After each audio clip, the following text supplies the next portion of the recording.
天幕高中，这是一个专门培养卡牌师的高中。现在是下午5点，正是自由活动时间。陈寻南一如往常的坐在座位发呆，等待放学时间的到来。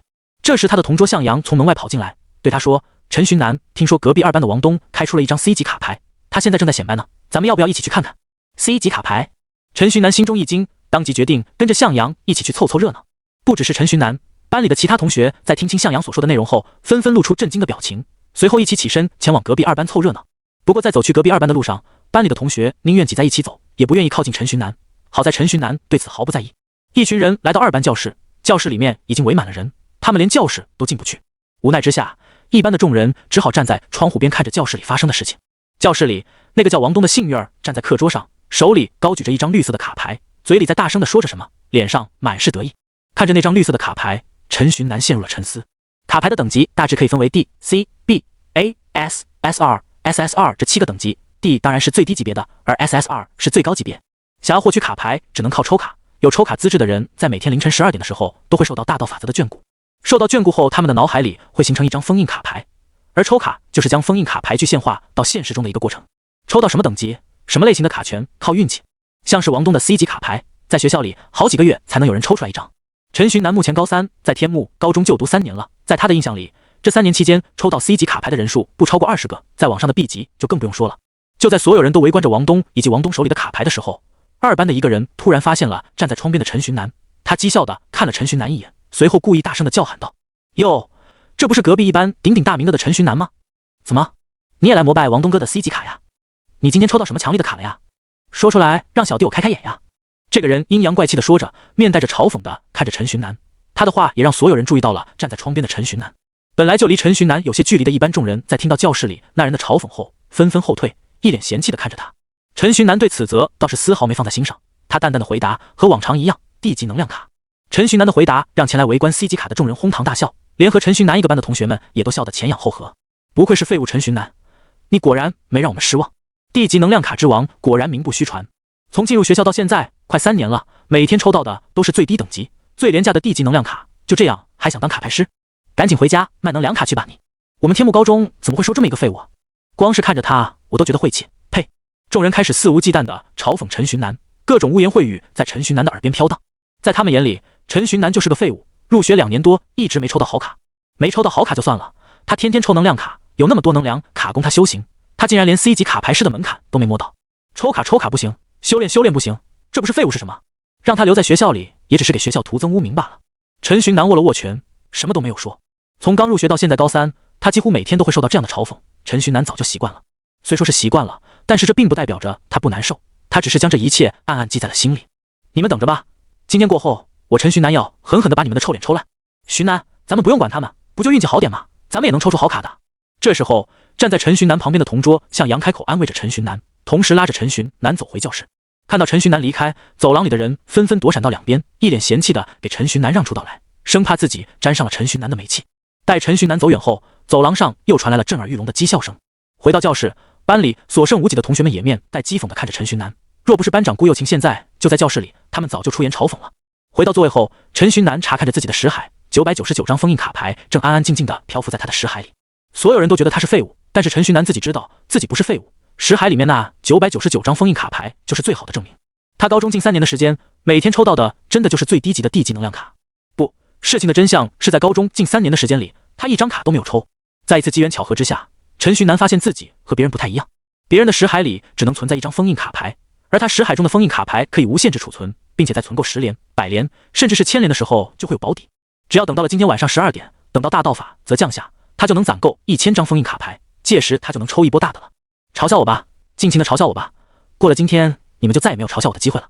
想到这里，陈寻南的嘴角上不由冒出了一丝丝微笑。陈寻南的同桌向阳看到陈寻南自己做着做着就莫名其妙的笑了起来，心里有些发慌。看到陈寻南脸上微笑的不只有向阳一个，还有陈寻南的青梅竹马班花兼班长顾又晴。他是陈寻南的前桌，转过头来想安慰陈寻南，让他不要那么伤心的。结果看到陈寻南自己在那不知道在傻笑什么，没好气的开口道：“被别人嘲笑你还在这笑，你脑子是不是终于不正常了？”陈寻南连忙摆手，说自己只是想到了一些开心的事情。在顾又晴狐疑的目光中，放学铃声响起。一听到放学铃声响起，陈寻南就迫不及待地收拾书包，不顾顾又晴的阻拦，往家中跑去。他现在迫切地想要回到家，等到晚上12点到来，他已经按捺不住要进行1000连抽了。回到家之后，陈寻南从厨房里拿出妈妈早上煮好的饭，放进微波炉里加热，草草地吃了晚饭，随后便回到自己的房间，静静等待凌晨12点的到来。说起来，我来到这个世界好像也有快3年了呀。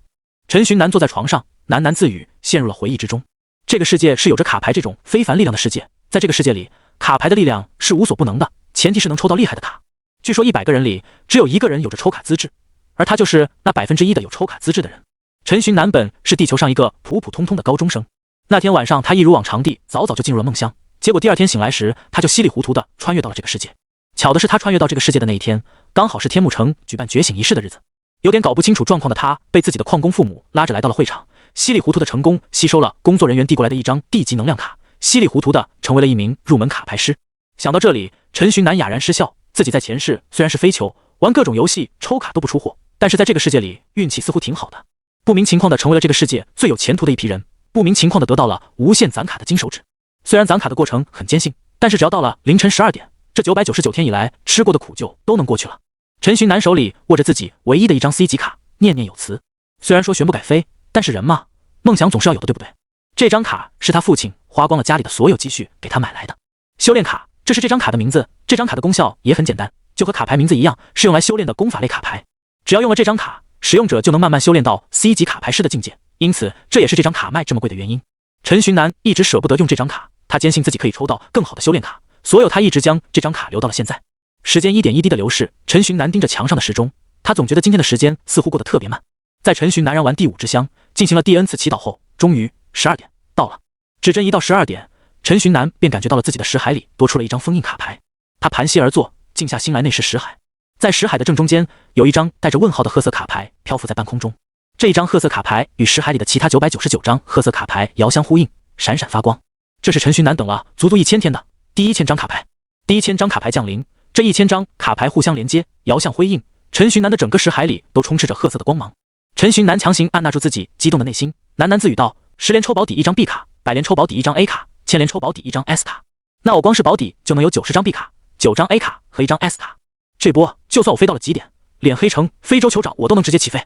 计算好自己保底会得到的卡牌之后，陈寻南潜到自己的识海里，大手一挥，豪横地将1000张封印卡牌同时具现化。在陈寻南将1000张卡具现化的一瞬间，10张封印卡牌凭空出现在了他的眼前。这10张封印卡牌漂浮在空中，泛着褐色的光，同时又有些虚幻，像是没有彻底融入这个世界。是10张10张的抽吗？也好，这样更刺激一点。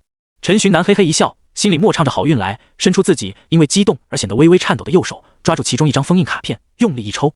陈寻南的这一抽，抽出了一条漂亮的弧线，这条弧线上面还泛着白色的光。白色，陈寻南心里一凉，白色的卡牌代表的是最低等级的地级卡牌，第1张卡就是这样出师不利啊。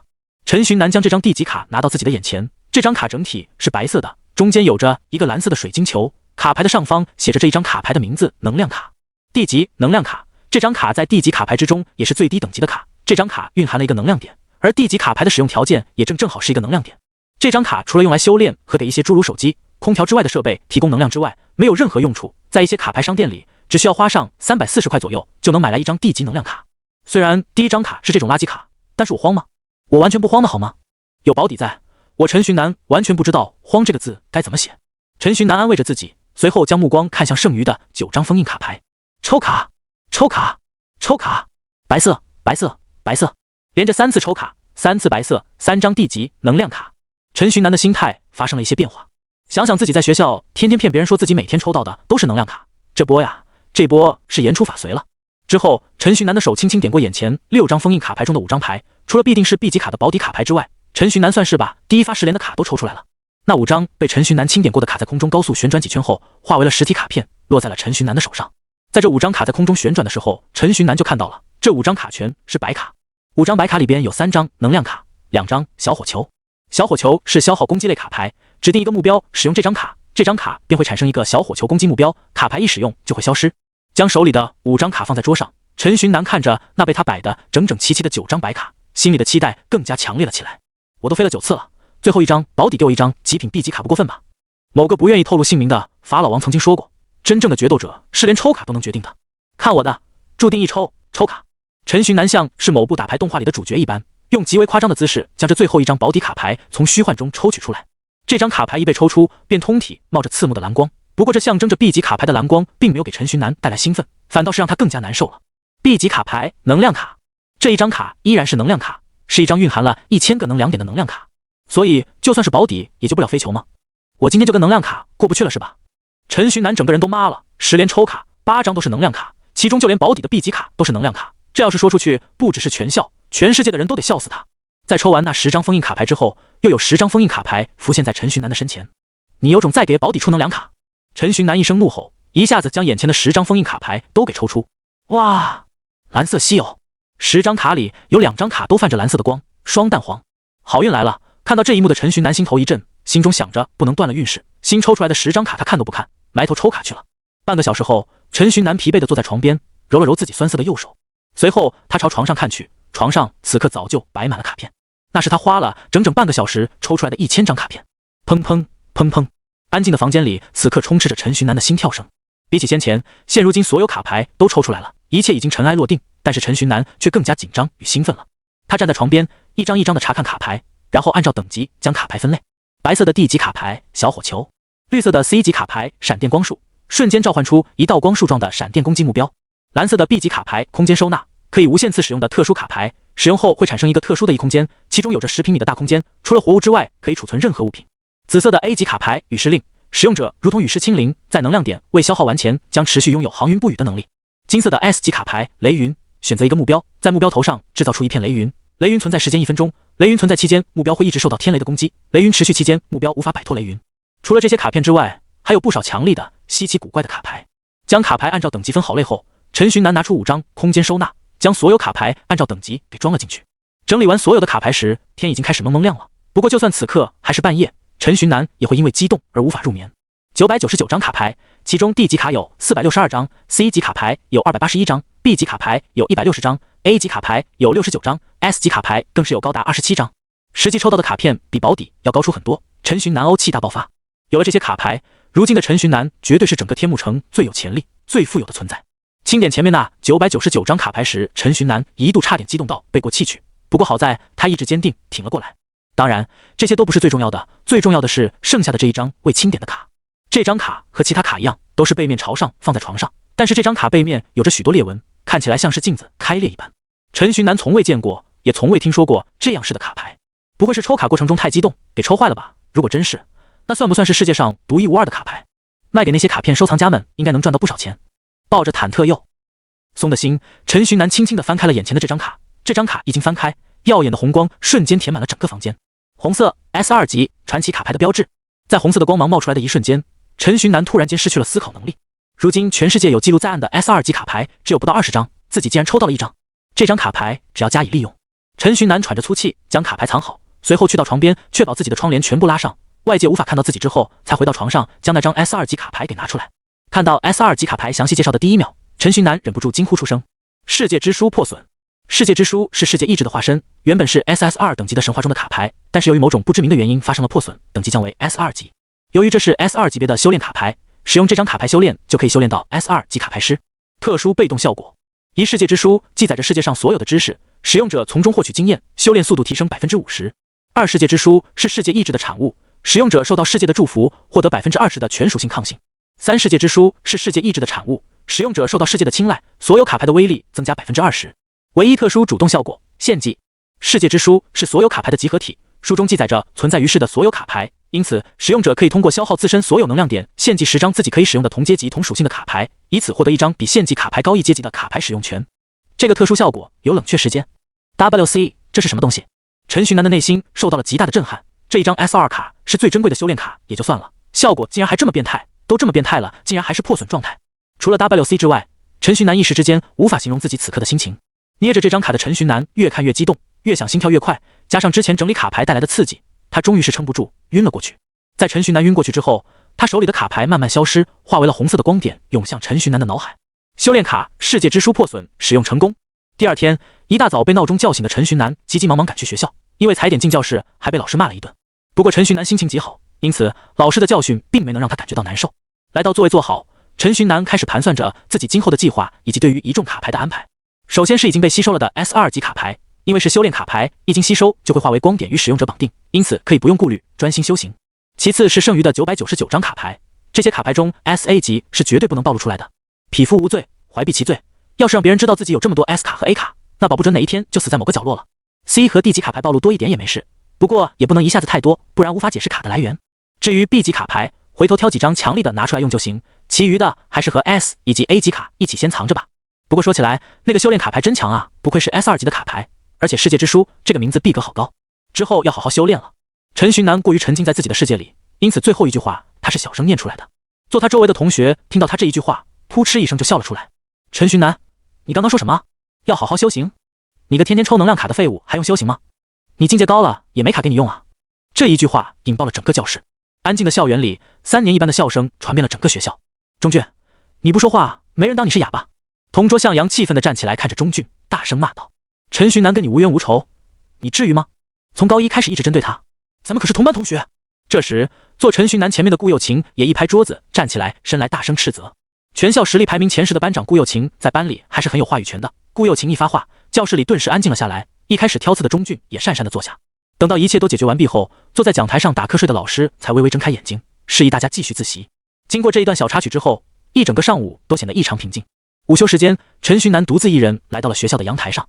他拿出5张空间收纳，仔细端详了片刻，随即取出1张D级的能量卡，准备开始修炼。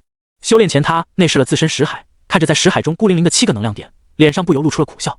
所有能抽卡的人都可以被称作卡牌师，不过卡牌师之间也有等级之分，卡牌师的等级和卡牌的等级一样，由 D 级开始，一路到 SS2 级。使用1张 D 级卡牌需要1个能量点，而一位 D 级卡牌师最低需要具备1点能量点。使用1张 C 级卡牌需要10点能量点， B 级卡牌则需要100点能量点。因此 C 级卡牌师和 B 级卡牌师的最低能量点分别是11和101。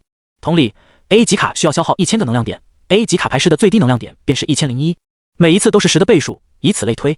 7个能量点，连 C 级卡牌师的门槛都没摸到，同龄人现在大部分都已经几十个能量点了。陈寻南不由长叹了口气，一想到还有3个多月就要高考了，他心里总觉得怪怪的，总觉得不是个滋味。算了，不想那么多了，我还是安心修炼吧，有 S2 级修炼卡牌在身，我怕什么？他这一修炼，午休时间就这么过去了。1张 D 级能量卡正好午休的2个多小时吸收完毕，不多也不少。退出修炼状态的陈寻南看着自己识海里的7又1/3个能量点和手里那张已经失去颜色、正在慢慢消散的能量卡，陷入了沉思。2个小时才吸收1个能量点，而且吸收效率只有1/3，我得修炼到什么时候才能修出50个能量点，达到毕业要求啊？陈寻南忍不住哀嚎道：“这 S2 级修炼卡好像也没有那么厉害啊，说好的修炼速度提升50%呢？”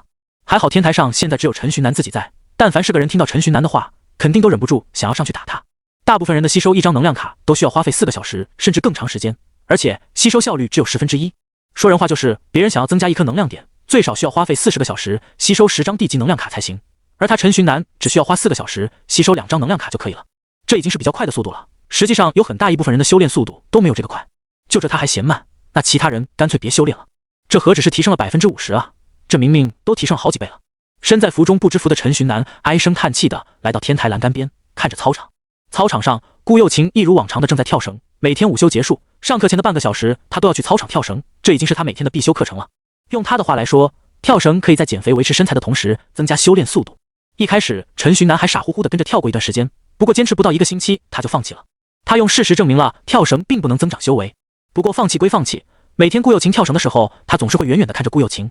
他陈寻南看顾又晴跳绳，可不是因为顾又晴长得好看，身材又好，他看顾又晴跳绳是想从中吸取经验。最起码他自己是这么认为的。怎么突然变凉快了？在天台上顶着烈日看顾又晴跳绳的陈寻南突然感觉到一股凉意。他抬头看了看天空，太阳依旧高照。奇怪，他呢喃着，再次将视线投向操场。在他低头的那一瞬间，本来艳阳高照的天空突然被乌云给笼罩，一丝丝迷雾不知从何而来，将整个学校笼罩在内。结，诡异的笑声从四面八方传来，这笑声似乎能腐蚀人心，让本来吵闹的教学楼在一瞬之间变得鸦雀无声。所有人都惊恐地呆坐在地上，不知道发生了什么。警报！警报！警报！天幕高中出现异常时空能量波动。天幕城特勤局总部，警报声将所有人从昏昏沉沉的状态中拉出来。可以检测是几级的能量波动吗？指挥室脸上带着刀疤、一脸凶相的男人对着通讯器询问。正在分析中，分析成功，能量波动等级为 B 级，危险程度中等，应当及时救援。通讯器中传出来的电子女声让刀疤男松了一口气，他略带轻松地对着通讯器说：“没记错的话，天幕高中的校长和副校长都是 B 级上位卡牌师吧？2人都快晋升 A 级了，这事他们自己能解决，我们随便让一个 B 级成员去表示表示就行了。”另一边，天幕高中笼罩着整个学校的迷雾渐渐向操场聚集，看到这一幕，在阳台上的陈寻南脑海里冒出了几个字：时空裂缝，妖魔入侵。他记得在上课的时候，老师有讲过，这个世界并不太平，除了人类国家之间的斗争外，这个世界还经常受到一种名为妖魔的怪物的袭击。这些妖魔通过时空裂缝来到这个世界，一来到这个世界，他们就会大肆杀人。这个时空裂缝此刻在天幕高中的操场上出现了，而天幕高中的操场，顾又青，快跑！陈寻南极力的大喊，在所有人都被那能腐蚀人心的笑声干扰之时，陈寻南的声音传遍了学校的整个角落。一声过后，陈寻南开始飞奔下楼。也是这一声过后，整个学校的人似乎在一瞬间恢复了生机。校领导们带着所有有战斗力的老师来到操场，准备迎战即将到来的妖魔。而没有战力或者战力低下的老师们，则是留下维护秩序，带领学生们往地底下的避难所跑。结，那诡异的笑声再一次响起。不过这一次，众人有了防备，因此绝大部分人都抵挡住了笑声中蕴含着的那诡异的腐蚀力量。等到陈寻南气喘吁吁地来到楼下的时候，所有校领导和老师们已经将操场给团团围住了。顾又青，陈寻南再一次大喊：“你别喊了，赶紧找个地方躲起来！”顾又青已经跟随其他同学一起逃到避难所去了。听到自己班主任的声音，陈寻南对他点点头，随后转身往教学楼里跑。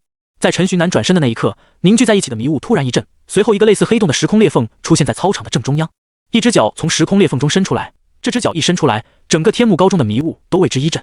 是 B 级妖魔，大家警戒！校长和副校长不在学校，现在只能靠我们了。只要我们拖住一会，特勤局的支援就到了。教导主任在一旁鼓舞着大家。校长和副校长不在，学校里最强的就是他这个 C 级巅峰了，100个能量点，差一个能量点晋升 B 级卡牌师的他，此刻成为了操场边上所有老师们的依靠。那 B 级妖魔先是脚，随后是半个身子，最后是一整个身体。短短几秒钟，他就通过了时空裂缝，来到了天幕高中的操场上。所有人开始攻击。早在 B 级妖魔完全从时空裂缝中走出来之前，教导主任便已经下达了攻击的指令。D 级小火球， D 级冰锥， D 级小闪电， C 级土著爆。各种攻击类卡牌像是炮弹般连绵不断地打向妖魔。刚降临的妖魔一时之间被轰炸得动弹不得，轰炸的余波更是将后续从时空裂缝里面走出来的低等级妖魔给炸得4分5裂。很好，就这样坚持住。教导主任一边鼓舞大家，一边向前丢出一张张 C 级的土著爆。好景不长，在连续丢了5张 C 级卡牌后，教导主任的能量点就只剩一半了。他自己也知道，自己若是继续使用 C 级卡牌，那自己最多丢5张卡就得失去战斗能力。而妖魔这边，那只 B 级妖魔依旧坚挺，除了他之外，还有许多的 C 级和 D 级妖魔从时空裂缝中冲出。若是失去了火力覆盖，让妖魔们全部跑出来，那后果将不堪设想。结！就在教导主任心急如焚时，那只 B 级妖魔再一次发出了那诡异的笑声。笑声过后，他艰难地高举那2只长长的手臂，一堵幕墙就这样凭空出现在了他的身前。这堵幕墙一出现，老师们所有的攻击都被抵挡下来。失去了火力覆盖后，时空裂缝之中的众多小妖魔都冲了出来，他们朝着四面八方冲去，抱着必死的决心，势必要冲破包围圈。吃饭了！那只 B 级妖魔看着老师们，脸上露出了邪恶的笑容，同时那诡异的声音从他嘴里传出，让人不寒而栗。说完这句话，他一个大跳，跳到教导主任面前，高达3米的身躯将教导主任完全笼罩在他的阴影之下。嘿！他大笑一声，随后一掌将教导主任给击飞。包围圈被破，小妖魔们一拥而散，开始往教学楼里冲。其余老师虽然有在尽力阻拦，但是也是心有余而力不足，突破包围圈的妖魔越来越多。妖魔们冲到教学楼里，很快便追上了正在逃往避难所的陈寻南。妖魔出现在这里，那说明老师们看着身后的妖魔，陈寻南鼻子一酸。不过他知道现在还不是悲伤的时候，再悲伤下去，他的命都要没了。看看有没有什么能用的卡。陈寻南一边逃跑，一边分心去翻阅着那张装有 D 级卡牌的空间收纳卡。避难所他现在肯定是去不了了，他现在去避难所就相当于给妖魔带路。况且就算他到了避难所，老师们看到他身后的妖魔也不一定会给他开门，因此他只能逃往别的地方，靠自己活下去。另一边，特勤局 B 级卡牌师刘军得到上级指令，去天幕高中帮忙收拾残局。他兴致缺缺地来到楼顶，双指之间夹着一张蓝色的卡片。他迎着风的方向催动体内的能量点，蓝色的卡片消失，背生双翼，朝着天幕高中飞去。有没有什么能用的卡呀？被妖魔追捕的陈寻南边跑边焦急地寻找卡牌。有了！终于在妖魔即将触碰到他时，他找到了一张可以帮助到他的卡。D 级卡牌极速，这张卡可以让使用者的移动速度翻倍。在排队中好不容易找到这张卡，陈寻南连忙将其从空间收纳中取出，随后消耗一个能量点激活卡片。极速在陈寻南的手里发出白光，随后化为光点，包裹住陈寻南的双脚。有了极速这增益，陈寻南本来因为疲惫而慢下来的速度再一次加快，身后那即将追上他的妖魔也再一次被他甩开。光这样跑可不行，极速这持续时间也就只有5分钟，得想个办法反击。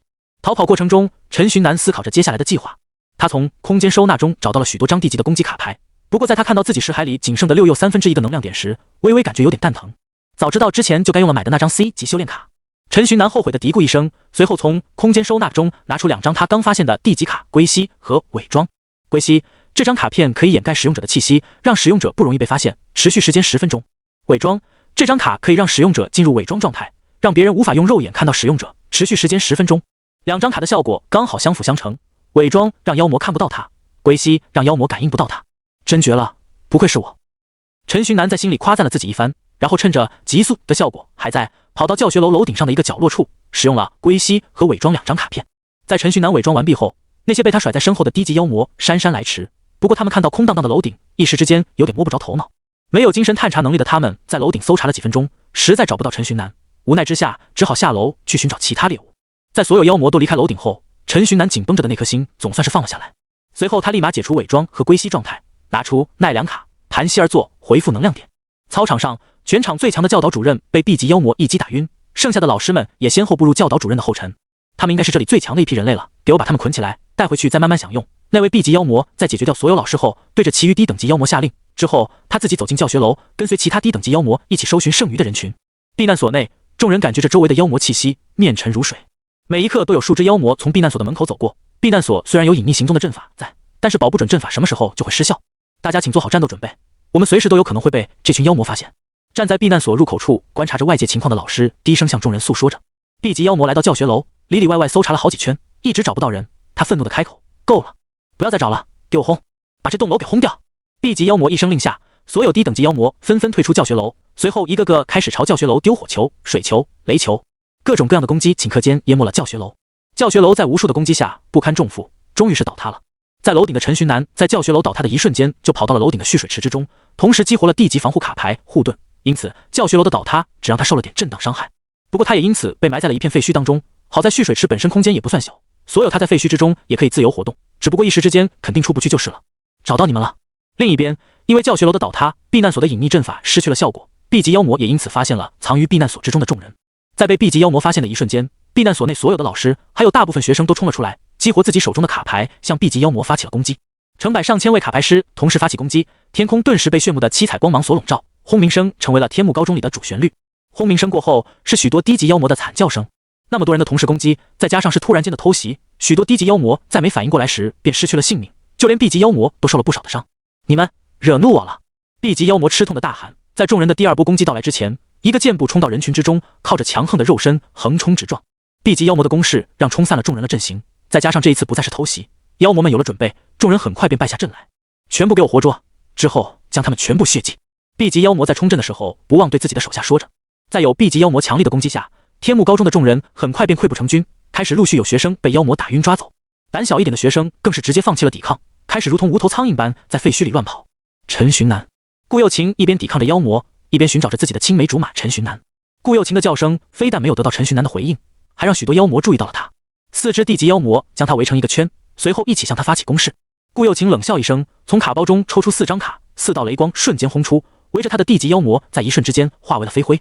有意思。看到这一幕的 B 级妖魔嘴角轻笑，缓慢走向顾又晴。至于陈寻南，他此时正在想办法凿开蓄水池的墙壁，他手里拿着一个锤子，心急如焚地锤着墙壁。快呀，快呀！陈寻南奋力地砸着墙壁，他的手已经因为反震而破了皮，但是他已经管不了那么多了。他听到了顾又晴的惨叫声，他现在必须得出去救顾又晴。给我开啊！陈寻南怒吼着，用自己滴着血的手举起伤痕累累的锤子，猛地砸向墙壁。啪嗒一声，锤子的锤柄断了，而跟着锤柄一起被破坏的还有蓄水池的墙壁。蓄水池被破开了一个小洞，陈寻南赶紧钻出，他一出来便看到了倒在地上的顾又晴。那只 B 级妖魔手里捏着一个篮球大小的火球，桀桀地笑着将火球丢向顾又晴。晕倒后没有丝毫抵抗力的顾又晴，若是被这一个火球打中，肯定必死无疑。看到这一幕的陈寻南脑海里突然浮现出了他穿越到这个世界后和顾又晴经历的种种。顾又晴是前身的青梅竹马，他来到这个世界后，除了父母之外，第一个认识的就是顾又晴。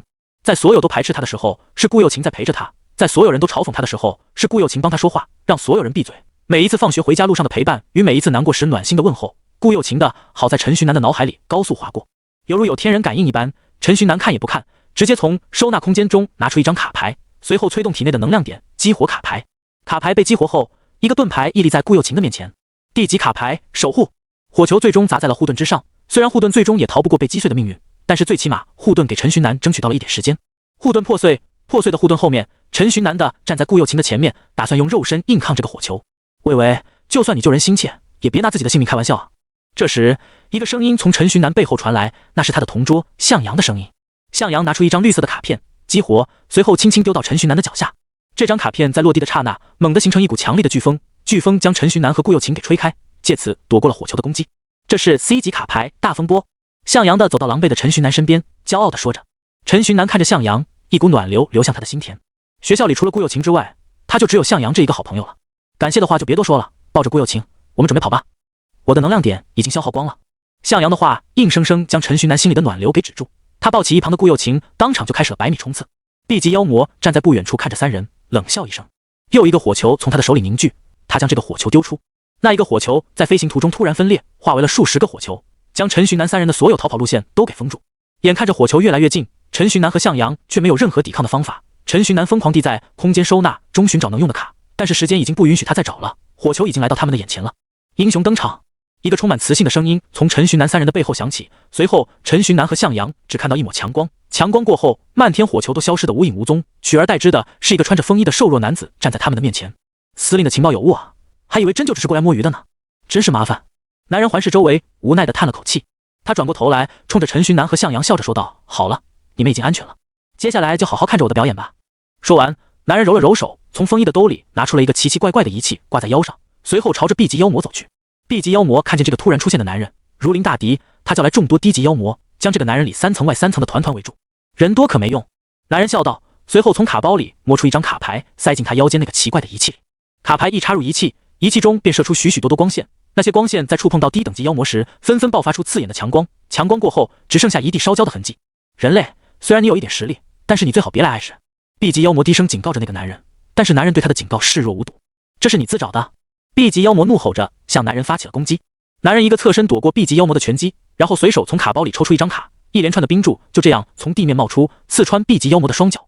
这是 B 级卡牌，冰柱连刺，见多识广的向阳在一旁及时向陈寻南解释道，同时他指了指男人腰间奇怪的仪器，对陈寻南讲解。他腰间挂着的那个是卡牌装备，一般是找人定制的或者自己制作的能发挥出卡牌力量的仪器，极其稀有。陈寻南点了点头，双眼放光的看着那个男子。这就是高级卡牌师的力量吗？我要抓紧修炼才行了，只有不断的变强，才能在这个世界里保住自己以及重要之人的安全。看着那个强大的男人，陈寻南心暗暗下了要变强的决心。这种决心是基于生存的欲望而引发出来的。好，在三人聊天期间， B 级妖魔一声大吼，爆发出了自己全部的力量，忍着痛挣脱了冰柱的束缚。人类，我要你死！他阴沉地说着，随后捏着一个火球，像是灌篮一般朝着男人砸去。男人盯着跳向自己的 B 级妖魔，一张蓝色的卡牌出现在他的手里。拿卡的速度快到站在他身后的陈寻南都看不清他是怎么将卡拿出来的。男人将卡对准 B 级妖魔，随后张开手掌，泛着蓝光的卡牌悬浮在他的手掌前，缓缓化成一个阵法。光沙炮，男人轻声说着，一股蓝白相间的如柱子般粗的光芒从他手掌前的阵法中射出，将在空中的 B 级妖魔碾成了尘土，飘向大地。在 B 级妖魔化为的尘土之间，夹杂着一个蓝色的球体，男人上前去将其捡起。陈寻南看着那个自己对上时只能疲于奔命的 B 级妖魔，在男人手下连惨叫都发不出来，便化为了飞灰，心中的震撼无以复加。这起码是 A 级卡牌师了吧？向阳的震撼丝毫不亚于陈寻南，他低声对着陈寻南说着：“猜错了，我是 B 级卡牌师，不过还差2个能量点就晋升 A 级了。”男人听到了向阳说的话，转过头来对着向阳说着：“差2个，那也差不多了。我算算，总共是999个能量点呢。”向阳在一旁自来熟的回答。站在他旁边抱着顾又晴的陈寻南就显得十分尴尬。男人走到两人的面前，自我介绍：“特勤局陈曦。”向阳有样学样的回答：“天幕高中，向阳。”站我旁边的这位是天幕高中陈寻南，还有他怀里的顾又晴。男人看了眼三人，随后拿出一张卡，背身双翼，飞向了操场的正中心，也就是时空裂缝的所在之处。在之后，城防军的人陆续进入天幕高中，帮助剩下的还清醒着的学生以及老师们收拾着残局。经历了1个上午的时间，城防军和天幕高中的众人才把剩余的低级妖魔清理完毕。这次妖魔入侵，虽然学校被毁了，也出现了许多受伤的人，教导主任更是直接送进了 ICU， 但是好在没有人员死亡，也算是不幸中的万幸了。收拾好残局后，向阳带着陈寻南将顾又晴送往医院，然后又返回学校，来到时空裂缝处询问陈曦，之后这个时空裂缝要怎么办。陈曦抬眼看了他们俩一眼，回答：“之后你就知道了。”两人就这样与陈曦一起待在原地。没等多久，一群衣着和陈曦差不多的人来到时空裂缝前，他们每个人都拿着一个方方正正的有2个人头大小的正方体仪器站在时空裂缝面前。辛苦了。看到这群人的到来，陈曦对他们道了句辛苦，随后松了一口气。他们是来封印时空裂缝的，他们手里的仪器就是封印时空裂缝的道具。陈曦对着身旁的2个好奇宝宝说道。听了陈曦的话，向阳满脸求知欲地询问陈曦：“时空裂缝究竟是怎么形成的呀？”封印过后的时空裂缝还会再打开吗？对于向阳的询问，陈曦也是耐心的回答。首先，时空裂缝被封印后会在原地留下加固手段，因此再次打开的概率极低，打开的成功率也极低，但是并不意味着不会再次打开。之前也不乏这样的案例。其次，关于时空裂缝的形成，等你们到了大学应该会有学习。从5000年前开始，我们的世界便开始变得极其不稳定，没有人知道这其中的原因是什么。从那时候起，我们的世界经常会出现时空裂缝，时空裂缝里会走出一种被我们称之为妖魔的生物，他们吸食人肉，喝人血。每一次妖魔入侵，像今天这种全员存活的状况可谓是少之又少。在一开始时，对于妖魔的入侵，人类完全没有反抗的余地，人类就像是家禽一般被妖魔圈养。不过在妖魔出现一段时间后，人类中的一部分人觉醒了卡牌的能力，成为了卡牌师。之后就不用我再多说了吧。成为卡牌师的人类奋起反抗，将妖魔杀死于时空裂缝前，然后一直发展到了今天。听着陈曦的话，陈寻南和向阳的神情变得异常凝重。他们完全没有想过自己所生活的看似平常的世界会是这么的危险，他们也完全没有想过人类与妖魔的战争已经持续了整整5000年之久。这个生活了10多年的世界，陈寻南是不到3年，不过他有着前身的记忆，一下子变得陌生又恐怖。看着两人一下子变得严肃起来的神情，陈曦笑了笑，随后对着他们说道：是不是觉得自己的世界观一下子被颠覆了？我第一次知道的时候，感觉和你们是一样的，虽然你们10多年才经历一次妖魔入侵，但是其实这个偌大的世界无时无刻都在被妖魔侵占着，只不过远在你们看不见的地方罢了。陈曦看了看身后已经完全被封印完全的时空裂缝，拍了拍两人，转身离去。离去时嘴里说着的话随风飘到了两人的耳朵里，所以在这个危险的世界里，抓紧时间变强吧，不够强的人可是随时会死的哦。等到陈曦彻底离去后，向阳和陈寻南依然有点回不过神，他们站着面面相觑，直到施工队的人过来赶人，他们才彻底回过神来。今后可不能偷懒了呀，陈寻南。向阳边走边凝重地对陈寻南说着。两个人走到校门口，然后分开，向阳回家，陈寻南去医院。陈寻南想去看看顾又晴醒过来没，同时向顾又晴分享自己新得到的信息。来到医院后，顾又晴已经醒来，陈寻南欢喜地上前说道：醒了，身体没事吧？有没有觉得哪里不舒服？顾又晴摇了摇头，之后陈寻南便开始向顾又晴诉说今天刚得知的世界的真相。听完后，顾又晴拉着陈寻南就要办理出院手续回家修炼，最终在陈寻南的好说歹说之下，才答应在医院休养几天。天幕城某 KTV， 刚经历过时空裂缝的钟俊以及他的一群狐朋狗友来到 KTV， 打算放松一番，压压惊。就在众人玩得正开心时，同班的一个女同学偷偷摸摸找到钟俊，对他说：今天早上在学校，我看到陈寻南拿出了一张蓝色的卡牌，然后他又从蓝色的卡牌里拿出了一张地级卡。你说的是真的？钟俊震惊地看着那个女生，有点不敢相信她说的话。我亲眼看见的，那回他正在救顾又晴，我看得千真万确。女生信誓旦旦地说着。蓝色的卡牌 B 级卡，从 B 级卡里拿出另外一张 D 级卡，钟俊琢磨了一会，便得出了答案，那应该是 B 级卡牌空间收纳。没想到那个陈寻南也会有运气这么好的时候。钟俊站在原地沉思了一会，不久之后脸上露出了阴险的笑容。陈寻南，你运气好，抽到了好卡，但是有好卡保不住，那也没用啊。时空裂缝事件3天后，陈寻南在家里打坐修炼了3天，经过3天时间的修炼，他的能量点终于是来到了11点，成功步入了 C 级卡牌师的大门。为什么修炼时间越长，修炼的效率就会越低？陈寻南站起身来嘀咕道。一开始他2个小时能吸收完1张能量卡，但是在吸收第2张能量卡时，竟然花费了2倍的时间。陈寻南嘀咕完几声后，便不再去想这件事，只当这是正常现象了。对于陈寻南来说，现在最要紧的事情是去卡牌师协会登记身份。卡牌师协会是世界各国联合成立的一个专为卡牌师服务的协会，入会的最低门槛是 C 级，入会后就可以享受到一些比较不错的待遇，像是免费的训练场地、每月的辅助金之类的。只是一直到今天之前，陈寻南都没有入会的资格，错过了1个亿啊！陈寻南感叹着，关好家门，随后出门。按照低德地图的导航，陈寻南步行来到了卡牌师协会的大门口。映入眼帘的是一栋直冲云霄的建筑，光看高度，恐怕就得有几十层楼那么高。陈寻南仰着头感叹道：真不愧是全世界联合组建的协会，就是豪气。陈寻南。在陈寻南感叹之时，一个熟悉的声音从他背后响起。陈寻南转头一看，原来是顾又晴。你来这里干什么？我过来等级加入协会啊，不然还能干什么？你到 C 级了，你就那么看不起人？我到 C 级有什么好震惊的？没有，就是3天前你还是7个能量点，3天之后你就到 C 级了，这修炼速度有点太吓人了。快说，你是不是抽到好修炼卡了？秘密。两人一边聊着天，一边走进卡牌师协会。在顾又晴的带领下，陈寻南不到5分钟就办理完了入会手续。不过比较尴尬的是，办理入会手续时，有一个比他小2岁的男生也在办理入会手续，人家的能量点甚至已经达到了13点。看看人家，看看你，你得抓紧时间修炼了，一是为了高考，二是为了保住自己的性命。顾又晴在一旁对着陈寻南说教，陈寻南只能如捣蒜般点头。看着周围人投来的诡异的目光，陈寻南表示自己已经用脚扣出30一听了。那个哥哥，你有没有兴趣跟我切磋一把，交流交流技术？在陈寻南和顾又晴聊天时，之前那个男孩过来对着陈寻南说道。男孩的话一下子把陈寻南给整不会了，陈寻南一时之间不知道该不该同意。挺好的，人家弟弟过来跟你切磋，你们互相进步吗？顾又晴在一旁说着，随后替陈寻南答应了下来。之后三人来到了卡牌师协会专门免费提供给 C 级卡牌师的训练场地。整个大场地里有足6个小场地，每个小场地都可以最多容纳6人进行对战训练，这设施简直是豪华到了极点。不过可能因为正值午休时间，偌大一个场地里除了陈寻南3人外，竟再也没有其他人了。采用 C 级低阶训练赛标准，现用卡牌20张，卡牌种类不限。当一方失去战斗能力或者一方用完全部卡牌时，视为出局，可以吧？在陈寻南和那小弟弟分别站在擂台两边后，充当裁判的顾又晴对着两人说道。两人点点头，看到两人肯定的答案后，顾又晴一吹不知道从哪里拿出来的哨子，宣布比赛开始。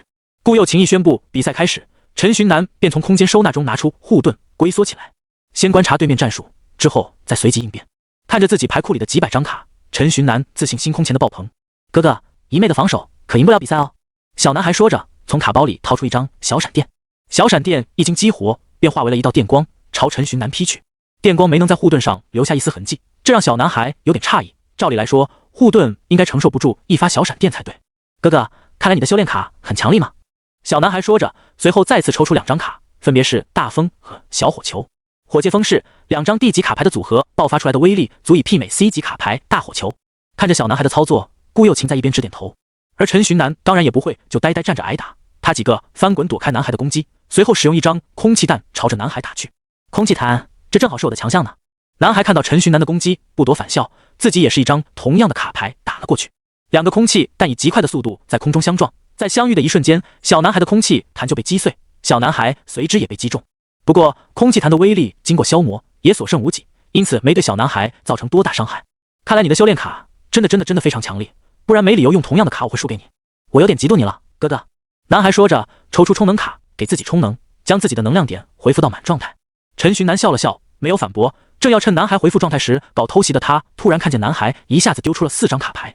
水流，4张卡都是水流，这是可以让地面突然喷出2米高水流的卡片，几乎没有攻击力。陈寻南自己也有抽到这张卡，不过他嫌弃太废了，就一直没用。此刻小男孩用了这张卡，而且一用就是用4张，4张水流形成了一个水牢，将陈寻南给困在了原地。不过由于水流几乎没有攻击力，因此陈寻南只要往前跨出一步，他就能走出水牢的范围。水牢一形成，男孩又赶紧抽出了1张卡，将这张卡激活，扔在了水流的上方。寒流，男孩扔出的这张卡可以释放出极其强力的寒流，这寒流能让水一瞬间冻结成冰，因此陈寻南在一瞬间便被困在了冰牢之中。被困在冰牢中的陈寻南拿出小火球想要破解冰牢，但是此时冰牢外面却传来了小男孩的声音：哥哥，你输了。小男孩话落，10把小刀突然出现在冰牢这个狭小的空间内。见状，陈寻南放弃了挣扎。我输了。陈寻南有些失落地说着，他以为自己牌这么多，加上世界之书带来的增幅效果，自己肯定可以赢。好了，我走了，你自己拿火球把冰融化了吧，或者等10分钟左右，冰会自己消失。听到小男孩的话，陈寻南干脆就把小火球给收了起来，坐在冰牢里等冰自行消散。还是先去找一找大佬的对战视频吧。陈寻南说着，打开了 C 站，搜索对战视频。经过这一搜索，陈寻南便发现对战视频排名前100的视频里，有超过70个视频是特勤局发的，这让他不由得对特勤局产生了兴趣。经过一番搜索，陈寻南得知特勤局是一个国家机关，类似于卡牌世界的警察。当然，他们主要的任务是处理像时空裂缝这样的大危机。怪不得那天在学校没见到警察呢。陈寻南回想起特勤局的晨曦，内心恍然大悟，不知道他那个卡牌仪器多少钱。一想起晨曦，陈寻南立马就想到了他战斗时使用的那个装备，那可是能在一瞬间秒了无数低级妖魔的神器。之后，陈寻南又一次在千度上搜查起卡牌仪器。卡牌仪器顾名思义就是使用卡牌的仪器。卡牌的仪器多种多样，多数是个人定制产品，根据每个人所用的材料不同，打造方法不同，功效也会有很大的差别。常见的卡牌仪器有手机、空调以及城防军所配备的卡牌大炮等等。看着千度百科上面的介绍，陈寻南一下子就陷入了沉思。好家伙，隔着 DIY 装备呢？卡牌是人均锻造大师是吧？不过一说到卡牌，使用卡牌的装备，陈寻南的脑海里渐渐冒出了一种名为决斗盘的东西。穿越到卡牌世界，成为顶尖卡牌师，称霸世界，在异世界成为牌老，在异世界打牌。经过了1个下午的时间，陈寻南东搜西查的，完全忘记了自己一开始的目的是为了寻找视频学习战斗技巧。夜幕降临，杂搜查着卡牌仪器种种事项的陈寻南困意渐渐涌上了心头。恰好此时，他听到了家里大门打开的声音。听到声音的陈寻南一下子精神起来，看了眼时间，才发现原来已经快晚上9点了。他赶紧起身出门，来到大厅，为刚工作回来的父母准备洗澡的热水。等到2人全都洗澡完，陈寻南也将饭菜准备好了。他将饭菜端上桌子，一家人沉默却又温馨的吃着饭。你什么时候才能回学校上课啊？陈寻南的父亲在吃饭途中突然问道。大概就这2天了吧，施工队那边维修挺快的，教学楼已经重建好了，目前正在采购设施和装修。陈寻南回忆着班群里关于学校的最新消息，回答道。之后又是一阵长长的沉默。对于这个世界的父母，陈寻南心里一直都抱有着愧疚以及隔阂。说到底，他一直都觉得自己是一个外来人，他一直觉得他们不是自己的父母。但是这个家，这一对父母们对他又特别好，他也很喜欢他们。沉默了许久，陈寻南开口道：“我晋升 C 级卡牌师了，今天去加入卡牌师协会了。”桌子对面只有沉默。陈寻南以为他们对自己这么久才晋升 C 级卡牌师会充满失望，但是当他抬头时，迎接他却是两双泪眼朦胧的眼睛。陈寻南一时之间有些不知所措。晋升了就好，之后好好努力修炼，从学校毕业，就算上不了好大学 ，C 级卡牌师也能过上好日子了。最起码不用像我们这么辛苦了。陈寻南的母亲欣慰地说着，当了一辈子矿工的他，似乎头一次在自己的世界里看到了光明。之后又是一阵沉默。等到吃完晚饭，收拾好饭桌后，陈寻南找来自己父亲，将2张 C 级的修炼卡牌递给他。爸，拿去卖了吧，给家里补贴点家用，这是我这几天抽到的。陈寻南的父亲看着手里总共价值40多万的卡牌，一时语塞。那你呢？思考良久后，他反问陈寻南：“爸，你不是2年前就给我买过一张吗？我早用过了，这样的修炼卡牌只能用1张，这是多出来的。”陈寻南说着，随后将卡塞进自己父亲的口袋里，转身走回自己的房间。陈寻南没有去看自己父亲此时是什么表情，他回到房间后松了一口气。这只是开始，他还有几张修炼卡，而且不是 C 级，是 B 级。他打算慢慢拿出来卖掉，让家里过得富裕一点，让自己的父母都不用再去工作。啊，最重要的还是要努力提升自己的实力啊！陈寻南感叹着，打开自己那破旧的电脑，开始观看对战视频以及一些卡牌讲解视频。小火球还能这样玩，这2张卡还能这样组合 ，WC 这5卡组合既帅到我了。一晚上时间，陈寻南都在翻看着视频，对于自己的卡该怎么搭配，陈寻南的内心已经渐渐有了答案。以充能卡为主轴，搭配一些消耗卡才是王道呀！看了一整晚视频的陈寻南，最终得出了这个结论。充能卡这种卡牌是一种很特殊的卡牌，它有着2种含义，一种是充能，这种卡名就叫充能的卡，只有一个作用，那就是回复能量点，也就是俗称的回蓝。而充能卡的另一个含义是指可以充能的那一个类型的卡牌，像是小火球这张地级卡，它有着普通版和充能版2种版本。普通版就是只能用一次，用完了卡牌就消失了的消耗卡，而充能版是用完经过回复充能，可以多次循环使用的卡。不过充能卡并不是意味着可以无限使用，一般充能卡都会有充能上限，达到上限后，充能卡就会像消耗卡一样消散于天地间，而且同一卡名的卡，充能卡的威力一般比消耗卡低，这也是充能卡需要搭配其他消耗卡一起使用的原因。各个属性的卡都搭配一下，然后分开放吧。陈寻南嘀咕着，随后再次将自己的所有地级卡拿了出来。首先是充能版的大风，给他配一张充能版的小火球，好了，再加几张消耗版的小火球，增加威力上限，再塞几张木牢进去，好像也不错。最终陈寻南组成了4套卡组，用来面对各种场景。风火木属性的攻击和消耗，水冰土木属性的控制以及地形制造，雷火属性的极致攻击，还有最后一套由召唤卡组成的召唤流。4套卡组，4个卡包，陈寻南将卡放进卡包里，再将卡包放进空间收纳里，一切算是大功告成了。不过要说4套卡组里陈寻南最喜欢哪一套，那他肯定最喜欢召唤流，毕竟谁不想当召唤师呢？而且召唤卡只要召唤生物不死，卡牌就可以一直使用，省钱省卡到了极致。在陈寻南欢快的组卡时，钟俊一大早便起床出门去找到了他的大哥，同时也是天幕城首富之子，天幕高中时打师的实力第一许峰。峰哥，我接下来说出的话您可能不信，但是您要相信我，我说的句句都是真话。钟俊有些语无伦次。许峰皱了皱眉，面带不悦地看向钟俊说道：有什么屁你就赶紧直接放。我们班的那个陈寻南您认识吧？就是那个一直抽到能量卡，3年时间一直卡在地级卡牌师境界的那个废物。有些了解。许峰点点头，示意钟俊继续说下去。那个废物陈寻南最近不知道踩到了啥狗屎运，抽到了一张空间收纳。我记得峰哥想要这张卡很久了，一直在卡牌师协会高价悬赏来着。既然那个废物抽到了，不如我们。钟俊的话让许峰眼神微闪，他低着头琢磨片刻，对着钟俊说道：你做得很好，我很满意，去找我家管家领钱去吧。通知，学校教学楼已经维修完毕，因此明天将恢复上课，收到请回复，谢谢。熬夜组完卡组的陈寻南一觉从中午睡到了凌晨，一起床拿起手机的他就看到了班群里的通知，还有班主任的几十个语音电话。啊这大半夜的，我要不要给班主任回个电话？陈寻南有点犯难，思考了许久，陈寻南决定在班群里面回复一个收到，然后打开班主任的私信，说自己刚修炼回来。他消息一发出去，班主任那边直接秒回，不过因为回复的是表情包，陈寻南便不再理会。他开始整理自己最近几天的收获，首先是卡组组好了，其次是学到了许多知识。如果现在再和那个小男孩打，陈寻南有信心战胜他。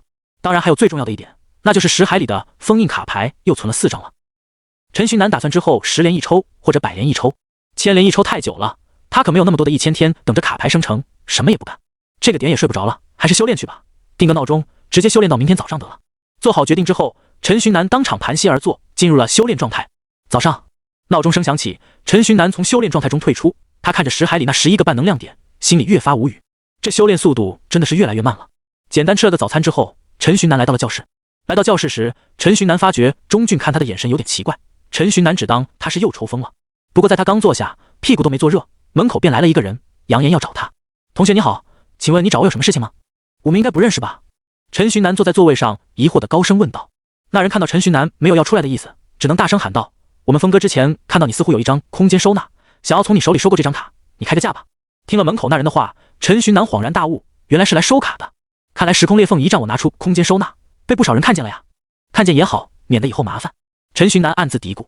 门口那人看见陈寻南自己不知道在嘀咕什么，完全没有理会自己的样子，再次开口说道：同学，峰哥是诚心收卡的，而且峰哥不差钱，你随便开个价吧。不好意思，这张卡对我有用，我暂时还不想卖。陈寻南说完便不再理会门口站的那人。门口那人看到陈寻南不再理他后，也不再自讨没趣，独自离开了。那人离开后，钟俊开口说道：有些人啊，敬酒不吃吃罚酒，现在得罪人喽。对于钟俊的话语，陈寻南直接不理会，不仅不理会，还故意大声与顾有情和向阳说：我跟你们说，前些时候我不是抽到了空间收纳吗？然后放假3天在家，我又抽到好卡了。向阳一脸惊喜的样子，看那模样是真的在为陈寻南开心。而顾有情表情古怪，不过他一下子就明白了陈寻南的意思，他也故意大声说道：是吗？你抽到了啥好卡呀？我很好奇，给我看一两眼，让我见识见识好不好？好呀。陈寻南渐渐地说着，然后拿出空间收纳，拿出了3张绿卡。拿出3张绿卡后，他本来就很大的声音再次扩大，是3张 C 级卡牌呢，而且是 C 级卡牌中的极品哦。一张召唤火焰盾，一张充能版的雷电击，一张充能版的大火球。哇！顾有情大声感叹道。不过他这一次的感叹更多的是真情实感了。充能版的卡本来就难得，陈寻南一下子拿出了2张，而且还是 C 级的，这还不止，他竟然还有1张 C 级的召唤卡。班里的其他人听到陈寻南的话，纷纷按捺不住自己的好奇心，想要过来围观。但是他们一想到之前自己对陈寻南的嘲讽，又有点不好意思去凑热闹了。不过虽然没有人过来凑热闹，但是有很多人去其他班传播消息去了。毕竟废物陈寻南放假3天逆转归来，这绝对是引爆校园的大新闻啊！人类的本质就是吃瓜，他们忍耐不住要去跟自己的朋友分享了。真好，一学校的茶闰土要是在的话，肯定很开心。陈寻南在心里默默吐槽。陈寻南，你真的不考虑卖卡吗？班里的一个土豪突然开口。你看，你境界目前还低，这几张 C 级卡你也用不到，还不如先卖1张给我，只要你肯卖，价格好商量。土豪继续开口，准备动之以情，晓之以理。陈寻南听到土豪的话，脸上露出了不好意思的表情，挠头说着：那个不好意思，而且我最近刚好晋级 C 级卡牌师了，刚好可以用 C 级卡，我能用的卡就这几张，卖了我就没卡用了。你们又不是不知道我之前抽到的都是能量卡。陈寻南的话让土豪一时之间无言以对，确实陈寻南也就这3张能用的卡。土豪最终放弃了买卡的想法，不过他再次开口：那我想观摩你的那3张极品 C 级卡，沾沾欧气好吗，陈哥？对方之前也没少嘲笑过自己，现在突然叫自己陈哥，这倒把陈寻南给叫乐呵了。好，那过来看吧。陈寻南倒也大方，直接同意了。有了开头，其他人便也有样学样，纷纷叫起陈哥。不知道情况的看到这一幕，指定要误会成这是黑道认哥现场。切，这群人前几天还在嘲讽你呢。向阳在一旁对陈寻南说着。陈寻南打着哈哈，看到陈寻南自己都不介意，向阳也不好再多说些什么。随着时间的推移，知道这件事情的人越来越多，其他班的人纷纷过来围观陈寻南的极品 C 级卡。这场面比起前几天2班的那次有过之而无不及，外面的走廊都被围得水泄不通。陈寻南看着周围越来越多的人，他拍了拍手掌，对着所有人问道：那个，我想知道我们学校最废物的人是谁啊？陈寻南这话一说出口，吵闹的现场顿时变得鸦雀无声。现场的所有人，有几个人敢说自己没有嘲讽过陈寻南的，甚至连当面嘲讽的都不在少数。沉默持续了挺久，一开始说要买卡那个班里的土豪开口说道：无论天幕高中最废物的那个人是谁，反正我知道最废物的不是我陈哥，对吧？这土豪一开口，其他所有人也都有样学样，开口回答道：对对对，反正陈哥不会是最废物的那个人。安静的教室顿时又变得吵闹起来。解气，太解气了，舒服了。陈寻南心里感叹：还是你会玩呀，兄弟。向阳站在陈寻南的身边夸赞道：在这天幕高中里，除了我许峰，竟然还有别人敢自称是哥。这时一个极度嚣张跋扈的声音从人群后方传来，围堵在走廊里的众人一听来的那人自称是许峰，纷纷向两边退散，给他让出来了一条道。有好戏看喽，某些人要吃苦头了。看到许峰到来，教室里一直安静的不敢说话的钟俊又一次阴阳怪气了起来。我直接上去就是给你一棒槌。钟俊一而再再而三的跳出来恶心人。站陈寻南旁边的向阳直接忍不住，随手拿起一本课本就朝他砸去。就在课本快要砸到钟俊时，一张白色的卡牌不知道从哪里飞来，飞到了钟俊的面前，随后高速转圈，化为了一个护盾，挡在了钟俊面前。想要打我的狗，那得先经过我这个主人的同意才行吧？这位同学，刚刚那个极度嚣张跋扈的声音再一次传来，不过这一次不再是从人群后方传来，而是从教室大门的门口。那人的声音落下，恰好书本砸到护盾，掉落在地。随后那人伸出手，当抵挡完书本的护盾恢复成卡牌的样貌，随后自行弹回了那人的手里。同学你好，再次自我介绍一下，我叫许峰，大家都叫我峰哥。许峰走到钟俊的前面，看着陈寻南的眼睛，极其不屑地说着：你好，我是陈寻南。你不用自我介绍，天幕高中谁不认识你啊？大名鼎鼎的废物陈寻南。许峰打断了陈寻南的自我介绍，对着陈寻南羞辱一番后，开始大肆嘲笑起来。他这一笑，他带过来的一大群小弟还有钟俊也跟着大笑起来。顾又晴和向阳阴沉着脸看着眼前这人，不过陈寻南自身倒是没什么感觉，他甚至有点想笑。在小说里看到的故事情节，有一天竟然会发生在自己的身上，陈寻南觉得还挺新奇的。许峰他不知道陈寻南此刻的心情啊，他觉得陈寻南此时应该难受的说不出话了，于是他趁热打铁，继续嘲讽道：废物永远都只会是废物，你以为自己抽到了几张好卡就可以翻身了？许峰拿起陈寻南放在桌子上的几张 C 级卡看了眼，随后随手一扔，扔在了地上。就这样，这种级别的垃圾 C 级卡我看都懒得看一眼，你竟然还拿它当宝，真是让人笑掉大牙了。你笑，你随便笑，你笑死都没人管你，但是请你不要随便乱丢别人的东西。面对许峰的针对，陈寻南不卑不亢，走去捡起自己的卡，随后正视着许峰，一字一句的说道：哟呵，小子还挺硬气，看来你小子是不知道我生气会有什么后果呀。我脾气很不好，我一发脾气后果就会很严重，你现在还有让我消气的机会，把你的空间收纳上攻击我，然后给我道个歉，今天的事情我就不追究了，否则我会让你在这个学校，哦不是在这个城市里混不下去。许峰一只脚踩在陈寻南的桌子上，抬着头嚣张地说着。看着许峰这嚣张的模样，陈寻南一把将他的脚从自己的桌子上推开，随后开口说道：请你把你的脚从我的桌子上挪开，空间收纳我不会交给你，我也不怕你的威胁，有什么招你就尽管使出来好了。陈寻南极其霸道的发言让所有围观的人都露出了震惊的表情。许峰是谁啊？许峰可是天幕城首富的儿子，那天幕城城主都是他爹的傀儡，他就是整个天幕城的太子爷。陈寻南竟然敢和许峰作对，在场的大部分人都觉得陈寻南可能是不想活了。你可想清楚了，得罪了我，不仅是你，就连你的矿工父母今后可都不会有好日子过。许峰收起了嚣张跋扈的模样，阴沉地对着陈寻南说。看着许峰阴沉的样子，陈寻南呵呵地笑了2声，然后回答：我家境比不过你，我在学校也只是一个小人物，但是我这个小人物最不怕的就是威胁了。好，你很好，我许峰记住你了，你今后就等着吧。看到陈寻南如此不怕死，许峰也不再想和他废话，留下了几句狠话，然后便带着一众小弟离开了。等到许峰带着一众小弟彻底离开之后，顾又晴面带担忧地对着陈寻南说着：陈寻南，你刚刚有点太冲动了。一旁的向阳也附和道：确实，以许峰的背景，你父母今后失业都只是轻的，要不还是找个机会去和他道个歉，然后把卡给他吧。向阳说完，一旁的顾又晴刚想反驳，但是话刚到嘴边又被他咽了下去。虽然他心里也很不舒服，但是他实在想不出反驳的话。整个天幕城都是人家家里的产业，陈寻南一个连小康都算不上的平民，又能拿什么与人家抗衡呢？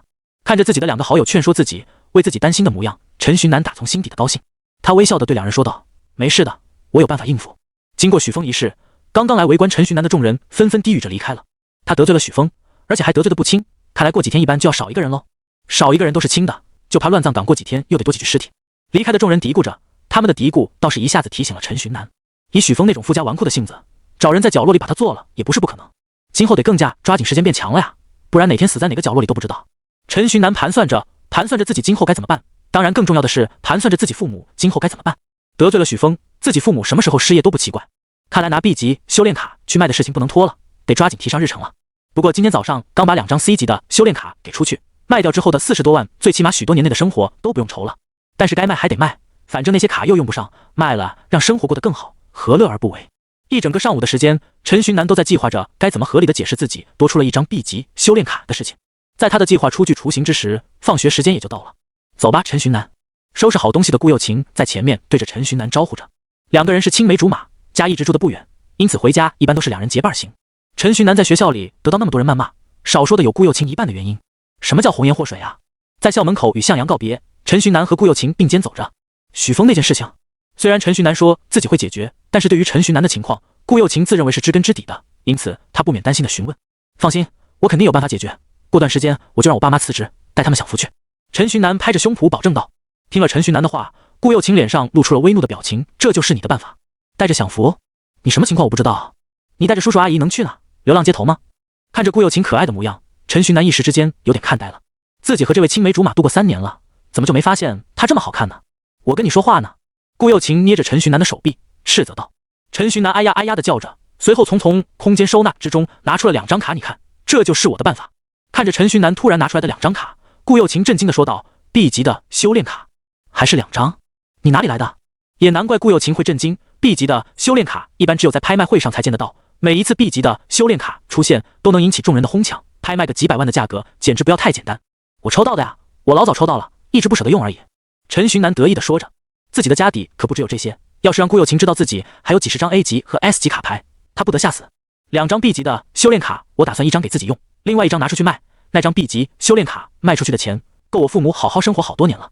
之后我修炼境界高了，也能赚大钱，到时候还能让我的父母过得更好。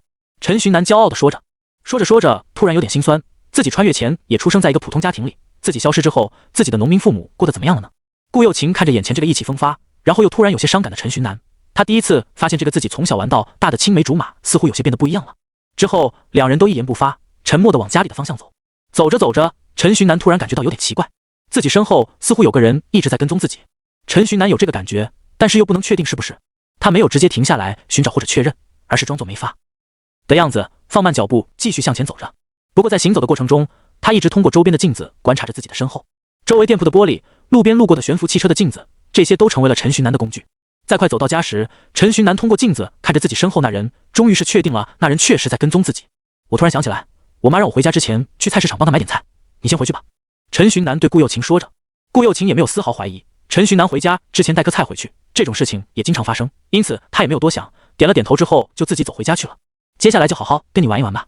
看着顾有情走远之后，陈寻南笑着斜视着自己身后那人，他转过头来开始朝着菜市场走。身后那个跟踪他的人装作一般路过的行人，与陈寻南擦肩而过。等到两人擦肩而过，走了好长一段距离之后，那人再次转过身来跟在陈寻南的背后。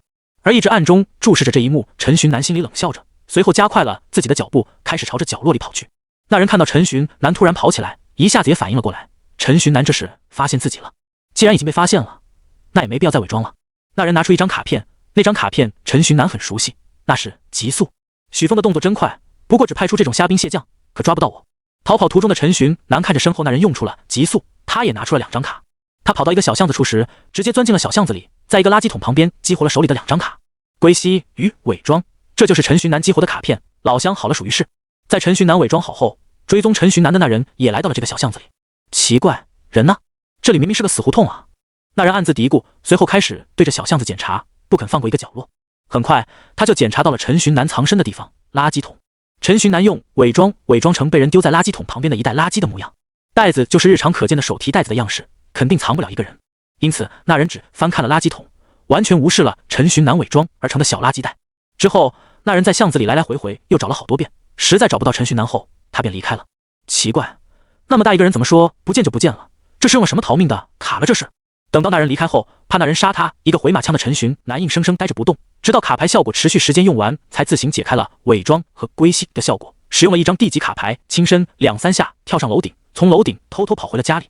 回到家的陈寻南长舒了一口气，在他正准备回自己房间时，他突然看到了坐在客厅里的自己的父母。他惊讶地开口问道：“爸妈，今天你们怎么回来的这么早？”陈寻南的父母在听到陈寻南的话之后，愣了好一会，面色难看，却什么也不肯说。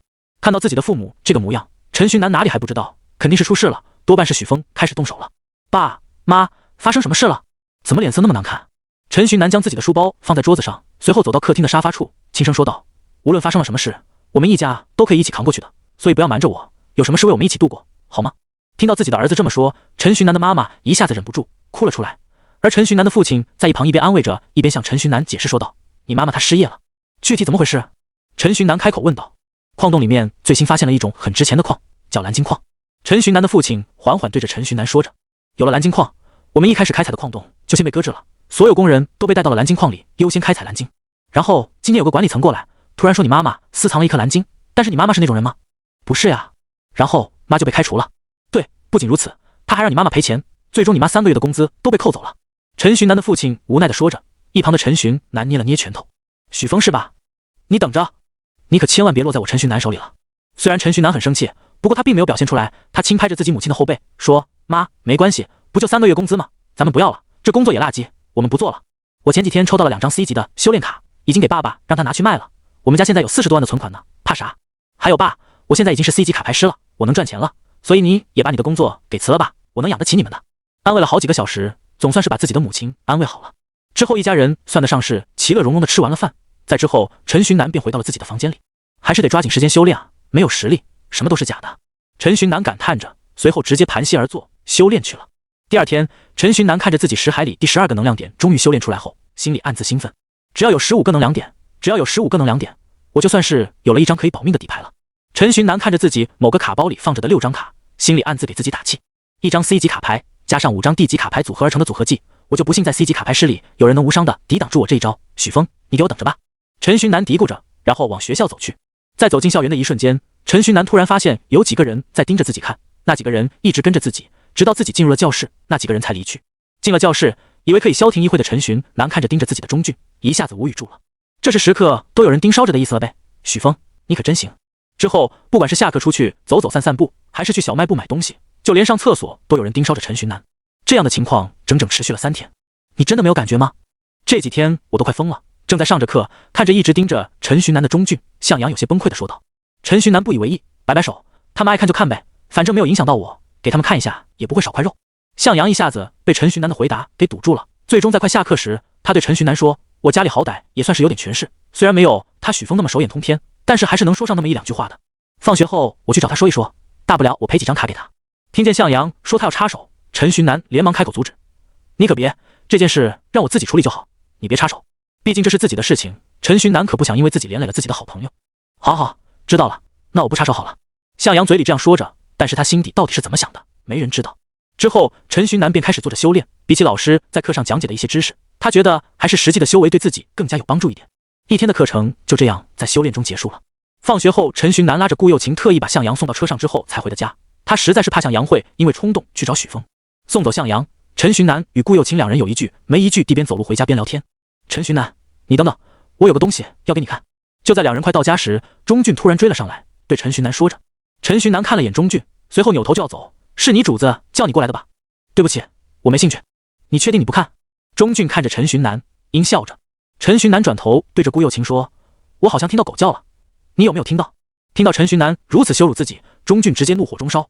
不过他还是没有忘记许峰交给自己的任务，我这有个有关于向阳的视频，你就说你看不看吧，你不看我就走了。一听到和向阳有关，陈寻南突然意识到了事情有些不妙，拿来我看看，早看不就好了，白白浪费我的口水。钟俊说着，随后打开了视频。视频一开始是许峰和向阳在坐着聊天。这个傻子，看到这一幕，陈寻南哪里不明白，向阳这还是去找许峰去了。视频中，向阳情绪激动，与许峰述说着，而许峰全程都坐在椅子上，动也不动一下。等到向阳说完时，许峰挥了挥手，几个穿着黑衣像是保镖一样的人走了上来。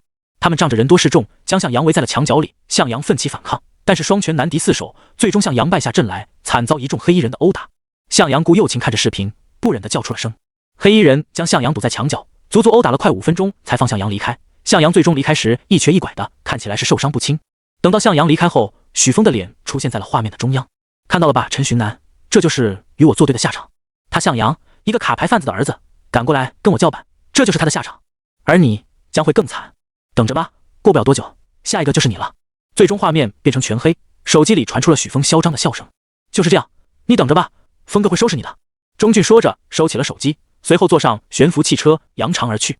许峰，陈寻南捏着拳头，因为生气导致脸色有些发红。我去找他去，他太过分了。过了许久，顾又晴对着陈寻南说道。陈寻南反手拉住了他，说道，你过去又能做得了什么？我找他决斗去，这几天我抽到了一些强力卡牌，他不一定打得过我。顾又晴通红着眼说，不准去，你有好卡，他家那么有钱，好卡肯定更多。向阳一开始我也不让他去，最后他去了，然后就发展成了这个样子。你要去了，也变成这样了怎么办？你去找他绝对，他就得接着。陈寻南死死地抓着顾又晴的手，盯着他的眼睛，对着他说，你不准去，我惹出来的事情我来解决，而且我也不想让你受伤。听了陈寻南的话，顾又晴通红的眼睛终于是流下了眼泪，他一抽一抽地回答着陈寻南，好，那我就不去。2人各自回到了家中，陈寻南一到家就给向阳拨去一个视频电话，在一阵铃声之后，向阳把电话给断了。你现在在哪？你没事吧？受伤严重吗？看着向阳不接自己的电话，陈寻南给他发去了一条文字消息。几分钟后，向阳回消息，我在家，我能有啥事情呀？我好端端的受啥伤就不能盼着我点好？陈寻南，许峰让钟俊拿着视频来找我了，事情我都知道了。向阳就受了点皮外伤，没事，我现在都不疼了。再三确认，确定向阳真的只受了点皮外伤之后，陈寻南放下了心来，他发了条消息过去，向顾又晴汇报了一下向阳的情况，随后又进入了修炼状态。晚上，陈寻南的父亲工作回来，陈寻南出去吃饭。爸，你怎么还去矿场工作？我几天前不是都让你辞职了吗？我干完这个月拿了这个月的工资再走，都已经干了10多天了。好，简单交流几句后，陈寻南去洗澡，之后又进房间开始修炼。刚好今天周五，周末2天可以不用出门，就待在家里修炼就好。同时石海里的封印卡牌也已经攒到8张了，等到周日的晚上0点1到，就又能抽一发10连了。就这样，陈寻南修炼了整整1天1夜。经过1天1夜的修炼，陈寻南石海里的能量点已经达到了12个半，明天再修炼1天就能达到13个能量点了。时间来到了周日晚上0点，陈寻南坐在床上，看着漂浮在自己面前的10张封印卡牌，出点好东西，出点好东西，出点好东西。他祈祷着，随后开始抽卡。这一次10连8白1绿1蓝。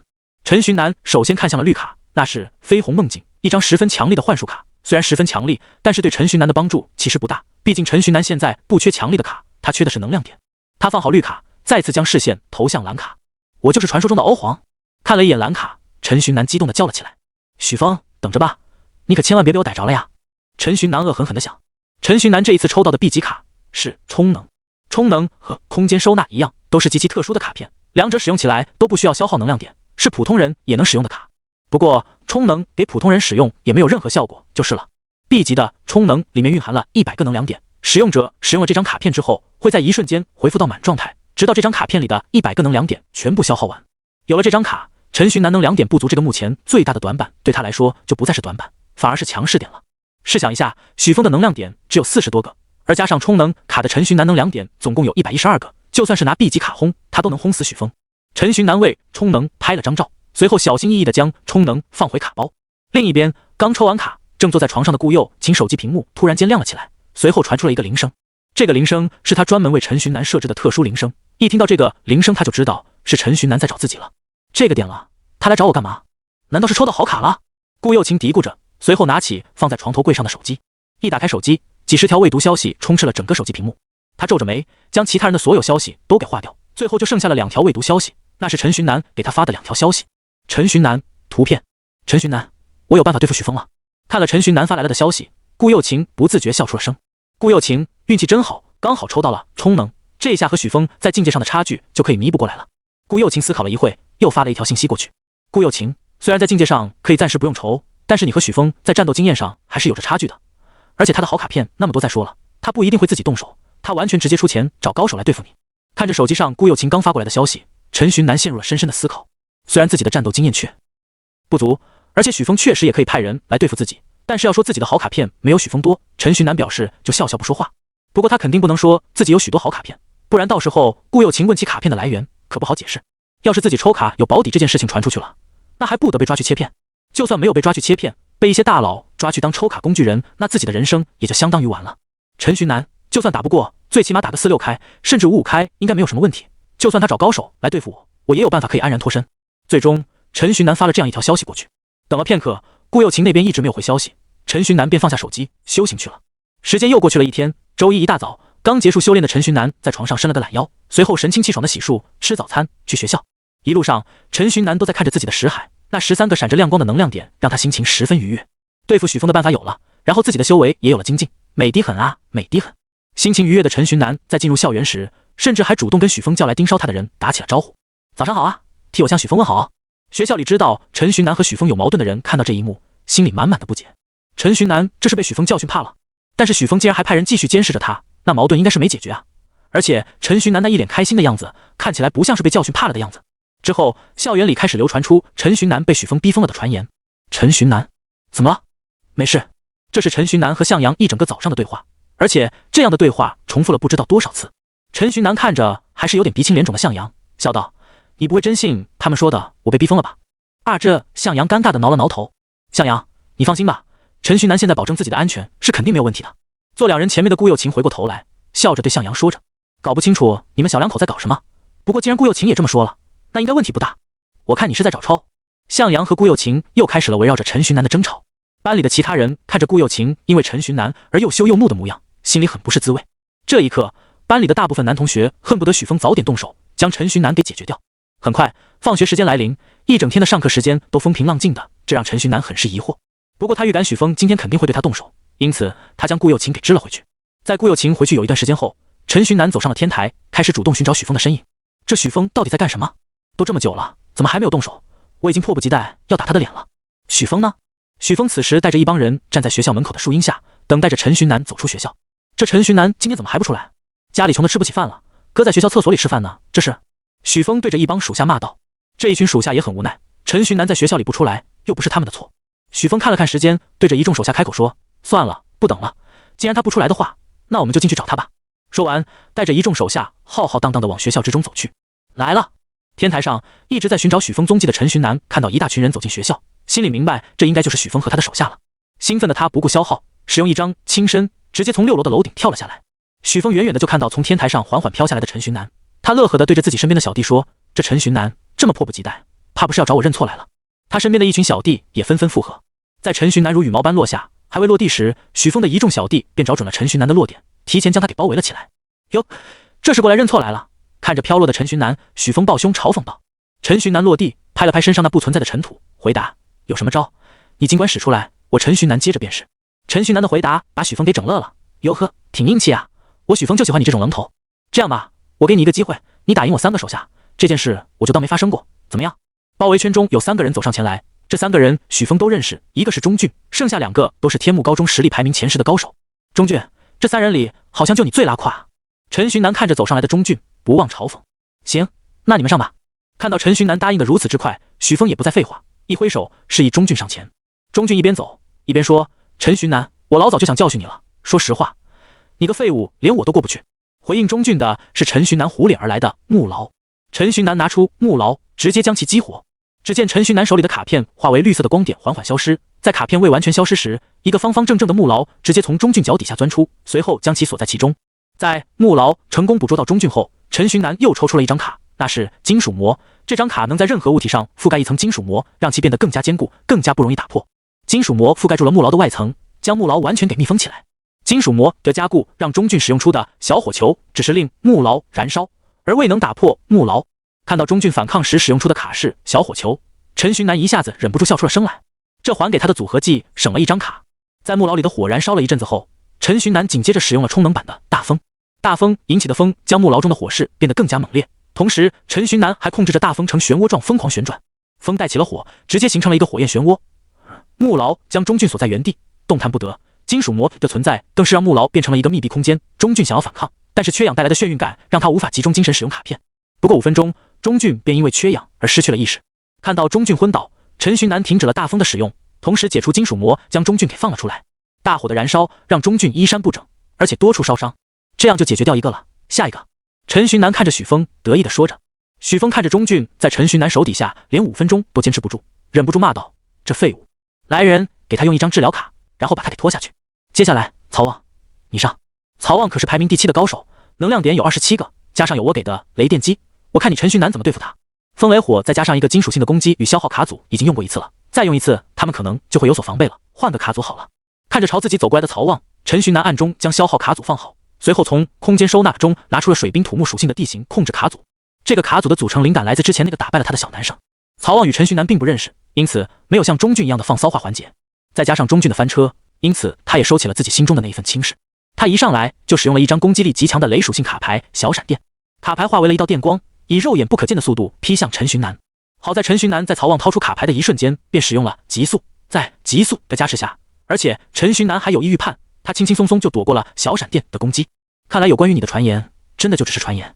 看着眼前这个和传言之中完全不符合的陈寻南，曹旺低沉着声音说道。陈寻南并没有理会他，看了看自己识海里剩余的8个能量点，开始展开了自己的攻势。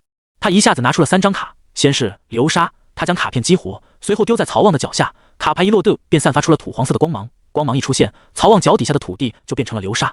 流沙一起笑，陈寻南又将自己手里的第2张卡丢了过去，小型沼泽。小型沼泽和流沙一样，一落地便散发着土黄色的光芒，随后在流沙之上又出现了一个沼泽。曹旺本来在下沉的身体开始下沉的更厉害了，而且随着他的挣扎，他此刻还在加速下沉。最后陈寻南用了自己手中的最后1张卡视力增强，这是让他视力增强的卡片，让他对局势的把握更加清晰。还剩5个能量点，曹旺虽然被控制住了，但是他好歹是排名第7的高手，不可能这么简单的被解决掉。既然被控住了，那把控住他的人打败就没事了，这需要极强的爆发力，而曹旺的卡组正好是以爆发力见长。曹旺拿出了2张卡，陈寻南在曹旺拿出卡的一瞬间便通过增强后的视力看清了曹旺拿出的卡牌，之后他也拿出了1张卡。陈寻南激活了手中的卡片，他的激活速度甚至比曹旺还要快。沙尘掌控陈寻南激活的卡可以让他随意的控制沙子，这将持续整整5分钟。而有流沙的基础在，陈寻南的沙尘掌控的威力更是上了一层楼。在陈寻南激活沙尘掌控后，曹旺也是使用了自己手里的2张卡，标记一个目标，使自己的下一次攻击必定命中。不过最多只能为 C 级卡牌提供标记。雷电击凝聚出一道极强的雷电轰击对手。雷电击是小闪电的上位卡，效果与小闪电差不多，但是威力足足是小闪电10倍多。这便是 D 级卡牌与 C 级卡牌的差距。而有了标记在，这一次的雷电击，陈寻南可丝毫没有躲过的机会了。轰隆！一声强力的雷声突然传来。雷电击有2种用法，一种是瞬发，命中率高，但是威力差点；一种是蓄力攻击，命中率低，但是威力很强。有了标记在，曹旺完全可以不用考虑命中率，持续蓄力往威力上走就行了。而陈寻南当然不会束手待毙，沙尘掌控就是他选择的解决方法。说起控制沙子，陈寻南脑海里面自然而然的就冒出了一个人，一个前世非常火的动漫中的人物。而早在几天前看到沙尘掌控这张卡时，陈寻南便想到这个人物了。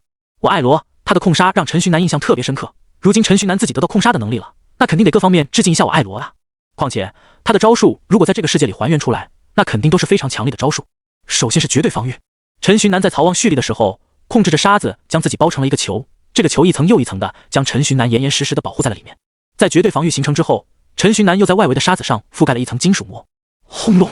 在陈寻南做好防护之后，雷电击的蓄力攻击终于是准备好了。白色的闪电犹如死神的镰刀，张牙舞爪的袭向陈寻南。雷电一下子撞在了绝对防御之上，绝对防御上面覆盖着的金属膜，不过2个呼吸的时间便被完全撕裂。随后雷电开始蚕食组成绝对防御的沙子。在雷电面前，沙子不堪一击，绝对防御瞬间便被打出了一个口子。但是沙子在被打散后，很快又重新聚集在了一起，汇成球状。持续攻击的雷电与不断散开又不断重聚的沙子展开了激烈的交锋。沙子散开时，陈寻南的脸露了出来，而在白色雷电的映衬下，半身站在沙球里的陈寻南环绕雷电，像是天神一般神圣且具有威严。最终雷电散去，站在沙球里的陈寻南毫发无伤，而他身前的土地已经被雷电劈出了一个大坑，大坑里的土地还在冒着焦灰的烟，还剩4个能量点。陈寻南趁着沙尘掌控还有最后一段时间，做出了他的最后击。沙瀑送葬，漫天的沙尘聚集在一起，犹如金黄色的丝绸，又犹如瀑布。这么多数量的沙尘一下子从天上砸下来，将曹旺给掩埋在了其中。而光是沙尘的重量就让他受了不轻的伤，而且被沙尘掩埋后，他只能屏住呼吸。就这样，陈寻南依旧没有停手，他又拿出一张卡牌水流。水流将沙子给染湿之后，他又用了一张超级种子，种子撒在沙子里，随后不过数秒，这些种子长成了1人高的大树。原本松散的沙子在树根的作用下变得坚固而精致，曹旺被控制在了沙子之中，彻底失去了抵抗能力。陈寻南的卡组甚至还有最后一招冰冻没有使用出来，他便获得了此次的胜利。这全校第7，看起来也就那样呀。曹旺败后，陈寻南故意大声且拉长了声音说道。许峰本来阴沉的脸变得更加阴沉了。陈寻南的这些卡他都有，但是他一直觉得是垃圾卡，他没想到这些垃圾卡经过搭配，竟然可以发挥出这么强力的功效。来几个有沙子相关卡片的，去将曹旺给救出来。接着徐如莹，到你上了。徐如莹排名第4，擅长使用风系卡牌。徐如莹跟陈寻南是一个班的，在今天之前，陈寻南完全不知道徐如莹会是许峰的小弟。曹旺被救出来后，徐如莹慢慢走到了陈寻南的面前。而陈寻南呢？他在许峰的小弟救曹旺时，偷偷使用了充能，现在他已经是满状态了。他甚至把充能卡片贴在了肚子上，都不用手，能量点没了，随时都能激活充能来回蓝。你现在能量点应该快完了吧？何必浪费时间多挨一顿揍呢？直接认输吧。徐如莹对着陈寻南说着，随后掏出了一张绿卡 ，C 级卡牌锋刃。这张卡是 C 级风属性卡中攻击力最强的卡，能在几秒内将一块巨石给斩成2半。陈寻南看着徐如莹拿着一张 C 级卡装 X， 忍不住笑了。废话少说，直接开始吧。既然你自己找死，那可怪不了我。徐如莹激活锋刃，一柄肉眼看不见的长刀出现在徐如莹的手里。这张长刀还在持续变长，风的呼啸声像是妖魔的惨叫，难听且刺耳。看着徐如莹用出了锋刃，而且又是一轮蓄力，陈寻南不耐烦地拿出了雷火双属性的极限输出卡组。他一共拿出了4张卡，其中有2张标记是他临时加进去的。他先是使用了记，卡牌化成了许多透明的光点，粘在了徐如莹的身上。光点凝聚之后，一个只有陈寻南看得见的信标出现在了徐如莹的头顶。看到这个信标出现，陈寻南便知道这是标记成功了。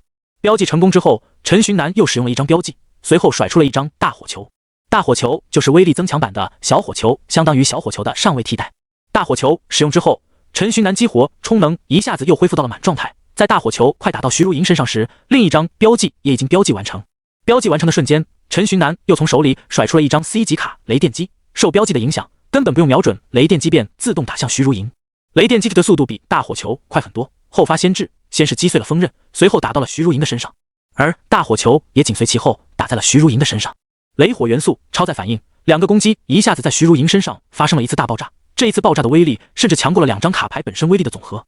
受到这样一击的徐如莹当场口吐白沫。陈寻南 vs 徐如莹，最终以陈寻南秒杀徐如莹结束。3战全胜后，陈寻南看着许峰说道：“我全赢了，这下我可以走了吧？”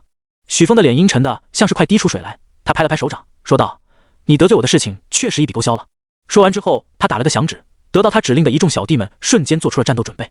我们的恩怨一笔勾销，但是你将我3个手下给打伤了，这可又是另外一笔账了。呵呵。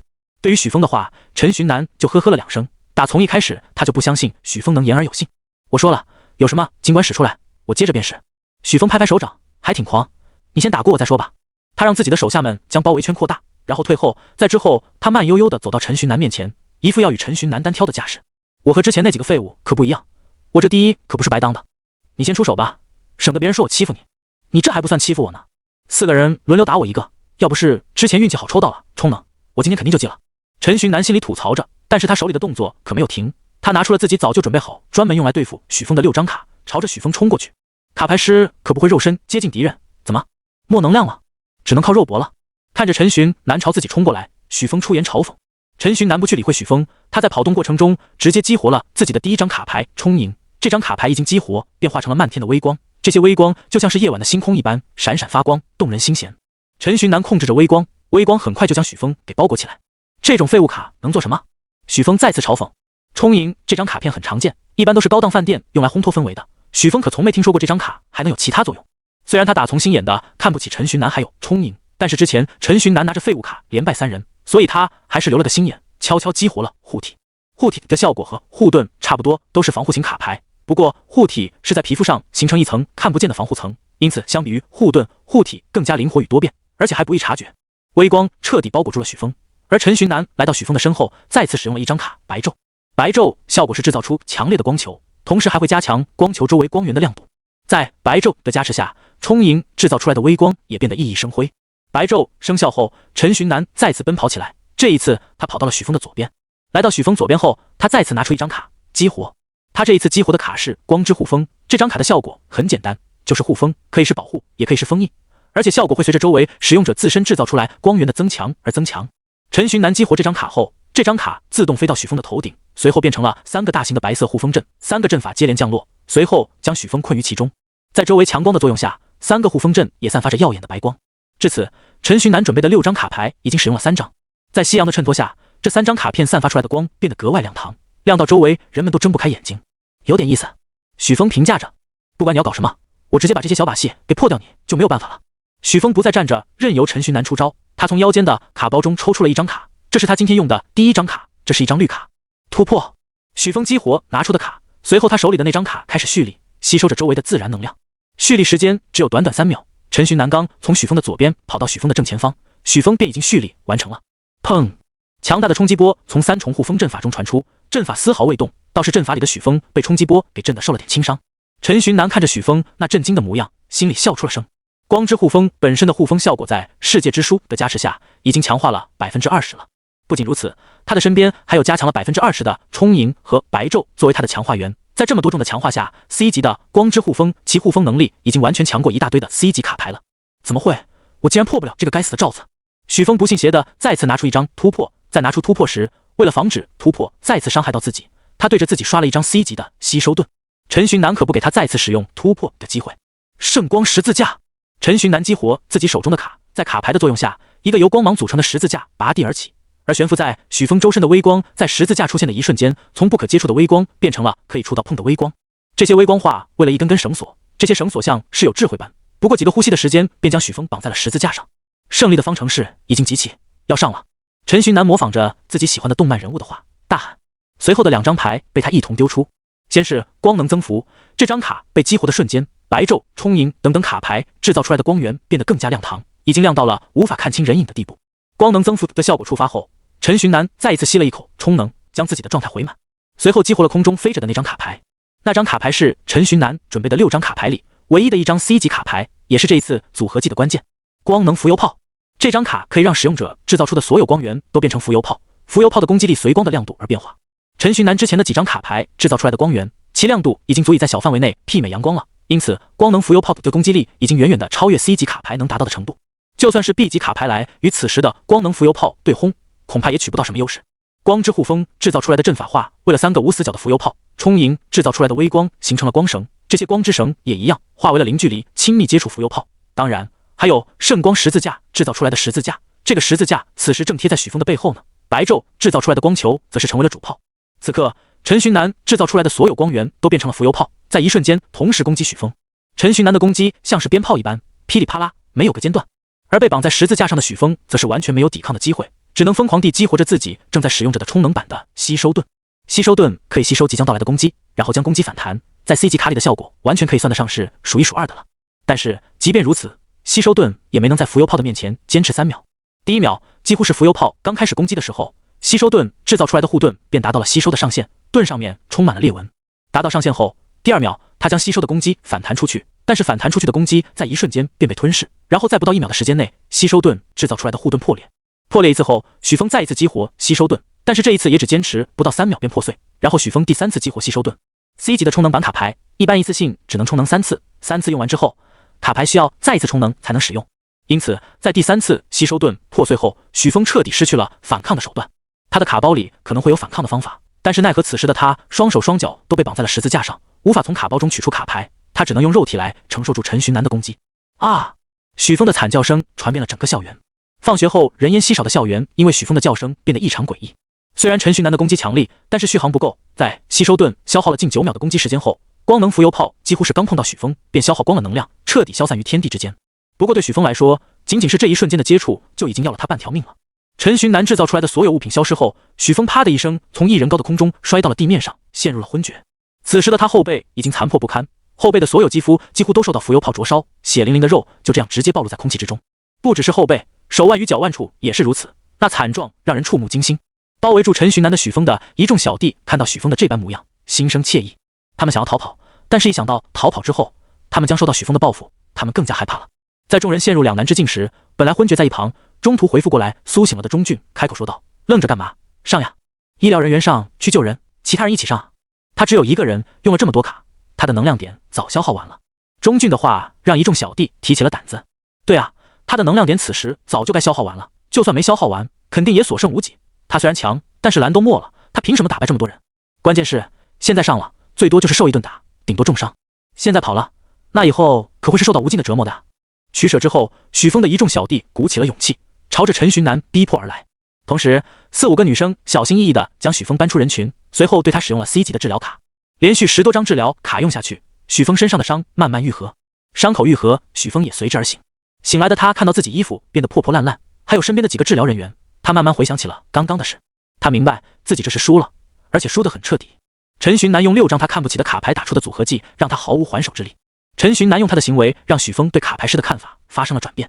卡牌师好像并不是能2点越高，好卡牌越多就越强的。他的目光开始在周围环视，寻找着陈寻南的身影。他看见自己的手下们朝着陈寻南逼去，他怒从中来，朝着那群手下怒斥：谁允许你们私自出手了？许峰的话让他的一群手下身躯一震，随后纷纷停下，转头向许峰道歉求饶。许峰这回可没空管他们，他拖着到处都充满着剧痛的身躯来到陈寻南面前，注视着陈寻南。看着目视着自己的许峰，陈寻南感觉到他似乎发生了一些变化，但是这种变化他一时之间还说不出来。不过许峰有了变化这种事情跟他可没有一点关系。他手放在空间收纳上，对着许峰说：怎么，现在单挑完了，你们打算群殴了？陈寻南的话让许峰一时无言。自己的风评有那么差吗？自己是那种人吗？好像还真是。那没事了，我不打了，我服了。许峰看着陈寻南开口说道。陈寻南震惊地看着许峰，不只是陈寻南，就连许峰的一众小弟也是目瞪口呆地看着他。这不对吧？你身为一个反派，现在不是应该恼羞成怒，然后过来围殴我的吗？陈寻南摸着自己刚拿出来的绯红幻境，心里暗自吐槽：我为了对付你准备了这么久，对群是所有准备里面最麻烦的一个，结果你说你服了，你不打是什么意思？看到陈寻南依旧手里捏着卡，而且一言不发，许峰以为是陈寻南不信自己说的话，他挥了挥手，将自己的小弟们都给遣散，随后取下卡包放在脚边，对着陈寻南说道：现在这样，你信我了吧？许峰极为认真地看着陈寻南，说着。陈寻南麻木地点点头，他人已经懵了，完全懵了。你很厉害。两人对视一会后，许峰开口说道：我知道。陈寻南回答之后，两人又陷入了长长的沉默之后。我这是有病，哥这和一个男人对视。在两人不知道对视了多久后，陈寻南开口说道：既然不打了，那没什么事，我就走了。等等。许峰拦下了陈寻南。陈寻南站住，看着许峰，一时无语。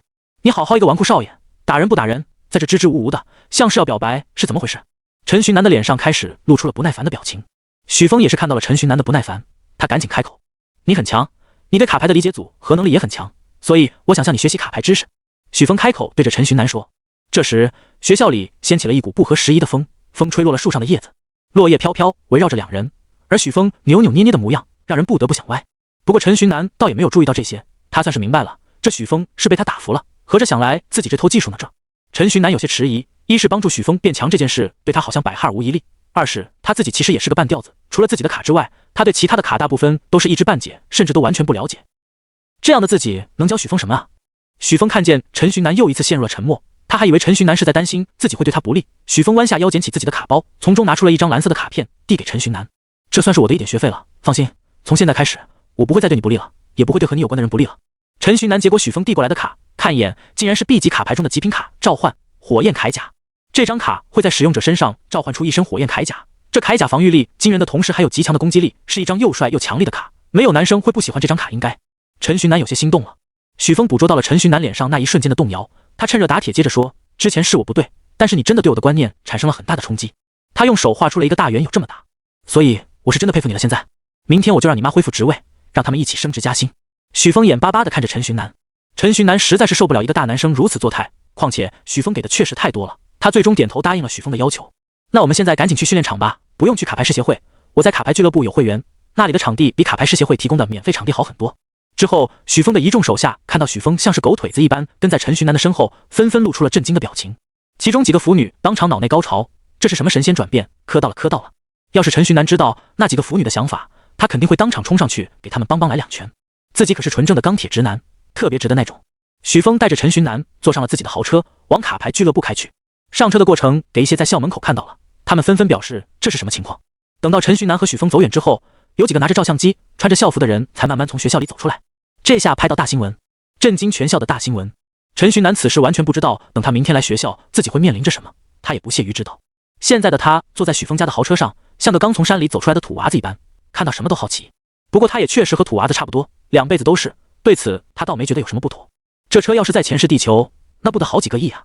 陈寻南摸着真皮的坐垫，还有一大堆他看不懂的设备，内心的震惊无以复加。关键是这车是飞的，这车他感觉比飞机飞得还快。等到两人来到了卡牌师俱乐部，陈寻南才算是从震惊之中回复过来，毕竟这是有着卡牌这种神奇能力的世界，汽车能飞应该也算正常。在许峰的带领下，陈寻南进入了卡牌师俱乐部。只能说不愧是有钱人的俱乐部，地板是由玉石堆砌而成不说，墙壁竟然全部都是用白金等奢侈的金属修建而成，奢华，只能说奢华。这就是有钱人的世界吗？陈寻南再一次震惊。在两人走到大堂准备再往里走时，服务人员走了上来，拦住二人说道，风少，咱们俱乐部不让仆从下人进，这个规矩你应该是知道的。服务员面带难色地看着许峰，许峰是他惹不起的存在，他怕自己会惹到许峰，但是俱乐部的规矩也不能无视。听到服务员的话，许峰果然露出微怒的表情，他拿出自己那张无限制的信用卡丢给服务员，说道，用你来提醒我，能不知道这里的规矩？拿去给我南哥办一个永久会员。服务员惶恐地从许峰手里接过信用卡，赶紧跑去办理永久会员卡去了。在办理会员卡时，他心如死灰。许峰对他来说已经像是皇上般惹不起的存在的，现在自己有眼不识泰山，惹怒了连许峰都要叫一声哥的存在。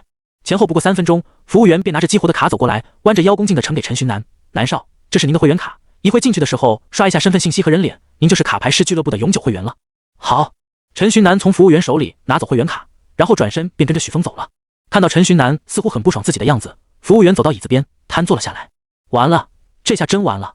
陈寻南要是知道服务员的想法，他肯定会过来与服务员说清楚。他完全没有别的意思，他只是第一次来到这种有钱人场所，一时之间不知道该怎么办而已。不过陈寻南终归还是不知道服务员的想法，因此他也没有折返回来与服务员说话。他在许峰的带领下走到电梯里，随后在许峰一步步的教导下，拿着永久会员卡绑定了自己的身份信息。弄完这一切之后，两人乘坐电梯往地下去。是的，往地下，地下第10层。来到下面的陈寻南看着透明的玻璃外的美景，一时之间有些说不出话来。外面是一个矿洞，被开采完的矿洞，矿洞里加了一些装饰物，变得美轮美奂的。他没有来的有点伤心，这是他父母工作的地方，在地下几10米的地方，不见天日，做着最苦的体力活。这个矿洞，陈寻南想询问许峰，这个矿洞是不是他父母那群工人开采出来的？南哥放心，你父母会升职加薪的，我到时候让人教他们专业技能和知识，安排他们到不累的岗位上去。敏锐的许峰一下子便察觉到了陈寻南的想法，随后回复陈寻南。陈寻南点点头，然后跟随着许峰进入了卡牌训练室。据许峰所说，这是整个天幕城最豪华的训练室，在整个东皇都是名列前茅的存在。这个训练室里有着许多稀奇的、外界见不到的东西。两人进入卡牌师俱乐部最底层的顶配训练室，许峰在一旁给陈寻南介绍道：整个训练室大概有一个篮球场那么大，其中半边是训练区域，另外半边是存放各种柜子器具的休息准备区域。许峰指着一个像是靶子的东西，对着陈寻南说：你看这东西像不像一个靶子？对，它其实就是一个靶子，不过它有着许多普通靶子没有的功能，像是力度计算这种比较玄的功能它都有。他又指向一个像是柜子一样的东西，神神秘秘地说：你知道那个柜子里面是什么吗？陈寻南摇摇头。许峰神神秘秘地带着陈寻南来到柜子面前，打开柜子，柜子里装着满满一柜子的枪、匣子等物品，这些可都是卡牌仪器，是卡牌师的装备，这在外界可是很少见的。陈寻南点点头，这东西他在现实中只在特勤局高手陈曦身上见到过，网上都说这东西珍贵得很。这么珍贵的东西，这个训练室里竟然有满满一柜子。陈寻南跃跃欲试，许峰看得出来陈寻南的心动，他上前去挑出一把枪和一个匣子递给陈寻南，示意他去试试。陈寻南在接过枪和匣子时，顺眼看了一下墙上贴着的使用说明书。增幅枪将 B 级以下的卡牌放在弹药仓，随后插入能量卡，扣下扳机便可消耗能量卡。通过增幅枪使用卡牌，增幅枪默认状态下会对所有属性攻击增幅 5%， 当设置成某一单一属性增幅时，增幅效果会变为 7.5%。追踪匣可以一次性放入50张 B 级以下的卡牌，之后只要插入足够多的能量卡，追踪匣会在瞬间自动激活最多50张卡牌，然后自动瞄准自动攻击目标。所以上次陈曦用的就是追踪匣子了。两个卡牌装备，一个重在威力，一个重在自动的范围性打击，各有各的优缺点。陈寻南突然有个大胆的想法，自己用增幅枪使用的卡牌，会不会也受到世界之书那 20% 的加成？那边有一些常规的地级卡牌，可以用那些卡牌来练习。许峰的话让陈寻南再一次感叹金钱的力量。他可清楚地记得，卡牌师协会的训练场地是不提供卡牌，这里能提供训练用的卡牌，光是这点就已经甩了卡牌师协会好几条街了。不过他也清楚，卡牌师协会的场地毕竟是免费的，与这个天价训练室自然会有差距。陈寻南来到存放卡牌的小柜子旁边，从中取出一筐近100张的小火球和一筐 C 级奈良卡。他取下弹夹，弹夹的样式很像是卡包，中间有东西将弹夹分成两半，一半放攻击卡牌，一半放能量卡。陈寻南在奈良卡那边塞入了一张 C 级的能量卡，随后又在弹药那一边塞入10张小火球，然后对准靶子，砰砰砰的往5个靶子上连射了5发。在受到攻击后，靶子上浮现出一个虚拟屏幕，屏幕上显示着这一次造成的伤害。5个靶子全都是300上下，浮动区间在30左右。浮动的原因是距离不一样以及收击部位不一样。记好5个靶子的伤害数字后，陈寻南放下增幅枪，开始自身去激活卡牌攻击靶子。砰砰砰砰砰，连续5声受击声从靶子上传来，一下子消耗了5个能量点，脸色顿时变得很苍白。不过他可不管自己身体虚不虚，反正有充能在，可以随便浪。他深吸一口气，抬头看向靶子，5个靶子上显示的伤害从380到400不等，整体造成的伤害比用增幅枪时高出了40点左右。看来卡牌仪器不能共享世界之书的增幅效果。陈寻南有些失望，不过也带着一点兴奋。他一直以来都对世界之书的增幅没有一个明确的感觉，如今有了一个对比数值出来，世界之书的强大直观地展现在了他的面前。这一旁的许峰看到陈寻南不用增幅枪，比用增幅枪时伤害还高，他一时之间被震惊得无以复加。我也来试试。许峰拿来一张小火球，砰的一声，299的伤害出现在靶子上方。他一时之间有点怀疑人生，南哥，你是怎么做到的？你的修炼卡牌是什么？效果这么变态的吗？许峰刚一开口，话一说出，他舅舅连忙向陈寻南道歉。修炼卡牌可是卡牌师最大的秘密，是卡牌师最不能透露出来的事情。陈寻南的关注点则完全不在这个上面，他在想，为什么许峰家里那么有钱，修炼卡牌却好像很差的样子。敏锐的许峰又一次从陈寻南的表情上读出了陈寻南的想法，修炼卡牌这种极其稀有的东西，市面上很少见的，像是一些强力的修炼卡牌，别人一抽出来基本上都是自己用了，谁会拿出来卖啊？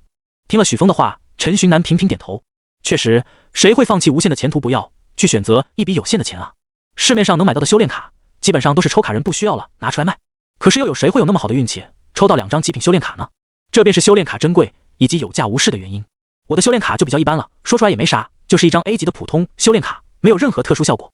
陈寻南想了想，从空间收纳中拿出一张绿卡递给许峰，这张火焰修炼术你拿去吧，虽然它只是一张 C 级的修炼卡，但是好歹也算是有着一些特殊效果的。看到许峰从空间收纳中拿出一张有特殊效果的修炼卡，许峰的眼睛都直了。他很想要这张卡片，但是这样白白接受陈寻南的卡片有点不好。他推辞道：算了算了，这么贵重的卡牌我可不能收，而且南哥你自己也能用啊，这张卡我已经用不到了，给你吧。而且你给我办了卡牌师俱乐部的永久会员，这张卡牌的价值远远没你刚刚为我花的钱多。陈寻南想将卡牌塞给许峰，许峰握紧拳头，就是不接受陈寻南的卡牌。那不一样，那是我交的学费，一会我还要和你学习卡牌的使用技巧以及组合技巧呢。你一开始还不是想霸占我的空间收纳，怎么现在开始扭扭捏捏起来了？哎呀，那不一样。经过多次推搡，许峰还是不肯接受陈寻南的卡牌。那这样好了，我给你这张修炼卡，你给我弄来一个购买卡牌仪器的渠道，我去想买一个追踪匣。陈寻南的话让许峰心动万分，关键是有特殊效果的修炼卡对他的吸引力太大了。一张 C 级的特殊修炼卡，其价格是 A 级普通修炼卡的2倍多一点。从价格上便可以知道特殊修炼卡有多稀有。特殊修炼卡都会带有特殊的效果，同类的特殊效果不能叠加，只会好的取代差的，但是不同类的特殊效果是可以无限吸收的。比如许峰，他本身使用的是一张 A 级的普通修炼卡，他再次使用 C 级的火焰修炼术时 ，A 级修炼卡的必定修炼到 A 级的效果比 C 级的必定修炼到 C 级强，所以 A 级的这个效果得以保留。但是 C 级火焰修炼术有一个火属性增伤 5% 的特殊效果，这个效果被许峰完全吸收，且今后一直生效。在这个基础上，他还可以吸收水属性、土属性等各种其他属性修炼卡的增幅，没有上限。如果许峰之后得到一张 B 级的火焰修炼术，那 B 级火焰修炼术的效果会覆盖掉原先 C 级火焰修炼术的效果。就是因为修炼卡的这些特殊使用条件与作用，拿特殊修炼卡出来卖的人才会那么少。陈寻南能直接送给他一张，许峰内心其实是非常惶恐的。不过如果他知道许峰空间收纳里还有许多张更好的修炼卡，那他估计会毫不客气且心安理得地接受陈寻南的馈赠了。从陈寻南手里接过特殊修炼卡后，许峰迫不及待地想要吸收其效果，因此他让陈寻南今天先自行训练，他要先回家了。我先走了，南哥，你先自己练着，明天我再来找你学习卡牌组合。抛下这句话后，许峰火急火燎地乘坐电梯离开了。看到许峰离开，陈寻南哑然失笑，至于那么急吗？之后，陈寻南开始独自使用起追踪匣的效果。50张小火球被放在追踪匣里，搭配上5张 C 级的能量卡，50个小火球一同从那一个小小的匣子里射出，呈天女散花之势，自动对着场地里的靶子射击着。这场面让陈寻南想到了前世的导弹，可能前世的制导系统都没这一瞬间射得多。追踪匣可比增幅枪好用多了。陈寻南低语道，随后再次来了一发50连发。好在俱乐部里提供的小火球都是充能版的，因此100张小火球成功让陈寻南玩了个尽一星。来来回回玩了几次后，他看了眼不早的时间，决定收拾东西准备回家。就在他从地底再一次来到大堂时，之前那一个服务员又一次来到了他的面前。南少，这是风少给你的钱，他已经付过了。服务员递过来一个金属制成的盒子，恭敬地对他说着。陈寻南好奇地接过盒子，打开一看，一个镀金的还贴着保护膜的追踪匣静静地躺在盒子里。除此之外，盒子里还放着一叠 B 级的奈良卡和一个银色的收纳包，追踪匣可以放在收纳包里挂在腰间，很是帅气。吆喝，起飞！陈寻南欣喜地叫了一声，这一波属于是赚麻了。虽然感觉有点像是宰肥羊，一再走到俱乐部大门时，他又被一人给伸手拦住。南少，我是风少的管家，他让我来送你回家。那人穿着西装，笔直地站在陈寻南面前。这小子还挺贴心。陈寻南在心里给许峰竖了个大拇指，随后点点头，跟着管家上了车。不过在上车时，他忍不住对管家吐槽：“您是管家，为什么要一个管家来开车，而不是司机呢？”陈寻南的话让坐在驾驶位的管家黑着脸，不知道作何回答。陈寻南看着车内的气氛因自己的提问而显得有点尴尬，他乖乖地闭上了嘴。一路无话，好在飞车的速度很快，5分钟不到的时间，陈寻南便已经被送到了家中。回到家后，陈寻南带着愉悦的心情打开家门。打开家门的一瞬间，家里扑面而来，传出了一股香气。他看着自己爸爸妈妈喜悦的样子，还有桌上的一大桌饭菜，心里大概已经明白发生什么事情了。不过他还是假装不知道的上前询问：“今天是什么节日吗？怎么这么开心，这么隆重？”听到陈寻南的询问，在厨房里的陈父陈母纷纷探出头来，回答：“矿场今天高层来检查，发现管理员的小动作，因此你妈妈恢复工作，且被扣的工资还回来了。不仅如此，原先的管理人还被高层给炒了，然后最终决定让我和你妈去当管理人员。真是时来运转，皇天不负有心人啊！”陈寻南看着自己父母开心的样子，他心里的喜意也变得更浓。之后他坐上饭桌，等待自己父母做好饭菜，随后一同吃饭聊天，庆祝到了接近晚上1点多，才回到自己房间。回到房间后，陈寻南难得的没有修炼，而是直接睡去。虽然修炼会补充精神，让自己感觉不到困，但是连续这么多天精神紧绷，天天晚上不睡觉修炼，陈寻南的心里早已疲惫不堪。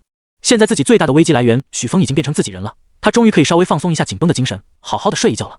美美的睡衣。觉后，陈寻南早上罕见的有了赖床的想法，但是因为要去上课，心里虽然万般无奈，却也得去面对这个现实。他拖着自己疲惫的身躯起床，刷牙，吃早饭，然后去上课。整个过程很流畅，但是异常痛苦。等到来到学校之后，这种痛苦才因为麻木而有所缓解。他唉声叹气地走进学校。不过他一进学校就发现路上的大部分人都在看着他，而且眼神很奇怪，带着一股八卦，八卦中还夹杂着一丝玩味。这是怎么了？这是……他疑惑地走进教室，教室里的人也是如此，那笑容让陈寻南起了一身鸡皮疙瘩。这一次就连向阳也是如此，陈寻南心里慢慢生出了不好的预感。等到陈寻南落座后，向阳神秘兮兮地对着陈寻南说：“你觉得你这样对得起顾有情吗？”陈寻南整个人一下子疑惑住了。我怎么了？我怎么就对不起顾有情了？呸！我和他有没有啥关系？哪里来的什么对得起对不起？向阳一副看渣男的样子，看向陈寻南：“你这样说对得起顾有情吗？你这是为你自己出轨找借口，你不仅出轨，你还出柜。等等等等，向阳他到底在说什么？陈徐南更加疑惑了。你先让我捋一捋。陈徐南伸手打断向阳想要张开的口，自行说着：第一，我和顾有情之间是清白的，我们什么也没有。第二，我连女朋友都没有，怎么出轨了？第三，我是钢铁老直男，性取向没有问题，可直可直的那种。听了陈徐南的话，向阳开始大声嚷嚷，大伙都听到了。这家伙现在说自己和顾有情没关系了。班里开始跟着向阳一起起哄起来。到底是怎么了？陈徐南看着班里一群莫名其妙的人，心里有些抓狂。你们到底在说什么？我怎么一句也听不明白？向阳拿出手机，打开了校园新闻页面，打开了其中一个视频。那个视频里，陈徐南一人连续打败4人，好似天神下凡，巨帅无比。这怎么了？这不我的高光场面吗？对不起，放错了，重来。向阳打开了另外一个视频，视频的角度很奇怪，像是从下水道里偷拍的。画面里，陈徐南和许峰面对面站着，风将两个人的衣角吹起，似乎还带起了一丝暧昧。这时候 BGM 突然响起，那是一首甜甜的歌曲。随着 BGM 的响起，落叶随风飘舞，这一幕像极了青春爱情片里面的名场景。之后，许峰扭扭捏捏的作态更加让人多想，一直到最后，陈徐南在许峰的伺候下上了陈徐南的车。视频结束，证据摆在这里，我看你怎么解释。向阳开口说着。巧的是，来到学校出去早训的顾有情刚好这回来到教室，也听到了向阳说的话。顾有情一进教室，瞥了一眼陈徐南，然后独自在座位上坐下。欧班里一些好事的同学故意发出了拉长的声音，这什么跟什么啊？陈徐南拿起向阳的手机，然后点击退出。一退出，一个大大的标题出现在了他的眼里，震惊。这两人竟上演了霸道总裁爱上我的戏码。看到这个漫漫的 UC 风格的标题，陈徐南有些无语。当然，最无语的还不是这个，整个校园新闻主页都在放着他和许峰的这段视频。不过标题确实千奇百怪，像是什么被他打败后，我深深的爱上了他，还有什么豪门弱兽爱上平民猛攻，不是这样的。陈徐南开口解释。向阳看着他，笑道：不是这样，那还能是怎么样？我给3秒时间给你去编。陈徐南将昨天在学校里发生的事一五一十的说了出来，那场面像极了被审讯的犯人在招供。你觉得我会信你吗？向阳开口说道。陈徐南彻底无语，我身正不怕影子斜。你们看这些视频连我们说话内容都没有，那你说顾有情对你来说意味着什么？向阳突然口风一转。陈徐南沉思片刻，还真开始认真回答，顾有情对我来说是最好的朋友，是我的青梅竹马，同时也是我生命中比较重要的人。哦，懂了，最好的朋友是吧？那你觉得他好看吗？好看啊，当然好看了。难道你觉得他不好看？既然他这么好看，那你不喜欢他吗？当然。话刚说出口，陈徐南便得知失语，赶紧捂住了嘴巴。欧班里再一次传来众人的起哄声，顾有情也是通红着脸，恶狠狠地盯向陈徐南与向阳。谁不喜欢顾有情啊？对吧？他那么好看，哪个老色批不喜欢？我实话实说了，我就是 LSP。陈徐南开始转移话题，想将自己刚刚说的喜欢变成欣赏的那种喜欢。不过这回他说什么，大家都不会再理会他了。班里许多人拿着手机，开始就地剪辑起刚刚录制下来的画面。众人都在想，该取什么名字好呢？有了，就叫他与他与他吧，或者叫天降打不过青梅。众人渐渐思如泉涌，学校新闻网页再一次被陈徐南刷屏。后来人家再问起陈徐南，天目高中的众人只知道他是一天之内连续霸占2次校园新闻网的猛人。在众人再次吵闹了一会后，老师过来，随后一天的课程就此开始。陈徐南虽然有点恼，但是其实他并不怒，甚至内心里有一点点开心。在他的印象里，好像这才是高中生活真正的模样。虽然一直说不在意，但是被语言霸凌了近3年，谁又能真正的不在意呢？不过他们正是我，是因为我的实力啊，要是我没有展现出实力，那可能我还要继续被霸凌下去。想到这里，陈徐南心里莫名觉得有点悲哀。放学，陈徐南和顾有情一如既往的走回家，学校里的众人目光挪于，不过好在两人都是大心脏，因此倒也影响不大。不过两人这一次走得异常沉默，一句话也不说就到了家。这件事就先这样吧，还有3个月高考了，还是先准备高考吧。走之前，顾有情极为认真地对着陈徐南说着，陈徐南点点头，也回到了自己的家中。回到家中的陈徐南发现自己的父母都不在，应该是在工作，还没下班。想着他们当上了管理层，下班时间应该不会太晚，陈徐南便回到房间中，等待自己父母回来一起共进晚餐。不过他一进入房间，放在口袋中的手机便疯狂地震动起来。对了，都忘记去找许峰了。手机一响，陈徐南一拍大腿，突然想起来自己答应许峰要教他组卡的。只是当他拿出手机时，发现打来电话的不是许峰，而是自己的班主任。班主任找我干什么？陈徐南有些疑惑，他接通了电话，沉默着等待对面出声。陈徐南吗？电话那头传来班主任的声音。陈徐南嗯了一声，班主任再次开口说道：你现在有空吗？有空的话可以来学校一趟，有点重要的事想要跟你说，这关乎到你之后的前途。电话那头的班主任极为认真地说着。陈徐南在电话这头倒是有些二账摸不着头脑。算了，还是去看看吧。陈徐南心里想着，随后放下书包，拿起手机和许峰之前给自己办的那张终身会员卡，随后出门。刚走回来的陈徐南有点不太想走路去学校，而且他家离学校有点远，走过去可能班主任要被他急死。最终陈徐南决定花钱坐车。坐车的途中，他还撞见了车祸现场，一位银色头发看起来就是富家少爷的人倒在地上昏迷不醒。哪个？司机师傅，你还是开慢一点吧，我不赶时间。看到这一幕的陈寻南心有余悸地对着司机师傅说着。司机师傅倒是个沉默寡言的人，他只是点点头。最终，陈寻南用一个比较适中的时间，安全又平稳地来到了学校。付了钱之后，他走去班主任的办公室。此时办公室里不仅有自己的班主任、教导主任、年级长等等学校领导都在。这些领导们一个个打着绷带，敷着药，很显然是之前妖魔入侵时受的伤还没有好。没看到他们的战斗场面，这么多人一下子被妖魔给秒了，感觉不是特别强的样子。让他们来教我们，天幕高中是不是完了呀？陈寻南内心稍微有些皮的感慨了一声，还好他没将这话说出来。看到陈寻南来到办公室，班主任过来将他带到座位上，随后直接步入正题。你能打败许峰，看来你一直以来都是藏拙了。在步入正题前，班主任习惯性的想要长篇大论说教一番，可惜被教导主任给阻拦了。我们也不废话了，学校现在已经确定了你的潜力了，但是你的修为太低了，达不到学校毕业标准的25个能量点。就算你的实力再强，打遍全校无敌手，你能量点不达标，你也无法毕业。陈寻南点点头，这种基本的信息他还是知道的。因此，学校打算在临近高考的3个月对你进行重点辅导，让你在临近高考的这一段时间内，以最快的速度提升修为。哦，好。陈寻南点点头，除此之外，他也不知道该说些什么。行，我们就想询问一下你的意向，既然你觉得没问题，那就从明天开始吧。明天早上你不用上课了，直接来找我就行。教导主任说完，带着一群老师离开了班主任的办公室。这么简单就聊完了这么重要的事，教导主任带过来的一群老师甚至连话都不说一句，像极了黑帮大哥带小弟出行的样子。陈寻南，你骗我骗得好苦，明明你实力那么强。教导主任离开后，班主任开始了长达1个多小时的述说，最终是陈寻南的父母打电话给陈寻南，班主任才有些不舍得放陈寻南离开。在陈寻南走之前，班主任递给了他一个小盒子，神神秘秘的让他回家再打开。抱着盒子的陈寻南再一次打车回家，一路上他都在思考自己身边是不是没有正常人。一般来说，吊车尾的废物一下子崛起成为最强，所有人不是应该都震惊的膜拜自己吗？自己身边的同学们是吃瓜，教导主任陈寻南甚至都不知道他的反应到底该怎么总结，就只有班主任的反应像半个正常人。我太难了。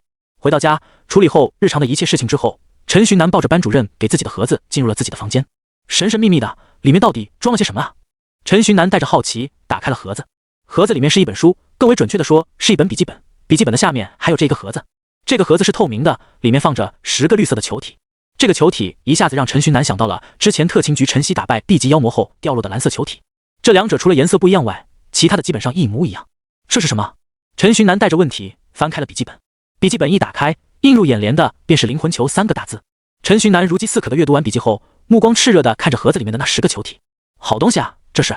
根据笔记本中的记载，这些球体被称为灵魂球，是击败 C 级或以上妖魔的时候才会有一点点几率掉落的极其珍贵的物品。吸收够一定数量的灵魂球后，灵魂球会升华，形成一张封印卡牌。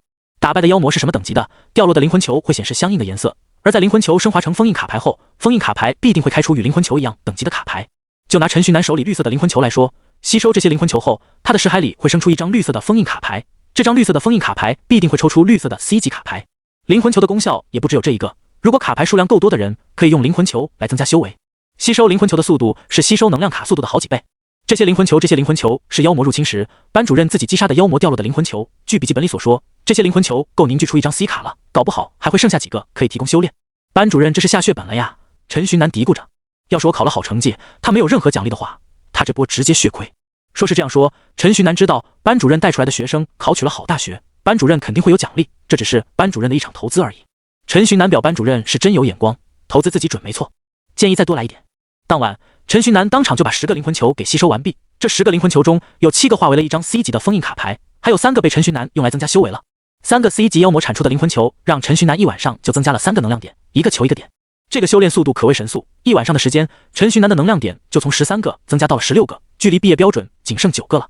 不愧是我，感叹一声后，他早早的出门去寻找教导主任去了。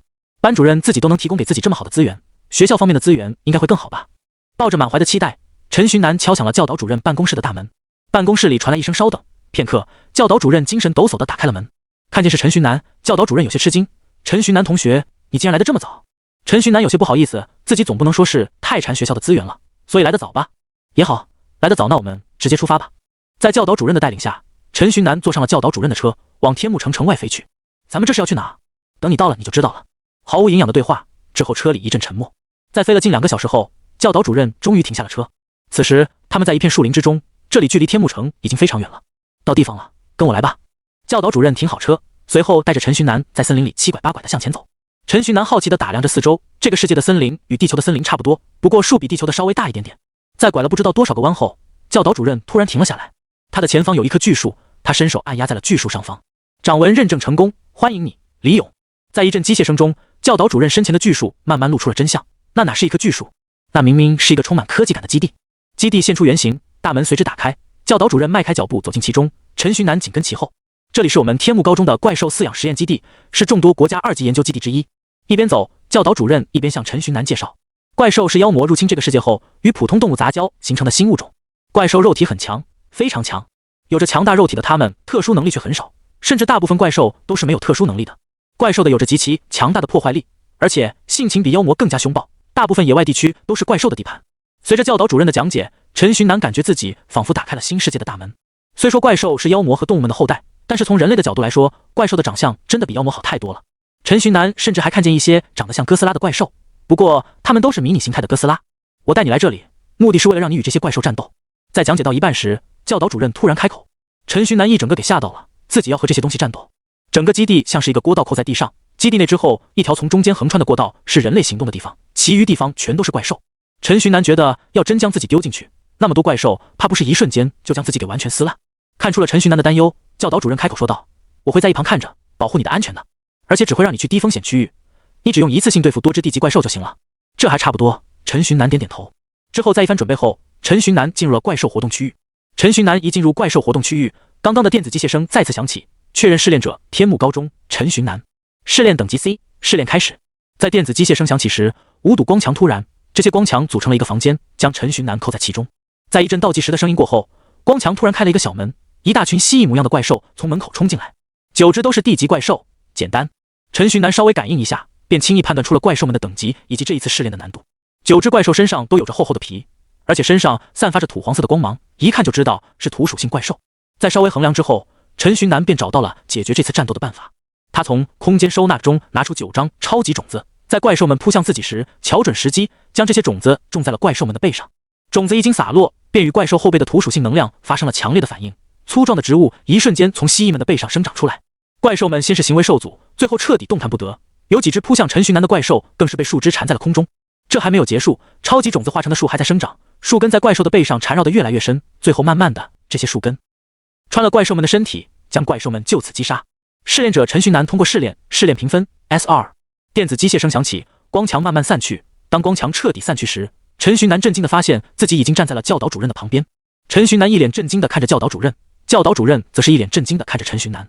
陈寻南，这个基地也太神奇，太高科技了吧！教导主任，这个小子也太变态了吧，变态程度远超我的想象啊！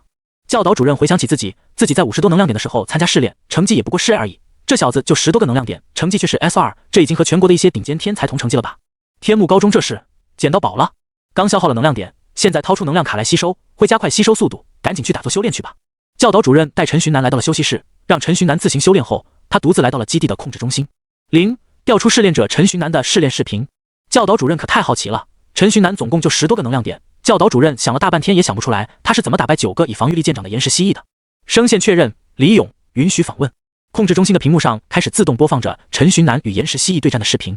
见到一只岩石蜥蜴，只用1张卡便将其解决，副校长脸色微变。他记得不错的话，据统计，岩石蜥蜴需要使用3张或以上张地级卡牌才能杀死才对。陈寻南到底是怎么想到利用岩石蜥蜴自身的岩属性来对付他们自身呢？这对卡牌的理解以及临场应变能力，就连他这个 C 级巅峰都自愧不如。这是什么怪物啊？教导主任激动地捶大腿，这么好的人才必须不能埋没了。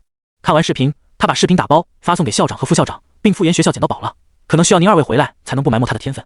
这之后，教导主任来到休息室，他离开才不到1个小时，在这短短的1个小时内，陈寻南已经恢复满状态了。看着盘腿而坐的陈寻南，教导主任皱了皱眉，他一个咳嗽将陈寻南叫醒。你怎么恢复的这么快？是不是用充能？除了充能之外，教导主任想不到别的可能。不到1个小时，靠自身回复9个能量点，就算让传说中的卡牌师来都做不到。陈寻南点点头，充能是战斗时候应急用的，哪能是你这么浪费了？而且用了充能，这一次的训练将会变得没有意义。人体只有在缺少能量点的时候，吸收速度才会变快。你一下子充满了，那你的身体对能量点的接受程度就会降低，这点基础你都不懂吗？今后修炼不准用充能。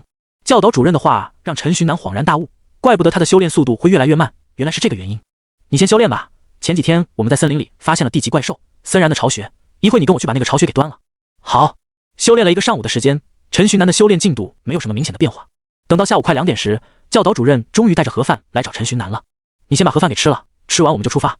这一次和试炼时一样，我在一旁保护你。进入森林，教导主任丢给陈寻南一份地图，然后站在旁边一言不发，看起来是此行的所有都要靠陈寻南了。陈寻南拿着地图看了眼，随后拿出手机打开了缺德地图，这让一旁的教导主任气得直抽抽。不过他也没多说什么，只是在心里记住了下次出门要把手机给没收。对照着教导主任给的地图，再加上导航的引导，陈寻南轻轻松松地来到了此行的目的地。那是一个大型树洞，树洞大到3个陈寻南并肩走进去都不会觉得拥挤。森然的住的地方是树洞吗？陈寻南稍微思考了一下，不过他很快就放弃了思考，毕竟这里不是地球，和地球不同也挺正常的。森然就在里面，大概有5只左右，我们需要的是活捉。教导主任下好命令后，一个蹬腿跳上了树枝，这老头缠着绷带还要耍帅。陈寻南默默吐槽一声，随后向前走去，边走他边思考接下来的战术。按照教导主任给的信息，森然是木属性的怪兽，虽然是木属性，但是他体表的鳞片让他对火焰的抗性得到了极大的增强，因此不能单用火属性来攻击了。嘶嘶嘶！随着陈寻南离树洞越来越近，他开始隐隐听到了森然的叫声。一群蛇不怕火，可真奇怪。陈寻南嘀咕着，从空间收纳里拿出了几张卡牌。按照要求，首先是要无伤面对所有森然，其次是要活捉，而且还不能让森然受到严重的伤害。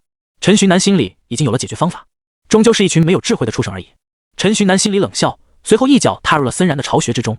一进入巢穴，一股湿气扑面而来，应该是为了防火的吧，毕竟是树洞，一些防火措施还是要有的。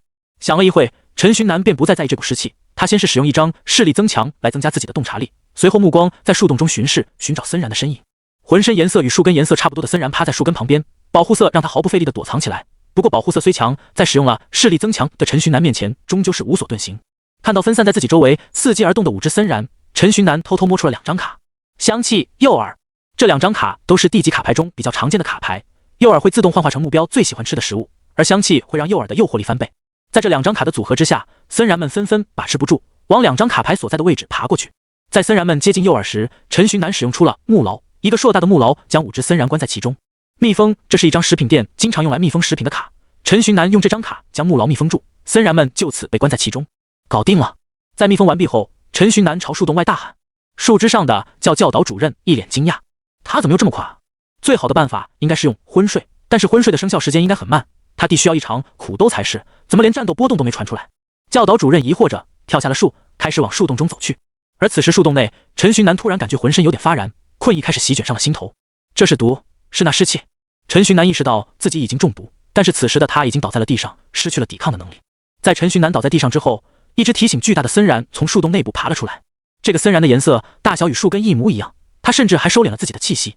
陈寻南完全没有发现他，而他此时正拖着自己的身体慢悠悠地朝陈寻南爬去。孽畜！好在陈寻南先前叫了一声教导主任，教导主任进入树洞时，那只大森然已经张开了口，想要将陈寻南吞入腹中。去！教导主任丢出一张卡，那张卡在飞行途中化为了一只猫。C 级卡召唤暗影猫妖。暗影猫妖借助教导主任的力，在一个呼吸之间便来到了大森然的头上。他猫爪一拍，大森然的头硬生生被他拍得便宜了位置。力道增强，一张增幅卡片增幅了猫妖的力量。得到增幅后的猫妖跳到了森然的身上，他用猫爪死死按住了挣扎着的大森然。暗影钉，一只极大的黑色钉子突然从天而降，在猫妖的辅助下，这根大钉子轻而易举地刺穿了森然的7寸。大森然被钉在地上动弹不得，在挣扎片刻后，他彻底失去了气息。回来吧！教导主任一伸手，猫妖便回了一张绿色的卡牌，自动飞回教导主任的书中。教导主任看了眼陈寻南，一眼便判断出他中了森然的毒。一张大风将树洞中的毒素吹散，随后一张解毒光环为自己以及陈寻南解毒。毒素散去，陈寻南开始慢慢悠悠醒来。醒来的他看在被钉在不远处的大森然，心里顿时明白刚刚发生了什么事情。他心里一阵后怕，要不是有教导主任跟来，自己此时可能已经记了。教导主任此时正在看着陈寻南的杰作。木牢中5条小森然被关在里面，密封的存在让森然完全无法逃脱出来。好想法，真是好想法！教导主任不由感叹。一说到活捉，自己最先想到的是催眠，让小森然陷入沉睡。但是催眠生效时间长，在此期间需要拖住森然，不让他逃跑，而且还要保证自己的安全。但是陈寻南的办法就简单安全且高效。教导主任再一次领会到了陈寻南对卡牌的理解，而陈寻南此时站在大森然面前，目露惊讶。这只大森然体型比那5只小森然加起来还要大，不是说要活捉吗？这只大的不应该更珍贵吗？教导主任，你怎么杀了？在教导主任拿起木牢走向自己时，陈寻南开口问道。因为这是成年森然了，我们要的是幼年体，成年的对我们没用。敖陈寻南似懂非懂的点点头。教导主任来到这只大森然身前，拿出一把小刀，他用小刀将大森然的身体从中间分成2半，取出了熠熠生辉的蛇胆。那蛇胆泛着绿光，里面满满的都是木属性的能量。这个是怪物的遗留物，也是我们基地的主要研究对象。教导主任将蛇胆递到陈寻南面前，对他说着：野外的怪兽成年后，身体都会长出一个存放能量的器官，那个器官可以用来制作卡牌装备。早在10几年前，我们国家就尝试过通过饲养来得到大量可持续的怪兽材料，但是不知道为什么，人工培育的怪兽死后，它们存放能量的器官就会失去功效。教导主任边收拾着大森然的尸体，边对陈寻南说着。对此，陈寻南也是充满了好奇，那就一直没找出原因吗？一直没找出原因。教导主任极为熟练地解剖完森然的尸体，取出一些可用的部位后，带着陈寻南往外走去。他那熟练的动作让陈寻南不禁想到了前世某一个狩猎怪兽的游戏。两人走出树洞时，陈寻南突然在树洞入口处发现了一个字。刚刚进来时完全陷入了思考，因此没注意到。如今所有事情弄完之后，陈寻南才突然注意到门口的那个字。那个字不是这个世界的字，是汉字。等等！陈寻南突然叫下教导主任，跑到汉字跟前。发现什么了？教导主任看到陈寻南激动的模样，也火急火燎地跑了过来。至于关押着森然的木牢，已经被陈寻南放进空间收纳里了。这是什么？看着自己眼前的那个用中文写成的洞字，陈寻南向教导主任试探道：这好像是制作卡牌装备时会用到的咒文，这是200年前的装备大师王浩开创出来的咒文。教导主任看着那个中文，一下子就将其认出。制作装备的咒文，这明明是中文啊！陈寻南心里疑惑与兴奋交织，这明明是中文，为什么突然变成咒文了？那个王浩又是谁？也是地球来的吗？他是怎么让中文变成咒文的？种种疑惑瞬间填满了他的脑海，陈寻南脑子一下子有点转不过来。最重要的是，陈寻南想知道这个王浩目前的情况。越高等级的卡牌师性命就越长，他既然能成为装备大师，将中文变成咒文，那他境界应该很高才对。境界那么高，活个200多年不成问题吧？那个王浩呢？现在还活着吗？怎么，对卡牌装备感兴趣？教导主任看着陈寻南，笑问道。陈寻南点点头，随后又摇摇头。他确实对卡牌装备很感兴趣，但是他现在更想知道的是所有有关于王浩的信息。装备大师王浩乃是 S2 级别的传奇卡牌师，据说他离 SSR 也只有一步之遥，那他现在肯定还活着了。陈寻南惊喜地看着教导主任，这就不知道了。王浩大师在200年前创造出咒文之后就突然消失了，只剩一本咒文书流传于世。教导主任的话让惊喜的陈寻南情绪一下子跌落到了谷底，本来以为自己可以遇到与自己一个世界的人了，到时候说不定能成为自己的大腿，甚至从他口中询问有关穿越的事情。现在这一切都变成了白日做梦。等等，消失不见，他会不会是找到回地球的路，然后回地球了？陈寻南突然又一次开心起来。如果真是这样，那我变强以后是不是也能回去？教导主任看着陈寻南一时低落一时又兴奋的样子，有些摸不着头脑。等到陈寻南平静下来后，他将陈寻南带去了基地，然后将他领到了图书室之中，便拿着森然离去了。这一间图书室里所有的藏书都与卡牌装备有关。陈寻南找出了几本有关咒文学习的书籍，再拿来几本怪物材料大全，坐在门口翻阅。首先是咒文学习，在一阵翻看下来后，里面的所有咒文果然都是用中文书写的。像是动这个字会让卡牌装备的空间增幅变得更强，而火、水等等则是让与之对应的属性增幅变强，算是比较简单明了。在快速翻阅完咒文学习书籍后，陈寻南拿出手机在网络上搜索王浩。可能因为他是200多年前的人了，现在基本上没有什么人在讨论他，更多的是一些考生在祈祷，祈求王浩祝福的帖子。简单翻阅了几遍之后，陈寻南无奈地打开了千度千科，千科的介绍与教导主任的介绍一般无二，没有什么特别有用的信息。看来是找不到什么有用的线索了，我还是先变强了，变强了我再自己去一探究竟。陈寻南叹了口气，随后打开了自己带来的另一本书《怪兽材料百科大全》。这本书里面记载了所有的怪兽的信息，以及它们会掉落的材料和材料的作用、价格。陈寻南如饥似渴地阅读着这本书，直到傍晚教导主任来找他才看了这本书的1%不到。怎么，想自己打造自己的装备？进来的教导主任笑着问他。对啊，陈寻南回答。两个人闲聊了一会，教导主任带着陈寻南坐上了自己的车，准备往天幕城开去。一路上，教导主任一直在与陈寻南诉说着有关高考的事情。25个能量点只是毕业的需求的标准而已，想要进入大学，能量点还得往上加。专科要40个能量点，本科要50个能量点，2本60，一本70985，更是夸张，要求直接到了90以上。听完教导主任的话，陈寻南顿时压力倍增，自己不想上卡牌师专科，那最起码就要修炼到50往上，而自己目前能量点只有区16个，路途遥远啊！陈寻南感叹一声。这一声过后，教导主任的车也开到了学校门口。还有几分钟放学，你就先自己回家吧，我就不送你回家了。教导主任说完，便再次开着车走了。不过走之前，他递给了陈寻南一个木牌。根据教导主任所说，这个木牌是一个纪念品，他看着好看买的。木牌上面有着商贩们照虎花猫刻下的装备咒文。陈寻南接过木牌时，有点苦笑不得，自己要这么有没有什么用？他将木牌收回空间收纳，在门口站了一会。学校放学，顾又晴从学校里面走了出来。顾又晴一出来，他就看见了陈寻南，他直冲冲地走向陈寻南，来到他面前对他训斥道：你知不知道快要高考了？在这种时候你还逃课？班主任没跟你说我没去上课的原因吗？听到顾又晴的怒斥，陈寻南略显无辜的开口。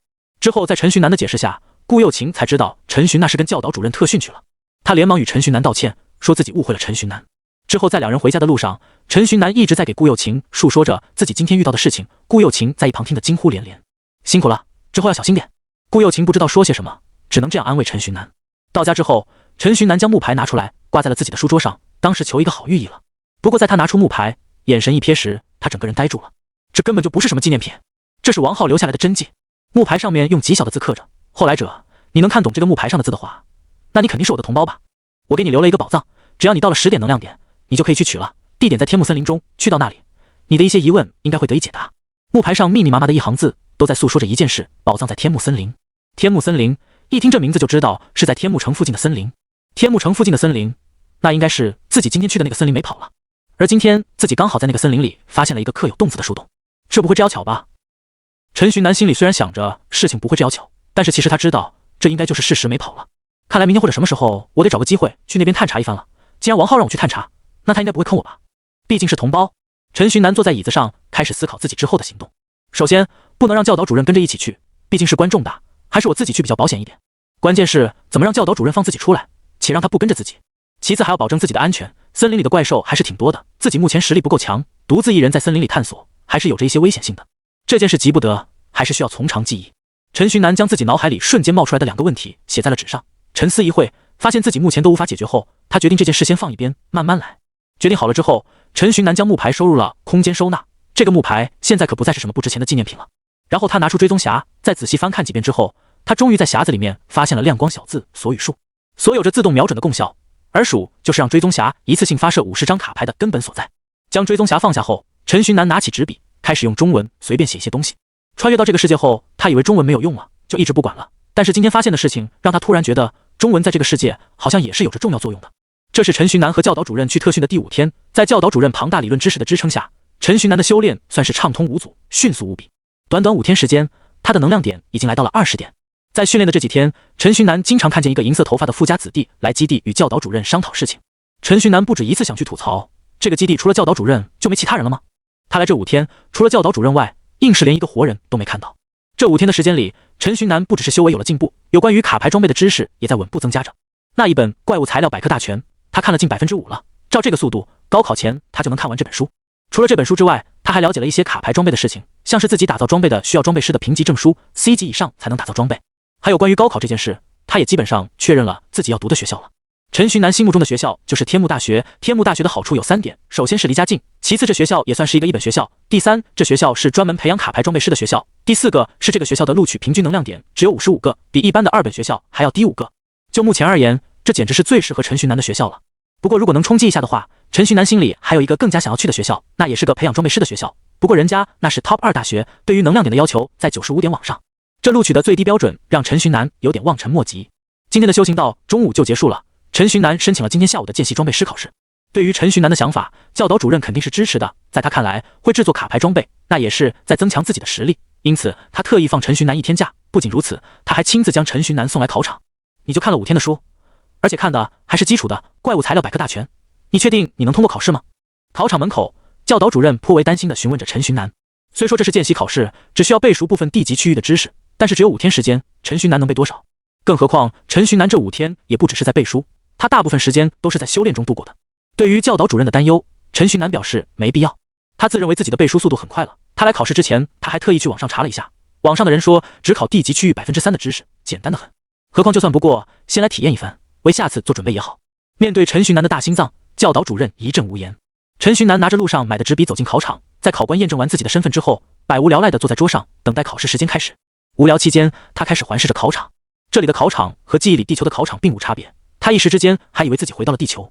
在巡视过程中，陈寻南看到了一个让他很意外的人，银发富家少爷。他也是来考试的。那位银发富家少爷注意到了陈寻南的目光，转头来冲着陈寻南微微一笑。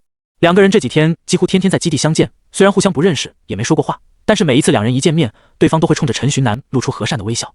对方的银发以及对方的言行举止，让陈寻南想到了一个人，那是在地球时他最喜欢的游戏里面的人物资福奇大巫。同样的银蓝色头发，同样的平易近人，这既视感简直不要太强烈。也正是因为这一层关系在，即使两人没有丝毫交流，但是陈寻南也对他有了不少的好感度。两人眼神交流片刻，考官检查完了所有人的身份，随后宣布考试开始。考试的形式就是像在地球一样的比试，但是由于这世界有着卡牌这种神奇力量的存在，因此监考就变得异常艰难。谁也不知道会不会有人拿出谁也没见过的卡牌来作弊。为了防止这种状况发生，一个考场里配备了15个监考老师，而一个考场的考试人数也就只有15个人。1对1的盯防，这种形式的考试让陈寻南颇为不习惯，简直可以说是紧张万分。好在他有着真材实料，实实在在的不会写。是的，除了几个选择题和填空题之外，陈寻南全部不会写。网上说只考3%的内容，但是整个地级区域内容何其多，哪怕只有3%的内容，也不是随随便便看一点就能会写的。像是第一道大题，一棵枯萎树腰身上有啥材料？那些材料的作用是什么？陈寻南看着这道题头都大了，他哪里知道这些？这像极了期末考试押题，结果押的全错的人，只能坐在座位上急得抓耳挠腮。不过也还好，最起码陈寻南知道自己不会的，再怎么想也不会。他心里倒是完全放松了下来，准备睡一觉，然后交卷。开摆。他在心里对着自己说着，然后趴着就睡了。银发富家少爷在他后面的几个座位上奋笔疾书，他看到陈寻南刚开考就放弃考试时，脸上露出了一丝惋惜。考试时间悄然离去，就在距离考试只有最后半小时的时候，陈寻南迷迷糊糊的醒了过来。他扒拉着试卷，想将试卷拿开，但是当他不小心看到试卷上的题目时，不知道为什么，他发现自己竟然会做了。自己完全没有看过相关的知识，也没有背过，但是当他看见题目时，那些知识犹如醍醐灌顶般突然出现在了他的脑海里。枯萎树腰，3种材料分别是枯萎树根、灰色枝条和树腰之心。作用是，陈寻南开始奋笔疾书，这让他的监考老师一下子就注意到了他。明明之前只写了2道，选择1道填空就睡觉了的他，突然像是什么都懂了一样奋笔疾书，这让监考老师想不注意都难。监考老师仔细感应着周围的能量波动，可惜他并没有感应到，这就说明陈寻南没有使用卡牌。而在 C 级卡牌半透视的效果下，监考老师也没有发现陈寻南又私藏字条之类的东西。这家伙真的是真材实料的。之前直接睡觉，难道是觉得考试太简单了，看不起考试吗？监考老师开始胡思乱想，这要是让陈寻南知道了他的想法，非得大喊冤枉不可。自己那回确实是不会写的，现在不知道为什么突然会写了。不只是会写了，陈寻南发现自己的脑海里甚至还出现了那些怪物的模样与生活习性，就好像他真的有实地调查，仔细观察了那些怪兽一般。考试时间结束，陈寻南不多不少，刚刚好答完试卷。这是第一场考试，第一场考试结束后，考官会在原地给自己的监考学生打分，及格的留下接受下一场考试，而不及格的则是当场让他们离开。一个考官只需要看一个人的试卷，因此改卷出结果的时间相当快。陈寻南看着周围连续离开了好几个考生，他心里突然有些没底。那些记忆，那些知识不是他的，正确性他无法保证。陈寻南的监考老师是改试卷最慢的一个，在其他所有人都改完得出结果后，就陈寻南的监考老师对着陈寻南的试卷苦思冥想。怎么了？出了什么问题吗？考场的总负责人看到这个情况，赶紧走过来询问。监考老师拉着总负责人去到外面，窃窃私语：没什么问题，他答得很好，取得了满分。那不很好吗？你在那思考什么呢？关键在于，这是他半个小时内答出来的分数，我监考的那一位半个小时都不到就写完了，不也是满分？总负责人看了眼银发富家子弟，那不一样，他都考几次了，而我监考的这一名学生，这是他第一次考，我怀疑他作弊了。那个总负责人不耐烦地摆了摆手，对他说道：怀疑就是没有证据，在我们这种强度的监考下，没抓住就等于是没作弊，你别大惊小怪的，偶尔出现几个天才很正常。总负责人说完，不再理会那个监考老师，独自走回教室里，给陈寻南判了个通过，随后将人带去第2场考试的考试场地。第1场考试结束有一段时间后，教导主任看到陈寻南没出来，十分意外。哟，这小子通过第1场考试了，看来他不仅是在卡牌师方面有天赋，在装备师方面的天赋也不小呀。随后他拿出手机，再一次给校长和副校长发消息，消息大意就是上次说的学校里的天才，在装备师方面也有着很强的天赋，言为之意就是催2人赶紧回来。这到底是怎么回事呢？在跟随考官前往第2个考场的路上，陈寻南心中的疑惑始终得不到解答，是谁在帮他吗？陈寻南将视线投向了那个银发富家子弟，在这里自己唯一算得上见过的人就只有他了。在陈寻南看过去的瞬间，他再一次回了陈寻南一个标注的和善的微笑。陈寻南扶额，大哥，你能不能不要这么人畜无害的？看到他这个反应后，陈寻南就知道肯定不是他了，自己和他也不认识，就只是见过几次面而已，他不至于这么帮助自己。会不会是世界之书？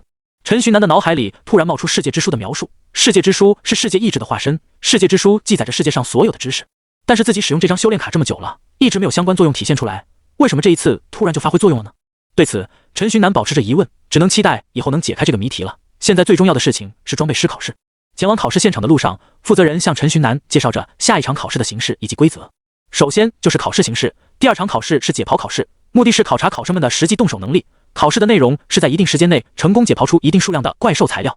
第2就是规则，第2场考试就只有一个考试规则，那就是不能去抢夺别人的解剖成果，其他的就没有任何限制了。在此之外，负责人说这一场考试有2个人因为第1场考试满分，所以可以免考，直接晋级第3轮。说完，他还用手指着陈寻南和那个银发富家子弟，这让一众考生羡慕不已。至于陈寻南和那个银发富家子弟，则是惊讶的互相看了一眼。陈寻南是惊讶他家里看起来就很有钱，竟然还这么努力，和他印象里的纨绔不一样。而那银发富家子弟则是惊讶于陈寻南能和自己一样考满分。自己能考满分，原因是这是自己第7次参加考试了。想到这里，那个银发富家弟子内心酸涩了起来。到了第2场考试的会场之后，负责人将其他人留下，自己则是带着陈寻南和银发富家子弟先行前往最后一场考试的场地进行最后一场考试。来到场地后，陈寻南发现这好像是个斗兽场。最后一场考试难道是要对战？陈寻南疑惑地看向负责人，这装备制造考什么对战？总负责人点点头说道，这最后一场确实考的是对战，不过不是人与人对战，而是人与怪兽对战。毕竟卡牌装备师想要制作装备，首先得需要材料，材料就只能从怪兽身上获得。负责人说了几句后，陈寻南便明白了，就算材料可以靠买，但是锻造装备时的皱纹刻画还有对材料的控制，这些都需要修为，因此这最后一场考对战确实也没错。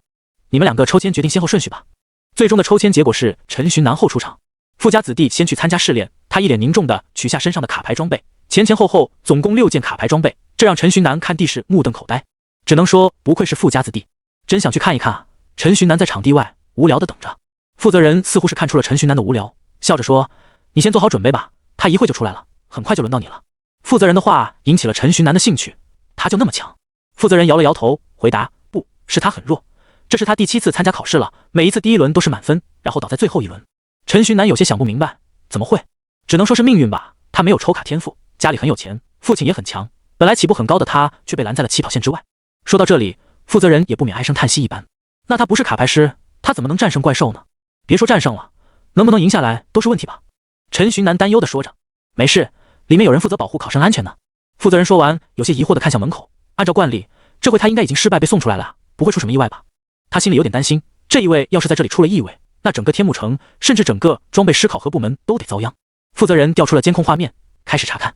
监控画面一出，他当场就惊住了，乃至于忘记了陈寻南的存在。陈寻南趁机站在旁边看，在看到监控画面时，陈寻南也和负责人一样惊住了。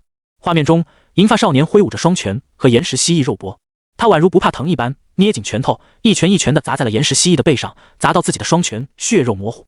天上下起了细雨，在雨水的覆盖下，他那蓬松的头发被往下压，覆盖住了眼睛。雨水应该会让他手上的伤口剧痛，但是他没有受到任何影响，还是一拳一拳地打在岩石蜥蜴的背上。小雨渐渐变成了倾盆发育，被他压在手下暴锤的岩石蜥蜴彻底失去了生命的征兆。啊！他开始仰天怒吼，声音穿过墙壁传到了陈寻南的耳朵里。画面中，张开血肉模糊的双手，对着天怒吼，像是在赤老天的不公，也像是为自己通过考试而发出的庆祝。雨水越下越大，监控摄像头慢慢失去了他的身影。片刻后，他拖着自己的身躯回到准备室，脸上再次露出了笑容，不过这一次不是微笑，而是咧开了嘴巴的大笑。换身衣服，好好休息一下吧，一会带你去登记。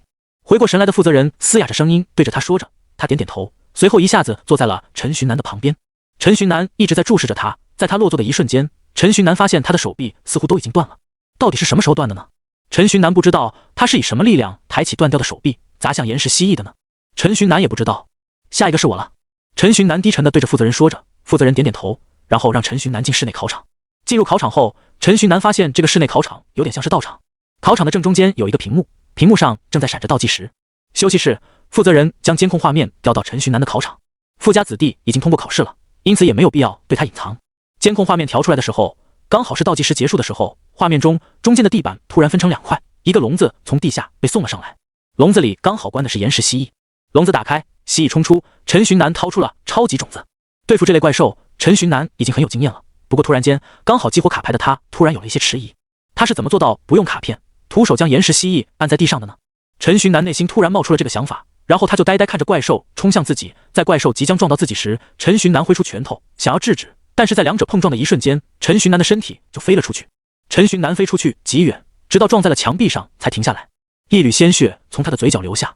他知道自己的右手已经脱臼了，仅仅是一个照面，自己就完全败于下风。那个富家子弟，他到底是怎么？容不得陈寻南多想，那只岩石蜥蜴再一次朝他冲来。场外的负责人看着监控画面里的陈寻南，心里暗道不妙，不会这妖巧吧？2个满分都是普通人。负责人看着陈寻南右手双指夹着的卡牌，摇摇头。陈寻南看到岩石蜥蜴扑向自己，他赶紧用左手接过了自己右手的卡牌，然后激活，然后熟悉的画面再次上演，仅仅是一卡，岩石蜥蜴就死于非命。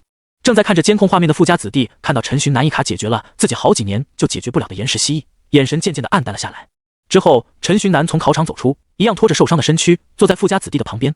医疗人员看到自己刚治好一个，又有一个伤员走出来，心里顿时不是个滋味。等到陈寻南被治好后，负责人带着陈寻南与富家子弟一起去登记考试成绩。他们离开的时候，第二场考试还没有结束。来到登记地点，富家子弟的评级是及格，而陈寻南是 A 级。看着陈寻南的 A 级评分，负责人又想起了陈寻南的经验表现，一卡解决岩石蜥蜴，这让他来，他也做不到。在此之前，从来没有人提出过超级种子也可以用来对付岩石蜥蜴。如果一开始他就用这张卡，他应该会的满分 S 评分了吧？登记完，拿到成绩证书后，两人便离开了。看着两人的背影，负责人内心很不是个滋味。没有卡牌天赋的人拼死拼活，花费了整整4年，参加了整整7场考试，在重伤的情况下才能通过考试。而陈寻南有卡牌天赋，天赋又强，理论知识也好，第一次参加考试就能轻轻松松通过考试。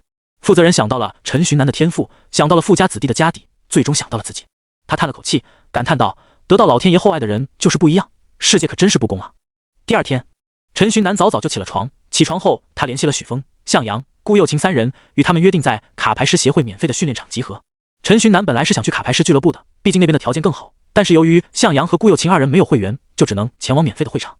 陈寻南出门后想去找顾又晴，计划跟顾又晴同降的，但是可惜顾又晴似乎先走了。来到协会的免费场地，3人占了一个场，在那等待陈寻南。由于是周末，今天的人倒也挺多。你发消息叫我快点过来，我以为你人已经到了。陈寻南来到3人面前时，顾又晴开口吐槽道。陈寻南挠头嘿嘿一笑，随后转移话题，赶紧开始正事。许峰，你平时使用的卡给我看一下。许峰看到自己心心念念的卡组教学终于来了，自然是屁颠屁颠的将自己的卡牌从卡包之中拿了出来。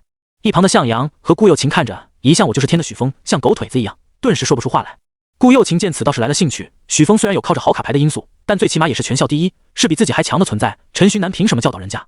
几个人在心里快速转动的时候，许峰已经将自己的卡牌给拿了出来。突破、吸收盾、护盾、火焰盾、反刺盾、充能、大风。看着陈寻南基本上全都是护盾类型的卡牌，陈寻南一时之间有点说不出话。怪不得之前打的时候许峰只用了一张突破，原来是因为他只有这一个攻击类型的卡牌啊。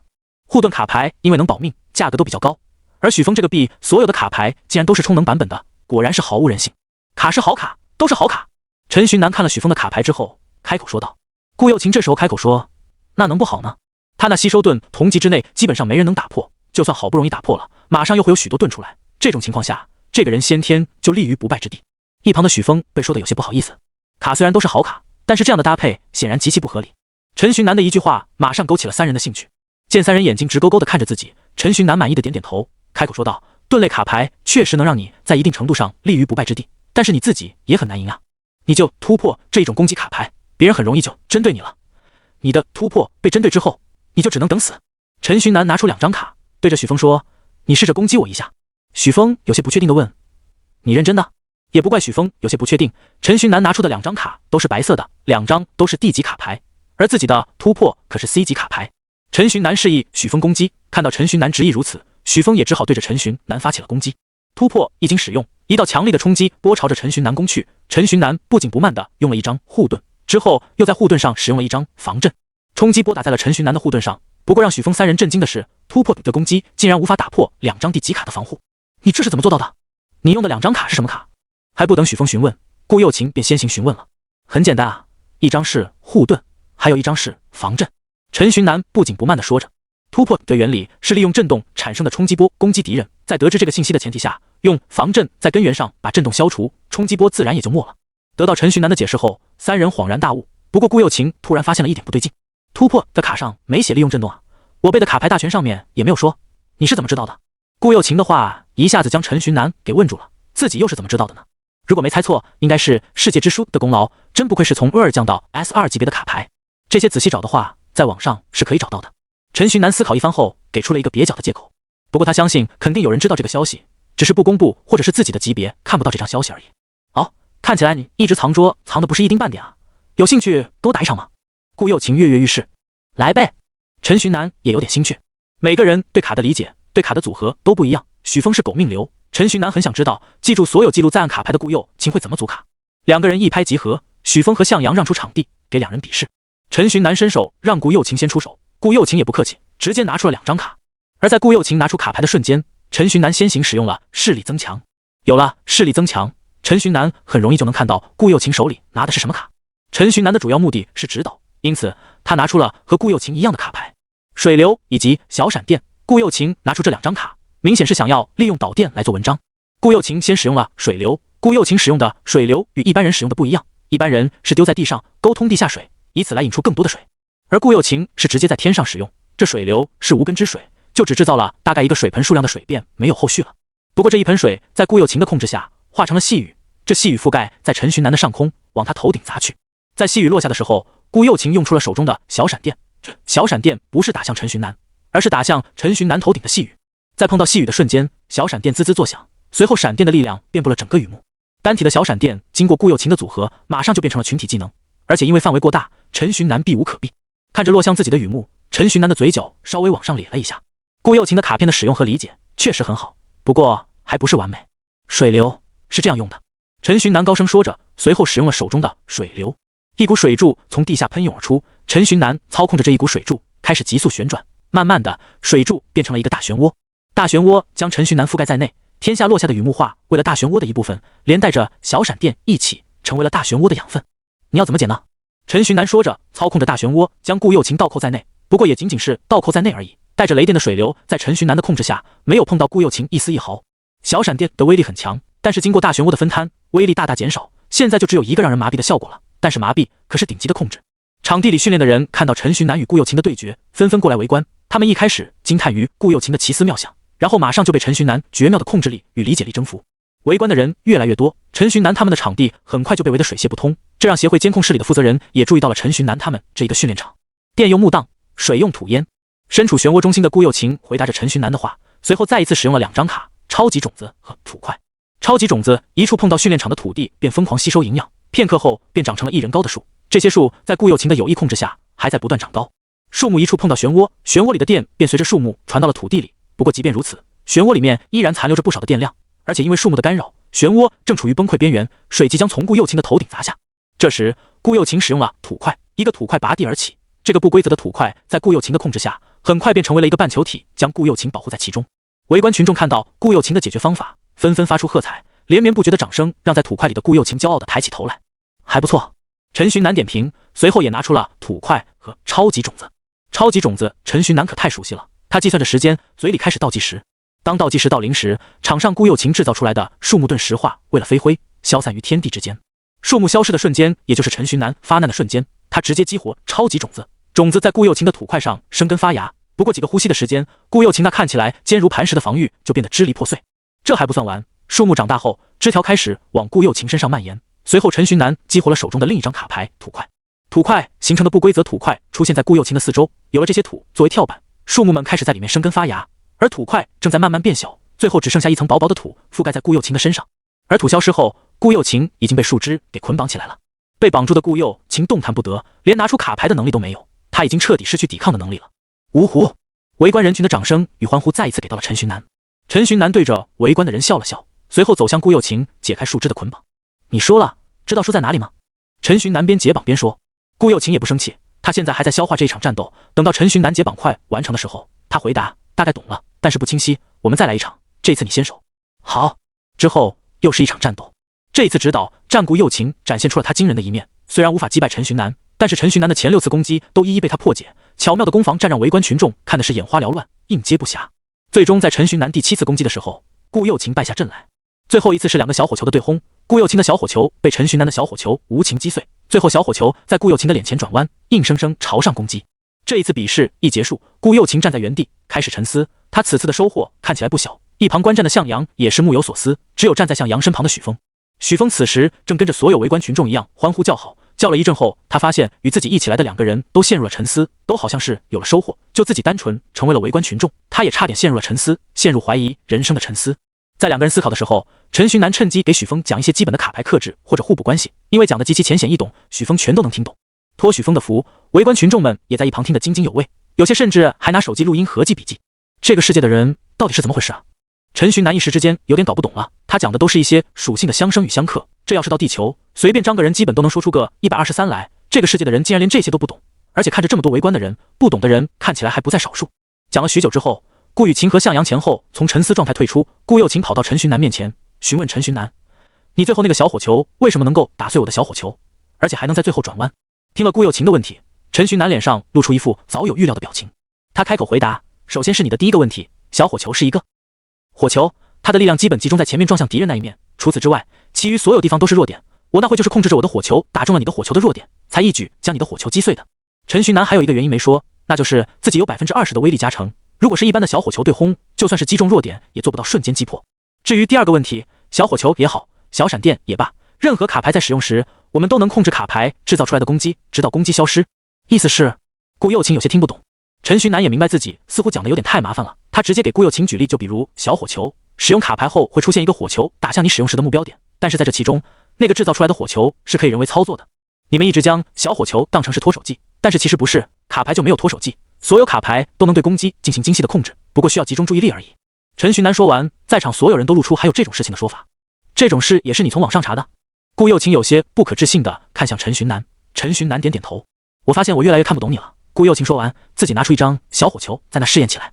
不只是顾又晴，像杨许峰，包括其他所有人都回到自己的训练场训练起来。最先成功的是向阳，他的成功看起来水到渠成，异常轻松。第二个是顾又晴，不过顾又晴的成功与向阳比起来就极其艰难。向阳成功后能边控制火球边与陈寻南聊天，但是顾又晴成功后只是松了一口气，便彻底失去了对火球的掌控。最终一整天的时间，大家都在训练怎么控制火球了。在傍晚大家离去时，顾又晴也能很轻松地控制火球了，毕竟这也不是什么很难的技巧，在陈寻南看来，这是使用卡牌的基本功罢了。就是这样的基本功，许峰训练了一天也才堪堪掌握，其掌握程度就与顾又晴一开始掌握的程度一样，稍有松懈便会失去对火球的掌控能力。见此，陈寻南也乐得清闲，他让许峰回家好好练，练熟悉了这个，然后再来找他。之后，一群人便各自回家了。而陈寻南不知道的是，他的资料和他的生平，以及他今天在卡牌师协会的训练场里被监控拍下来的视频，已经被送到了特勤局高层的桌上了。天幕城特勤局高层会议室，会议室里的投影仪正在播放着陈寻南与顾又晴的2次对决。两人的对决让特勤局的高手惊叹连连。这个小娃子是谁？这么强的实力，怎么之前一直籍籍无名的？还有这个小女娃也不错，虽然比那个男娃娃差一点，但是也是个好苗子，稍加培养，肯定能成为不弱于我们的存在。会议室里，众人七嘴八舌地讨论着。在对战视频播放完后，陈寻南和顾又晴的各种信息也被一起投在了大荧幕上。这男娃娃是天幕高中最废物的存在。那天幕高中里面的人都是什么神仙？看到荧幕上对于陈寻南的描述，会议室里的一个50多岁的小老头讽刺地说道。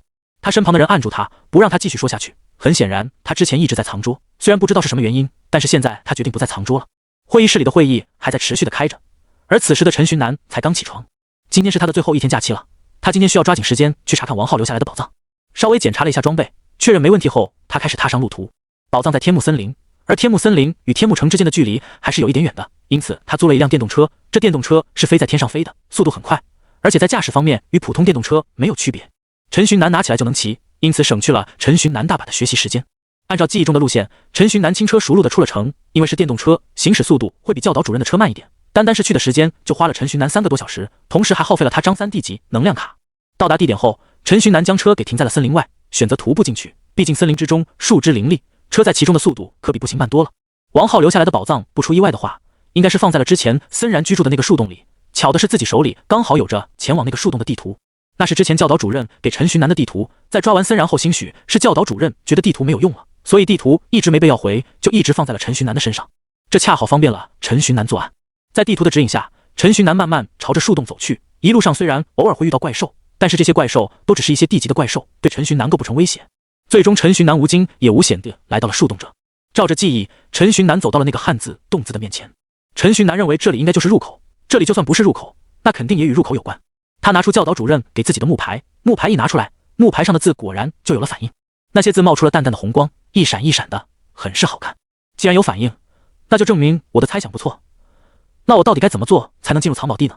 陈寻南拿着木牌，又是祈祷又是刷卡的，各种办法他都试过了，可是木牌除了反光，依然一点事情都没有发生。陈寻南百思不得其解，站在洞子前干着急。木牌是钥匙，这个洞子是门口，应该没有错啊，怎么就是没有反应呢？陈寻南急得直跳脚。我一开始就说了吧，这个木牌是仿制品，正品在我这里呢。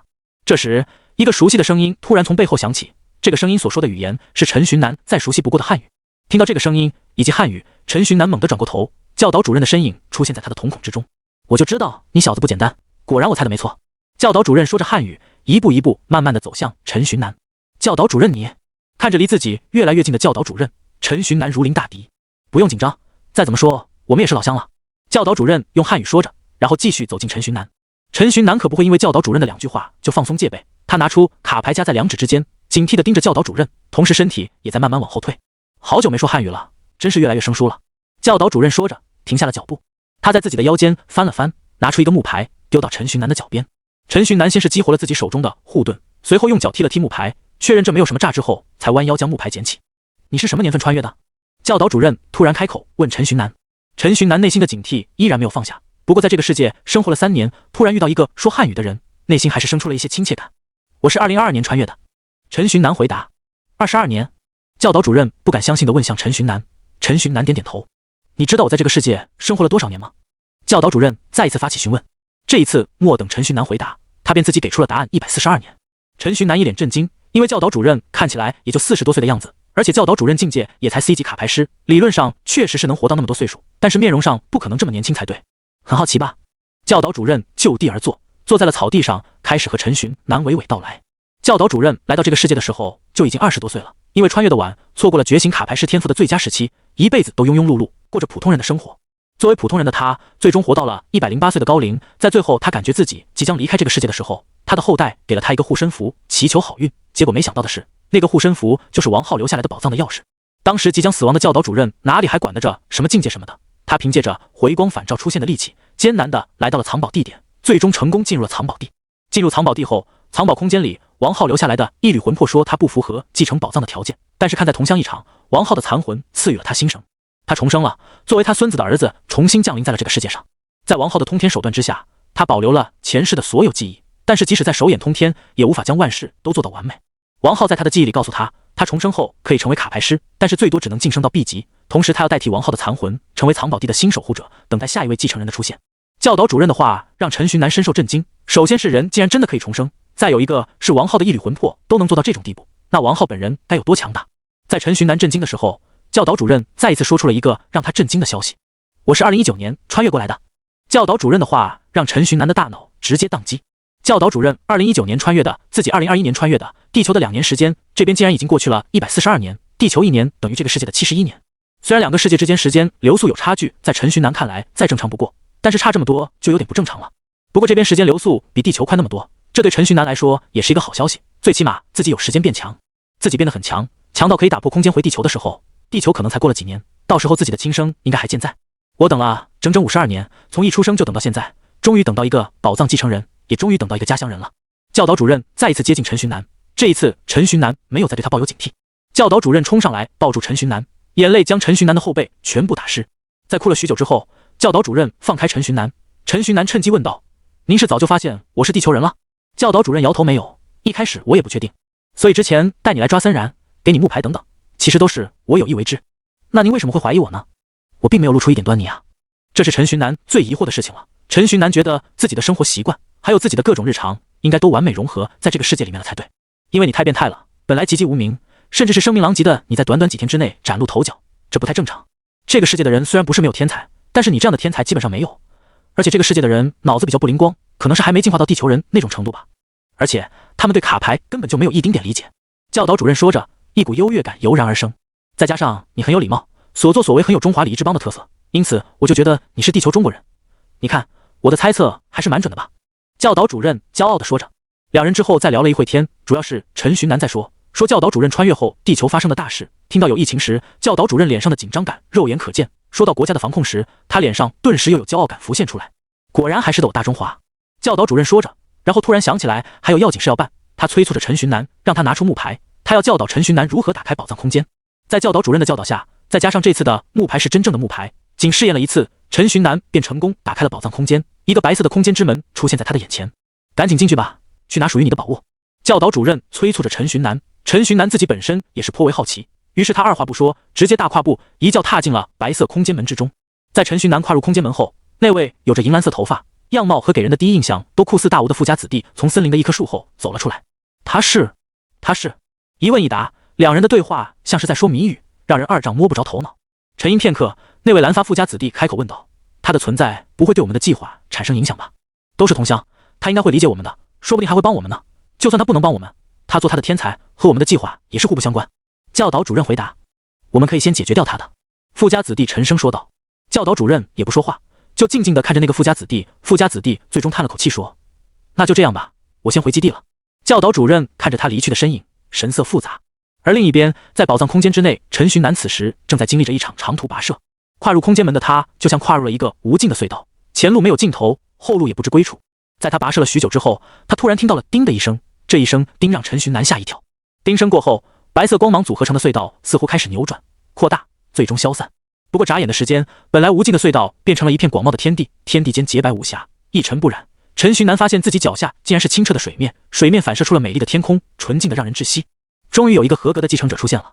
还莫等陈寻南从这些变化中反应过来，耳边突然响起了一个声音，声音过后，如镜子般平静的水面突然出现了波澜。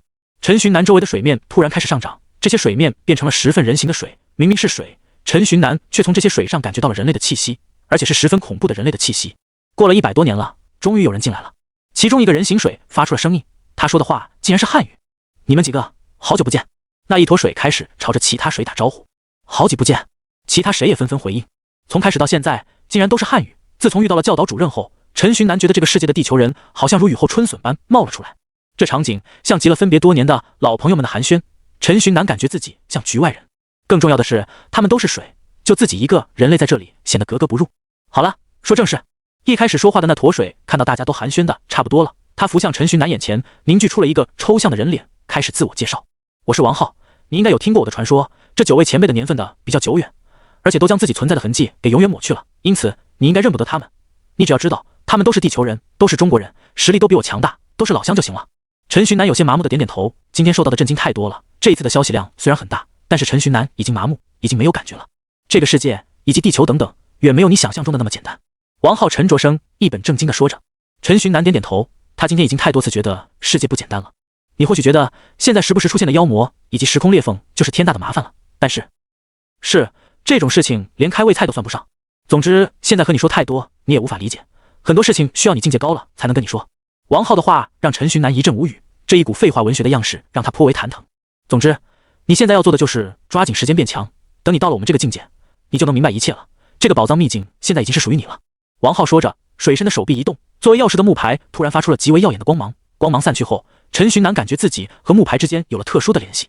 这里面有着供你变强的资源，你可以自己用，但是我推荐你还是带1个或者2个人进来一起使用，为自己培养得力助手也是很重要的事情。王浩说完，慢慢退回其他水深之中。小子，你的修炼卡牌是什么？王浩退下后，有一个水深突然开口问道。我看过了，是世界之书。王浩回答。好，有这一整个世界作为你的底牌，相信我们不久之后就能面对面谈话了。那个水深说完，慢慢消散，融入了整片纯净的水中。小子，我们在前面等你，但是能等的时间也不多了，希望你能快点赶上来。又一个水深说完，然后消失，之后陆续又有其他水深消失，最后就只剩下了王浩一个水深。刚刚前辈说的话，你不用放在心上，虽然我们的时间确实是有限的，但是这时间绝对够让你变强到一定强度。对了，空间里有我的爱宠生下来的孩子，算算时间，他们也该从蛋里出生了。你到时候放他们离开吧，让他们在这世界里自由驰骋，好好考虑我的话吧，为自己找1、2个得力的助手。说完这句话，王浩的水深也开始产生波澜，慢慢沉入无边的水中。等你达到一定等级，木牌会带领你前往下一个宝藏点的，我们那时候再见吧。这句话说完，王浩的水深彻底融入了水面之中。所有水深全部消失后，这一片纯净的空间开始出现波动，随后天空像是镜子破碎般出现了一丝丝裂纹。哐当一声，整个纯净的空间彻底裂开，化为了无数的碎片，然后消失。纯净空间破碎后，有一个空间出现在了陈寻南的眼里，那是一个类似于地下室的小房子，房子里还有着许多的门。通过与木牌的联系，陈寻南得知这个小房子是宝藏点的大厅，这里的每一个门都连接着一处宝藏。从卡牌到资源，再到特殊的怪兽材料，这里的宝藏应有尽有。而与木牌有着联系的陈寻南，有着这个空间绝对的掌握权，包括空间里的每一件物品。可以叫顾又晴和向阳一起过来。王浩前辈说的确实没错，有1、2个帮手确实比孤家寡人要好一点。决定好的陈寻南，当自简单的了解里各个宝藏的存放地点后，心里萌生了离开的想法。他这想法一经出现，进来时的空间门突然出现在了他的眼前。认主了，果然就方便好多。陈寻南心里想着，随后一脚跨出空间门，出现在了教导主任的身边。好了，拿到宝藏了。看到陈寻南出现，教导主任连忙上前询问，一副很关心的样子。陈寻南点头回答：我现在已经是宝藏空间的主人了，在里面见到了王浩前辈，他建议我带几个人一起来宝藏空间，我觉得他的建议很好，所以现在是回天木城，我带上顾又晴和向阳一起，我坐了车过来，我自己回去就好。说完，陈寻南当即往森林外走，教导主任也没有阻止他，任由他自己离开了。等到陈寻南的身影彻底从自己的视野里消失的时候，教导主任才无奈地叹了口气，往基地的方向走去。回到基地，那位副驾少爷在休息室里坐好，看起来是等待多时了。还有什么事吗？教导主任看到他在，随意的询问。我就问一下最终的结果怎么样，看看有没有什么能够让我觉醒卡牌师天赋的资源。富家少爷说这句话的时候，脸上一脸平静，但他颤抖的双手以及波澜壮阔的瞳孔都在诉说着他的不平静。陈寻南成功继承宝藏空间了，他还见到了王浩，不过他还没有动宝藏。教导主任在富家少爷的对面坐下，端出一杯水，开始慢慢喝起来。那你帮我留意一下，多试探试探陈寻南，如果真的有这类的宝物的话，告诉他我想收购，多少钱都可以。听到教导主任的话后，富家少爷大失所望地站起身来，稍微思索一番后，他对着教导主任说着，随后朝基地外走去。之前你也进过宝藏空间，王浩都说了没有这种宝物了，况且如果我们的计划能成，万一呢？留下这3个字，富家少爷便不再言语，头也不回地离开了。教导主任神色微变，放下水杯，看着富家少爷离开的方向，不知道在沉思着些什么。另一边，走到天幕森林外的陈寻南开着自己租来的电动车，开始往天幕城中开去。当他回到天幕城时，已经日落西山了。陈寻南匆匆地还了车，然后打开了名为巨信的聊天软件，将向阳和顾又晴一起发起了一个小型的群聊。群消息：陈寻南，你们有兴趣跟我去探索遗迹吗？今天刚发现的，里面的好东西应该不少。陈寻南，教导主任不是带我去天幕森林里训练了吗？遗迹是我在训练的时候发现的，我刚刚探查过来，那个遗迹只有40个能量点以下才能进去，里面会有一些试炼，这些试炼也刚好是针对40个能量点以下的实力来设计的。陈寻南，巧的是，遗迹刚好限制就3个人能进去，这是我没跟教导主任说，我们3个找个时间去探索一番吧。一口气发完了这些消息，陈寻南松了口气，虽然自己所说的话有些破绽，但是应该也差不多吧，就这样等消息吧。他将手机揣进口袋，吹着口哨，开始步行回家。反正现在也不是多缺钱，哪天有空去买辆电动车吧，方便且好骑，没有标记自己也能输入空间收纳里。在路上走着的陈寻南想到，然后又拿出手机，在网购平台上查找电动车。在陈寻南查找电动车时，他刚刚组建的群聊开始热闹起来。陈寻南点进去一看，发现大部分竟然都是表达震惊与佩服的表情包。陈寻南整个人顿时有一点点麻，这2个人的关注点是不是有点奇怪？他再次发出一条消息，将聊天内容拉回正题。那个哥哥姐姐们，咱们能不能关注一下正事？向阳动画表情 X3。向阳，你们2个去吧，这种遗迹空间里面应该有许多好卡牌，我就不跟你们呛了，毕竟我家里就是卖卡的。向阳，主要是我不想当电灯泡，打扰你们小两口过2人世界，我是那么不识趣的人吗？陈寻南发怒 JPG。顾又晴，某个人皮痒，过几天我给他修理修理。之后，这个群又陷入了长久的沉默之中。回到家吃完饭的陈寻南看着群，一时之间多少是有点无语。他私聊向阳，向阳依然说他不去，再劝说几次，向阳依然拒绝之后，陈寻南便不再强求，反正到时候有好东西，自己也可以给他带点。向阳这边确定不去之后，陈寻南又打开顾又晴的私聊界面，与顾又晴说明情况后，2人约定明天中午在小区门口集合，然后再一起出发。这期间，顾又晴还询问陈寻南，既然向阳不去，为什么不带许峰过去？他可能也是真的怕2人独行会太尴尬吧。一开始还好，但是经过之前班里的事以及刚刚向阳的起哄，顾又晴反而有点放不开了。陈寻南则是回答说向阳都不需要了，那许峰家里比向阳还有钱好几倍，那更不需要了。这个理由有理有据，让人无法反驳。陈寻南这边一敲定就放开心神，坐床上修炼去了。而顾又晴则远远没有陈寻南这么淡定。他站在衣柜前，审视着自己的衣服，开始为明天的约亚布是探险选定衣服。因为是要探险，所以要选择保护性和包裹性强的衣服，但是也不能太厚，那样不方便战斗，而且还要穿起来好看的。哎呀，好烦啊！站在衣柜旁边的顾又晴看着自己衣柜里的衣服，气得直跺脚。怒气冲冲的他拿起手机，给陈寻南发了一个怒气的表情包。不过这个表情包就像石沉大海一般，一点回应也没有。真的是随便了，不想挑了。看到陈寻南没回消息，顾又晴便知道陈寻南应该是修炼去了。一想到自己为明天的衣着打扮发愁的时候，陈寻南对此却一点都不管不顾，他心里的不乐意顿时满倒溢出来。不过他自己在床上赌气一会后，还是自己爬起来，从衣柜里选了一条运动裤和一件休闲长袖的搭配。干练的风格让美丽的顾又晴多了一丝英气。第二天，陈寻南一直修炼到了中午，苏醒后的他简单洗漱，嘴里叼着个面包便出门了。来到小区门口，顾又晴早已经在此等候多时。站在小区门口的顾又晴穿着黑色的运动裤，紫色的休闲长袖，刚刚超过肩膀的头发绑成了单马尾披在身后，简直是成为了一道亮丽的风景线。那个早，看着这样的顾又晴，陈寻南脑子有点转不过来，稀里糊涂的他与顾又晴道了个早安。平时在学校，顾又晴穿校服本来就够好看了，如今她穿上了明显是精挑细选的衣服，那好看程度更是直上好几层楼。我们怎么去？顾又晴看到陈寻南如他所料的穿着日常的衣服，稍微叹了口气。我们去买辆电动车骑过去。陈寻南说着便拉着顾又晴前往电车店。在顾又晴的建议下，陈寻南最后买了一辆纯红色的电动车，这辆车售价3400块钱。陈寻南给了老板10张地级的能量卡。在这个世界，卡牌是比钱更为受用的货币。看到陈寻南拿卡牌来结账，老板嘴都笑咧了。买了车之后，陈寻南轻车熟路的载着顾又晴前往天幕森林。在骑行过程中，由于顾又晴的波涛汹涌，陈寻南难免会龙抬头。不过好在他是开车的那一个，因此顾又晴也没有发现那鼓起来的一片。在一番风顺的路途中，陈寻南2人来到了宝藏空间的入口处。陈寻南意念轻轻一动，宝藏空间的大门就此打开。进入宝藏空间，这一次没有进入那个纯净的世界，两人直接进入了那个类似地下室的小房子。看来上次那个世界破碎不只是视觉效果。陈寻南嘀咕着，一旁的顾又晴满脸都是疑惑：“你在说什么呢？”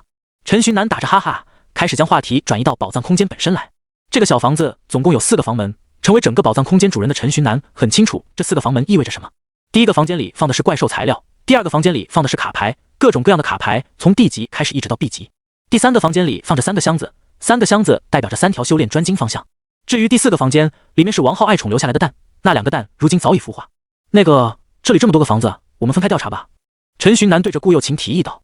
顾又晴脸上有点不乐意，他满脸无语的看着陈寻南，说道：“我们还不知道这里面安全与否，要不一起行动吧，最起码有个照应。”陈寻南则是完全没有注意到顾又晴的潜在意思，他确信的说道：“放心，这里安全的很，宝物的限制和考核我全破解了，现在就是进去找宝藏就好。”顾又晴一阵无语，不过无语中也带着一丝开心。陈寻南发现了遗迹，陈寻南通过的考核，照理来说里面的东西应该都是陈寻南的，但是陈寻南却带上他一起，单单是这一点，顾又晴心里就已经美滋滋的了。想到了这一点，顾又晴心里之前的不愉快也渐渐消散了。顾又晴心里想，算了吧，迟钝就迟钝了吧，反正他确确实实是对我好的。不过他心里还是有点别扭，自己几乎都明示了。他叹了口气，顺着陈寻南的手指着的方向走进了第3个房子，那里有着3个专精方向供顾又晴选择。目视着顾又晴离开后，陈寻南独自走进了第4个房子，他可清晰记得王浩前辈交代给他的任务，他要去将王浩爱宠的子嗣给放出宝藏空间。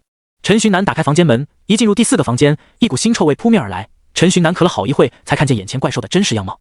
眼前的怪兽有2只，体型像老虎，但是头确实鹿头，鹿头上长了个类似龙角的东西，屁股后面还有着一根长长的尾巴，这样貌有一种说不出的诡异感。虽然诡异，但是却又让人觉得很帅、很美、很霸气。不愧是能成为王浩前辈爱宠的怪兽，就是不一样。陈寻南看着眼前这2只怪兽，心里感慨道：“这2只怪兽让陈寻南想到了地球上一种只存在于传说中的瑞兽——麒麟。不过它们又有很多地方与麒麟不一样，总之就是2个字概括：奇怪，奇怪却帅气。要是条件允许，我也想养一只。”陈寻南心里想着，在2只怪兽的眼前打开了宝藏空间的传送门。2只怪兽看到传送门打开，深深地看了陈寻南一眼，在将陈寻南的样貌记在脑海中之后，扬长而去。在某处不知名的空间里，王浩正在看着宝藏空间里的一切，他的身边还有其他9个人。我以为那个小子跟王浩你一样是个花花公子呢，没想到竟然是个蠢货，是个钢铁直男。坐王浩旁边的一位高大男子说着，随后整个空间里充斥着愉快的气息。2只怪物离开后，陈寻南通过对宝藏空间的控制，直接探查顾又晴此时的状态。顾又晴进入的房间里有3个小宝箱，此时的他已经打开了3个宝箱，看着3张冒着金光的修炼卡，顾又晴似乎呆在了原地，没有回过神来。这小傻子，陈寻南忍俊不禁地笑了一声，随后开始探寻自己所处的房间。这个房间一开始是用来存放怪兽的蛋的，但是这里面总不能只有蛋吧？反正陈寻南是不相信这个房间只有那2只怪兽。果如其然，在粗略的查找一会后，陈寻南发现了一本书，书名为《卡牌装备理论》，说是书，但是其实只是一本笔记，是装备大师王浩留下来的关于卡牌装备理论知识的笔记。这才是真正的宝物啊！陈寻南开心地将笔记本收进了自己的收纳空间里。王浩被誉为卡牌装备大师，那他留下来的卡牌装备理论必然是无价之宝，利用好了，再塑造出一个卡牌装备大师也不是不可能。收好笔记本后，陈寻南再次仔细地寻找一番，实在是没有东西之后，陈寻南才离开这个房间。从宠物房出来，陈寻南的下一个目标是怪兽材料房。他本身并不缺卡牌，因此那2个有着卡牌宝藏的房间对他而言其实有些鸡肋了。进入怪物材料房后，陈寻南发现这里的怪物材料多到堆积成了一座大山。这一大山的材料，陈寻南认识的不过区区7件，剩余的材料他是一件都不认识。不过既然不认识，但是这并不妨碍陈寻南区分他们的等级。没有颜色的就是 D 级材料，绿色的是 C 级材料，蓝色的是 B 级材料，紫色的是 A 级材料，金色的是 S 级材料。怪兽材料的等级颜色与卡牌的等级颜色一样，多亏如此，陈寻南才能初步的将这些材料分类。分类完的怪兽材料最终包括 D 级和 C 级若干， B 级10件， A 级1件，一件 S 级没有，这让陈寻南有点讶异。不过一想到之后自己等级提升，还有更好的宝藏等着自己去发现，陈寻南便释怀了。陈寻南按照等级分批次的将这些怪兽材料装进了自己的空间收纳之中。他全部装完之后离开房间，此时的顾又晴已经在外面等待着他了。发现什么了？看着顾又晴满脸激动的样子，陈寻南明知故问：“我发现了3张 S 级修炼卡 ，S 级 A， 金光闪闪的修炼卡。”说着说着，刚刚平静下来的顾又晴眼睛再次变成了圈圈眼。至于这么激动吗？陈寻南有点无力吐槽了，想到出自己几十张 S 级，甚至连 S2级的卡牌都开出来了，都没这么激动。虽然心里在吐槽，但是陈寻南还是装作激动的样子，对着顾又晴询问道：“3张 S 级修炼卡都是些什么修炼卡？”冒着惊心的顾又晴听到陈寻南的询问，慌慌张张地拿出3个宝箱放到地上，人也跟着宝箱一起坐倒在了地上。见状，陈寻南赶紧上前扶住顾又晴，轻轻拍了拍他的后背，为他顺气。等到顾又晴回复过来，不再过于激动后，陈寻南打开了3个宝箱。虽然他早就知道了里面有3张 S 级修行卡，有着3个修炼方向，但是3张卡的效果他都没有仔细阅读过，他内心其实还是有点兴趣的。3个宝箱打开，熟悉的金光闪过，陈寻南淡定地查看3个宝箱里的3张卡。S 级修炼卡刮痧大师， S 级修炼卡皮糙肉厚， S 级修炼卡强攻。3张 S 级修炼卡的名字虽然很奇特，但是他们每一张所附带的特殊效果都很强大。比如刮痧大师，使用这张修炼卡后，你每使用10个能量点就会返还1能量点。而皮糙肉厚是增加 10% 的全伤害抗性，强攻是增加 10% 的卡牌伤害。3张 S 卡各有千秋，任何一张放到外面绝对能引发出轰动。这有3张修炼卡，3张修炼卡的特殊效果都不一样，要不你全用了吧？拿起3张修炼卡，陈寻南对着顾又晴说道。顾又晴一听顿时急了，他赶紧将卡推回去，这怎么行呢？这是你发现的遗迹，虽然是我找到的，但这些卡牌理应归你才是。两人互相推脱了半天，实在拗不过顾又晴，陈寻南便想到了一个折中的办法。3张 S 级修炼卡，保底效果是让使用者修炼到 S 级，要不算上向阳一起，我们3人一人要1张吧。那些特殊效果虽然都很好，但是有其中之一也就够了，到时候3个 S 级卡牌师不比一个 S 级卡牌师厉害啊？在陈寻南一套又一套的说辞下，顾又晴有些呆呆的点了点头，算是暂时同意了陈寻南的说法。但是3张卡牌的特殊效果不一样，顾又晴又要开始陈寻南挑选，陈寻南整个人头都大了，赶紧转移话题。我找完了2个房间里面是一些怪兽材料，还有一本卡牌装备有关的书，我对这个有点兴趣，这些就归我了。还有一个房间，你去看看吧，里面应该会放着卡牌，里面的卡牌就都归你了。陈寻南说着，推着顾又晴走进了最后一个房间。一进入房间，映入两人眼帘的就是卡片，各种各样的D级卡片仿佛不要钱一般丢在地上，再然后也有很多 C 级卡片散落在桌子上。这些卡片合起来起码有个600张。陈寻南之前自己刚制造出来比这还要壮观的场面，因此他没有什么感觉，但是顾又晴不一样呀，顾又晴哪里见过这场面，刚刚回复过来的他又一次呼吸急促，激动到快晕过去。陈寻南见顾又晴又这样，赶紧上前再一次扶住顾又晴，给他顺气。顾又晴的反应在陈寻南的意料之中，毕竟顾又晴是他的青梅竹马，两人的家境其实差不了多少，没多少钱，没买过多少卡牌，而且他自己虽然有一天一抽正常在抽卡，但是因为一直在用，有时候还卖出用来补贴家用，因此他手里的卡一直都只有90张上下，没突破过100张。如今一下子见到600多张卡牌，其中还有许多绿色的 C 级卡，激动一点再正常不过了。这一次顾又晴冷静下来的时间比 S 级修炼卡的时间要短，毕竟这些卡虽然多，但两者之间的差距并不是区数量就能弥补的。冷静下来后，他开始拉上陈寻南一起整理卡牌。先是 D 级卡，地上的 D 级卡都是充能版的，一张一次性消耗的都没有。不仅如此，这些卡都是一些召唤或者有特殊功能的极品卡，一张常见的卡都没有。这下赚大发了，不仅是赚，我们的实力也要迎来一波质的飞跃了。查看完所有 D 级卡和 C 级卡后，顾又晴拉着陈寻南的手，雀跃地跳了起来。这个房间里面的卡可能是王浩特意挑选过放在里面的，总共660张卡，可以分成完全一样的3份，每份220张卡。换句话说，就是每一种卡都有3张一样的，这明显就是为了3个人准备的。王浩的贴心操作让陈寻南在心里给他点了个赞，都是一样的卡牌，这样就不用费尽心思去分赃了，到时候拿回去3人一人一份就行。搜查完这个房间，确定只有这660张卡后，陈寻南打开了宝藏空间的大门，带着顾又晴一起离开，准备回天幕城。两人这一次出来赚的可谓是盆满钵满。路上坐在车后座的顾又晴突然问陈寻南，刚刚在遗迹里你说你对卡牌装备感兴趣？对啊，我想当个卡牌装备师，准备自己替自己量身打造装备，毕竟装备也是实力的一部分嘛。陈寻南边开车边回答。顾又晴拿手指点着自己的下巴，俏皮地说，也是，那到时候我就找你给我也量身打造一件。不过你确认你能2头兼顾吗？陈寻南在前面嘿嘿怪笑，为了能给你量身，那我必须也得2头兼顾啊。顾又晴一开始还没反应过来，刚要开口的时候，突然领会到了陈寻南的意思，对着陈寻南的后背就是来一巴掌，骂了句变态。气氛陷入了微妙的尴尬之中。陈寻南知道自己说错了话，想要开口补救，但是这微妙的气氛让他无从开口。尝试了几次都开不了口之后，陈寻南叹了口气，将注意力集中在了开车之上。我又把天聊死了，哎！开着车的陈寻南烦恼着，他可能只是给我开个玩笑，我本来就知道他不会聊天，我不该这样的。坐在电动车后座的顾又晴也烦恼着。几个小时后，陈寻南带着顾又晴回到了天幕城。回来之后，气氛倒是稍微有所缓和。那个，我们把向阳叫过来一起，把这些卡分了吧。不知道该说什么好的，陈寻南只能这样开口。好，我们去学校的天台吧，现在那里没人，够隐秘，在那里分赃不会被发现。顾又晴也回答着。两人一拍即合，先到了天台，随后陈寻南将向阳约出。向阳的速度很快，陈寻南一约他，他立马就到，没让两人久等。他一到，看见顾又晴也在，直接大大咧咧的开口说道：“怎么，你们2个约会，把我这个狗骗过来杀啊？少贫嘴了，赶紧过来，有好东西。”顾又晴这一次倒是罕见的没有生气，而是招呼着向阳，让他赶紧过来。怎么，这是有啥大事要宣布啊？听到顾又晴的催促，向阳也不拖拉，直接往陈寻南边上一坐，随后向两人问道：“你看看这。”顾又晴拿出3张 S 级修炼卡铺开来给向阳看。向阳一看到3张金光闪闪的修炼卡，脸上顿时露出了惊容。你们这是盗墓了，还是抢拍卖行了？陈寻南无奈的回答，之前不是跟你说过要去探索遗迹的吗？这是我们在遗迹里找到的，不只有这3张卡，还有其他的，咱们先把这3张卡分了，其他的之后再说。陈寻南说完，向阳赶紧摆手，停，我都没去，我分什么分？你们2个人分吧。3张卡我们2个人怎么分？这不是诚心为难我们吗？赶紧过来，一人1张。陈寻南按住向阳的手，拉着他坐在自己的身边，不让他有反抗的余地。之后2人就此展开了长时间的辩论。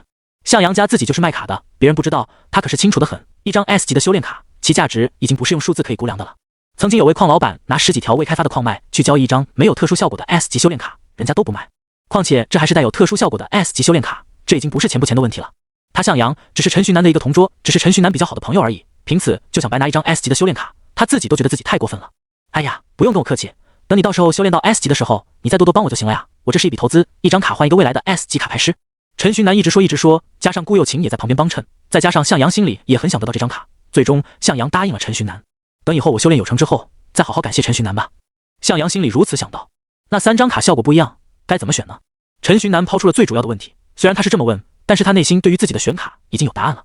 强攻和皮糙肉厚的特殊效果与世界之书的特殊效果重合了，而且世界之书的加成是那2张卡的整整2倍，因此这2张卡他肯定不能选，剩下能选的也就一张刮痧大师了。我选皮糙肉厚吧。向阳先行开口。向阳会选这张卡的原因是他觉得3张卡里面这张算是最一般的，自己选这张，将那2张好的留给陈寻南与顾又晴。陈寻南2人心里也知道向阳的想法，但是他们知道，如果这回不让向阳选这张卡，那向阳说不定直接就不选了。而且皮糙肉厚真的拉胯吗？肯定是不拉胯的。既然向阳选择了皮糙肉厚，那我选刮痧大师。陈寻南，你拿强攻吧。向阳说完后，顾又晴紧接着开口。陈寻那当然不会同意了，他说道：刮痧大师给我吧，这张卡正好适合我的风格，更容易秀操作。你拿强攻，直接用伤害把别人灌死不就行了？还要什么操作？顾又晴反驳。陈寻南则是回答，但是强攻和刮痧大师在同等境界下，理论上造成的伤害是一样的呀。顾又晴摇了摇手指，对着陈寻南说着，不，可不是这么算的。比如一张地级卡牌，伤害是100，强攻的加持下一张就变成了110，刮痧大师可没有这种效果。但是大家都有10个能量点，我用10张卡牌后能返还1个能量点，这样我就能用11张卡牌，最后的伤害和强攻这10张1100伤害是一样的。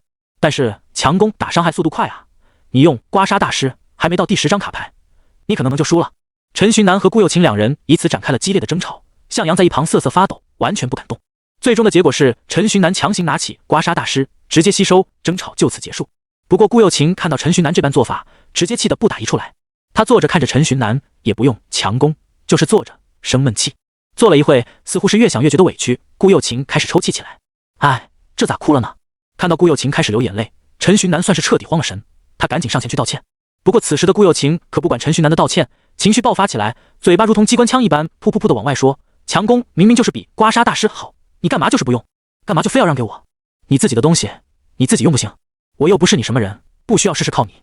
顾又晴越说越激动，到最后直接开始了嚎啕大哭。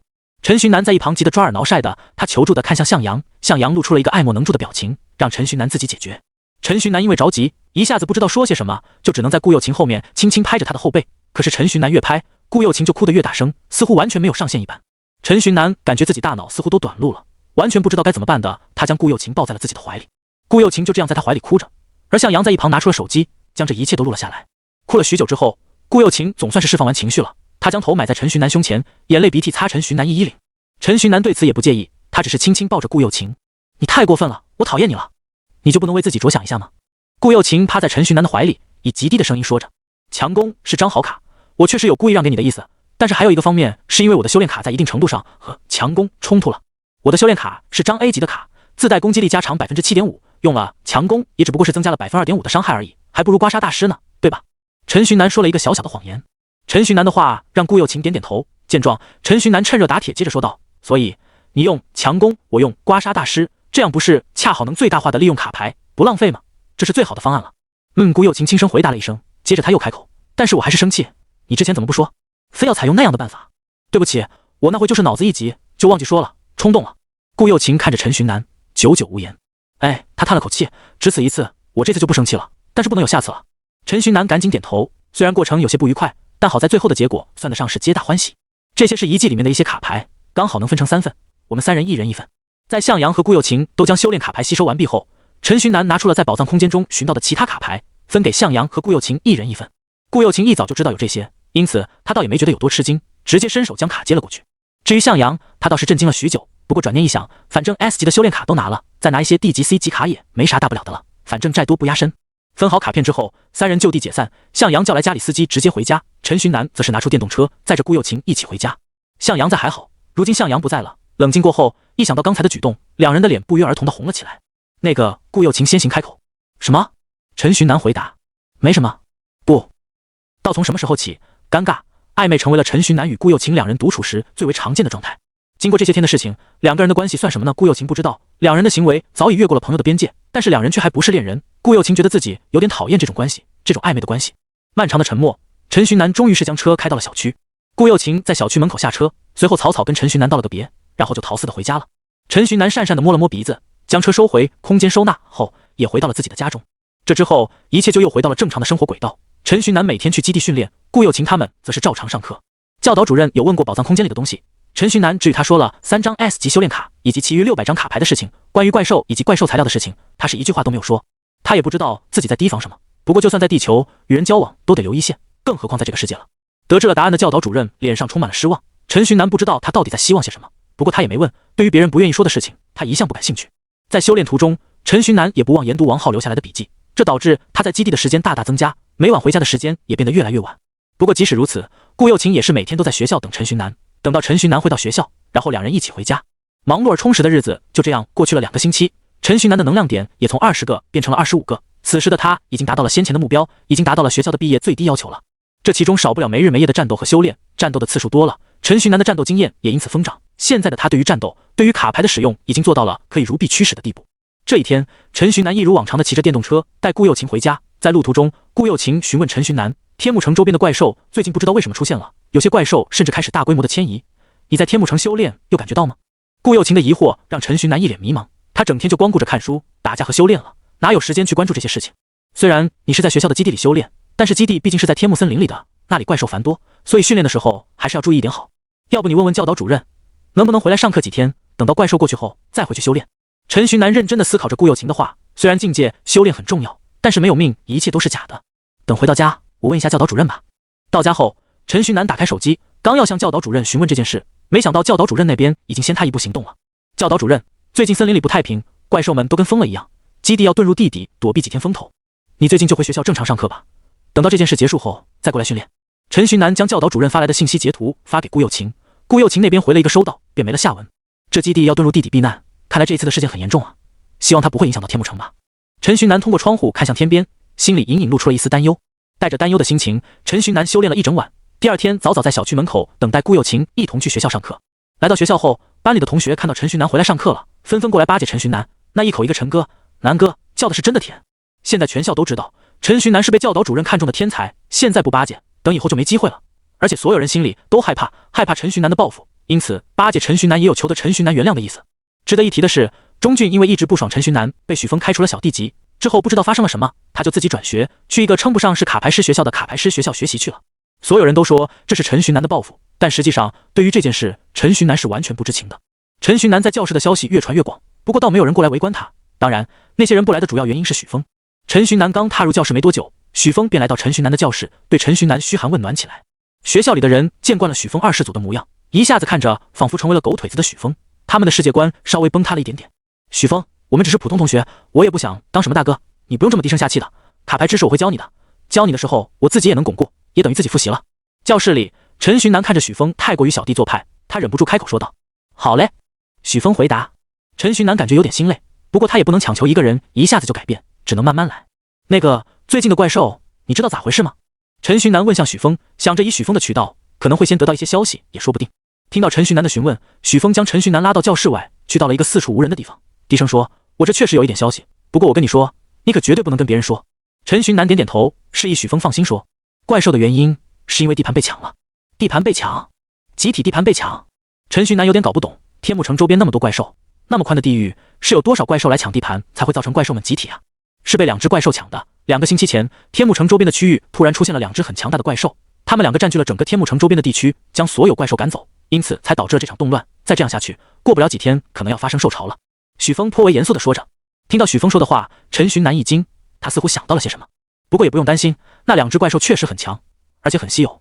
但是我爸已经叫人了，他叫来了许多高手，他打算将那2只怪兽抓起来收藏，等抓了那2只怪兽，一切就会恢复原样了。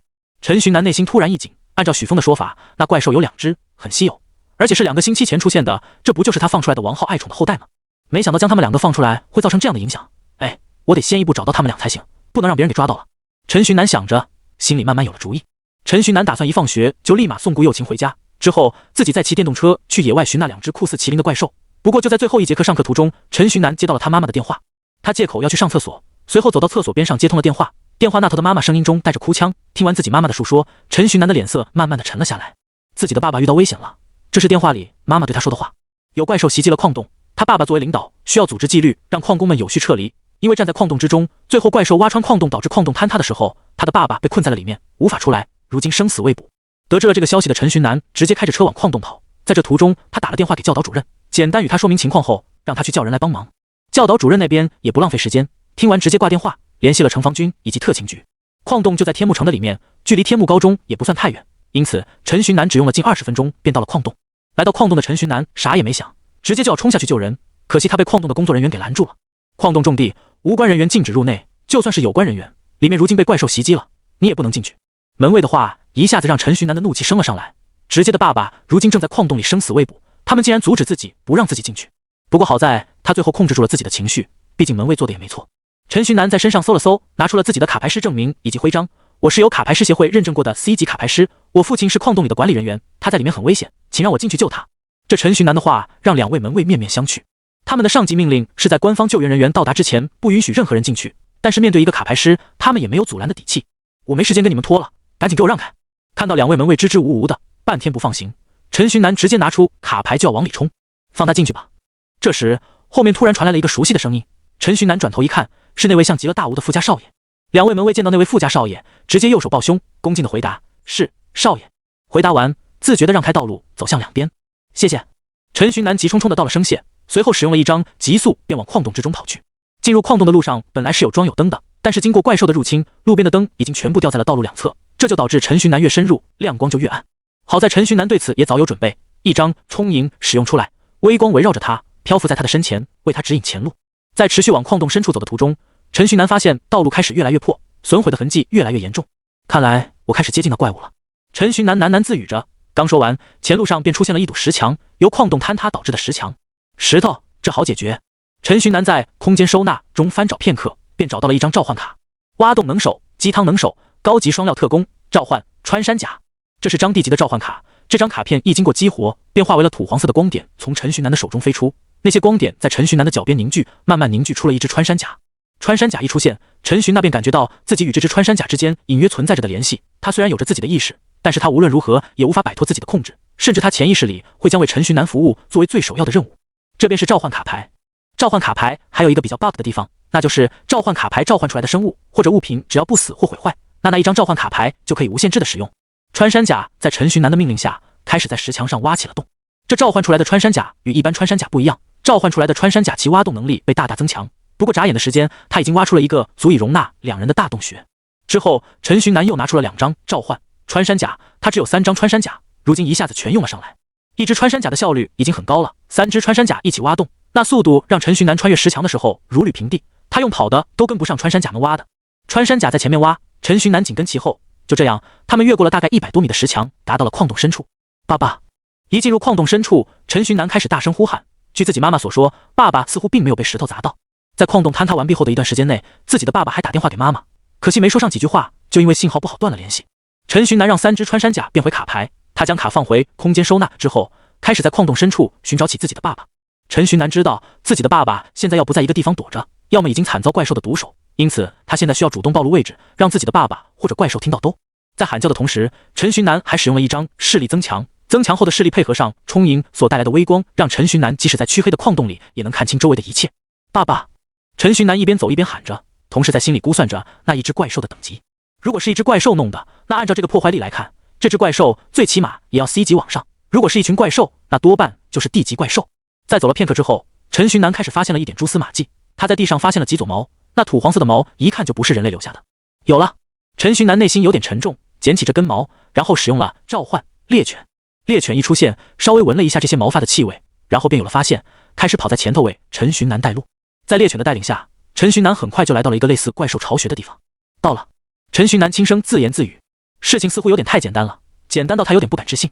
在巢口，陈寻南回收了猎犬，同时吸取了之前在森然巢穴里吃过的教训，先往自己的身上套了一张净化。有了净化，陈寻南在之后的10分钟了，可以免疫掉所有 C 级以下的负面状态。这之后，陈寻南又使用了视力增强、极速、轻身、护体等加状态的卡牌。等到一切情况都确保万无一失后，陈寻南才进入巢穴之中。一进入巢穴之中，一股腐臭味扑面而来，紧接着映入眼帘的就是4、5只有半人高的地鼠模样的怪兽。那几只怪兽一见到陈寻南进来，纷纷张牙舞爪的向陈寻南发起攻势。小地鼠可笑可笑，陈寻南念叨一声，在众多增益卡牌的加持下，轻松躲过地鼠们的进攻。地鼠状怪兽看到自己无鼠被他一人玩弄于股掌之间，愤怒地发出了滋滋的叫声。这些叫声类似于音波攻击，没有任何防备的陈寻南瞬间觉得有点头晕目眩。见到声波攻击起效，5只地鼠状怪兽再次伸出附带着土属性能量的利爪刺向陈寻南。危机时刻，护体生效，5只怪兽的利爪皆被护体给挡住。不过护体制造出来的贴着身体表皮的能量盾也应声而破。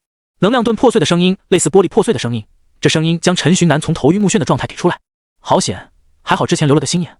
陈寻南的内心带着后怕，拿出了一张 C 级卡牌，他不打算浪费时间了，他要用一张 C 级卡牌将这5只只有 D 级的怪兽给秒杀。暗夜吞噬，陈寻南双指夹着卡牌，用颇为中二的语气念出卡牌的名字。陈寻南的声音落下，卡牌化为一抹光芒，这一抹光芒飞向半空，然后炸裂开，随后形成了一个小型的黑色漩涡。这个黑色漩涡在疯狂旋转，有着一股要把周围所有东西都吸进去的架势。5只地鼠状的怪兽看到那个黑色漩涡，纷纷往地里钻，可是被锁定的他们刚钻进去，就被一股强大的吸力从土里吸了出来，就像是有一只无形的手把他们抓起来一样。咿呀呀之，5只地鼠状怪兽惨烈的哀嚎一阵后，彻底失去了生命。之后，黑色漩涡缓慢停止，有5对土黄色的利爪从里面掉落而出。陈寻南上前将其捡起，随后仔细观察起地鼠的这个巢穴。地鼠们的巢穴里藏了许多腐烂的食物，而且竟然都是素的。奇怪，他们是素食的，那他们为什么要进攻？陈寻南有些摸不着头脑。不过这些不是最重要，最重要的是要赶紧找到自己父亲的下落。在洞里翻找许久之后，一无所获的陈寻南失望地从中走出，打算去其他地方寻找。之后，他在矿洞深处里里外外找了接近3遍，硬是一点线索都没有。奇怪，怎么啥都没有了？那几只怪兽是吃素的，他们也不吃人啊。那么多工人加上我爸，怎么就找不到他们呢？陈寻南嘀咕着，再一次使用了召唤猎犬。猎犬一出现，立即嚎叫的在前头给陈寻南带路。你又找到路了？这是？陈寻那惊喜的跟上。跟到一半的时候，陈寻南感觉到有点不对。等猎犬停下来的时候，陈寻南无语的看着猎犬，果然是召唤生物，就是有点不太聪明的样子。被猎犬再一次带到地鼠状怪兽巢穴里的陈寻南一脸嫌弃的伸出手，想要将猎犬收回。不过这一次猎犬没有乖乖听话，他来到地鼠状怪兽存放食物的地方，开始疯狂地吼叫起来。果然是狗改不了吃屎，就连召唤狗也不一样。陈寻南更嫌弃了，他想要强行将猎犬给收回。就在此时，猎犬突然把那一堆腐烂的食物扒拉开，随后对着地面开始刨坑。什么意思？这是下面有东西？陈寻南惊异地看着猎犬，随后赶紧使用了3张召唤穿山甲。有了穿山甲们的帮助，不过片刻地面便被挖开了一个大洞。在之后没多久，大洞里面传出来一声轰鸣声，这是又坍塌了。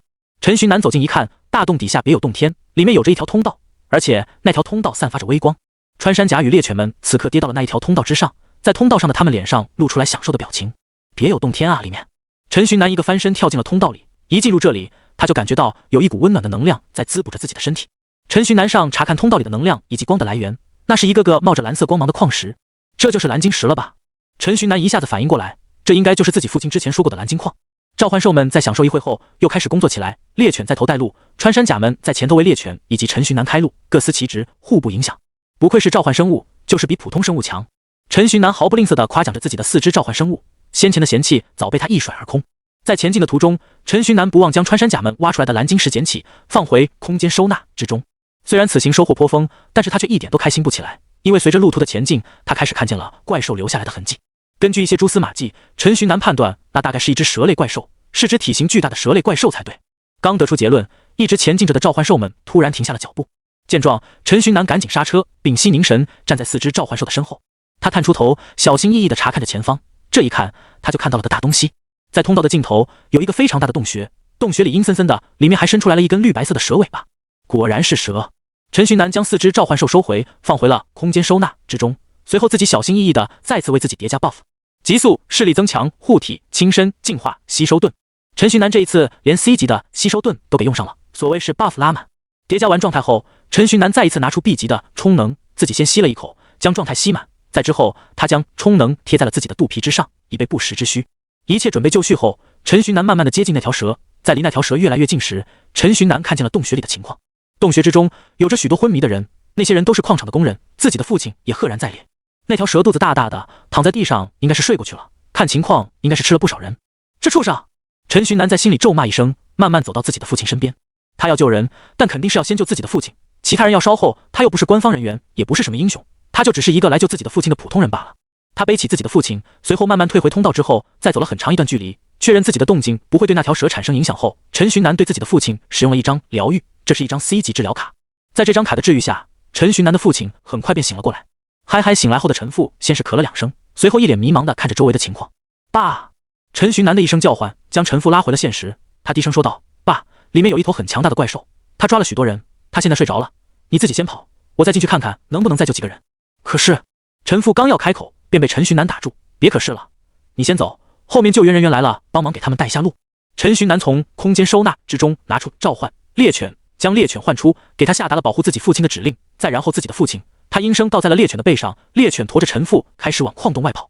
在巨大化加持下，猎犬长成了一只狮子般大小，这个大小的猎犬驮起陈父简直轻而易举，陈父还被陈徐南用定身给定住了。几分钟的时间，猎犬的身影便消失在了陈徐南的视野了。我不想当英雄，但是本叔叔曾经与蜘蛛侠说过，能力越大责任越大，抱歉了爸爸。看着自己父亲离开的方向，陈徐南嘀咕一声，随后转身往巨蛇的洞穴中走去。陈徐南原路返回，小心翼翼的样子，生怕吵醒了巨蛇。那条巨蛇目前不知道是什么实力，陈徐南不敢直接与之交手，他决定趁着巨蛇睡觉，能救一个是一个。巨蛇只要一醒，他打不过就直接跑。能力越大责任越大是不错，但是如果硬着头皮去履行远超自己实力的责任，那就属实是蠢了。他陈徐南可不是个蠢货。接近巨蛇洞穴的时候，陈徐南感觉到了一股腥味，不仅如此，空气中还有着潮湿的感觉。巨蛇醒了，陈徐南心里一紧，当即停下脚步，准备往回跑。不过就在他停下脚步时，背后突然传来了轰隆声。他转头一看，只见那只巨蛇张着血喷大口，正在朝他高速冲来。巨蛇庞大的身躯将那一个通道给完全堵死，他已经没有退路了。见状，陈徐南赶紧朝着洞穴深处跑。他是怎么做到神不知鬼不觉地来到我身后的？陈徐南内心大受震撼，巨蛇这么大的身躯，行动起来竟然完全没有一丝声响，这完全违背了常理。在逃跑过程中，陈徐南仔细感受了一下巨蛇身上散发出来的能量，这一感受直接让他跑路的脚加快了几分。这巨蛇竟然是 C 级巅峰，差一丝丝就突破到 B 级的怪兽。如今的他只是初入 C 级的小垃圾，万万不可能是这只巨蛇的对手。在一阵逃离之中，陈徐南逃到了巨蛇的洞穴里。被巨蛇抓住的受害者们此刻正安详地躺在洞穴的右侧深处。该死，不能往里跑，不然会波及到他们。陈徐南内心叫苦，不过他也不是那种只会抱怨的人，心里简单吐槽了几句后，他直接朝着洞穴的左侧跑去。这个洞穴很大，大概有近100米高，好几百米的长和宽。那头巨蛇一从通道爬进洞穴里，陈徐南便得以看见它的全貌。那是一只有20米长的蛇，那蛇的身躯粗到好几个大汉都抱不住，浑身浅绿色，像极了动画片里的赖皮蛇。赖皮蛇一进入自己的领地，便开始发出嘶嘶的叫声，那长长的舌头随之在嘴里飘舞。在这个过程中，一丝丝紫色的雾气从它的嘴里喷出。看到这紫色，陈徐南哪里还不知道，那是这赖皮蛇的毒，还好自己有净化在。他在跑的过程中，朝着躺在地上的人群丢了一张空气隔绝，这又是一张 C 级卡，这张卡能将毒气隔绝在外，保证人群的安全。用完这张卡的陈徐南赶紧吸了一口，充能将自己的状态回满。怎么办？陈徐南的大脑在高速的运转，他现在不求打败这赖皮蛇，他只求能拖延一点时间，只要拖延到救援队来就算成功。算了，死马当活马医吧。陈徐南抛开顾虑，开始了风筝消耗。水流与冻结丢出，瞬间将赖皮蛇给冻结。不过这冰块不过数秒便被赖皮蛇给打破，赖皮蛇继续不紧不慢地朝陈徐南爬去。赖皮蛇这模样，像极了要将自己猎物玩弄致死再吃的样子。想玩弄我，小心翻车。陈徐南刻意避开晕倒的人群，绕着洞穴跑动起来。小沼泽、减速、小闪电、木牢、风暴、烈火、土柱，各种各样的卡牌被陈徐南使用了出来。但是 D 级的卡牌对接近 B 级的赖皮蛇完全没有影响。他全程就吐着毒，慢慢接近着陈徐南。对于陈徐南的进攻，他全都是靠着强横的肉身直接挡住。实力的碾压让陈徐南窒息，他开始感觉到有点呼吸急促。不对！陈徐南突然惊呼，他察觉到自己的状态有点不妙。这是赖皮蛇的毒。简单思考一番后，陈徐南便得出了答案。进化只能免疫 C 级以下的毒，对于 C 级的毒就没有免疫效果了。面对 C 级的毒 ，D 级的进化只能起到一丝丝的阻拦作用。如今他身中蛇毒，赖皮蛇还在后面穷追不舍。不行，我必须拼了！陈徐南大喊一声，给自己打气。随后他对着自己肚皮的充能猛吸一口，然后给自己刷了一张 C 级的净化。C 级的净化一刷，陈寻南顿时感觉身体舒服了许多。但是即使是 C 级的净化，也做不到抵挡蛇毒，这已经是半只脚踏入 B 级的蛇毒了。不过，就算不能完全抵挡住大部分，对目前的陈寻南来说已经足够了。使用完净化之后，陈寻南开始往外丢自己组的卡组。首先是风火木属性的攻击和消耗，陈寻南这一套用来秒杀中郡的搭配被赖皮蛇一个甩尾破解了。其次是水冰土木属性的控制以及地形制造，这打败了曹旺的卡组，对赖皮蛇完全没有一点限制作用。陈寻南控制的沙子对赖皮蛇是一点影响都没有。紧接着就是雷火属性的极致攻击，这一套卡打在了赖皮蛇的身上，但是也只是将赖皮蛇的鳞片烧焦了一点，依然没有造成伤害。还有一套是召唤流，但是陈寻南相信，只要自己敢召唤，那赖皮蛇就敢加餐。最后，陈寻南拿出了自己用来对付许峰的那一套卡组，光的力量果真在赖皮蛇的身上造成了伤害，但是仅仅是让赖皮蛇破了点皮而已。陈寻南手段全出，他肚子前的充能在他疯狂的吸取下，只剩下了30点能量，即便如此，依然不能对赖皮蛇造成有效的伤害。嘶嘶嘶，赖皮蛇愤怒地叫出了声，他没想到小小的蝼蚁也能伤害到自己。愤怒的他决定不玩了，他现在就要将这个蝼蚁生吞。赖皮蛇腹部突然冒出了绿色的光芒，这一抹绿色的光芒在他的周身流转，随后在他的嘴巴里凝聚片刻，一道墨绿色的光线从他的口中喷吐而出，光线飞过，破空的声音唤醒了部分昏迷的矿工。那一部分矿工醒后，看着眼前这一幕，差点直接晕倒过去。怪物呀！有一位矿工开始大喊，这一声大喊让其他的矿工也被吓破了胆，矿工们纷纷开始大声呼喊。他们知道自己的呼喊只是徒劳，但是恐惧压倒了他们的思维，他们无法思考，无法控制自己的身体。臭味慢慢在陈寻南隔绝的那一片小空间里蔓延，那是有些矿工大小便失禁了。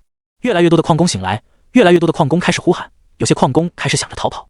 而此时的陈寻南刚艰难地躲过那赖皮蛇喷吐过来的光线，他看着那光线在地上留下的恐怖沟壑，整个心都沉到了谷底。就这张破坏力，他得用几十张 C 级防护卡才顶地住。在绝对的实力面前，陈寻南对卡牌的理解，陈寻南的诸多卡牌组合，各种取巧的手段，完全拿赖皮蛇一点办法都没有。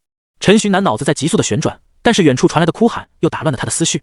他看到有些人准备跑出他隔绝的空间，他怒吼道：“不许出来！周围都是这条赖皮蛇吐出来的毒，不想死的就别出来，救援马上就来了！你们安静待着，我拖到救援来，我们就都得救了。”陈寻南的怒吼声让隔绝空间里的矿工们注意到了他，那些哭喊着要出去的矿工硬生生地停住了脚步。经过陈寻南的提醒，他们才发现自己所处的隔绝空间外蔓延着许多紫色的雾气，那雾气不用脑子想也知道，那就是毒气。大部分在矿工们在陈寻南出声怒吼后便安静了下来，只有少部分情绪特别崩溃的还在哭喊着。这一刻，陈寻南成为了他们所有人的主心骨。卡牌师大人，您一定要撑住，要救我们啊！有一位矿工低声祈祷，这也是所有矿工们的心声。陈寻南不知道自己成为了矿工们的支柱，他只知道此刻自己都有点自身难保。那赖皮蛇剑一击没中，他再一次凝聚着光线。陈寻南拿出增益卡准备给自己叠 buff， 但是卡片还没使用，他就听到了光线袭来的破空声。他再次一个翻滚躲过了光线的攻击。赖皮蛇见状怒吼一声，随后开始以极快的速度冲向陈寻南。既然光线不行，那他准备用近身攻击。在赖皮蛇冲过来时，陈寻南给自己叠了一张神经反射，这是加快反应力的卡牌。同时他激活了自己腰间的追踪匣，追踪匣一激活就是火力全开，50张充能版小火球在奈良卡和追踪匣的催动下瞬间发难，整个洞穴的半个天瞬间被火光充斥，50个小火球同时出现，将洞穴都染上了火的颜色。那温度让洞穴里的石头开裂，让隔绝空间中的众人口干舌燥。去！突然间，随着陈寻南的一声令下，50个火球一同朝着赖皮蛇轰去。50个火球的爆炸让整个山洞地动山摇，爆炸掀起的烟尘遮住了所有人的视线。卡牌师大人赢了吗？矿工们看着这震撼的一幕，议论纷纷。这是神力啊，那只蛇哪能抵挡得住？又有一人回答。而陈寻南此刻凝视着漫天的烟尘，他的手按在了追踪匣上，时刻准备第二发进攻。轰！又一声爆炸声，这一次不是陈寻南制造出来的，是赖皮蛇喷出来的光线。那光线擦着陈寻南的身边过去。陈寻南虽然没被光线射中，但是那极强的能量也瞬间让他的右手失去了知觉。怎么可能？这一抹光线射出，矿工们不可置信的惊呼，他们无法想象那条蛇竟然这样都不死。可恶！陈寻南吃痛的叫了一声，左手一拍追踪匣，又有50发小火球喷涌而出，这些小火球再一次砸向赖皮蛇。地级的充能版卡牌一次性最多可以使用3次，3次过后就要重新充能。陈寻南干脆不等结果了，第二次50发小火球还没彻底消散，他又一次激活了追踪匣，又有50发小火球出现。这一次的小火球依然是瞬间轰向赖皮蛇。3次攻击，总共150发小火球，消耗了陈寻南一张半 B 级的能量卡。那连锁反应的威力让山洞隐隐有了坍塌的趋势。这下那赖皮蛇总该死了吧？看着遍布整个洞穴的烟尘，矿工们失声说道。小火球们让烟尘布满了整个洞穴，洞穴里的一切都变成了未知状态。陈寻南喘着粗气，用左手拿出 C 级疗愈，开始治疗自己右手的伤势。只要能让他受伤，最好是失去行动能力。陈寻南边治疗自己边低声祈祷着。时间慢慢推移，所有人都凭着呼吸等待最终的结果，烟尘的每一次起伏，都勾动着所有人的内心。吼！一声怒吼打破了这片安静，也让所有屏气呼吸的矿工们万念俱灰。这都打不死他，我们今天死定了！有的矿工失去了希望，低声呢喃：“卡牌师大人，请再次加油啊！”而有些矿工还在相信着陈寻南。赖皮蛇的一声怒吼刮起了一片气流，这气流将烟尘吹起，直至消失。烟尘彻底消失之后，陈寻南发现赖皮蛇本来绿白色的身体变得浑身通红，身上充满着令人颤抖的能量。这才是 C 级巅峰的真正实力吗？看着赖皮蛇这通红的样子，陈寻南哑然无言。啊！他一声怒吼，高高跳起，在轻身的作用下，他得以悬浮在空中，以极慢的速度落下。他从空间收纳中拿出了一张卡，这张卡泛着绿色，是张 C 级卡，绝对光炮。这张卡一经激活，一个六芒星图案的阵法出现在陈寻南的手掌下，这阵法一出现便自动朝着赖皮蛇进攻。陈寻南在使用了绝对光炮后，依然没有闲着，他接二连三地掏出卡牌，然后激活。这些卡牌的攻势经过六芒星阵法，攻势也得到了加强，一时之间连绵不断的光弹射向赖皮蛇，将赖皮蛇压制在了原地。嘶嘶后，赖皮蛇吃痛的怒吼，随后他将力量凝聚在腹部，一顿助爬之后猛地跳起，一头砸向陈寻南以及六芒星阵。砰的一声，赖皮蛇重重地撞在了六芒星阵法上，六芒星阵法瞬间被击碎，连带着阵法后面的陈寻南也一起被击飞。卡牌师大人！矿工们同声大喊。陈寻南被赖皮蛇这一撞差点晕死过去，但即使他意识还清晰着，他的身体也几乎动弹不得。他看着已经耗去所有能量点正在慢慢消散的充能，看着自己识海里仅剩的10个能量点，苦涩充满了他的心头。就这样死了吗？一大堆卡牌，一大堆材料，还有王浩前辈留下来的宝藏没开完，结果我就要这样死了吗？死在一条赖皮蛇的手里。赖皮蛇这回又变回了不紧不慢的状态，他渐渐靠近陈寻南，陈寻南的心里开始滋生出了绝望。得到了 S2 级的修炼卡也没用啊，最后还不是一死。陈寻南低声说着，突然他身体一震，突然回忆起来，自己不是没有手段，自己还有最后一个手段 S2 级的世界之书的主动技能献祭。陈寻南的脑海里突然冒出了世界之书的描述，最主要的是主动技能献祭的描述。唯一特殊主动效果献祭。世界之书是所有卡牌的集合体，书中记载着存在于世的所有卡牌，因此使用者可以通过消耗自身所有能量点，献祭10张自己可以使用的同阶级同属性的卡牌，以此获得一张比献祭卡牌高一阶级的卡牌使用权。这个特殊效果有冷却时间，自己现在还有10个能量点可以使用一张 C 级卡牌，根据献祭的效果，自己可以献祭掉10张 C 级卡牌，获取一张 B 级卡牌的使用权，自己还有机会。陈寻南的眼睛里突然冒出了光，那是渴望活下去的光。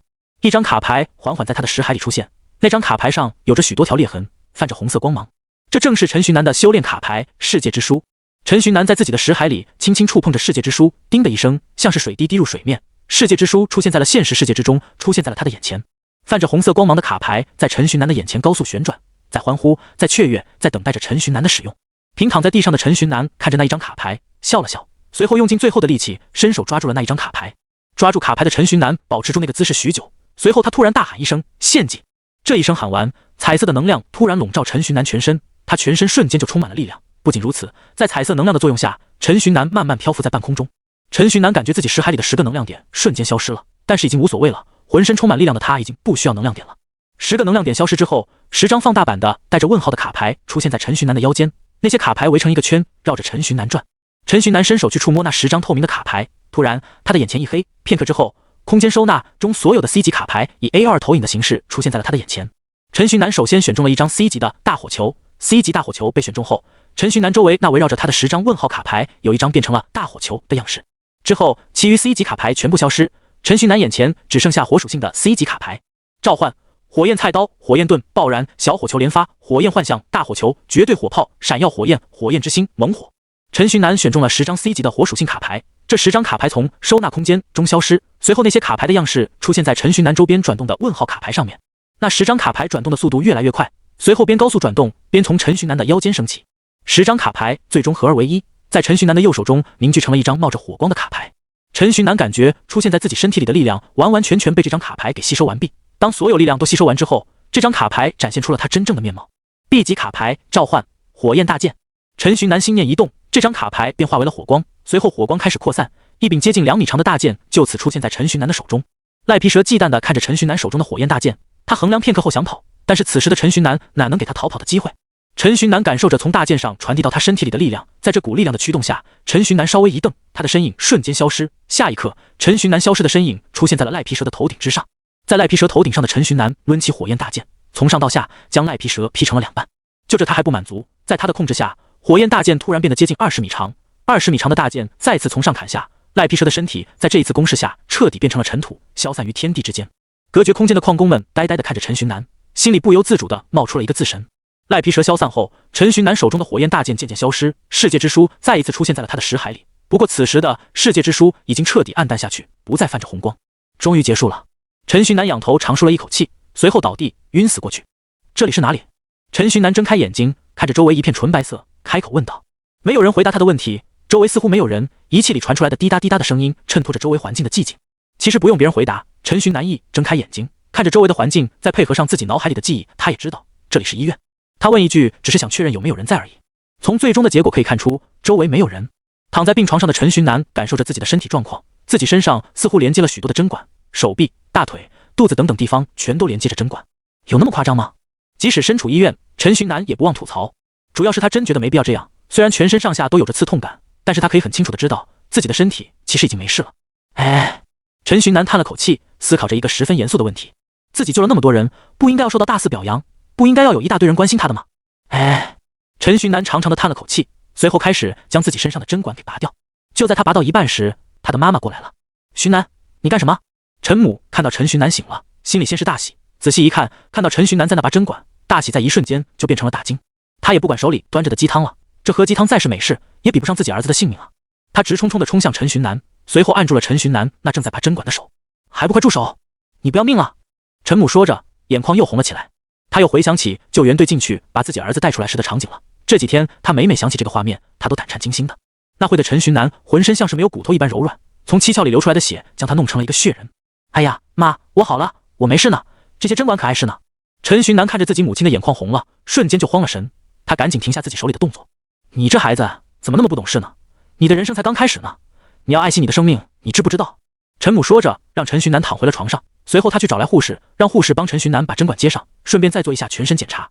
护士来病房，看着病床上的陈寻南，大脑瞬间有点宕机，这不是个正常人，这个人不科学。护士心里想，按照他来时候的伤势，他应该要在3天左右才能醒的。带着大受震撼的心情，护士拿出仪器以及卡牌，开始为陈寻南做全身检查。这一检查，看到结果的护士更加震惊了，他通过耳麦叫来了医生。我儿子不会有什么事了吧？看到这一幕的陈母心里有点慌。你儿子一点事情都没有。护士回答。听了护士的回答，陈母拍了拍胸口，说道：那就好，那就好。好个屁，一点都不好。你儿子不正常，你儿子特别不正常。护士在心里吐槽。等到医生过来检查完毕后，医生也是一脸震惊的表情，不过他的反应比护士的好很多，他只是记录了一下情况，然后告知陈寻南可以出院，就独自离开了。看到医生离开，护士抱有歉意的跟陈母与陈寻南鞠了个躬，随后也跟着离开了。他只是生命力太旺盛，回复能力太强了而已，大惊小怪。陈寻南二人隐隐约约听到医生的声音，有了医生的话，陈母总算是放下了心。他与陈寻南一起收拾了东西，然后直接去前台结账，随后就直接回家了。关于自己为什么会回复那么快，陈寻南心里其实也有头绪。首先是因为世界之书，再然后是自己晕倒前使用了一张枯木逢春，那是一张 B 级卡牌，不过使用条件却很苛刻。首先是使用者要处于濒死状态，其次是在濒死状态下使用者还有一个能连点才行，不能多也不能少，必须正好是一个能量点。陈寻南消耗了10点能量点进行献祭，在刮痧大师的效果下得以返还一个能量点，而使用完献祭后，陈寻南其实就已经处于濒死状态了。在各种机缘巧合之下，陈寻南恰好符合了枯木逢春的使用条件，最后他激活了枯木逢春之后便彻底晕了过去，在醒来的时候人已经在医院里面了。那个妈，我晕倒之后矿洞里发生的事情你知道吗？陈寻南对于之后的事情很是好奇。陈母点点头，随后开始向陈寻南诉说着他从当时在场的矿工嘴里听到的事实经过。陈寻南晕倒后，当时在隔绝空间里的矿工们直接顶着毒气去将陈寻南拉回了隔绝空间，那几个顶着毒的矿工前几天才出院。在他们将陈寻南拉回隔绝空间的没多久，城防军与特勤局的救援人员也赶到了现场。那些救援人员到达现场后，开始清理毒气，随后将所有人安全运送到了地面之上。此次灾难没有一人阵亡，毫不夸大的说，这基本上都是陈寻南一个人的功劳。那么多城防军真是吃白饭的，最后还得靠我儿子。说到这里，陈母忍不住骂了几句城防军。他是不知道特勤局，他要是知道肯定也会跟着一起骂。对了，因为你的贡献，下周周一城主要在城里为你自己召开一个表彰大会。陈母突然想起来还有这茬，一拍手准备带自己的儿子去买几套好点的衣服。陈寻南是拒绝的，但是陈母一直坚持，最终陈寻南无奈败下阵来。你看看你，以前咱们家穷，所以少买衣服，但是现在咱们家开始有钱了，你也该开始打扮打扮自己了，再不打扮自己，隔壁老顾家的闺女都要跟别人跑了。一路上，陈母在陈寻南的耳边絮絮叨叨的，充分让陈寻南感受到了母亲这一物种的恐怖。两人是中午出院的，陈母拉着陈寻南逛街，逛完街的时候天都已经微微有点黑了。两人在离家不远处刚好看到了在家门口的陈父，陈父后面还跟着一大堆人，这堆人抢着要给陈父送礼，陈父手忙脚乱的拒绝，随后逃似的回了家中。你爸这几天可累得够呛，这些人都是你救下来的人以及家属，他们为了表达谢意，每天给你爸送礼，一次两次就算了，他们天天过来送，你爸也不好意思再收，但是人家一直死缠烂打。陈母在一旁轻微笑着和陈寻南说，得亏是陈寻那醒了，之前陈寻南昏迷过去的几天，陈母看到这群人，心里真是恨不得将这些人全部打死，来换自己儿子的安然无恙。等到门口的人群渐渐散去之后，陈母拉着陈寻南一起走吧，我们回家。我们回来了。陈母带着陈寻南回到家中，这让一旁的陈父吓了一跳。你们怎么回来了？医生不是说还有3天才能出院吗？陈母笑着回应，你家儿子回复能力强，生命力充足。陈父面带恍然，虽然他还是有点搞不明白，但是只要儿子能成功出院，那就一切都好。之后一家子欢快地吃了个饭，吃饭期间陈父一直与陈寻南说着矿工们的事情，这一顿饭倒也是久违的让陈寻南感到了放松。吃完了饭，陈寻南与父母说了2声之后，回到了自己的房间之中。虽然只昏迷了短短的4天时间，但是再一次醒来，回到房间的陈寻南总有种恍若隔世的感觉。先看看能量点吧，陈寻南心想。他在床上盘膝而坐，那是自己的识海。此刻自己的识海里除了一些封印卡牌之外，还有这30个能量点，这30个能量点混在封印卡牌之中，极为显眼。这献祭竟然还能增加能量点。陈寻南忍不住惊呼，自己昏睡了几天，可是完全没有修炼的，在完全没有修炼的状态下，能量点能增加5个，那肯定就是托献祭的福了。就是不知道这个献祭的冷却时间有多长时间，卡牌里也没有写。陈寻南沉思着，随后他在一众黄褐色的封印卡牌里发现了一张灰白色的卡牌。这是识海里，小型陈寻南疑惑地飞向那张灰白色的卡牌，待他接近那张卡牌时，才看清那张卡牌的具体样式。那张卡牌赫然就是他使用的修炼卡牌世界之书，不过现在的世界之书和之前一点都不一样，没有了那鲜艳的红色光芒不说，卡面上竟然也出现了许多条裂痕，这是怎么一回事？陈寻南带着疑惑轻微触碰了一下世界之书，他这一碰，本来纹丝不动的世界之书竟然开始高速旋转，在之后更是化为光芒，分散在了识海里的每一个地方。陈寻南万分不解，但是变化依然没有结束。那些刚分散出去的光芒此刻竟然又重新汇聚，凝聚成了一张金色卡牌的模样。这张金色卡牌赫然是之前使用的刮痧大师，怎么又变成这个了？陈寻南心里有点怕，万一刮痧大师取代了世界之书，那真的亏到奶奶家了。只见在空中的刮痧大师在疯狂闪烁，金光让陈寻南的整个识海都动荡起来，处于识海中的封印卡牌也因此被迫被具现化到现实之中。该死，这到底怎么回事？看到自己存的20张封印卡牌被迫具现化，陈寻南的心态瞬间就崩了。无奈之下，他只能先从识海退出，准备抽卡。在识海中的小陈寻南双手掐诀，直接从识海之中消失。他消失的一瞬间，在床上盘膝而坐的陈寻南猛地张开眼睛。陈寻南一张开眼睛，20张处于虚幻中的封印卡牌便悬浮在他的眼前。他满脸不情愿地将20张封印卡牌给抽出。这20张封印卡牌最终的出货率是 C 级的绿色卡牌6张， B 级的蓝色卡牌4张， D 级的白色卡牌10张。这出货率远远高于保底率，但是就算是这样，陈寻南也开心不起来。如果存到100张，那就能出一张 A 级卡了。陈寻南碎碎念地将刚抽出来的卡牌放回收纳空间，随后再一次潜入自己的识海之中。识海之中，刚刚的异象早已不复存在，整个识海除了30个能量点之外，就只剩下了一张刮痧大师悬挂在识海的正中央，空空荡荡，冷冷清清。这刮痧大师怎么也变成灰白色了？看着悬挂在空中的卡牌，陈寻南疑惑地开口。对于修炼卡牌，陈寻南一直不怎么管，毕竟他抽到了 S2 级别的世界之书，起步早就高出其他人一大截了。也正是因为他不怎么管，如今出现问题了，他一时之间有点不知道怎么办才好。去问问向阳和顾有情吧。陈寻南思考片刻，做出了决定。他拿出手机，打开巨信，在3人的聊天小组了发了条信息，随后分别拍了拍2人。陈寻南，你们用了那张 S 级卡牌没有？那张 S 级修炼卡牌有没有对你们的识海产生影响？消息一发出去，手机突然迎来了一连串的震动。向阳，向阳，你出院了。向阳，我的陈大英雄来找我了，爱心表情。果然，每次发消息，向阳这货就能把话题给带歪。陈寻南有些无奈，刚想再把自己的问题重复一遍，顾又晴的消息也来了。顾又晴，顾又晴，顾又晴，你现在在医院还是回家了？坏了，我可爱的顾又晴被向阳这个货带歪了。陈寻南看着聊天群里的禁言选项，再看了看向阳的头像，恶向胆边生。系统，向阳被群主禁言10分钟。顾又晴偷笑 JPG。禁言完之后，陈寻南回复顾又晴的问题：我现在回到家里了。顾又晴，好，那我现在去找你。陈寻南给向阳禁言之后，与顾又晴一起秀给他看，这一下给向阳气的，他直接打电话给陈寻南，让陈寻南说给他解除禁言。陈寻南逗弄了他几下后，也是解除了禁言。向阳，我用了修炼卡了，没对我的识海产生影响啊？怎么？你那边是不是出啥事了？他们怎么没影响呢？陈寻南沉吟片刻，再次在群里问道：那张修炼卡使用之后，是不是出现在了你的识海里？向阳，那肯定啊，只要是 B 级和 B 级以上的修炼卡使用后，都会在识海里形成实体，辅助修炼的。看了向阳的话，陈寻南恍然大悟，但是又有一个问题浮现在了他的心头，那就是为什么世界之书没有悬浮在他的识海里？在陈寻南思考时，向阳又发了一条消息：一般高级的修炼卡会取代低级的修炼卡，但是效果都会在。比如我之前的 A 级修炼卡，现在已经被 S 级修炼卡取代了，但是 A 级修炼卡的效果会留下，会出现在 S 级修炼卡上面。陈寻南看着向阳那有些混乱的消息，心里已经懂了一个大概，但是他还是不明白自己的 S2 明显比 S 级更高级，但是悬浮的不是 S2，而是 S 级。他再一次潜入自己的识海之中，识海里面30个能量点成众星捧月之势，围绕着修炼卡转。S 级的刮痧大师上面除了自己本来的效果，再没有其他效果的描述。这不会把我世界之书给取代了吧？陈寻南心里有点慌，他在识海里开始细细感应。献祭陈寻南低声沉吟，随着陈寻南的声音传出，悬浮在识海中央的刮痧大师开始出现抖动，随后以极快的速度朝他飞来。在刮痧大师飞到一半的时候，卡牌上面突然出现了裂痕，随后卡面开始出现变化。世界之书的卡面取代了刮痧大师，随后飞到了陈寻南的手里。熟悉的画面再一次出现，像上次献祭时一样，世界之书突然高速旋转，不过在转了几圈之后，卡牌一阵闪烁，随后掉在了地上。陈寻南上前将其捡起，心里对于这一切都有了个大概的答案。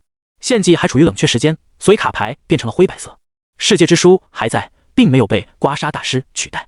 得知了这2点，陈寻南便满足了。其余的问题，他打算下次遇到王浩再询问王浩了。他从识海之中退出，刚退出没多久，便听到了自己母亲在门外的声音：“寻南啊，小晴来找你了。”听到自己母亲的话，陈寻南打开房门，将顾幼晴带进了自己的房间里面。“你的修炼卡牌出问题了吗？”一进来，顾幼晴就焦急地询问。随后，他开始向陈寻南讲述着一些修炼卡的基础知识。他讲的与向阳所说的大致一样，陈寻南了然于心。之前我看到刮痧大师突然出现在了我的识海里面，我以为是出啥问题了。哈哈哈哈！得知陈寻南没事，只是因为知识储备不够，顾幼晴便放心了，与陈寻南交谈了几句，便匆匆回了家。顾幼晴回家后，陈寻南拿起了手机，之前手机一直在震动，陈寻南不用看就知道是向阳那活宝在作死。一打开手机，果然没错。向阳，顾幼晴你现在是不是在陈寻南家里面了？向阳，罪恶呀罪恶，公开虐待狗狗了。向阳，你们要注意安全啊。向阳，这么久没回消息，万一没注意安全，我可能要当叔叔了。看到向阳发这么多作死的消息，陈寻南笑了笑，随后编辑了一条信息发出去。陈寻南，向阳，我拿小本本记住你了。陈寻南这一条消息发出去之后，顾幼晴也接着发了一条消息：向阳可真有你的微笑表情。顾幼晴的消息让陈寻南一下子忍不住笑出了声来。之后是向阳的认错求饶消息，陈寻南把手机放在一边，关掉了震动。认错？谁？向阳？有吗？我陈寻南可没看见。之后的几天，由于陈寻南刚出院，教导主任也没让他去基地修炼，而是让他自己待在家里休养几天。待在家里的陈寻南几天时间内都在学习有关于卡牌装备的知识。经过赖皮蛇一战，陈寻南算是真正见识到了卡牌装备的威力。那50张小火球同时发射3轮的浩大声势以及威能都被他深深记在了脑海里。这几天陈寻南常常在想，如果那会的50张卡变成 C 级的卡牌的话，那他是不是就能直接把赖皮蛇轰死？再或者，如果有一个能消耗能量卡来使用 B 级卡牌的卡牌装备，这些想法常常让陈寻南夜不能寐。心痒难耐的他这几天一直在钻研着卡牌装备的有关知识，在钻研的同时，对于自己的第一个专属卡牌装备，陈寻南心里慢慢已经有了答案。作为一个资深牌老，第一件属于自己的卡牌装备毋庸置疑，那必须是决斗盘啊！刚好他还有许多召唤卡，在异世界打牌的想法似乎就不再是梦了。懂了，我陈寻南就是异世界的海马社长，游戏王一代中的男二，牌老中的牌老，为了打牌研究出了决斗盘的存在，有了一点理论知识，同时还有了目标，再加上之前得到的许多怪物材料，就连有着神奇力量的咒文都是自己熟悉的不能再熟悉的中文，各种条件全都凑齐了，只要陈寻南想，他就可以直接动手了。在家休息的第3天，陈寻南来到了卡牌装备师协会。这个协会顾名思义，里面全都是卡牌装备师。这里有着一些专门面向装备师的设施，卡牌装备师们可以根据装备师证书缴纳一定的金额后借用。陈寻南将自己的见习装备师的证书给工作人员看过之后，缴纳了租金，租了一件地级装备打造室，准备打造第一件决斗盘。毕竟是第一次，陈寻南也知道一步一个脚印的道理，所有他的目标是打造出一个能使用地级召唤卡的决斗盘。这个地级装备打造室就是一个很简陋的小屋子，屋子里面有着一个用特殊材料制造的锻造炉以及特殊的木材，除此之外就别无他物了。陈寻南将特殊的木材丢进锻造炉之中，木材一丢进去就自动燃烧起来，那燃烧的火呈青色，青色的火焰摇曳着的姿态勾人心魂。这大概就是王浩前辈书中所说的专为锻造地级材料生的天青木了吧。陈寻南一边说着，一边往锻造炉里扔木材。等到火烧到了一定程度，炉子里的火焰温度达标后，陈寻南开始从空间收纳中拿出这一次锻造需要用到的材料。首先是像龟兽的壳，陈寻南拿出一个龟壳，这个龟壳上面闪着土属性能量的光芒，一看就给人一种十分坚硬的感觉。这项龟兽是所有地级怪兽里防御力最强的存在，其防御力堪比一些 C 级的防御类怪兽。不仅如此，它们的能量流转也是地级怪兽里面最快的。因此，这项龟兽的壳，陈寻南打算用来做决斗盘的盘面。一是坚固，二是能量传输。极快的能量传输可以让卡牌的激活没有延迟。将像龟兽的壳丢进炉子里烧的时候，陈寻南继续从空间收纳中拿出其他材料。首先是烈火兽的胃，这个胃具有储存能量、消化能量的作用，用这个胃作为核心，可以装载能量卡，自动消化能量卡。其次是空兽的爪子，空兽是少见的地级空间系怪兽，它们的爪子可以给决斗盘增加空间能量，让召唤出来的召唤生物瞬间出现在指定地点。再之后是猫眼兽的眼睛、祖马兽的尾巴等等。陈寻南前后林总总一共拿出了10件材料。陈寻南控制着火焰，等到像龟兽的壳融化之后，陈寻南直接将其他材料一同丢进了炉子里。其他材料可没有像龟兽的壳那么坚固，火焰不过灼烧了几分钟便开始了融化。等到所有材料都充分融化后，陈寻南开始用自己的精神力控制着那些混在一体的液体，为它们塑形。形状当然是决斗盘的形状，腕带、卡盒、决斗盘主体等等。当然，决斗盘是可折叠式的那种。在经过了数十分钟的塑形之后，陈寻南口干舌燥，这最主要的原因是热，还有就是精神力强度不够，因此整个塑形阶段显得极其艰难。不过即使汗流满背，陈寻南最终还是坚持了下来，成功将决斗盘给塑形了出来。呼，真累啊！塑形成功之后就是要刻皱纹了。陈寻南擦了擦汗，说道。至于要刻的皱纹，陈寻南早就已经选好了。首先是增强空间能力的空字，还有一个是能加强召唤生物的召字，都是极为简单的字。陈寻南觉得自己没有任何问题。事实也是如此。空字的前半段，陈寻南刻的极为容易。不过等刻到空字的最后一横时，陈寻南突然感受到了前所未有的阻碍，无论他再怎么坚持，再怎么用力，那一横也无法刻出来。最终，在陈寻南力竭，第一次锻造宣告失败。这是怎么回事呢？失败后的陈寻南拿着那个黄色主色调，黄色上点缀着一些红色的报废决斗盘，展开了研究。这期间，陈寻南去外面又续费了半天，同时打电话告知父母自己今天不回去。经过不知道多长时间的细化分析后，陈寻南终于找到了问题所在，是能量冲突了。空间系的材料和火系的材产生了冲突，这便是这一次失败的原因。空间系具有排外性质，所以我需要想办法将空等于两种能量中和才行。经过了多次实验，陈寻南感觉自己找到了中和的诀窍。之后1次、2次、3次，又是接连的3次失败。每一次失败，陈寻南就会停下来研究总结经验。每一次失败，陈寻南都能发现新的问题。在不断的发现问题和解决问题之中，时间已经过去2天了。这是最后一次了，这一次锻造无论成功与否，我都要回家休息一下了。看着桌上准备好的材料，陈寻南低声说道。连续2天的高强度思考锻造，他感觉自己的身体有点吃不消了。还有就是明天就是表彰典礼的日子了，这是自己最后一次机会了，这一次再失败就只能等之后了。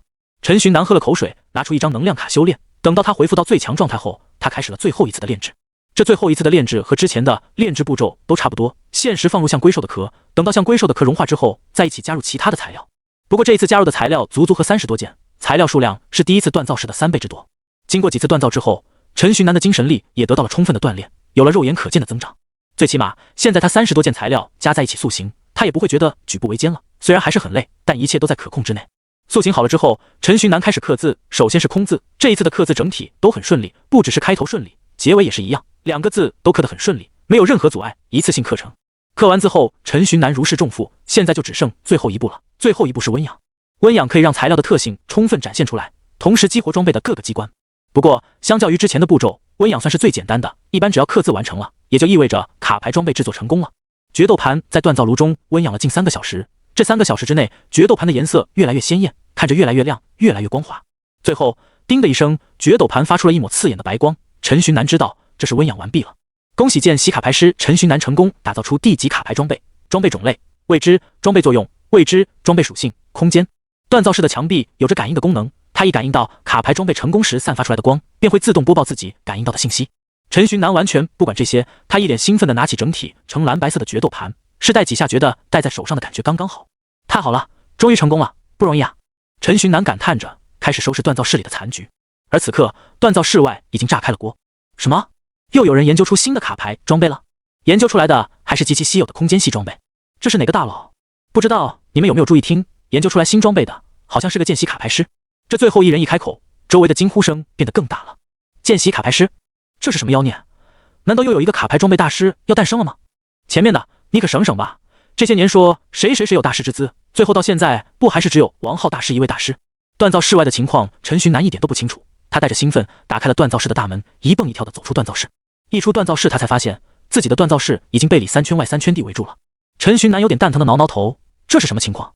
不会吧，就是他研究出来的新装备？这也太年轻了吧，才上高中吧现在。周围人看着陈寻南，议论纷纷。通过他们的议论，陈寻南大致明白发生了什么事情。不过就制造出一个地级装备而已，至于要这样围观吗？陈寻南有点不理解。天幕城毕竟只是一个小城，各种设施都相对中等，教育方面也与发达地区差一大截。在天幕城里能打造出一件装备已经是很厉害的事情了，至于自己研究装备，那就是百年难得一见的大事情的。这可是全国顶尖学府的大学生才能做到的事情。当然，陈寻南对此是完全不知道的，他毕竟没有系统的学习过相关知识，全都是靠着王浩前辈留下来的笔记自习。那个陈寻南有些不适应这么多人围观自己，他弱弱的开口，想让这些人让一下，不过他的声音完完全全被众人的议论声给掩盖住了。围观的众人中有许多拿出手机来拍视频或者是拍照片，这让陈寻南很不舒服。能不能别拍了？陈寻南激活了一张狮吼，随后大声说道。在狮吼的效果下，在场许多人当场头晕目眩。这里的情况很快就引来了协会的工作人员，倒不如说工作人员是多亏了陈寻南的狮吼才得以挤开人群，来到陈寻南面前。工作人员一脸严肃地看着围观的人，说道：请各位不要堵在一个地方，好好遵守协会的秩序。还有，刚刚拍照或者拍视频的成员，请自觉将视频与照片删除，之后协会会调取监控，一一找你们核对的。陈寻南有些讶异地看着挤进来的工作人员，这么讲理且守规则的势力可不多见。这倒是陈寻南妄自菲薄了，协会里现在的成员大部分比陈寻南老许多，他们许多人连打造出一件卡牌装备都做不到，只要能教好陈寻南一个人，那即使得罪了在场的所有人，那也是赚的。之后又有几个协会的工作人员上前，他们一个负责疏散人群，一个负责检查视频，各司其职，颇具效率。陈先生，请问你有时间吗？协会的主管想要见您一面。在陈寻南准备离开时，一开始那位工作人员上前与陈寻南说道。陈寻南侧目看了他一眼，我就是制造出来一个地级的装备而已，不至于吧？还你好恭敬。陈寻南沉思了一会，随后点了点头。工作人员得到答复后，带陈寻南到会客室，主管此时已经坐在里面等候陈寻南了。装备师协会的主管是一个很普通的中年男人，因为发福而鼓起的肚子给他增添了一丝慈祥。一看到陈寻南进来，他连忙起身走到门口迎接陈寻南，想必这位就是刚刚创造出一件新装备的陈老弟吧？你好，你好。主管洪亮的声音以及热情的姿态让陈寻南一时之间有点受宠若惊，他伸手与主管握手，随后在主管热情的招待下坐在了沙发上。先自我介绍一下，我姓李，你可以叫我李主管。李主管边给陈寻南递茶边自我介绍。我这个人不喜欢那么多弯弯绕绕，所以我有话我就直接说了。协会想要你刚刚制造出来的装备的具体信息，如果可以，制作方法协会也想收购。陈寻南点点头，对于这一切他当然是心知肚明。不过你放心，协会绝对不会亏待你的。主管拍着自己的肚子保证。他从抽屉里拿出一份文件递给陈寻南，随后开口说道：这是我们装备师协会的收购细则，你可以先看看。陈寻南拿起文件大致的看了一遍，装备师协会收购装备不给钱，而是给一些等价的怪兽材料，这对其他人或许是很大的诱惑，他们给的比自己去外面买的材料要便宜很多，但是对陈寻南来说就有点可有可无。他有着王浩前辈留下来的怪兽材料，那些材料可以说是多到用不完。不过最后陈寻南还是同意了交易，交好与全世界最大的装备师组织总不会是一件坏事。两个人之后又对着这件事商谈了一会，陈寻南当然是无所谓的，只要不太坑，他就都同意了。双方的商谈很愉快，到了最终估价阶段，陈寻南将最终版的图纸给李主管看，同时还把自己刚打造出来的那一件装备给李主管预览。李主管一拿图纸，看到有2个皱纹以及30多件装备，心里当时就是一惊。一般用到30件材料的装备都已经是 C 级装备了，他还是第一次见到要用30多件材料的 D 级装备。不仅如此，一般情况下 C 级装备师都不一定能同时掌控好30多件怪兽材料，陈寻南一个见习装备师却做到了。这已经不是天才一词就能形容的了，果真是英雄出少年啊！就算是传说中的王浩大师年少时，恐怕也不过如此了。主管说着，看向了装备的效果。装备名称：决斗盘。装备效果：1. 攻击无效化，该装备可以消耗10点能量点来无效一张地级卡牌的攻击。2. 光之护封剑，该装备可以消耗10点能量点令对方沉默2秒，沉默期间对方无法催动能量点。3. 怪兽决斗，使用该装备召唤的召唤物在战斗时各项能力都会得到加强。3. 决斗规则，该装备有着自己的使用规则，只有遵循规则才能使用这件装备的效果。整整4个效果让主管看的是眼花缭乱，除去第一个效果有点鸡肋外，第2和第3个效果都可以说是地级装备里最顶尖的效果之一了。不过这第4个效果让他有点摸不着头脑，这特殊的规则是什么东西？那个陈老弟，为啥要给自己制作的装备加限制啊？要是把这第4个限制给去掉了，那你这装备都能比肩 C 级装备了。对此陈寻南没有回答，只是笑了笑。开什么玩笑？我做出这件装备就是为了打牌，你让我去掉规则，那我还打什么牌？陈寻南在心里想着，随后把规则告知了李主管。所谓的决斗盘的使用规则，其实就是地球上游戏王的游戏规则，召唤怪兽、使用魔法陷阱卡等等，规则十分简单。陈寻南一讲，李主管便已经充分了解。那就这样吧，陈老弟，你创造出来的装备，我认为有很大的价值，之后我们会制作，并且售卖，每卖出一件，就给你2成的分成，你看怎么样？李主管的话让陈寻南一愣，不是直接买断吗？不过反正陈寻南也不怎么在意，他点了点头，随后与李主管签订了合约。在之后，他带着自己的新装备离去了。主管，你怎么会与他分成？还是整整2成之多？陈寻南走后，工作人员焦急地询问李主管。李主管极为认真地回答：因为我在投资。你不觉得这名字很熟悉吗？他就是明天城主要表彰的人。一个人在卡牌师和装备师2方面都具有很强的天赋，这样的人与之交好不会有坏处的。另一边，陈寻南开车准备回家，自己这几天不在家，不知道家里怎么样了。回到家中，陈寻南看了眼正在看报的父亲以及正在看电视的母亲，心中格外温暖。回来了，这几天事情办成了吗？陈父看见陈寻南回来，放下报纸，开口问道。陈寻南给了一个肯定的答复，之后陈父继续看起了报纸。而陈母看到陈寻南回来，限时上前观望了一番，随后去厨房做菜。刚好是晚饭时间，陈寻南在客厅坐了一会，便与自己父母一同吃饭了。明天就是表彰大会了，今晚早点睡，养好精神。饭桌上，陈母对着陈寻南提醒道，之后又说了许多注意事项。等到陈母讲完之后，陈父接着开口，经过这件事情，我知道你已经长大了，你现在是卡牌师了。陈父喝了口汤，充满唏嘘，爸妈都是普通人，远远没有你厉害，所以对于你的事情，我们之后也不会过多干预。反正你就记住2点，一是不要做亏心事，当个有良心的人；二是时刻要把自己的生命放在首位。对于父母的絮叨，陈寻南没有一丝不耐烦，反而很乐意去听。饭后，陈寻南进入房间，这时候手机开始震动。向阳，明天就是表彰大会了，我的大英雄，你准备好了吗？向阳这个活宝又在3人聊天群里耍宝了。顾有情，人家肯定准备好了，你以为谁都像你一样呢？陈寻南，明天你们就等着看我在领奖台上的英姿吧。打完字，陈寻南放下手机，久违的早早就进入了梦乡。终于能暂时休息一会了。表彰大会当天，陈寻南在自己母亲的催促下，早早就起了床，穿上了前几天与母亲一起买的西装，再把头发梳成大人模样，骑着个电动车便出门了。出门的时候，路上竟然早早就人满为患了。不是，为什么那么多人想要参加这个表彰大会？看着路上的行人，陈寻南满是不解。要是自己肯定宁愿在家睡懒觉，也不愿意早起参加这什么狗屁大会。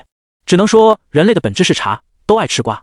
世界上本没有茶，吃瓜的人多了，闰土便刺出了一箩筐一箩筐的茶。来到会场后，陈寻南完全不知道该干什么。不过好在陈母已经把所有流程了然于心了。他带着陈寻南走到会场舞台的后台，后台的工作人员一看到陈母，纷纷上前为其引路。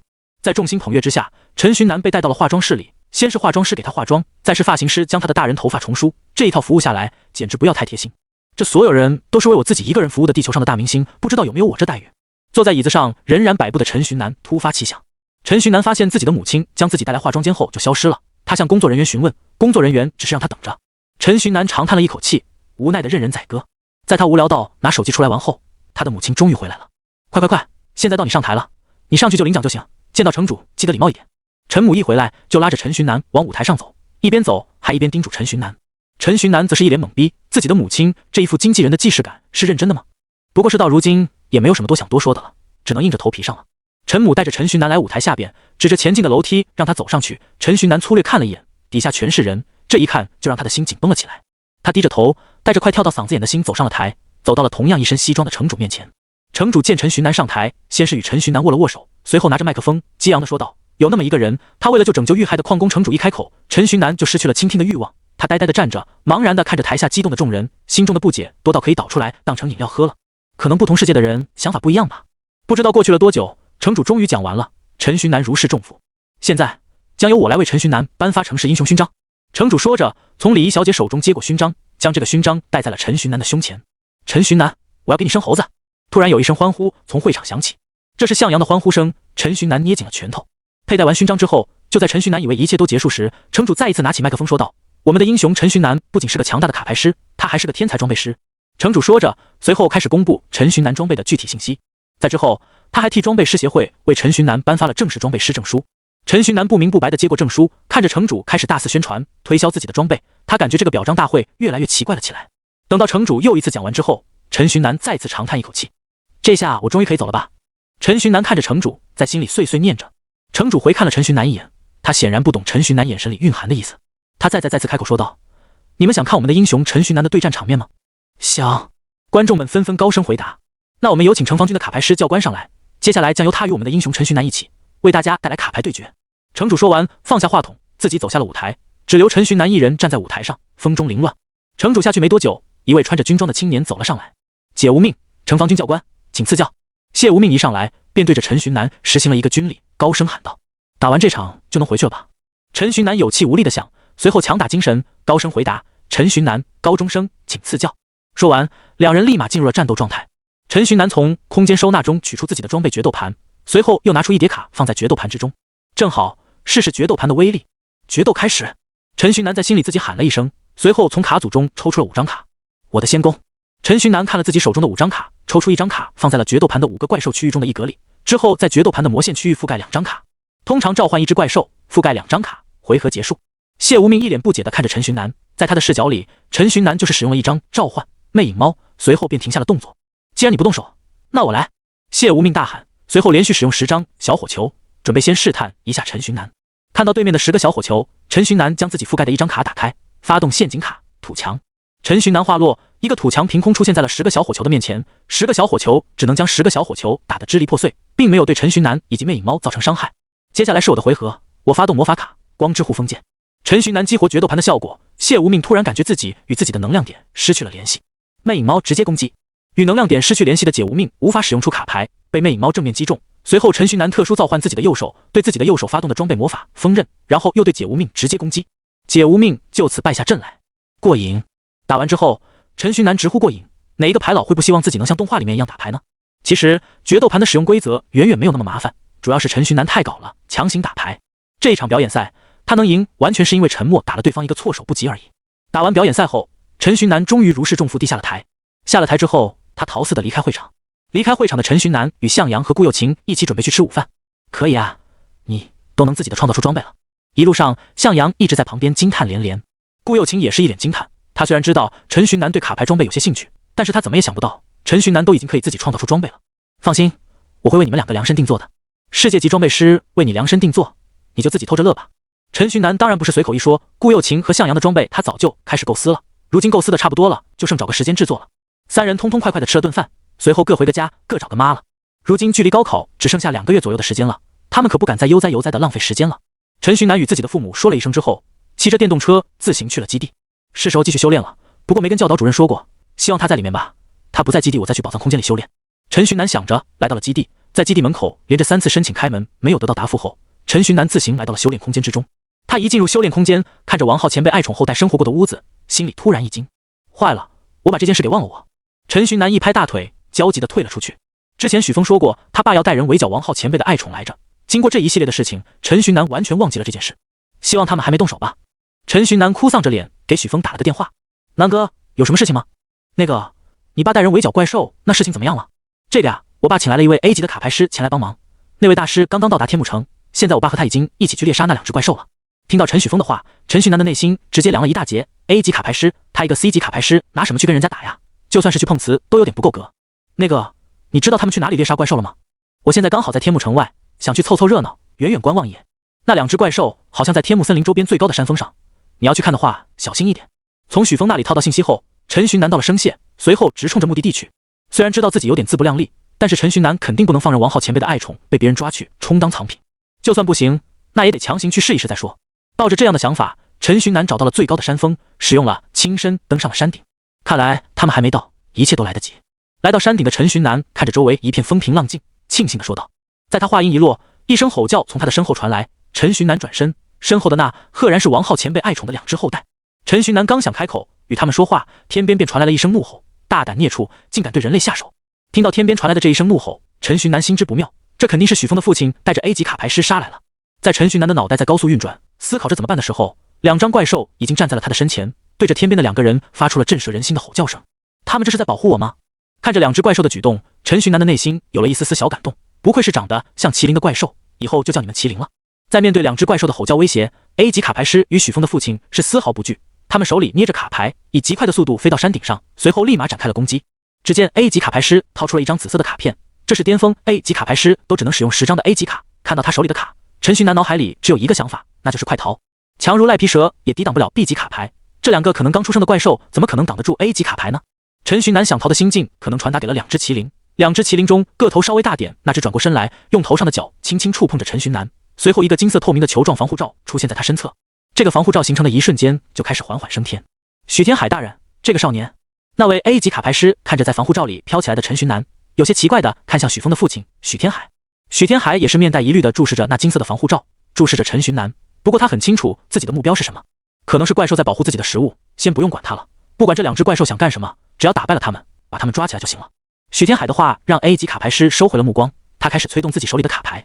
只见 A 级卡牌师浑身开始散发出紫色的光芒，那光芒慢慢在他的脚下形成了一个光圈，光圈在不断吸收着周围的能量，越来越多的紫色光点出现在光圈之中。在陈徐南的视野里，画面到了这里突然就中断了，他的周围一下子就黑了下来，除了防护罩本身的金色光芒之外，再无其他光亮，再无任何色彩。这是什么？陈徐南看着周围的环境，敲击着防护罩，想要从中逃出来。不过无论他再怎么敲击，乃至使用了卡牌，也无法对这金色的防护罩造成一丝伤害。看到防护罩这么坚硬，陈徐南放弃了挣扎。算了，反正在这里也不会受到伤害。陈徐南想着，竟然开始做着修炼起来。可是就在他想要做着修炼时，一声巨响突然从周围传来。这又怎么了？实力不足的陈徐南只能被动地接受着周围环境的变化。真是神仙打架，凡人遭殃了。震动结束后，黑暗开始慢慢消失，光芒出现在了陈徐南的世界里，像是一个黑色的空间被撕开了一个口子。这个口子随后时间的推移越变越大，到最后这个黑色的空间彻底被破坏，陈徐南又能看见周围的一切了。恢复视野后，陈徐南第一时间就是寻找起两只麒麟。不过在他扫视着周围的情况时，震惊填充了他所有的感官。陈徐南记得他们之前所在的地方应该是一座高峰，在一黑一白这一变化之后，整个山全部消失了。不仅如此，原先山所处的位置变成了一个大大的盆地，盆地上面的土地冒着烟，那烧焦后的模样仿佛在诉说着刚刚这里所发生的事情。两只麒麟站在盆地的中央，至于许天海和那位 A 级卡牌师早就不见了踪迹。他们这么强的吗？陈徐南看着这一幕，震撼到完全说不出话来。两只麒麟感受到了陈徐南的目光，一开始那只个头稍大的麒麟对着陈徐南点点头，随后陈徐南所处的金色防护罩开始向着两麒麟飘去，金色防护罩落到两只麒麟身边的地面上，随后如同泡沫般消失。回到地上的陈徐南才发现，两只麒麟所站着的地方充斥着绿草与生机，这与周围的焦土形成了鲜明的对比。吼！陈徐南这个想法一出现，两只麒麟突然高声大吼，随后盆地里刮起了一股风，这股风带着生机，带着令万物复苏的能力，将这一片焦土吹成了绿地，随后吹成了一片小型的森林，与天幕森林连接在了一起。你们能知道我心里想的事情？每次陈徐南心里一想，两只麒麟马上就会有回应，陈徐南可不觉得这是巧合。两只麒麟一同点点头。那两个人类呢？你杀掉他们了吗？陈徐南向两只麒麟询问。毕竟这其中有一个是许峰的父亲，陈徐南与许峰现在多多少少也有了一些联系，他并不希望许峰的父亲出事。况且听说整个天幕城的经济都要靠他才能运转。两只麒麟点点头，陈徐南便不再说什么了。他开始静静地享受着两只麒麟带来的复苏之风，同时也在静静地注视着两只麒麟。虽然这不是他们第一次见面，但是这还是陈徐南第一次这么认真地观察着这两只麒麟。两只麒麟一大一小，大的身体呈金色，小的身体偏土黄色。那个王浩前辈说你们才刚出生不久，我以为你们实力会不怎么强呢。呆站了许久，陈徐南感觉到气氛又一些尴尬，所以他生硬地开口说道：“这应该是种族优势吧？”一个甜美且稚嫩的女性声音突然出现在陈徐南的脑海之中，听声音年龄大概在10岁左右。陈徐南一脸见鬼了的模样，不过很快他反应过来，扭头看向身旁的两只麒麟。不用这么惊讶，只是简简单单的心电感应而已。又是那个声音，这次声音中带着一丝俏皮，如果对方有人形的话，陈徐南觉得对面应该会是很可爱的萝莉才对，就是不知道这是哪只麒麟的声音。是我。那个声音再一次响起，随着那个声音的再次响起，那只偏土黄色体型较小的麒麟用自己的脚挑逗性地触碰着陈徐南的后背。陈徐南突然很想摸摸他的头，不过最终他还是收住了手。我是妹妹，旁边那位是比我早孵化2天的哥哥，请多指教。你好。麒麟妹妹说完，一个冷淡但是也很好听的少年音出现在陈徐南的脑海之中。这个声音一出现，数十个正太的形象突然从陈徐南的心头涌现出来。正太与萝莉的组合，这简直不要太好。你一天天在讲什么东西啊？不过用人类的概念来说，我们确实是正太和萝莉。麒麟妹妹再次出声，看得出来她比较活泼，哥哥比较高冷。陈徐南这个想法一出现，麒麟妹妹的声音再次响起，她高冷个屁，她只是害羞社恐而已。如果哪一天你们熟悉起来了，她就会变成话痨了。麒麟妹妹的话音一落，一声略带着奶声，十分可爱的哼声出现在了陈徐南的心中。这也太可爱了吧，嘿嘿。陈徐南感觉自己像个老变态。好了，不玩了，和你说一下要紧事。俏皮的声音一下子变得严肃起来，陈徐南脑海里也随之冒出了一个认真板着个脸的萝莉。根据我们爸爸妈妈留下来的记忆，我们要将下一任宝藏空间的主人当成自己的主人。麒麟妹妹的话让陈徐南一下子收起了乐呵的心态。这话的信息量巨大，他不可置信地看着两只麒麟，两只麒麟也正视着他的目光，对着他点了点头。你们那么强，我这么弱。想到他们两个在那么短时间内就做到了移山填海，陈徐南心里对于当他们的主人有了一丝疑虑。要是能当肯定好，有两个超强的存在保护自己，自己就可以肆无忌惮的摸鱼，肆无忌惮的到处浪了。就怕他们两个不会甘心当一个比他们弱了无数倍人类的宠物。我们不是不甘心，你肯定是我们的主人，这没有什么但是的。麒麟妹妹再次开口，听了他的话，陈徐南感觉自己的口水已经不争气的流下来了。但是经典的但是环节，陈徐南赶紧将自己流了一半的口水擦干净。但是你太弱了，我们在你身边的话，有我们的保护，你会一直无法变强的。陈徐南点点头，主要是人家说的确实有道理。所以我们会先行离开，等到你实力达到了 A 级之后，我们自然会出现在你身边。A 级啊，不知道要多久呢？陈徐南心里有点感慨，莫名其妙的又有2只生物在等自己变强了。为什么所有人都在等我变强呢？陈徐南只是稍微吐槽一下，结果麒麟妹妹很是认真的回答，因为只能是你，我们都在等你。说完这些，他就不开口了，留下陈徐南自己一个人2丈摸不着头脑。好了，我们也该撤了，毕竟闹出了这么大动静，那2个人类应该要再找人来对付我们了。走之前，我们帮你提升实力吧。麒麟哥哥突然开口，麒麟妹妹身躯一震，她看着自己的哥哥一眼，随后点了点头。陈徐南看着2只麒麟，按照他们的指示盘膝坐下，开始进入修炼状态。进入修炼状态的他感觉到有一个十分强大的能量从天灵盖直接冲进他的身体里，这股能量在他的身体里肆虐，这股能量在摧毁他的身体的同时，还在治疗着他的身体。在极快的毁灭与重生之下，陈徐南的身体以肉眼可见的速度增长着。关于我们的事情，你记着只会对你不利，就请你先暂时忘记我们吧。等到你 A 级了，你自然就会记起一切了。麒麟哥哥的正太音在陈徐南的大脑中响起，声音消失之后，陈徐南的意识一黑。哥哥，这样不太好吧？我们这是为他好。隐隐约约间，陈徐南听到了这样的一段对话，随后他彻底失去了意识。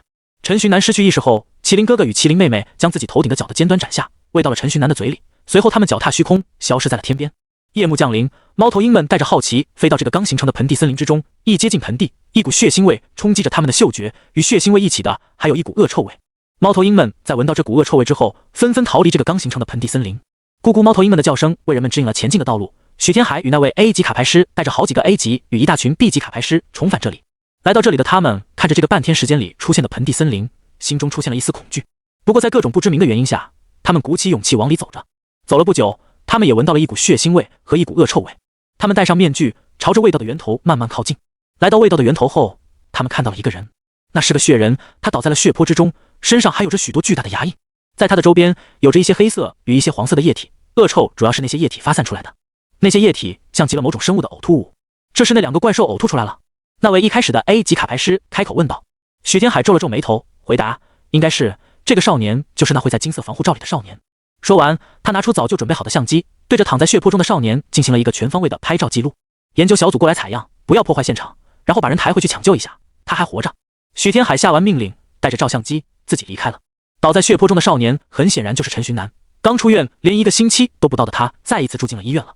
许天海回到家后，将照片用投影的形式投在了空中，他自己则是用手仔细调着观看的角度以及大小等等。碰巧许峰回到家中，他看到了这一幕，赶紧上前问自己的父亲这是什么情况。随后他将陈徐南的身份以及陈徐南想要凑热爱看抓怪兽等等事情全盘托出。一个废物突然间变成了天才，对卡牌有着特殊的理解，之前还打败过一只实力超出他很多的怪兽，还想来看我们抓怪兽。许天海摸着下巴开始琢磨着这些消息，他敏锐的知觉告诉他这个人不简单，看来有必要深入调查一番。第二天一大早，许峰就去学校与教导主任请了假，顺便向他告知了陈徐南的情况。在之后，他带着向阳与顾又晴前往医院，找到陈徐南的病房，看望陈徐南。他们一进入病房，陈徐南坐在病床上，正在安然无恙地看着电视。向阳看着坐在床上，身上一丝伤痕没有，像是没事人一般的陈徐南，对着许峰质疑道：“这就是你说的面临生死危机，全身伤痕累累？”许峰自己也懵了，他拿出手机看了眼自己从自己父亲那拷贝过来的照片，再看了几眼陈徐南，之后还将照片给向阳和顾又晴看，疑惑笼罩了3个人。他们看向陈徐南，想从陈徐南那里得到答案，但是陈徐南哪里知道这是怎么回事。陈徐南大概是在凌晨醒的，他醒来之后感觉浑身舒爽，嘴巴里不知道有什么东西被他不小心吞了下去，然后就惊讶地发现自己出现在病房了。他叫来医生护士，想问是什么情况，但是医生护士也不知道情况，只说他受了重伤。陈徐南一阵无语，自己明明安然无恙。在之后他回到病房，打算等等看，把他送来医院的人应该会知道发生了什么事情，然后他就一直坐着看电视，看到了现在。看着3人疑惑的眼神，陈徐南开口问道：“那个，你们知道我为什么被送来医院吗？”听到陈徐南的询问，3人面面相觑。随后许峰拿出了陈徐南倒在血泊中照片给他看，陈徐南看着照片中的自己，3个问号直接出现在了他的头顶。这是什么时候的事情？我怎么完全没有印象？陈徐南的话音一落下，4个人就这样在一个病房里互相大眼瞪小眼。还是许峰站出来梳理思绪：“南哥，你现在记着什么？”“我记着表彰大会，表彰大会结束后，我和向阳与顾又晴吃饭，之后我打电话给了你。”陈徐南、顾又晴、向阳3个人的目光突然看向许峰。许峰被这忽如其来的注视弄得有点不习惯，他赶紧回答：“你们这样看着我干什么？我又打不过南哥。南哥打电话给我是打听抓怪兽的事情的。你说你想去看来着？”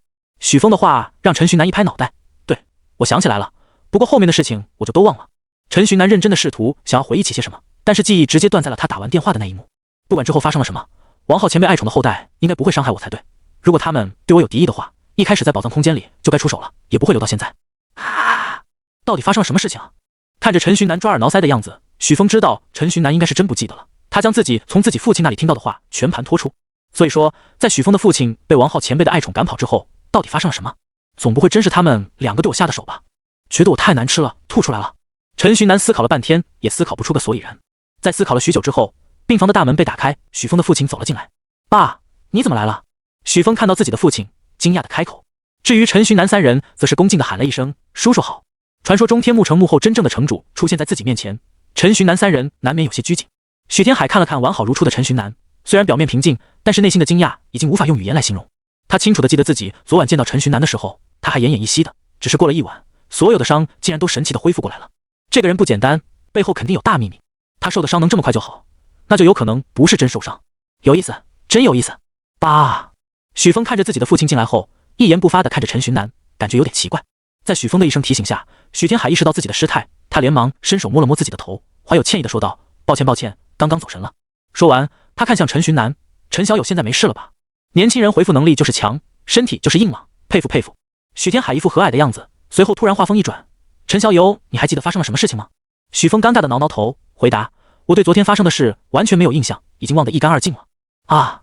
许天海一脸遗憾，随后说道：一会让医生来检查一下身体，如果身体没问题的话，那就出院吧，老是在医院待着也不好。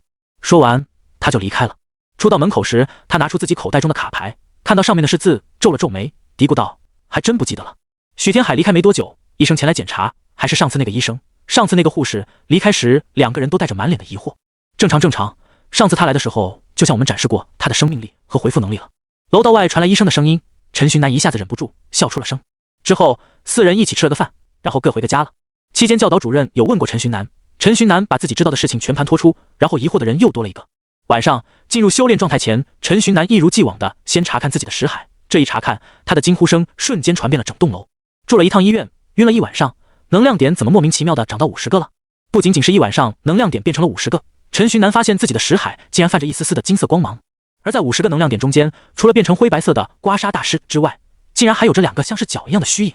这两个脚的虚影在往外释放着一股温和的能量，这股能量让陈寻南舒服到呻吟出声。这应该是王浩前辈爱宠的后代留下来的，这个虚影和他们头上的角一模一样。一见到那两个虚影，陈寻南便了解了虚影的来源。他们竟然留下这么个东西下来，那就代表他们对我没有恶意才对，搞不好我的修为大涨也是他们两个弄的。陈寻南仔细感应着自己的身体，打算先将这件事放在一边，反正对自己没有害，至于这件事情的真相，等到之后再遇到他们时再亲口问就好。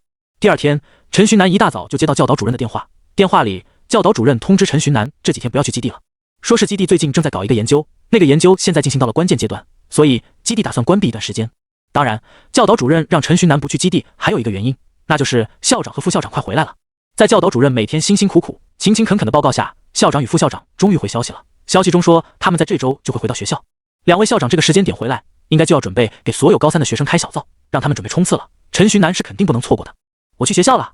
陈寻南吃完早餐，与自己正在休假中的父母说了一声之后，开着电动车去接顾幼晴了。顾幼晴穿着校服，睡眼朦胧的，一副没睡醒的样子，让陈寻南大呼可爱。你要困的话，你可以靠着我睡一会。陈寻南与顾幼晴说着，随后拉动油门出发去学校。学校里一般是禁止学生骑电动车进学校的，但是这对陈寻南无效，毕竟是教导主任心里的宝，学校里的一些老师什么的也不管随意去动他。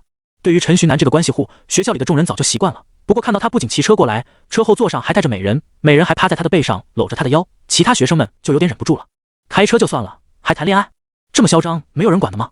对于学校里其他学生们的议论，陈寻南心里就当个乐呵。巧了，还真没人管。现在学校里就教导主任最大，谁能管得了他？况且陈寻南已经用行动证明了他自己的实力以及天赋，因此学校里的老师对于陈寻南的任性行为也是睁一只眼闭一只眼了。毕竟因材施教嘛。陈寻南将车停在了教师停车场，随后叫醒顾幼晴，然后两人一起步行去教学楼。走去教学楼的路上，顾幼晴低着头，似乎是在害羞，这让陈寻南看着直发笑。刚刚睡的时候可一点都不觉得害羞呢。当然，这话他肯定不会说出口。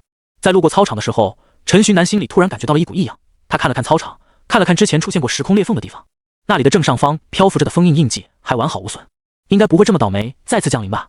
封印都还没坏，应该不会才是。陈寻南留了个心眼，打算找个时间与班主任或者教导主任说一下。回到教室后，班里的同学们看着陈寻南就像看着珍稀动物一般，眼神里带着好奇，带着敬佩。矿洞里是有录像设备的，虽然那录像设备画质模糊得很，但是即使再糊的画质也阻挡不了人们知道赖皮蛇之强大。陈寻南能战胜那么强大的赖皮蛇，如今已经可以说是当之无愧的天目高中第1名了。上课前，班主任来到讲台上表扬了陈寻南一番。如果单单只是表扬，那肯定不够。班主任拿出了10张 C 级的能量卡送给陈寻南，这让班里的其他同学们乐坏了。虽然奈良卡是价值最低的卡，但是却是最泛用的，也是最容易卖出去的卡了。一张 C 级的能量卡接近5000块钱，10张那也近5万块钱了。这都可以买多少张使用的地级卡了？不过陈寻南对此无感就是了，他自己有不缺卡，家里没多少钱，但是也够过好日子，实在缺钱了，卖卡分分钟暴富。班主任絮絮叨叨半天后，在快上课时，终于是离开了。之后就是日常的上课流程。陈寻南是一如既往的不听课，他拿出王浩前辈的卡牌装备笔记，自己在那钻研去了。看他在那看着本子，拿着笔写画画的样子，老师们还以为他听课有多认真呢。上课结束，陈寻南来到天台，这一次不是他自己了，这一次有着许峰、向阳、顾又晴4人小组在天台上讨论着卡牌相关的事，说是讨论，但是更多时候是他们3个提出问题，陈寻南在讲。下完课，陈寻南回家吃完饭、洗完澡后就开始修炼，修炼到第2天。之后的3天时间内，陈寻南的保持在这样的生活节奏里，过得倒也充实且有意义。在这3天时间内，陈寻南发觉自己的识海越来越精了，那个虚影也越来越虚了。照这个趋势下去，大概过不了几天，虚影里的能量应该就要放完，然后虚影就该消失了。原先白色或者说是无色的识海变成金色，对陈寻南倒是没有什么影响，他也不知道这变化有什么用，他也在查资料，但是网上完全没有与这个相关的信息，这让陈寻南挺难受的。还有一点不得不提的是，随着时间的推移，陈寻南感觉自己对卡牌的理解越来越深了，很多自己完全没接触过的知识也莫名其妙的掌握了。陈寻南知道这应该都是世界之书的功劳，不过这样子的知识到底有多少，陈寻南也不知道，他只能被动接收，完全没有一丝主动权。周4，陈寻南一如既往的早早起床去学校，矿洞至今还没有处理好，所有陈寻南的父母一直在家。陈寻南将学校奖励的10张能量卡给了他们，让他们拿去卖。和顾又晴来到学校后，陈寻南突然发现学校突然张灯结彩了起来，这是怎么回事啊？又不过年不过节的。陈寻南疑惑的嘀咕。今天的顾又晴不困了，他听到陈寻南的问题后，当即回答：一看你就不看班级群里的消息，班主任昨天晚上都说了，今天校长、副校长回来了，所以我们要举行迎接大会。陈寻南哦了一声，不过他心里很是奇怪，学校的校长和副校长回来就回来了，有必要举行迎接大会吗？关于校长与副校长，陈寻南倒也从教导主任那里了解过一些，两人都只有40多岁的年龄，这个年龄对于卡牌师来说是属于青壮年阶段。两人还是夫妻，而且两人都是用着 C 级的修炼卡达到了 B 级的巅峰。两人一开始远游的目的就是寻找突破的契机去了。还有副校长是校长的学生，副校长还是个 B 级的装备师，两人都是草根出生，早些年似乎挺穷苦的。这样的他们在天目城这个18线县小城市里已经算得上是传奇人物了。如今他们回来了，不知道突破成功没有。陈寻南与顾又晴进入校园，今天陈寻南倒是很会，没有骑电动车进学校，而是在门口将电动车停下，将它收进了空间收纳里。他们一进入学校，就有学生会的人来检查仪容仪表，检查完后让他们不要逗留，赶紧回教室。平时学生会的检查就是个笑话，这一下子严格起来，那不太熟练的样子惹了不少笑话。两人来到教室，一进入教室就看到班主任站在讲台上，他焦急地看着表，然后看着还没有到齐的人员。校长和副校长7点就到学校了，我们要在7点前在操场坐好，准备迎接校长。现在6点半了，还有一半的人没来，老班肯定急坏了。陈寻南一在座位上坐下，向阳便凑过来，小声与陈寻南说着。陈寻南听完，顿时有点汗颜，自己好像什么消息都不知道的样子。他拿出手机，看着免打扰的班群，看着那99加的消息，陷入了沉思。在挣扎片刻后，他最终还是放下手机，既没有点进群里面，也没有取消掉班群的免打扰。反正有着向阳在，怕啥？在时间来到6点40时，班里的学生终于是来的七七八八了，就剩下1、2个平时踩点的学生没来了。所有人搬上椅子，跟我一起去操场。班长，你记一下现在还没到的人的名字，一会给我。班主任说着，在前面带头，带着浩浩荡荡的一群人前往操场。春天的早上还是有些凉意的，一群高中生们搬着椅子在操场上排着队聊着天，充满了青春的气氛。在众多老师拿着麦克风拎着音响的指挥下，拥挤的操场在短短10分钟之内就变得井井有条，同学们全都有序地坐在操场上。春风吹过，略微吹醒了学生们的困意，也吹来了此次迎接大会的主角。欢迎校长和副校长回学校，祝贺校长和副校长修为大涨。在教导主任的带领下，学生们齐声大喊。喊完后，所有人都看见一对看起来只有30岁左右的男女携手飞进学校，飞到操场的主席台上台。感谢各位同学们的迎接与祝福。校长的声音像是自带喇叭，不用音响的情况下，竟然让自己的声音传遍了整个学校。我和副校长此前因为个人原因远游，在妖魔入侵的时候没能在场保护好你们，这是我们的失职。为了补偿你们，这一次我和副校长为你们每人准备了一些适合你们使用的卡片，希望大家多多海涵。回来后的校长简单的一句话，便让会场的气氛一下子火爆起来。现场似乎一下子从迎新大会变成了大型的粉丝见面会。主席台上的校长大手一挥，成千上万个光球飞向天空，这些光球对应着学校里的每一位学生。学生们在得到光球的对应后，纷纷从光球之中得到了2张地级卡牌。低情商，给你们1人送2张地级卡；高级卡，给你们适合你们用的卡。不过吐槽归吐槽，陈寻南也知道学校几千个人，每个人发2张地级卡就已经是极限了。况且校长与副校长的离开都是经过了审批，符合规矩的，因此硬要说的话，校长和副校长其实也算不上有错，根本就没必要补偿他们。好了，得到卡牌之后，同学们就请回吧，我们就是回归自己的职业而已，用不着这么大张旗鼓的，就不浪费同学们宝贵的学习时间了。看到大家都得到自己的卡之后，校长出言让同学回去，就搬了个椅子，念了2句口号就能得到2张地级卡，同学们都欢声笑语的准备离开，那是一点怨言都没有。不过就在会场开始吵闹时，陈寻南之前的那种奇怪的感觉又一次从出现在了他的心底，而且这一次与之前不一样，这一次那种奇怪的感觉很强烈，而且一直盘旋在他的心头，久久没有散去。你们稍微注意一下，可能要发生什么事情了。陈寻南悄悄与向阳和顾又晴说着，随后开始审视着周围的一切，他的大部分注意力都集中在了封印印记上面。果然，在他的注视下，封印印记开始出现抖动，随后慢慢有了破碎的迹象。大家注意点，保护好自己。看到这一幕，陈寻南高声喊道。他使用了扩大声音的卡牌，因此他的声音传遍了整个操场，操场里的所有人都看向陈寻南，目光着带着不解，这其中也包括实力达到了 A 级的校长和副校长夫妇。陈寻南刚想出言再次提醒，不过封印印记在他还没有将话说出口时便彻底破碎。这一次不用陈寻南的提醒，所有人都知道发生什么事了。天空一下子暗了下来，之前笼罩着学校的黑雾再一次出现，黑雾笼罩了学校的天空，也笼罩住了所有学生们的心神。上一次的时空裂缝的情形还历历在目，如今噩梦重现，很多人都吓得尖声大叫。而且这一次所有人都在操场里，可没有充足的时间去撤离。大家不要慌张，有防护卡牌的宜在原地使用防护卡牌，没有的找其他有的同学一起。在恐惧的情绪即将要在操场上蔓延开时，校长突然开口：这一次我和副校长都在，你们待在原地不要动就好，我们2个会保护好你们的。校长的话让所有人都安静下来，他的声音似乎有着一丝安慰人心的效果，所有人都照着他的指挥照做。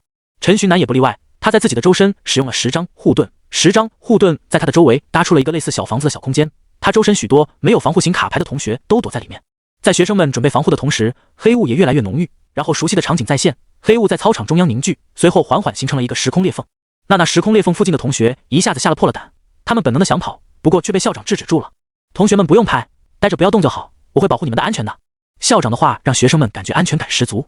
这一次时空裂缝中再没有诡异的笑声传来，但是所有人都知道里面肯定有着数不尽的妖魔，再过一会这些妖魔就要冲出来了。另一边，特勤局警告！警告！天幕高中再次出现时空裂缝！天幕高中再次出现时空裂缝！此次裂缝能量等级为 B 级，请尽快派遣增援。听到这一声警告，正在吃早餐的特勤局人员纷纷停下手中的动作，回到宿舍取了装备，准备出发。这前后所用的时间只有10秒左右，但是在所有人等待下一步指令，准备出发的时候，广播再一次响起：时空裂缝能量消失，危机解除。特勤局的所有人员一脸迷茫地看着广播，心中的不解让整个基地里充满了问号。天幕高中10秒前，黑雾凝聚出了一个时空裂缝，时空裂缝彻底稳定后，开始有妖魔从其中走出。在这些妖魔刚走出时，一道绿色的光线突然从天而至，那个刚从时空裂缝里出来的不知道等级的妖魔瞬间灰飞烟灭。随后校长和副校长一同高高跃起，2个一左一右将时空裂缝给包围在了其中。之后所有人都看不清校长和副校长的动作，他们仿佛看见校长和副校长伸出来自己的手，他们2人伸出手后，一个绿色和一个粉色的大手就这样出现在天空之中，这2个大手以极快的速度接近时空裂缝，2只手几乎同时到达时空裂缝的附近，随后在校长和副校长的操控下，2只大手又是同时对着时空裂缝紧紧地捏了下去。在2只大手的合力蹂躏之下，时空裂缝从一个椭圆的门状慢慢真的变成了一条裂缝。上一次毁坏了整个学校的时空裂缝妖魔入侵危机，在这一次连10秒都不到便被校长和副校长轻松解决。所有人都在震惊于校长与副校长的实力，这就是 A 级卡牌师的实力吗？他们呆呆望着天空，飘着一男一女，心中的羡慕溢于言表。特勤局的局长本来想亲自带人去支援天幕高中，以弥补上一次自己的失误，但是在所有人刚集结好，他刚要下达命令时，电子女生的通知让他整个人都懵了。合着这妖魔，这时空裂缝就是出来玩一玩，整一整我们特勤局的呗？能不能查一下具体发生了什么？时空裂缝还存在，不过被2股强大的能量给弄成单方面的通道了。听到电子女生的回答，特勤局局长恍然大悟，看来是那2个家伙回来了。特勤局局长嘀咕一声，随后对着下方喊道：秘境组的人跟我一起去天幕高中，其他人就地解散，该干嘛干嘛去。在特勤局局长的带领下，特勤局秘境组以极快的速度来到了天幕高中。天幕一高中的众人此刻还处于懵逼状态。2位校长看到前来的特勤局众人，脸上的露出了笑容，他们俩直接迎接了上去。校长一边走向特勤局众人，一边对着学生们说道：好了，危机解除了，大家都散了吧。特勤局的局长看到2人，惊讶地开口：你们2个这是突破了。2人点点头，随后稍微寒暄了一下，马上就进入了正题。能弄成秘境吗？副校长询问。特勤局局长一副果然如此的表情，笑着回复2人：我就知道你们2个想干嘛，看我身后这些人，他们就是秘境组的人，让他们试试看吧。局长说完，示意秘境组的人上前。秘境组的人也不含糊，一个个带着比自己还高的仪器，走到那一条缝面前，开始捣鼓起来。秘境是什么？正在离开的陈寻南听到了校长他们的聊天，向着身旁的向阳问道。向阳身为一个老情报达人，这种问题都不用想便直接回答。这下我们有福了，我们学校不出几年，可能就要成为国内顶尖学府了。秘境是好东西啊，秘境的根据时空裂缝改造成的，不过不是所有时空裂缝都能改造成秘境的。想要将时空裂缝改造成秘境，第一个条件就是同一个地方出现2次时空裂缝，第二个条件是这个出现的时空裂缝要够坚固，然后还要有高手将双向的时空裂缝变成只进不出的单向通道。这些条件都满足了，才能开始改造。就算这样，成功率也不过30%而已。陈寻南听了向阳的话，暗自咂舌，这个秘境这么难形成啊？那秘境都有啥作用呢？陈寻南再次开口询问。这么麻烦的前置条件，那最后的作用肯定很大。陈寻南的问题让向阳头疼万分，他倒也不是回答不出来，只是回答起来的话会很麻烦。向阳沉吟思考了好一会，才向陈寻南诉说着秘境的作用。在向阳的解释下，陈寻南也是双眼放光的看着操场中，期待着秘境能够建造完成。秘境的作用肯定是历练，然后变强。具体是怎么个历练法呢？通过时空裂缝打造而成的秘境会变成一个单向的门，历练者可以通过秘境的大门进入妖魔世界之中。当然，只是进入一下片被分割出来的妖魔世界里，若要是进入妖魔世界本体，那就不是历练了，是送死。众所周知，时空裂缝的形成是因为妖魔世界的碎片碰撞到了本世界，两个世界两个空间的相撞导致了时空裂缝的出现。秘境就是在那一小片妖魔世界碎片上建立而成。至于这些碎片是从哪里来的，这些碎片为什么会与这个世界相撞，那是目前都没有答案，且还在研究的问题。秘境建成后，历练者可以通过大门进入秘境，因为大门是单向的，所以进去后想要出来就需要用到秘境符，捏碎秘境符就可以回到这个世界。而进入秘境历练之后可以得到什么呢？秘境之中是妖魔居住的地方，是一方小天地，进去秘境之中历练的第一个收获就是获得足够充分的战斗经验。当然，如果只是这样的话，那校长他们也不用这么看重秘境了。秘境中最重要的呢，就是击杀妖魔后会掉落一种叫做灵魂球的物品。击杀 D 级妖魔得到白色的灵魂球， C 级得到绿色的灵魂球，以此类推，妖魔灵魂球的颜色与相对应的卡牌颜色一样。白色的灵魂球只有一个功效，那就是提高修为，增加能量点。而从绿色开始，灵魂球便会多出一个功效，当凑够10个相同颜色的灵魂球时，便会获得一张对应颜色的封印卡牌。比如凑够了10个绿色的灵魂球，那就可以获得一张绿色的封印卡牌。这张绿色的封印卡牌具现化出来后得到的卡必定是绿色的，这才是秘境最大的价值，稳定且有保障的制造高等级卡牌。而且在普通时空裂缝中出来的妖魔，10个里面能掉1个灵魂球，就算是运气好的了。但是在秘境之中，击杀10个妖魔，最起码能得到3个灵魂球。各种各样的保底，让秘境的价值直接飙升。对于陈寻南来说，灵魂球的价值可能是加快修行速度，但是对于其他同学来说，灵魂球就是可遇不可求的高级卡牌来源了。而且灵魂球形成的卡牌的效果基本上都是产生灵魂球的妖魔自身所有的能力，因此可以针对性的击杀妖魔来得到自己想要的卡。总之，如果这个秘境能修建成功，那天幕高中也算是因祸得福。天幕高中今年，包括之后的每一年，他的考生都将有与一线城市考生掰手腕的资本的。学校可能要有一个秘境了，这个消息很快就在学生们传开。学生们表面平静，看似很有秩序的回到教室，实际上他们的内心早就已经乐翻天了。其中最乐呵的还是高3的学生，毕竟秘境修炼好了，学校肯定会让他们先使用，他们的实力因此就可以得到很大的提升，实力提升了，高考的成绩也就相应的会变得更好了。一上午的上课时间，学生们都时不时的通过窗户看向操场，心系秘境的他们完全听不进去课。当然，陈寻那也是这其中的一员。他虽然原先就不听课，但是他也会自学装备师的知识或者修炼，但是因为秘境这件事情一出，他一整个上午都无法静下心来。午休时间，天幕高中的午休时间只有2个小时，主要是给学生们吃午饭，然后在教室里休息的。天幕高中采纳这种方法的原因是为了下午早点放学，然后晚上不用上晚自习。平时学生们都会在课桌上眯一会，或者在校园里走走、散散步之类的，今天就不一样了。今天所有学生都站在操场附近，围着操场虎视眈眈。学生们的注视让特勤局工作者们心理压力倍增，不过他们也能理解学生们会这样的原因，倒也没有感人。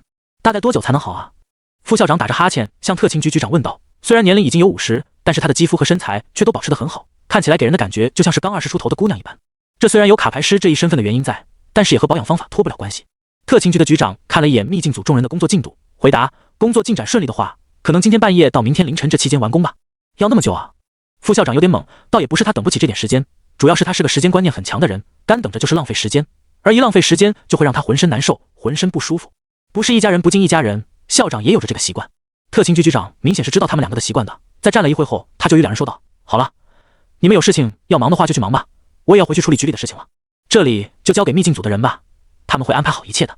特勤局局长说完，当即掏出一张卡牌，被生双翼飞走了。校长夫妇看着特勤局局长那焦急离开的模样，摇头失笑。他们哪能不知道，在没有案件的情况下，特勤局局长其实闲得很，只不过他们不打破罢了。毕竟这是特勤局局长独特的温柔所在。特勤局局长离开后，校长夫妇在与秘境组的人说了一番话之后，便也离开了。离开后，他他们还遣散了一直在围观的学生们。现在是午休时间，你们赶紧去午休一会，下午上课去。秘境顺利的话，明天你们来学校的时候就好了，别在这里围观，影响人家特勤局的哥哥姐姐们工作。万一因为你们在这里围观，导致特勤局的哥哥姐姐们工作失误了，到时候没有秘境了，可有你们哭的。在副校长的一顿威胁与劝说并用下，围观的学生果然一哄而散，就算还有观望的，也都是偷偷摸摸的躲在远远的地方偷看了。在所有人都回到教室之后，一班班主任突然来到教室，陈寻南，你跟我来一下。话一说完，他就带着陈寻南走了，完全不给同学们思考的时间。等到他们走远了之后，班级里的人才一下子炸开了锅。陈寻南怎么被带走了？这是去见校长去了？有天赋就是不一样，不像我们。你们说会不会陈寻南其实是校长和副校长的儿子？有可能，这样就都说得通了。教导主任对他这么好的原因找到了。班级里同学们聊的话题越来越肆无忌惮，这让顾又晴忍不住了。他现在应该要锻炼身体才对，但是去不了操场，无法锻炼身体。因为这个原因，他本来就气得慌，在教室里还有听同学们对陈寻南的妄加猜测。你们能不能别造谣？陈寻南可是咱们的同班同学，这么做你们觉得好吗？况且现在是午休时间，能不好安静点好好休息？就算你们不休息，其他人也要休息呢。咋啦？为自己的男朋友打抱不平了？这时一个刺头突然回应顾又晴。本来就在气头上的顾又晴看到有人还跟他对着干，顿时不乐意了。很好，去练武士，咱们切磋一把，你不然你就不是男人。那人听到顾又晴说的话，一下子讪讪的趴在了桌子上面。开玩笑，顾又晴是什么人？天幕高中前5的存在，和顾又晴打，疯了吧？顾又晴看到那人不回应了，嘲讽，就这样，原来你连女人都不如。嘲讽完后，顾又晴啪的一声趴在了桌子上，准备小睡片刻。经过顾又晴这么一说，一般本来有点吵闹的教室一下子变得安静起来，同学们面面相觑，也纷纷趴在了桌子上。另一边，陈寻南在班主任的带领下来到了校长办公室的门口。两人站在门口，班主任刚想敲敲门报告，里面便传出校长的声音：“你们进来吧。”手举在空中的班主任一下子尴尬住了，他装作没事一样收回自己的手，打开了办公室的大门，带着陈寻南走了进去。校长办公室在陈寻南的认知里，应该都要比教师办公室或者学校其他领导办公室豪华才对。但是当他真正进入这里，才发现这里就2个办公桌，每个桌上1台电脑，除此之外就还有一个沙发，然后就啥也没有了，可以说是简陋到了极致，甚至连空调风扇都没有。陈寻南去的教师办公室以及教导主任办公室可比这里好多了。而办公室里，校长夫妇一人坐在一个电脑前，鼠标和键盘敲得飞快，看着是很认真的在处理公务的样子。你们先在沙发上坐一会，我们正在忙着提交报告，所以麻烦你们等我们一会。听到开门声，校长抬起头，对着陈寻南和班主任笑着说，随后又埋头在工作之中了。陈寻南和班主任相视一看，发现对方脸上都有些局促和尴尬。之后在班主任的带领下，两人坐在了沙发上，呆呆地听着点击鼠标以及敲打键盘的声音。半个小时之后，陈寻南坐的都有点困了，但是毕竟身处校长办公室，睡觉不合适，然后聊天的话肯定也不行，毕竟校长和副校长都在工作。他就这样呆坐着，看着时间一点一点流逝，每一分每一秒都是煎熬。抱歉，让你们久等了。终于，校长的声音从办公桌那边传来。校长所说的话，陈寻南仿佛一下子活了过来。我们嘀咕了工作的量了，白白浪费了你们半个小时，真的非常抱歉。副校长的声音也从一旁传来，随后他和校长携手一起走来沙发，坐在了陈寻南与班主任的对面。校长办公室里的沙发是个半圆形的沙发，陈寻南与班主任坐在最左端，校长与副校长则是坐在了最右端。一坐下来，副校长便迫不及待地开口：“陈寻南同学，听说你自己创造出来了一种卡牌装备，可以让我看看吗？”听到副校长的话，陈寻南与班主任都是一愣。班主任愣是因为惊讶于陈寻南竟然能制造出一件卡牌装备，陈寻南愣则是因为副校长竟然也知道这件事。不过只要稍微想一想，陈寻南也知道这肯定是教导主任说的，他也就不纠结了。他毫不吝啬地将决斗盘递给了副校长，副校长小心翼翼地接过这个看起来奇形怪状的东西，开始仔细研究起来。其余3人则是安静地在一旁看着他，丝毫不打扰他。副校长在研究的时候，有点头也有摇头，当然也有似的倒吸凉气。研究了10分钟左右的时间，副校长开始评价，这其中当然是好评居多，不过也指出了陈寻南的一些问题，诸如对材料的掌控不太好，材料的分量也没把控好，造成了多余的浪费的同时，还因为材料的冲突降低了装备的威力等等。副校长短短10分钟便看出了最为关键的问题。要知道，就连天幕城装备师协会的主管都分辨不出来这些问题。不仅如此，仅10分钟的时间，他竟然还把决斗盘的所有效果都说出来了，甚至还给出了改进的方案，这让陈寻南大受震撼。副校长，冒昧问一下，您现在是几级的装备师？从教导主任那里说是 B 级，但是陈寻南打死都不信，同为 B 级的装备师协会怎么没这么厉害？难道 B 级装备师之间亦有差距？我只是个 B 级装备师而已，对材料和装备的理解都没问题，但是由于实在学不会装备皱纹，所以卡在了 B 级，迟迟不能晋级。听到副校长的话，陈寻南算是明白了过来，在明白了过来的同时，他的内心有一个大胆的想法，皱纹不就是中文吗？他会啊，不过也只是想想而已了，很多事情很显然是需要从长计议的。在陈寻那与副校长交流完后，校长接着开口，这几张卡牌的效果的做一下详细解读。校长说着，还从自己的空间收纳中拿出了2张 C 级卡给陈寻南。陈寻南看着手里那2张卡，有关于这2张卡的记忆突然出现在了他的脑海之中。绯红幻境幻觉类卡牌，可以让敌人陷入幻境之中5秒，实力越强，时间越短。这是卡牌上的描述。除此之外，陈寻南脑海里还有描述之外的知识。这张卡是张队群卡牌，也可以说是张领域卡牌。这张卡生成一个领域，在领域之内的人都要受到幻术的侵扰，且各项能力值降低 5%， 使用者在领域里各项能力值会增加 5%。同时，使用者在领域内可以掌控领域，生成独特的幻境，将幻境在一定的程度上有一点实体等等。陈寻南将这些脑海里冒出来的信息全都说了出来。在他说完这些消息时，他识海里的修炼卡突然从刮痧大师变成了世界之书。世界之书上密密麻麻的裂缝有一条突然莫名其妙的复原了。陈寻南当然没有看到这一幕，他继续看着下一张卡牌，继续诉说着下一张卡牌的描述外的一些信息。校长一脸凝重地看着他，这些可都是他经过无数的实验以及请教了许多高手，最终才得出来的成果。他还准备将此作为一篇学术论文发表，但是陈寻南竟然把他的研究都说出来了，甚至还有一些内容是他也不知道的。这个学生可能没有看起来那么简单，家世肯定不一般。校长看着陈寻南，在内心里想着，他的想法是陈寻南的家庭不一般，因此陈寻南托家庭的福可以得知这些消息，他肯定不会往陈寻南自己身上想，毕竟就一个 C 级卡牌师，靠自己得出这些结论，未免有点太扯了。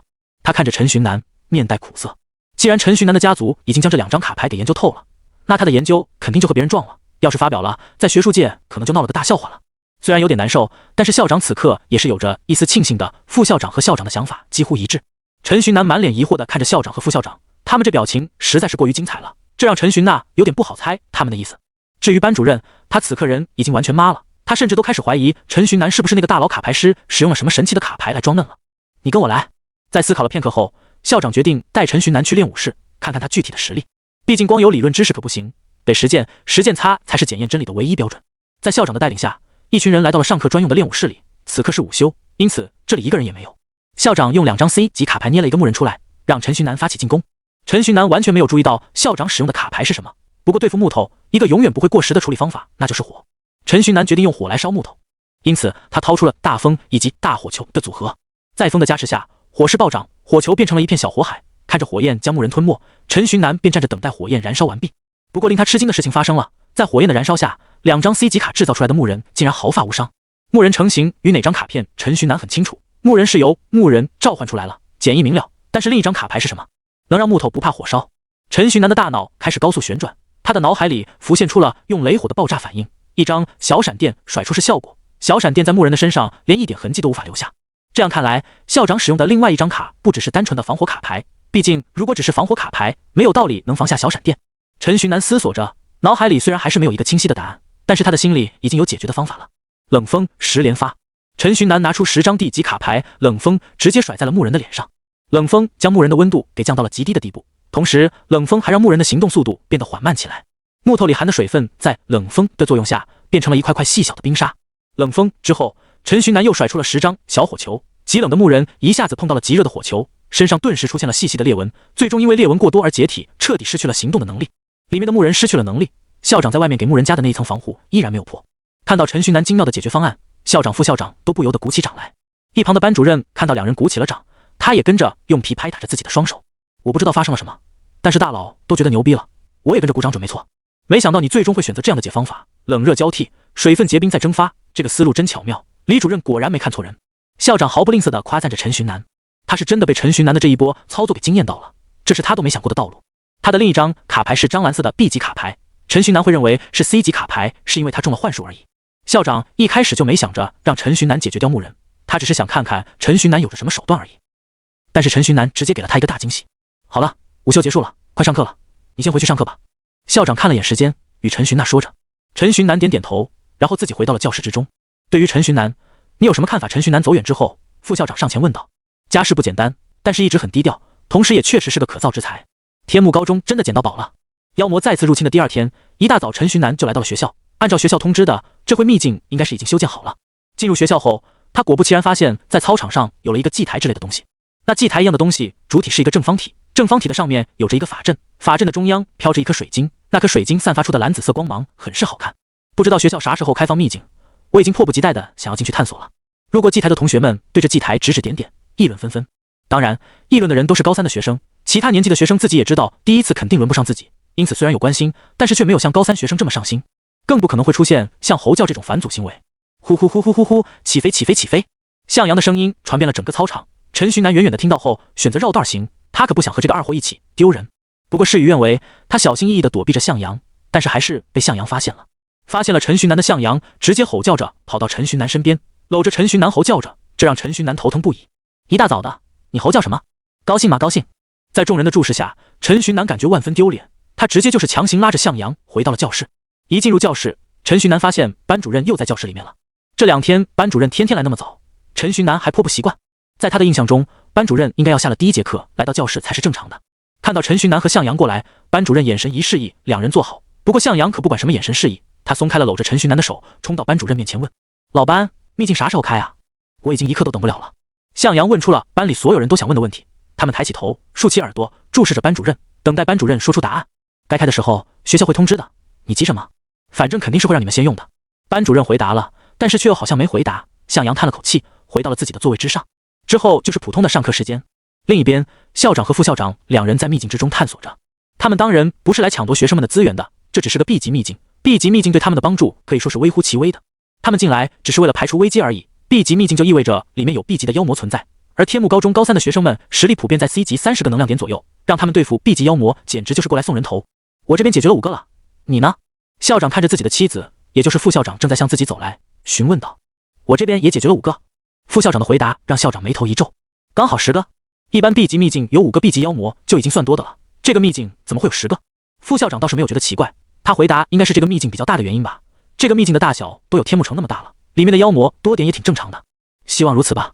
校长看了看自己手中的检测器，检测器之中有 B 级妖魔的信号已经消失，这就意味着 B 级妖魔已经被清除完毕了。好了，我们走吧。校长说着，随后捏碎了自己手中的秘境符，副校长也跟着一同将自己手中的秘境符捏碎。两人的身体上周边出现一丝白光，随后白光化为了一根粗壮的光柱，将两人吞没。一阵闪烁之后，光柱消失，连带着光柱之中的两人也失去了踪影。天幕高中秘境入口祭台处，位于阵法中央的蓝紫色水晶开始剧烈抖动，随后他的身上冒出了一阵强光，强光最终形成了一根光柱，光柱闪烁，校长与副校长两人一同出现在了祭台之上。在祭台旁边的教导主任看到两人回来，赶紧上前询问秘境里面怎么样。两位校长点点头回答，里面妖魔挺多，空间挺大，全校所有人员进去历练都没问题。听到校长的回答，教导主任脸上也是露出了笑容。那我现在去发通知，让高3的学生们准备历练。教导主任略带迟疑地问向两位校长。两位校长点点头，随后离开了。正值午休时间，教导主任在教师群里发布了最新通知。看到通知的各班班主任都带着兴奋来到自己班级，与自己学生说道。班主任们激动的原因是他们也能进去，作为带队老师，同时也是作为护卫，暗中保护学生们的安全。而在里面的期间，他们也能击杀一点妖魔，期间的收获全部归于自己。在诸多班主任激动的声音下，高3所有正在午休的同学们都带着激动从课桌上爬起来，去往操场集合。睡觉？傻子才睡觉！开卷！其他年级的学生们一脸羡慕地看着高3的学生，高3就是好，所有资源都可以优先享受。等到所有高3学生都集齐后，教导主任开始宣读注意事项。第一，这次试炼是我们全年级的试炼，大家自行组队，4人一组。第二，由于秘境的运行成本颇高，因此学校将要收每位进去的同学一张地级的能量卡，只有这样，你们才能有机会第2次乃至第3次的秘境探索。第三，进去后按照小组为单位，进去后尽情探索击杀妖魔，不过也要量力而行。如果没能量点了，或者遇见自己无法打败的妖魔了，一定要捏碎秘境符，秘境符会带你们安全离开的。之后，教导主任又连续强调了许多安全问题。最后，废话我也不多说了，同学们现在自行组队，组好队的可以来我这里领取秘境符，领了秘境符之后就可以进去了。教导主任话音一落，安静的操场瞬间变得嘈杂，学生们开始物色自己的队友，不仅要选强的，还要选关系好的，最好是4个人关系都不错那种。陈寻南站在原地不动，他知道自己根本不用去找队伍，自己已经有队伍了。果不其然，他在原地站了不到10秒，向阳便来到了他的身旁。又过去了几10秒，顾又晴的也过来了。顾又晴过来没多久，许峰也走了过来。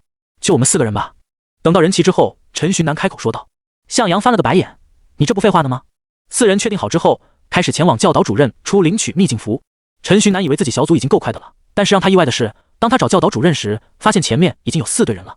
陈寻南4人经过排队，来到了教导主任面前。教导主任看了眼陈寻南，又看了眼他的队伍，面露微笑。陈寻南4人看到教导主任在那笑，他们虽然不知道笑什么，却也跟着一起面露微笑。你们在笑什么？交能量卡呀，能不能自觉点？教导主任看到4个人都如此没有悟性，出言说道。听了教导主任的话，陈寻南4人赶紧各自递上了一张地级的能量卡。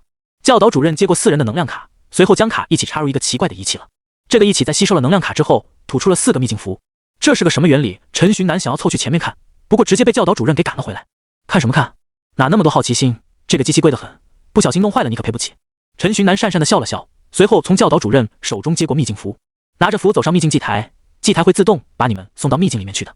教导主任对着四人说着，随后又去迎接新的小组去了。陈寻南四人将秘境符放好之后，照着教导主任的吩咐踏上了祭台。一踏上祭台，祭台上那颗蓝紫色的水晶就有所感应，开始发光。蓝紫色的光点出现在祭台旁边，天空似乎变暗了。陈寻南四人还没仔细看祭台上的变化，突然一阵强光将他们包围，强光消失后，他们已经来到了一个陌生的世界。这里就算秘境，就算妖魔生活的世界吗？向阳低声呢喃，一旁的许峰和顾又晴已经忍不住开始干呕了。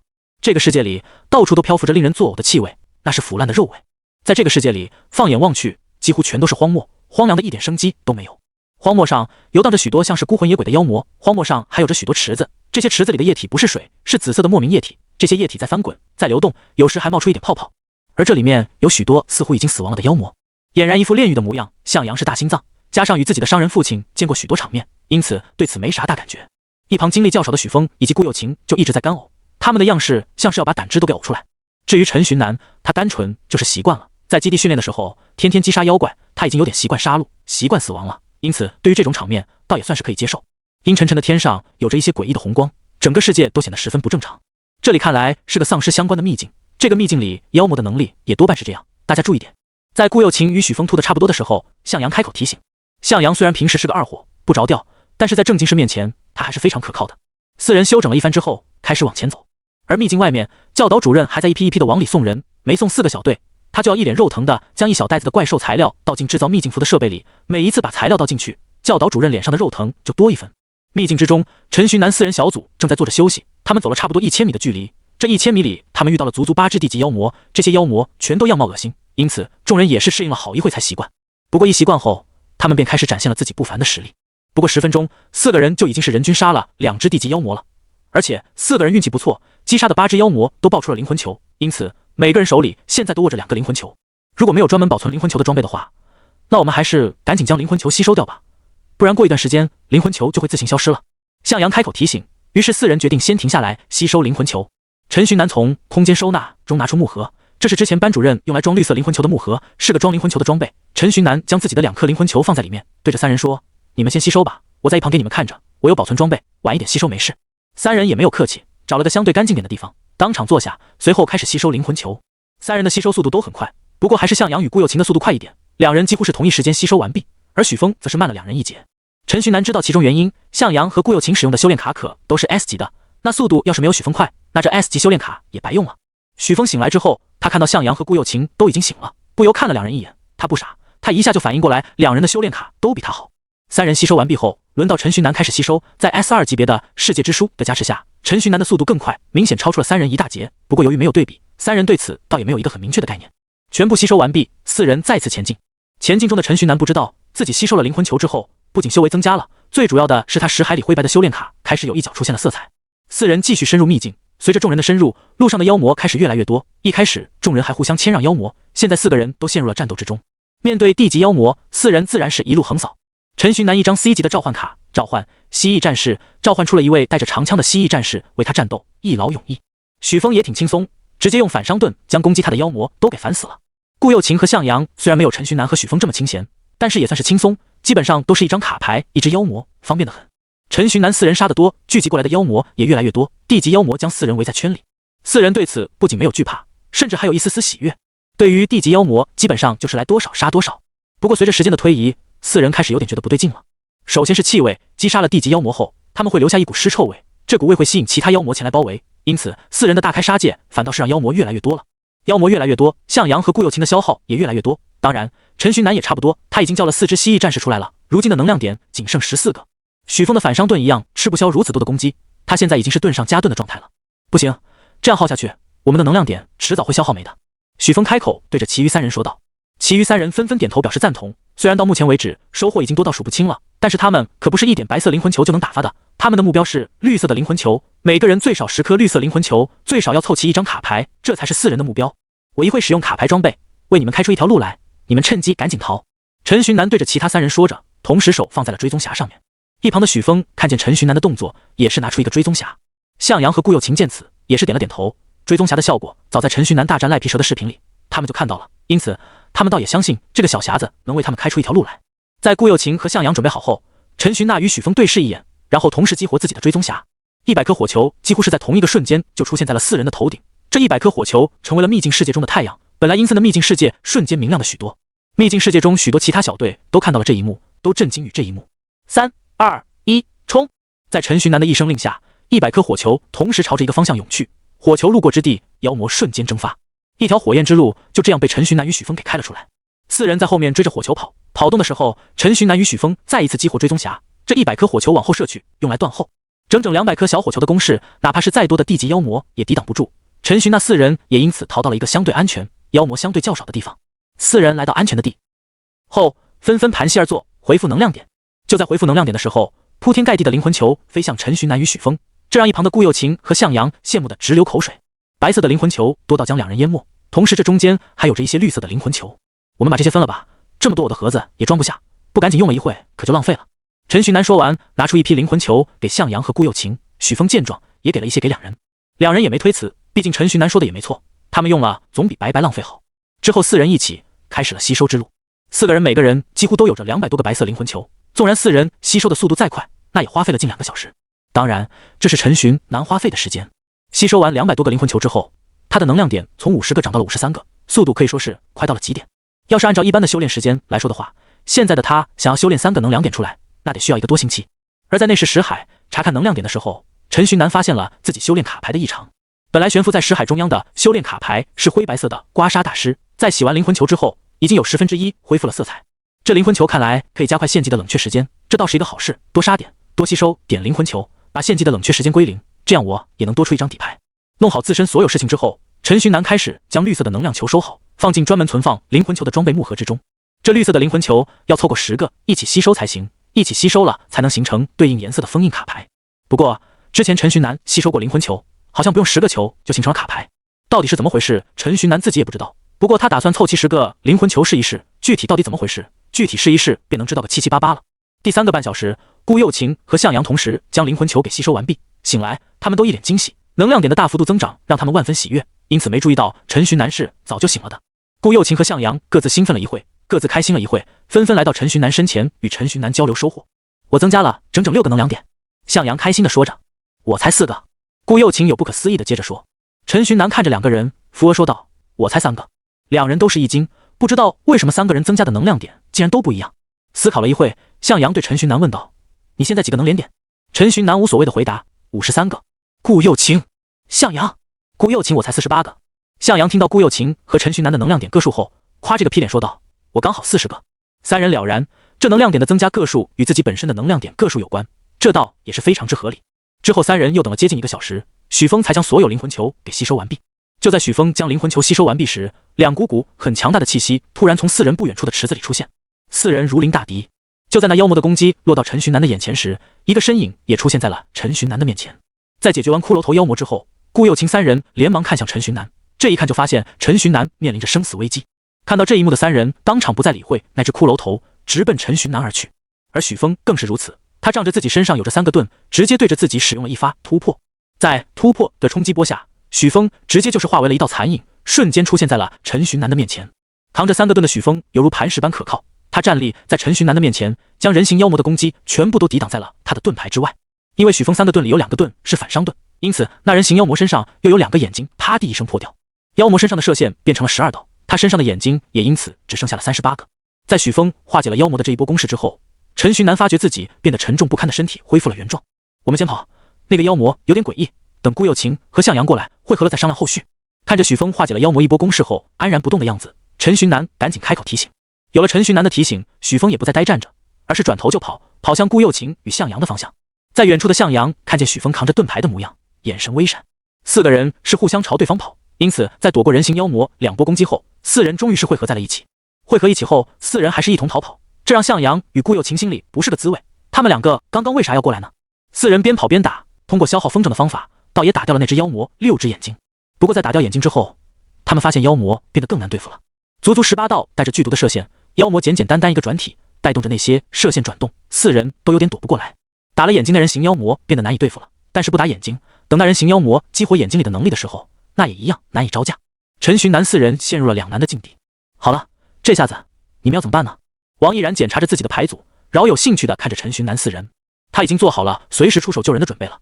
在逃跑中的向阳看向陈寻南，开口说道：陈寻南，快想个办法呀，再这样跑下去可不是办法，再这样消耗下去，我们就要先到了。许峰和顾又晴虽然没有说话，但是陈寻南知道他们两个也是这个想法。别说他们了，就连陈寻南自己也是这么认为的。拼一把吧，把所有压箱底的卡牌拿出来，我们去拼一把。陈寻南思考了一会，说了个不是办法的办法。不过其余三人却是几乎同时点了点头，他们很认同陈寻南所说，现在要么跑，要么拼一把，别无他路了。四个人明显不是会跑得住，虽然能力有点诡异，但是他不也是个 C 级吗？我们四个 C 级难道还打不过他一个 C 级不成？向阳率先回应着，上吧。顾又晴简单明了，许峰则是我听你的，南哥直接放弃思考，等待指令。一会你们几个看着，找到机会就出手。许峰你负责防守，防守途中有机会也可以出手攻击。不过要注意的是，使用的卡牌别和队友的卡牌属性有冲突，导致卡牌之间互相抵消了。好了，就这样，拼一把吧。如果还是打不过的话，记得直接捏碎秘境符逃走，反正我们这次不亏。陈徐南说完，自己先一个反向加速，避开妖魔射过来的射线后，一张绯红幻境贴在妖魔的身上，一股黑红色的雾气从卡牌中出现，随后雾气弥漫，形成了一个球体，将陈徐南与妖魔都困在了里面。绯红幻境，幻境领域，领域形成，陈徐南赶紧开口：“你们几个快进来，趁现在我控住他，赶紧发起攻击。”在幻境外边的三人听到陈徐南的话后，纷纷冲进幻境领域之中。三人一进入幻境领域，便直接对人形妖魔发动了攻击。首先是陈徐南与许峰，对于他们两个来说，他们两个目前能使用的最强力的攻击就是追踪匣了。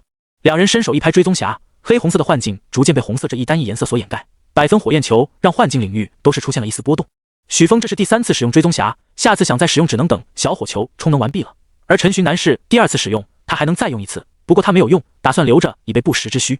看见陈徐南与许峰使用了追踪匣，顾又晴与向阳纷纷使用了诸如大风、暴风之类的风系卡牌，增强火球的威力。人形妖魔在受控状态，他应该无法做出有效的抵抗，但是陈徐南为了以防万一，拿出决斗盘，对那妖魔使用了决斗盘的特殊效果——光之护风。整整2秒的沉默时间，足够完成攻势了。一切准备就绪后，陈徐南与许峰控制着由火球组成的火海，朝着那人形妖魔砸去。就算你不死，也要受重伤了吧？陈徐南想着，看向那人形妖魔。在光之护风的作用下，那妖魔与自己的能量失去了联系，因此他身上的18个没有眼睛的嘴巴没有再射出光线，同时他所有眼睛都是紧闭着的，站在原地一动不动，因此可以判断他此刻依然处于绯红幻境的控制之中。就是这样，在火海即将覆盖那人形妖魔时，陈徐南突然稍有惊恐的发现，被沉默且被控制住的妖魔眼睛突然动了，身上整整38个眼睛，虽然在紧闭着，但是通过眼皮可以看出眼珠子在狂转，想睁开却又无法睁开。人形妖魔感受到了生死危机，但是却无法从被控制状态中摆脱。就这样，绝望吧，然后带着绝望去死吧。陈徐南一副反派嘴脸。不过就在他以为自己成功了的时候，人形妖魔那转动着的38个眼睛中的一个突然炸开，那个眼睛没有受到任何攻击，嘴巴也没有闭合将眼睛咬住，他就那样无缘无故的爆开了。见到这一幕，陈徐南赶紧看向人形妖魔，初步可以认定人形妖魔依然处于被控制的状态，沉默的2秒也没有到。就在陈徐南想要细细观察时，火海将妖魔吞没。火海爆发出来的强大攻击让绯红幻境制造出来的领域当场破碎，火海灼烧着妖魔，燃烧着大地，大地都因为火焰的温度而产生了一丝丝的裂纹。这是好强的火焰能量，是卡牌装备追踪匣吗？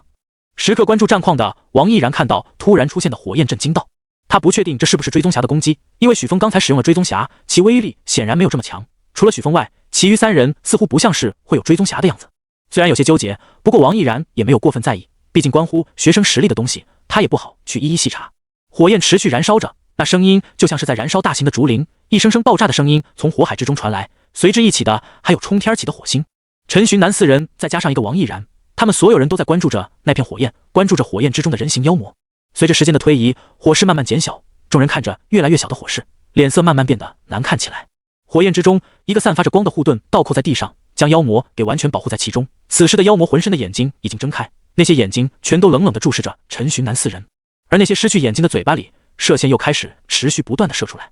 那些射线射在了护盾上，剧毒渐渐将护盾腐蚀，因为腐蚀而产生的烟雾弥漫在天地之间。看来他那些眼睛里的能力是不需要能量的，只要主动把眼睛弄破，那眼睛的效果就必定会使用出来。而那些射线则是会消耗能量的。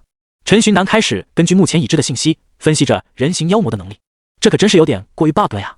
陈徐南感叹一声，他身旁的3人纷纷转头看向他。陈徐南简单的与3人诉说自己分析出来的结果，3人一下子面沉如水，盯着护盾里的人形妖魔，心里不知道在想些什么。护盾上开始出现碎裂的声音，是有点承受不住剧毒的腐蚀了。啪一声，护盾全部破碎。那人形妖魔明明没有嘴，却不知道从哪里怒吼出声。与那怒吼声音一同过来的，还有妖魔身上射出来的剧毒光线。看到射出来的剧毒光线，许峰赶紧扛着盾牌上去抗伤害。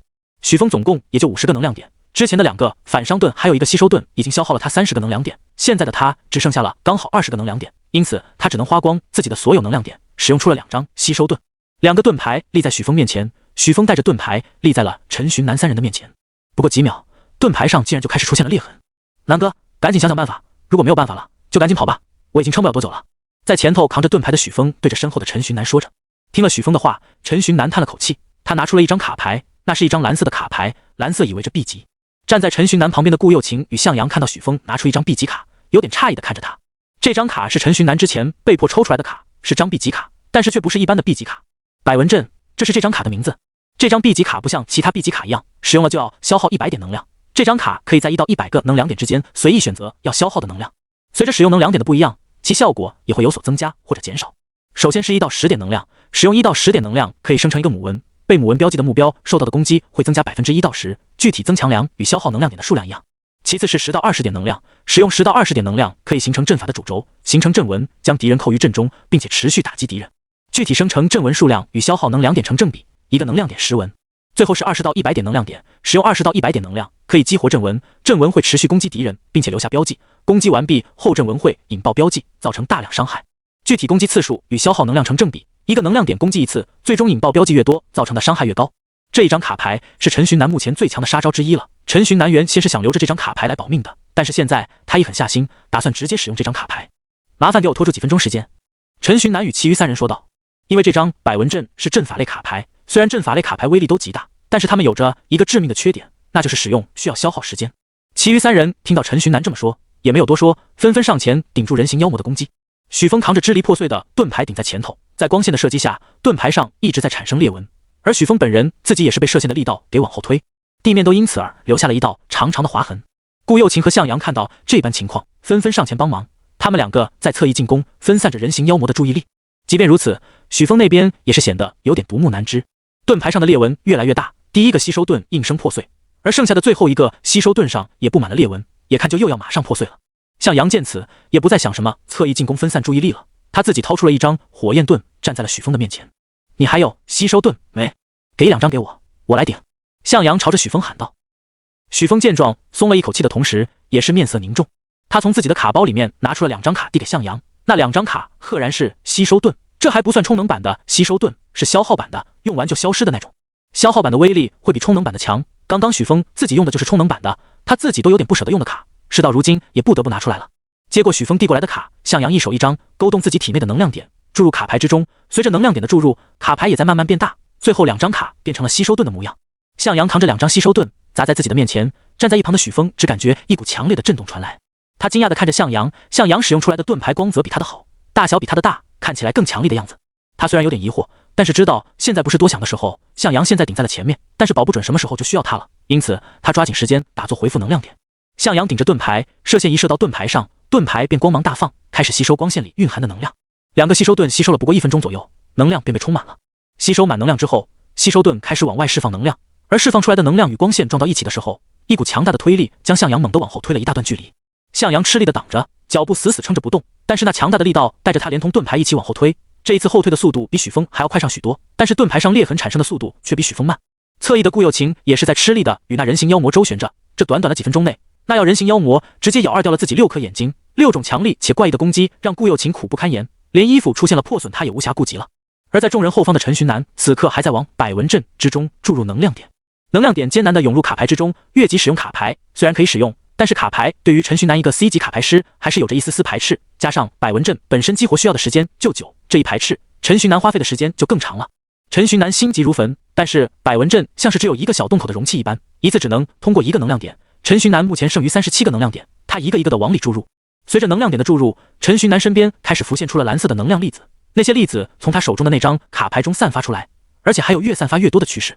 那些粒子漂浮在天地之间，随意组合，变幻莫测，它们围绕着陈寻南旋转，将陈寻南映衬得神圣万分。粒子越来越多，最后多到了将陈寻南完全掩盖住的地步。在某一刻，散发着蓝色光芒的粒子突然猛地一颤，闭着眼睛的陈寻南突然睁开了眼睛。准备完成。陈寻南轻轻说着，他张开眼睛，放眼望去，向阳扛着一个满是裂痕的盾牌，苦苦支撑。许峰在后面帮助向阳支撑，但是2个人的抵抗似乎都是徒劳。而顾又晴在妖魔的另一侧，此刻的他已经伤害累累，身上小伤口无数。陈寻南看着三人，他两指夹着百文阵，慢慢朝着那人形妖魔走去。在陈寻南向前的途中，那蓝色的粒子有规律的飘向前方，随后将那人形妖魔给包围在了其中。向阳、许峰、顾又晴三人看到这突然出现的蓝色光点，猛地转头，发现果然是陈寻南已经准备完成了。好了，你们退后休息一会吧，接下来交给我就好了。陈寻南与三人说着，继续往前走。三人见状，纷纷收起卡牌，拖着疼痛且疲惫的身躯往后跑去。三人一撤退，那人形妖魔的攻击直接对准陈寻南射来。不过那人形妖魔的攻击随着蓝色粒子有规律的震动，慢慢化为了虚无。粒子们震动着，组合着。蓝色粒子先是组合成了一个眼睛的形状，眼睛飘在妖魔的头上，做好了标记。随后，粒子形成了一条条复杂的纹路，这些纹路围绕着妖魔旋转，最终组成了一个棱形的阵法，将妖魔困于其中。阵法形成后，剩下的蓝色粒子依附于阵法之上，然后阵法蓝光大放，强力的攻击朝着妖魔攻去。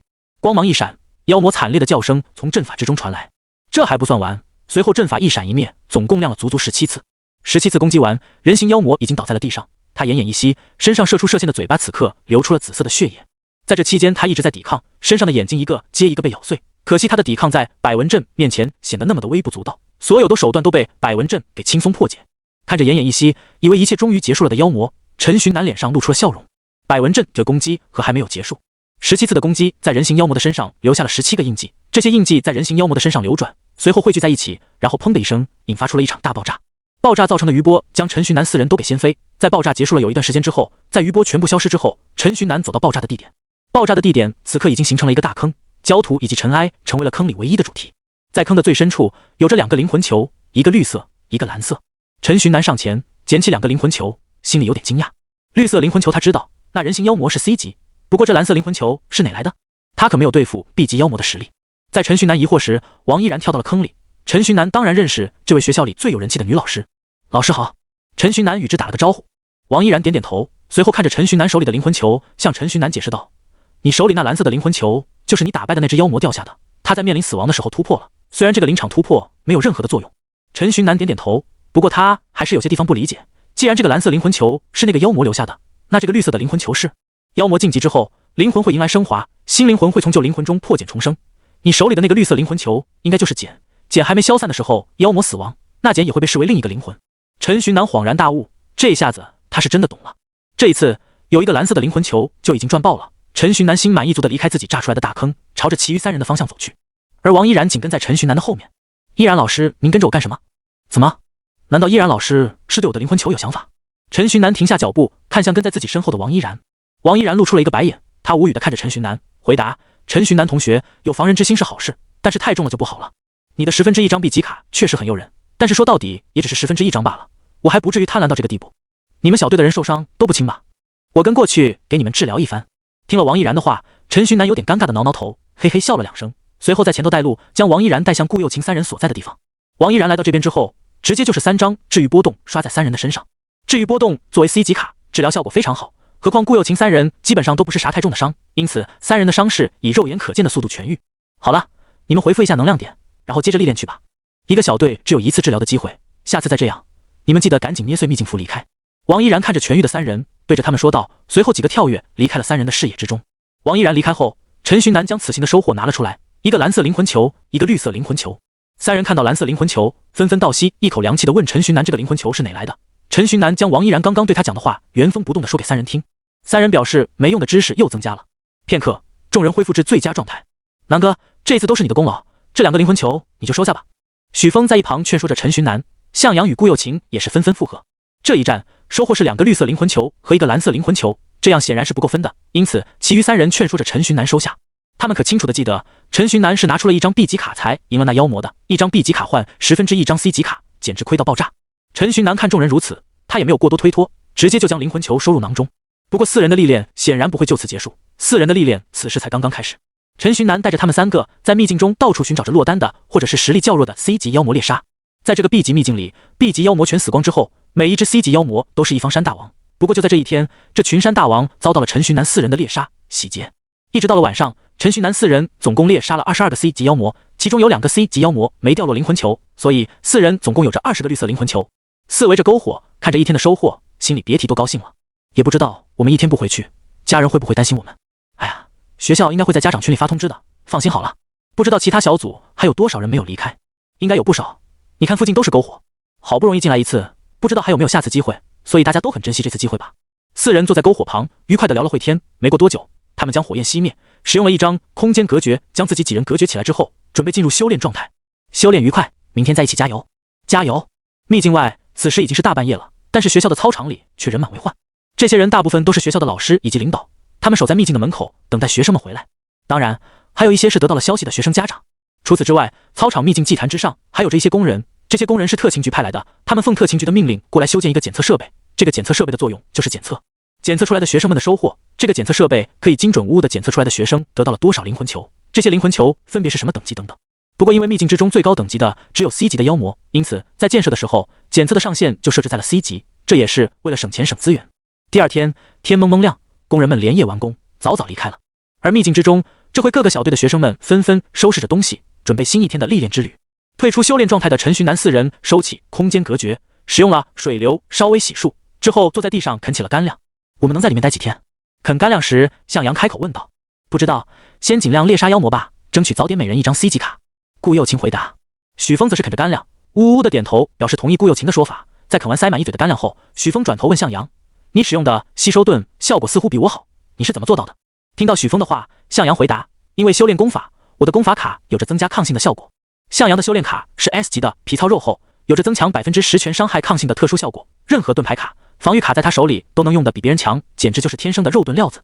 听到向阳的回答，许峰点点头，没有再细问，毕竟修炼卡是一位卡牌师的根本，他很识趣的没有去向阳的修炼卡。4人准备的都差不多之后，起身出发去寻找新的 C 级妖魔。不过就在他们起身的时候，一个声音传遍了整个秘境世界，请所有学生注意，秘境第一次启动能量已经填充完毕，距离能量消耗完毕仅剩2天，请大家注意试炼时间。这个声音通过某种神奇的手段在整个秘境世界里传播，无论待在秘境的哪一个地方的学生都能十分清晰地听到这个声音。念完整整3次之后，声音消失。好了，这下时间确定了，我们只剩下2天时间了。陈寻南笑着对向阳说道。那我们赶紧出发吧。之后，陈寻南4人继续猎杀着 C 级的妖魔。有了与人形妖魔对抗的经验，再加上第一天战斗了一天，陈寻南4人的战斗经验越来越丰富，4人合力对抗一只 C 级妖魔也变得越来越容易了。当然，猎杀越来越容易，除了他们自身经验的增长之外，也和妖魔自身实力有关。他们今天猎杀的妖魔几乎都是相当于50个能量点左右的妖魔，这个层次的妖魔遭受到陈寻南4人的围攻，简直就是虐杀。这一整天的时间，陈寻南4人竟然猎杀了整整35只妖魔，得到的灵魂球也有着整整30个，加上昨天的20个，他们已经有50个绿色灵魂球了，换算成卡片的话，那就是5张 C 级卡。而且在猎杀 C 级妖魔的时候，他们还顺手杀了许多D级的小妖魔，这已经超越了他们最初的目标，多出来的一张 C 级卡又无法平分，所以陈寻南4人准备明天再加把劲，刷出30个灵魂球，这样刚好就能一人2张。而在这期间，许多队伍因为持续2天的高强度对战不堪重负，而选择了捏碎秘境符，退出秘境。这些队伍一退出秘境，一个屏幕便出现在他们面前，屏幕上面显示着他们的收获，以及他们的收获在学校中的排名。这一发现激起了许多学生们的好胜心，他们寻找着自己的排名，排名高的当然是惊喜万分，排名低的虽然有点情绪低落，但是毕竟有着不菲的收获，因此倒也没有多么难以接受。更多的人则是开始看排名前几的队伍，开始了吃瓜模式。毕竟人类都是茶，吃瓜才是人类的本能。目前的排行榜第一的是天幕高中实力排名第10的曹旺，他率领着他的小队总共取得了600个白色灵魂球以及4个绿色灵魂球。而排名之后的队伍竟然都是一个绿色灵魂球都没的队伍，清一色白色灵魂球显得格外寒酸。不过众人知道，其实好戏好没有开始，真正的好戏在后面呢。目前天幕高中实力排名前10的学生就一个排名第10的曹旺出来了，其他排名前9的学生们可是一个都没出来。因此许多学生为了看这一出好戏，退出秘境的他们没有选择回家休息，而是在操场里聊天，等待着后续队伍出来。学校对学生们的行为也没有拒绝，这如果能激起学生们的好胜心，学校还巴不得他们能留下来了。在这些学生从秘境之中出来后，学校的操场越来越热闹了，不知道了还以为天幕高中在举行什么庆典呢。秘境之外发生的事情与处于秘境之内的陈寻南4人是一点关系都没有，毕竟他们现在什么也不知道，一心想着猎杀猎物。4人与昨天一样生起了火，将在秘境外面就准备好的生食拿出来放在火上烤，也就是一些红薯、生肉之类的。4人轻车熟路的烤熟之后，拿出餐布席地而坐，享受美食。如果周围的环境好一点点，那就是活生生的一副郊游的场景。在吃晚饭的途中，陈寻南拿出自己没能量关机的手机，取出能量用完了的奈良卡，之后又插了一张新的能量卡进去。能量卡之后，手机自动开机，不过信号一格显示的无信号。要是秘境里有信号就好了，陈寻南轻声感叹。咱们是来历练的，不是来游山玩水的，麻烦认真一点好吗？向阳在一旁吐槽。不过你们发现没，秘境内的队伍好像少了很多。向阳看向其他人，开口说道。许峰波动着火，回答：那肯定啊，又不是所有队伍都像我们这样强。许峰的话让其余3人点点头，竟然完全没有一丝丝想要谦虚的样子。吃完饭休息一会之后，陈寻南拿出今天一天猎杀的所有白色灵魂球给4人平分。即使平分下来，每个人得到的白色灵魂球依然有整整200多个，这只是顺手杀的地级妖魔的数量而已。要是专找地级妖魔杀，那数量可能还会更离谱。平分完灵魂球之后，陈寻南一张空间隔绝为众人营造出了一个小型空间，众人就此席地而坐，直接修炼。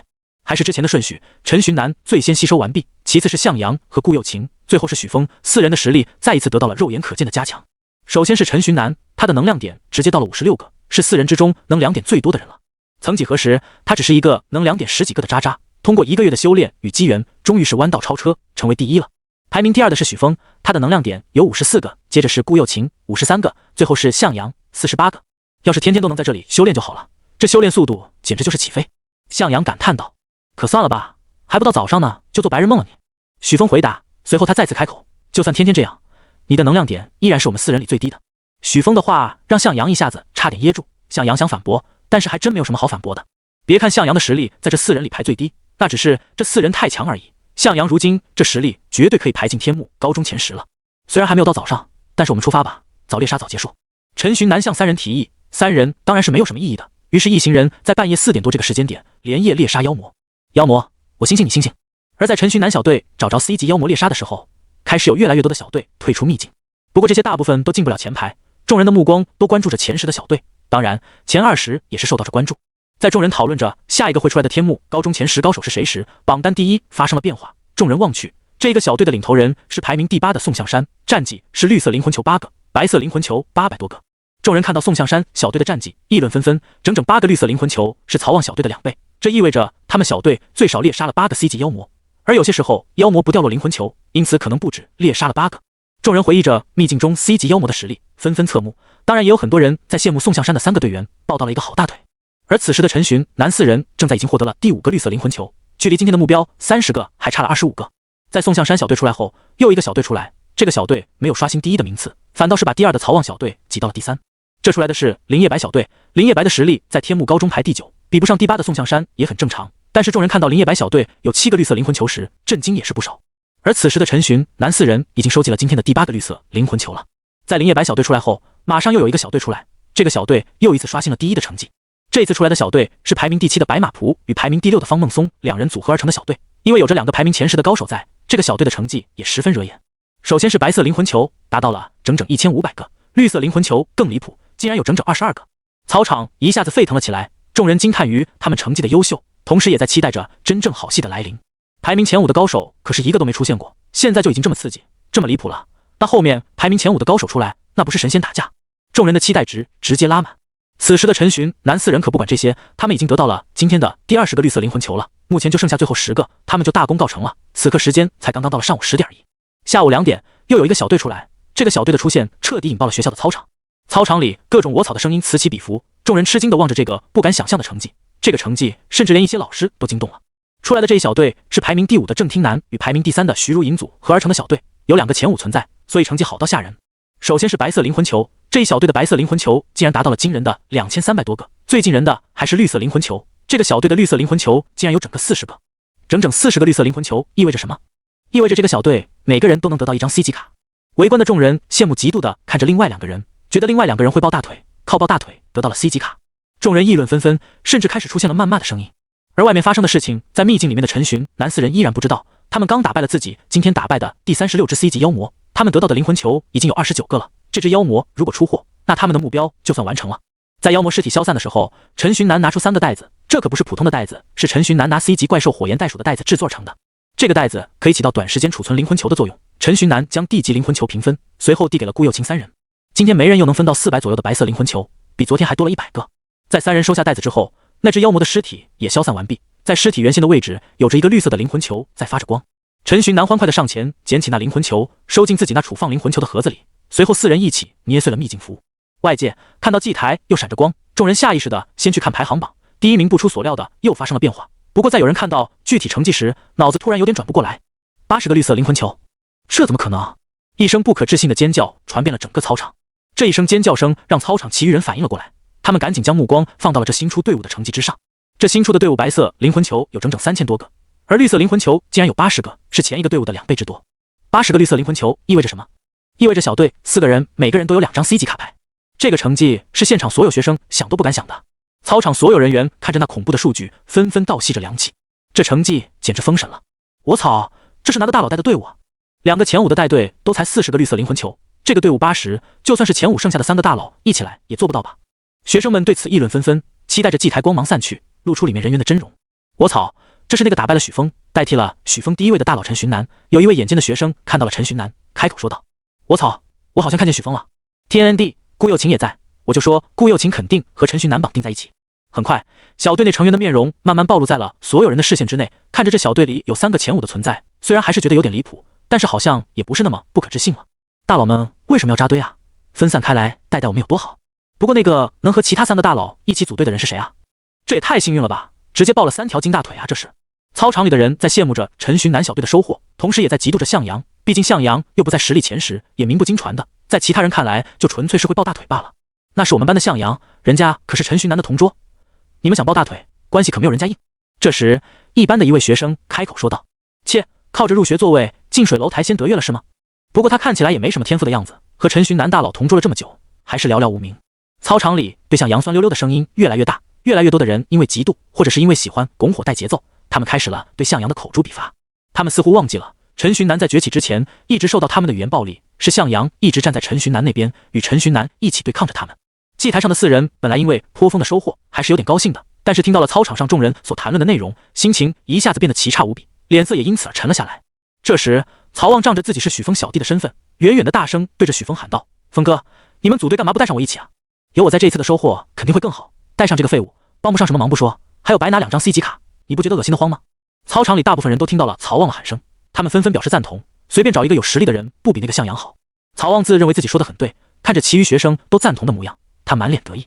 他心里嫉妒啊，嫉妒向阳，他打生打死，最后才只有10个绿色灵魂球，这个向阳抱着大腿就得到了20个，只要想一想其中的差距，曹旺就极度的发狂。许峰阴沉着脸上前走去，想要给曹旺一个教训，不过他刚迈出脚步，向阳便拦住了他。向阳冲着许峰说道：“这事得我自己来才行，你帮我这一次，之后他们心里还是会看不起我，只有展露实力，他们才会知道自己多可笑。”许峰看着向阳，点了点头，收回了迈出去的脚步。向阳慢慢走下祭台，穿过人群，来到曹旺的面前，说：“看来你很不爽的样子，那咱们过2招打一场。”向阳的话让曹旺一下子笑出了声：“你抱着3个大腿，得到了个好成绩，真以为自己强了是吧？这可真是飘到美边了这是。”“好啊，那来呗，就现在。”曹旺回答。周围学生看到事情发展到了这个地步，纷纷上前起哄：“芜湖，这小子飘了！曹旺你让他见识见识天幕高中第10的含金量。”老师们看到事态的发展，想要上前阻拦，不过被校长阻止了。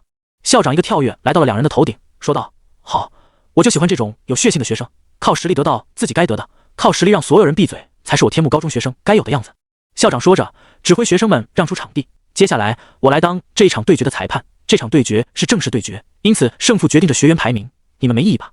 向阳点点头，他当然没异议了，到时候赢了，有个第10的名号，也好堵住别人的嘴。曹旺也点了点头，他曹旺可是天幕高中第10，怎么可能打不过一个名不经传的菜鸡？看到2人都没有异议，且都准备好了之后，校长当即宣布对决开始。对决开始后，向阳想都没想，直接抡起一个火焰盾，朝着曹旺冲去。火焰盾是个盾牌，但是因为其是火焰凝结而成，因此除了使用者之外，其他人可都是会受到火焰盾上火焰的伤害的。区区火焰盾，垃圾就是垃圾，你也就这样了。曹旺开口嘲讽，随后一张 C 级的水流爆破朝着向阳袭去。水流爆破产生的巨量带有爆破效果的水，在曹旺的预想下，这不仅能熄灭火焰盾的火，还能将盾牌打破，且让向阳失去战斗能力。不过向阳会那么简单被打败吗？之前的他会在经历过这一次历练后，能量点大幅度增加，且经历了3天的高强战斗，战斗经验暴涨的他，实力可不是曹旺之流能匹敌的。面对以极快的速度正面袭来的水流，向阳甚至都不用卡牌，在水流即将打到自己的时候，他看准时机，以惊人的速度进行一个翻滚躲过水流，随后一个冲刺来到了曹旺的面前，火焰盾的边沿卡在了曹旺脖子之上。你输了。向阳看着脸上得意的笑容还没来得及收起来的曹旺说着。听了向阳的话，曹旺的笑容凝固在了脸上。这怎么可能？他是怎么在这么短的时间内躲过水流爆破，并且来到自己的眼前的？不可能，不可能！你一定是耍了什么手段，我不服！曹旺不可置信的大声吼道，这让校长的脸上带着一丝不悦。向阳倒是无所谓的回答，那就再来好了，正好多打几场，让其他人看清他的实力，省得以后有麻烦。主持比赛的校长本来有一丝不悦，但是看到作为当事人的向阳都没如此说了，他倒也没有再去过多计较。不过曹旺从这一刻起注定给校长留下了不好的印象。校长再次宣布比赛开始，这一次向阳干脆不使用火焰盾，他空着手，闲庭信步地朝着曹旺走去。这小子还挺会装。看到向阳这般样子，还站在祭台上的陈寻南想着与顾又晴和许峰说着，两人也是忍不住笑出了声。而曹旺看到向阳如此看不起自己，他怒了，怒火中烧的他再次拿出了水流爆破。他不是没有其他的卡了，他是觉得自己要从哪里跌倒就要从哪里站起来。他不认为向阳还能再一次躲过自己的水流爆破，自己的水流爆破可是有着每秒近10米的突进速度的，而且攻击范围还大。曹旺骄傲地想着，不过为了以防万一，他在第一个水流爆破后面又加了一发新的水流爆破，扩大打击范围，让向阳无处可躲。向阳看着曹旺这一副得意的模样，冷笑一声，再一次转身，以极快的速度向左前方移动，躲过了第一发水流爆破的攻击。这一次在有准备的情况下，大部分人基本上都看清了向阳的动作，包括曹旺也是。躲过了第一发，那第二发你该怎么办呢？曹旺看着向阳，心里想，第二发水流爆破正好就在第一发水流爆破的左后方，因此向阳的躲避算是正在撞在了第二发水流爆破的脸上。他如果继续向左移动，那肯定逃不出第二发水流爆破的范围，向右移动倒是很容易躲过，但是他现在正在高速左移，没有任何缓冲就向右移动躲过攻击，这有点不现实。就在所有人都以为向阳只能正面硬抗这一发攻击的时候，向阳的脚用力踏在了地上，本来高速向左移动的他竟然真的没有任何缓冲的朝着右前方冲去。这两次躲避前后使用的时间连2秒都不到，向阳的身体甚至画出来了个 Z 字的残影。他选择了最有节目效果的打法。许峰说着，然后不再观望战况，结果已经定了。他们对付妖魔的时候情况可比这紧急多了，与前3天的战斗比起来，这一次的战斗简直就像是再过加价。果不其然，在躲过曹旺的攻击之后，向阳又一次来到了曹旺的面前，手放在了曹旺的脖子上，轻声说，这下你该承认你输了吧。曹旺被向阳的话整得哑口无言，之前说向阳抱大腿的学生们也安静了下来，他们想起自己之前所说的话，只觉得自己的脸被抽得啪啪响。其他的天幕高中前10高手面色凝重地看着向阳，开始带入到曹旺的视角，得出的结果大多数竟然都是输。向阳打败曹旺，可是连卡牌都没有用的，他靠着强大的身体素质以及不是人的反应能力打败了曹旺。天幕高中前10的高手中，排名前5往后的高手没有一个敢说自己能打赢向阳的。向阳对决曹旺，向阳获胜，恭喜向阳晋升为天幕高中第10。校长的话让曹旺彻底崩溃，他疯一般大喊着逃离现场。对于这个结果，他接受不了。不过现在所有人都不管他能不能接受了，他已经变成众人眼里的小丑了。所有人都闭着嘴，沉默地看着向阳。都看着我干嘛？怎么，你也想和我切磋切磋？向阳对着林叶白说着。林叶白看到向阳找上了自己，赶紧摇了摇头，转移了视线。好了，事情结束了，我现实是第10了，还觉得我不配的，欢迎来找我切磋。如果没有，那大家该干嘛干嘛去吧。向阳环视一周，对着所有人说着，随后朝着校长鞠了一躬，一路小跑去到陈寻南3人身边。刚看完向阳的表现，那还会有不开眼的人去说向阳的不是？陈寻南看到向阳的到来，打趣地说道，你今天可真是大出风头啊。向阳尴尬地挠挠头，他也不想这样的被迫装逼。随着陈寻南4人的出来，这一次秘境试炼算是彻底结束了。校长讲了一会话，说了一会注意事项后，让学生回家休息去，给学生们放了半天假。学生们欢快地离开，经历了历练，实力大涨，然后学校还放假，可以好好休息了。还有比这更好的事情吗？没有了。在学生们都往学校外走的时候，陈寻南4人反其道而行之，来到了教学楼的楼顶。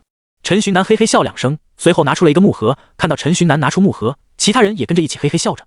木盒里面装着80个绿色灵魂球，还没有分赃呢。陈寻南打开木盒，将80个木盒分成了4份，每人20个，随后叮嘱他们赶紧吸收。不过在他们吸收之前，陈寻南再次开口，绿色灵魂球虽然可以用来凝结成 C 级卡牌，但是它还有一个效果，那就是增强修为。不要只想着凝聚卡牌了，2张 C 级卡牌的作用肯定没有增加能量点来的好。不过这要看你们自己，如果觉得自己缺卡，那就凝聚卡牌，但是你们应该都是不缺卡的吧？所以我觉得还是用来增加修为好一点。陈寻南的话让其他3人陷入了思考，对于其他3人的情况，陈寻南还是很清楚的。首先是许峰，超级富二代，肯定不会缺卡用。接着是顾又晴和向阳，2人刚得到宝藏空间中的几百张卡牌，目前应该也是不缺卡用的。所以与其用来凝聚不知道效果的卡牌，肯定是增加修为更加实在一点。看到他们都有听进自己的劝说，陈寻南满意的点了点头。分赃完毕之后，4人拿着自己的赃物回家吸收消化去了。回到家中，陈寻南进入自己的房间，将所有灵魂球拿出放在床边，随后进入了漫长的吸收消化状态。几百个白色的灵魂球，外加20个绿色的灵魂球，这是一个浩大的工程。陈寻南开始修炼后，便有停不下来的趋势。他兴奋于自己的修炼速度，不过他没注意到的是，随着吸收的灵魂球越来越多，他识海中灰色的修炼卡牌颜色变得越来越鲜艳了。原先只有一个小角角是红色的，如今红色的部分几乎已经有1/3的，这就形成了一个非常有意思的局面。在陈寻南识海最中央漂浮着的修炼卡有2/3是灰色的刮痧大师，有1/3是红色的世界之书。这还只是他吸收了1半左右白色灵魂球的情况。不过这个变化，陈寻南完全没有注意到。他的注意力现在已经完全集中在吸收灵魂球这一件事情之上了。随着陈寻南的吸收，灵魂球慢慢在减少，陈寻南识海里的能量点也慢慢在增加。在吸收完所有白色灵魂球之后，陈寻南的能量点来到了59点。短短1个月的时间，从一开始的7点能量点来到了现在的59点，这个速度是陈寻南不敢想的，但是他做到了。而且他现在还没有修炼完，他还有20个绿色的灵魂球以及1个蓝色的灵魂球没有吸收，这才是重头戏。陈寻南相信，当自己吸收了这些灵魂球之后，自己的修为肯定还会再次暴涨。陈寻南看了眼时间，现在是下午的5点，他的父母都已经回到了家中，他出去吃了个饭，填饱自己的肚子之后，再一次回到房间的他，准备开始这一次修炼的重头戏，吸收绿色以及蓝色灵魂球。他首先对绿色灵魂球下手，绿色灵魂球一吸收，那股磅礴的能量就一下子挤进陈寻南的识海。还好之前陈寻南有过吸收绿色灵魂球的经验，否则第一次保不准会翻车。能量涌进识海，陈寻南尽自己最大的力气吸收着能量，而那些未能吸收后溢出的能量，则是被修炼卡给吸收殆尽。经过源源不断的能量滋养，修炼卡恢复成红色的速度越来越快。不仅如此，修炼卡上的裂痕也肉眼可见的得到修复。如果说之前吸收白色灵魂球的时候，裂痕的修补速度是1的话，那现在吸收绿色灵魂球时，裂痕的修补速度就是100，甚至更快。在20个绿色灵魂球吸收完毕时，陈寻南的能量点来到了65点，这个能量点数量已经可以媲美一些学校里的老师了。更为重要的是，修炼卡上那密密麻麻的裂痕竟然也修复了近1/4，同时修炼卡已经有2/3的面积恢复了色彩。20个绿色灵魂球在增加能量点这方面比之前近1000个白色灵魂球的效果差点，但是在对修炼卡的恢复上，20个绿色灵魂球竟然与近1000个白色灵魂球相差不多，这就有点恐怖了。识海最中央最显眼位置的修炼卡牌有了这么大的变化，陈寻南肯定是发现了。他看着就差最后1/3就完全恢复色彩的修炼卡，内心大喜。不知道最后一个蓝色灵魂球能不能直接把最后1/3的冷却给恢复了。如果可以，那我就又多一张强力的底牌了。陈寻南想着，拿出最后一个蓝色灵魂球放在自己膝盖上，随后毫不犹豫地对其进行吸收。蓝色灵魂球内蕴含着的能量远远超出陈寻南的想象，那些能量不受控制地涌进陈寻南的识海里，陈寻南一下子忍不住，多次差点就要晕厥过去。此刻的陈寻南只觉得自己的脑袋疼得厉害，他完全失去了思考能力，只能依靠着本能来吸收着那填满他整个识海的能量。就算是这样，蓝色灵魂球内的能量竟然都没有释放完成，他还在源源不断地往陈寻南的识海中释放能量。在危机关头，陈寻南识海中的修炼卡动了，他仿佛一个无底洞，陈寻南吸收不了的能量全被他给吸收完毕。裂痕一条一条的修复，红色的光芒彻底覆盖了修炼卡，刮痧大师彻底转变成了世界之书。陈寻南见到这一幕，心中大喜，继续吸收起蓝色灵魂球的能量。最后，蓝色灵魂球被彻底吸收完毕后，陈寻南觉得自己只吸收了不到1/10，剩下的基本上全让修炼卡给吸收了。不过就算是这样，陈寻南的能量点也是从65个涨到了70个。识海中央的世界之书虽然还是有很多裂痕，显得十分破碎，但是现在和一开始比已经好上不少了。检测到可修复能源，是否选择修复世界之书？突然间，陈寻南感觉到了冥冥之中的消息，他惊讶了一下，随后选择了是。毕竟世界之书那可是修炼卡，是根本，且是 S2级别的卡，修复了准没错。在陈寻南在心里做出选择之后，陈寻南发觉自己的空间收纳竟然自己打开了，储存于空间收纳中的能量卡在不知名的力量下纷纷飘出，随后遁入虚空，出现在了他的识海里。吸收能量卡来修补，合理。陈寻南看着这一幕，开始期待起世界之书修炼完毕后的功效了。毕竟按照一般小说的套路，跟世界2个字沾边的可都不是什么简单的玩意。在陈寻南默默看着世界之书吸收能量卡来修复裂痕时，他突然发现事情似乎发生了一些变化。那些化为光点涌入世界之书的卡牌，从一开始的奈良卡变成了其他所有卡牌。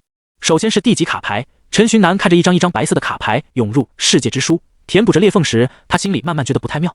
果不其然，没过多久，陈寻南的所有地级卡牌就都被吸收了。WC， 你把我地级卡都吸收了，我用啥？只用 C 级卡用不到几次就会被榨干啊！然而在陈寻南吐槽完，他发现自己天真了，人家吸收的可不只是地级卡，地级卡吸收完毕后，空间收纳再一次在不知名的力量之下打开，空间收纳中的 C 级卡开始渐渐地飘了出来，遁入识海之中。修炼卡已经开始吸收陈寻南的 C 级卡了。陈寻南只是就一个 C 级卡牌师，要是 C 级卡也被吸收完，那陈寻南就真的没卡用了。喂，够了呀，别再吸收了呀，再吸收下去可就过分了。陈寻南在识海里对着修炼卡说着，但是修炼卡有意识吗？能听懂人话吗？很显然是没有的。修炼卡依然在继续吸收着陈寻南的 C 级卡。陈寻南原先还得益于自己的卡牌数量，还觉得自己卡牌够多了，完全够用了。但是经过修炼卡这么一吸收，陈寻南发现自己的修炼卡似乎也不是很多的样子，而且这为数不多的修炼卡正在慢慢的减少。这陈寻南就忍不住了，他意识退出自己的识海，睁开眼睛，连忙将自己空间收纳中剩余的 C 级卡通通拿出来，抓在手里。不过陈寻南的这般行为显然是没有用的，他只能眼睁睁地看着自己手里的卡牌遁入虚空，直到手里所有的卡牌都遁入虚空，都进入了自己的识海，陈寻南才再次潜入自己的识海之中。他看着识海之中漂浮着的许多 C 级卡，心里难受得很。他跑上前将那些卡一一抓紧自己的手中，但是没有任何作用。即使陈寻南抓住了那些 C 级卡牌，那些 C 级卡牌依然在飘向世界之书。从世界之书上传来的强大的吸引力将卡牌连带着陈寻南一起到识海中央，然后陈寻南再一次无力地看着自己抓在手里的卡被世界之书给吸收殆尽，看着 C 级卡牌一张一张的减少，陈寻南的情绪从紧张到生气，再到难过，最后已经麻木了。算了，陈寻南想到，大不了之后再去买一些 D 级卡牌、C 级卡牌来用，自己识海里面还有着一些封印卡牌没有被抽取出来。陈寻南这样安慰着自己。在所有 C 级卡牌都被吸收完毕后，陈寻南看着平静下来的识海，心想总算是结束了。就在他这么想时，世界之书再次一颤，这一次轮到 B 级卡牌了。我就知道事情不会那么简单，我就知道不会这么容易就结束。修复个屁！我怎么那么嘴贱呢？说什么事啊？悬否不香吗？陈寻南看着正在被吸收着的 B 级卡牌，这一次他完全失去了抵抗的想法，躺平了已经。毁灭吧，赶紧的，直接开摆。陈寻南往地上一坐，无奈的看着自己的卡牌一张一张的往世界之书中涌去。虽然世界之书确确实实在修复，但是哪怕世界之书再强，没有卡牌用，那也是白搭啊。B 级卡牌之后是 A 级卡牌，A 级卡牌之后就是 S 级卡牌。陈寻南看着自己存了整整1000天的卡牌慢慢的归零，他已经完全不知道该说什么了。我的人生结束了。陈寻南坐在识海的地上想着，这么多卡，这么多好卡，存了整整1000天的卡就这样没了，没了呀。心情麻木，甚至有点癫狂的陈寻南完全没有注意到，随着裂痕的修复，世界之书的卡图慢慢出现了一丝变化。世界之书原先的卡图是一棵大树，大树的叶子组成了书的模样。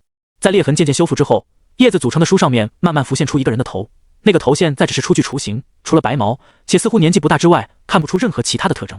在将陈寻南的所有卡牌都吸收完毕后，世界之书依然不肯善罢甘休，他开始吸收陈寻南识海里的封印卡牌了。给我留条生路吧，求求了！陈寻南哀嚎着。不过世界之书的吸收速度完全没有因此而变慢，很快陈寻南识海里所有的封印卡牌也被吸收完了。封印卡牌被吸收完了之后，世界之书卡图上的人脸慢慢清晰了起来，那是一个白毛萝莉的样子，虽然五官很模糊，看得不清晰，但是可以很确定的是，那是一个白毛萝莉。吸收完了，看到识海里没有动静了，陈寻南知道自己的卡牌应该是全部被吸收了，现在只剩下4张空空如也的空间收纳。在陈寻南这么想时，他发现那4张空间收纳也出现在了自己的识海之中，而且还在向着世界之书飘去。求求了，给孩子留一张吧，孩子不要多，留一张空间收纳就可以了。陈寻南心里想着，世界之书似乎真的听到了陈寻南的想法，卡图上的萝莉脸似乎动了一下，最后世界之书只吸收了3张空间收纳，留下1张空间收纳遁出识海，回到了陈寻南的卡包之中。在吸收完陈寻南所有卡牌之后，世界之书上的裂痕很显然减少了许多，虽然还是像个破碎的镜子一般，但是裂痕最起码少了1/10。而在陈寻南看到世界之书给自己退了1张空间收纳后，他突然站起身，走到世界之书的前方，看着世界之书一句一字的说道：“你他娘的能是有意识、有智慧的是吧？狗二的，吸收老子的卡，全给老子吸完了，那老子之后该怎么办？老子之后还要不要战斗了？老子之后还要不要参加高考了？怎么说，在某种意义上，我也算是你的宿主了吧？我们不该是一荣俱荣、一损俱损的关系的吗？你只顾着修复自己，你修复了自己，确实好处多多，但是没卡用，再多的好处也没用了。我的人生因为你已经结束了，结束了，知道吗？”陈寻南看着世界之书，愤怒的大喊道。在骂人一通后，他看到了世界之书上新出现的模糊的白毛萝莉脸，脸上的表情顿时变得精彩万分。对不起。陈寻南没有听到任何的声音，也没有看见任何字，但是他在冥冥之中似乎就是听到了一个奶声奶气的道歉的声音。是你在说话？你是什么来头？陈寻南看着世界之书上的白毛萝莉脸，惊讶地问道。这是卡牌成精了，还是设定串了？卡灵？卡魂？陈寻南搞不懂，不过他知道卡牌觉醒了自己的意识，还能说话，那这件事情肯定就变得非常不简单。对的，就是我在说话。在陈寻南震惊的目光下，世界之书上那个模糊的萝莉脸从卡牌里慢慢的爬了出来，从脸到头，然后再出现身体，一个小萝莉突然就这样从卡牌里爬出，画风突然变得诡异了起来。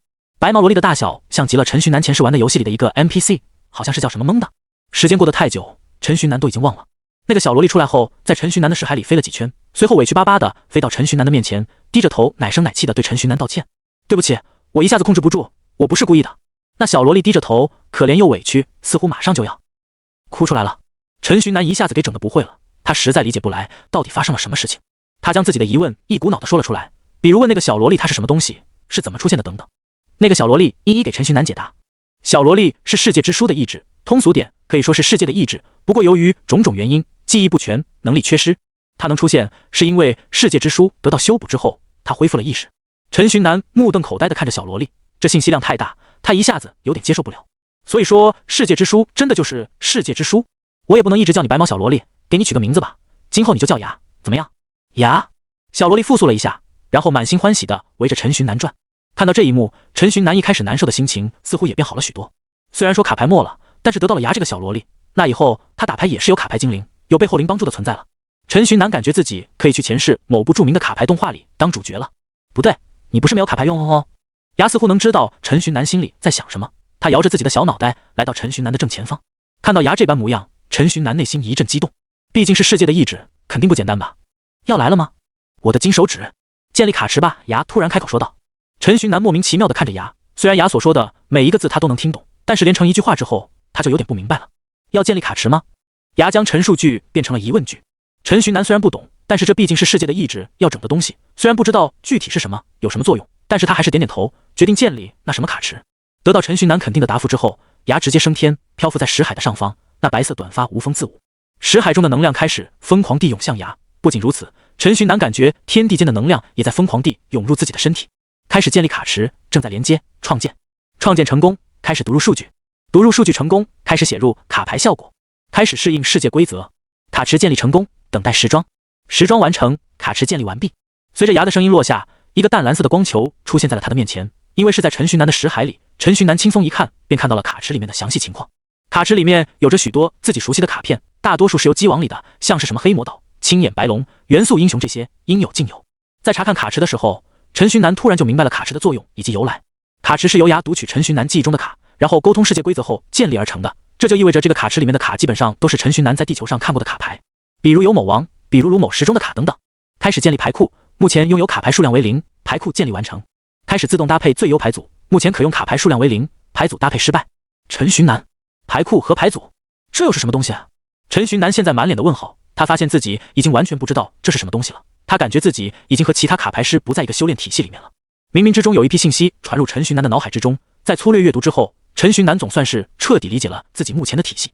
首先是牌组，牌组里初始状态下可以设置10张卡，这10张卡使用完毕后不会消失，而是会陷入冷却，冷却期结束后可以再次使用，没有使用期限。牌组里的卡使用时依然会消耗能量点，也按着 D 级1个能量点， C 级10个能量点这样的规则消耗能量点。牌组里的卡依旧是从卡池里抽出，卡池抽卡也是一天一抽，原先的一天获得一张封印卡牌变成了一天获得一次抽卡次数，抽卡次数可以无限次存储。卡池里抽出来的卡只有设置放入牌组后才能在战斗中使用，没有放在牌组中的卡无法使用。多出来的没有放在牌组里的卡会自动进入牌库之中，等待切换。牌组分为主牌组和副牌组，战斗中可以随时切换牌组使用，不过每次切换都要消耗 10% 的能量点。牌组的卡牌上限会随着境界的提升而提升，每次升级牌组的上限都会加5张。而卡池里的卡也不只是单单抽来填充牌组的，它还有着一个功能，一个现场印卡的功能。在战斗中可以消耗1/10的能量点，从卡池中随机抽卡，获得该卡的临时使用权。不过使用该卡依然要消耗能量点，消耗能量点抽出来的卡有着时间限制，超过时间限未使用，卡牌就会消失。如果抽出来的是召唤卡，使用那张召唤卡召唤出来的召唤物，在时限过去后就会消失。这个功能虽然看着很鸡肋，但是如果一下子欧气爆发，抽到了可以决定胜负的卡牌的，那这就是神迹了。陈寻南对这个功能很是满意，不能印卡的牌老能叫牌老吗？真正的决斗者连抽卡都是必然的。这一波啊，这一波是我的人生又开始了，我陈寻南活出第2世了，属于是。不过在兴奋了没多久后，陈寻南突然意识过来一件事，虽然现在自己的战斗体系更加牌老了，虽然自己在这个世界上是独特的，看起来也很强力，但是现在没卡呀，一天一次抽卡机会，主牌组和副牌组2个牌组总共需要填充20张卡，自己本来就只有2个月的时间就要参加高考了，然后还有等20天，消耗掉接近1个月的时间来凑卡，这不傻逼吗？这是。陈寻南本来还有点开心的脸瞬间就垮了下来。牙似乎是察觉到了陈寻南的状态，他在石海里飞了2圈，随后俏皮的来到陈寻南的面前说道：世界意志降临，我代表世界的意志赐予你10次抽卡机会。这波呀，这波属实是我代表我自己了。在牙的话音落下没多久后，陈寻南觉得有什么东西降临在了自己的识海里，那是法则，是世界的法则，世界的法则将10次抽卡的机会带到了陈寻南的识海之中。陈寻南看着自己突然多出来的10次抽卡机会，心里直呼舒服。就算只是个萝莉，但是萝莉的软饭也是很香的嘛，而且还是白毛萝莉。嘿嘿嘿，陈寻南忍不住的笑出了声，那声音中多少带着一点变态在里面。牙，不可以色色，你个混蛋！陈寻南擦了擦自己嘴角边的口水，随后将目光放在了卡池之中。卡池整体呈现淡蓝色，卡池的表面有着单抽和10连抽的按钮，那样貌像极了游戏里的抽卡。啊这确定不是系统吗？陈寻南忍不住吐槽，不过吐槽归吐槽，该抽的卡还是要抽的。好的，那这一次我们来抽卡，我必须立刻抽卡。陈寻南想都没想，直接对着10连就是按了下去。富婆送的10连就是这么豪横。在刚刚感应的时候，陈寻南知道，就算是换了个体系，自己抽卡有保底的体质依然存在。既然抽卡有保底，那就不用担忧什么了。10连抽按钮一按下，蓝色的卡池里面云雾翻涌10个光球从卡池中飘了出来，这些光点统一散发着黄色光芒，用肉眼几乎看不出有什么不一样的。要一张一张揭晓答案，这么刺激的吗？陈寻南伸手触碰了第一个黄色光球，黄色光球一阵闪烁后变成了白光，随后白光凝聚成一张卡，飞到了陈寻南的手上。地级卡牌奥数飞弹。看到这张卡牌，陈寻南直呼好家伙，这不是卢某实力的卡吗？陈寻南仔细看了一下卡牌效果，使用这张卡牌后会发起4次地级能量的攻击，每一次攻击的目标都是随机敌人，这效果也和卢某实力的效果差不多。接着第2张也是一张地级卡，地级卡冰冻术对一个目标造成冰冻效果。第3张地级卡火球对一个目标造成火属性伤害，并且使其致盲。看到这张卡，陈寻南一下子有点绷不住了，火球术带致盲，这是哪个离谱游戏里面的卡？陈寻南仔细回想了一番后，记起了是自己看的某本小说里面的卡牌。第4张 C 级卡斧王，这是一张召唤卡，会召唤出一个拿着2个斧头的战斗达人，他手里的斧头无坚不摧。开了4张卡之后，陈寻南大概知道具体是个什么流程了，于是他一下子将剩下的6个黄色光球都给开了出来。地级卡旋风，选择对方一张地级卡牌破坏。地级卡加拿大虫，可以无效敌人1次攻击，并且召唤出一只虫类替身，为自己抵挡即将到来的伤害。C 级卡精灵剑士，召唤卡可以召唤出一个精灵剑士替自己战斗，这张卡的防御力在 C 级卡里算得上是一流，同时它还有一个特殊效果，那就是 C 级以上的卡牌无法对它造成任何伤害。看着这张卡，陈寻南眼前一亮，同为 C 级卡，精灵剑士可太强了，低级无敌，高级无视，神卡简直是。C 级卡独角兽的角，这又是一张召唤卡，能召唤出独角兽的角作为武器使用，独角兽的角攻击力惊人，杀伤力极强。C 级卡雷电击，召唤出强力的雷电攻击敌人，同时这张卡还可以破坏掉所有 C 级以下的召唤物。B 级卡神风骑士，在5分钟内每使用一张卡牌便可以减少该卡一个能量点消耗，该卡可以召唤出神风骑士，带有嘲讽效果，地方必须先击败带有嘲讽的召唤物。陈寻南看着自己抽出来的10张卡，内心很是满意，虽然只保底出了一张 B 级卡牌，但是这抽出来的所有卡牌其效果都非常的好，关键是适合现在这个阶段的他使用。还有最重要的一点是，这10张卡牌里要素集结，身为一位牌老，陈寻南感觉自己的决斗之魂已经按捺不住了。抽出了10张卡牌之后，陈寻南用意识控制着这些卡牌，将其设置在了主牌组里。在主牌组设置完成后，那10张卡一字排开，变成与陈寻南一般高的大小，漂浮在陈寻南的面前。这可真帅啊，时髦值拉满了属于是。陈寻南感叹着，随后退出了识海，他准备随便用一张卡牌试试。退出识海后的陈寻南在自己的房间里，心里臆想着要使用卡牌，主牌组的10张卡牌突然以半透明的模样一字排开的出现在他的面前。这10张卡牌漂浮在空中，随着陈寻南的移动而移动，始终保持在陈寻南面前胸口高度这个位置。陈寻南来到镜子面前，他看向镜子里的自己，镜子里并没有这10张牌的倒影，这可以说明漂浮在自己眼前的卡牌只有自己能看到。WC， 陈寻南再一次感叹，真的帅呆了有木有？陈寻南伸出手，发现自己可以抓住那些虚幻的漂浮在自己面前的卡。陈寻南抓住独角兽的角，念头一动，识海里的能量点涌入卡牌之中，卡牌在不到1秒钟之内化为现实，然后激活。一根长长的螺旋状角出现在陈寻南的面前，这个角的后端有着握把，这个握把让这个角看起来像是一把螺旋剑。帅，只能说帅，除了帅已经无话可说了。上课途中，天幕高中的学生们听到从校门口传来的一声鼓声，鼓声的震动带动着教室的窗户一起震动，这让本来有些困意的天幕高中众学生一下子苏醒了过来。不安分的向阳听到这一声鼓声，兴冲冲地跑到窗户面前，嘴里还在嚷嚷着：“怎么啦？怎么了？发生什么事情了？”这节课的任课老师刚好是班主任，班主任一脸无奈地让躁动的同学们回到座位坐好，随后让学生们先自习，自己先去打探情况去了。另一边，校门口，教导主任一听到这声鼓声，第一时间便来到了校门口。此时的校门口有着足足3队人，每一队的领头人都是一身西装，他们正是刚刚敲鼓的人，而后面的人穿着各自学校的校服，看起来一共是3个学校的校服。3位带队人员一看到教导主任过来，纷纷上前去打招呼：“李主任，好久不见啊！”教导主任看到这3个人在看着他们身后的队伍，心里对他们此行的目的已经有了答案了。这些人显然是得知天幕高中有了秘境，臭不要脸的想要过来蹭秘境的。果不其然，那4人在打完招呼后，直接就是直奔主题：“李主任，听说贵校之中有一个秘境啊，我们此次前来呢，就是想要见识见识这传闻中的秘境的。”听完那人的话，教导主任心里不屑地哼一声，回答：“那个王主任啊，我们学校最近确实是开了一个秘境，但是秘境里的资源又不是取之不尽、用之不完的。我们的学生刚探索过秘境，秘境里面此刻肯定已经是一片荒芜。”教导主任叹了口气，拍了拍那位王主任的肩，说道：“不是我们天幕高中小气，不愿意给你们用，只是这妖魔繁衍生息也是需要时间的嘛。”王主任，地灵高中的主任，地灵高中整体实力与天幕高中差不多，2高中算是常年的对手了。而另外的2个高中，一个是地灵高中的附属地煞高中，还有最后一个高中看起来算是此事的发起者，全国排名前20的星河高中。那位星河高中的主任林主任听到李主任的回答，赶忙上前说道：“嗨，我们3个学校组成了交流团过来，只是为了长长见识，不会动秘境里的资源的。我们就是进去看看而已。李主任看到眼前这人笑盈盈的模样，心里冷笑，不要资源，就是进去看一看。你这话说出来你信呢？不过他嘴上可没有这么说，他十分客气的回答，可是我们天幕高中没有打开秘境的资源了，每一次打开秘境，还有事后的维护秘境都需要消耗大量的资源，我们天幕高中的情况你们又不是不知道，哪来那么多资源啊？这一下子把林主任给说的哑口无言了。李主任说的也确实没错，秘境的每一次开启都需要消耗极其多的资源，而天幕高中只是一个排名百名开外的学校而已，没有那么多资源也合情合理。不过陆氏人走出来的，没有资源，那提供资源就好了嘛，反正秘境中得到的资源肯定比他们付出的资源多。那位星河高中的教导主任表示，3学校组成的交流团可以提供开启和维护秘境的资源。教导主任一时之间也不好做出回答。这时候校长十分凑巧的从门口路过，十分意外的看着众人，惊讶的说道，贵校的交流团来了，李主任你怎么让人家在外面带着呢？赶紧带人进来啊！校长说完，在前头带路，将众人带进了学校，带到了操场的中央。天幕城是个小城，天幕高中是天幕城唯一的卡牌式高中，但是就算如此，天幕高中的经费也是十分捉襟见肘，整个学校只有一个操场和2栋教学楼，校长只能将人安顿在了操场上。他还特意将众人带来了秘境的入口，秘境祭台处。来到这里的3个学校的学生看着秘境祭台，眼神里的渴望掩饰不住的流露出来。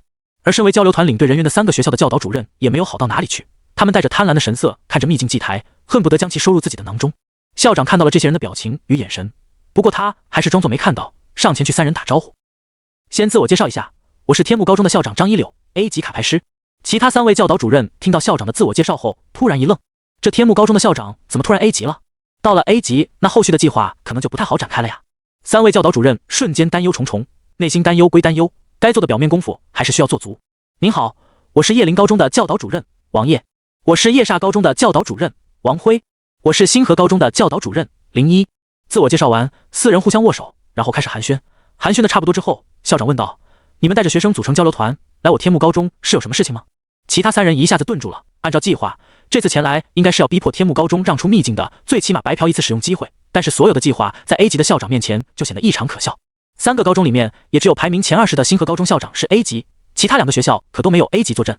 3人眼神对视了一会，随后林一上前说道，我们此次前来是为了与贵校交流学习的。校长嗷了一声，表示明白，随后他故意问道，既然是交流学习，那是不是要点彩头才合适啊？校长心里其实门清的很，这3人带着队伍来，明显是为了秘境，现在改口只是因为自己的境界而已。既然如此，那倒不如自己先把这个口开了。他本人其实也想看看学生们的实力，经历秘境试炼之后，学生们的实力到底如何，他对此可是好奇的很。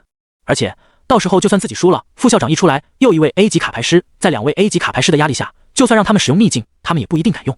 既然要彩头的话，听闻贵校近日拥有看一个秘境，就用秘境的1次使用权作为彩头吧。我们赢了，秘境给我们用1次；我们输了，那我们免费提供给天幕高中1份秘境的启动资源。星河高中的教导主任林一提议道。校长转作思考的样子，然后直接答应了下来。两边一拍即合，校长让交流团在操场等待一会，他带着教导主任回去组织学生。2人回到教学楼之后，召来了高3各个班的班主任，简单的开了个会之后，各个班主任回到自己班级里召集学生去了。刚刚那个鼓声你们都听到了吧？那是其他学校的交流团过来给我们下的战书，他们对我们的秘境虎视眈眈，他们要对你们发起挑战。如果你们输了，那秘境的使用权就只能拱手相让了。体验过秘境的你们应该知道，秘境对自己实力的提升有多少了吧？秘境里面的妖魔被击杀之后，可是需要时间繁衍生息的。如果使用权让给他们了，那你们下次可就不知道什么时候才能使用了。一般的教室里，班主任站在讲台上，语气平静地说着。虽然他的语气平静，但是坐在下面的学生们可做不到平静。特别是向阳，他直接站起来，振臂一呼 ，TNND， 干他外的！班级里的学生都受到了向阳的感染，群情激愤。教导主任看着自己班级里众学生的模样，满意的点点头，随后让学生们跟随自己前往操场，准备迎战。操场上看着从教学楼里涌现出来的天幕高中的学生们，交流团的人满是不以为意。真正的实力可不是靠人数就能碾压的。天幕高中高3年级一共11的班，每个班大概50人，整个年级大概有550人这样。学生们全都来到操场之后，校长走到秘境祭台上，开始说道：地煞高中、地灵高中以及星河高中的交流团今天前来我们学校，想与我们交流学习。交流方式是30 vs 30的擂台赛，全败下阵的一方就算输。希望大家踊跃出战，能战出我们天幕高中的风采。虽然校长的发言和和气气的，但是那火药味早就已经弥漫了整个操场。我也不多说了，接下来就由我当裁判，比赛直接开始吧。校长说着，使用了一张卡牌，卡牌落在地上，一个训练场地凭空出现在操场之上。众人都没见过这个场面，纷纷感叹这就是 A 级卡牌师的实力。感叹完毕之后，交流团中的地煞高中开始派出选手，而看到对面已经有人出战，天幕高中这边也有人主动请缨。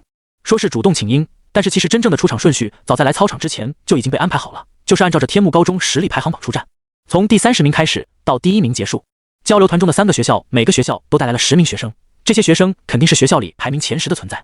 不过好在地煞高中是交流团学校中实力最低微的，再加上天幕高中众人刚经历了秘境的历练，增强了一波实力，因此天幕高中第30名对上地煞高中第10名的时候，依然游刃有余。天幕高中第10名凭借着一己之力战胜了地煞高中3名选手，最后因为能量点耗尽而失去了战斗能力。天幕高中第一个出场人员就连胜3场，这让天幕高中的众人士气大涨。之后与地煞高中的战斗也是屡屡告捷，天幕高中只出战了4名选手，就将地煞高中10名选手全部击败。这一战况让天幕高中的众人忍不住欢呼。交流团这边倒是不受影响，因为接下来出场的学生将是与天幕高中同等实力的地灵高中，而且地灵高中派出的还是前10名，因此天幕高中排名第20多的选手肯定无法将其战胜。不过令所有人震惊的是，地灵高中的第10名竟然与天幕高中的第26名打得有来有回，最终地灵高中的前10选手只战胜了天幕高中7人。至此，天幕高中依然还有19位学生未曾出战。这秘境对实力的增强这么大的吗？地灵高中的教导主任看着自己学生们的战绩，忍不住呢喃道。毕竟自己这边派出的是全校前10，这个阵容竟然还比不过对方第20名之后的学生，这个差距实在是有点让人接受不了。放心，有我们星河高中在。星河高中的教导主任说着，随后派出了星河高中的第1名出战学员。星河高中不愧是全国实力前20的高中，这一名选手战胜了天幕高中整整9名选手。现在的战况就是星河高中9名学生，天幕高中10名学生。星河高中第9钱焕天，请多指教。天幕高中第10向阳。向阳与钱焕天互相报上姓名，随后才开始战斗。钱焕天一上来就是使用了3张绿色的 C 级卡牌，庞大的能量从卡牌之中喷涌而出，冰系、雷系和火系的奇怪搭配将场地都给震出了裂纹。面对对方这强大的攻击，向阳故技重施，靠着极强的反应力躲过了第1道攻击，随后掏出了吸收盾，将攻击全部吸收。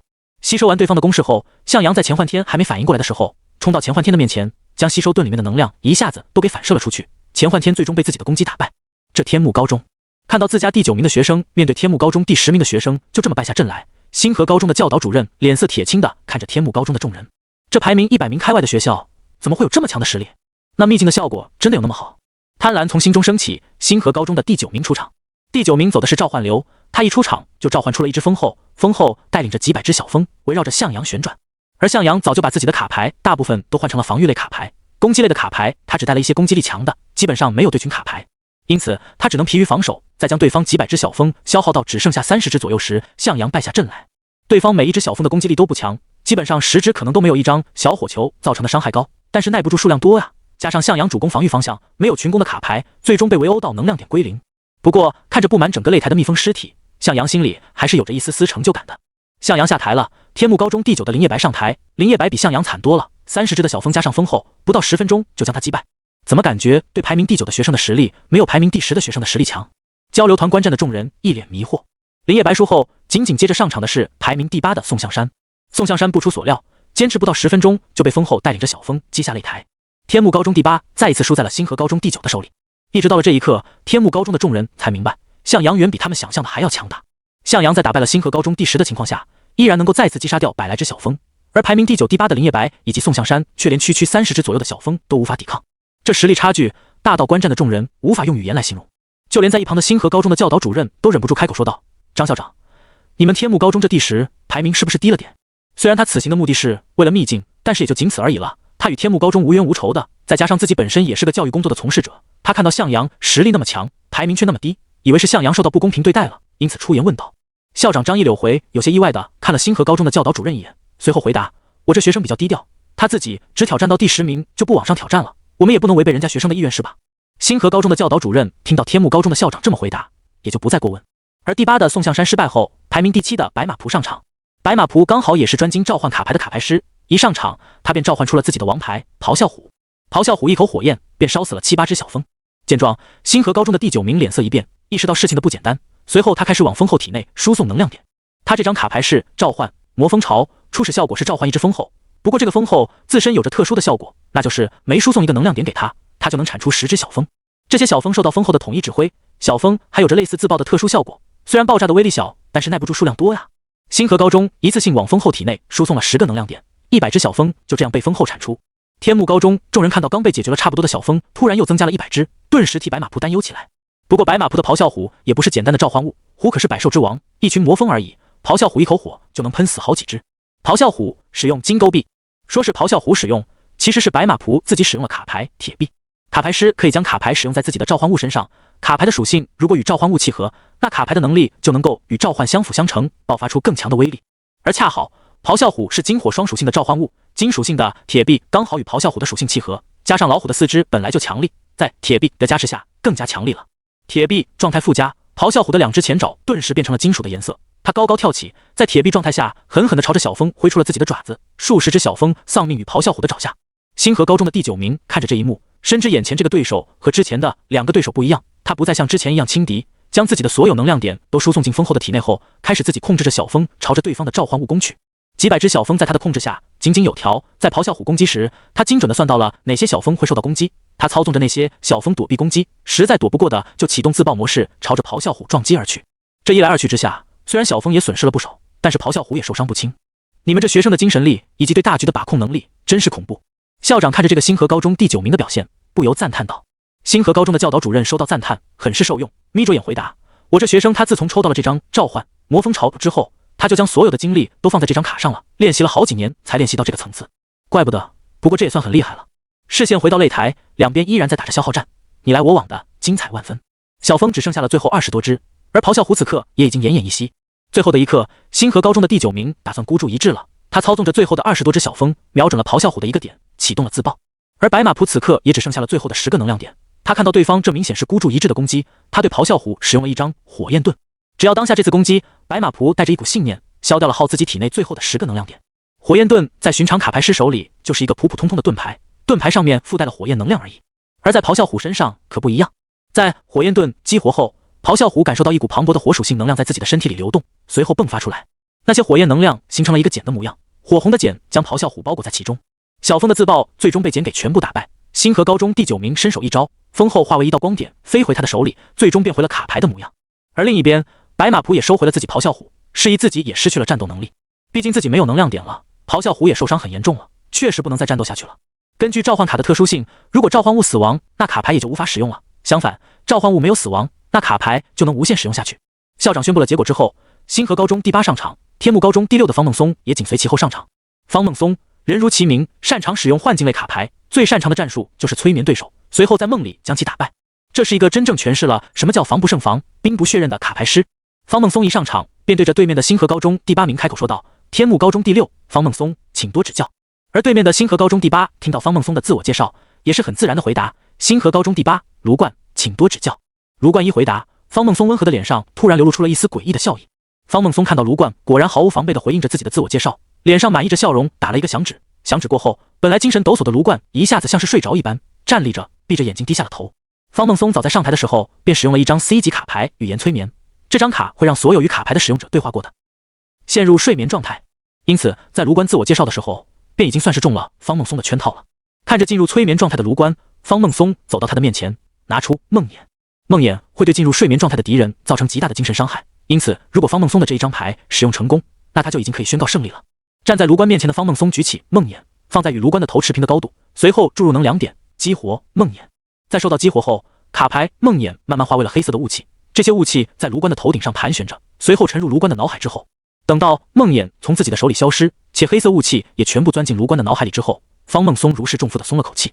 正当他看向校长，打算让校长宣布最后的结果时，一个声音突然在他的脑海之中浮现：你不会觉得你赢了吧？听到这个声音，方梦松头皮发麻，他朝着周围大喊一声：你是谁？我是谁你不知道吗？我就站在你的眼前啊！那个声音再一次从方梦松的脑海之中响起，方梦松不可置信地看向自己面前的卢冠。卢冠此刻本应该失去意识倒下才对啊，当他的视线看向卢冠的脸庞时，他发现卢冠竟然笑盈盈地看着他。不可能，你怎么会醒过来？你怎么会不受影响？方梦松不可置信地看着这一幕，他的脚步在慢慢后退。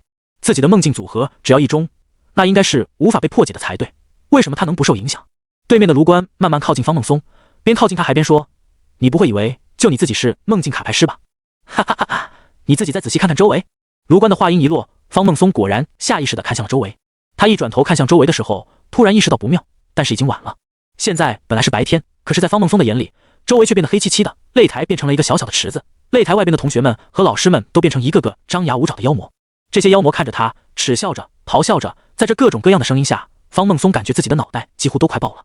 这时候，卢冠的脸出现在了半空中，只有一个脸，除此之外啥都没有。卢冠的脸笑盈盈地，他说道：这就是你的实力了吗？同为梦境卡牌师，我为你感到羞耻。卢冠每一次张口，嘴巴的漆黑都展现在方梦松的面前，那漆黑仿佛能吸收万物，方梦松的精神包括意志都被其吸收。随着那漆黑的嘴巴的一张一合，方梦松感觉自己越来越无力。在某一刻，方梦松突然发现那些在远处的妖魔开始朝自己靠近，妖魔越来越近，他却迈不动自己的脚步，他连逃跑的力量与勇气都没有了。最终在妖魔的一拳之下，方梦松彻底晕倒在了地上。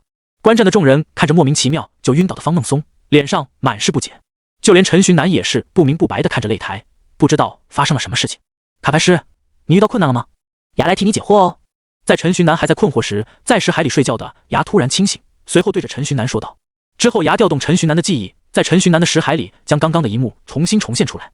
现实方梦松走上擂台，画面在此暂停。随着画面的放大，陈寻南看到方梦松的袖子里藏着一张卡牌，这里那个叫方梦松的卡牌师使用了语言催眠。牙讲解着，随后语言催眠的效果出现在了陈寻南的脑海里。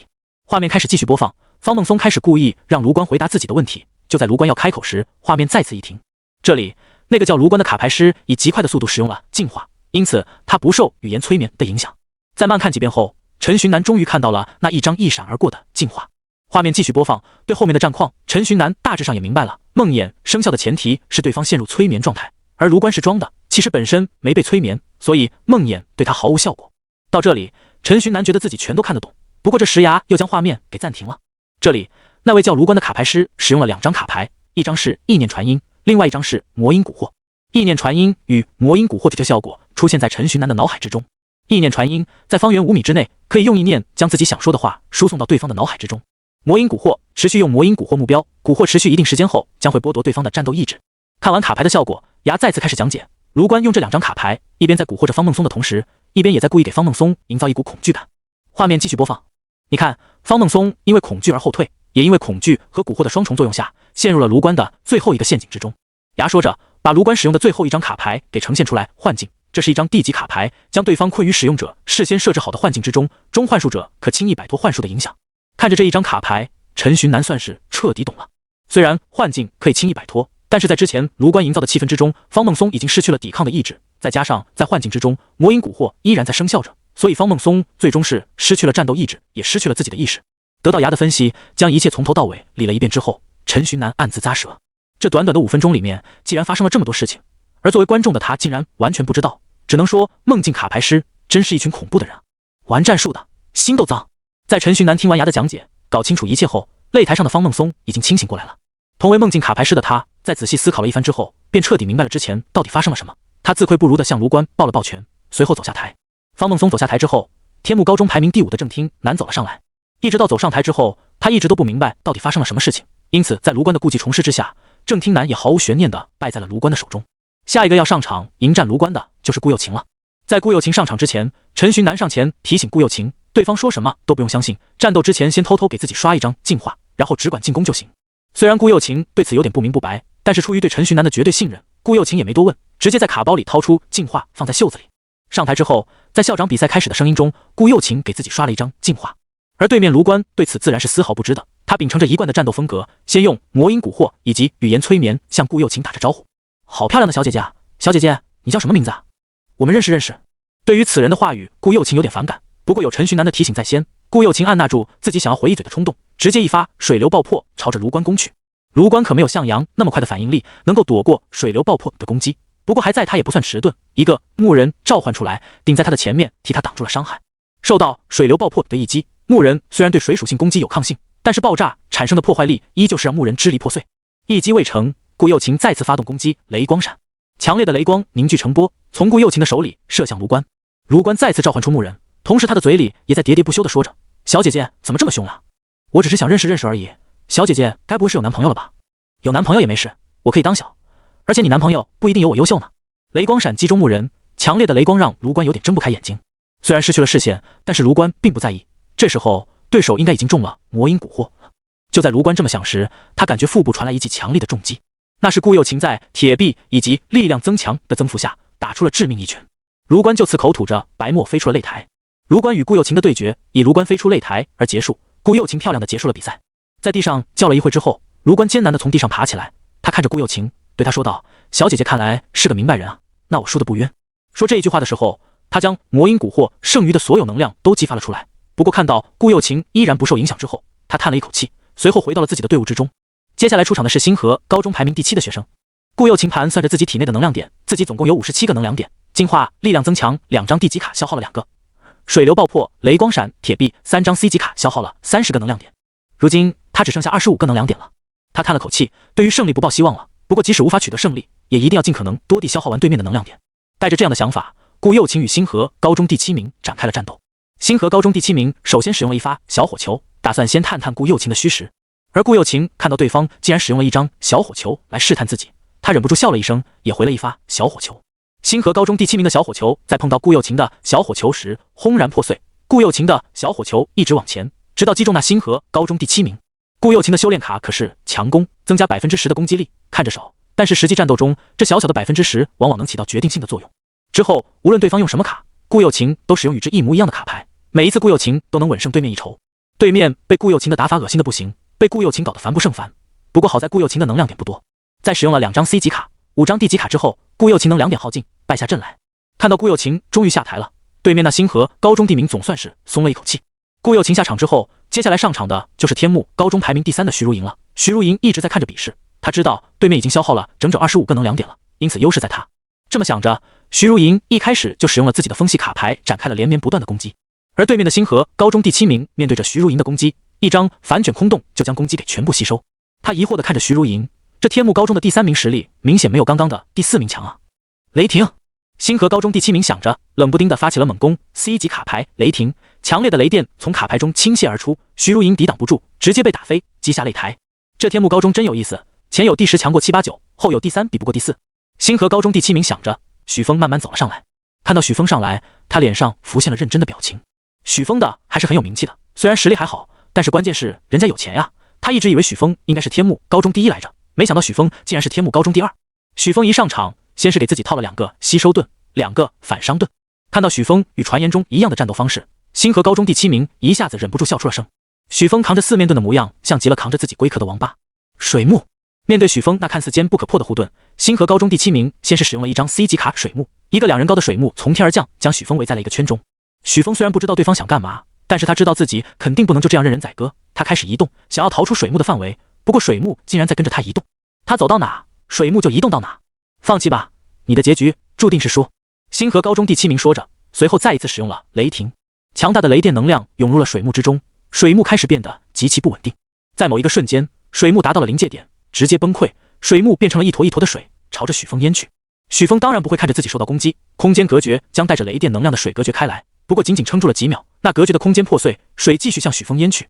许峰开始思考着陈寻南与自己将的卡牌知识，思考着属性控制。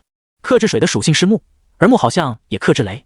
许峰想着，从卡包里拿出一张超级种子。超级种子激活之后，树木在许峰的控制之下，仅1秒不到便长成了一个小棚子，将许峰给保护在了其中。带着雷电的水淋在了木头之上，之后顺着树木流入了地底。看到许峰的应对，对方惊讶地赞叹着，不过赞叹归赞叹，攻击还是要攻击的。水幕再一次降临，这一次伴随着水幕一起降临的还有寒流，而寒流之后是埋葬，再之后是植物生长。4张 C 级卡牌的组合，许峰被冻结在了冰中，随后冰还被埋葬在了土里，土还经过植物的加固，而且树根在土里扎根，将冰冻着许峰的冰块给捆了个3、4圈。众人惊讶于这组合技，而那星河高中的第7名表示自己没有能2点了，自行下台。至此，星河高中还剩6位学生没上场，而天幕高中此刻已经只剩下陈寻南了。陈寻南满脸凝重，他刚刚算了一下，那星河高中第7名选手总共使用了85个能量点，而这还只排第7名。那1到6名能量点该有多恐怖，其实力该有多恐怖。在天幕高中的老师们合力将许峰抢救出来后，校长再次丢出了一张场地卡牌，交流赛继续。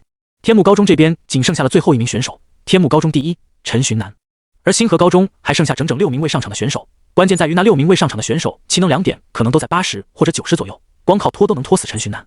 陈寻南走上擂台，星河高中第6名也跟着一同走上擂台。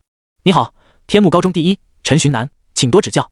陈寻南本着友谊第一的原则，先与对面打了个招呼。不过对面那位星河高中第6名似乎并不买账，只见他不屑地笑了一声，随后满是高傲地说道：“不必做过多的自我介绍了，直接开始吧。一群渣渣里面的第1名，充其量也就是个厉害点的渣渣算了。”星河高中第6名这话，周围的人都听到了，这让围观的人都心生不满。不仅是天幕高中，就连交流团里面的地煞以及地灵2个高中的学生都是愤愤地看着他。他这人怎么这么嚣张啊？这也太过分了吧！卡牌师给我上，狠狠地碾压他。牙的身影浮现在陈寻南的左侧，他鼓着个小脸蛋，气呼呼地对陈寻南说着。陈寻南看着牙，内心突然被萌化，一开始的怒气都因此而减少了不少。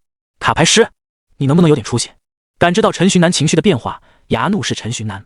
陈寻南尴尬的挠挠头，随后正视着星河高中的第6名。在这期间，他确定了一件事，那就是别人看不到牙。牙就这样大大方方的飘在陈寻南的左侧，但是没有人注意到牙，这让陈寻南的既视感直接拉满，这波是直接带入到牌老的世界里面了。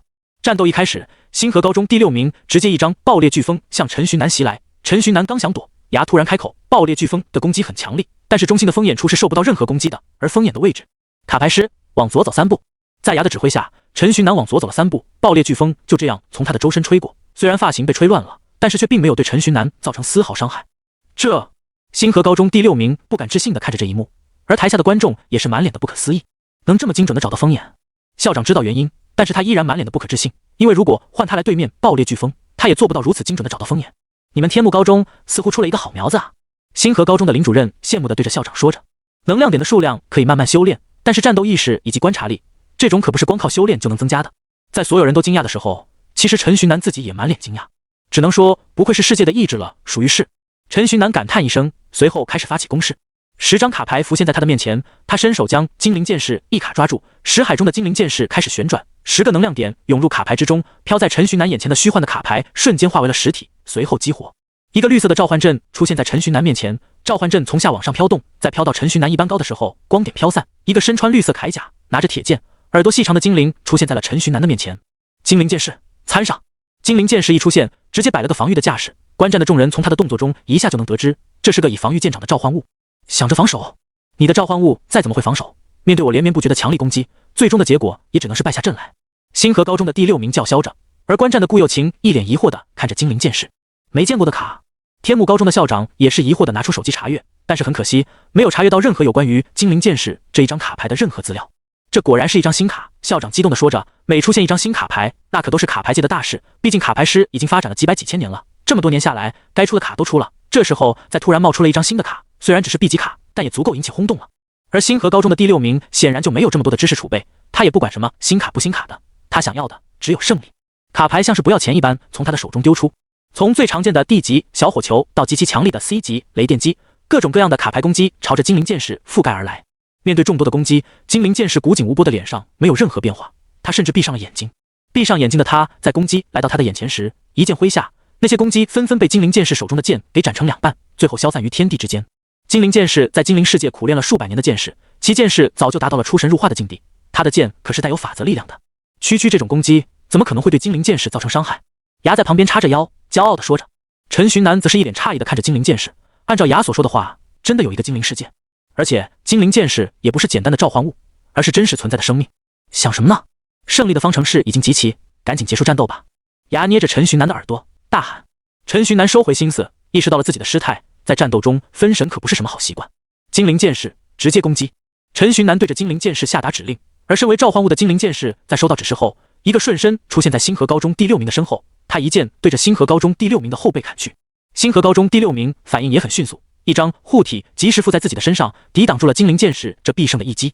再怎么挣扎都是徒劳的，废物就是废物！牙学着星河高中第6名一开始的语气说着，随后兴冲冲地指挥着精灵战士进攻，脸上满是大仇得报的爽快感。陈寻南无语地看着牙，不过他还是照着牙所说的，指挥精灵剑士对星河高中第6名发动了连续攻击。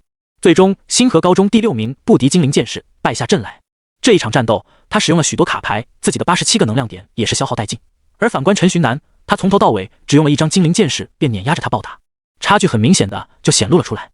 最后，陈寻南在牙的怂恿下，走到星河高中第6名面前，以极高的声音喊了一声：“就这样！”一声就这让观众们大呼解气。陈寻南自己当然也是非常解气，非常舒爽。在星河高中第6名下台之后，星河高中第5名走了上来。那人在外貌上与之前的第6名颇为相似。陈寻南刚想开口询问他与第6名是什么关系的时候，他自己便抱着拳对陈寻南说道：“我是星河高中第5名王胜，之前你打败的是我的弟弟王胜，我为他的不礼貌替你道歉，小孩子脾气就是冲了点，希望你能不往心里去。”听了王胜的话，陈寻南心里忍不住吐槽：都高3了，都18岁了，还不懂事的小孩子呢，这是什么巨婴？而在陈寻南一旁的牙更是骂骂咧咧地说道：“就往心里去，就往心里去，看我们连你一起教训了。”陈寻南对此只能扶额表示无奈。好了，快开始吧！陈寻南催促道。王胜点点头，随后比试正式开始。王胜与王胜不愧是亲兄弟，两人使用卡牌的风格如出一辙，都是直来直去，无脑攻击，靠着庞大的能量点数量来碾压对手。很可惜，他们遇到了陈寻南，遇到了金灵剑士。金灵剑士3下2除2便解决掉了王胜。不过王胜由于防护做得好，金灵剑士在攻击的时候也多次被阻拦。王胜下场之后，接下来是星河高中第4名上场。这第4名一上来就加强了自身的防护。经历过2场战斗，众人都已经知道金灵剑士虽然防御堪称无敌，但其攻击不行。知道了怎么针对之后，事情就好办了。不过他们似乎忘了一件事，那就是陈寻南从上台到现在，除了金灵剑士这一张卡牌之外，就没再用过任何一张卡牌。看着给自己死命叠护甲的星河高中第5名，陈寻南笑了笑，随后看向自己眼前的10张卡牌。10张卡牌中，金灵剑士由于使用过了，还处于冷却之中，冷却时间有10分钟。而除了金灵剑士之外，其他的9张卡牌都是可使用状态。陈寻南目光一扫，很快便锁定了目标。真正的决斗者，连抽卡都是必然。陈寻南大声咆哮，随后使用了卡牌独角兽的角。独角兽的角一经使用，一个由绿色光点组成的幕布在金灵剑士的眼前形成。金灵剑士回头看了一眼陈寻南，陈寻南对着他点点头。得到肯定的答复之后，金灵剑士将自己本身的佩剑收入剑鞘之中，伸手触碰那绿色的幕布。绿色的幕布一经触碰，光点开始高速移动，随后在金灵剑士的手中形成了一把角剑。角剑浑身黄色，细长的剑身上面布满了螺纹，其外貌看起来像极了钻头。独角兽的角在 C 级卡里的攻击力可以说是数一数二的，配合上金灵剑士的剑术，对面只能乖乖受死了。牙在一旁振臂欢呼。陈寻南看着牙，心里不禁吐槽：我这牌龄是不是有点不正常？金灵剑士提着角剑走向星河高中第4名。星河高中第4名知道自己对金灵剑士没办法，因此他无脑堆叠防御，其目的就是多一点消耗陈寻南的能量点。他们这边还有3个人，到时候拖都能拖死陈寻南。他看着金灵剑士举起那没有剑锋的圆形螺旋剑朝自己砍来，心中只有冷笑，没有剑锋，你怎么破我的防御？在他冷笑期间，金灵剑士举着剑砍在了他的防护之上。一层一层的防护加起来总共有9层，这是9张 C 级卡牌构成的护盾。这个级别的防护让任何一个级别的 C 级卡牌师来都不一定能获胜。不过陈寻南可不是一般的 C 级卡牌师，拿着独角兽角剑的金灵剑士也不是一般的召唤物。那看似坚不可摧的防护，在与独角兽角剑触碰的一瞬间，便像是纸张一般轻而易举的被撕开。独角兽角剑没有剑锋，但是却又像哪里都是剑锋，除了剑柄之外，任何地方都充满了锋利的感觉。星河高中第4名就此战败。在星河高中第4名战败之后，陈寻南看了看自己的能量点，用了20个能量点，但是在刮痧大师的效果下回复了2个能量点，因此陈寻南此刻的能量点数为47个。星河高中第4名战败后，星河高中第3名走上擂台，一上擂台他就极其高调地说：我叫剑二，人如其名，我比剑还要锋利，因此我的攻击手段是星河高中里最强的。看着自我介绍的剑二，陈寻南内心早已无力吐槽：你确实是人如其名，不过不是在剑这一方面，是在二这一方面，你可太二了。自我介绍完毕之后，剑二拿出卡牌，开始准备自己的攻势。小心了，我的这次攻击其威能可比一些 B 级卡牌还要强，这是属于我自己一个人的奥义。奥义是由2张以上的卡牌组合而成的特殊攻击，卡牌的组合有很多，但是能被成为奥义的少之又少，因为想要成为奥义的前提就是组合起来的卡牌威力最起码要比原卡牌上升一个等阶才行。奥义基本上可以说是老牌 A 级卡牌师的专属了，老牌 A 级卡牌师们经过时间的沉淀，他们使用的奥义能够与 S 级卡牌媲美。听到剑二这一个 C 级卡牌师也能使用奥义，众人也是惊呼不断。虽然只是 C 进 B， 但是奥义就是奥义，靠着少量能量点打出更高的伤害，无论在哪个等级，这都是极占优势的事情。陈寻南只是看看，对此他完全没有感觉，甚至有点想笑。B 级或 B 级以上的攻击对精灵剑士无效，是直接从法则层面上的无效，因此陈寻南看着剑二哥那蓄力，他就只是笑盈盈的在一旁看着。上啊，陈寻南，趁他蓄力的时候赶紧动手打断他。你还看什么站着看人家蓄力？这么自大的吗？要是因为你的自大输了比赛，你负得起责任吗？天幕高中的众人看到陈寻南面对奥义纹丝不动的模样，气得不大一出来。天幕恨不得自己就是陈寻南，恨不得自己上去打断剑二的蓄力。这群人怎么这样？要不是你，那什么天幕高中早就输了，要不我们别比了，直接认输得了，气死他们。牙在一旁愤愤地说。看着气鼓鼓的牙，陈寻南只想笑，自己这牌龄就像个受气包，就像是个河豚，可容易就生气，可容易就鼓起个脸。不过这好像正好是他的萌点所在。还好牙此刻沉迷于骂人，不然他得知陈寻南心里的想法的话，指定没有陈寻南好果支持。在谈话期间，剑二的蓄力已经完成，一个巨大的雷掌从天而降，雷掌覆盖了半个擂台，陈寻南与精灵剑士都在攻击范围之内，只要这一击命中了，陈寻南绝对必输无疑。既然防御对你没有用处，那就直接攻击好了。你的防御力强，那就用比你防御力还强的攻击破掉你的防御就好了。我剑二就是你陈寻南的克星。剑二心里想着，看着那雷掌砸下。在雷掌快要砸到陈寻南与精灵剑士时，精灵剑士将自己收入剑鞘的佩剑拔出，佩剑拔出的瞬间，那雷掌突然就消失了，没有任何预兆，也没有任何过渡，偌大的雷掌当场消失。剑二不可置信地看着这一幕，你是怎么办到的？精灵剑士收回佩剑，踢着独角兽脚剑一个瞬身来到了剑二的面前，用剑柄部分将其击出场外。陈寻南对着飞倒在地上的剑二说，想知道我是怎么化解你的攻击的吗？哎，我不告诉你。陈寻南你好贱，我好爱，已经休息好，回复好状态的向阳在一旁贱兮兮地说着，这惹来了天幕高中一方学生们的哄堂大笑。陈寻南硬了，拳头硬了。向阳是吧？喜欢作死是吧？等着熬！在陈寻南想着的时候，星河高中第2名上台。你好，我叫李安阳。李安阳一上来一股书生的气息，且文质彬彬，十分讲礼貌，让人忍不住对其心生好感。陈寻南也和他打了个招呼。这个李安阳看起来是今天遇到了人品最好的了。牙在一旁评价，虽然对他有着不错的印象，但是该打的还是要打的，肯定不能手下留下情。校长一宣布对决开始，陈寻南便下令让精灵剑士攻击。而另一边，李安阳使用了一张卡牌之后，直接失去了踪迹。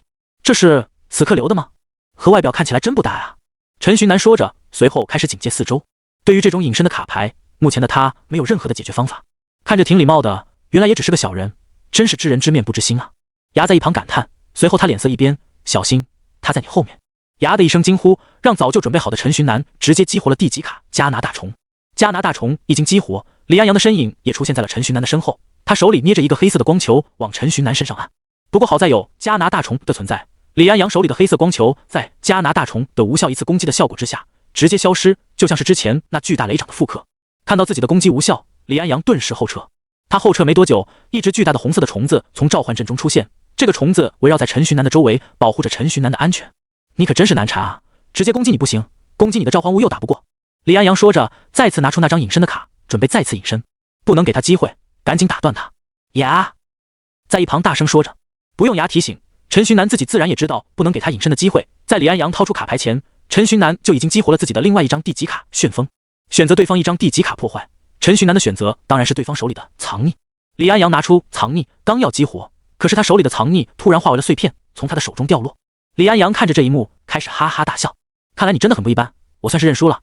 希望你能打过我们的老大，他可是集合了我们所有人的优点于一身的存在哦。李安阳说着，自己慢慢走下了擂台。接下来是只剩下最后一位选手了，星河高中最后一位，也是星河高中的第1名，大名鼎鼎的潜力榜排名第17的武侯。潜力榜是国家建立的榜单，能上榜单的都是潜力极高且实力极高的人，而榜单的最低门槛是大学之前90个能量点，这意味着他们距离 B 级卡牌师也就10个能量点左右了，这可谓是真正的天之骄子了。一般情况下，这个年纪的人能量点平均在40左右，超过平均值的已经算是天才了，而达到90点的无疑是天才中的天才。武侯正是这样的天才，武侯更是被称为星河高中近几十年来最强大的学生。在一大堆名誉的加持之下，即使是天幕城这种小地方，对武侯这1号人也是略知一二。你很不错，能撑到这回。武侯边走上擂台边说。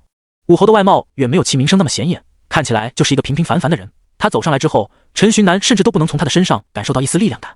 其实我们本次前来，更多的是想借秘境的力量，让武侯的修为再次增长，最后能到100点，或者直接晋级 B 级卡牌师，这样他就能稳上飞云大学了。事情到了这一步，星河高中的教导主任也不再藏着掖着，直接开口了。这天幕高中已经和以前不一样了，首先是有一个 A 级的院长坐镇，再然后是有陈寻南这样的天才，甚至他还拥有秘境，今后的天幕高中可能连星河高中都得望其项背了。星河高中的教导主任是个聪明人，知道天幕高中此刻并不好惹，因此他决定尽可能的与其交。天幕高中的校长对此自然是乐见其成，虽然天幕高中确实未来可期，但是那也是未来，现阶段嘛，星河高中对于他来说依然是一座大山。而擂台上，陈寻南与武侯看着彼此，气氛有点剑弩拔张。小心点，这人很强。牙在一旁说着。今天遇见的所有人里，牙都看不上，但是面对武侯，连身为世界意志的牙都觉得他很强，从这便能对武侯的实力略知一二了。武侯先是使用了一张 C 级的召唤卡，召唤史莱姆。一只蓝色的史莱姆从他的身前出现，蓝色史莱姆被召唤出来后，武侯对着史莱姆使用了另外一张 C 级卡增值。在增值的效果下，史莱姆在几个呼吸间便分裂出了几十个自己，史莱姆围成了2个圈，一个圈里围着武侯，另一个圈里围着陈寻南。武侯对着全体史莱姆使用了一张铜墙铁壁，这是一张集体防御卡牌，是军团神技，参与铜墙铁壁的单位越多，其防御力越强。而在这么多史莱姆的加持下，这一堵铜墙铁壁的防御力恐怕已经直逼 B 级卡牌了。在做完这些之后，武侯又对着史莱姆使用了一张卡牌，那使用的是什么卡牌？陈寻南不知道，他只知道武侯使用完卡牌之后，自己突然有点头晕目眩。小心点，静下心来，你现在已经陷入梦境之中了。牙突然在一旁提醒陈寻南。听到牙的提醒，陈寻南突然一惊，自己就站着不动，前后不过5秒的时间，自己竟然就已经陷入梦境之中了。果然盛名之下无弱者呀！陈寻南感叹，随后开始寻求破解之法。你不用刻意去寻求破解之法，守住本心，保住自己的安全就可以了。当你得知自己已经陷入对方的梦境的时候，梦境其实就已经在破碎了。牙解释道。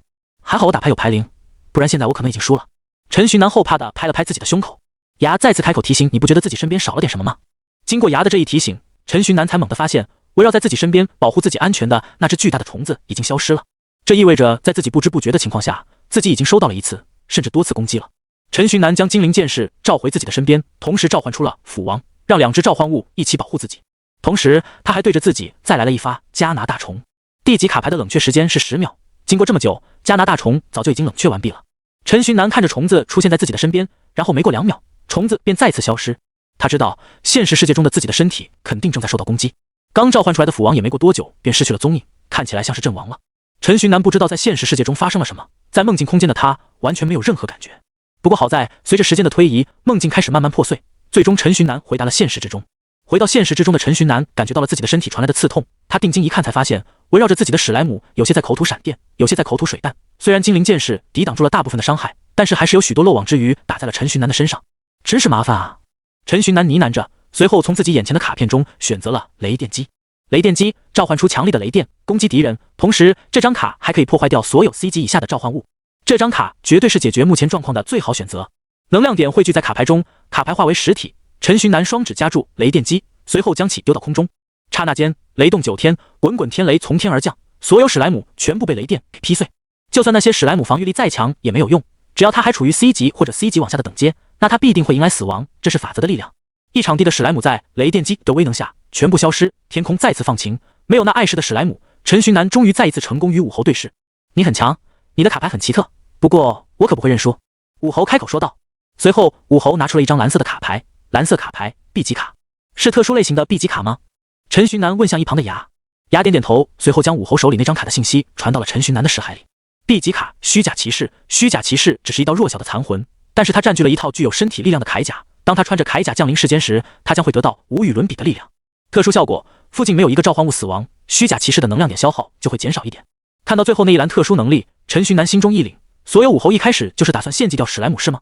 那一群史莱姆能将我打倒最好，就算不能将我打倒，也能消耗我不少的能量点，同时还能成为虚假骑士的祭品，真是好计谋，不愧是能上潜力榜的人，这一波他赚妈了呀！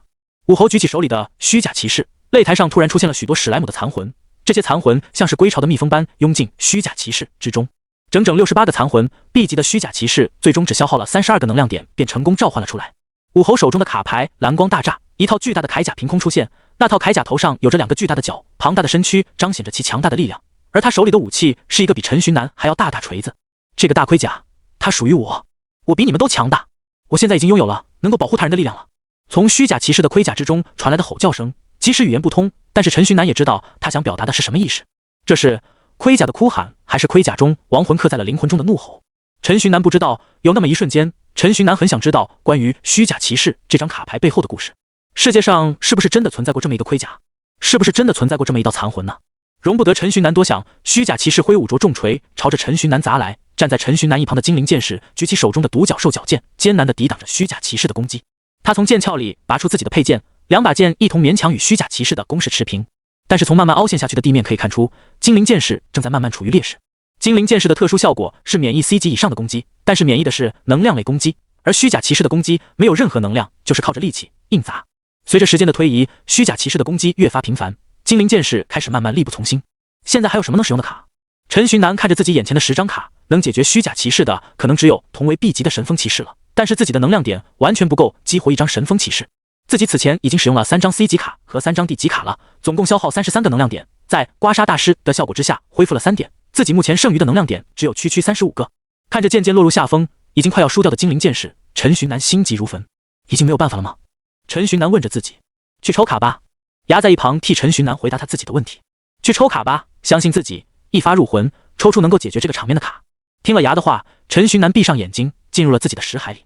怎么就这么放弃抵抗了吗？一旁的武侯看着闭上眼睛的陈寻南，开口质问道。好不容易碰到一个能够逼出他虚假骑士的对手，他可不希望对方就这么认输。陈寻南显然已经听不到他说的话了，此刻的陈寻南已经来到了卡池的面前，而武侯看到陈寻南不理会自己，脸色一沉，虚假骑士，给我加快攻击，击溃他们。陈寻南站在卡池面前，心平气和，他的脑海里浮现出自己看过的历代游戏王的动画，每一次紧急时刻都是靠神抽获得胜利。真正强大的决斗者，连抽卡都是必然，只要相信自己的卡，卡牌就会回应你的心。陈寻南的心里想起这些口号，他感觉自己的手渐渐炽热，他将自己的手放在卡池之上，能量点开始减少，65的1/10，那就是6.5个能量点。能量点一个一个的消失，消失的能量点的能量凝聚在陈寻南的手上，在第7个能量点消失到一半时，陈寻南猛地一抽，一张没有颜色的卡牌出现在他的手里。他没有去看那张卡牌，他知道这张是自己要的卡牌，但是还不够，还差一张，还差一张与之配合的卡牌。陈寻南再一次抽卡，我的回合抽卡，紫色的光芒在陈寻南的识海中闪烁。陈寻南知道来了，自己抽到自己想要的卡了。他退出识海，睁开眼睛，此刻的他手里捏着刚刚抽出来的2张卡。武侯看着陈寻南手里的卡，说道：“你拿着 A 级卡想干嘛？你不会妄图用 C 级卡牌师的修为使用 A 级卡吧？”陈寻南对视着武侯的眼睛，笑意充斥在他的脸上。巧了，我就是要用 A 级卡。他手里的 A 级卡是在地球时每一个牌老都如雷贯耳的卡片青眼白龙，以高攻击力著称的传说之龙，任何对手都能被粉碎，其破坏力不可估量。而另外一张没有任何颜色的卡牌是古之规则。古之规则的效果消耗自己全部的能量点，越阶使用超过自己2个等阶的召唤卡。自己是 C 级卡牌师，而青眼白龙是 A 级卡牌，而且青眼白龙也正好是召唤卡。胜利的方程式已经写好了，要上了呀！陈寻南喊着，激活了古之规则。古之规则一经激活，一股庞大的力量出现，涌入青眼白龙之中。陈寻南拿出自己制造出来的卡牌装备决斗盘，将青眼白龙拍在了决斗盘之上。出来吧，我的灵魂布鲁歪兹怀特多拉贡！青眼白龙的日语发音。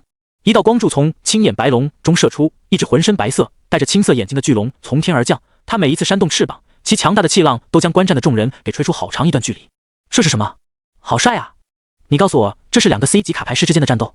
卡宗强者恐怖如斯。观战的众人妖魔在说着胡话，要么在啊吧吧吧，已经完全被2人的战斗给惊呆了。不只是学生，各位老师、教导主任们还有校长也是一脸震惊的看着那只有半个教学楼那么高的白色巨龙。快，各位老师还有交流团的各位领队，跟我一起使用护盾，保护好所有学生。愣了一会之后，校长终于是反应过来，组织起老师们进行防护工作。擂台上很快升起了一个巨型的防护盾，那是近100张 C 级卡牌组合而成的护盾。护盾搭建好，那白色巨龙也终于是挥舞着翅膀来到了虚假骑士的正上方。陈寻南带着精灵剑士来到武侯的眼前，武侯早已经被这一幕给惊呆了，他呆呆地望着那白色巨龙，甚至都没注意到陈寻南已经来到了自己的面前。陈寻南让精灵剑士挡在2人前面，随后与牙同步大喊：“毁灭的青眼爆裂疾风弹！”随着陈寻南与牙的话音落下，盘旋在虚假骑士上空的青眼白龙一声怒吼，随后白色的吐息从他口中突出，龙息瞬间将虚假骑士淹没，虚假骑士的铠甲不过片刻直接破碎，铠甲里面是许多史莱姆的残魂，在史莱姆的残魂中间是一只蛆的残魂。在被龙息彻底吞没前，陈寻南听到了他最后的呢喃：“终于解放了。”说完这句话后，他的身影彻底被龙息淹没。而强大的龙息显然不会这么简单就结束，整个擂台开始剧烈的波动，护盾也在渐渐破碎，龙息的余波蔓延向陈寻南与武侯。不过有精灵剑士站在龙息的前面，龙息在快要接触到精灵剑士时，竟然神奇的全部消失了。之后场地内全部被白色的龙息淹没，校长在旁边疯狂地使用卡牌，疯狂地填补着破碎的护盾，整个天幕高中都陷入了震动之中。在震动了不知道多久之后，白色的龙息光芒慢慢散去，老师们松了一口气，苦苦支撑着早就满是裂痕的护盾随风消散。原本的擂台变成了一个极大的坑洞，只有陈寻南以及精灵剑士站立的地方留有原貌。巨大的坑洞上方，白色的巨龙扇动着翅膀飞舞着，白色巨龙与陈寻南对视，画面仿佛在这一刻静止。青眼白龙，你可真帅！牙不合时宜的出现，对着青眼白龙说着。青眼白龙似乎能看见牙，他朝着牙的方向吼了一声，吼叫声中充斥着得意的情绪。随后他化为光点，飞回陈寻南的手上，变回了那张紫色的卡牌。在卡牌状态彻底稳固下来之后，紫色卡牌化为了灰烬，消散于天地之间。再会了，青眼白龙。在青眼白龙消散之后，精灵剑士和独角兽矫剑也纷纷化为卡牌，飞回陈寻南的手里。2张卡牌在车寻南的手里慢慢虚化，直至消失不见。这一战算是天幕高中的大胜利了。除了当事人陈寻南以外，另一位当事人依然处于震撼之中，没有回过神来。观众们也是依然处于目瞪口呆的状态。卡牌师，我开始好奇你的世界了，竟然会有这么强大的卡牌。牙在一旁兴致冲冲地说着。身为世界意志的他，什么卡牌没见过，但是这么帅的龙，他真没见过，又帅又强大，简直绝了。陈寻南虽然不忍心打破他的幻想，但是他还是开口说道：“在我的世界，这些都是假的，都是一种叫做动画的影视作品里面的。”动画？那是什么？牙充满好奇心地问。陈寻南回答：“你自己去我记忆里面搜一搜就知道了。”好嘞。牙回答，随后钻进了陈寻南的记忆之中。哎，这个波多老师是谁？卡牌师，你脑海里怎么有这么多关于他的记忆？牙的声音突然从脑海中传来，陈寻南听到这个声音，赶紧将其赶出来，然后再三叮嘱他：“你直接去找游戏王就好，其他的别乱看，那是小孩子看不了的东西。”牙对陈寻南摆了个鬼脸：“我才不是小孩呢！不过放心好了，没有你的允许，我不乱看就是了。”得到牙的保证之后，陈寻南便退出识海，回到现实世界之中。这回众人算是从震惊状态中走出来了。不过即便如此，众人看着陈寻南的目光中还是带着敬意。对此，陈寻南也不好说什么，由他们去了。武侯此刻正在操场的大坑洞里寻找着什么。等到学生们差不多都走完之后，他从里面出来，手里拿着那张本该被破坏了的虚假骑士。是充能版的召唤卡吗？真少见。陈寻南羡慕地看着武侯，人家那底牌是真正的底牌，次次都能用，而自己的底牌是临时的，下次再想抽出青眼白龙就不知道要到什么时候了。哎，陈寻南叹了一口气，然后走到了校长那边。自己这次表现这么优秀，不来点什么奖励，似乎说不过去吧。走到校长跟前，校长正在与交流团的教导主任们交流着。天幕高中真的是捡了个宝牙，今年天幕高中成绩好，那明年得到的资源也就相应会多一点，到时候搭配上秘境，天幕高中起飞指日可待了呀。哪有，侥幸侥幸，校长乐呵呵地说着，那嘴角都快咧到耳朵那了。这是我们答应好的给天幕高中的资源，这些肯定够开启一次秘境了。好了，交流完毕，我们也要走了。星河高中的教导主任从空间收纳中拿出一大袋资源递给校长，校长乐呵呵地收下。恰好此刻他看到了走过来的陈寻南，朝陈寻南招手道：“寻南啊，过来与各位前辈们道别。”陈寻南过来，交流团的众人对着陈寻南那是一顿猛夸，在互相寒暄了许久之后，交流团的众人走了。天幕不仅啥都没得到，还赔了一袋资源，天幕高中真的是赚妈了。等到交流团的众人走之后，校长使用一张卡牌丢进操场的大坑洞里，那个大坑瞬间被土地掩埋，绿草从土地里长出，不过片刻土地便恢复原样。寻南啊，多亏了你的福，咱们学校马上就能再开启一次秘境了。这次秘境你带着你的小队，自己先在里面历练2天，其他队伍剩下在最后1天再进去。陈寻南听到校长这么说，倒是有些不好意思了。校长应该是看出了陈寻南的不好意思，直接打断了陈寻南的话：“你别拒绝，要不是你，这次秘境说不定已经被那群其他学校的人给祸害了，给你是应该的。”陈寻南看着校长盛情难却，最终还是答应了下来。之后，校长让陈寻南回教室休息休息，准备上下午的课。交流战虽然久，但是实际上全程只过去了几个小时，连午休时间都没过去。秉着不浪费时间的原则，校长宣布继续上课。狗还是校长狗一点。回教学楼的陈寻南一路上感受着众人的目光，一时之间还有些不适应，因为众人的目光里都带着一丝尊敬，有些大胆一点的更是直接上前喊：“南哥！”整个陈寻南像是什么黑道大哥巡视一样，有些胆大的学妹甚至上前要微信，这让陈寻南彻底绷不住了。他加快脚步回到教室，一时之间有点自闭。这群人什么意思吗？特别是那些个什么学妹，之前还看不起你，嘲笑你，现在想着投怀送抱了。什么人这是？一路上牙骂骂咧咧的，不过边骂他边在陈寻南的脑海里追番：海马社长牌瘾真大，白龙好帅，老爱也无敌了吧？还有游戏，真就直接硬卡呗。接二连三的吐槽让陈寻南回想起了以前自己在地球和朋友一起追番的场景了。这么好的作品，我们让这个世界的人也看看吧。牙突然开口说着：“咋了？你还会做动画呢，还是咋地啊？”陈寻南吐槽：“我不会做动画，但是我会从你的脑海里搬动画牙。”牙回答：“这个事情就交给我吧，我一定给你安排的明明白白的。我要让这个世界的人都清晰的认识到打牌的魅力。”牙说完就没声了，也不知道是钻去钻研怎么当搬运工，还是去接着追番了。陈寻南不再管他，反正他爱咋捣鼓咋捣鼓。回到教室的陈寻南先是受到了班里众人的膜拜，随后那些人七嘴八舌地问着陈寻南关于白龙、关于精灵剑士等等问题。顾又琴这时候又出来压场子了，让大伙安静午休。随后他转过头，拿着纸笔与陈寻南用笔来交流。其他人见此也是敢怒不敢言，毕竟这俩人一个第4，一个第1，这什么天造地设的一对，惹不起惹不起。坐两人旁边的人则是伸长了脖子想看纸上所写的内容，两人倒也没有遮遮掩掩，大大方方的让众人看。本来向阳只是看的那一员，不过他看两人聊半天都没有进入主题，于是他直接从陈寻南手里抢过本子，在上面写道：“你们两个调情呢，隔着。”看到向阳所写的内容，顾又琴一下子羞红了脸。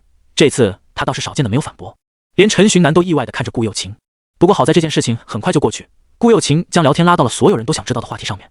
你是怎么能用 A 级卡牌的？那张 A 级卡牌是哪里来的？在 A 级卡牌之前使用的那张无色的卡又是什么卡？面对这连环3连问，陈寻南开始在脑海里编织答案。我那个 A 级卡牌不是 A 级卡牌，其实本身是 C 级卡牌，不过经过特殊效果的加持，所以暂时变成了 A 级卡牌。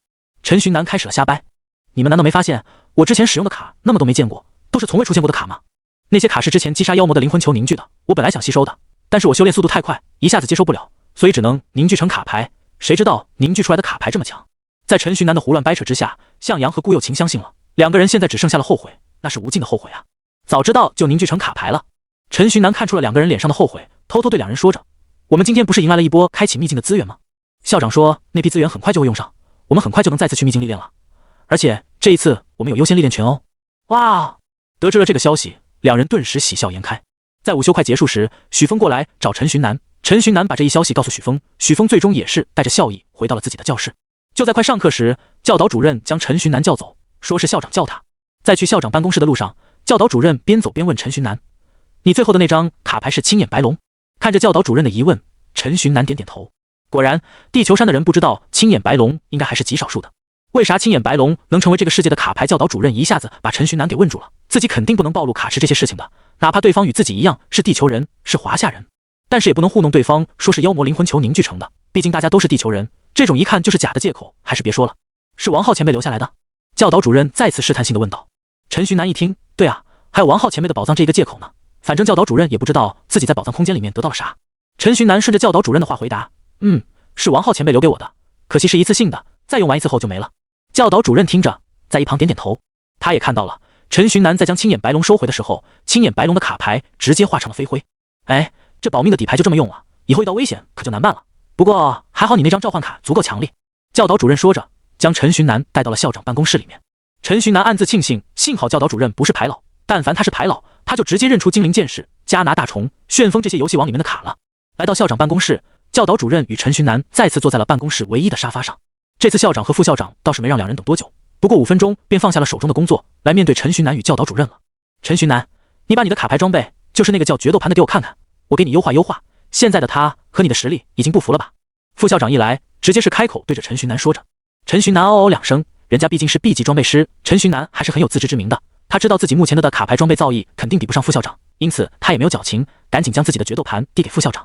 副校长接过陈寻南的决斗盘后，独自回到自己的办公桌上，开始设计图纸去了。副校长离开后，校长对陈寻南说：“你今天使用的卡牌都不是历史上出现过的卡牌吧？”陈寻南点点头，随后开始加速动脑，想着一个能够很好糊弄校长的理由。不过校长很显然是个聪明人，他直接对着陈寻南说：“你也不用想什么理由来与我说明了，我知道每个人都有自己的秘密，每个人都有属于自己的际遇。如果什么事情都要打破砂锅问到底的话，那确实是有点不近人情了。”陈寻南点点头：“你这校长是个明白人呀。”牙陈寻南的脑海中说道。校长停顿了许久，开口说道：“下个星期学校将再次开启秘境，然后你自己带领自己的小队独享秘境2天，这是之前就与你说好了的。现在我们要商讨的就是秘境结束之后你的训练问题。我听教导主任说，能量点一直都是你的弊端，因此要加班加点给你训练能量点才行。”校长说着，开始列出了自己的计划，像是什么早上早起修炼，修炼后战斗，战斗完修炼。虽然看着很正常，但是关键在于1天之内次数太多了，压榨的有点太狠了，这属于是。陈寻南听着校长的安排，内心瑟瑟发抖。那个校长，不瞒您说，我现在的能量点已经有65个了。陈寻南实在不忍心打断校长的计划，但是当他听到校长说最终目标是争取早日冲上50个能量点时，他还是开口打断了校长。校长听到陈寻南的话，一下子尬住了。坐在办公桌前画图纸的副校长忍不住笑出了声，不过笑完之后，他想起之前教导主任说陈寻南才10几20个能量点，1个月多一点的时间，一下子到了65个能量点，这个修炼速度一下子把他给吓懵了。这就是天才的世界吗？这就是天才吗？我不懂了。在沉吟了许久之后，校长对陈寻南说：“那你先回去吧，我重新给你制定一个计划，你结合着自己的情况来修炼就行。”离开校长办公室后，陈寻南回到教室，在之后就是上课，上完课后回家，一气呵成。回到家之后，陈寻南发现自己的爸妈正在客厅里坐着看电视，电视里还时不时传出了自己的名字，听那播音腔，看起来像是在看新闻的样子。哎，陈寻南，你上新闻了？牙在识海里惊讶地说着。陈寻南想了想，最近做了啥？好像出来和交流团的比赛，就没有什么其他特别值得说到的事情了。我回来了。陈寻南说一声，随后走到电视机前，电视机正在播放着天幕城新闻，而画面中此刻正在播放的是陈寻南与青眼白龙对视的场面。陈寻南的父母被震惊的水果盘落在地上，都没人捡。他们回过身来，看着站在自己眼前的陈寻南，指着电视问道：“这个是你？”陈寻南点点头：“不是。你能召唤出这东西？”“哎呀，因为我是卡牌师嘛，卡牌师都这样的。”陈寻南说着，捡起水果盘，跟着自己的父母坐在了沙发之上。既然卡牌师都这样，那为什么就你上电视了，别人不上啊？因为我叫出来的龙帅啊，其实他的实力一般般，就是中看不中用而已。陈寻南说着，他不是一个习惯在家人面前表现自己多强的人。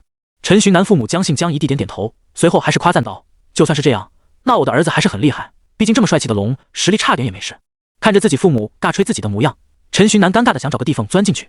某个不知名的空间里，一只白色巨龙睡觉睡得好好的，不知道为什么，突然间一个喷嚏将他给打醒了。他疑惑的起身，小爪爪象征性的挠了肚皮，随后接着睡觉去了。陈寻南与自己父母吃完饭之后，回到自己房间，打开手机，打算往上冲回浪。一打开自己日常的 B 站，主页上全是他的视频，让他差点将手机给丢掉。像什么天幕城惊现巨龙，天幕城出现新一代天才卡牌师，天幕高中第一与星河高中第一之间的决战，各种各样的标题都有。不过点进去之后，里面的视频基本上都是同一个，看起来像是当时的在场人员拍下来的照片。看不出来你还挺火的嘛？牙在陈寻南的识海里说着。陈寻南有些尴尬的挠挠头。不过有一说一，打开视频软件后，主页全是自己的视频，这似乎还挺开心的。卡牌师看不出来啊你？牙说着，随后他像是想到了什么一般，灵光一现，激动地说：“你现在既然这么火，那你创一个账号，然后在里面发一下游戏王，那些人是不是都会来看？”陈寻南一听，好像还挺有道理。而且，你看你的视频之所以能爆火，我觉得很大一部分原因是青眼白龙，所以如果有关青眼白龙的动画，他们一定会欲罢不能的。牙越说自己越激动，随后开始强烈的催陈寻南创一个账号。陈寻南迫于无奈，好吧，陈寻南自己也想搞，他立马创立了一个账号，然后自己录了一个视频上传到了 B 站。全民制作人大家好，我是个人练说错了，我是个人 UP 主，大家可以叫我陈小老，我会卡牌、篮球、动画。短短10多秒的视频审核很快就通过了，而这一通过，很快就有闲着没事干的网友发现了陈寻南的自我介绍视频。网友 A、WC 大佬发视频了，大佬谦虚了，还什么小老啊，直接陈大佬。夜猫子，楼上的你就不懂了，大佬们都善于谦虚，就像我也善于谦虚。我尿黄，大家都后退，我尿黄，让我来咨询他，不能让他尝到一点甜头。看着视频下面很快就有了一大堆评论，陈寻南心里莫名的开心，这就是蹭热度的好处吗？真香真香。陈寻南的自我介绍视频在短短的10多分钟后，再一次被网友们推上了热门。这时候陈寻南终于看到了自己想要看到的评论了。我永远喜欢青眼白龙，大佬，你什么时候再把青眼白龙叫出来放放风？到时候记得拍视频，我一定给你一键3连。陈寻南看到这条评论，直接置顶，然后在这条评论底下回复：过段时间我将发布一个由我自己制作的有关青眼白龙的动画，请大家敬请关注。这一条评论瞬间就被顶到了1W 加。WC 大佬还会制作动画？就我一个人注意到了吗？大佬说这是他自己制作的。大佬不愧是大佬，我这是关注了什么宝藏吧？先插个眼，到时候动画不好看我就回来删评论。看着这一条条的评论，本来陈寻南想着要修炼的，但是他现在完全没有修炼的心思了。他沉在识海之中，找到了牙，对牙问道：我现在已经准备好一切了，你啥时候能将游戏王给搬运上来？你等一等，我正在搬运了，这是第1集，你先拿去放吧。牙随便丢出一个 SD 卡，陈寻南赶紧接住，随后退出自己的识海，那张 SD 卡竟然就这样神奇的化为了实体。这就是世界意志的能力吗？可真方便，但凡这个世界和平一点，我就能躺平当文超公了。陈寻南想着将 SD 卡插入读卡器，然后插入电脑。发布之前，陈寻南还稍微看了一看第1集，他发现第1集的画面竟然比自己在地球看的还清晰，奇奇怪怪的技能又增加了。陈寻南将这个视频上传，这个视频审核一通过，那些刚关注的网友们震惊大呼：爷关注的 UP 主更新了！我还是太天真了，他一开始说等一会，我以为是等一会，结果没想到竟然真的是一会。视频一发布，视频已经有弹幕了，从这就足以见到陈寻南现在有多火火。看视频之前，网友们都在大喊青眼白龙，看完视频后，网友们开始大喊老艾。陈寻南对此表示理解，毕竟第1集里老艾的出场实在是太震撼了。这让我海马社长怎么玩？这让我白龙怎么玩？ UP 主，你这不是耍赖吗？故意强化主角是吧？短短1个小时，陈寻南的作为一个新 UP 主，视频播放量竟然轻而易举的就突破了100万大关。牙趁热打铁，一下子把一直到决斗之城篇章的剧集都给拷贝了出来。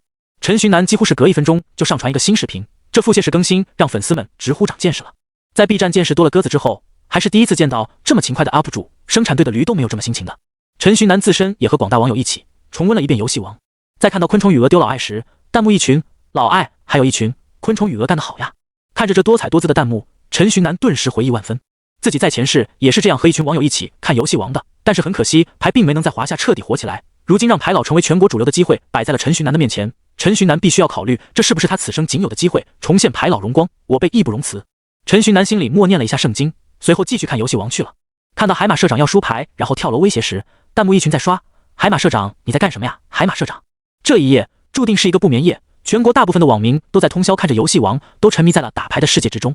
第2日，陈寻南无精打采的来到学校，他昨晚和牙一起通宵看了一晚上的游戏王，牙此刻在他的脑海里睡觉，而陈寻南要上课睡不了觉。陈寻南叹了一口气，来到学校，来到教室后，他发现周围的所有同学都无精打采的，他们都是通宵看游戏王的吗？陈寻南看着几乎全校的人都迷迷糊糊的样子，心里再次感叹，不愧是现象级的动画，即使换了一个世界，依然能引领潮流。上课时间，早读老师少见的没有来，陈寻南可以趁机睡一觉。睡了整个早读时间的陈寻南醒来的时候打了一个哈欠，他看着周围的同学们一脸疲惫的模样，心里莫名其妙有一股自豪感。老师来之后，老师都是迷迷糊糊的，这让陈寻南很是震惊。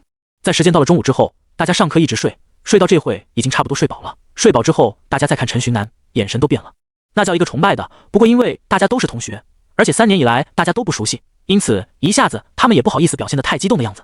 不过和陈寻南很熟的向阳就不同了，午休时间，向阳直接一个熊抱抱住了陈寻南。陈大佬，从今天开始你就是大佬，我说的。大佬发达了，记得要带一带我啊。向阳抱着陈寻南，还在左右蹂躏，要多恶心有多恶心。陈寻南一把将其推开，随后来到了天台。而和陈寻南熟悉的向阳、顾又晴和许峰3人知道陈寻南午休时间肯定会来到这边，因此也纷纷一起来到这上面。你说你之前一直实力不涨，一直不显山不漏水的，是不是都在制作这个动画了？一来到上面，顾又晴开口问向陈寻南，这是他能想到的最合理的解答了。毕竟那么多集的动画，不可能是短时间内制作出来的，而陈寻南能一下子发这么多集，那肯定是制作了很久了。那这么长的时间哪里来呢？肯定是高中3年制作的呗。陈寻南看着顾又晴把所有都替自己给想好了，心里暗自感谢顾又晴，竟然被你发现了，确实就是这样的。陈寻南直接顺着顾又晴的话往下说，毕竟自己也想不到比这个更好的理由了。而在石海里的牙看着陈寻南这撒谎不眨眼的模样，努力地抨击着陈寻南。不过陈寻南可不会管这么多，反正谁也不知道。他说是他自己做的，那这就是他自己做的。毕竟这个世界谁能知道这么多呢？就算是教导主任这样的穿越者，他们也没有牙这种世界意志的帮助呀。晚上下课，陈寻南回到家之后，他打开 B 站一看，短短1天的时间，播放量竟然已经达到了2000多万。陈寻南的这播放量惹来了许多 UP 主的眼红，出现了各种带节奏，出现了各种抨击陈寻南的视频。陈寻南看着这些各种各样的实锤视频，心里莫名其妙的笑出了声。他总算是明白前世那么多的实锤是哪里来的了。实锤视频又不需要负任何责任，反正锤错了，到时候出来道歉就好了嘛。陈寻南没想到自己有一天也会引来各种黑。你看，我就说了吧，肯定会有人喜欢的。牙骄傲地说着。哎呀，哈哈哈哈！陈寻南乐出了声。在看了一回 B 站之后，陈寻南开始回去训练了。不过在训练之前，他找来了牙，对他问道：之前你我召唤精灵战士的时候，你好像说他是什么精灵世界的剑士，经历了几百年的训练什么的，难道卡牌里面的召唤物也有自己的世界？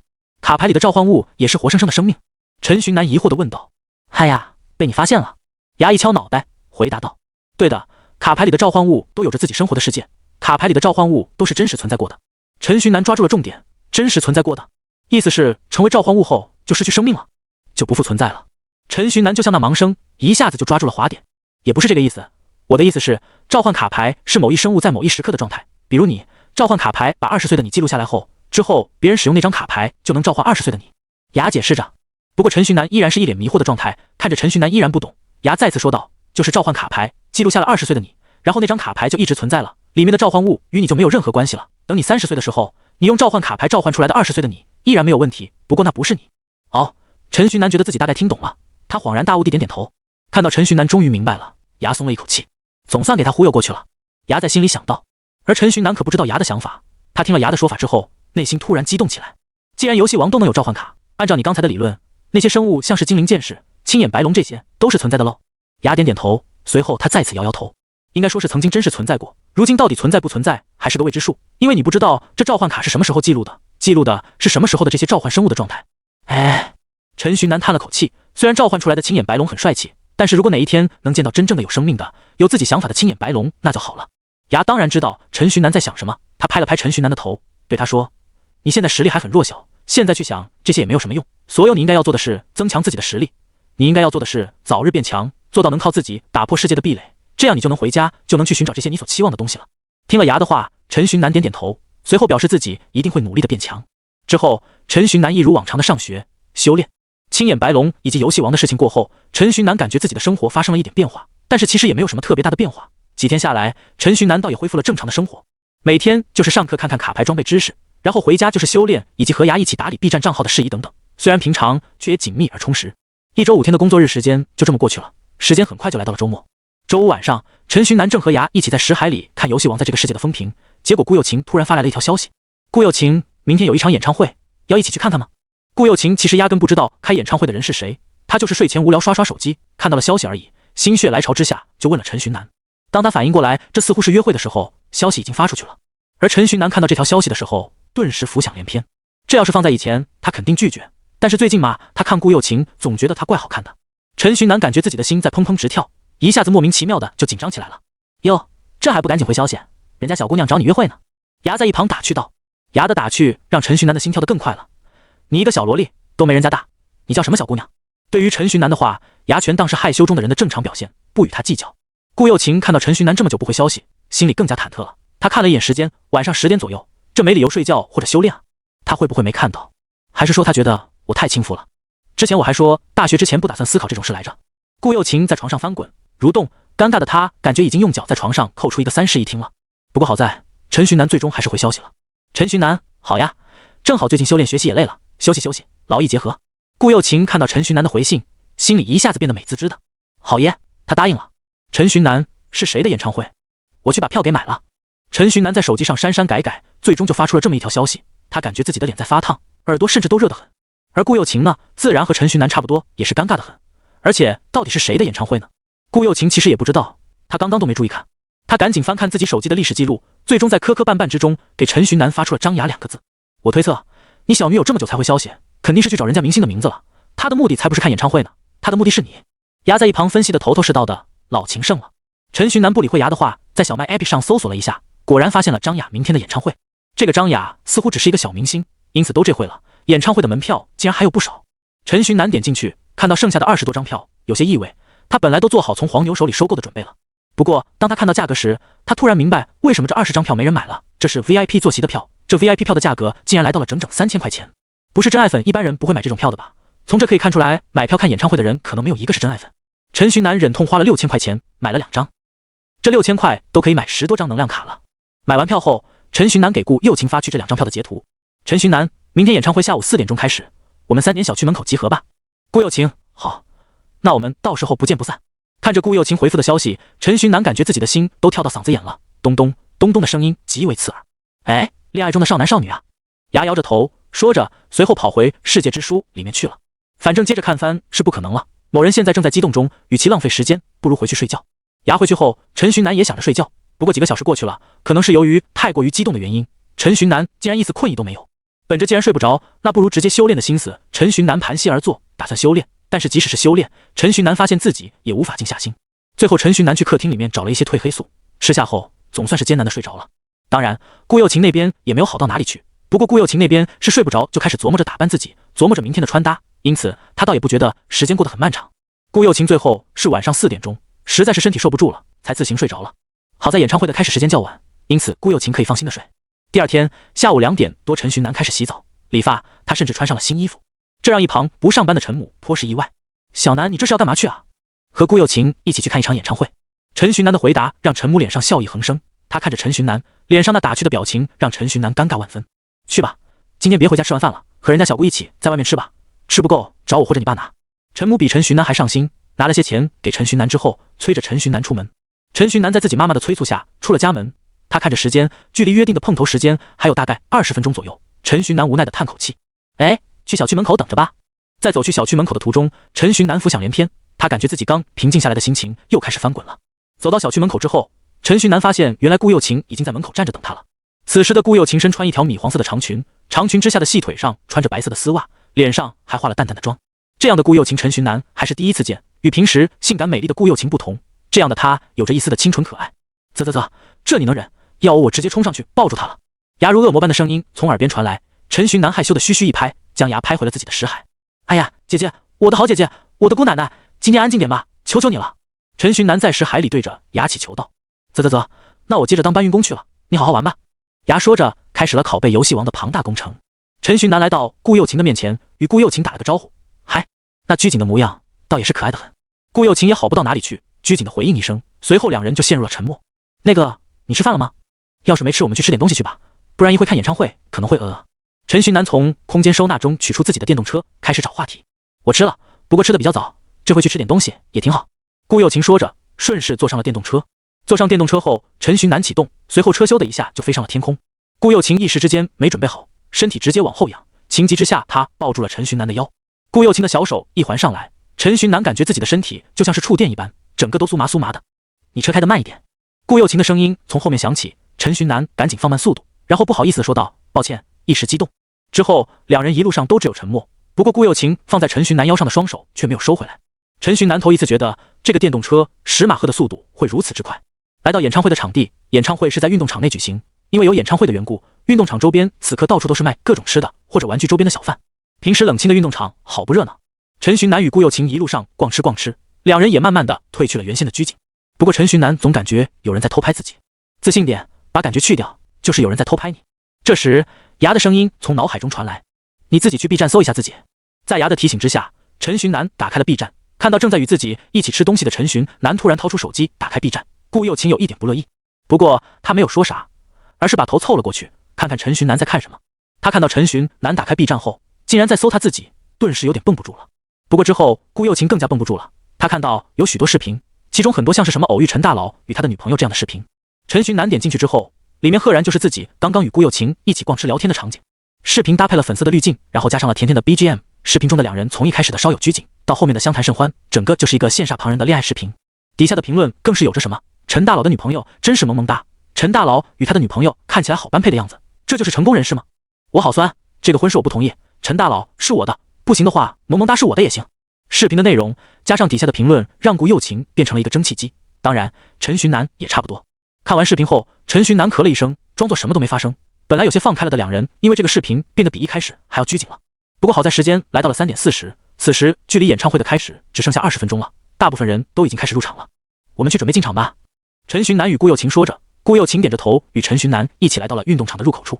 运动场的入口处此刻排上了长长的队伍，顾又晴叹了一口气，随后来到了队伍的后面，准备排队。陈寻南看到这般的顾又晴，只觉得她可爱，扑哧一声的笑了出来。他拉着顾又晴一起去往 VIP 通道，而旁边排队的人注视着两人，这让两人还是有点害羞的。这不是陈大佬吗？大佬你好。路上还有认识的网友与陈寻南打着招呼，陈寻南回应一声，随后在顾又晴震惊的表情下，带着顾又晴从 VIP 通道进入了演唱会的场馆。两人来到 VIP 座位区，此刻进来的人很少，零零星星坐着几个人，工作人员们游离于每个座位之间，不知道在忙碌着什么。你干嘛要买 VIP 票啊？顾又晴心疼的与陈寻南说着，2张 VIP 票6000块钱，这已经差不多是他一整个学期的伙食费了。哎呀，我不是在 B 站发视频火了吗？赚了些钱，而且和你出来看演唱会，那肯定要买最好的呀。陈寻南说着，说完他发现自己说的话有点不对劲，赶紧将脸转过去，转到了舞台之上。还挺会的嘛，虽然就是油了一点。牙适时的评论着。陈寻南不管他，他的注意力全被舞台上的工作人员给吸引住了。工作人员拿着红色的颜料，在舞台上不知道画些什么，像是一个阵法，而且这个阵法自己好像有见过。陈寻南开始努力的回忆，但是很可惜，自己无论怎么回忆也无法回忆起来。可能是仪式感比较强的女明星吧，可能在网上有看到过。陈寻南对自己说着，他想去问问牙，看牙对舞台上的那个像是阵法的东西眼不眼熟。不过他看到牙在认真的搬运着游戏王，他识趣的没有去打扰牙。工作人员在舞台上画完之后，拿一个七彩的地毯将舞台给盖住。随后陈寻南看到所有的工作人员，包括之前自己以为可能会是观众的人，纷纷退场，在之后就是观众们入场。他们刚刚画了那么久的东西，怎么拿个毯子遮住了？顾又晴也是疑惑的问道。顾又晴的话让离去的工作人员看到了，他猛地转头看向顾又晴与陈寻南，随后他像是想到什么似的，看了一眼 VIP 通道，那里只有一个验票大爷在。那人咂舌后离开了场地。还有普通票现在才开始检票，总感觉有点晚。陈寻南小声说着，从刚刚开始他就感觉到了这个演唱会似乎有一点不对劲，但是具体哪里不对他也说不出来，就只是一种直觉。牙，这演唱会似乎有点不对劲，你帮我注意看着点。陈寻南潜入识海，与牙说着。在拷贝着游戏王的牙有些不耐烦的回答，你不是让我不要打扰你约会的吗？怎么有事情就想起我了？陈寻南面露尴尬。哎，算了，能者多劳，你安心玩吧，我帮你看着。有了牙的保证，陈寻南总算是能够放下心来了。观众人陆续入场，入场没多久后，演唱会直接开始。那位叫张雅的女明星穿着蓝色的长裙，不过即使如此也掩盖不了她那绝好的身材，脸蛋陈寻南看不太清，因为她戴了个黑色的面纱。那个女明星唱的歌虽然陈寻南没有听过，但是陈寻南觉得确实挺好听的。陈寻南转头看向顾又晴，顾又晴此刻已经完全沉入进去了。看到顾又晴如此开心，陈寻南心情也变得好了起来，那几千块钱总算没白花。他的身体朝着顾又晴的方向靠了靠，感受着顾又晴的气息，心里也是异常的滋润。在演唱会举行到一半时，一个工作人员走了过来，他的手里端着2杯果汁。先生您好，这是 VIP 票专属的果汁，希望您与这位美丽的小姐能有一个愉快的下午。那服务员礼貌地将果汁递给陈寻南和顾又晴，两人接过果汁放在了前面的桌子上。果然有问题，这时牙开口说道，那果汁里面有影魔的气息，影魔是一种能让人忘却一些记忆的妖魔，这场演唱会可能与妖魔有关。牙的话让陈寻南吓一大跳，怎么好端端的演唱会突然又与妖魔扯上关系了？不过你不用担心，影魔这种妖魔生来就有着局限性，那就是只能修炼到 C 级，所以到时候就算真的有妖魔了，凭借着你的实力也能化解这次危机。陈寻南听了牙的话，一下子紧张的心立马就变得放松了一点。就在这时，陈寻南看见顾又晴拿起了眼前的果汁，一副要将其喝下去的模样。陈寻南赶紧伸手阻止，并且说道，小心点，别喝这果汁，这果汁有问题，这一整个演唱会都有问题。顾又晴一脸懵逼地看着陈寻南，他握着果汁的手突然就顿在了空中。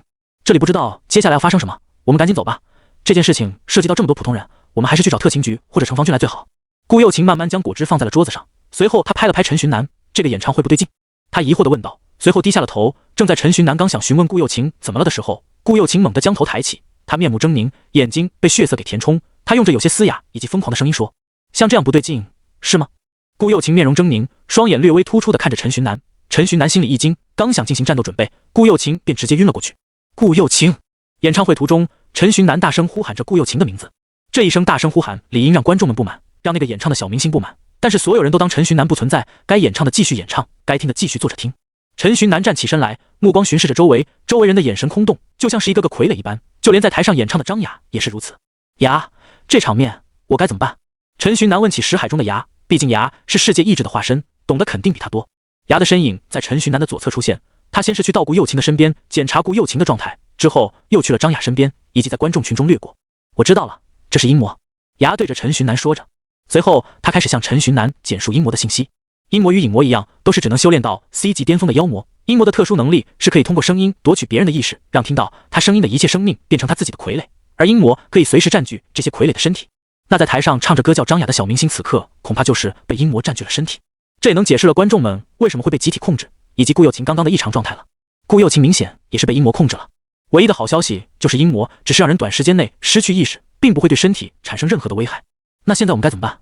陈寻南看着四周，已经陆续有工作人员在慢慢靠近自己了。阴魔与影魔已经发现自己了，现在自己就像是瓮里的鳖，随时都会有人一来将他抓走。牙看了眼四周，回答：不急，你保护好自己以及顾又晴就行，我大概知道他们要做什么了。牙说着，随后眼睛亮起，随后他与陈寻南共享视野。在牙的视野下，陈寻南看到了舞台上那被毯子盖住的血红的阵法，那鲜艳颜色不像是颜料，反而像是血液。那个阵法此刻正在运转，淡淡的血红色光点随着阵法的运转被喷吐而出，那些光点在空气中流淌，随后被观众们吸进身体之中。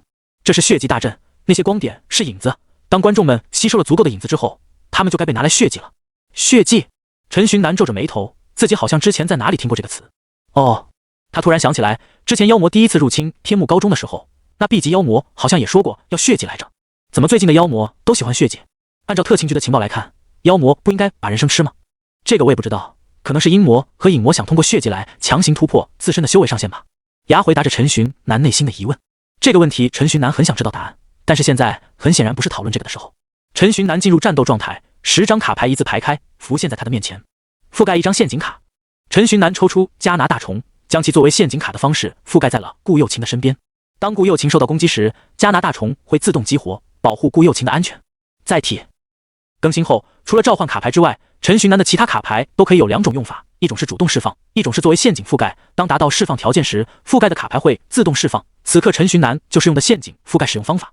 做完这些，陈寻南依然有点不放心，他召唤出了精灵剑士守在顾又晴的身旁。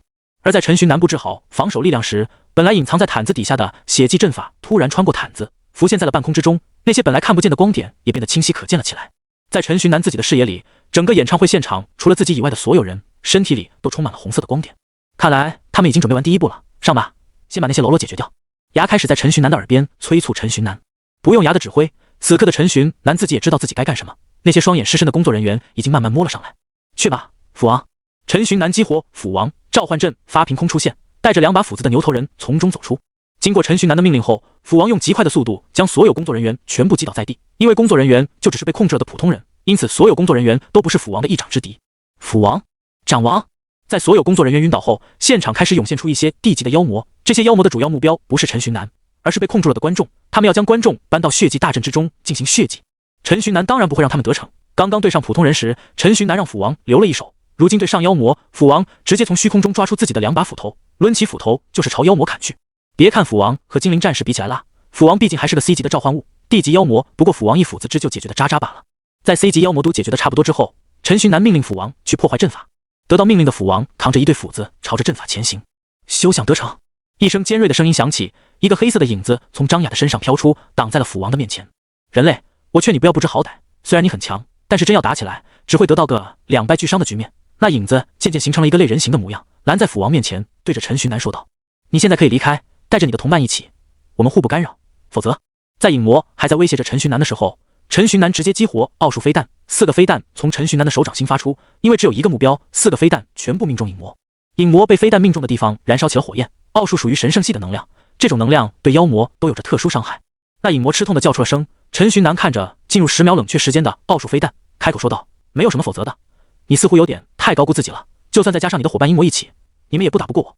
你是怎么知道？影魔吃惊的看着陈寻南，阴魔可是一直都隐藏在暗处，随时准备偷袭他的。呵。陈寻南冷喝一声，随后激活火球，朝着牙所指示的方向打去。火球打向陈寻南的头顶，在接近屋顶处产生了爆炸，一声惨叫随之从房顶传来，阴魔的身影从房顶上落下。阴魔落下之后，舞台上唱着歌的张雅像是失去了支撑一般，直接倒在了地上。而失去了张雅歌声的控制，那些被控制着的观众纷纷苏醒过来。一苏醒过来的他们张开双眼，首先映入眼帘的就是陈寻南与2只妖魔对峙的场面。陈大佬，好在陈寻南比较出名，之前召唤出青眼白龙战斗的视频深入人心，众人看到有陈寻南顶在前面，也没那么紧张了。不仅不紧张不害怕，有些人甚至拿手机开始拍照录视频了。看到这群人不怕死的模样，陈寻南气得不打一处来，他直接开口就是喝骂道：既然醒了就赶紧给我跑，不要留在这里，一会战斗起来我可不一定能照顾到你们，小心一会被血祭了。陈寻南的喝骂还是有一点作用的，观众开始陆续的跑出场馆，而阴魔与影魔两只妖魔虽然想阻止，但是陈寻南与斧王就像两座大山挡在他们的面前，他们只能眼睁睁的看着好不容易到手的猎物全跑了。人类，你死定了，正好，只要献祭了你和你的小女友，2个 C 级卡牌师绝对比那一群人值得。阴魔吃痛的站起身，面目狰狞的多陈寻南发起攻击。斧王挡住他，得到命令的斧王挡在阴魔的面前，一对斧头无所不砍，阴魔被斧王砍的那是节节败退。陈寻南看着奥数飞弹的冷却时间结束，直接激活4枚飞弹全部打在了阴魔的身上，本就有点敌不过斧王的阴魔更是兵败如山倒，身体被斧王的斧头砍出了一个大大的缺口。啊！阴魔大声惨叫着，而陈寻南此刻的注意力已经不在他身上了。奥数飞弹的4发飞弹会随机攻击敌人，4发飞弹竟然全部打在了阴魔身上，这让陈寻南突然发现影魔不见了。影魔，听名字就能知道他很擅长隐藏了，要是我猜的不错，他现在应该去找顾幼晴去了。牙在陈寻南的旁边说着。陈寻南点点头，表示自己知道，随后再次将注意力放回了阴魔这边。顾幼晴那边的防备力区区一个影魔可突破不了。陈寻南激活冰冻术，阴魔的身体瞬间被一股寒流给冻住，动弹不得。随后陈寻南再次激活独角兽的角，他伸出手从虚空中拿出角剑往阴魔的方向跑去。虽然我是召唤师，但是我拿起武器也是可以亲自上去砍怪的。陈寻南心里想着，随即挥舞着角剑对着阴魔砍去。与此同时，躲在暗处的影魔看到陈寻南的全部注意力都放在了阴魔身上，心中窃喜，在暗处的他用影的能量形成一把短剑，朝着顾幼晴刺去，以为凭借一个召唤物就能抵抗我影魔的袭击，真是天真。等我把这个小妞子刺成重伤之后再拿她献祭，我必定晋升 B 级，到时候我再回来收拾你。影魔心里得意的想着，不过在他的剑就快刺到顾幼晴时，他惊恐的发现自己的影之力组成的短剑突然之间消失了，没有任何预兆，影之剑像是烟雾一般直接消散。怎么回事？正在妖魔还在疑惑时，一只红色的大虫突然出现，围绕在顾幼晴的身边，抵挡着影魔后续的攻击。而在影魔的身影出现之后，精灵剑士也是发现了他，精灵剑士扛着剑直接斩向影魔。影魔还处于失神状态，在没开始躲之前就已经被精灵剑士斩下了左臂。而另一边，阴魔的状况也好不到哪里去，被冰冻住的他连防御都做不到，只能眼睁睁地看着陈寻南砍向自己。角之呼吸，一剑毙命。陈寻南喊着中二的台词，挥剑向阴魔砍去。在极度锋利且强大的独角兽角剑的攻击下，阴魔连带着他身体外的冰一起被分成了2半，他的身体就这样慢慢化成了飞灰，消失于天地之间，一丝痕迹不留。还以为会有灵魂球呢。陈寻南失望地看着阴魔死亡后空荡荡的地面，随后他转身看向顾幼晴的方向。此时的影魔已经伤痕累累，距离失败死亡也不远了。精灵剑士似乎是有异秀自己的能力，面对着残血的影魔，精灵剑士双手持剑高举过头顶。在这个瞬间，精灵剑士的身边突然出现了强大的能量波动，他的头发都因此倒竖起来。啊！精灵剑士一声怒吼，他手里的剑变成了光剑，一把巨大的光剑。光剑从影魔的头顶斩下，影魔如同阴魔一般化为了飞灰。不过影魔倒是留下了一个灵魂球，陈寻南上前将灵魂球捡起，放进了自己的灵魂球储存盒子里。之后，陈寻南解除了顾幼晴身边的加拿大虫，再让牙检查了一下顾幼晴的状态，确定顾幼晴只是昏迷，没有什么大碍之后，陈寻南算是彻底放下了心。在陈寻南等到顾幼晴苏醒的时候，城防军得到消息，先行赶到现场。你们这城防军倒也是没用的很，每次出事情都是等到事情结束后才姗姗来迟，要是没有我们，他们来就等着收拾吧，真的是。看到姗姗来迟的城防军，牙在陈寻南的旁边吐槽道，虽然知道这并不好，但是陈寻南觉得牙说的话出奇的有道理。城防军来之后，一如往常地来到陈寻南旁边，询问起陈寻南这里发生的状况。在做完记录后，那位城防军记录员对陈寻南说道：怎么又是你？怎么每次出事都是你？他的话让陈寻南一时之间有点无言以对，仔细一想，好像每次有事都会被自己碰巧看到，这有点死神小学生的味道了。城防军记录完，派来医生给晕倒的顾幼晴和张雅治疗。顾幼晴先行醒来，张雅在顾幼晴醒来许久之后才醒来。顾幼晴醒来之后，陈寻南与之简单的说了一下事情的经过。顾幼晴后怕的拍拍胸口，随后拉着陈寻南的手表示感谢。陈寻南嘿嘿直笑，拉手手，嘿嘿。而张雅醒来之后，城防军的记录员拿着本子再次开始记录着一些事情，问的就是张雅什么时候被控制，在哪里，又是因为什么被控制，有没有见到其他妖魔之类的问题。张雅醒来之后，一脸迷茫地看着周围的环境，一脸迷茫地看着记录员以及陈寻南二人。在仔细思考许久之后，张雅摇了摇头，表示自己没有任何印。他不记得自己什么时候被控制的，他甚至都不知道自己被控制了，他只记得自己在自己的房间里睡了一觉，然后醒来之后就已经坐在这里了。看着张雅一问三不知的模样，城防军记录员叹了一口气，陈寻南也是无奈的摆摆手。最后由程方军负责将张雅送回他自己生活的城市，陈寻南则是开着电动车带着顾又青回家。虽然今天出了这档事，但是我还是玩得很开心，谢谢。在路途之中，顾又青贴着陈寻南的后背，轻轻说着：“啧，表白啊，上呀！这时候表白，我敢肯定你们两个能成。”牙在识海里对陈寻南说着，陈寻南被牙说得很是心动，不过他最后还是按捺住了自己的内心。切，总包没意思。牙不屑地切了一声，随后退回陈寻南的识海之中，自行玩耍去了。之后两人倒是再没发生任何事情，如往常一般平平稳稳地回到了家中。回到家之后，陈寻南简单地说了一下今天发生的事，而陈父和陈母并没有很尴尬的样子，他们甚至还指着电视。陈寻南一看电视，好家伙，我这是又上电视了。不过这一次不是路人偷拍，是场馆里的监控摄像头拍的视频。哎，陈寻南叹了一口气，回到房间打开 B 站，这一打开，果然消息999加，火起来也确实是有一点点烦啊。陈寻南感叹一声，随后在热门上刷到了自己的视频，视频内容就是电视台上放的那个，不过即便如此，这播放量也是直接到了热门的地步。这个视频看完，又一个视频出现，这个视频很快也上了热门。陈寻南一看，好家伙，又是与自己有关的视频。视频讲的是陈寻南之前的底细，从陈寻南被全校唾弃，到陈寻南打败许峰，再到击败赖皮蛇，救下无数工人，以及自己制造出卡牌装备，这些事情全部被挖了出来，发到了 B 站上面。视频底下评论瞬间爆炸，什么肖南剧本，30年河东，30年河西，末期少年穷，我肖南直接手刃纳兰许峰，只有我一个人关心陈大佬制作的卡牌装备吗？那不就是游戏王里面的旧决斗盘吗？懂了，使用青眼白龙制作决斗盘，陈大佬就是海马社长本人，就是你打不过就跳楼威胁游戏是吧？各种各样的评论都有，陈寻南再一次成为了所有人的话题中心。周末很快过去，张雅事件虽然已经过去了2天，但是大伙对于这件事依然是议论不绝。这其中有个人英雄陈寻南的原因，也有妖魔的原因。这是第一次妖魔彻彻底底的在大众视野里出现，以前出现时空裂缝，虽然群众都知道出什么事情，但是由于特勤局的把控，消息其实都很模糊，而且最后事情都解决了，妖魔一出现就解决了。这一次可不一样，这一次可没有时空裂缝，没有时空裂缝出现的情况下，妖魔就这样突兀的出现了，出现没有一丝丝的征兆，后续也调查不到任何有关消息。这2只妖魔就像是从石头里面蹦出来一般，不知归处，也没有来处。所有人对此都有着一股风雨欲来的感觉，不过却又都是捕风捉影，没有实际证据，令人内心不安。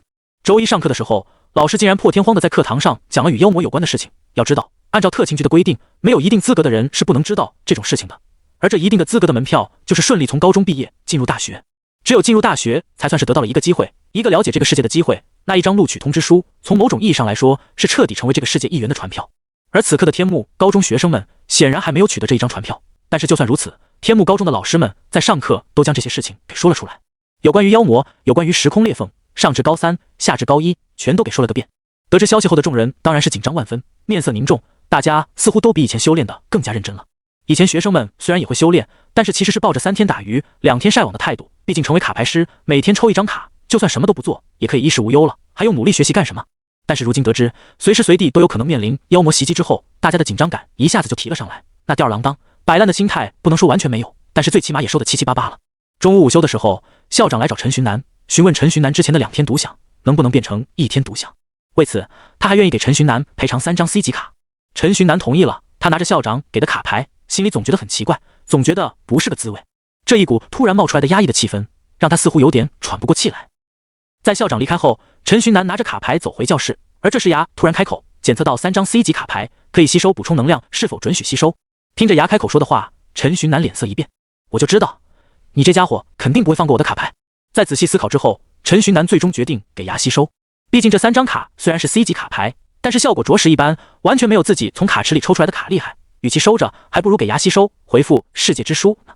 得到陈寻南的准许之后，3张 C 级卡在陈寻南手里还没捂热，就被牙给弄进了识海之中，随后将其完全吸收。陈寻南看着这一幕，虽然是觉得是无所谓，虽然是觉得这样的选择是最好的，但是心里还是有一点点怪异的感觉。回到教室后，陈寻南刚准备午休，就又被教导主任给叫了出来。教导主任叫陈寻南出来的目的，其实就是为了通知陈寻南准备，学校要开启秘境了。陈寻南可以带着自己的小队提前探索1天，其他学生第2天开始探索。得到教导主任的通知，陈寻南表示明白，随后将顾又青、向阳以及许峰3人都带来了操场。步骤与之前一样，都是先交奈良卡，然后领秘境符，之后再进入秘境。4人的步骤与之前一样，都是直接猎杀 C 级妖魔，路上遇到拦路的D 级妖魔的话，再顺手将其猎杀。因为经历过了一次秘境探索，所以这一次陈寻南4人颇为熟练，效率比之前提高了很多，再加上之前秘境探索收获颇丰，4人的实力都得到了极大的提升，因此短短1天时间，4人竟然就猎杀了整整27个 C 级妖魔，收获 C 级灵魂球24个。第2天开始，全校高三学生集体进入秘境，学生们轰轰烈烈的进入，进入后持续了整整2天时间。这一次倒是没有人提前出来，一是只有2天时间，二是现在的实力相比于第一次进入秘境时候的实力都有了或多或少的提升。不过值得陈徐南注意的是，这一次猎杀的 C 级妖魔中竟然有阴魔以及隐魔，这也太巧合了，陈徐南心想。而身为世界意志的牙也是满心的疑惑，之后他给陈徐南科普起来。妖魔世界很大，大的离谱，正是因为妖魔世界巨大无比，所以每一个地方的妖魔其生存环境都不一样，生存环境的不同也导致了每个地方的妖魔都不一样，他们的能力、他们的外貌都有着极大的差距。而秘境的降临都是全随机的，2个生存环境相似的妖魔碎片掉落在同一个地方，这个几率是很小很小的。这件事情很巧合，事情恐怕不简单。在牙的分析之下，陈徐南也开始有了疑虑，不过即使再疑虑，该干的正事还是要干，该杀的妖魔还是要杀。陈徐南4人这一次一直猎杀到了时间结束，最后是秘境符自行破碎，陈徐南4人被迫被送出了传送阵。在陈徐南猎杀妖魔的时候，陈徐南识海里的牙突然感觉自己的脑海里多出了一段记忆。这是什么？牙战呆呆地站在陈徐南的识海之中，疑惑地说着。这会陈徐南还在猎杀妖魔的途中，他听到了牙迷茫的疑问，但是战斗中的他也没有心思去询问牙具体发生了什么事情。等到战斗完毕后，陈徐南再去询问牙时，牙已经记不清刚刚的那些记忆了。陈徐南有点担心，他再三追问，但是牙依然摇着头，看着牙也是一脸疑惑的模样。陈徐南也不再询问。之后陈徐南再一次开始了战斗，而牙那记不清的记忆再一次从脑海之中涌现了出来，而且这一次比之前更全面更清晰。这记忆让他心口难受，他有着一种不知道该怎么说的失落，觉得心里面空洞洞的。他感觉自己的状态不太对，他摇摇晃晃地回到了世界之书中，躺在树顶陷入了睡眠。在睡眠之中，牙做了一个梦，他梦到了一个美轮美奂的世界，在那个美轮美奂的世界中心有着一棵大树，一棵长满了凤凰花的大树。在这个梦里，明明是世界树的化身，明明是世界意志的他，却成为了一个花妖，一个凤凰花的花妖。人们都说凤凰花开的时候就该有人分别了，小花妖是不幸的，毕竟他自身就是凤凰花的花妖，凤凰花的功效他清楚得很。说是小花妖其实也并不准确，他所寄宿的凤凰花一直处于花苞未开的状态，这个状态持续了整整17年，与他同一时期生长出来的花苞都已经凋谢了10多年了，就剩他一朵，这么多年来一直陪着老树，春不开秋不谢，就连冬天的时候也如梅花一般迎着风雪，只不过人家是盛开，而他是含苞待放。老树长在一个名为奈何的小村庄村口处，小村庄里的人经常在老树底下乘凉聊天，有些个书生模样的家伙还会拿着棋盘在树底下对弈，因此这10几年下来，小花妖倒也算是活得津津有味。不过说来也奇怪，老树的年龄是小花妖的好多倍，却没有诞生灵智，反倒是在他身上生长出来的小花妖先诞生了灵智。按照老村长的说法，小花妖是上天赐予他们村庄的礼物。凤凰花开是分别，而小花妖的本体一直不开，就是意味着奈何村的人永远都不用面临分别的痛苦。小花妖对此不置可否，依旧每天都活得乐呵。不过要说世间没有能让小花妖难受的事情，其实也不是，有那么2件事就让小花妖一直难受至今。其一就是一直无法开花，而这其二呢，也已经是很久以前的事情了。小花妖一直对12年前的那一天发生的事情耿耿于怀。在那一天之前，他虽然诞生了灵智，但却无法化形，基于他以一个花苞的状态存活了好几年，再加上老村长的说法，奈何村的村民们都习惯称呼他为花仙，这让他听着浑身别扭。他觉得自己就是一个小花妖，有点承担不起这个名号。但是他空有灵智，无法化形，也无法与村里人交流，对此他也只能每天在心里叹气。那一天到来的时候，一切就像水到渠成一般，小花妖感觉自己已经能够化出人形了，然后他一尝试，果真化为了人形。化形的模样倒也和他自身的年龄契合，是一个5岁女娃娃的可爱模样。而当时正好是正午，大部分村民都吃完了午饭，来老树底下乘凉，小花妖突然出现，一下子让村民们吓了一大跳。不过很快就有村民反应过来，发现那突然出现的小女娃悬空在那5年未开的花苞上方，连忙大喊着花仙显灵。他这一喊，让其他村民也注意到了小花妖的异状。不一会，这一大片的村民都下跪磕头，求花仙保佑。小花妖哪里见过这阵仗啊？村民们以前都只是手里拿着3根香参拜而已，这一下子变了样，让小花妖当场愣在了原地。小花妖解释说自己只是那个花苞里面诞生出来的一个小妖怪而已，不是什么花仙，让村民们不要误会。支支吾吾的说了半天，才把自己想表达的意思给表达出来。村民们却坚决认为小花妖是花仙，是上天赐予他们奈何村的花仙。我是花妖，吃小孩那种。小花妖突然大喊，然后跑到一个小男孩面前，咬了他一大口，把小男孩给咬得嗷嗷直叫。当时村民们一下子确实是有被吓到了，不过在拉开小花妖，看到男孩手臂上只有一小道淡淡的牙印后，村民们倒也就放下了心来。不过从那次以后，村民们也明白了小花妖的想法，不再把她当作花仙，而是当做一个普普通通的小女孩来看待。而那个被小花妖咬的倒霉蛋，其实就是村长的孙子，比小花妖大上1岁，如今也已经快到了要进京赶考的年纪了。虽然那小倒霉蛋已经长大了，但是他还是经常拿12年前的那一件事情开玩笑，给小花妖气得又羞又涩。小花妖的花苞虽然没有盛开，但是她化形出来的身体却一直在长大，如今也已经长成了一个亭亭玉立的大姑娘了，就像真正的人类一般，与奈何村的村民度过了1年又1年。不过小花妖知道，这些都只是幻象罢了。前些日子，有个自称孟婆的人来找了他，并且把他封藏在内心深处的记忆给掏了出来。这里是奈何村，位于奈何桥的下面，桥上面是想要往生的亡魂，以及给亡魂喝下那孟婆汤的孟婆。奈何村的村民以及他小花妖自己，其实都已经是亡魂了，他们都死了，死于一场突如其来的疫病。他们都死后，在奈何桥上，小花妖用自己的七魂六魄与孟婆做了个交易，希望孟婆帮他找回他心心念念的村民们，让他们滞留在这亡魂界，不去往生。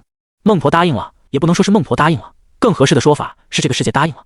他替小花妖开辟出了一片小天地，里面是他们生前的景象，把包括小花妖在内的所有人的记忆都埋藏在心里，让他们如生前一般生活。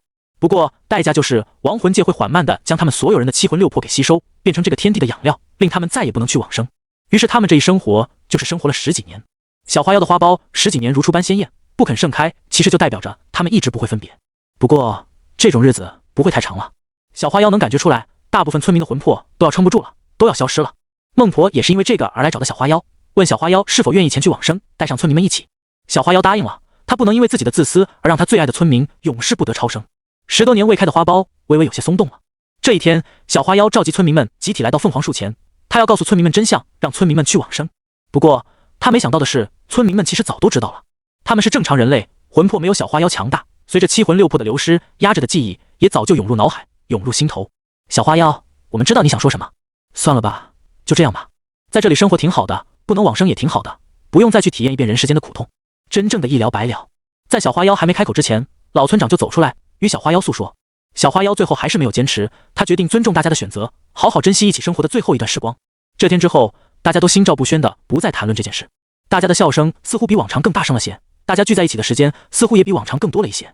好想去参加科考看看啊，生前好像也是在这般好天气，也是在这般年纪。村长的孙子突然喃喃自语，然后缓慢地化成了那飞灰。站在他旁边的小花妖流着眼泪与他道别，待他彻底消失后，发了疯的往村里跑。一路上的村民都在缓慢消失，大家都在互相道别。他含着泪目送着所有村民的离开，最后失魂落魄地回到凤凰树下。花苞终于还是盛开了，以一种极为绚烂的方式。目视着凤凰花的盛开，小花妖也缓缓倒下，化成了飞灰，与村民们一起成为了这个世界的一部分。原来凤凰花开的时候，真的会有人分别啊！睡梦中，牙流下了眼泪，那眼泪在世界之书上划过，在上面刻印下了凤凰花的痕迹。那鲜红的痕迹流了很长很长的距离，最后绕了世界之书一圈，回到了牙的身边。那样是像是有人或者有灵魂在护卫着牙一样。牙这一觉睡了许久，陈寻南出秘境时，他才醒来。陈寻南4人小队这一次的秘境探险收获十分可观。首先是白色的灵魂球，这一次的白色灵魂球数量达到了3600多个，而绿色灵魂球竟然达到了惊人的160个，是上一次收获的整整2倍。这一次排名出来，大家的成绩都有所上升。不过陈寻南4人小队的成绩依然是一骑绝尘，他们这一次的成绩甚至都比不上陈寻南小队第一次探索秘境的成绩。这一次陈寻南4人成绩好，众人再也不敢对向阳表示怀疑，表示不服了。毕竟经过之前与交流团的战斗，向阳的实力毫无疑问已经征服了众人。学校方简单说了几句勉励的话之后，就让众人回家了。回到家中，陈寻南沉入自己的识海，他看着陷入沉思的牙，感兴趣的上去问：牙，你怎么了？你也会苦恼呢？牙抬起眼看了看陈寻南，陈寻南发现他的眼睛红红的，长长的睫毛上有着几滴泪珠。牙，你怎么了？发生什么事情了？看着身为世界意志的牙红了眼眶，陈寻南一下子有点手足无措。前世一直是个死宅男，来到这个世界后，聊得好的也只有顾又晴一个女生。对于这种场面，他完全不知道该怎么办才好。牙抽了抽鼻子，他对着陈寻南可怜兮兮地问道：陈寻南，你知道凤凰花吗？陈寻南一愣，不知道牙为什么突然问自己这个问题，不过他还是点点头回答：我知道呀，挺常见的花的，以前在学校经常见到。可是这个世界里没有这种花的存在啊。牙说着，声音里再次有了一丝哭腔。我做了一个很长很真实的梦，梦里我是一个花妖，凤凰花的花妖，我开了，导致所有人都死了。他们说什么凤凰花开就要离别。牙说着说着开始嚎啕大哭。陈寻南赶紧上前抱住牙，坐下后将其捧在自己的怀里，他轻轻拍着牙的头。除此之外，他完全不知道该怎么办才好。那个梦好真实，就像我真的经历过一样，我感觉我的心里湿落落的，死了好多人。牙颤抖着身体说着，那悲伤的声音诉说着他的伤心。在抱着牙的时候，陈寻南发现牙的发饰上多了一个小型凤凰花的标识，那个发饰有着9个中空的洞，而9个洞中最末尾的一个洞里出现了凤凰花的标识。车寻南心里感觉有点别扭，之后不会还要8次这样吧？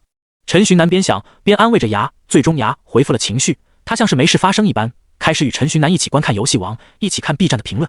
陪了牙许久，等到牙情绪彻底稳定下来之后，陈寻南退出识海，开始准备修炼，身上还带着一大堆灵魂球。陈寻南想着尽快将灵魂球吸收，首先吸收白色灵魂球，3600多个灵魂球，4人平分，每个人得到了900多。陈寻南从空间收纳中放出白色灵魂球，白色灵魂球顿时布满了陈寻南整个房间。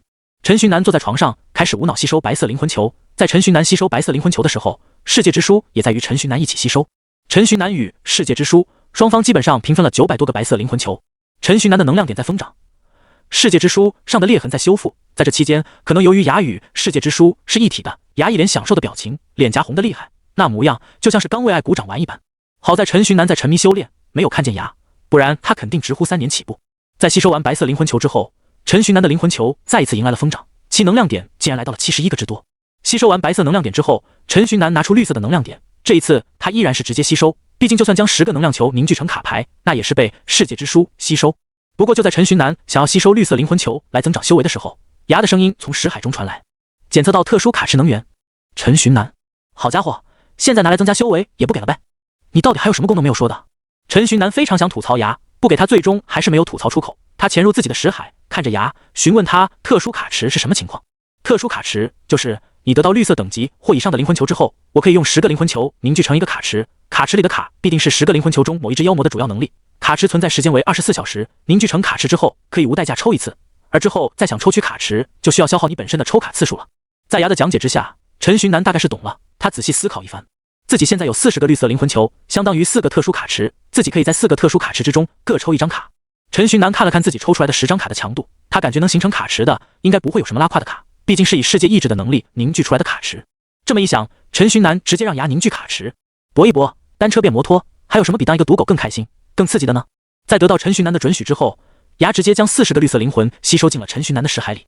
40个绿色灵魂球分成了4份，每份10个，这4份绿灵魂球在牙的前后左右4个方向汇集，灵魂球开始爆发出自身的能量，那些能量彼此交织的同时还彼此排斥，就这样一直重复着这个过程。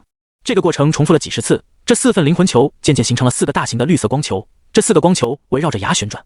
牙的小手轻轻一挥动，这4个绿色的光球飞到了陈寻南的面前。特殊卡池组建完成，请在24小时之内完成抽卡。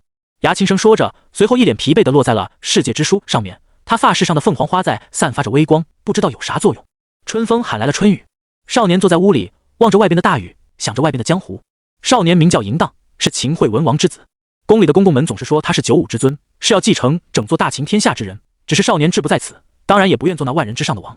淫荡想闯荡江湖，想喝遍天下美酒，想快意出拳，更想打遍天下不平事，好叫天下人记住他淫大侠的名号。只是他将自己的这些个想法与公公说的时候，公公便板着个脸，甚至还要跪下磕头，然后与他说些治国平天下的屁话。那次之后，淫荡便很少再与人谈起自己这想闯荡江湖的想法了。殿下，回神了！突然的一声呼喊将淫荡从思绪中拉了回来。他朝前看，发现眼前之人正是父王派来教自己读书识字的陈夫子。淫荡便投去略带歉意的目光。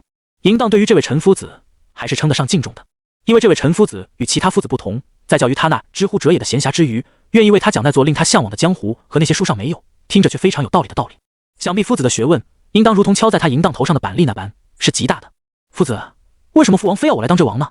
那么多王兄想要这个位置，给他们就好了吗？淫荡翻着眼前那本已经完全熟透于心的圣贤书，满是不解。陈夫子笑呵呵地说道：怎么又想着那遥不可及的江湖了？是啊，我不想当什么王。夫子你也说过，这天下太大了，而人又那么小，天下众生茫茫多，我哪里管得过来吗？况且我也不想如父王那般，整天就待在那宫中，只顾埋头批改奏折和与大臣吵架。说着说着，淫荡便没由来的感到很失落。少年本该向阳花开，殿下为何要想那么多？练武的时辰快到了，殿下还是抓紧点去演武场吧。陈夫子拍了拍年轻王子的脑袋，催促道：来了呀，那找巫货对练去吧。高大男子看到淫荡，这般对他说道。高大男子是名武将，名任比，是个很有本事的人。反正淫荡从小到大就没见过武功比他还高强的人。而任比口中的巫货是和淫荡同时期加入演武场训练的战士，是将门子弟，也是淫荡在这偌大的王城中为数不多的朋友。苏天是一个无父无母的男孩子，他被爷爷奶奶抚养长大，爷爷奶奶在不久前过世了。他还有一个叫徐娇的女朋友，女朋友长相清新可爱，却因为苏天没有钱抛弃了苏天，和另一个富家子弟在一起了。苏天心想，祸不单行。那段日子里，苏天颓废的不成人样。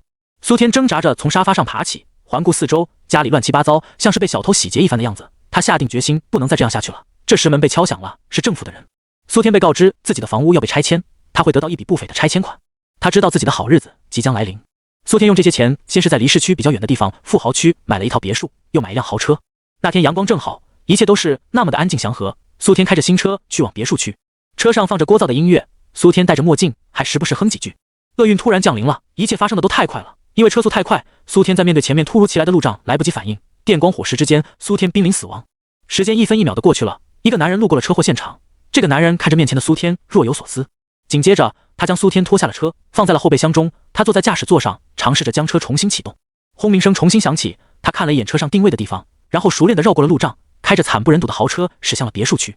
在别墅区中，路过的人对他的车频频侧目，指指点点，他却不以为然。根据着车上的导航以及车上的房产文件，他轻而易举地找到了苏天的新家。他将车停在车库，走进了苏天的新家。他看着眼前的一切，露出了一个让人不寒而栗的笑容。他像是真正的主人一样，拨打了保险公司的电话，对车进行了评估，将车送去了修理行后，他又租了一辆不起眼的小车，停放在了车库。在这辆不起眼的小车后备箱中，是已经错过有效救治期而死亡的苏天。夜深人静的时候，他开着这辆不起眼的车驶向了一座工厂。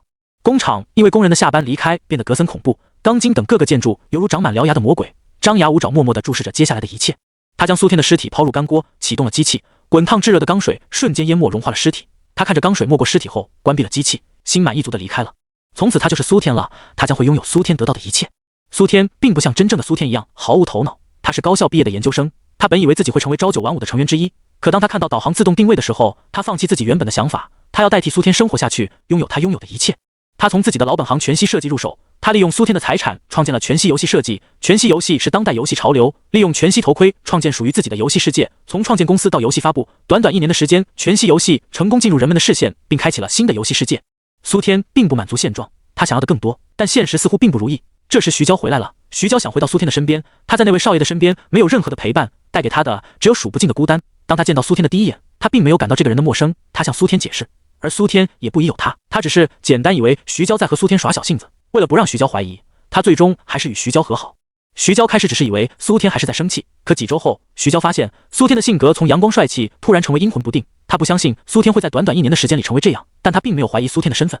这天，徐娇像往常一样去给苏天送文件，他从别墅做了苏天喜欢的饭菜一同带去，但没想到苏天却说自己从来没有吃过怎么奇怪的搭配。徐娇愣住了，这道菜是苏天的奶奶最喜欢做给他的，他却说自己并未见过。徐娇没有问他，也没有解释，只是渐渐开始怀疑这并不是苏天。慢慢的，徐娇确定苏天不是苏天，他开始猜测真正的苏天去哪里了。他开始不再对苏天像从前一样。苏天对徐娇并没有什么感情，他本打算过一阵直接跟徐娇分手，但现在他发现了徐娇的异样，于是他开始对徐娇热情。这天，苏天约徐娇一起吃饭，吃西餐必不可少的当然是红酒。他在徐娇的酒杯里放了安眠药。当徐娇醒来的时候，他意识到自己处于一个陌生的地方，而他的对面正坐着苏天。苏天对他讲起苏天死亡那天的一切，最后徐娇只听到一句：苏天的目的就是这，你去陪他吧。曹夫，你该不会真以为你所做的一切没人知道吧？在苏天即将动手之时，徐娇满脸讥笑地看着苏天，从口袋中拿出手机，将从吃饭开始直到刚才的苏天的自白给播放出来。的确有点小聪明，虽然我不清楚你是怎么知道我的身份的，但是那又如何呢？我只要在你死后把录音删掉就行了，你可以试试。徐娇说完，直接将手机丢给冒充苏天身份的曹父。曹父一脸阴沉地接过手机，沉吟片刻，便将手机交换给徐娇。他不相信这个能得知他真实身份的女人会蠢到这种地步。哈哈，徐娇接过手机，笑得花枝乱颤，而后拍拍手，站起身拉着曹父走出工厂。只是他们都没发现，在他们的头顶上有一个小隔间，里面有一位维修工趴在地上，大气都不敢喘。说吧，你是怎么知道的？车上，曹父语气冰冷地对徐娇说着：“你不是真正的苏天，难道我就是真正的徐娇了？”徐娇笑盈盈地看着苏天：“我是你的锦城学妹啊，曹父学长。”隋锦城？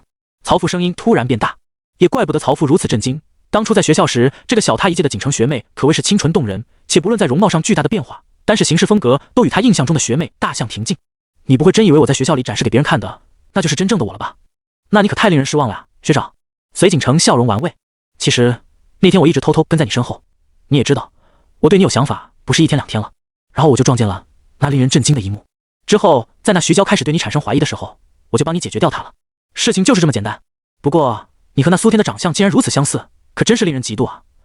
你知道我为了顶替徐娇花了多少钱去整容吗？隋锦城有些心疼地摸着自己的脸，只是这个动作在曹父看来是那么的恐怖。陈寻南伸手去触碰那4个特殊卡池，他的手一触碰到卡池，卡池便瞬间在他的眼前炸开，大量妖魔的身影出现在了陈寻南的眼前。这些妖魔都是陈寻南这一次秘境探索猎杀的妖魔。他稍微感受了一番，觉得没啥新意之后，直接就是抽卡，直接从4个临时卡池之中抽取了4张卡片。每个卡池一次的抽卡机会用完，一道信息出现在陈寻南的脑海之中，是否继续抽卡？陈寻南想都不想，直接点了否。开玩笑，他攒了10天，好不容易攒够1发10连，他怎么可能拿这1发10连去抽临时卡池呢？陈寻南拒绝了临时卡池的邀请，直接退出抽卡界面。他现在非常好奇自己抽出了10妖卡。第一张卡隐化，陈寻南一看这一张卡，就知道这是自己的老朋友影魔的能力。隐化将自身变成影子，可以在阴影内随意活动，不过一旦受到攻击，隐化就会失效。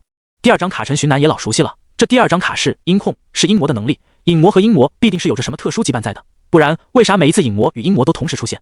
阴控使用音波攻击持续攻击目标，当目标持续受到音波攻击一定时间之后，目标将会陷入幻境之中。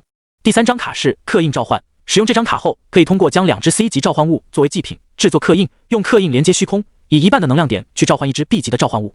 陈寻南稍微理解了一下，如果想要召唤一张 B 级卡牌，那需要消耗100个能量点，而使用了刻印召唤后，能量点减半，那就是只需消耗50个能量点。而刻印召唤本身需要消耗10个能量点，2只 C 级的召唤物也各需要10个能量点，合起来就是20个能量点。因此，这张卡的效果简单点说，就是可以消耗80个能量点来召唤一只 B 级的召唤物。虽然看上去只节省了20个能量点，但是如果使用者是 C 级卡牌师，那在同阶级之内基本上就是无敌的存在。这就是一张神级的 C 级卡。陈寻南满心欢喜，光是抽到这一张卡就已经是不亏了。而且在加入牌组之后，除了需要冷却时间，这张卡还能无限次的使用，还有比这更香的事情吗？陈寻南抚摸了刻印召唤片刻，随后将目光放在了第4张卡牌之上。第4张卡是闪现，经过极短的引导时间后，向前闪烁一段距离。这张卡就很好理解了，这就是前世在地球里面各种 MOBA 游戏里面的技能，简直就是保命追敌的利器。虽然这只是一张 C 级卡，但是陈寻南觉得自己哪怕到了以后 B 级、A 级甚至 S 级都需要这张卡牌。以前都是我玩游戏操作游戏人物使用闪现，这一次轮到我亲自用闪现了。陈寻南这么想着，将闪现放入自己的牌组，随后直接使用。闪现的引导时间只有0.5秒，陈寻南捏着闪现，在卡牌的一阵闪烁之下，陈寻南直接从原地消失，下一刻立马出现在了5米前的地方。虽然只有5米的闪现距离，虽然冷却时间有足足10分钟，但是还是无法掩盖这是张神级卡的事实。陈寻南感叹着，这一次的修炼终于算是结束了。修炼结束后，陈寻南看着自己存了有10次的抽卡次数，想了想，最终还是没有抽卡。现在的这些卡已经够自己用了，暂时就先不用了，先攒着吧。他离开之前，他突然想到了一件特别关键的事情。世界之书之前是有一个献祭主动技能的，在换了体系之后，献祭该怎么用？还有一点就是牙一直没说过献祭，不会修复着把献祭这个技能给修没了吧？这一波难道是反向升级？陈寻南可是记得很清楚的，之前献祭的冷却时间是已经结束了。想到这个问题，陈寻南直接上前去询问牙，世界之书之前不是有个献祭技能的吗？那个技能呢？牙疲惫的看着陈寻南，陈寻南看着牙着疲惫的模样，心里突然有点不好意思，自己应该要晚一点再来问的，总感觉这样有一点对不起牙。献祭技能没了，不过主动技能还在，因为世界之书的修复，主动技能也跟着一起升级了。献祭技能目前正在升级，升级好了我会告诉你的。听了牙的话，陈寻南点点头，随后他让牙好好休息，自己退出识海，接着修炼去了。那2只妖魔为什么会出现在城里？他们是怎么来到这个世界的？这个问题一直到现在都没能有一个确切的解答。对此，陈寻南心里的紧张感还是没有放下来，必须要抓紧时间修炼才行啊。第2天上课，陈寻南开车到学校的时候，发现电动车里面的能量卡的能量已经消耗完了，自己所有的卡牌都被世界之书给吸收了，因此身上肯定是没有奈良卡的。也正是因为自己的所有卡牌都被吸收了，陈寻南不能将自身不用的卡拿去贩卖换钱。一张能量卡340块钱，陈寻南在家里吃饭，而且家里穷习惯了，因此每天只给他20块钱的零花钱，他是肯定没有钱买能量卡的了。哎呦，陈寻南感叹一声，自己以前不缺奈良卡，一直用都习惯用啥都不缺的日子的，这一下子陈寻南还真有点不习惯。不过好在自己还有怪兽材料，怪兽材料也是有着很多钱的。陈寻南这么一想，将手伸向腰间，想从空间收纳中取出怪兽材料拿去贩卖。不过当他的手放到腰间的时候，他突然想起来自己4张空间收纳如今只剩下1张了。陈寻南的怪兽材料、卡牌、日常用品都是放在不同的空间收纳里面的，如今留下的这张空间收纳是存放日常用品的，那这就意味着老子的怪兽材料也没了。过了这么久，陈寻南突然想到这件事，他直接潜入识海，将睡梦中的牙拎起来。你把老子的怪兽材料都全部吸收了？陈寻南怒气冲天。睡眼朦胧的牙看着陈寻南，点了点头，回答：对呀，怪兽材料里不也蕴含着能量吗？也是可以吸收的。牙说着，随后想再次睡觉。陈寻南气得将牙拎起来摇晃。你干什么呀？不就一些 D 级和 C 级的怪兽材料吗？想要就自己去杀呗，反正天幕森林里有着许多怪兽。陈寻南无奈地将牙放回世界之书，随后退出了识海。确实，牙说的没错，想要只能自己去打了。不过一想到之前自己什么都应有尽有，如今却什么一无所有，陈寻南心里就异常难受。他唉声叹气地来到教室，打算午休时间去找教导主任，让教导主任带自己去一趟训练基地。一路上，顾又晴一直想和陈寻南分享自己的收获，他觉得自己用绿色灵魂球开出了几张极品 C 级卡。不过看到陈寻南一直心事重重的样子，他最终还是放弃了。算了，等过段时间再跟他说吧。顾又晴想着，时间就这样来到了中午，这会已经是午休时间了。午休前的最后一节课一下课，顾又晴刚转头找陈寻南，陈寻南人却已经消失在了他的座位之上。他反复确认，再三查看之后，才发现陈寻南确实已经离开教室了。哎，顾又晴也长长的叹了一口气，算了，一会上课或者放学再找他吧。不过接下来让顾又晴傻眼的是，陈寻南这一走就直接不回来了。陈寻南离开教室，直接去到了教导主任的办公室。此时的教导主任正在收拾东西，打算出门。找我有什么事情吗？看到陈寻南出现，教导主任疑惑地问着。陈寻南则是将自己的需求给说了出来。我最近要制作卡牌装备，想去天幕森林猎杀怪兽，获取材料。陈寻南这也没说谎，他确实有着要制作卡牌装备这一层目的在。最近形势这么扑朔迷离，他想赶紧为顾又晴制作一件卡牌装备了。如果条件允许，他还要制作向阳的卡牌装备。听了陈寻南的话，教导主任沉思了一番，直接是答应了下来。我现在就要去基地，你下午的课就别上了，跟我一起过去吧，去实战。教导主任说完，火急火燎的去与陈寻南的班主任说了这件事之后，直接就是带着陈寻南来到了天幕森林。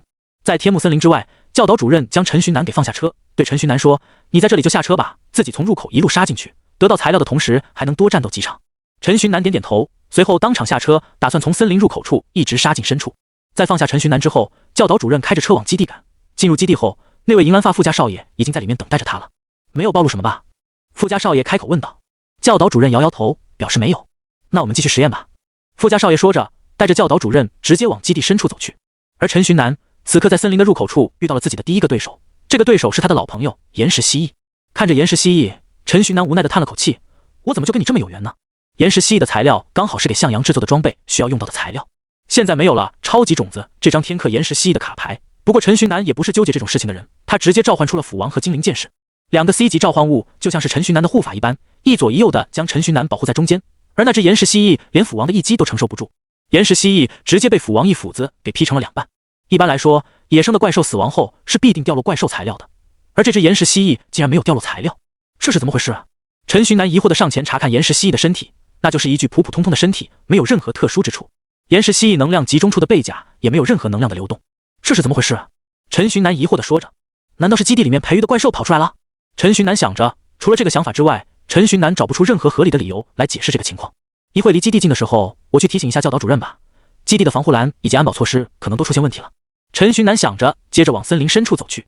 不过他这一路总感觉有点不对劲，首先是气息，天幕森林的整体散发出来的气息让他感觉有点不舒服，有点像是妖魔给他的感觉，但是与妖魔的感觉又不一样。难道天幕森林里出现妖魔了？不会之前那两只妖魔就是从天幕森林出来的吧？陈寻南为自己的猜想感到害怕，他直接呼叫在石海里摸鱼的牙。牙一出来，稍微感应之后，对着陈寻南说：“应该不是妖魔，虽然有一点妖魔的气息，但是和妖魔的差距很大，肯定和妖魔不是一种东西。”牙肯定地说着。具体是什么，我现在还不清楚，没有关于这一方面的记忆和知识，可能世界之书全部修复完毕后我能知道吧。不过我推测，可能是某些与妖魔接触或者战斗过的怪兽。牙在一旁猜测。既然无法得到具体的答案，陈寻南打算自己进去，实际的去查看一下，到底是什么东西散发出来的这个气息。他顺着这个气息前行，前行的路上有着许多的地级妖魔，其中多半是岩石蜥蜴以及森然，还有一些水猴。猎杀的这些怪兽依然有一部分是没有掉落材料的，掉落材料与不掉落材料的两种怪兽的数量在对半分左右。陈寻南一路上猎杀了总共15只怪兽，掉落材料的只有7只。哎，我还是跟教导主任说一下吧，可能跑出来的实验品不少。陈寻南想着，拿出手机，将这一情况与教导主任描述了一番。教导主任收到陈寻南的消息之后，他脸色复杂的看着手机屏幕，脸色复杂的看着自己眼前那位银蓝色头发的年轻人。在稍微挣扎一番之后，他放下了手机，继续投入了实验之中，继续给富家少爷打着下手。而陈寻南看着自己手机上显示着已读不回，非常的蛋疼。可能在忙，但是有什么事情比抓回基地的试验品重要的？陈寻南不理解，不过一想到连教导主任都不急，那他也没必要去着急，人家学校基地的事情，学校方面自己会处理的吧。陈寻南想着，开始继续往那诡异气息的来源处走去。随着距离那道气息越来越接近，陈寻南那不舒服的感觉就越来越明显，他总感觉自己的胸口闷闷的，像是有什么东西堵住他的胸口一般。妖魔的气息越来越明显，而那之后，另外一股气息也很明显的展现出来，两股气息纠缠在了一起，形成了一股气息。一边在说着我是妖魔，而另一边又在说着我不是妖魔，违和感很强，很别扭的气息。一路上，斧王与精灵剑士算是过五关，斩6怪兽。虽然有着许多怪兽没有掉落材料，但是他收集到的材料也不少，整整20份的材料，这个数量已经可以卖出一笔不菲的钱的。在前行了许久之后，陈寻南终于来到了那股气息的来源之处。让陈寻南惊讶的是，这股气息竟然是从岩石蜥蜴身上散发出来的，这是怎么回事啊？这岩石蜥蜴是变异了，还是返祖了？陈寻南依稀记得教导主任说过，怪兽是妖魔与普通动物杂交后产生的后代来着。精灵剑士上！在陈寻南的命令之下，精灵剑士提着剑就是朝岩石蜥蜴杀去。那岩石蜥蜴看到精灵剑士的到来，用脚一踩地面，一根根巨大的岩柱拔地而起，刺向精灵剑士。精灵剑士拿着自己的佩剑一横，将岩石蜥蜴的攻击给抵挡了下来。随后，岩石蜥蜴一直在使用着特殊的能力，不过最后还是被精灵剑士给顺利击杀。虽然精灵剑士很容易就击杀了岩石蜥蜴，但是陈寻南还是一脸凝重。怪兽不是只有一点能量，只能靠肉体的生物吗？什么时候他们也能使用类似妖魔的特殊能力了？这可是大事件！在岩石蜥蜴死亡之后，陈寻南赶紧上前检查岩石蜥蜴的尸体。而另一边，教导主任看着屏幕上暗下来的光点，对着富家少爷说道：“1号实验体身亡。”正在操作着操作台的富家少爷手指一顿，叹了口气。虽然只是个半成品，但是就这样死了，还是有点舍不得呀。富家少爷说着，随后开始在大屏幕上记录着要点。1. 散发的气息太强烈，很容易被别人感知到。2. 依旧是没有智力，只能靠着本能来战斗。3. 实力太弱。教导主任看着富家少爷在屏幕上记录的一条又一条的信息，心里默默地叹了口气。他感觉自己参加的这个实验越来越奇怪了，但是事到如今，自己也做不到半途而废了。这岩石蜥蜴虽然有着特殊的能力，但是竟然也没有掉落任何怪兽材料。陈寻南仔细翻看着岩石蜥蜴的尸体，诧异地想到。牙在一旁检查半天，也是没有发现任何线索。这岩石蜥蜴的特殊能力到底是怎么得到的呢？那个石柱是通过什么原理使用出来的？身为世界意志的牙，头一次碰到了自己完全不明白的事情。这一只怪兽该不会也是基地里面研发出来的产物吧？陈寻南看着周围的幻境，发现自己此刻与基地的距离并不算特别远。他打算拿起岩石蜥蜴的尸体去基地问一问教导主任，反正教导主任现在正在基地里面。按照记忆中的路线，陈寻南来到了基地的大门面前，基地的大门伪装成了大树的模样。不过好在陈寻南来这也不算少了，在树上稍微一摸索，就触碰到了相应的机关。请进行身份验证。充满科技感的大门一出现，一个电子合成女声传出。陈寻南请求进入基地。陈寻南在基地门口，按照教导主任之前教自己的，开始申请访问。访问者陈寻南，身份已确认，正在等待管理员确定。电子合成音再次传出。陈寻南耐心地在门口等，教导主任此刻就在基地里，应该很快就会给自己开门。教导主任李勇此刻确实在基地里面，但是他正聚精会神地盯着操作台，盯着实验室里面的岩石蜥蜴。实验似乎到了关键的地步，他完全没有注意到 AI 递交过来的申请。实验室里，岩石蜥蜴正在痛苦地咆哮着，那位银蓝发富家少爷正在操控着一股黑色的气体融入岩石蜥蜴的身体里。随着黑色气体的融入，岩石蜥蜴咆哮声开始慢慢减少，最后它彻底安静了下来。成功了，博士，我们已经初步掌握融合的技术了，只要逐渐完善这项技术，下一步富家少爷看着又一个成功的实验品，他内心狂喜，状若癫狂地对着实验室深处的一位中年男子说着。被称为博士的中年男子打断了富家少爷的话，开口说道：“现在激动还为时尚早，我们还有很多问题没有解决。好了，今天就到这里吧，我回去休息去了。还有，李勇，你带来的那位学生此刻正在基地门口等你呢。”那位博士收拾着桌面上的瓶瓶罐罐，对着两人说着。他收拾完之后，轻轻按向操作台上面的一个按钮，一道强光就这样出现。强光消失后，他人早已无影无踪。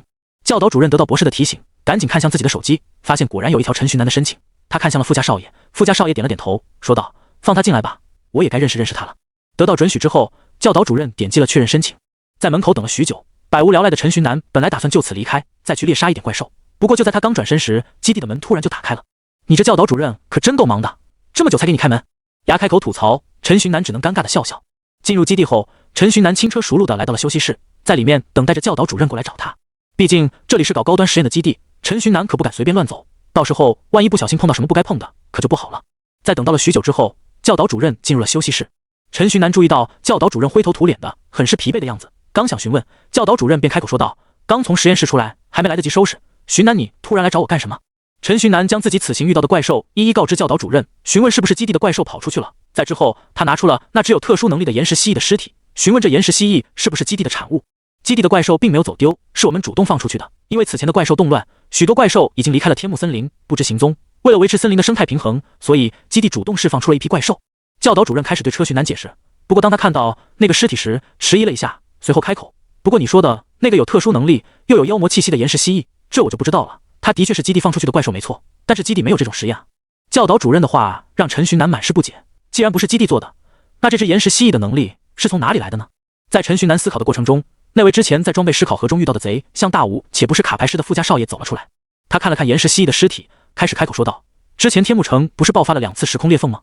可能这只岩石蜥蜴是受到时空裂缝的影响，毕竟他们的体内有着妖魔的基因，感受到妖魔的气息之后，妖魔的基因突然觉醒了，也说不定。”富家少爷的话好像有点道理，不过陈寻南还是有点将信将疑。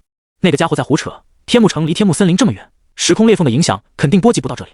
况且如果只是感受到一点气息就能变异，那这么多年早就有不知道多少妖魔变异了，一看就是什么都不会的家伙，在这里装大佬呢。牙撇嘴说着，还好别人看不到也听不到牙说的话，不然陈寻南怕不是要当场射死。牙吐槽了一番后，觉得没意思，也不再说话，回到陈寻南的识海，不知道干什么去了。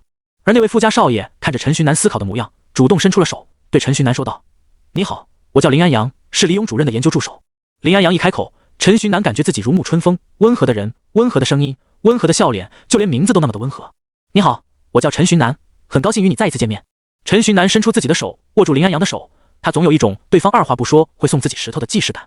两个人简单聊了几句天之后，林安阳便离开了，匆匆忙忙的样子看起来确实是有急事。而在林安阳离开不久，陈寻南感觉到那一股诡异的气息，就与之前那只特殊的岩石蜥蜴的气息一样，不过那个气息只是一闪即逝。问了教导主任和牙，他们都表示没感受到。是我自己太紧张了吗？陈寻南不解地想。之后教导主任看了看时间，发现此时已经是傍晚了，随即带着陈寻南一起回学校。路上，陈寻南说自己想去买一张能量卡，教导主任不在意的丢给陈寻南5张地级的能量卡，让陈寻南先用着。陈寻南也不客气，直接手下的时候，他叮嘱牙不要再给他吸收了。回到学校的时候，正好临近放学时间，陈寻南给顾又晴发了条消息，随后在门口等待顾又晴放学。你今天一整个下午干嘛去了？一放学，顾又晴便找到了在门口的陈寻南，问道：“这不是之前说过要给你制作卡牌装备的吗？还缺点怪兽材料，所以我去天幕森林给你弄了点，顺便增加自己的实战经验。”陈寻南笑着回答：“哎呦，真的是辛苦了。”听了陈寻南的话，顾又晴一下子不知道说什么，心里有一只巨大的鹿在乱撞。陈寻南嘿嘿一笑，随后取出电动车，带着顾又晴回家。将顾又晴送回家后，陈寻南再次出门，来到了怪兽材料交易中心，准备卖点怪兽材料，顺便买一点自己需要的材料。进入交易中心，在工作人员的指引下，陈寻南来到了自助交易柜台。他将自己不要的一部分材料放到识别仪器了，识别仪器识别出来材料后，按照市场价自动给陈寻南的卡里汇款。哇哦，真是科技改变生活呀！陈寻南感叹着，随后打算去看看这里在卖的怪兽材料有哪些。这一看，陈寻南惊喜地发现自己需要的材料这里竟然都有：树妖根茎、怪鸟的鳞片、青蚕的丝等等。在一顿采购之下，陈寻南发现自己竟然已经集齐了顾又晴的卡牌装备的所有材料了。他心情愉悦地打算离开交易中心，不过在大门口处发现了许峰的父亲许天海。陈寻南与许天海两人在大门口处相遇，许天海停下来与陈寻南打着招呼：“陈同学，我们又见面了。”陈寻南赶紧回应：“不用拘谨，多亏了你，许峰的实力才能长得那么快。”许天海拉着陈寻南聊了一会天，然后进入了交易中心。在陈寻南离开一段时间之后，许天海看向自己的手下：“之前让你们做的调查，这么久了都没调查好吗？”手下毕恭毕敬地回答：“目前已经调查完毕了，其具体资料已经放在您的办公桌上了。”许天海点点头，不再言语。另一边，离开的陈寻南与自己的父母报备一声后，直接前往装备师协会。他现在就要去制作顾又晴的专属装备。陈寻南骑着电动车来到装备师协会的门口，就在他要将电动车收回空间收纳的时候，他看见了副校长从协会大门走了出来。“哎，陈寻南，你怎么出现在这里？”副校长看到陈寻南，惊讶地开口问道。陈寻南也是一脸惊讶，不过出于礼貌，他还是先回答副校长的问题：“我打算制作一个卡牌装备，所以来这边租一下装备打造室。”副校长点点头，然后他又开口问道：“你的卡牌装备在这里呢，我正在给你优化，估计这周之内能弄好。你又来打造一件干什么？”副校长认为陈寻南是来打造决斗盘的，毕竟就算陈寻南再妖孽，也不可能在这么短的时间内再研发出一个卡牌装备吧。而制作别人研发出来的卡牌装备，如果陈寻南是这种人，他就不会第一件卡牌装备就自己研发了。这种有天赋的人，他是知道的，自傲得很。陈寻南知道副校长是误会了，他解释道：“不是，我不是来打造决斗盘的，我来打造一件最近刚画好图纸的新装备。”陈寻南说完，副校长直接满脸问号：“什么？新装备？最近刚画好图纸？你制作出决斗盘到现在不也才1个月左右的时间吗？1个月左右的时间，你就从无到有研究出了一件新装备，你这是人？天才也没你这么天才的吧？”副校长一下子不知道该对陈寻南说什么好，他花费了一些时间去消化这件事情，随后与陈寻南说道：“你先跟我来。”说完，副校长带着陈寻南往协会里走去。陈寻南有点不明觉厉，不过他还是乖乖地跟了上去。一进入协会，那些工作人员看到副校长后纷纷行礼，副校长就这样一路带着陈寻南来到了装备师协会的最顶层。顶层只有一间房间，房间门口挂着写有会长办公室5个字的银色挂牌。陈寻南看到副校长十分熟练地打开门，然后十分熟练地坐在了办公桌上，脑子有一点不够用。副校长是装备师协会的会长 WC， 装备师协会可是在全世界都排得上号的协会。副校长看出了陈寻南的震惊，副校长笑着解释道：“别误会，我只是天幕城分部的会长而已。”副校长的话让陈寻南恍然大悟，不过即便只是天幕城分部的会长，那也是十分厉害的存在了。你的那个新卡牌装备设计图可以给我看一看吗？副校长有些不好意思地说着，直接要人家图纸，说实话有点过分了，不过他就是好奇，忍不住想看。陈寻南思考一会，倒也没小气，直接给了。毕竟堂堂卡牌师协会天幕城分会会长，天幕高中副校长会贪他一个地级的卡牌装备，怎么想都觉得不可能，那还不如直接给了，不仅能给他留下一个好印象，万一有啥问题，他还能给自己修改了。副校长接过陈寻南递过来的图纸，开始认真审阅。装备名称：多重手枪，效果：地级卡牌范围之内的复制攻击，所需材料：岩石蜥蜴的鳞甲、森然的毒牙、幻影贝壳、树妖根茎、怪鸟的鳞片、青蚕的丝。看着陈寻南给自己的图纸，副校长如打开了一道通往新世界的大门。卡牌装备竟然还能这样做，虽然只有6种材料，技术含量很低，但是胜在效果好啊！基本上已经是把所有需要的怪兽材料的特性发挥到极致了。这个卡牌装备主要突出的点就是想法与创意。现在的卡牌装备基本上都是加威力或者大范围攻击或者自动攻击，而陈寻南的多重手枪却是加攻击次数，真可谓是奇思妙想。使用这个卡牌装备激活了一张小火球后，能打出3发小火球，怎么想怎么转，突出一个离谱。不过副校长看着这卡牌装备的图纸，感觉还有些地方有所欠缺。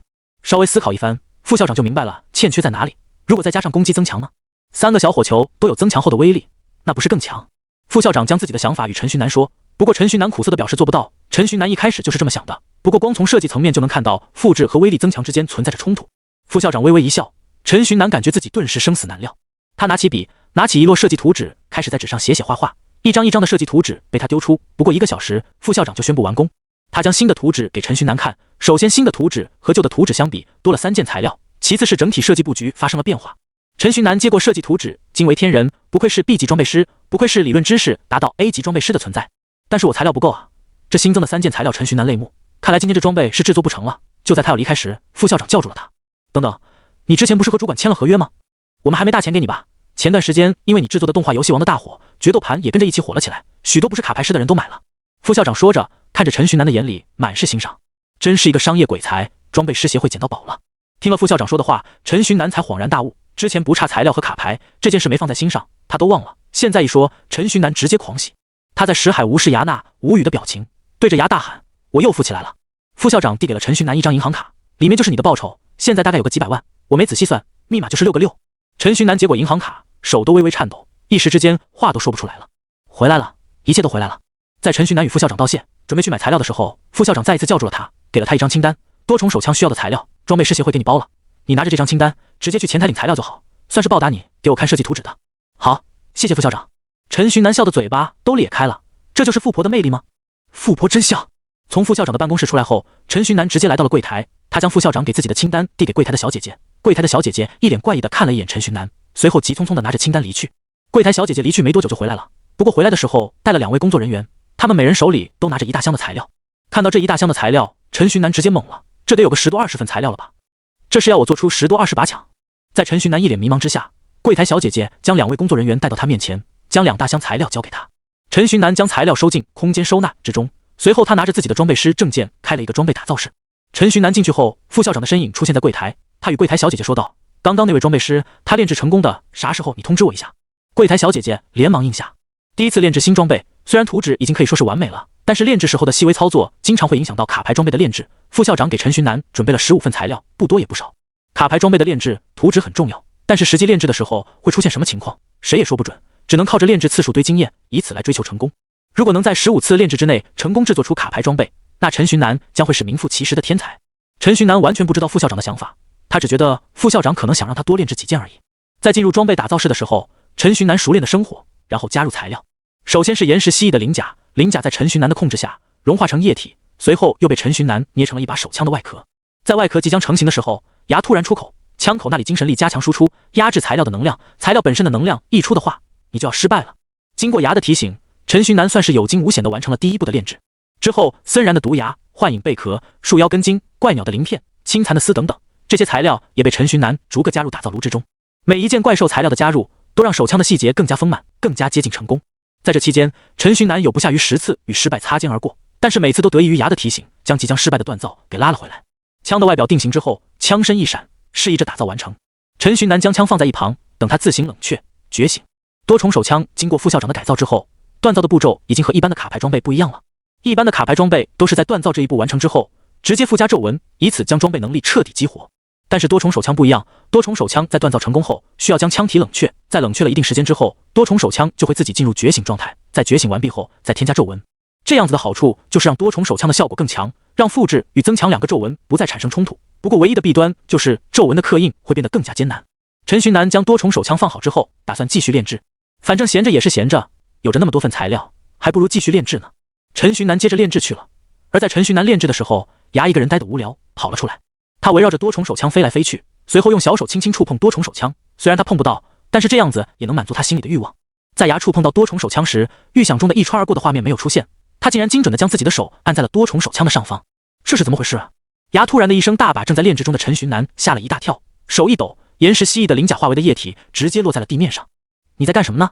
陈寻南有些无奈地转头询问。你一个世界意志，怎么跟个熊孩子一样？不过就在他转过头时，他被眼前的这一幕吸引住了。牙此刻的手按在了多重手枪之上，而他的身后有一个凤凰花的花苞，花苞渐渐地盛开，一朵鲜艳的凤凰花就这样出现在了牙的身后，而牙头上那个小凤凰花的挂饰也由此散发出了刺目的红光，红光慢慢消散，最终稳定在了一个特定亮度之上。这是怎么回事啊？陈寻南满是疑惑地问着。虽然不知道这是怎么回事，但是陈寻南知道，这肯定是自己的金手指，自己的穿越者外挂又一次到账了。光芒闪烁了一段时间之后，那一朵在牙身后的凤凰花化为虚影，遁入了那一把多重手枪之中。陈寻南，这外挂不给我，给枪！陈寻南痛心疾首地看着牙，不过牙此刻也是满脸的疑惑，对于这一个情况，他是完全不知道的。陈寻南和牙凑在一起，看着那边枪，对着枪指指点点，等待着枪出现一些变化。两人的等待没多久，那枪就出现了变化，处于冷却觉醒状态的枪直接完成了觉醒，而原先留下来刻印皱纹的空白位置浮现出了凤凰花的浮雕。变化就此为止。陈寻南上前拿起手枪，稍微试了一试，发现刻印的位置虽然被浮雕给占领了，但是多重手枪还是可以刻印皱纹的。得到了这一结果，陈寻南内心复杂，他不知道自己该高兴还是难过。刚刚那场面看着宏大，但是最终好像只是加了一个浮雕，这个浮雕似乎完全没有任何效果。陈寻南注入能量点，注入精神力，浮雕都完全没有任何反应。牙也上前检查了好几番，他在自己的记忆中寻找，完全找不到任何有关的信息。最终得出的结论就是多重手枪加了一个好看的皮肤，至于这个皮肤好不好用，有没有任何效果，两个都完全无法下定论。要不你先把皱纹刻印到上面，看看有没有什么变化吧。牙提议道。陈寻南心里一想也是，反正现在也已经可以刻印了，那刻印看看吧。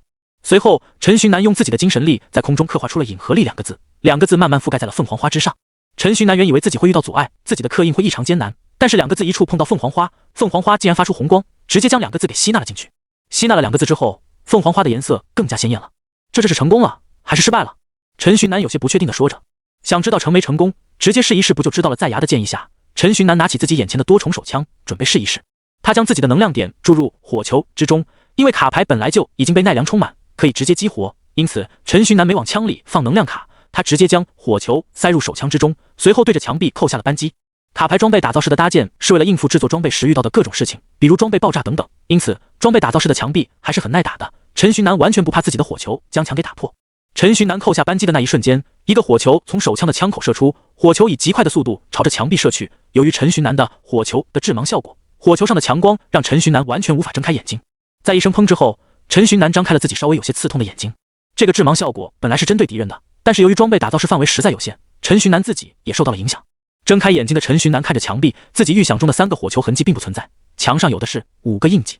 看到这一幕，陈寻南哪里还不明白，那个凤凰花浮雕的作用就是将原本的一气化3清变成了一气化5清，而且按照预计，这装备应该还有着20%的威力加成的，不知道浮雕有没有在威力方面有加强。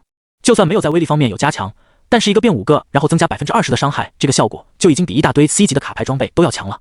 用最少的资源打出最高的输出，什么吃奶及草。不过，为什么装备打造室里的识别设备没有识别出来？陈寻南看着墙壁上的一个白色小球体，疑惑地说着。之前他打造决斗盘的时候，那小球体可是一瞬间就识别出来了呀。失灵了。陈寻南拿着手枪放到了白色球体的下方，没有任何反应。他直接对在了白色球体上，白色球体依然没有任何反应。这是坏了。陈寻南看向牙，牙摇了摇头。刚刚我看了，这个检测器是好的，检测器是好的，但是却没有识别出来，这就代表着这个带着浮雕的多重手枪在某种意义上已经不是卡牌装备了呗。虽然不知道这有什么作用，但是陈寻南心里依旧很高兴，多出一种特性，那也是好的。这个效果这么好，我再打造一件吧，古有情一件，我一件。陈寻南说着，随后拿出材料，打算继续锻造。既然这个手枪这么好用，那你为什么不给向阳也来一件？情侣手枪是吧？哎呀，向阳最近不是走坦克流了吗？不适合这装备，我会给他制作更适合他的装备的。陈寻南说完，自己直接埋头于打造去了，完全不管牙那意味深长的眼神。在之后的炼制中，因为有了第一次的炼制，陈寻南倒也算得上是轻车熟路，失误一下子减少了一半。这些失误也都在牙的帮助下得到及时的弥补，又一把多重手枪就这样被陈寻南给打造了出来。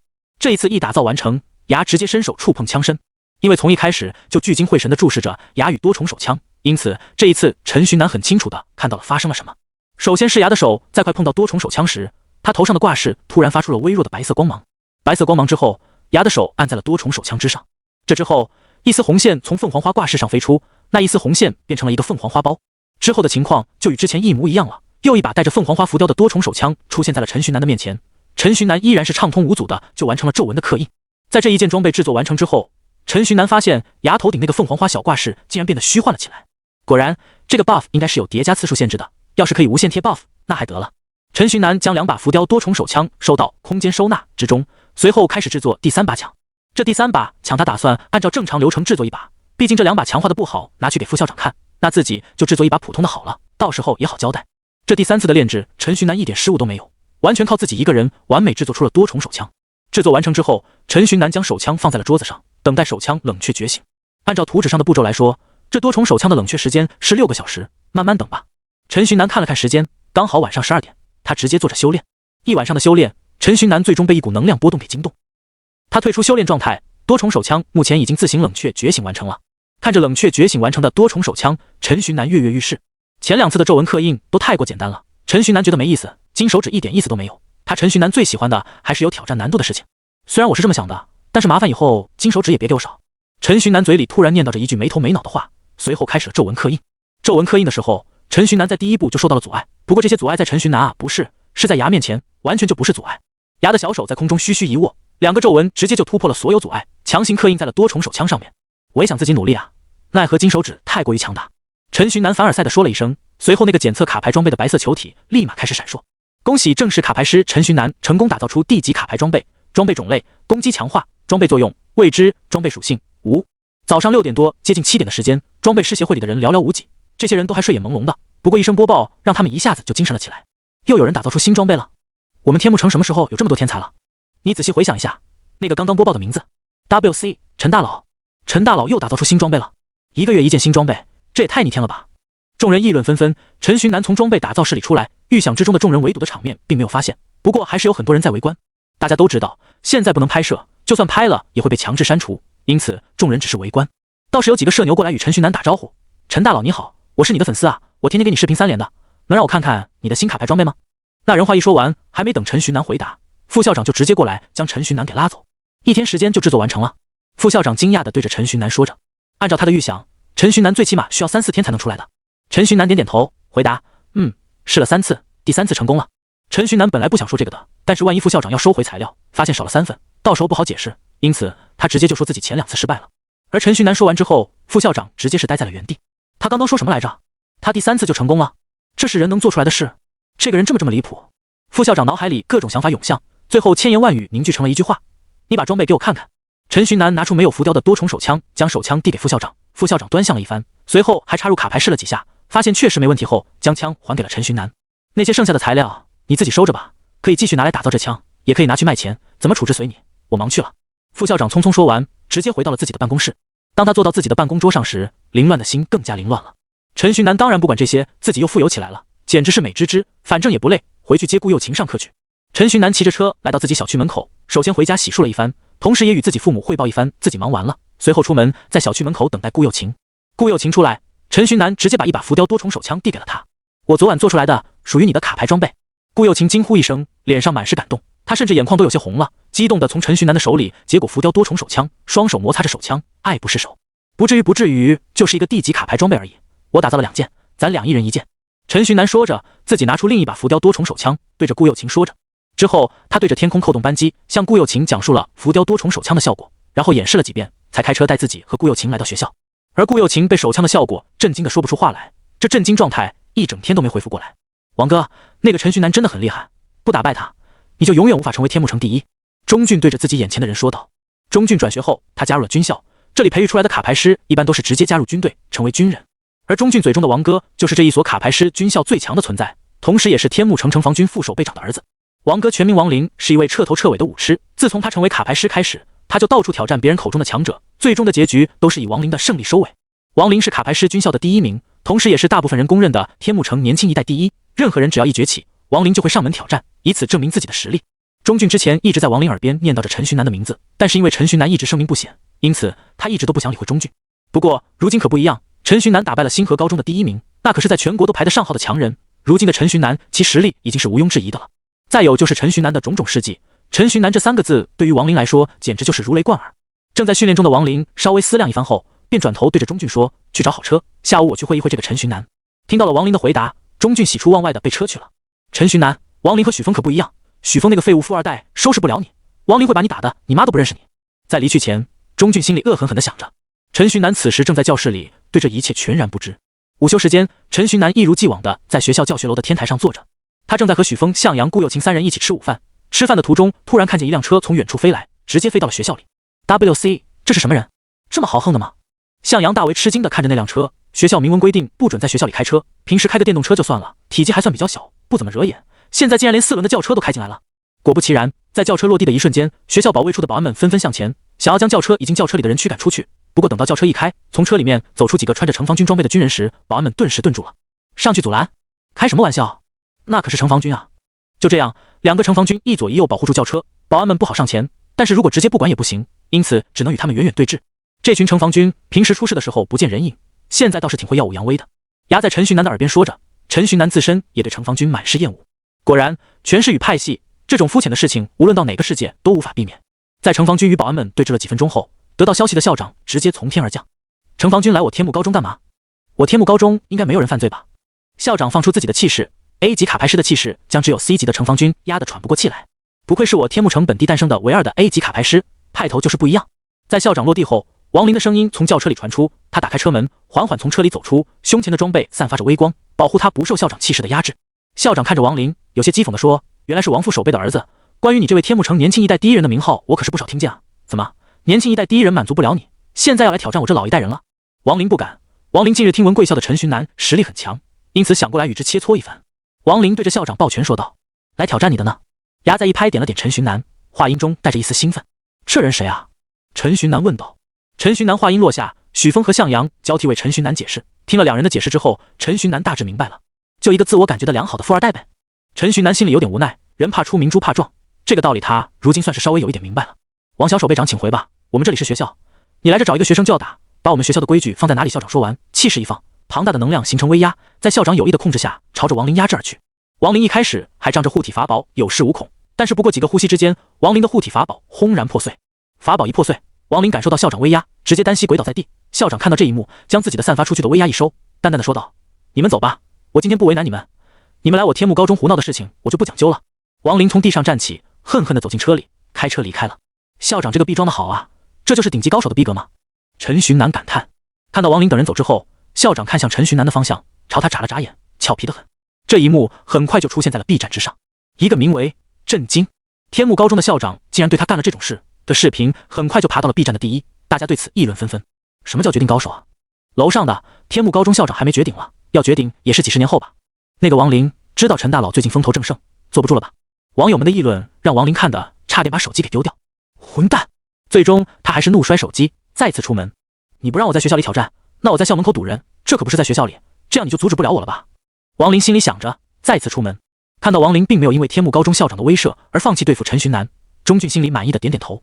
王林这次没带城防军，也没有开车，他让钟俊开着一辆电动车将他载到天幕高中校门口。来到校门口后，他就站在那里静静等待天幕高中放学。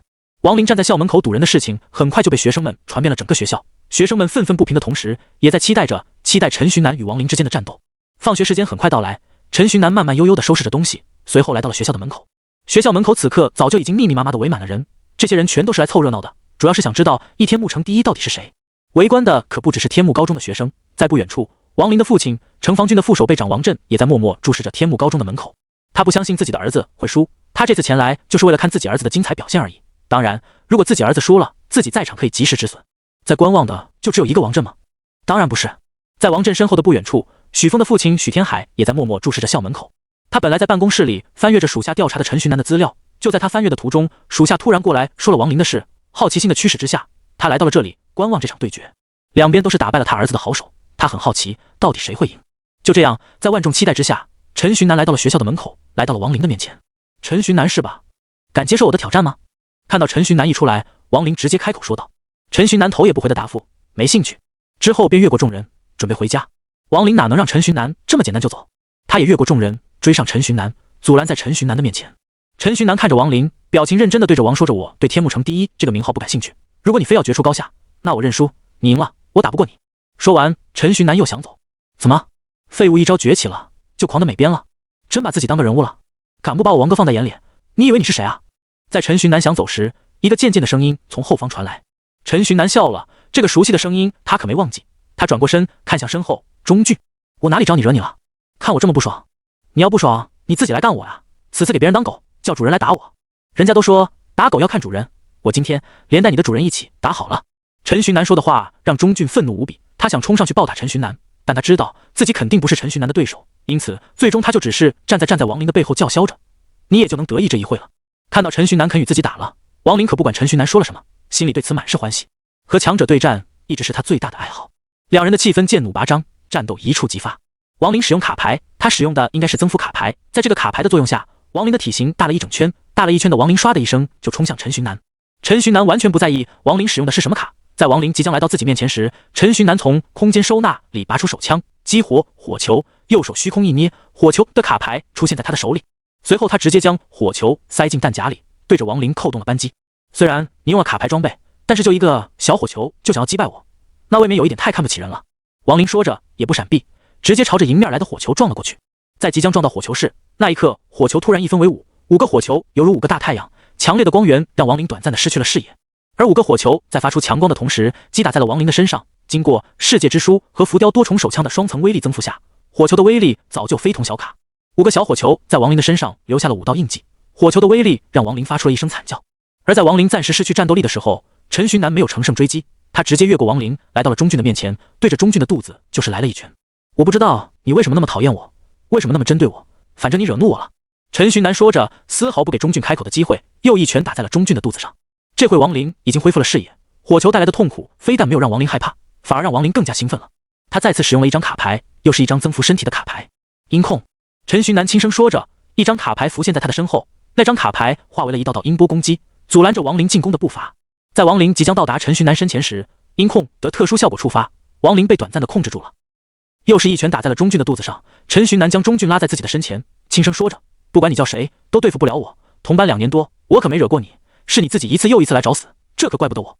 陈寻南说完，一脚将钟俊给踢开，而恰好此时王林摆脱了音控的控制效果。傻大个舞痴啊，那没事了。陈寻南不屑地说了一句，随后激活闪现，陈寻南的身体瞬间消失，只在原地留下了一道黄色的光芒。那黄色的光芒在王林的身后出现，陈寻南的身影也跟着光芒一起出现。陈寻南将手搭在了王林的肩膀上，独角兽的脚。搭在王林肩膀上的手虚虚一握，独角兽脚剑出现在了陈寻南的手中，而剑身此刻挂在王林的脖子上。你输了，陈寻南淡淡的说着。而王领导也算是一个愿赌服输的人，他大大方方的承认了下来，我确实输了，是我王林技不如人。王林的声音很大，周围围观的人也都听到了他的声音。听到王林认输的声音后，围观的群众纷纷欢呼起来，毕竟陈寻南是天幕高中的人，自己高中的人成为了全城第一，说出去脸上也有光。就在众人欢呼时，一个声音从人群后方传来，不，林媛儿，你没输，是他太阴险了，而且使用卡牌装备胜之不武。那自然就是王林的父亲王震的声音，他可不愿意自己的儿子在这里就输掉，自己儿子战无不胜的战绩可是有助于他未来的升官的，况且他自身也是觉得是陈寻南胜之不武。爸爸，输了就是输了，我愿赌服输，愿赌服输是好事，但是对方靠手段靠耍阴招获得的胜利，这可不算赢。围观群众看着这人哥那信口开河，心里对城防军副守备的尊敬瞬间就没了一大半。善于利用卡牌的效果，哪有什么赢不赢的？而且卡牌装备是我自己设计，是我自己制造的，这算作是我自身的实力，我认为完全没有问题。陈寻南的话让王震哑口无言，也让围观的人倒吸一口凉气。他们再吸几次，全球就该变暖了，但是不吸不行，真的是陈寻南太过于妖孽了。上一件卡牌装备决斗盘好像还是上个月创造出来了。人和人果然是不能一概而论的。就算是如此，你耍阴招就算耍阴招，你没赢就是没赢。王震倔强的开口，他的话让一旁的王林都有点看不下去。行吧，你说我没赢，那我就没赢吧，反正官大压死人，我可不敢跟大名鼎鼎的城防军唱反调。每次发生时间最后出现抢功劳的城防军可太厉害了。陈寻南对城防军的印象本来就不好，如今对城防军的印象更是直接降到了谷底。他已经不想再与城防军的人说话了。慢着，你可不能走，你刚刚也说了你没赢，我要你正式一点，公布自己胜之不武，公布自己靠耍阴招取得的胜利。王震来到陈寻南面前，B级巅峰的实力散发出来，想要镇压陈寻南。这时一声怒喝从人群后方传出，够了，王震你不嫌丢人吗？这就是天幕城的城防军是吗？那人赫然就是许峰的父亲，天幕城实际上的掌权者许天海。许天海走出来，看着王震，身上散发出来的气息也就 B 级巅峰左右，和王震差不了多少。但是王震看到他时，浑身的气息突然一泄，恐惧的表情直接出现在了他的脸上。他想上前去与许天海解释，不过许天海可不给他这个机会。别以为我不知道你到底在想什么，王震，你的副手辈的身份没了，再从基层做起吧。还有，去给人家小兄弟道个歉，顺便邀请人家去城防军总部看一看，不要让他误以为城防军里面都是你这种人。对于许天海的话，王震是二话不说就答应了。他当场摘下证明自己身份地位的胸章，交还于许天海，随后走到陈徐南面前，对不起，小兄弟，刚刚是我错了，是我仗势欺人，是我恃强凌弱，希望您能原谅我。然后我想请您去城防军的总部看一看。在王震还在开口说话时，陈徐南直接打断了他，回答：我可不敢不原谅大人，大人您可是一点错的都没，就这样吧，希望大人以后不要打击报复我就好。他这一声打击报复故意加强的语气，是个明白人都能听出陈徐南的言外之意。至于城防军总部，我就不去了，我可不敢过去，那里可不是像我这种平民能去的地方。陈徐南阴阳怪气地说着，随后自顾自地离开，只给众人留下了一个背影。最后在陈徐南开着车带着顾又晴回家时，围观的众人才反应过来，才开始了慢慢地发出哦的叫声。废物，在仗势欺人的时候，能不能了解一下对方的背景？在许天海的办公室内，许天海怒气冲冲地将王震的军徽丢在地上。王震低着头，一句话不敢说。陈徐南，原先的天幕高中里有名的废物，一夜之间崛起，成为天幕城最强，同时还是个装备师，是个天才装备师。你真觉得这样的人会一点背景都没有？你真觉得这样的人是你能惹得起了？动你的脑子想一想，普通家庭的普通人能有这样的成绩吗？对方多半是某个世家子弟，隐藏身世而已。那我们现在该怎么办？听了许天海的话，王震内心开始害怕，他颤抖着声音说着。许天海站起身，把丢到王震眼前的军徽捡起，随后再次丢在地上，用脚狠狠地将其踩碎。我会想办法摆平。至于你这么在意自己的职位，这么在意自己的名声，那你就给我从杂役做起吧。听了许天海的话，王震面如死灰，他哀嚎着，哭喊着，希望自己能够得到许天海的原谅。不过许天海看都不看他一眼，直接走出了办公室。另一边，此刻的陈徐南心里的气已经消没了，虽然还是觉得那王震恶心，不过想到许峰的父亲许天海后续会教训他，陈徐南便不再多想。正在他无聊刷着手机的时候，他刷到了一条令人很在意的消息：天幕城第一届游戏王决斗大赛即将开幕。陈徐南，第一届游戏王决斗大赛是什么意思？自己只是上传了第一部的动画而已，怎么已经发展到 A 购的地步了？陈徐南去网上搜了一下这个决斗大赛，发现是一些喜欢游戏王动画的人一起联合举办的大赛，大赛的奖品是一个决斗盘。看到此处，陈徐南心里对于这个决斗大赛的兴趣就已经降低了一大半了。一个决斗盘而已，自己想要分分钟都可以制作出来。虽然陈徐南是个牌老，但是最终的获胜奖励没什么吸引力啊。不过他们哪来的卡牌？陈徐南有点搞不懂，这个世界应该没有 A 购的卡牌才对啊。仔细查阅一番后，陈徐南发现决斗大赛使用的卡竟然都是打印出来的图片，爱好者们通过截图动画里面的画面，然后将截下来的图打印出来，以此作为自己的卡组。这可真是为爱发电啊！陈徐南感叹着，然后他从中发现了一丝商机。如果我在这个世界卖游戏王的卡牌，我在这个世界成立一个 K 社，我觉得可以，很可以。不过陈徐南知道这种事情光凭自己肯定是干不成的，所以他直接将牙给拉了出来。牙，我有个想法跟你说一下。陈徐南打算循循善诱，不过牙直接开口，不就是卖卡制卡吗？小意思。牙说着，小手一挥，从陈徐南的空间收纳中取出剩余的怪兽材料，然后读取陈徐南的记忆，两者一融合，一整套的黑魔岛卡组就组成功了。陈徐南看着熟悉的卡图、熟悉的卡背以及熟悉的大小，虽然字体变成了这个世界的文字，但是来到这个世界后，再一次碰到 Ego 的卡牌，陈徐南的内心突然有着一股别样的感动。别感动了，赶紧开放权限，我给你把一个卡组都给制作出来。听了牙的话，陈徐南当场同意了牙的请求，随后在牙的一阵鼓捣之下，40张卡牌顿时出现在了陈徐南的视野里。好耶，这下可以真正的打牌了。不过既然都来到这种奇幻的世界了，如果打牌还是像在地球一样，在桌子上打那多没意思。想到这里，陈徐南再一次开口，牙，又怎么了？你能不能做出一个能把卡牌给具现化的设备？要求也不高，就是像动画片里的那种就行。陈徐南说完，感觉自己有点得寸进尺了，但是他是真的很想要。牙的嘴角上扬，微微一笑回答，我就知道你会提这个要求，我制作卡牌的时候之所以用怪兽材料制作，就是想到了这一层。我需要一点怪兽材料制作决斗用的决斗盘。陈徐南面色狂喜，尽管现在已经是晚上了，但是陈徐南依然是满心欢喜的拿着牙给他的清单，骑着车跨越了大半个天幕城，来到了怪兽材料交易中心。在交易中心中，陈徐南很容易就集齐了清单里面的东西，清单里都是一些地级的怪兽材料，而且大都是比较常见的带有幻象属性的怪兽材料。集齐材料之后，陈徐南骑着车回家，火急火燎地跑回了自己的房间之中。这是干啥呢？大晚上的急冲冲地跑出去，又急冲冲地跑回来。孩子大了，干什么是他的自由，我们就别干涉了，接着看电视吧。陈父与陈母坐在客厅看着电视交流着，而陈徐南此时一讲，将所有材料都提交给了牙。牙接过陈徐南递给自己的材料，说道：“这一趟来回还挺快啊。”其实，在陈徐南离开去到交易中心的时候，牙就待在世界之书里面，他不能离世界之书过远。陈徐南这是太激动了，忘记了这件事情。牙憋着笑，拿着陈徐南手里的怪兽材料，立马就开始了融合。这不是锻造怪兽材料，这最多称得上是制作比较高端点的玩具而已，因此制作过程不像制作卡牌装备那么麻烦。牙调动着陈徐南体内的能量点，然后再根据自己的知识将材料分解融合。不过十几分钟，牙便将一个决斗盘给做出来了。决斗盘一做出来，陈寻南激动的一手将决斗盘给抢过来，随后往上面拍了一张牙刚制造出来的粒子球。卡牌一拍，决斗盘上发出了一阵亮光之后，一个黄色的浑身长满绒毛的萌物就出现在了陈寻南的面前。那个萌物一出现，便发出了呆呆的叫声，空有躯壳，没有神智。不过即便如此，陈寻南也已经十分满足了，管他有没有神智，能打牌就行。既然卡和决斗盘都能制作出来，那能不能大量制作进行批发呢？陈寻南想。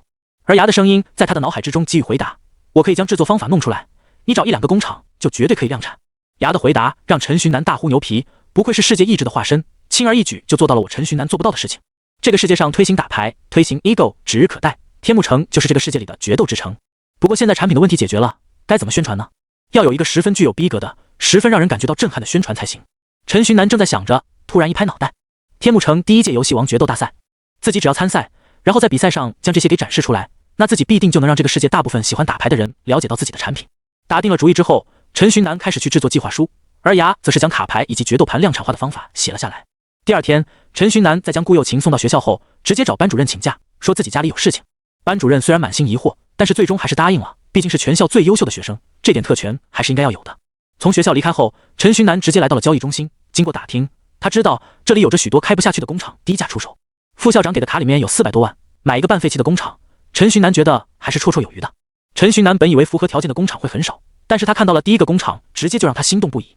这个工厂就开在天幕森林附近，位置绝佳，然后价格也才100多万，是自己资金的1/4。虽然工厂本身有些坍塌，只有一半是能用的，而且里面一点设备都没有，但是陈寻南觉得这已经很好了。在简单的翻看了后面的工厂信息之后，陈寻南没有过多思量，直接买下了这个废弃工厂，与工作人员签订合约，然后付钱，然后看工厂。这些步骤说起来简单，但是实际实行起来竟然花费了陈寻南整整1天的时间。在最后终于拿下工厂之后，陈寻南深呼一口气，前置工作总算是完成了。之后他骑着车去接顾又琴回家，晚上他注册了个账号，报名了游戏王决斗大赛之后，就快速进入了梦乡。主要是太累了，一整天的忙碌让陈寻南的身体疲惫不堪。不过虽然疲惫，但是陈寻南非常的开心。第2天，陈寻南与昨天一样，送顾又琴来学校之后，直接请假。今天要给工厂购置设备，还有招募工人。来到人才市场，招募了20个工人之后，陈寻南去购置了一些设备，然后将这些设备交易牙来处理。牙用他那全世界的知识以及自身的神奇力量，创造出了制作决斗盘以及游戏王卡牌的流水线。一切准备就绪，万事俱备，如今只剩工人过来上班了。第1天，工人们因为处于学习阶段，因此出货率极其低下，20个工人一整天才制作出了30个决斗盘和40张卡。这些出货的东西有接近一半是损坏的。不过陈寻南并不气馁，他知道这些是必然的，只要自己打出了名气，到时候决斗盘以及卡牌绝对可以大卖，游戏王绝对可以在这个世界火起来，成为风靡全球的娱乐。第2天，有了第1天的学习，工人们的出货率得到了明显的提升，1天的时间总共产出了近100个决斗盘以及近100张卡牌。第3天更多，直接决斗盘以及卡牌的产量直接来到了200。之后第4天以及第5天的出货量都在200左右，出货率的带了稳定的保障。陈寻南开始扩招人手，卡牌的产量过低了，卡牌的产量得是决斗盘产量的10倍左右才算正常。新来的工人经过老工人的带领，上手度极快。不过这时候又有了一个问题，那就是场地不够了。工厂虽然确实很大，但是废弃的地方太多了。但是对此陈寻南也无能为力，只能以后再说了。他手里的几百万已经全花光了，现在的他又变成一个穷光蛋了。不过好在明天应该就能开始赚钱了。陈寻南看着日期，心里想，明天是周6，不用上课，然后明天也正好是游戏王决斗大赛的举办时间。第2天，陈寻南收拾好一切后，开着车往比赛场地走去。比赛场地就在一个公园里，组织者们拿来一个个棚子搭起来，参加者们自觉的排队登记等等，一切都井井有条。陈寻南差一点怀疑这是不是已经举办过许多次了，毕竟工作人员对这一切都太熟悉了。陈寻南来到登记处的时候，工作人员一脸笑容地对着他说：“先生，请登记。”陈寻南因为怕别人认出自己，所有带来一个面罩，像极了中二少年。场馆里这么做的人还不少，因此也没人觉得陈寻南奇怪。周世安，报名账号是1910xxxx。陈寻南向工作人员报出了自己胡编乱造出来的名字。顺利蒙混过关后，他坐在休息区，静静等待比赛开始。陈寻南登记的时候是早上，而比赛开始抽签，选择第1轮决斗对手是在中午进行的。从这里就可以看出这个决斗大赛的火爆程度，整个4000多个人来参加，整个天幕高中的人加起来都没有这么多。在人山人海之中，陈寻南抽到了自己的第1位对手。这个对手的名字叫尤楚，从照片上看是个杀马特。我去，尤自备的，要不是我自带金手指，我感觉我肯定打不过这个人。而且那一头飘逸的杀马特长发，一看就是会打牌的发型。周围所有人的议论也证明了陈寻南的想法是正确的。是那个尤楚，那个从出道到现在未曾一败的尤楚，他可能就是游戏的后人吧。那一手艾克佐迪亚的上手率是真的离谱，YEA 的卡的人很多，就他一个人玩出了效果。对于周围人的议论，陈寻南不免侧目观看。既然是老爱玩家，希望他的卡组是爷爷的卡而不是也没戏卡，不然到时候他先手凑齐5张尸块，那自己还展现个屁。比赛很快就开始，很幸运，陈寻南拿到了先手。看到是自己的先手，陈寻南乐呵呵的笑出声来。这样就算对面运气再好，自己也能展现自己的卡以及决斗盘了。这位选手，决斗已经开始了，请尊重决斗，不要在那里傻笑了。还有，把你的卡组拿出来吧。裁判及时的提醒着陈寻南。陈寻南看了看自己眼前的对手，红黄蓝3个颜色的头发，只能说不愧是由自备的选手。他们所有人的卡组都是拿 A4 纸打印的，有些裁切过，但大部分人根本没有裁切，因此看起来就像拿了一堆文件一般别扭。这样怎么算是打牌呢？陈寻南从空间收纳里拿出了决斗盘，周围人看见陈寻南拿出决斗盘，纷纷惊叹，这又是一个副篓。装备上决斗盘之后，陈寻南拿出了自己的卡包，从卡包中拿出自己的卡组，将卡组放入决斗盘，决斗正式开始。你们看到他刚刚拿出的卡组了吗？我看到了，那样式，那大小，那背面，感觉和动画里的卡牌一模一样。周围人议论纷纷，纷纷惊叹与陈寻南的卡组，所有人都嫉妒地望着他，同时心里默默记下了周世安这个名字。就在所有人都因为自己的卡牌而震动时，陈寻南感觉差不多了，直接扯下了自己的面罩，来了一个盛大登场。面罩摘去，一身白色的风衣随风飘摇，这模样像极了海马社长。WC， 这不是陈大佬吗？他也来打牌了，怪不得他有那么逼真的卡牌呢，原来是陈大佬本人啊！这波属于是海马社长亲自来打牌了。不只是海马社长，还有那个千年眼。周围人议论纷纷，陈寻南点点头，这正是自己想要的效果。好了，废话少说，决斗吧！陈寻南对着自己眼前的人说着。尤楚面带狂热地点点头，他可是陈寻南的死忠粉，如今自己的偶像就在自己的面前，心里难免会有一些狂热。开始抽卡阶段，5张手牌，尤楚抽出了4张尸块，他心中一喜，来了，我与卡牌的羁绊来了。而反观陈寻南这边，他的5张手牌里面有4张魔法卡，唯一的怪兽卡还是粒子球，羁绊不够到位啊！陈寻南心里想着。随后他将10张魔法卡全部插入决斗盘的魔线区里面，随着决斗盘的一阵声响，10张背面朝地的巨大卡牌出现在陈寻南的面前。这是围观的人看到这一幕，直接就是呆住了。我通常召唤粒子球。陈寻南将粒子球放在怪兽区，通常召唤。决斗盘再次出现响声，声音过后，一只活生生的粒子球就这样站在了陈寻南的面前。这是我 C。这是这一瞬间，整个比赛会场瞬间沸腾。陈寻南掏出决斗盘的时候，大赛现场只是惊叹了一下。不过当陈寻南拿出自己卡组的时候，现场从惊叹变成了嫉妒。但是当陈寻南将粒子球召唤出来，将粒子球实体化在自己的面前的时候，现场突然就变成了世界级绿化带。草长了出来，很是生草。离得近的观众第一时间拿出手机拍照录像。本来游戏王这一部动画一经发布就已经是现象级的存在了，如今动画的创始人陈寻南成功将动画里面的内容变成了现实，这一事件彻底引爆了整个网络的舆论风向。不过陈寻南可不管这些，在众人惊叹许久之后，陈寻南提醒对面接着决斗。对面点点头，他看了看陈寻南面前的粒子球，头一次不想抽出自己想要的卡。不要来，不要来，不要来，10块不要来，求求你！尤楚在心里默念着，随后闭着眼睛抽出了自己的手卡。他不想赢，他想再看一看陈寻南还能再召唤出什么怪兽。不过很显然，这不是他想不想的问题，有时候羁绊来了，挡都挡不住。尤楚看着自己手里的卡牌，10块已经集齐，艾克佐迪亚的力量让他直接获胜。陈寻南看着对面那个人慢慢亮出来的5张尸块，问号慢慢出现在了他的脑袋上。你也能在线印卡？果然，发型适合打牌就是不一样，果然不能和尤家人打牌。陈寻南心里感叹一声，随后接受了自己失败的现实。不过失败之后，他没有离开场地，将场地让给下一轮的选手。那个抱歉，占用一下时间，我想详细介绍一下我刚制作出来的卡组以及决斗盘。陈寻南有些不好意思地看着人群说着。人群中一个白发少年直接回答，我就是下一组的参赛选手，随便占用，我不介意。他说完，周围许多人也在附和着说着，开玩笑，虽然打牌很重要，但是此时此刻很显然是这个决斗盘更重要一点呀。看到呼声如此之高，陈寻南心里也暗自兴奋着，呼声高就代表着想要的人多，想要的人多就代表着大卖，这一波异世界 K 社稳了。陈寻南将放在决斗盘里面的卡组抽出来，先向众人展现着自己的卡组。这副卡组是我用怪兽材料制作出来的，大小卡图之类的与动画里面的完全一模一样，绝对是1比1的复刻。陈寻南说着，又将自己的卡组塞进了决斗盘中放置主卡组的地方。放进去后，他开始演示，决斗盘也是特殊材料制作出来，两者相辅相成才能召唤出怪兽。说着，陈寻南将一只怪兽卡粒子球放在了决斗盘上，一阵亮光之后，粒子球小可爱就这样出现在了众人的面前。当然，这个召唤功能大家都知道了，先来给大家介绍其他功能吧。说着，陈寻南开始展示决斗盘自带的洗卡功能、生命值记录功能以及抽卡功能。这些功能看似平平无奇，但是这些功能给决斗带来了极大的方便，决斗者们可以更加专心地投入到决斗之中了。之后，陈寻南又展示了魔法卡以及陷阱卡的使用，那模样、那场景像极了卡牌师之间的决斗。不过这一切都是花架子，不会给人带来实际的伤害。介绍的差不多了，最后再给你们看一下我的塔马西吧。陈寻南说着，从卡包拿出了一张卡，他一看，黑魔岛啊，那没事了。他将黑魔岛放在手里，再伸手进卡包里掏卡。他又一次掏出了一张卡，他一看，光属性3000攻2500防御，是自己要的卡了。陈寻南再召唤出一只粒子球，随后将2只粒子球献祭，攻击表示召唤传说中的巨龙青眼白龙。2个粒子球化为了光芒的碎片，那些碎片组合一起之后慢慢变大，一只白色巨龙出现在了比赛现场。巨龙扇动着翅膀，翅膀挥舞产生的风将比赛场地的遮阳伞纷纷掀起，一声怒吼震撼人心。虽然众人在网上看过一次青眼白龙了，但是这是第一次近距离观看青眼白龙的降临。虽然这个青眼白龙更多的是一个幻影，没有战斗能力，但是带给人们的震撼依然是无法用语言来描述出来的。众人呆呆地望着青眼白龙，愣了许久之后，他们才记起来要拍照。最后陈寻南要离开的时候，他与众人说道，目前卡牌以及决斗盘正在生产，过一段时间可能会有第一批量产或制作出来，想要体验原汁原味的决斗吗？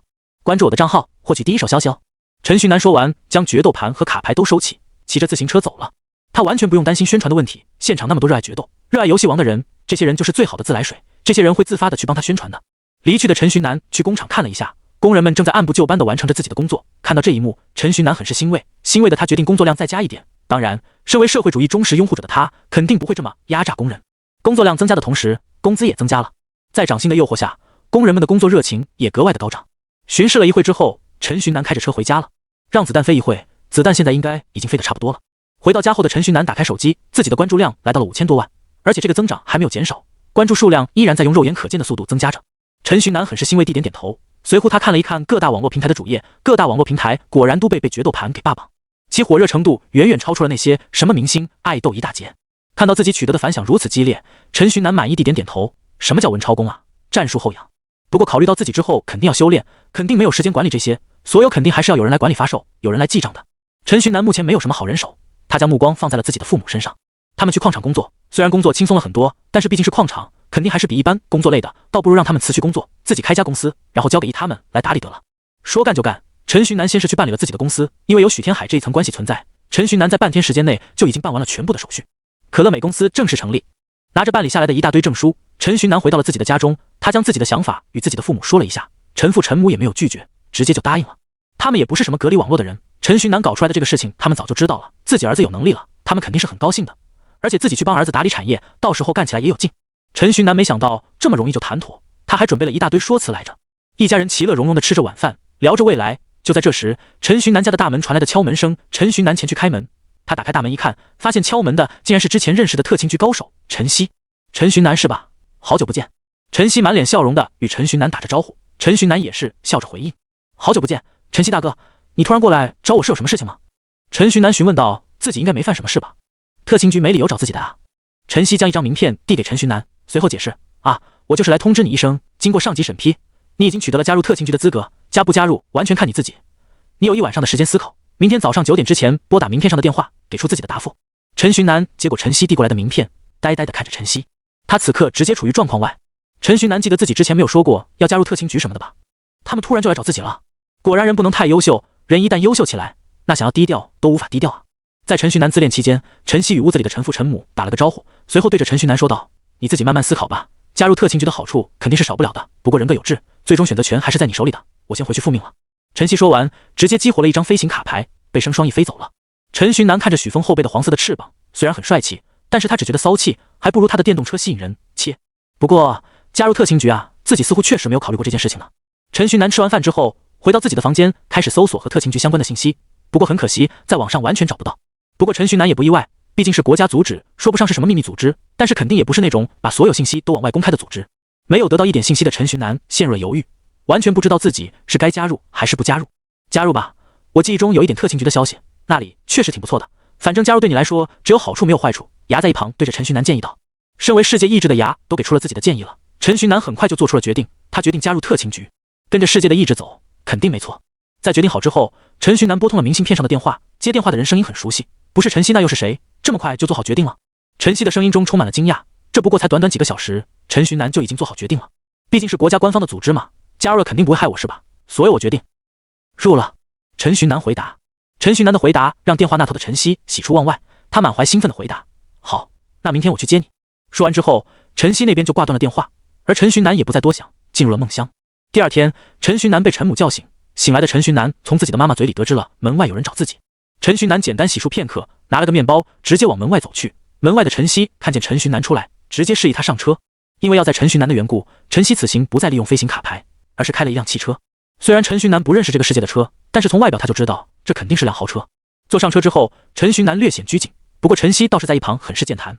对了，虽然你获取了加入特勤局的资格，你也已经打算要加入特勤局了，但是其实这不代表你就能直接加入特勤局，你还得经过考核才行。还要经过考核啊？陈寻南有些不理解，既然都来邀请自己了，为什么还要考核啊？合着有资格加入，其实指的是有参加考核的资格是吗？绝了！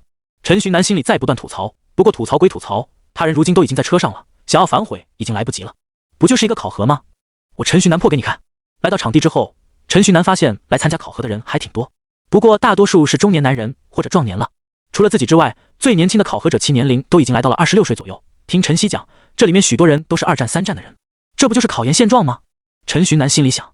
考核场地是一个比较大的足球场，所有参加考核的选手此刻都坐在观众席上，看着球场上忙碌的工作人员。工作人员很快就搭建出了一个小隔间，搭建的材质采用的是全透明的玻璃，从外面可以非常清楚地看到那里面。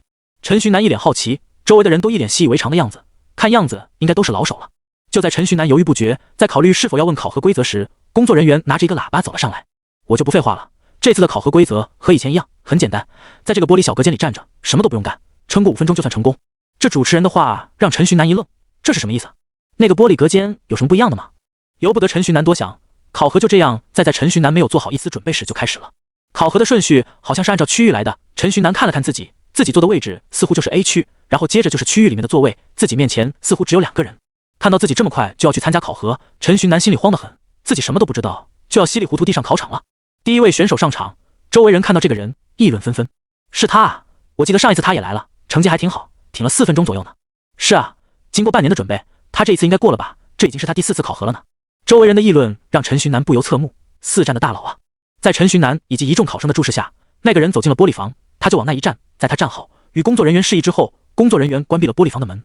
玻璃房的门关闭之后，陈寻南发现那个人的辨青突然出现了变化，他的额头上留下了一丝丝的汗水。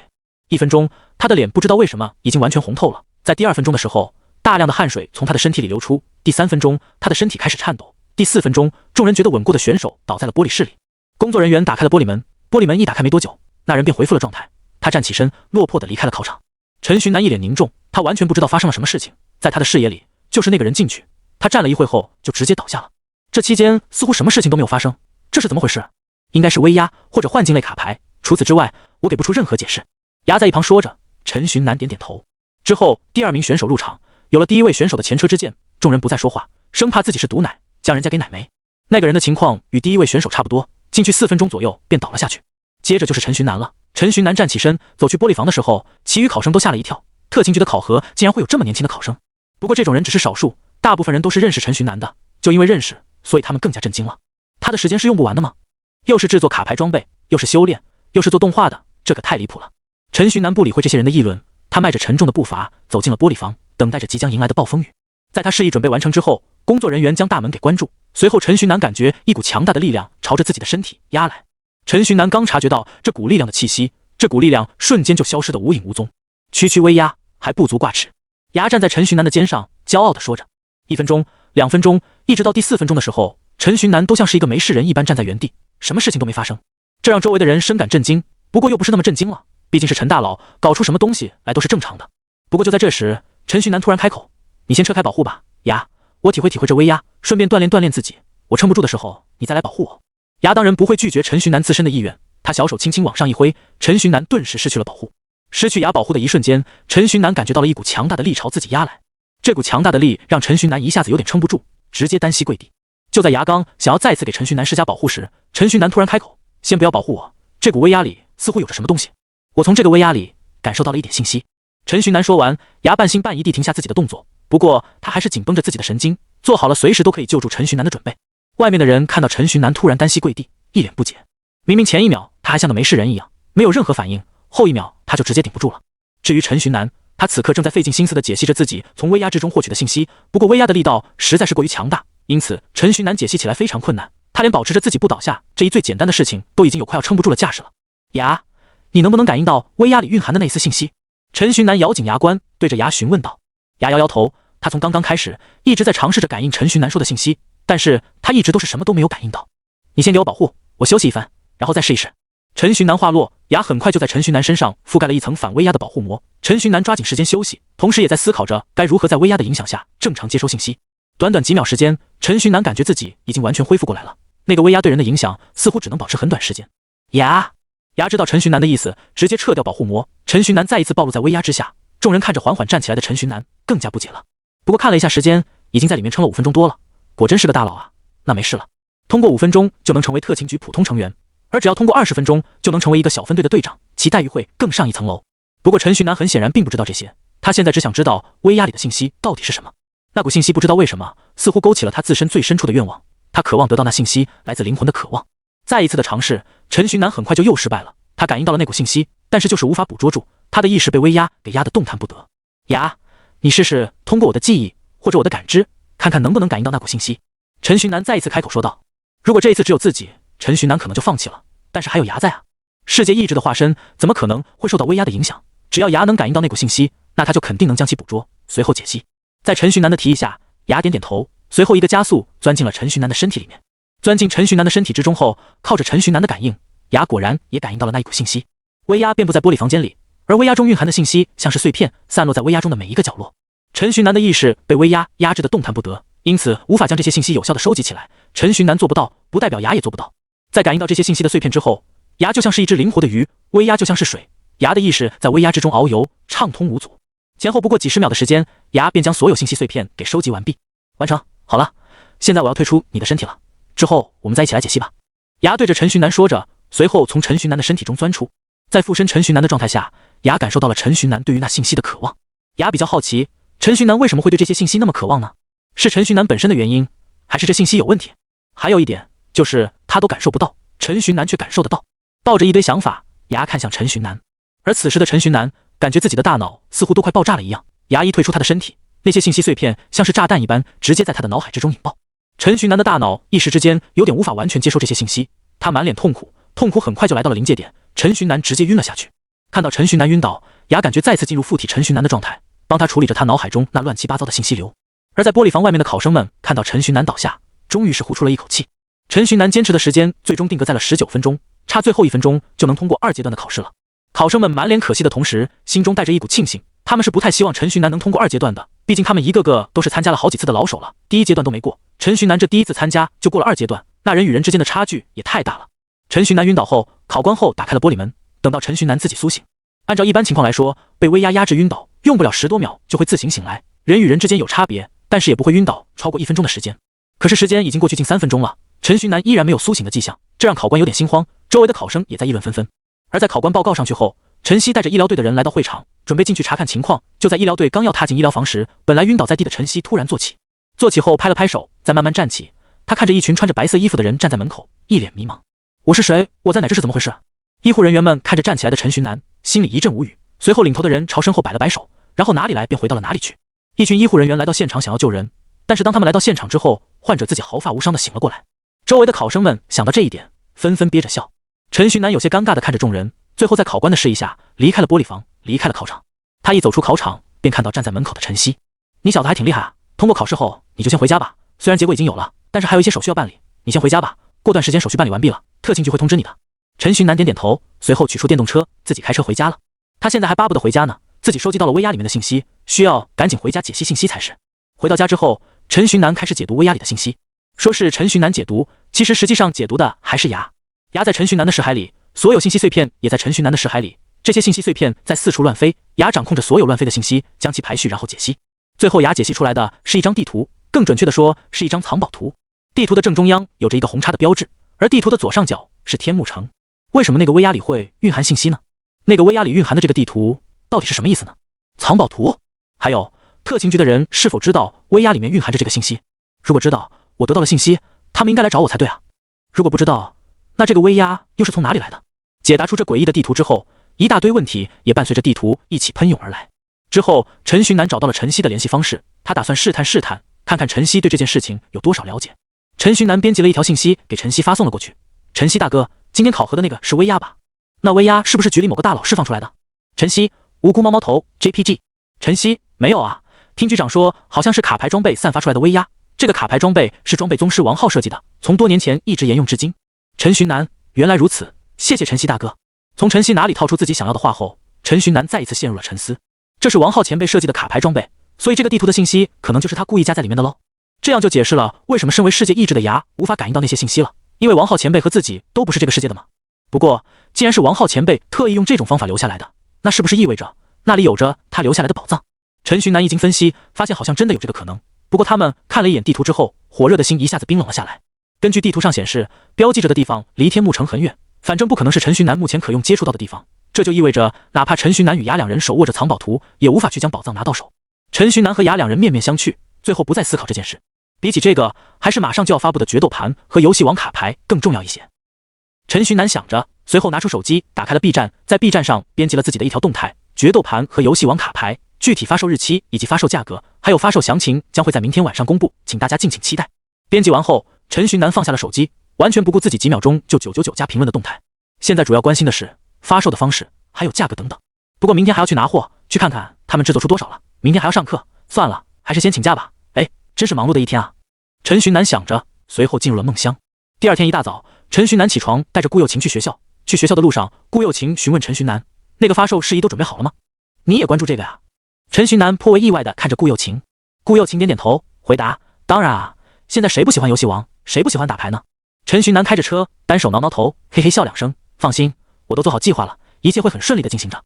既然你喜欢的话，那我给你留一个决斗盘，给你留几包卡好了。”“好呀。”两个人就这样唠嗑唠了一路。送顾又晴来到学校后，陈寻南拜托顾又晴去找教导主任帮自己请假，说是要进行最后的准备。顾又晴点点头，随后走进了学校。陈寻南目送着顾又晴进了教学楼之后，直接将油门拧到底，飞快地朝自己的工厂走去。来到工厂后，陈寻南开始清点货物。决斗盘一共有5000个，游戏王卡牌有10万张。看着这个数量，陈寻南点点头，第一批会有这个数量已经很不错了，到时候卖出钱了，再扩大工厂，后面只会越赚越多。陈寻南点点头，将所有东西都收进了空间收纳之中，然后回家去了。硕大的空间收纳罕见的拥挤了起来。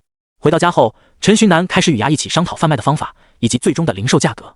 卡牌的话，一开始就制作成了卡包的样式，一个包里随机放了10张卡牌，总共1万个宝，因此卡牌在定价的时候需要慎重考虑。在商讨了大半天的时间之后，陈寻南与牙终于决定了，他们决定采取线下门店贩卖的方式，网店就等到之后再开吧。决定好之后，陈寻南打算去找合适的门店租一个。不过现在有一个问题，那就是他现在没钱了，租不起店铺了。陈寻南为这件事烦恼的时候，牙突然提议，要不咱们去那个公园卖吧，就是举办游戏王大赛的那个公园。陈寻南点点头，觉得这件事情有可行性，不过在公园弄这种事情没有批准肯定不行。不过好在有许峰，陈寻南摆脱许峰去帮自己把手续办理下来。在上课的许峰借口去上厕所，当场联系自己的父亲许天海，这件事不过半小时就被陈寻南审批了下来。得到许可之后，陈寻南开着车去到那个公园，将场地布置好之后，准备拿手机录视频。大家好，想必大家对决斗盘和游戏王卡牌已经期待已久了吧？陈寻南拿出手机拍了拍自己的库存。由于成本以及时间原因，目前决斗盘只有5000个，卡牌也只有10万张。我们打算线下售卖的方式，售卖地点就在天幕城游戏王决斗大师比赛的那个公园里。如果你是一个资深牌佬，我相信你一定会知道地址的。明天早上8点开始售卖，决斗盘的价格是6000块。虽然大家可能会觉得贵了一点，但是因为决斗盘整个都是用怪兽材料制作而成的，成本很高，所有这个价格真的已经是我们尽力压低后的价格了。还有卡牌，卡牌是采用卡包的方式进行贩卖，到时候出什么卡全靠自己开包，能不能出好卡就看你运气如何了。在装包的时候，我们也都是随机装的，一个卡包里面有10张卡，价格的一包卡99。简单的录完视频之后，陈寻南直接将视频给发布到了 B 站上面。他相信自己不用过多编辑，随随便便一发这个视频就能获得很高的播放量。果不其然，1个小时的时间，播放量直接破了1000万，堪称历史最快速度。底下也有许多的评论，还好我是天幕城的，可以买到了。WC 只有5000个，我现在就去排队，熬夜等。羡慕天幕城人，我隔壁城的，去天幕城要大半天，我感觉我没机会了。虽然价格乍一看很高，但是实际上还是很高啊！哈哈，不管了，咬咬牙，我买了。楼上的，如果你了解怪兽材料的价格，你就会知道陈大佬有多良心了。看着五花八门的评论，陈寻南笑了笑，热度已经打出去了，就等着明天贩卖就行了。陈寻南给自己父母打了个电话，表示自己今晚不回去了，要准备卖东西。陈寻南的父母想过来帮助陈寻南，不过直接被陈寻南给拒绝。这么点商品自己来就行，完全不用麻烦自己的父母。在陈寻南等到第二天到来的时候，他发现自己的小棚子前已经陆续有人过来了。还真有人今天就来排队的呀，这么疯狂的吗？陈寻南惊讶地说着。当然，晚上的时候队伍已经长到看不见末尾了，陈寻南对此只能耸耸肩。在半夜，小棚子里的陈寻南听到了外面人的讨论：“兄弟，你也是过来进货的吗？”“对啊，这是个商机啊，咱们一人把这些货盘一点，到时候高价卖出去，岂不美哉？”听了两人的话，陈寻南皱了皱眉，差点就忘了还有黄牛了。好在装备一开始在制作的时候就准备了防黄牛措施，因此陈寻南也不太急，他再一次发布了一条动态：陈寻南，距离商品售卖只有几个小时了，我刚刚听到了2个黄牛计划把商品买下来再高价卖出去的计划，抵制黄牛从我做起。现在我宣布几件事情：一，每个人只能买1个决斗盘，然后是决斗盘有个认主模式，一旦激活认主，永远都不可交给别人使用。为了防止黄牛2次售卖，买了决斗盘的买家必须在现场认主，不同意这个规矩的可以不买。2，卡包每个人只能买10包，且不可2次售卖，一旦发现有2次售卖卡包的情况，贩卖人以及购买人将永远被可乐美公司拉黑，终身不可再使用可乐美公司的商品。就算你已经有了决斗盘，我们也会在后台将决斗盘给 ban 掉。抵制黄牛从我做起，谢谢大家。对了，最后说一句，卡包不可以交易，但是卡包开启之后，里面的卡牌可以交易。陈寻南的公告一发出，网上出现了很多声音，大部分都是赞同，当然也有少部分人开始骂娘，开始带节奏。至于这些人是什么成分，只能说懂得都懂。第2天发售正常进行，陈寻南开门的那一瞬间，排队的所有人瞬间都精神了。第一个人前来买决斗盘，老板，你这决斗盘多少钱一斤啊？你这纯粹是来捣乱的吧？2人皮了一下之后，开始正式买卖。那人先是买了1个决斗盘，陈寻南将决斗盘拿出，随后启动了激活认主程序，在激活认主程序完成之后，陈寻南才将决斗盘交给那个人。那个人拿着决斗盘，开心的正想要戴在手上的时候，陈寻南开口：那个决斗盘先给我一下。那人虽然很疑惑，但还是将决斗盘交给了陈寻南。虽然不知道他要干嘛，但是这么多人在现场，他总不能当着这么多人的面坑我吧。接过那人的决斗盘之后，陈寻南3下2除2爬到了自己搭建的棚子的上方，他用手机录自己的同时大声呼喊：所有人都看过来啊，所有目光向我看齐，我宣布一个事。陈寻南的话让所有人都注视着他，这开场白，这架势，莫不是要发表独立了？我是个陈寻南说到一半不说了，小小的皮了一下之后，陈寻南开始了自己的正式发言。这个决斗盘刚刚大家伙都看到了，已经被那位老哥认主激活过了。陈寻南指着站在最开头的那个老哥，那个老哥一脸不知所措，同时他的心里有一种不祥的预感。我昨晚发的声明，可能有些人不信，我现在来给大家演示一下，当一个激活认主的决斗盘被别人带上使用会发生什么事情。陈寻南的话让底下那位老哥心里一凉，完了，预感成真了。不要啊！那位老哥奋力的大喊，不过他喊出来的时候已经迟了。陈寻南已经带上了他刚买的决斗盘，决斗盘刚被带上，啪的一声冒出了黑烟，随后出现了许多电火花，最后一声中等音量的爆炸将一切送上总结。这一声爆炸将决斗盘给炸碎，也将那老哥的心给炸碎了。老哥不用担心，一会我会赔你一个的。陈寻南安抚着受害人，随后再次高声说道：状况你们已经看到了，黄牛们，如果你们不信，那你们大可以过来试试。我这个人生平最讨厌的就是黄牛了。陈寻南说完，停止手机的录像，随后将视频上传到了 B 站。站在后面的人可能看不到，陈寻南觉得自己有必要将视频上传让他们看一看。将一切做好之后，陈寻南从房顶上跳了下来，再一次拿出一个决斗盘，让那个老哥进行激活认主。再一次拿到自己的决斗盘之后，那老哥赶紧将决斗盘放进背包里，像个宝贝一样爱护着。收好决斗盘后，那老哥打算买卡牌，直接10包卡牌拉满。陈寻南点点头，拿出了空间收纳。空间收纳作为一张特殊的 B 级卡，哪怕不是卡牌师也能使用，因此在这种场面就很方便。陈寻南将空间收纳放在了那个老哥的面前，让他自己在空间收纳里抽取10个卡包。这个抽卡方式让人群一惊，这样就真的是全靠人品，靠脸了呀！没想到我当卡牌师要靠脸抽卡，现在玩个游戏王，当个牌老都要靠脸抽卡。那个老哥抱着紧张的心，将自己的精神沉浸在了空间收纳里。一进入空间收纳，满空间的卡包让他目瞪口呆。他擦了擦口水，随后开始思考，开始纠结。最终花费了近10分钟，他终于选好了10个卡包，将其从空间收纳中拿了出来。那位老哥抽完卡包之后，付钱准备离开。陈寻南再一次留下了他，又一次拿出手机开始录像。有一件事情我要宣布一下，卡包里的10万张卡牌，有1万张经过了特殊的处理，有不一样的罕贵度。在陈寻南的一顿解释下，众人很快就理解了。罕贵度从低到高排是平卡、银字、面闪、金闪、立体、全息、银碎、白碎、黄金闪、收藏闪、爆闪。其中平卡有9万张，除去爆闪之外，其余的罕贵度合起来有9999张，爆闪只有1张。如果今天有人在现场开包抽到了爆闪，那将免费获得全套白碎的艾克佐迪亚，也就是黑暗大法师的5个尸块。这将会是全世界唯一的一套白碎艾克佐迪亚，他们会有各自独立的特殊编号，而且我承诺之后不会再生产更高罕贵度的艾克佐迪亚了。还有之后卖的所有卡牌里，平卡将会占据 90%， 剩余所有罕贵度合起来只占用 10% 的量。陈寻南的话语让众人的热情再一次高涨，加上了罕贵度，这卡牌的收藏价值一下子就上去了。如雷声般吵闹的现场说明了众人的激动。那个第一个买到卡包的老哥犹豫片刻，打算在现场开包。陈寻南将他领到一个摄影机下，摄影机的画面会实时传输到陈寻南在公园里设立的大荧幕上。荧幕里，老哥的手略微颤抖，他用桌子上的剪刀将卡牌的边缘剪开，随后将卡牌一张一张的从卡包里拿出。观看的众人也都紧张地屏住了呼吸。平卡，平卡，还是平卡！第一个卡包里整整8张平卡，让众人直呼老哥脸黑。1/10的几率都没有出有喊贵度的卡。不过好在老哥最后出了2张面闪卡，最低喊贵度，而且还是杂鱼怪兽。老哥心情复杂，不过他还有另外9包卡。陈徐南看了一会之后，叫唤还在排队的人：“你们看的时候也可以来这里买卡买决斗盘的。”陈徐南说完，后面的人赶紧上前，和第一位老哥一样，他也买了一个决斗盘和10包卡。弄完认主激活和抽卡包之后，那人也打算去开卡包。他去的时候，第一个老哥已经落魄离场了。10个卡包，100张卡里，他只抽到了8张有喊贵度的卡。这8张卡中，10张杂鱼怪兽的银字，2张杂鱼怪兽的面闪，唯一好点的就是1张黑魔岛的银字和1张栗子球的金闪了。众人卡着老哥落魄的背影，心中默默可怜起老哥来。可怜老哥的同时，开始祈求上天，哪怕用寿命抽卡都行。之后陆续有人买决斗盘以及卡包，那些人开出的卡牌喊贵度也越来越高，白碎都出了2张了。一直到了中午，决斗盘只剩最后一个了。最后一个上来的买家是尤楚。陈徐南认得他，在现场的其余人也认得他，是他，尤家人，那位与艾克佐迪亚羁绊拉满的大佬。这一波是来寻找艾克佐迪亚来了。完了，唯一1张爆闪肯定是他的了。众人议论纷纷，而尤楚则是腼腆的笑了笑。激活认主决斗盘，开始抽卡包。他的10张卡包抽取的十分快，不过几秒就已经抽完了，就像是随便拿的一样。这就是欧皇的底气吗？啊！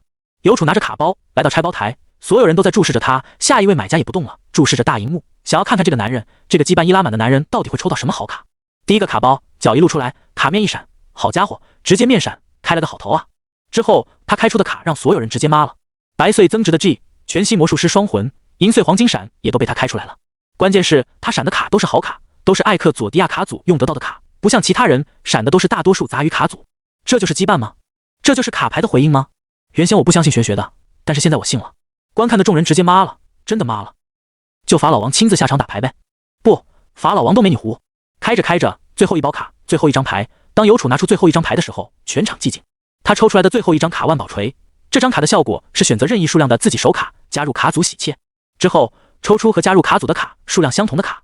这张卡基本上是艾克佐迪亚卡组必放的卡，关键在于这张卡，它的喊贵度是爆闪。全场唯一1张爆闪卡牌，尤楚抽到了，他可以领5张世界唯一的艾克佐迪亚尸块，然后他之前抽的卡里闪的全都是艾克佐迪亚卡组里面需要的卡。这波呀，这波羁绊直接拉满。哼，欧洲人不过如此，用命抽卡罢了。众人不想说话了，这已经不是人了。算了，就这样吧。陈徐南一下子也无语住了。尤家人恐怖如斯。尤楚面红耳赤，踉踉跄跄的走到陈徐南面前，嘴里大喊着：“我中了，我中了！你中了什么？宰种！”范中卡牌世界分中了属于是。尤楚拿着爆闪的万宝锤放到陈徐南的面前，准备领卡。陈徐南一边感叹尤家人的恐怖，一边着手去拿卡牌。一个特殊的金晃晃的以艾克佐迪亚为封面的卡包被陈徐南拿出来，递给了尤楚。这是世界上唯一的卡包，收好了。陈徐南说着，将卡包发交给尤楚。随后尤楚逃一般的回到了家中。之后的人上来，只有卡包买，没有决斗盘买了。后面的人即使抽出了黄金闪、收藏闪，也不及尤楚带来的震撼强烈了。一直到了下午3点钟左右，陈徐南终于是把卡包和决斗盘都给卖完了。卖完之后，后续还有一大堆人排着队。对此，陈徐南只能与他们道歉，并声称下次一定准备足够多的货源。之后简单收拾一下，陈徐南高高兴兴的回了家。第一次卖货大成功，回家算了算收益，5000个决斗盘，一个卖6000，总共收入了整整3000万。而99一包的卡包卖了1万包，也有99万的收入。前期的投入只有900多万，这简直是赚大了呀！当然，这也不是因为陈徐南有多黑心，关键是牙给力。一开始一个决斗盘的成本价是6000，陈徐南就是按照成本价去卖的。结果后续经过牙不断的修改、不断的优化方案之后，6000的成本价直接压缩到了1000块钱左右，整整压缩了6倍。有了这笔钱，陈徐南又可以扩大工厂，招收更多的工人，提高产量，卖更多的产品了。陈徐南第一时间将赚来的钱全部投入进去，只留下了199万，100万给自己的父母，99万留着自己应急。陈父陈母哪里见过这么多钱，他们2个一时之间也惊了，乐得合不拢嘴。为了庆祝一番，陈父陈母决定去下馆子。在做完生意后，陈徐南的生活算是恢复了常态。第二天一早，他带着顾又晴上课的时候，先带着顾又晴去了自己的工厂，去到工厂拿了一个新鲜出炉的决斗盘交给顾又晴，随后又带了2个，一个给许峰，一个向阳。然后临走之前随便抓了一大把的卡包，他这阔气的模样，任何一位牌老过来见着了都得喊一声爸爸。拿了东西后，陈徐南带着顾又晴回学校。学校里所有人都眼巴巴地望着陈徐南，可乐美公司创始人手里不知道有多少决斗盘和卡牌呢。所有人唯一的想法就是，早知道这样，当初我就不该嘲讽他，当初我就该和他打好关系，我真傻，真的。当然，现在再来想这些已经迟了。来到教室后，陈徐南让发消息将许峰叫过来，随后当着所有人的面给许峰和向阳一人一个决斗盘，周围人只能眼红地看着2人将决斗盘认主激活。在这之后，陈徐南又拿出了一大把的卡包丢在桌上，让2人分着开。至于顾又晴都不用抽卡包，在厂子里自己去卡堆里找自己想要的卡。两人兴冲冲地开着卡包，开卡包的时候有多兴奋，周围人就有多嫉妒。午休时间，陈徐南4人来到学校的一处空地上，开始了决斗。决斗盘召唤出的怪兽拳拳到肉的打击感，魔法陷阱卡的奇特展现，无疑不再刺激着众人的内心。他们对于决斗盘和卡牌的渴望已经到达了极点。玩到一半的时候，副校长拿着一个决斗盘过来找陈徐南。副校长，您也要玩吗？我记得昨天卖决斗盘的时候，您没来买啊。陈徐南疑惑地看着副校长手里的决斗盘。过了一会，陈徐南才反应过来，副校长拿的不是作为玩具的决斗盘，而是他之前制作的战斗用的卡牌装备决斗盘。你这个决斗盘，我给你改良了一下，你原先的沉默是对单的，现在变成了范围沉默。陈徐南听着副校长的话，嘴巴张得老大。对群的沉默？认真的？陈徐南接过决斗盘，稍微感应了一下，发现副校长并没有夸大其词。静默效果变成了选定一个10平米的范围，范围内的卡牌师在2秒内被沉默。这只是一个地级的卡牌装备啊，这个效果可太无敌了。虽然无法对超越自己境界的人使用，但如果碰到的不是召唤流的卡牌师的话，基本上已经可以说是同境界无敌了。陈徐南沉默了，一时之间他都不知道该说什么好，只能感谢副校长的帮忙。夜晚，陈徐南回到家中，计划着未来的事情。首先是实力，修炼是每天都要进行的，这个不用着急。自己的识海里目前有着10多次的抽卡次数，但是现在的卡完全够用，因此也不用急，攒多点再说。短时间内似乎好像真的没有什么快速提升实力的办法了。不，还有一个办法可以让你快速提升实力。牙在一旁对着陈徐南开口说道：“什么办法？”氪金。牙叉着腰说着：“你之后再卖一批，倒是有优惠大赚特赚，到时候你可以将钱全部拿去买卡牌，然后将卡牌拿给我吸收。”陈徐南一听，这好像是个办法。首先，牙吸收卡牌可以加快世界之书的修复，世界之书作为自己的修炼卡，它变得更强了，那自己的实力肯定也会跟着一起变强。其次，随着世界之书的修复，牙的记忆就会越来越完善，牙身为世界的意志的能力也会渐渐恢复，牙变得强了，也就相当于自己变强了。说不定等到牙变强之后，自己根本就不需要努力了。而且，世界之书还有一个主动技能没有升级完成，加快世界之书的修复，也就同等于加快主动技能的升级。陈徐南一直到现在都还记得之前的主动技能献祭有多么强大，这要是再升级一波，那效果陈徐南简直不敢想象。世界之书在吸收卡牌的时候，也会有溢出来的能量反哺自己，自己都不用修炼境界，也能慢慢往上增长。陈徐南在捋清楚利弊之后，发现这氪金变强还真的是最省事的方法。刚赚的钱就全部投进工厂里了，本来还想着下一批货开卖的时候自己就能成为有钱人了的，现在看来成为有钱人的路途任重而道远啊。不氪金你怎么变强？懂了，既然如此，那我陈徐南今天就给他氪爆。计划好之后的事情，陈徐南开始进入了日常的修炼。不过在修炼的时候，手机突然响了起来，陈徐南有些疑惑，这时候谁会找自己呢？陈徐南拿起手机一看，联系自己的人竟然是陈曦。陈曦，恭喜，你已经成功通过特勤局的考核，今晚早点休息，明天我过来接你。陈徐南回了个好，之后陈曦又给他发了一张图片，图片的内容就是陈徐南成功通过特勤局考核的证明，然后还有成员编号这一类的东西。过来啊，那我明天是不是又要请假了？最近天天请假，感觉还怪不好意思的。虽然陈徐南这么想，但他还是把这张图片给教导主任转了过去。陈徐南，明天我要去特勤局，再请一天假。教导主任，好，加油。之后，陈徐南与顾又晴说了一下，让顾又晴明天先自己去学校。顾又晴回了个 OK， 随后陈徐南开始了日常的修炼。第二天一大早，陈徐南洗漱吃完早餐，来到小区门口，将自己的电动车交给顾又晴，随后自己站在门口等待陈曦过来接自己。陈曦的速度也是很快，完全没有让陈徐南久等。在顾又晴刚开车离开没多久，陈曦便过来了。陈曦开着车，带着陈徐南来到了特勤局的总部。特勤局总部的大厅里，包括陈徐南在内，总共就有3个人。其余4个人应该和陈徐南是同一批加入特勤局的，3个人互相不认识，因此倒也没有互相搭话，彼此保持着距离，站着等待后续通知。没过多久，特勤局的局长走了过来，欢迎加入特勤局，我是天幕城分部的局长，你们叫我李局长就好。陈徐南3人回应之后，李局长开始讲述特勤局的规矩。他们是外边人员，因此加入特勤局之后，平时该怎么生活就怎么生活，有任务了会通知，任务下达后要第一时间来集合，然后积极完成任务。除此之外，特勤局好像就没有其余特别的规矩了。陈徐南3人点点头，这特勤局意外的有点轻松，可能是外边人员的原因吧，看起来就像是供奉之类的职位。在陈徐南3人确定好后，陈曦走了上来。这位是陈曦， B 级巅峰卡牌师，随时可以突破到 A 级，之后他就是你们的队长了。局长说着，随后再说了几句鼓励的话后便离开了。局长离开后，陈曦给陈徐南3人各发了一个手机，这是特勤局专用手机，平时发布任务或者汇报消息都用这个手机来进行。之后又给了陈徐南3人每人一个卡仪，卡仪是卡牌装备的一种，大致效果就是里面设定了一张卡牌，插入奈良卡就能使用那张卡牌，卡仪的卡牌一旦设定了就不能更换。特勤局下发的卡仪里面设定的是飞行卡，说是飞行卡，其实就是召唤卡，不过召唤物是翅膀，没有战斗能力，单纯是为了集合或者出任务的时候方便用的而已。最后，陈曦又给了陈徐南3人发了一个戒指，戒指便是他们加入特勤局的证明，同时戒指也有录像功能，充当着执法记录仪的作用。好了，新手大礼包我已经发完了，你们互相认识一下吧。陈曦看着三人，乐呵呵地说着。陈寻南，18岁，C 级卡牌师，目前在天幕高中在读。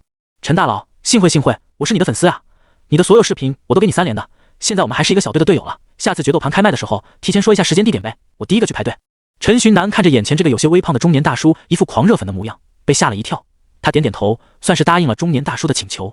中年大叔看到陈寻南答应了自己的请求，很是满足，随后才开始自我介绍：“你们好，我叫贾一凡，目前32岁，C 级卡牌师。”中年大叔自我介绍完之后，最后一位队员也开始自我介绍：“我叫宁天，26岁，C 级卡牌师，幸会。”宁天一副高冷的样子，不过最后他转过头来对陈寻南说：“开麦了就叫我一个。”陈寻南看着宁天，有些哭笑不得：“你的高冷人设呢？刚自我介绍完就崩塌了呀！”所有人自我介绍完毕后，陈曦拉了一个群，随后将众人遣散。三人走出特勤局的总部，还有些不真实感。这样就算加入特勤局了，没有任务就可以不用来，然后每个月还能领3万的工资，官方的机构就算不一样。三人互相道别，看着两人离开的背影，陈寻南无奈地叹了口气，还以为今天一天时间都会在忙呢，结果这样就结束了。现在才早上9点，陈寻南最终决定回学校上课。回到学校后，向阳好奇地过来询问陈寻南特勤局的事情，顾又晴也是一脸好奇。不过陈寻南也不清楚这到底能不能说，最终他什么都没说，一律用机密带过去。刚回来学校的陈寻南还没来得及与教导主任说自己不请假了，回来了。陈寻南本来打算下课的时候去找教导主任说的，结果谁上课途中，那个特勤局专用机响了起来。陈寻南尴尬地与老师说：“老师，我要出任务。”老师迷茫地点点头，同学们迷茫地看着陈寻南。陈寻南就这样拿着那个奇形怪状的手机跑到了教学楼的楼顶。任务内容是抓捕一个盗贼团伙，整个团队大概7个人，经判定团队里所有人都是 C 级，我们在城门口集合。手机里传出陈曦的声音。陈寻南大致了解了情况之后，从5楼高的楼顶直接往下一跃。在身体急速落下的过程中，陈寻南将一张 B 级的能量卡插入卡仪，随着滴滴的机械音传出，卡仪展开，一个黑色的像是鹰一般的大翅膀出现在了陈寻南的背后。落下的陈寻南直接拔地而起，朝着城门口飞去。好帅！教室里的同学看到陈寻南从天上掉下，经过教室的窗户之后，陈寻南被生双翼飞走，直接就是被帅翻了。在飞行的陈寻南感受着自己目前的状态，自己似乎不只是被生双翼，自己有着老鹰般敏锐的眼睛，还有着不俗的飞行经验，这都是飞行卡牌赐予陈寻南的。陈寻南感觉自己就像是被一只老鹰附体在自己的身上一样。飞行卡的飞行速度极快，比飞行汽车还快。陈寻南从学校来到城门口，大概也就用了不到10分钟。我们的人在天幕森林发现了那群人的踪迹，直接去天幕森林。见到人都集齐后，陈曦开后，随后率先往天幕森林的方向飞去，其余3人也跟着陈曦一起往天幕森林飞。刚分开又见面了。是啊，第一次出任务，心里还有点小紧张呢。陈寻南与贾一凡闲聊着，而宁天保持着高冷的态度，两人也只是简单吐槽一下，当时寒暄了，毕竟是在出任务，也不好太过于放松。一群人接近天幕森林的时候，正好看到了此行的目标，那个盗贼团伙正在拖着一大群怪兽的尸体以及好几袋偷来的赃物，准备逃亡，不料正好与陈寻南等人撞了个正着。遇到陈寻南等人后，走在前头向市领人的盗贼带着自己的手下直接往森林里跑。陈寻南4人虽然已经尽力在阻止，但是奈何盗贼们跑太快了，因此还是让盗贼进入了森林之中。在森林之中，飞行卡就不能用了，陈寻南4人只好下来用脚去追那些盗贼。在追捕的途中，陈寻南一群人一直在对盗贼发动着攻击，盗贼们无心抵抗，只顾着逃跑，因此多多少少都受了伤。在陈曦的有意驱赶之下，盗贼们很快就被逼进了一个死山洞里，看着已经没有逃跑的余地了，盗贼们纷纷转身。战斗一触即发，7个盗贼一同进攻，其声势倒也是异常浩大。不过陈寻南3人都是经过筛选出来的 C 级卡牌中的精英，况且还有着陈曦这一位 B 级巅峰的卡牌师，盗贼们很快就被抓捕。在此战之中，陈寻南就只是拿出浮雕多重手枪，射出了一张火球，在5颗火球将盗贼团伙致盲后，陈曦刷几下，7个盗贼全部躺在了原地。陈寻南3人吞了吞口水，不愧是 B 级巅峰卡牌师，7名强力的 C 级盗贼瞬间就被他给秒了。在7名盗贼全部倒地后，陈寻南3人拿出手铐上去将他们给铐住，随后押送回特勤局总部。只要将这群人押送回去，这一次的任务就算是完美完成了。感觉出任务也挺简单的，众人心里想着，一开始因为出任务而紧绷的心也慢慢放松了下来。不过他们没注意到的是，晕倒的7名盗贼身上瞬间出现了一股黑气，不过这股黑气一出现就立马消失。在陈寻南识海里面的牙有所警觉，他直接飞出来扫视着周围，不过扫视了几圈发现什么都没有后，他就又回到了陈寻南的识海之中。你小心点，刚刚我似乎感觉到了一股气息，具体是什么气息不太清楚，而且只是出现了一瞬。牙在陈寻南的识海之中与陈寻南说着。经过牙的提醒，陈寻南面色瞬间就凝重了下来。未知的才是最可怕的，而且现在还是在森林之中。陈寻南警惕着看着周围的一切，直到一群人走出了森林，牙感应到的那一股气息都再没有出现过。陈曦从他的空间收纳中取出了特勤局押送犯人的押运车，4人3下2除2将犯人丢在后车上，锁好门之后上车准备回天幕城。等到车飞在了天上，远离了天幕森林之后，陈寻南才算松了一口气。现在应该是安全了，至于那股奇怪的气息，可能某只怪兽发出来的，或许是之前遇到的受感染的怪兽。回去有上报，让特勤局派高手过来查看吧。陈寻南对着牙说着，随后伸了个懒腰，彻底放松了下来。就在这一瞬间，那些晕倒的、被戴上了手铐且被五花大绑的盗贼们突然睁开了眼。盗贼们的眼睛里流露出了一股邪气，那邪气化为了实质，将他们的眼睛都染成了漆黑的颜色。在这一瞬间，不只是牙，陈寻那已经晨曦和另外2个队友都感觉到了这一股奇怪的气息。他们齐齐往车后看，映入他们眼帘的是那7名盗贼的眼睛，黑色的邪气像是液体，从盗贼们的眼睛里面溢出，随后包裹住盗贼们的全身。盗贼身上的绳子、手铐在这一瞬间全部断裂。在小队的4人没反应过来时，包裹着盗贼们的黑色气体猛然向四周迸发，特勤局的押运车瞬间爆炸。小队的4人也因此受了不小的伤。牙，陈寻南在内心里呼唤。你也感受到了吧？牙出现在陈寻南的身边，看着那7名盗贼，点点头。这是妖魔的力量。牙凝重着说着。这7名盗贼身上散发着令人作呕的妖魔的气息，他们获得了妖魔的力量。他们的状态和之前在天幕森林之中那只岩石蜥蜴的状态极其相似。天幕森林，陈寻南咬牙切齿，那里必定有着什么东西，能将人和怪兽转变成妖魔的东西。大家注意，准备战斗！陈曦的声音传出，随后他激活卡仪，飞到半空中与那7名盗贼对峙，而陈寻南3人紧跟在陈曦的身后。这是怎么回事啊？不知道。接下来我们该怎么办？打，将他们打倒，将他们带回特勤局总部。这就是我们的任务，其余的交给上头处理。贾一凡与陈曦简短的对话决定了小队接下来的行动。陈寻南将卡牌装备决斗盘戴在手上，虽然这个装备的大多数效果对陈寻南来说用处不大了，但是那个范围沉默用得好了，那是能改变战局的存在。陈曦先冲了上去，他先激活了追踪匣，追踪匣里面的射出了许多光线，激活那7名盗贼。原先可以简单处理掉那些盗贼的攻击，这一次很轻易就被盗贼给阻拦了下来。黑色的液体从他们的眼睛处流出，这些液体形成了一个护罩，将他们给包裹在内。情况有点棘手，7个 C 级盗贼有3个瞬间晋级成了 B 级，我最多只能同时解决掉2个 B 级。陈曦面色阴沉地说着，我可以暂时拖住1个 B 级。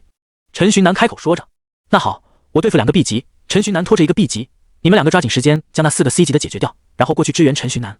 陈曦简单的安排了一下战术，随后挥动翅膀飞到7个妖魔的上方，他的手里捏着一张卡牌，捏着卡牌的手一横，一柄巨大的双手光剑就这样出现在了他的手中。陈曦举着光剑往下劈，那看似坚不可摧的黑色液体组成的护盾瞬间破碎，7名盗贼四处逃散。盗贼们一分散，陈曦手里的光剑慢慢消失，变回了卡牌。陈曦挥动着翅膀粘上其中2位 B 级，大声呼喊，按照计划行事。陈寻南以及其余2人纷纷粘上各自的目标。陈寻南看着自己眼前的这个 B 级卡牌师，现在不应该说是卡牌师，应该说是 B 级盗贼。他的眼睛被黑色所覆盖，没有眼白，没有眼珠，只有无尽的漆黑。那个盗贼嘶吼着朝着陈寻南冲来，陈寻南一个闪身避开。失去意识了吗？陈寻南嘀咕着。精灵剑士！陈寻南轻声呼喊，精灵剑士的卡牌随着这声呼喊出现在了他的面前。他用力一抽，一个夸张的弧度出现在半空中。召唤精灵剑士！陈寻南手里的卡牌化为一个光幕，光幕划过，精灵剑士的身影出现。那 B 级盗贼一击不成，再一次向陈寻南攻击而来。精灵剑士挡在陈寻南的面前，与之展开了激烈的缠斗。精灵剑士作为一个 C 级的召唤物，能与 B 级的卡牌战斗的主要原因是他的被动 B 级或以上的攻击无效。看着 B 级盗贼被精灵剑士自己给拖住，陈寻南决转身离开，去支援宁天以及贾一凡。飞行途中，陈寻南抽出独角兽的角，卡片被激活，独角兽角剑就这样自然而然地出现在陈寻南的手里。突然间，陈寻南感觉到自己能量点有所减少，消失的能量点流向了精灵剑士的方向。果然，这么强大的效果不可能一点代价都没有。陈寻南不再理会，他来到宁天与贾一凡这边时，他们与4位 C 级战得更欢，不过可以看出他们是优势。陈寻南一个加速，以迅雷不及掩耳之势用角剑刺穿了一位盗贼的手臂。那位盗贼像是不知道疼痛一般，转头开始进攻陈寻南。陈寻南皱了皱眉，在牙的指示下挑断了那盗贼的筋，让他动弹不得。你不是在拖住那 B 级盗贼吗？2人看到陈寻南过来，赶紧询问。放心，他被我的召唤物拖住了，现在赶紧解决掉剩余这3个，然后去帮陈曦大哥。陈寻南解释道。他们2个人点点头。2打4的时候都是压制，现在变成3打3，盗贼狠3下，2除2救，又被陈寻南3人给解决了。他们之后想去帮陈曦，不过他们到的时候，陈曦也刚好解决掉2个 B 级盗贼，现在就剩精灵剑士对抗着的那位 B 级盗贼了。4人一起去对付那 B 级盗贼，不过那 B 级盗贼看到陈寻南4人过来，扭头就跑，不再恋战。在逃跑的途中，盗贼的身体突然发生了剧烈的爆炸，强大的冲击波将陈寻南4人击退。陈寻南4人最后只看到一团黑色的雾气从盗贼的身体钻出，随后消散于天地之间。队长，接下来该怎么办？贾一凡对着陈曦问道。陈曦沉吟片刻，回答：我们先把其余人押回去，将情况汇报了再说。众人点点头，随后保持着飞行状态，拎着昏迷的其余6个盗贼团伙飞回基地。一路上，虽然在陈曦的带领下，众人已经格外的小心了，但是还是有被人目击了这一幕。陈曦前去让展示证件，威慑了一番，消耗了一些时间，之后就再无波澜，一群人平平安安的回到了总部。回到总部，将那6位盗贼交由看管人员后，陈曦带着陈寻南等人去复命。局长办公室，陈曦简明扼要的将此前发生的事情说给局长，局长沉吟着，随后要来了陈曦小队4个人的执法记录。4人将手上戴着的戒指摘下，将戒指递给局长。局长当着4人的面，用特勤局总部的控制中心连接戒指，随后读取数据，4个视频出现在控制中心的荧幕上。局长将4个视频一一点开，4个视频里的内容与陈寻南他们的汇报基本一致。他将戒指还与陈寻南4人，随后开口说道：“你们先下去吧，这件事我们会处理的。”陈曦应了一声，随后带着陈寻南3人一起离开了局长办公室。局长，这是什么意思？这事之后不用我们管了是吗？贾一凡出来后问向陈曦。陈曦点点头，随后说：“毕竟涉及到了妖魔，而且还是用我们从来没有见过的方式登场，这件事情已经不是我们能够处理的了。”陈曦挠了挠头，好了，这次我们也算是完成任务了，虽然出了点意外，但是这种事情毕竟是不可控的，就这样吧，你们可以解散了。陈曦说着，自己先行离开。陈曦离开后，陈寻南也跟着一起离开。有一件事情他特别在意，之前那妖魔化的岩石蜥蜴是在天幕森林之中出现的，而这一次的妖魔化也是在天幕森林出现的。天幕森林他去过许多次了，也算是非常熟悉了，就是一个普普通通的森林，与其他森林并无区别才对。如果非要说天幕森林里面有什么的话，天幕高中的实验基地，这不会是教导主任的实验搞的吧？陈寻南心里有点不敢相信，但是想到之前遇到的没有材料的怪兽，以及那个妖魔化的怪兽，陈寻南很难不将这一切联系到实验基地里面去。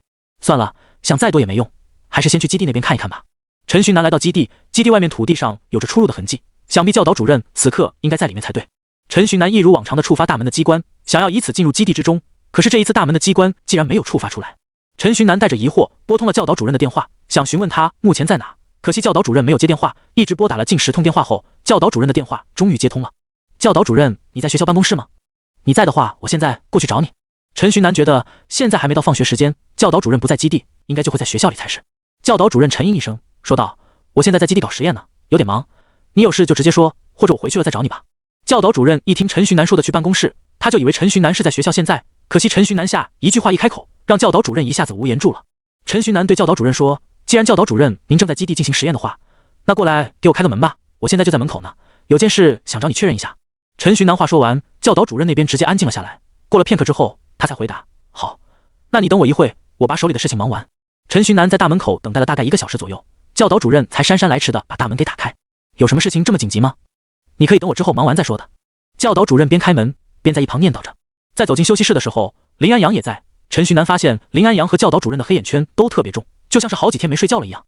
大概是实验现在到了关键的时候，走不开吧，陈寻南心想。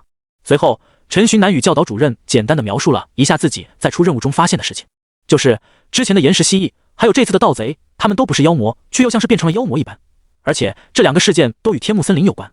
教导主任，你有什么头绪吧？陈寻南盯着教导主任的眼睛，这个宁字咬得特别重。在听到陈寻南说这件事的时候，教导主任的脸色还真的有了一丝丝细微的变化，不过很快就被他掩盖过去了。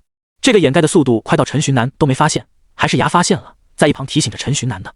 教导主任带着陈寻南在休息室的椅子上坐了下来，故作平静地说：“这个说实话我也不知道，可能是天幕森林中有什么东西吧，可能是有个小裂缝，有妖魔逃出来了，或者是出现了什么奇奇怪怪的怪兽。”陈寻南再次发问：“但是天幕森林里应该是没有什么东西的呀，在天幕森林里训练了近1个月了，森林里的每一个角落我都去过了，我没发现有什么奇怪的东西。”陈寻南停顿了一下，随后看向教导主任，又看了一眼林安阳。要说天幕森林和其他森林有什么不一样的话，那好像还真有。陈寻南看着2人，此时无声胜有声。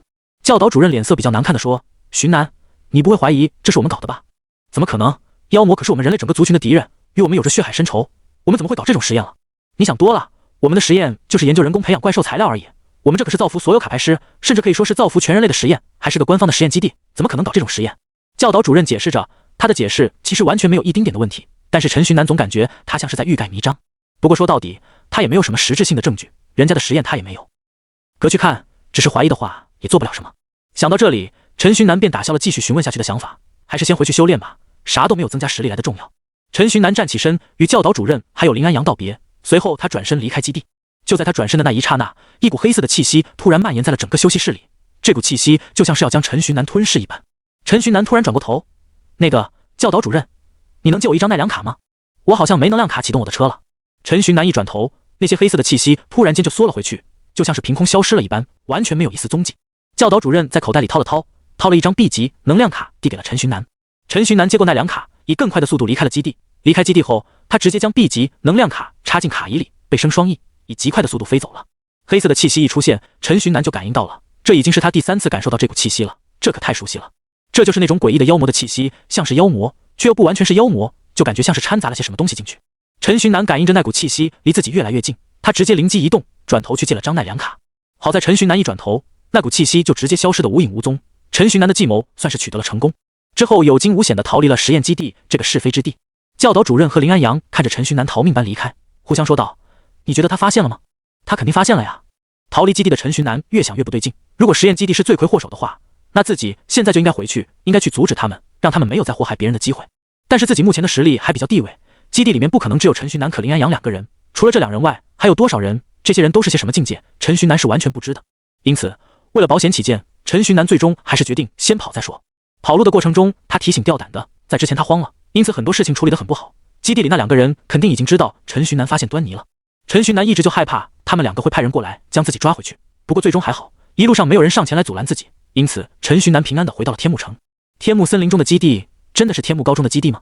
为什么校长完全没有提过？之前制定训练计划的时候，校长没有说有什么基地之类的。会不会天幕森林里面的那个实验基地压根就不是天幕高中的？牙出来抢答，想要知道是不是，直接去问校长就好了。陈寻南说着，挥舞着翅膀来到了天幕高中。天幕高中现在正在上最后一节课，黄昏的夕阳照射在操场上，将学校映衬得特别美丽。陈寻南迈着沉重的步伐走进学校里面，他看着正在上课的学弟学妹，还有同一届的同学们，内心复杂。如果那个基地真的是学校的基地，那试验内容真的就是学校的实验内容，在这所学校上课的他们会不会也算是帮凶，或者有哪一天会成为试验品？想到这里，陈寻南不免有一些不寒而栗。别多想了，还是直接去问问校长吧。牙在一旁说着，催促着陈寻南加速前进。陈寻南点点头，随后来到校长办公室的门口，敲了敲门，说道：“校长，您在吗？我有些事情想汇报一下。”校长此时正在办公室里办公，听到陈寻南的声音，他直接回应：“请进。”陈寻南推门而入，办公室里副校长正在坐着喝茶，而校长正在勤勤恳恳的工作。“你有什么事情和我说吧。”副校长说着，随后给陈寻南倒了一杯茶。陈寻南接过茶，与副校长道了声谢谢，随后直接进入了正题。“那个，咱们学校在天幕森林是不是有个实验基地？之前我听教导主任有说过，说那边训练效果很好，我想去那边训练。”陈寻南没有一开始将所有事情都摊开说明白，他先是试探了一波。陈寻南的话一说完，副校长脸上露出了疑惑的表情，看向校长，校长也停下了手中的工作，看向陈寻南。这2人的这个表现，陈寻南心里已经有答案了，2人都不知道有这个实验基地的存在，所以这个实验基地根本就不是天幕高中的。之前我那是在试探您和副校长，你们不知道的话，那就证明这件事与你们没有任何关系。接下来我可以放心去诉说了。随后，陈寻南将异样的妖魔气息、变成妖魔的人和怪兽这些通通说了出来，然后还说这可能就是那个实验基地的实验内容。这个李勇想不到啊！校长带着怒意说着，随后起身说道：“那个基地在哪里？你快带我们过去，我们2个直接去把基地平了。”校长说着，陈寻南看着校长和副校长2个 A 级卡牌师，内心的安全感突然就有了。稍作准备一番后，陈寻南便激活飞行卡牌，带着校长与副校长2人一起来到基地所在的位置。在来的途中，校长还惊讶于陈寻南竟然有卡仪，还是装备了稀有的飞行卡牌的卡仪。陈寻南表示这是特勤局给下发的装备，校长点点头，不再言语。在飞行卡牌的加持之下，陈寻南不到2个小时就带着副校长和校长2人来到了基地的入口处。他再次尝试了一下门口的机关，这一次的机关也没有触发。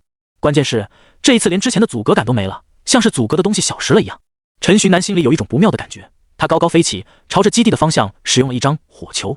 发射出去的火球很顺利的就砸在了地上，地面上开始出现小火，不过这小火焰被校长一脚给踩没了。基地好像不见了。陈寻南下来对着校长和副校长说着，基地他记得应该挺大的，这么短的时间内，基地怎么可能整个就不翼而飞，而且还没留下一丝痕迹？破障！校长轻声说着，随后他激活了破障，像是又一阵大风刮来，刮走了迷雾，绿色的森林突然间变成了焦土，那些焦土上有着污水，污水里面正在冒着泡。这里确实有过一个基地，这里也确实进行了实验，焦土和那污水就是最好的证明。校长审视着这场面，低声开口说道，随后他再次开口，能在这么短的时间内搬走，看起来是有所准备的，我们先来观察现场，之后我会处理这件事的。校长轻声说着。陈寻南点点头，随后他也开始在焦土中寻找了起来。寻找了半天，终于找到了点东西，那是一块石碑，石碑上面刻着中文，看起来应该是教导主任刻意留给陈寻南的一样。石碑上面写着，寻南，我们都是地球人，都是炎黄子孙，都是同胞，对吧？林安阳他也算地球人，也算我们的同胞呀，所以你应该能理解我们吧？你应该会站在我这边吧？你应该会帮助自己的同胞的，对吧？陈寻南看完石碑，脸色凝重，一是他被林安阳也是同胞这件事给震惊到了，二是他感觉自己陷入了抉择之中，一边是人类这个整体，是大义，而另一边是流着同样血液的同胞，是血脉的纽带，还想那么多干什么啊？直接上去就是干他们啊！牙这时候突然大声怒斥着陈寻南：同胞和全人类哪个重要？你不是人类吗？肯定要站在多数人这边啊！而且他们做的对吗？他们做的是错的吧？是不人道的吧？这是是非问题，没有你想象中的那么复杂。再有，就算在华夏，他们这样子犯了错，那不也得接受法律的惩罚吗？所以犹豫什么？有什么好犹豫的？牙在陈寻南的耳边一直不停地说着，一直不停地念叨着。陷入两难之地的陈寻南在牙的叨叨下，倒也算是分出了是非。这时候校长过来找陈寻南，表示天幕城去。毕竟如今留下来的也只是一座废墟而已，真正有价值的东西，他们肯定全部拿走了。你就安心提升实力，安心好好准备高考就行。这种事情不适合瞎掺和。这件事情我会追查下去的，放心吧。一路上，校长一直在陈寻南的耳边说着，生怕陈寻南被卷入这件事情之中。这件事情肯定不像众人想象的那么简单，背后牵扯的东西估计多了去了。因此，校长觉得不能让陈寻南掺和，不然以他目前的实力，最终最可能的结果应该是死亡。校长带着陈寻南一起离开，回到天幕城后，校长再三叮嘱陈寻南说这件事情不是他能管的，让陈寻南不要来掺和，让陈寻南不要再去管这一件事情。陈寻南嘴巴里一直在答应着校长，不过实际上他内心对于这一个研究可是好奇的很。首先是这个研究是怎么完成的？这个研究到底是什么？让其他物种变成妖魔后，还能将其变回原来的物种吗？这些都是陈寻南所关心的，所想知道的。还有教导主任和林安阳，他们两个竟然都是地球华夏人，单凭这一点，陈寻南就不可能对这件事情置之不理。他很想知道教导主任他们开始这一项实验的目的究竟是什么。不过这些目前都是未知数，想要知道这一切，首先要做的就是找到教导主任和林安阳。没找到他们两个之前，说什么都是假的，说什么都没有用。这件事单靠我或者单靠校长肯定是无法解决的，光是找人这一个阶段都完成不了。这种时候就需要官方的组织来。陈寻南决定将这些事情的始末告诉特勤局。他开着车，按照记忆之中的路线来到了特勤局的总部。总部的门口就是一个关了门的报刊亭，很不起眼。陈寻南打开报刊亭的门，然后拿出戒指，对着墙上的凹槽按下验证成功。成员陈寻南，欢迎回来。随着电子合成女声响起，报刊亭的内部发生了急剧的变化，直接变成了一个电梯。陈寻南按住了10层的按钮，这是地底10层，是特勤局的最底端，也是特勤局的情报处理处。以陈寻南现在的层次，他还远远没有达到可以直接与局长对话的层次，因此他想要汇报，只能将情报交由情报处理处，情报处理处对情报进行分类，能解决的情报处理处会自行解决，不能解决的他们才会交给局长。陈寻南来到这里，这里是一个阴暗的小房间，房间里好几个戴着眼镜的干练的青年男子在电脑上敲敲打打。这里暗地可怕，除了电脑屏幕上散发出的光之外，就再没有任何光源了。这里静的可怕，除了工作人员们敲打键盘的声音外，就再没有任何声音了。在这里，陈寻南连喘气都不敢大口大口的喘。他屏住呼吸，放轻脚步，慢慢走进情报处理处。砰！本来安静的地方突然一声炸响，本来阴暗的地方突然亮起了灯。小心翼翼的陈寻南给吓得直接一个起跳，跳得老高。在陈寻南起跳的瞬间，相机的声音响起，真是拍到一张好照片呢。戴着眼镜、穿着西装的男人说着。之后又有好几个人陆续从暗处走出来，其中一位看起来比较成熟的大姐姐来到陈寻南的身边，说道：“被吓到了吧，小弟弟，请不要介意。这群人在这里待太久了，每天就和情报打交道，好不容易有人下来，他们就想吓唬一下，请你谅解。不过现在一般都是直接网上提交情报了，像小弟弟你这样亲自下来提交情报的，已经近1年多没有了吧？我能说我是因为不知道所以才来现场提交的吗？但凡我知道，我就直接在家里提交情报了，还至于跑来这边？”陈寻南点点头，虽然自己确实被吓到了，但是其实也没有被那么严重，还不至于到生气的地步。小弟弟心胸宽广，不过这名年轻就能加入特勤局，小弟弟看来是超级天才呢。那位大姐姐一边说着，一边将陈寻南往座位上引去。陈寻南坐上座位后，那位大姐姐脸色一变，右手在空中一拨动，一个虚拟屏幕出现在陈寻南的面前。好了，填写一下你要提交的材料吧，按照规则填写就好。那位大姐姐说完，转头就走，回到自己的座位，忙自己的工作去了。陈寻南仔细看了一眼那个光幕，首先是情报星级，星级越高代表越紧急，会优先处理更为紧急的事，但是填写的时候要仔细估算，如实填写，否则将会受到扣工资、降福利这种异常可怕的惩罚。陈寻南当然是直接选择了5星，选好星级后，紧接着就是选择情报类型。陈寻南也是看不都不用看，直接选择了妖魔。在之后是填写情报具体内容，陈寻南用概括性的语言将天幕森林有一个实验基地，基地里搞着的是将人变为妖魔这件事给写了出来，然后点击提交。陈寻南那一提交，大厅内的喇叭突然响了起来，有一个新的5星情报待处理。这个语音播报一出，所有人的目光都看向陈寻南，毕竟这里只有陈寻南一个人，而且提交情报的也就只有他一个，因此这个5星情报就只能是他提交的。陈寻南被这群人看得有一些发毛，他感觉自己已经扣出30一听了。小弟弟，5星的情报可不是随随便便就能提交的哦。一开始过来带领陈寻南的那位大姐姐开口说着，随后她低下头开始认真审阅着这个情报。她的脸上一开始还带着一丝丝的玩味，可是随着时间的推移，这一丝丝的玩味慢慢消失，最后逐渐变得凝重起来。你的情报确定都是真的吗？她看着陈寻南非常严肃地说着。陈寻南点点头，他再次低下头开始在键盘上敲打起来，边敲打嘴里边说着：“你先在这里等一等，我让局长过来与你面谈。”陈寻南点点头，不过2-3分钟的时间，局长就火急火燎地赶了下来。他下来后，直接将陈寻南带进会议室，向陈寻南询问着有关实验的具体情况。陈寻南知无不言，事无巨细地向局长说着。局长脸色凝重，思考了许久，最终他决定开一个会议。特勤局天幕城分部所有不在执行任务中的小队长以上的人员都要过来开会。会议内容就是在讲这一件事情，后续的具体处理就不是陈寻南能听的了。局长让他先行回去，还说这件事情特勤局会处理，让陈寻南放心。回到家后的陈寻南心事重重，最近的事情有点太多了，多到让他有点应接不暇。那风雨欲来的感觉一直萦绕在他的心头，久久不能散去。果然，还是要先提升实力啊！陈寻南感叹着。既然要提升实力，那就赶紧去氪金啊！牙在一旁对陈寻南说着。但是我没钱啊！陈寻南无言，不过很快他就想起来，自己虽然没有钱，但是自己有产业啊！一想到这，陈寻南赶紧骑车去自己的工厂查看工厂的情况。经过陈寻南之前投入的大笔资金，那破破烂烂的工厂已经全部焕然一新了，而且工厂还在原先的基础上扩建了一番。陈寻南来到工厂里面查看目前仓库里面的产量，仓库里决斗盘的产量目前是10.8万多个，而卡包更是有着110万包，这个数量十分的可观。要是将这些卖出去了，那自己的资产分分钟破亿。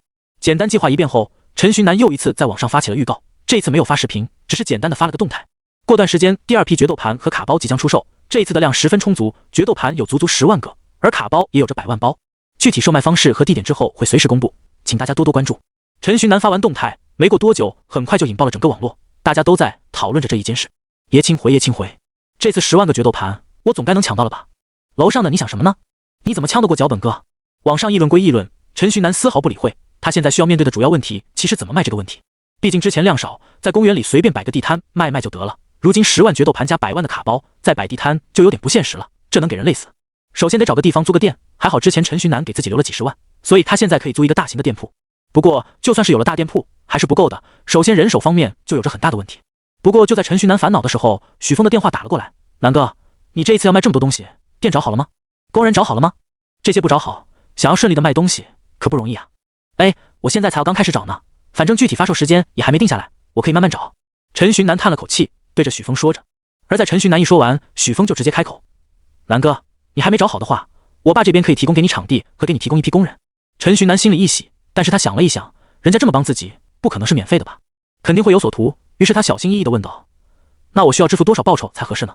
哎呀，都是兄弟，兄弟之前还谈什么钱不钱的，你只管用就行。你带过来的人流量足够带动整个商场的消费了。许峰回答。陈寻南一想，好像确实是这个道理，到时候来买东西的人排队累了，肯定要吃饭要喝水，到时候他们就只能在商场里消费。不过即便是如此，陈寻南还是觉得有点不好意思，他再次开口对许峰说道：要不你还是要点什么吧，免费提供这些东西，我总感觉有点不舒服。陈寻南再三这样说着，许峰想了想，也不好再说什么白送，他仔细斟酌了一番之后回答：既然如此，那我就提一个条件吧。你说，就是之后南哥你在卖决斗盘的时候，线下就一直在我提供的那个店里面卖呗，只在我这里卖，不在别人那卖，这样也算是为我家的商场持续吸引人流量了。对于许峰的提议，陈寻南想了想，最终还是同意了，毕竟自己带动起来的热度肯定也算不可忽视的。流量变现这个道理，陈寻南可是清楚得很。你现在要是有空的话，就直接过来看看店，我在这边等你。许峰说着。陈寻南想了一想，反正自己也没啥事，直接就答应了。在开车去许峰给自己发的位置的路途之中，陈寻南的电话再一次响起，这一次是向阳打的电话。那个陈寻南，有件事想和你说一说。向阳少见的别扭了起来，陈寻南觉得有点好笑，不过他大概也知道向阳想要说什么了。你说呗。他不在意的说着。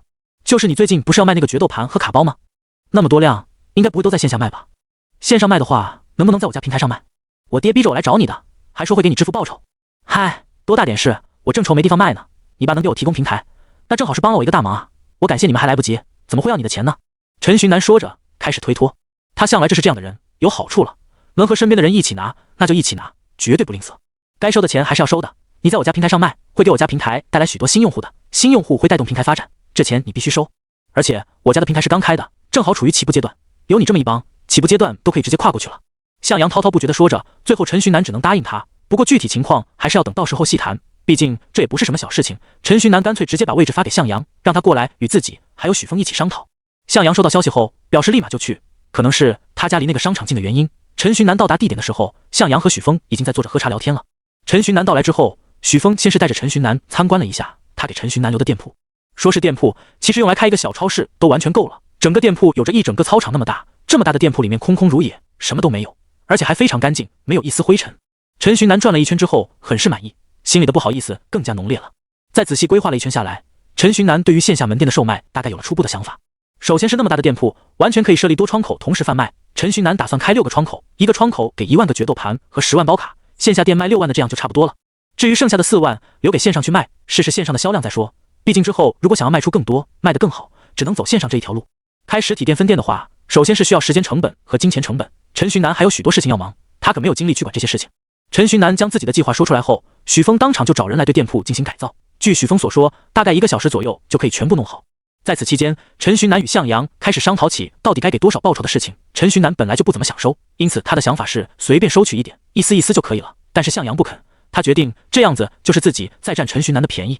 两人一直在争论，没个结果。对此，许峰站了出来，他提议道：“要不按照人头给钱吧？从南哥公布要在你家的平台上卖决斗盘的时候开始算，一直到决斗盘开卖的那一瞬间，这期间没有一个人注册账号，你就给南哥一点，就相当于南哥给你引流，给你招揽新客户了。”许峰的话让两人一致觉得可以。至于价格，就采用平台规定的邀请新人得红包的价格，邀请一个新人获得60块钱。定好之后，就是陈寻南最为关注的问题了，购买者必须认主激活，线下卖的话当场认主激活就行，线上他不知道有没有什么解决的方法。对于陈寻南的这个想法，向阳表示他们完全可以解决，可以通过网络进行人脸、指纹以及声纹的认证。而决斗盘的认主激活的4个步骤中，恰好就好这3个步骤：人脸、指纹、声纹激活后，最后一步是灵魂绑定。灵魂绑定就是将这个决斗盘与使用者的灵魂绑在一起，绑定后他人将不能使用，而未灵魂绑定的决斗盘是不能使用的。而且在绑定了之前3样信息的时候，想要进行灵魂绑定决斗盘，也会再次验证之前的3样信息。这3样信息与决斗盘的使用息息相关，哪怕有一个信息不是自己的，决斗盘都使用不了。因此，这算是彻底阻断了黄牛的存在。将一切商讨之后，陈寻南去运货，将货运来店铺里，还有将货提交给向阳。而许峰则是找来几个地级卡牌师，学习认主激活的操作流程，之后给陈寻南当服务人员。在一切事情的准备好之后，陈寻南打开了 B 站，在自己的动态了宣布了发售时间。第2批决斗盘的发售时间来了，发售时间从后天的早上8点钟开始。这一次的发售将会分为线上和线下2个部分，线上有4万个决斗盘和40万包卡牌，线下则是6万的决斗盘和60万包卡牌。线下的售卖地点的天幕城天幕广场1楼，整个1楼被分成了6个售卖点，大家到时候可以自行排队购买。至于线上的话，则是在像淘网购平台上面进行，那上面有着我们的官方店，直接搜索可乐美就能找到了。希望大家这次购物愉快。陈寻南随便编辑了一段消息，看了几眼，觉得没啥特别大的毛病之后，直接点击发送。决斗盘开卖的前一天，这会已经有人在陆陆续续的过来排队吧？这场景把来这里帮忙的陈父陈母都吓了一跳。而像淘网购平台的注册量也是在这短短的几天时间内突破了100万的大关卡。向淘的工作人员低估了陈寻南的影响力，低估了人们对决斗盘的热切渴望，因此这段时间内服务器都崩溃了好多次，用户对此颇有怨言。但是由于还没开始买决斗盘，也不能注销卸载软件，只能默默承受着。发售当天，在商场开门的那一瞬间，在门外排队的众人争先涌进来，去到离自己最近的人最少的窗口。不过短短几秒钟的时间，整个商场的1楼都被人给占满，而后面排队的人更是一直排到了停车场那里，还不算完。这个状况让商场的其他商家嫉妒万分，不过一想到一会这些人排队饿了，可能都会成为自己的顾客，心里的嫉妒也慢慢变成欢快。这是个新商场，没什么名气，地租便宜是便宜，但是没什么人，商家们从开门到现在就没见过这么多人。陈寻南坐在一个小桌子前，看着时间慢慢走向8点。陈寻南通过耳麦下令让所有铺面开门，6个新装修出来的小铺子大门一开，玩家们瞬间就涌了上去。不过好在大家都比较有素质，都井井有条的排着队，因此现场的工作也还算轻松。还是如同先前那般，购买后要先付钱，且认主绑定后才能将东西给带走。不过大家对此早就有了心理准备，也早就知道了规矩，虽然很烦，但是还是一一照做。这一次没有开卡包的活动了吗？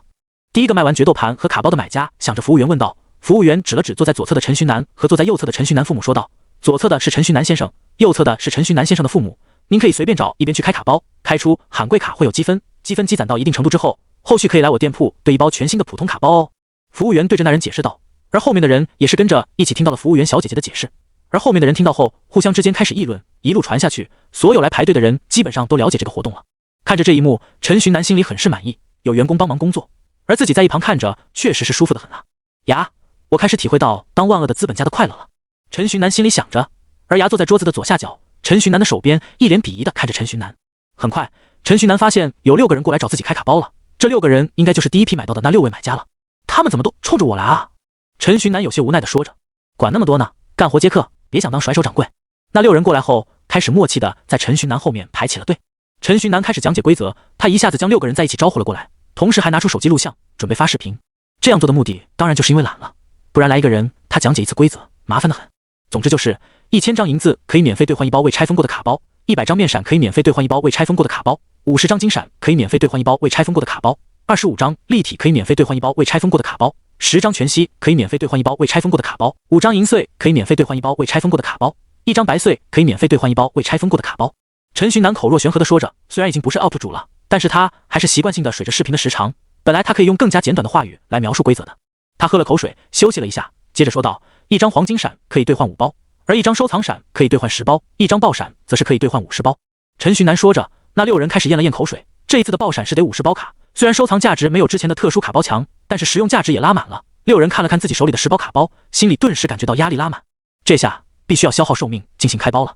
我愿意用我10年寿命或者10年单身抽出1张爆闪。看了看那6人的反应，陈寻南满意地点点头，好，自己想要的效果已经达到了。之后他接着开口说道：你们可以选择我来给你们开，也可以选择自己开，都随便你们。开出来的卡用你们的决斗盘在我这里进行登记，这样保证数据不会错乱。这个数据不是一时的，是永久生效的。你什么时候得到了对应的卡牌，都可以拿决斗盘来登记兑换。还有，友情提醒，这一次100万包卡包，也就是有着1000万张卡，这1000万张卡里爆闪只有100张，而比爆闪第1级的收藏闪以及更次1级的黄金闪加起来也只有5000张。陈寻南说完，那6个人满脸震惊，拿着卡包的手都开始颤抖了。这么稀少，那这卡要是出了，那得多值钱啊！直接暴富有没有？抽出卡了，领完50包卡包之后，再把这张卡卖掉，暴富啊暴富！6个人心里开始有了压力。陈寻南就笑了一笑，随后没有经过任何剪辑，将刚刚录制的视频上传了上去。这视频一上传，很快就通过了审核。看来审核君也知道什么最受人关注呀。对了，忘记说了，登记后要明天才能过来兑换哦。你看今天这人应该没卡包给你们兑换的。陈寻南悠悠说着，然后在视频底下也发了这样一条评论，并将其置顶。陈寻南这视频一发布，很快就有一次引爆了全网。哎，线下已经开始卖了吗？我线上怎么还没开始啊？楼上的向淘的垃圾服务器又崩了，维护一段时间，开始出售时间推迟到8点半了。什么 LJ 网站？什么 LJ 网站？早知道去现场买了，一会就算抢到了，也要去现场登记我的爆闪卡，可真麻烦。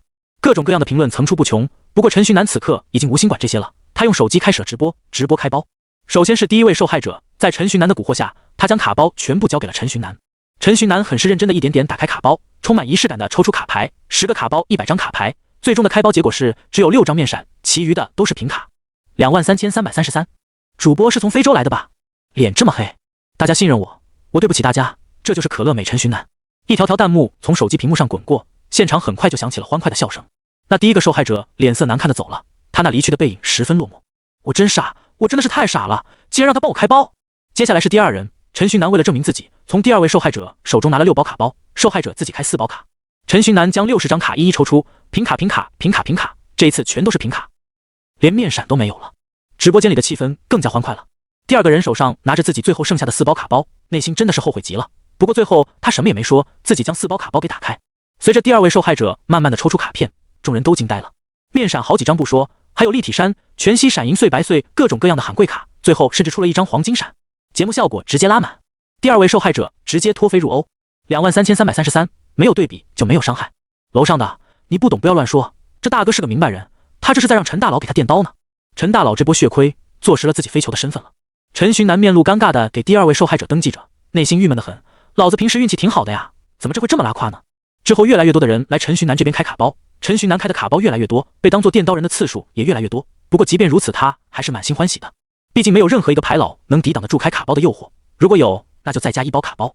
而陈寻南这边人多之后，开始慢慢有人去往陈父陈母那边开卡包，陈父陈母那边也开始直播。第一位去到陈父陈母这边的是一个非常漂亮的小姐姐，她来到这里一坐下，直接喊了一声爸妈，整个直播间的弹幕瞬间被问号充斥着。都别拦着我，我尿黄，我去咨询他。你那是想咨询他吗？我都不好意思揭穿你。移车无惧呀，家人们。陈父陈母也是跟着猛了一会，不过很快也明白了过来，倒也是跟小姐姐聊得有说有笑着。随后开包一切都正常进行，谁知道就是正常进行的开包，突然之间开出了1张爆闪。WC， 嘻，我现在去叫爸妈来得及吗？陈大佬的运气可能都被他爸妈吸走了吧。陈父陈母这边的很快就人满为患，倒是陈寻南这边人开始越来越少。陈寻南无奈着看着这一幕，心里只想说一句肤浅。而在线下卖了好一段时间后，线上才开始正式开卖。线上与线下的步骤不一样，开售了不到2秒，4万个决斗盘和40万包卡包直接被一扫而空。买不到的人大呼畜生，捶胸顿足，恨自己时运不济。线上的事先购买付款，付款之后慢慢等待认主激活的通知。不过由于都在网上进行，所以速度快得多。向淘通过网络收集用户的面部、声纹以及指纹，将这些通过网络收集的数据通过卡牌的力量注入决斗盘中，认主激活就这么完成了一大半。接下来就可以直接去发货了。总共10万个决斗盘，外加100万个卡包，在大家的热情之下，一天时间竟然全部都卖光了。不过卡包的开包和登记没有进行完毕，不过陈旭南说明之后可以在向淘网上通过向淘网的技术去到可乐美的官方店铺就可以等级成功。众人有些是欢呼，有些是失落，人们慢慢离去，剩下累坏了的陈旭南以及陈父陈母3人待在店铺里相视而笑。一个决斗盘6000块，10万个决斗盘最终卖出去得到的钱了6个亿，整整6个亿啊！而还不止，还有100万包的卡包，一包卡包99块钱，这总共也卖出去9900万块钱。这最终总共赚的钱就是6亿9900万。这个钱，陈父陈母是想都不敢想，做梦都梦不到，然后现在真真切切的赚到了。两人眼角突然流下了泪水，陈旭南也不知道该说啥，也不知道该怎么安慰自己的父母，就安静的待在旁边，等待两人情绪冷静之后，带着两人一起回家。回到家中，满身疲惫的3人直接倒在床上进入了睡眠，澡也没有洗，饭也没有吃，一直睡到了第二天下午2点多才醒。睡醒之后，陈旭南看到手机上一大群消息，其中大部分是向阳和许峰的，在感谢陈旭南以及祝贺陈旭南，还有顾又晴的祝贺。陈旭南一一回应之后，洗漱，吃了点东西，然后准备出门。他可没忘记自己一开始挣钱的目的是什么，自己挣钱的目的是为了氪金，是为了让自己的实力变强。不过虽然是为了氪金，但是一下子全部氪完也不太好，因此陈旭南给自己爸爸的账户里赚了9900万，算是以后的生活花销，还有吃喝玩乐的花销了。这么多钱，不愁吃喝不说，最起码能过上顶尖的生活了。之后，陈旭南又拿出了5000万，用来工厂的运作和购买材料，剩下的5亿5000万，陈旭南打算全部用来购买卡牌，全部氪进去，要搞就搞一波大的，直接一飞冲天。在去氪金之前，陈旭南还询问了雅，该买什么卡牌好。雅的建议是买奈良卡。能量卡一般是同等级里面的卡里价格最便宜的，但是确实能量最丰富的，虽然没有什么效果，但是给世界之书吸收再合适不过了。陈旭南点点头，随后拿出手机开始查能量卡该去哪里买。简单查询之后，陈旭南就查到了自己想要的答案。能量卡在能量管控中心购买，不像其他卡牌在卡牌交易中心购买。看到这里，陈旭南觉得倒也还好，最起码比去卡牌交易中心方便多了。走到半路的时候，陈旭南像是想起了什么一样，开始在 B 站的动态发布消息，从明天开始，决斗盘和卡包每天都会有出售。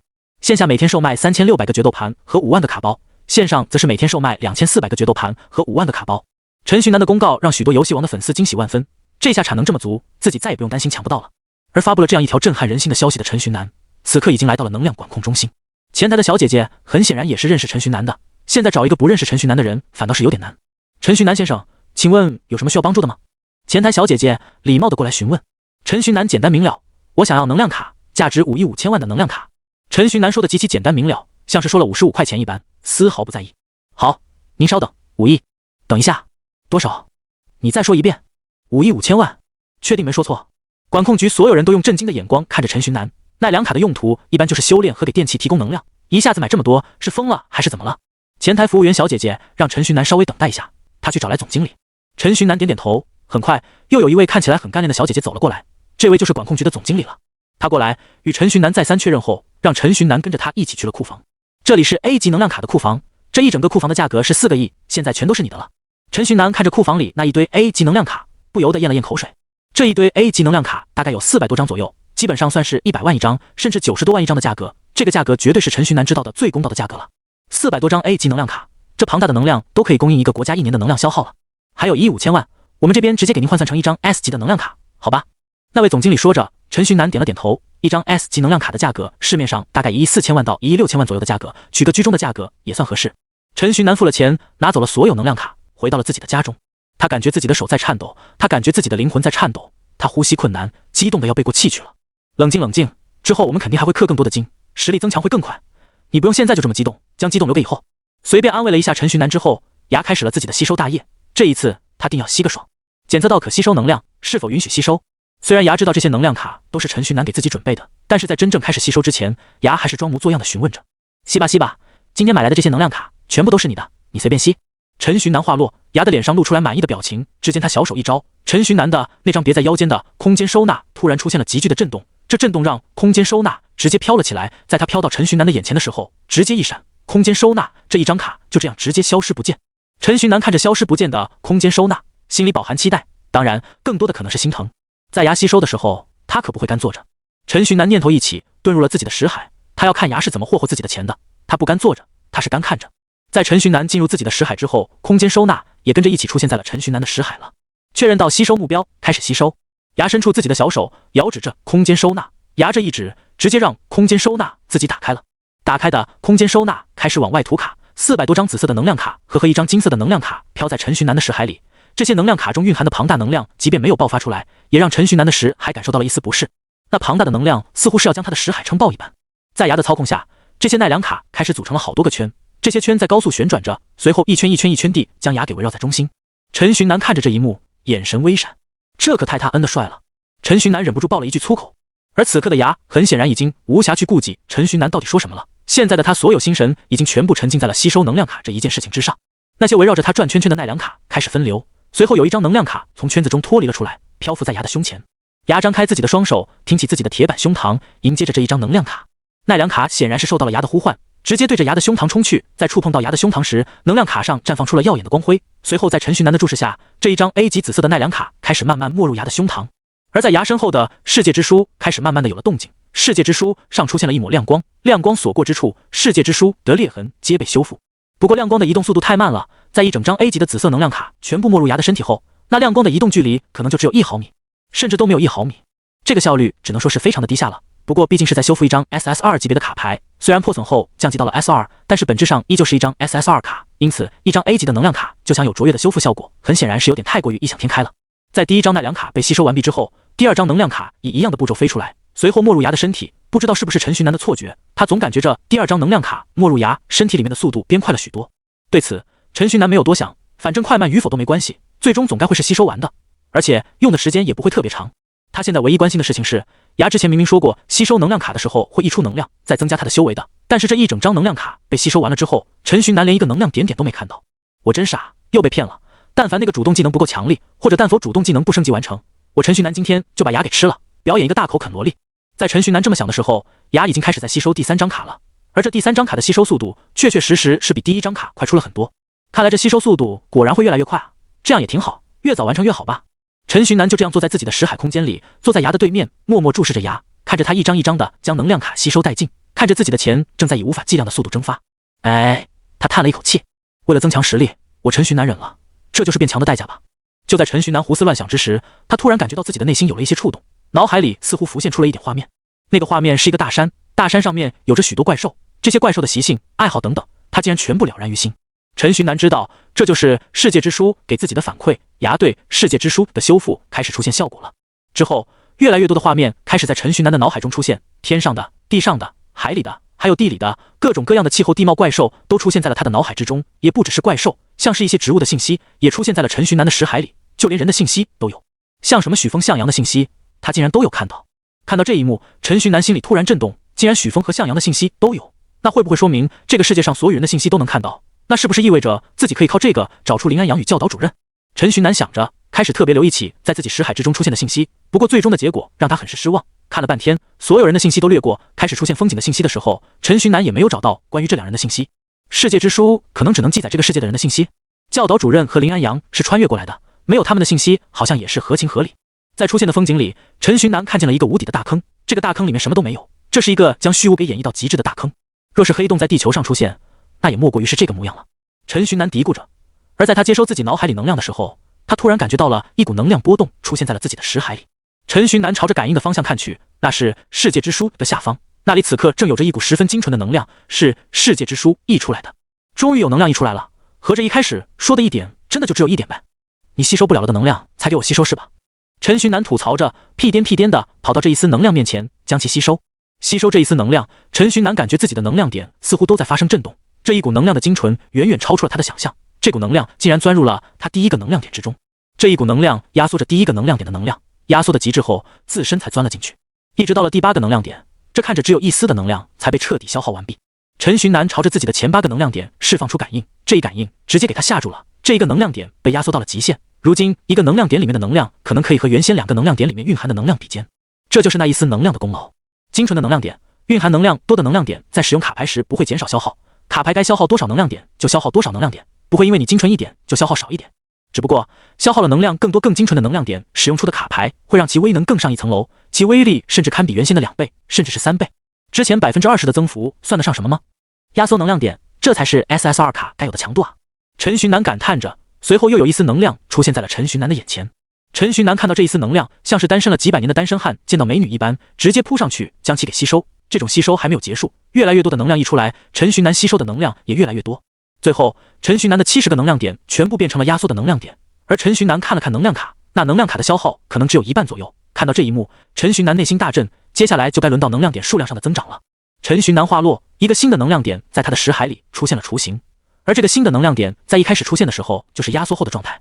这雏形不过片刻便开始慢慢完善，最后变成了一个完整的能量点。接下来是第2个、第3个、第4个，直到了第100个。此时的陈寻南能量点已经来到了第100个，他的实力已经达到了 C 级的巅峰，只要再加一个能量点，他就能跨入 B 级卡牌师的行列。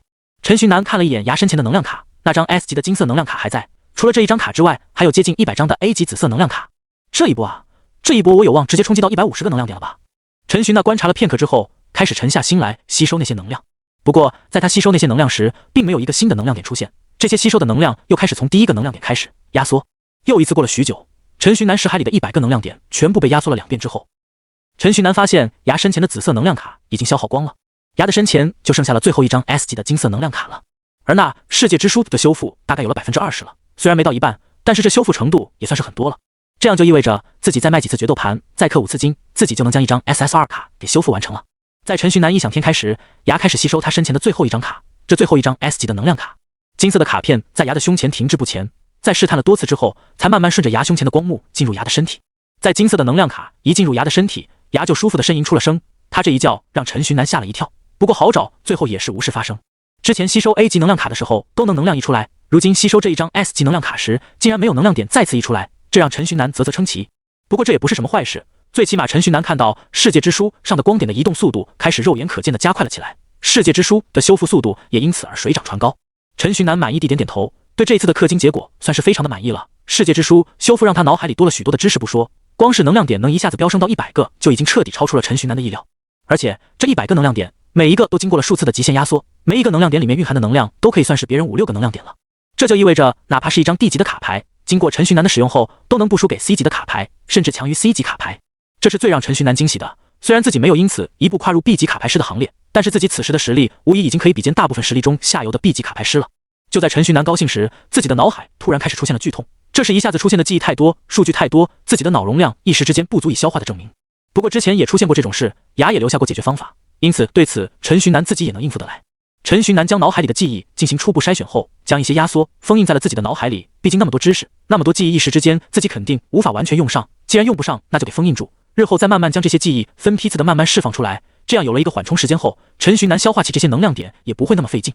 不过在筛选这些记忆的时候，陈寻南特意留下了关于这个世界地形地貌的记忆没封印。此时的陈寻南就是这个世界里最为厉害的向导，全世界都形成了一个地图出现在陈寻南的脑海里，而且每一个地图都可以放大无数倍去看其中的一些细节。根据这些记忆，陈寻南很快就找到了自己之前所得到的藏宝图中所标注的宝藏地点的所在位置。藏宝地点就在帝都不远处的一个大峡谷之内，不过让陈寻南在意的是，之前自己看到的那个与黑洞十分相似的大坑洞也在那个大峡谷之内，也不知道这两者之间有没有什么区别。毕竟是王浩被称为一代宗师的人留下的，因此出现什么东西都不足为奇。而在陈寻南想着这个的时候，他的识海里面又出现了异常状况。识海里，牙对那金色能量卡的吸收已经到了尾声，能量卡只剩下了最后一个小角没有吸收，而这能量卡的吸收让陈寻南的识海里金光乍现，金色的光芒充斥着陈寻南的整个识海。陈寻南感觉自己的识海和自己整个人在金光之下都得到了足够的升华。在这一抹金光中，陈寻南似乎看见了麒麟的剪影，一大一小两只麒麟似乎在陈寻南的识海里奔腾，金光慢慢散去后，麒麟的剪影也随之消失。这是怎么回事啊？祥瑞出现？陈寻南不理解，他在自己的识海里面也找不到任何相应的痕迹。在陈寻南疑惑的时候，牙兴奋的声音从一旁传来：幸不辱命，如今世界之书的修复已经达到 30% 了，虽然我依旧没有取回我身为世界意志化身的全能，但是我的记忆已经全部回来了，现在我就是这个世界上全知全能的神。牙说着，骄傲地插着腰。那全知全能的神，世界之书的主动技能升级如今完成了吗？陈寻南也是很配合的对着牙说着。听了陈寻南的提问，牙回答当然。随后他小手一挥，世界之书飞到了陈寻南的眼前，随后本是卡牌的世界之书竟然真的就变成了一本书。这本书自动打开，其中的信息也纷纷出现在陈寻南的眼中。世界之书部分修复。世界之书是世界意志的化身，原本是 SSR 等级的传说中的卡牌，但是由于某种不知名的原因发生了破损，等级降为 S2 级别。由于这是 S2 级别的修炼卡牌，使用这张卡牌修炼就可以修炼到 S2 级卡牌师。特殊被动效果：一世界之书记载着世界上所有的知识，使用者从中获取经验，修炼速度提升 50%。二世界之书是世界意志的产物，使用者受到世界的祝福，获得 25% 的全属性抗性。三世界之书是世界意志的产物，使用者受到世界的青睐，所有卡牌的威力增加 25%。唯一特殊主动效果：背水。世界之书的使用者受到了世界意志的垂青，当他需要时，世界的守护便会降临在他的身上，为他触发背水效果。背水，使用者通过消耗自身剩余的全部能量点来获取一张比使用者高出2个境界的卡牌的使用权。使用者使用这一张卡牌时，将不再需要消耗能量点。使用完这张卡牌后，使用者将会陷入虚弱状态24小时，这期间不能再使用任何卡牌。这个主动技能有着一定的冷却时间。昨天修复完世界之书后，陈寻南激动的一整晚睡不着觉。一开始自己还是个为高考而担忧的小菜鸡，如今的自己100个能量点还都是压缩的，不就是高考吗？随便来，我陈寻南不怕熬。陈寻南的内心有点飘，不过在同龄人里，目前确实是没有人能够制止他，因此他飘似乎也理所应当。早上一起来，他也不想着修炼了，反正实力都已经暴涨这么多了，稍微休息休息，稍微玩一玩也没有什么问题吧。陈寻南心里这么想，不过就在他这么想的时候，手机不合时宜的响了起来，而且响的还是特勤局办法的内部联系用手机。我这放松是放松不了了呗？这时有什么任务啊？陈寻南无奈的拿出手机，打开翻阅。手机里，陈曦的头像出现在屏幕上，打开到聊天界面，陈曦发的内容一下子映入眼帘。我们在天幕城里发现了一个和那天那个盗贼首领长得一模一样的人，那个人现在就在你家附近，你小心一点，暗中跟住他，等我们来。陈曦的消息让陈寻南内心一震，本来有些慵懒和不乐意的心瞬间消失。开什么玩笑？这都到自己家了，还开摆是在等死吗？陈寻南赶紧收拾了一下自己，随后稍微乔装打扮了一下，准备出门。一出门，他就悄地爬到了楼顶之上，要找人还是在高处好找一点，毕竟站得高，看得远。事情也如陈寻南的预想一般，陈寻南上到楼顶放眼望去，短短几分钟他就看到了这一次的目标。不过在观察了目标一会之后，陈寻南突然发现这一次的目标似乎有一点点多。前前后后，陈寻南总共是发现了3个长得与那天那个盗贼首领一模一样的人。不明真相的陈寻南赶紧拿出手机，编辑短信，将这一条消息告诉了陈曦。你小心点，这可能是分身相关的能力，对面现在大概率不是人类了，因此你暗中观察就好，万一出现导致他，有可能会对城里的普通人造成伤害。陈曦回了一条消息。陈寻南大致看了一眼之后，觉得陈曦说的挺对，他就这样静静的在楼上观察着那3个一模一样的人。那3个人一直在转圈圈，他们各自选择了一栋楼，然后对着那栋楼绕圈，这给陈寻南看懵了。他们这是在干什么呢？陈寻南嘀咕着。这时候牙跳了出来，我知道，他们是在观察人类，他们围绕着一栋楼，是因为讲楼里的一个人类作为了观测对象，转圈是读取习惯等，他们可能是想混入人类社会搞波大的，就像之前的影魔和阴魔一样。陈寻南点点头，随后摸了摸牙的脑袋，这修复了就算不一样，记忆完全了，感觉牙整个人都变聪明了。不过对方既然有着这种想法，那陈寻南知道自己肯定是不能让对方得逞的。就在陈寻南准备出手的时候，陈曦的身影从天边飞来。目标现在在哪里？陈曦一落地便十分急切地询问陈寻南。陈寻南指了指3个目标人，点头示意，随后他将牙对他说的话复述了一遍。陈曦听到陈寻南的话，也是皱起了眉毛。我们上吧。陈曦开口说着。陈寻南，说好的不能冲动，不能波及无辜民众的呢？不过这会再吐槽已经迟了，陈曦人已经从楼顶上跳下去了。不过就在陈曦开始落地时，他使用出了一张卡牌，末影场地。这是一张场地卡，这个场地卡会将目标与自己拉入独立的空间末影场地之中，在这里面的光系卡牌威能会得到增强。陈曦将目标选为了3个在绕圈圈的人以及陈寻南。陈寻南只觉得眼前一黑，自己就莫名其妙的来到了一个充满黑暗的世界。在这个黑暗的世界里，陈曦的每一张牌都变得更加耀眼，更加引人注目。好家伙，就是这样加强的是吧？陈寻南无奈吐槽。而在陈寻南吐槽时，那3个绕圈圈的人显然也已经发现了陈曦以及陈曦的场地卡，他们嘴里出一声诡异的怒吼，随后全部朝着陈曦攻击而去。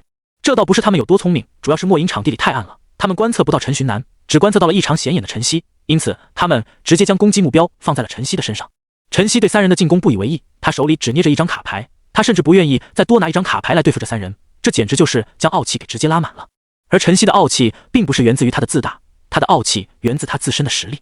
他手里的那张牌是他最常用的，也是最理解的卡牌光剑。随着陈曦持续的输入能量点，光剑牌身上开始出现了一丝丝的微光，这些微光慢慢将卡牌都变成了光点，光点重塑，一柄光芒之剑就这样握在了陈曦的手里。陈寻南在一旁看的，那内心是叫一个羡慕啊，毕竟太帅了，那个男生会不喜欢光剑呢？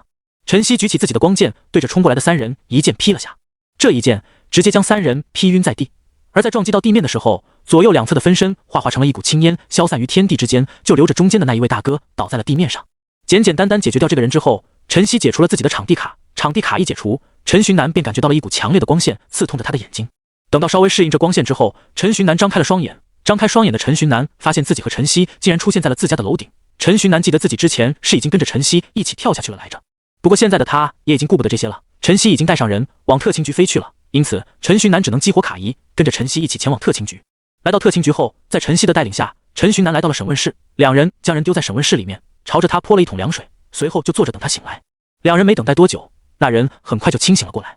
他一苏醒，嘴里都是啊呀呜呜的声音，看样子似乎是不会说话。不过过了1分钟左右，他开始能稍微勉强的说话。又过了3、4分钟，他的话讲的那叫一个通顺和标准。两人面面相觑，这学习能力未免有一点太恐怖了吧？你们两个想干什么？你们有什么目的？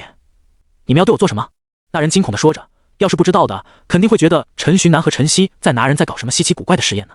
哟，这还是挺智能的嘛，之前怎么见你就像是没有神智的？你是怎么诞生的？你到底是什么东西？你有什么目的？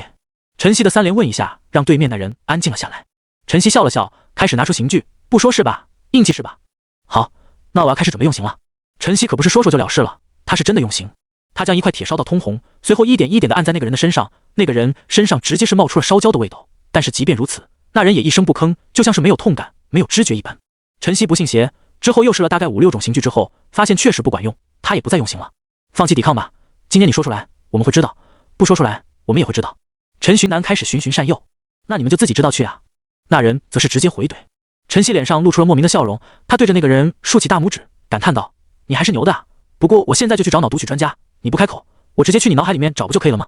陈曦说着，开始一步一步地迈出去，直到陈曦完全离开时，那人都没有一丝一毫的反应。不过之后陈曦回来，还带着一个人进来时，突然发现那人好像已经停止了呼吸。陈曦和那位专家赶紧上前去检查，叫来了医务部，最后得出了这人是服毒自杀。他脑海里面的消息有这么重要吗？宁愿自己死也不愿意让人知道他脑海里面的消息，早知道就不跟他说了，直接叫人来毒脑好像更加合适。就在陈曦为自己的多嘴懊恼时，医务部的人惊讶地开口，这家伙好像就根本不是一个人，他的肉体大概刚诞生出了2天左右，按照常理来说，他应该是刚出生2天的婴儿才对。这件事也就到此结束了，陈曦最终也只是将这件事情稍微报告了一下，然后该做啥做啥去了。就在陈寻南想要离开时，特勤局里面的人叫住了他，说是局长找他。陈寻南来到局长办公室，推开办公室的大门，局长，您找我？局长点点头，随后示意陈寻南坐下。在陈寻南坐好之后，局长对着陈寻南说道：“你的那个教导主任和那个林南阳的具体信息或者具体外貌你描述一下，我们要开始准备调查这件事了。”陈寻南点点头，随后开始讲述起教导主任和林安阳的外貌，而旁边有着3、4个人在那里记录着。这件事花费了陈寻南半天的时间，在弄好一切之后，陈寻南终于是可以离开了。不过就算他人不在特勤局里，他还是很积极的向自己的小队长陈曦询问着这件事的状况。陈曦小队的群里，其余2人今天都没来，不过倒也是对此非常的好奇。贾一凡，队长，啥情况？快说啊！明天，快说！在特勤局里面的陈曦看着群里的消息，笑了笑，开始在编辑消息，然后发到群里面。陈寻南说的那个叫李勇的教导主任的人，没查到，这只是个假身份，完全没有任何头绪。不过那个林安阳来头可大喽，林安阳是怪兽材料交易中心的太子爷，整个怪兽材料交易中心都是人家的，那可是财力排全世界前5的公司啊！陈曦编辑的话让陈曦又是一惊，他一开始就知道林安阳家里很有钱，但是他可没想过他家里竟然会这么的有钱。特勤局的人已经出发了，他们直接去调查林安阳的父亲林虚寒。刚成立的特殊调查组这边，他们气势冲冲的来到了林虚寒的办公室里，开始一件件盘问林虚寒：“你儿子在搞实验，你知道呢？开始搞的还是那种危害的社会的实验，你知道你儿子去哪里了吗？如果知道，还请不要包庇，不然你只会罪加一等。”在特勤局的逼问下，林虚寒依然是满脸的疑惑。特别组的成员看他那疑惑的表情，应该是真的不知道，当即表示每天都会来盘查，回来询问，留下几句话，特别调查组的人就原路返回了。而在他们原路返回没多久，满脸笑容的林虚寒脸色瞬间凝固，他回到自己的办公室，开始整理办公室里面的资料。在将办公室里面的资料都整理齐后，他拿走了一些重要的资料，其余的那些不拿。重要的，他直接就是放一把火，将其燃烧殆尽。随后他回到自己的住处，也是将重要的东西带走，其余东西就是全部销毁。到了晚上，林虚寒从家里走出，腰间别着一张空间收纳，除此之外，他再无带任何物品，让人感觉他就是出来闲逛的一样。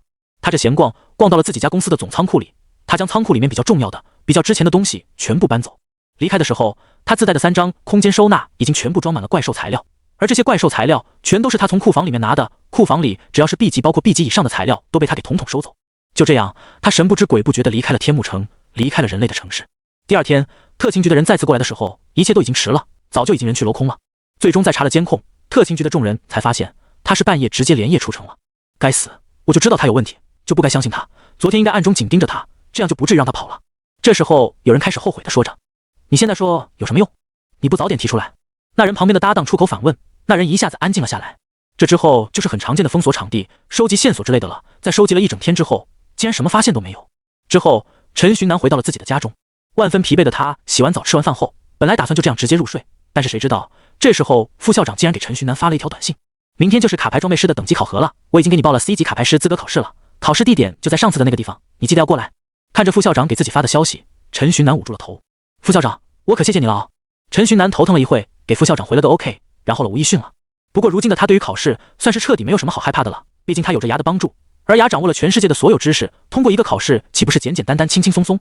第二天，陈寻南卡着时间起床，他睡醒的时候距离考试刚好还有1个小时。陈寻南用极快的速度刷牙漱口吃早餐，随后跑到楼顶，直接激活卡仪往考核场地飞去。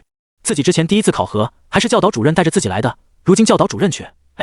陈寻南在飞行的过程中想起了自己第一次参加考试的场景，心里对此难免就有了一些难过。陈寻南带着这一股难过和不开心走到了第1轮考核的教室。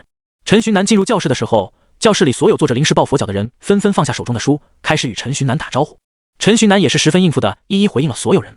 那个人果然不在，他不在，那这次的考试是不是就只有我一个人第1轮满分了？虽然与那个林安阳关系没有多好，但是这一下子心里还是难免有一些不舒服，难免有一些伤春悲秋。第1场的比赛马上开始，试卷发下来，牙直接坐在陈寻南的手边。陈寻南一拿起考试试卷，牙就开始给陈寻南念答案。陈寻南都不用思考，直接拿起笔来就写。考试刚开始，最起码对于大部分人来说是刚开始没多久，而对陈寻南来说已经是结束了。陈寻南示意自己写完的时候，他的余光看到了周围人的大概进度，他们连第1部分选择题部分都没答完。答完题后，陈寻南的专属监考老师开始为陈寻南评分，不出所料的满分，而众人也只是感叹一声，不愧是陈大佬，毕竟是陈寻南，那个好像什么都会的陈大佬，别说 C 级了，就算现在拿一张 A 级的装备师考试试卷来给陈寻南，他们都觉得陈寻南可以拿到满分。陈寻南取得什么离谱的成绩，对于他们来说都已经全部习惯了，哪天他不妖孽了才奇怪呢。最终的结果很快就出来了，最终第1轮满分的确实是只有陈寻南一个人。陈寻南自己一个人在主管的带领下，直接跳过了第2轮的考试，来到了第3轮。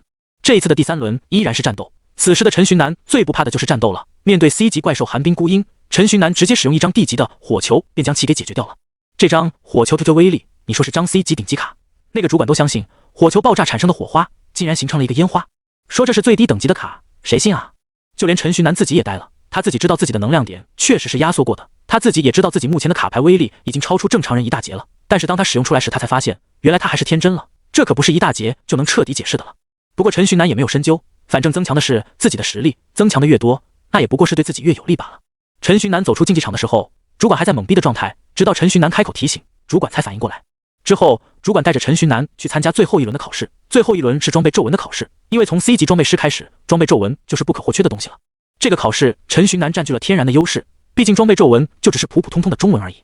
在离开竞技场的时候，陈寻南突然想起林安阳之前的模样，他那不顾一切拼命的模样。陈寻南知道林安阳不是个甘愿平凡的人，他搞这种有关于妖魔的实验，估计也只是想让自己拥有非凡的力量而已。不知道他现在在干什么？陈寻南在心里想着，随后跟随着主管一起来到了最后1场考试的地点。最后一个地点是卡牌装备锻造室，这里有许多数不清的卡牌装备锻造室。在主管的示意下，陈寻南随意挑选了一间装备锻造室。据他所说，这里的每一个装备锻造室里面都有着一个对应的考试题目，在里面完成考试题目后出来，就直接代表了成功通过考核。进入装备锻造室后，陈寻南发现这里的布局和装备师协会的锻造室里面的布局基本上是一样的，不过这里此时的锻造炉处于封禁状态，而桌面上则是有着一个特殊的白板。这个白板是特殊材料制作成的白板，利用这个白板可以将装备皱纹封存起来，这些封存的装备皱纹可以在之后锻造装备的时候直接使用。牙出来与陈寻南解释了这个白板的作用以及这个白板的神奇之处。对此，陈寻南只能感叹，官方真会赚钱，这么多锻造室，哪怕有一半的人通过考核，他都能白嫖得到好多装备皱纹。对此，牙不置可否。两人简单交流了一番之后，陈寻南开始了自己锻造大计。自己这个房间里面要求凝练出来的装备皱纹只有一个，那就是空字。这个对于陈寻南来说简直就是易如反掌。陈寻南简简单单的在白板上刻下空这个字之后，随即开始送到房间里面的检测台检测，检测成功，锻造室的大门口自动打开，陈寻南直接从里面走了出来，这让在一旁喝茶的主管直接将嘴里的茶给喷了出来。一般最难的也是最耗时间的皱纹刻印阶段，陈寻南从进去到出来只用了5分钟左右，而门口上的绿灯直接证明了陈寻南不是随便糊弄就出来的，他是确确实实的完成了考核内容的。你这家伙还是人吗？主管以为这个家伙已经够变态了，直到这一刻他才知道自己有多天真，这家伙已经不是变态了，他根本就不是人，怕不是什么修行千年的老妖怪化身成为年轻人来骗他这个中年人。这一次只有陈寻南一个人。在陈寻南参加完考核之后，主管直接带着陈寻南来到了评定处。陈寻南的考试卡插入评定机器，一个大大的 SSR 出现在了荧幕上，陈寻南全部考试满分，最终的总成绩判定也是满分。在评定结束后，一张 C 级的装备师证书直接从评定机器的口子里喷了出来。陈寻南拿过证书，从现在开始他就算是一名正经的 C 级卡牌装备师了。得到证书后，陈寻南此行的目的已经达到，他不再滞留，直接离开，回到了家中。在回去的路上，陈寻南通过巨信聊天软件告知了副校长这个消息，副校长直接秒回，发了一个恭喜的表情包，随后也就不再言语。另一边，一个满是黑暗的空间，该送达的东西送达了吗？王浩，一个黑色的影子出现在王浩的身后，王浩也不回头，就这样边忙着自己的事情边回答：放心，早就送到了，他现在也已经破解了我的手段，得到消息了。那黑色影子点点头，随后在王浩的身旁坐下。没多少时间了，不只是他，我们也一样。王浩看着那个黑色的影子，最终悠悠地叹了一口气，谁能知道会这么突然呢？按照之前的预计，距离到达这种结果，应该还要100年之后才对。计划赶不上变化，该准备了。将这小家伙送回去后，我们也差不多该回去了，若不然就没机会了。那黑色的影子说完，化为了一股青烟，消散在天地之间。王浩看着那人离开的方向，很久很久之后，他叹了一口气，继续自己手头的工作。王浩在做的好像是一个徽章，徽章上面的标志是一个狗头，藏獒的头，狗头的下方有着2个字：东皇。大曲县出现2个地级妖魔，请晨曦小队赶紧前往将妖魔清除。一大早醒来，陈寻南就收到了特勤局专用手机的消息。对于一大早起床又要去出任务这件事，陈寻南本来是不乐意的，但是一看到出现妖魔这4个字，陈寻南一下子就打起了精神。也不是因为妖魔可以掉落灵魂球，更重要的原因是妖魔在一个小县城出现，那对一个小县城来说，基本上就是灭顶之灾，责任感让他必须前往救人。陈寻那赶紧洗漱，随后拿起一个面包就激活卡仪往城门口飞去。当他来到城门口的时候，自己的队长陈曦以及自己的2个队友贾一凡、宁天都已经在这了。陈寻南一来到门口，一群人直接往大曲县飞去。大曲县作为天幕城范围内的一个小县城，一般出了情况都是由天幕城这边的特勤局成员去管。好在大曲县与天幕城之间的距离并不算太远，加上飞行卡牌的速度确实非常快，因此出任务去到那边也不会太晚。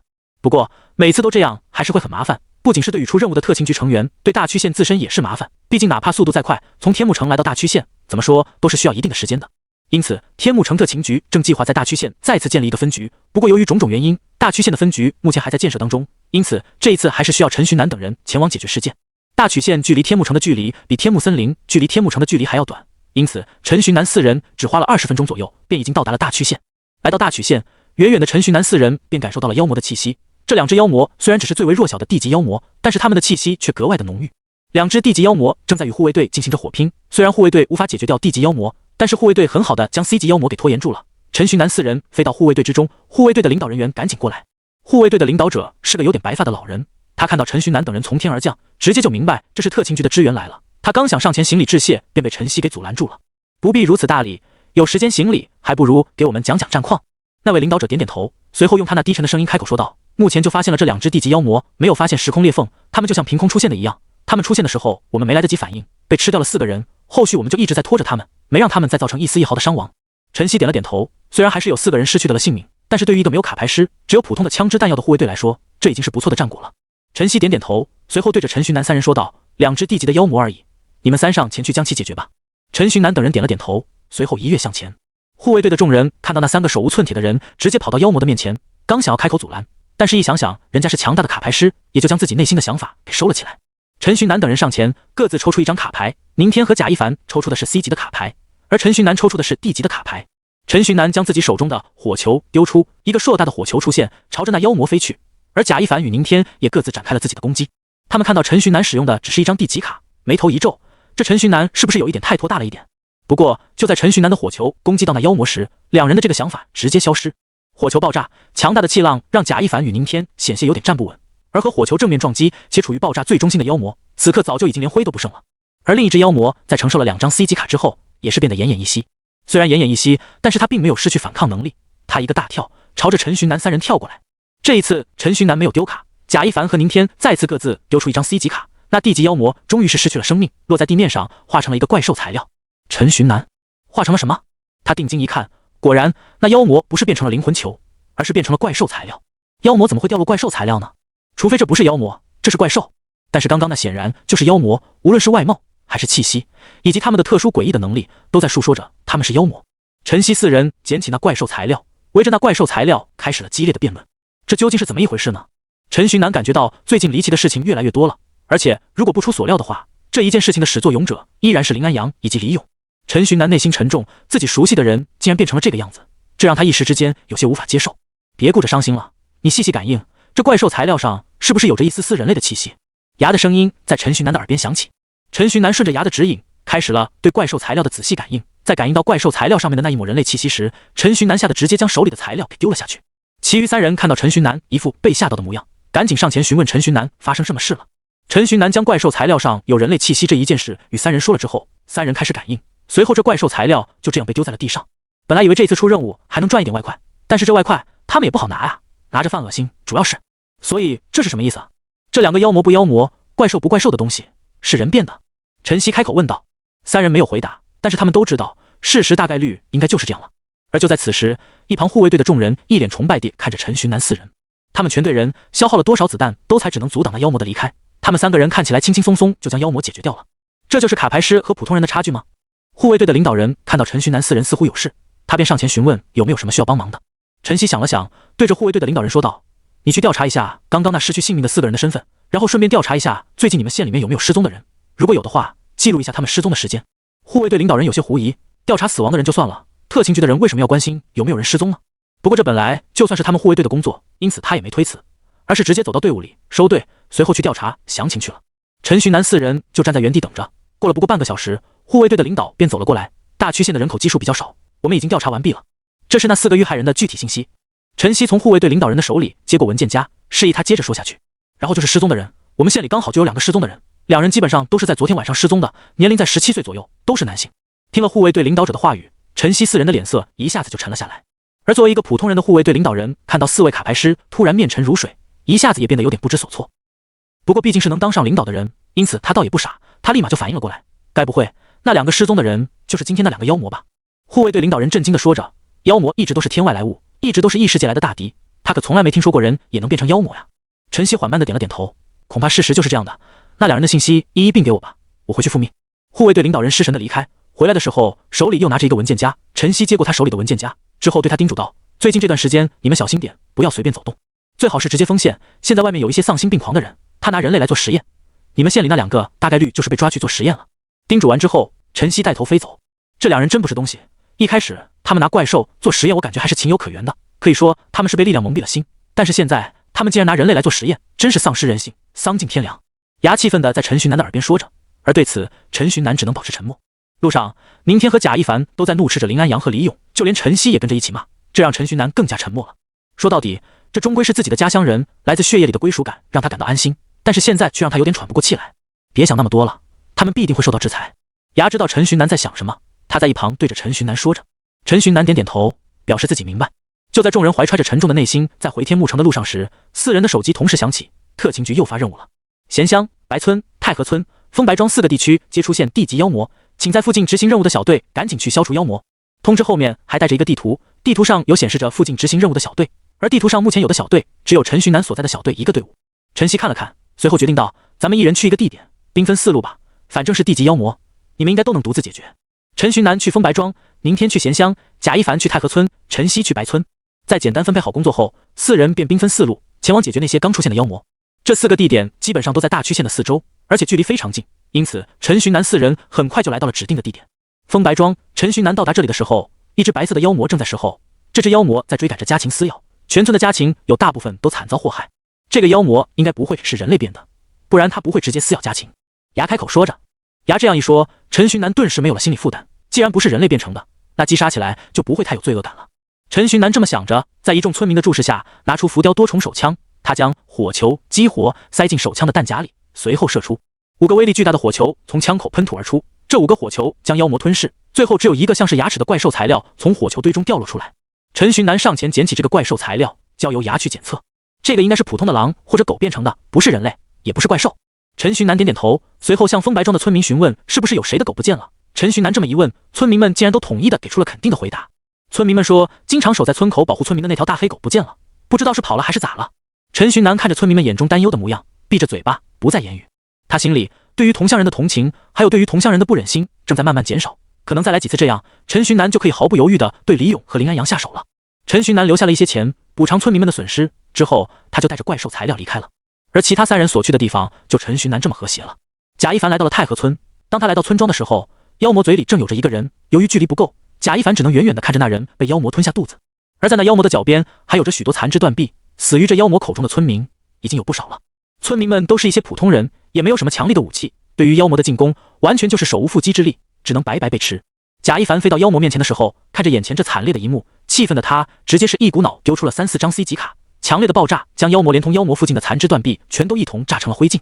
这次的妖魔死亡没有掉落任何物品，就算掉了，贾一凡也不会要这些物品，他去安抚村民，给予补贴等等。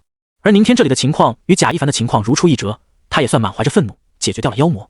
至于陈曦这边，他这边的妖魔就与三人的不一样了。这个妖魔和之前的所有人造妖魔不一样，这个妖魔竟然有着神智，有着智慧。陈曦来到白村的时候，这个妖魔正在玩弄着村民，他没有将村民直接杀害，而是玩弄着村民，就像猫在玩弄自己抓到的老鼠一般，以此为乐。陈曦过来后，直接将其解决。随后他发现这只妖魔掉落的物品竟然是灵魂球，不过这个灵魂球上依然有着人类的气息，因此这股妖魔说到底还是人类变的。陈曦将掉落的白色灵魂球拿起，随后用通讯手机联络起自己的3个队员，4人约定了一个地方集合。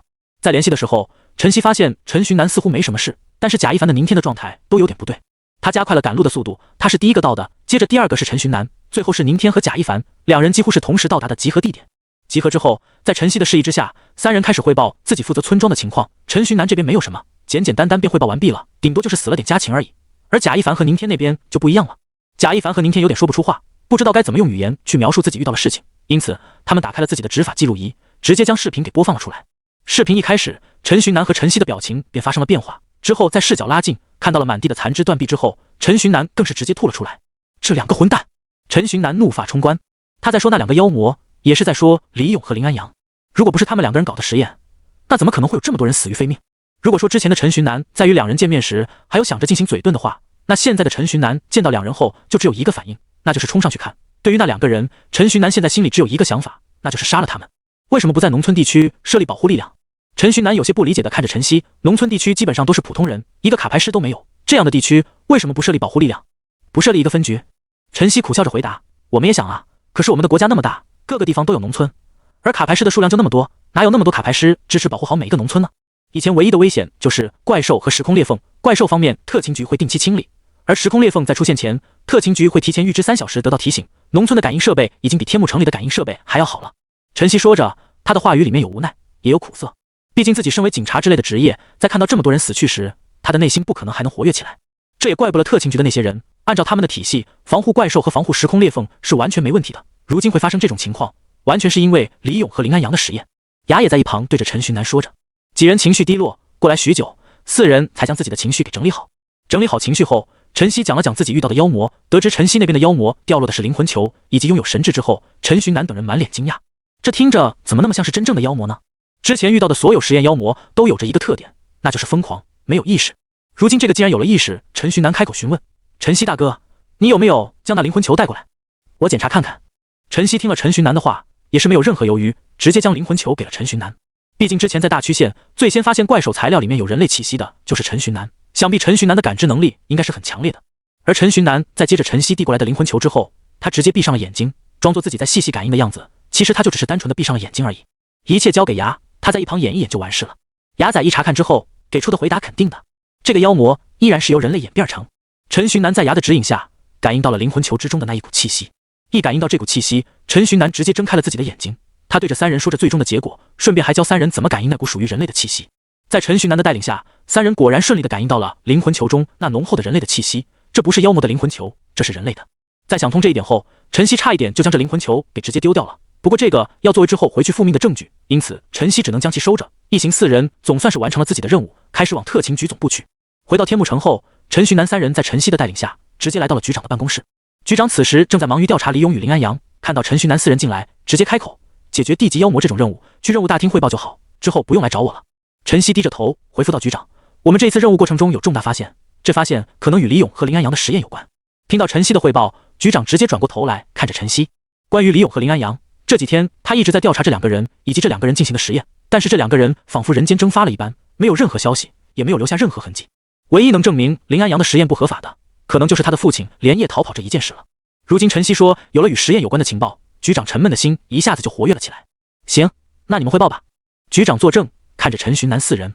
陈曦从自己的空间收纳中拿出了2件怪兽材料，还有一个白色灵魂球，上交给局长，随后说道：这3样东西是我们今天执行任务时击杀妖魔掉落的。局长看着那2个怪兽材料，总觉得陈曦在耍他，不过他并没有明说，而是示意陈曦继续说下去。我们击杀的妖魔基本上都是没有神智的，像是怪兽一般的妖魔，这2个怪兽材料就是那些妖魔身上掉落了。而且还有一个很关键的点，今天突然出现，然后袭击村庄、袭击县城的妖魔，原先可能都是人，都是经过实验才变成的妖魔。陈曦尽量简单明了地与局长报告。在说到妖魔是人变的这件事的时候，局长的脸色很显然有了剧烈的变化。陈曦让局长细细感知2个怪兽材料和一个灵魂球里面的气息，在这里，他确实感受到了2个人类的和1个狗子的气息。这个情况和我们之前遇到的那群盗贼突然变强、突然有妖魔气息这件事很相似，因此既可以肯定，这些妖魔应该也都是实验的受害者，他们被迫变成了妖魔，控制不了自己。该死的！局长拍了一下桌面，怒斥着。他知道这个实验最终会走向人体实验那一步，不过他没想到对方的动作会那么快，快到在他完全没有反应的时候就已经进行到这一步，且出有成果了。局长沉吟着，要来了4人的执法记录仪，简单看了一遍之后，他本来就铁青的脸色变得更加铁青了。看来这大区县的分局建设地加快速度了。局长独自说着，随后叫来了自己的秘书，与秘书说了一下分局建设的事情。而在这期间，陈寻南4人就默默站在一旁听着。等到他们商讨完之后，局长终于是将目光放在了陈寻南4人身上。这件事情可能比我们想象中的还要严重很多。这样，你们4个人写一下工作报告，把你们遇见的所有事情都仔仔细细的写出来，然后我将这些一同送去总部，请求总部的支援。局长说着，凭空变出4张桌子在众人的面前。局长拿出纸和笔放在桌子上面，对着陈寻南4人说：“你们就在这赶紧写吧，写完我直接上交，早点请求支援就能早点到。”陈寻南4人直接坐下，拿起纸笔书写起来，那写的真的是事无巨细，详细到可以根据他们的描述来拍一部电视剧了已经。4人写完之后，局长也不避讳，直接将资料通过特勤局的特殊网络直接给传输了过去。陈寻南一直很奇怪，局长的实力只有 B 级，而自己的队长实力无限接近于 A 级，要论实力肯定是自己的陈曦队长强一点，但是为什么陈曦不是局长呢？还有，局长办公室可不是相进就能进的，但是每一次出任务回来复命，陈曦队长都是直接带着他们来局长办公室，这期间到底是怎么回事？不过陈寻南深刻的知道好奇害死猫这件事，因此虽然他万分好奇，但是他还是没有去开口去问。等到局长提交完救援请求后，他再回来询问，那个，你们还有什么需要报告的吗？要报告的事情是没有，不过我们4个人有一个猜想。陈曦开口说着，不过说到一半就停了下来，似乎在等待局长的准许。说，局长发话后，陈曦才继续开口。他说的时候，还通过自己的设备投影出了一个地图，他用手指着地图上的大曲线说：“我们小队这一次执行任务的地点是这里，这里也是最早出现人变成妖魔这种现象的地方。”说完之后，他又用手指出了地图上的4个点，那4个点赫然就是丰白庄、白村、太和村、咸乡所处在的位置。而经过陈曦的这一点，陈寻南3人才发现，这4个位置正好就遍布在了大区县的东南西北4个方向。想必到这里，你们也看出来了吧？今天出现人类变成妖魔这种现象的地方，是以大曲线为中心点，然后向外扩散出去的5个地方彼此之间的距离不算远，可以算是处于同一片区域之内。因此我怀疑，在陈曦还没说出自己的最终猜想时，局长直接抢答你怀疑对方的基地可能就在大区县那个地区的范围之内。局长点点头，随后他又皱着眉头说道：“但是我们能这么简单就发现的事情，对面肯定也能发现，对面应该没那么蠢，就算这个范围内有东西，多半也是个陷阱。”局长虽然嘴里这么说，但是他在心里已经做好了决定了，他要去查看，哪怕是陷阱，也要从陷阱上面找到一些对方的蛛丝马迹。决定好之后，他当场就说了出来，与陈曦商量。陈曦点点头，表示赞同。随后，陈寻南3人就被遣散了。接下来就是个小队队长之间的会议了。这期间的会议就不是他们3个刚入职的新人可以瞎掺和的了。当天晚上，陈曦等一众队长直接前去调查那个大区县周围的地界。本以为会需要花费许久的时间，但是刚去没有2个小时，就发现了对面在大区县的布局。在大曲县对面确实是有个小基地，但是那个基地里目前已经人去楼空，别说线索了，基地里干地连蜘蛛丝都没有一根。说是基地，可能说是地窖，说是防空洞更合适一点，因为里面空空如也，就只是一个在地里面大洞罢了。不过特勤局的众队长们倒也不是一无所获，最起码在基地的门口发现了一张纸条，不过纸条上的字他们一个都看不懂，那可能不是字，可能是鬼画符了已经。等到拿回总部之后，总部里面的卡牌装备师才说这是装备皱纹，而陈寻南作为一个拥有 C 级装备师证书的存在，自然就被邀请来一起破解这个纸条里面的内容。他们怀疑这可能是实验的内容，不过陈寻南知道，这个所谓的装备皱纹不代表什么实验内容，也不代表什么秘方，这单纯就是对面留给自己的留言而已。上面的留言是这样的：看到我们的杰作了吗？我们让普通人也拥有了可以媲美卡牌师的力量，我们让普通人也拥有了可以逆天改命的力量。老天既然不公的话，那我们就靠自己的努力争取了。你做好选择了吗？是与我们为敌，还是加入我们？加入我们吧，加入光明的进化吧。某个秘密基地里，林安阳刚结束了一整天的实验，稍作休息的他回想起了自己的曾经。林安阳是从地球穿越过来的，在地球的时候他就是一个富二代，而且自己的学习又好，能力又强，基本上已经可以说是那种完美的人了。而在某一天，自己莫名其妙的就穿越到了这个世界，在这个世界之中，他依然是个富二代。通过了解之后，他得知这个世界有着卡牌这种神奇的力量。在地球上就属于顶尖那一层次的林安阳，本以为穿越了之后自己也还是顶尖。穿越的前几年确实如此，家境比全世界大部分人都好，他自己在各方面也非常努力，学习成绩满分，关于卡牌师的知识也是掌握的极其牢固，在装备师这一领域更是被评为知识上的 A 级装备师。而那个时候，这个世界的他才只有10岁，他好像天生就受到老天的垂爱一般，无论去到哪个世界，他都是最完美的那一个，他都是令人仰仗的那一个。直到高一入学的前一天，那是所有人觉醒卡牌师天赋的日子，他坐上家里的豪车，风风光光的前往检测地点，在众人的簇拥下踏上了觉醒台。所有人都觉得林安阳还没觉醒卡牌师天赋就已经这么厉害了，那等到他觉醒卡牌师天赋的时候，他不得上天。就连林安阳也是这么觉得的。可是现实却狠狠地给他上了一课，他林安阳在世界范围内都颇有名气的天才，竟然没有当卡牌师的天赋。检测员都以为是自己失误了，连续检测了3次。大天才林安阳不是卡牌师，成不了卡牌师，他只能当一个普通人。这个消息很快像风一样传遍了全世界，一瞬之间，林安阳感觉自己从天上掉到了地底。所有的赞美与夸赞一下子变成了嘲笑与讥讽。他不是个虚荣的人，但是两世为人的他都是受人敬仰，都是常人高不可攀的存在。他已经习惯了高高在上的感觉，一下子跌入谷底，他接受不了。周围人慢慢远离了他，所有人的眼睛里似乎都在这嘲讽。虽然大家什么都没有说，但是林安阳知道，所有人肯定都在嘲笑自己，所有人肯定都在看不起自己。就连林安阳的父亲都放弃了希望，他让林安阳好好生活，啥都不用干，继承遗产也能活得比大部分人都滋润。但是林安阳不是这种人，他不甘于平凡，不甘于平庸。好在家里有钱，所以他开始高价悬赏那些有可能激活人类卡牌天赋的物品，药材、补品、特殊的卡牌、怪兽材料，各种奇珍异宝，只要是世界上有的，林安阳基本上就都试过一遍了。最后的结果当然全都是不起作用。林安阳不服气，也不放弃，在一边寻找解决办法的时候，一边着手于考核装备师的资格证。不过很可惜，装备师考核中有实战环节，身为一个普通人的他，怎么可能打得过怪兽呢？哪怕是最低等级的地级怪兽，他也完全没有一战之力。就在这种状况之下，他遇见了一个人，那个人叫易李勇。李勇是个 C 级卡牌师，他这辈子因为某些原因直接被限制在了 C 级卡牌师的阶段。他也满心不甘，他也心怀大志，但是他也和林安阳一样无能为力。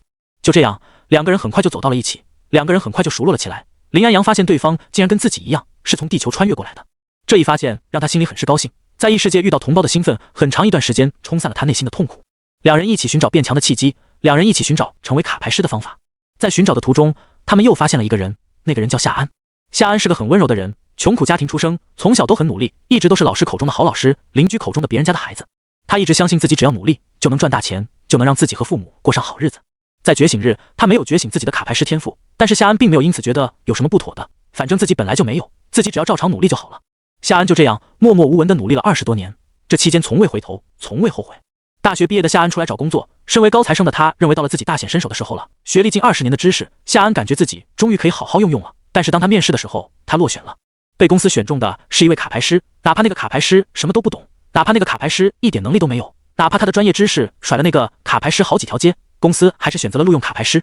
夏安开始怀疑自己，但是他依然没有放弃，一直尝试着去找工作，第2家、第3家、第4家、第5家。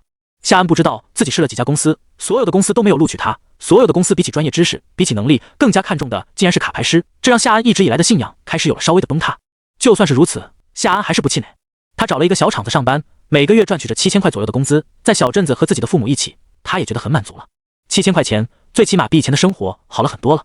夏安这样安慰着自己，他一边工作，还在一边学习知识。他当然不会甘愿一辈子就在厂子里上班，他要从事科研，他要取得成果，他要功名，要利禄，更重要的是，他想让自己的父母能够过上好生活，过上电视上那种富豪般的生活。夏安一直没有放弃过希望，直到自己的邻居回来了。夏安的邻居家庭状况比夏安还差些，而且从小到大，自己的这个邻居都不爱学习，各方面都不行。据说初3的时候，这个邻居就出去打工赚取生活费来勉强度日了。就是这样的一个人，他回来的时候开着豪车，车上坐着2、3个堪比明星的美女。夏安很是惊讶，同时也很好奇，当然也有开心，自己的邻居发达了，虽然与自己没关系，但是夏安还是开心。可是过了很长一段时间，夏安发现自己的这个邻居天天不去上班，也没有任何工作，一整天就只有吃喝玩乐，但是他依然非常富有，这让夏安很是不解。后来夏安才知道，原来自己这个邻居有了成为卡牌师的资质，现在已经是一个地级的卡牌师了。地级卡牌师是卡牌师里面的最末尾的存在，但是即便是这样，他每天啥也没干，都能日入最少340，运气好点上千上万也不是问题。这让夏安心里的不平衡到达了一个极点。他不明白为什么自己这么努力，每月只有7000的工资，有着一肚子的学识都找不到工作。他不明白为什么自己这个邻居什么也没干，觉醒卡牌师天赋之后也没有努力修炼过，但是就是单纯的每天抽卡拿去卖，也能过上荣华富贵的生活。这个世界真的有这么不公平吗？那为什么偏偏是他呢？难道他一出生就被这个世界给抛弃了吗？夏安不知道，但是他内心一直以来的信仰，一直以来的坚持，悄然间完全崩塌了。在这种状态下，绝望的夏安与一直在努力的林安阳以及李勇相遇了。不一样的家境，一样的却是得到老天不公的对待，还有那像是无用功的努力。3人一相遇，就像是找到了最为贴心的同伴一般，很快就熟悉了起来。在之后，3人遇见了越来越多与他们一样的人。在这个卡牌师的世界里，卡牌师是百里挑一的存在，没有被命运选中的人，被世界抛弃的人太多太多了。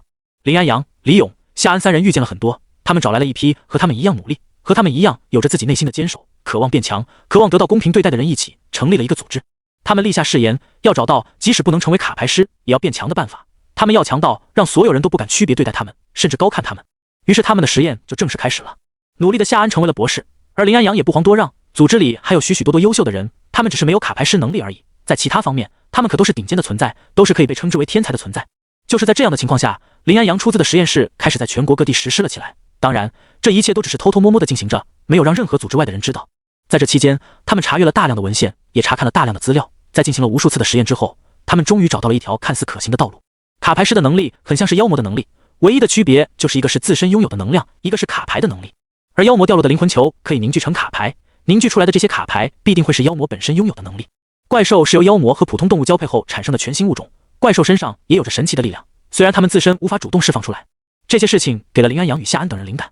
一群除了卡牌师领域之外的各自领域的天才开始从妖魔和怪兽的身上入手。这期间，他们解决了很多数都数不清的问题，才取得了现如今的成果。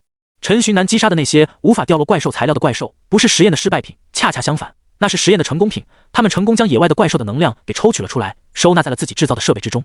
在实验的时候，怪兽发出了惨痛的哀嚎声，那声音的惨痛程度直穿人的灵魂，让在实验的林安阳都忍不住落下了眼泪。他开始怀疑自己的实验是不是正确的，是不是人道的，但是想到了自己的目标，想到了如果自己放弃，自己和自己这么多同伴之后就只能平平淡淡的过完一辈子，他就不甘心。不甘心将愧疚给掩盖，欲望将同情心给掩埋。后来，林安阳就再也没有因为怪兽的惨叫而产生过半分疑虑。实验很顺利的进行了下去，虽然他有感觉到自己的同伴们正在慢慢发生了一点变化，但是他不在乎，也没必要在乎。可能对于他们，还有对于林安阳自己来说，这都是成长的一步。一切的实验都很顺利，一切都在预想之中。不过毕竟是有关妖魔的实验，他们的实验进度很快就卡在了没有妖魔这一要命的瓶颈之上。这一次，上天似乎并没有抛弃他们，天幕城内出现了时空裂缝，妖魔出现了。作为天幕高中教导主任的李勇，在与妖魔的战斗之中，偷偷摸摸捕捉了一批地级的妖魔，这简直就是神不知鬼不觉。得知这一消息的林安阳，连夜带着夏安一起将基地搬迁到了天幕森林。之后，天幕高中的时空裂缝更是进一步变成了秘境，李勇又在其中捕捉了一大批的地级妖魔。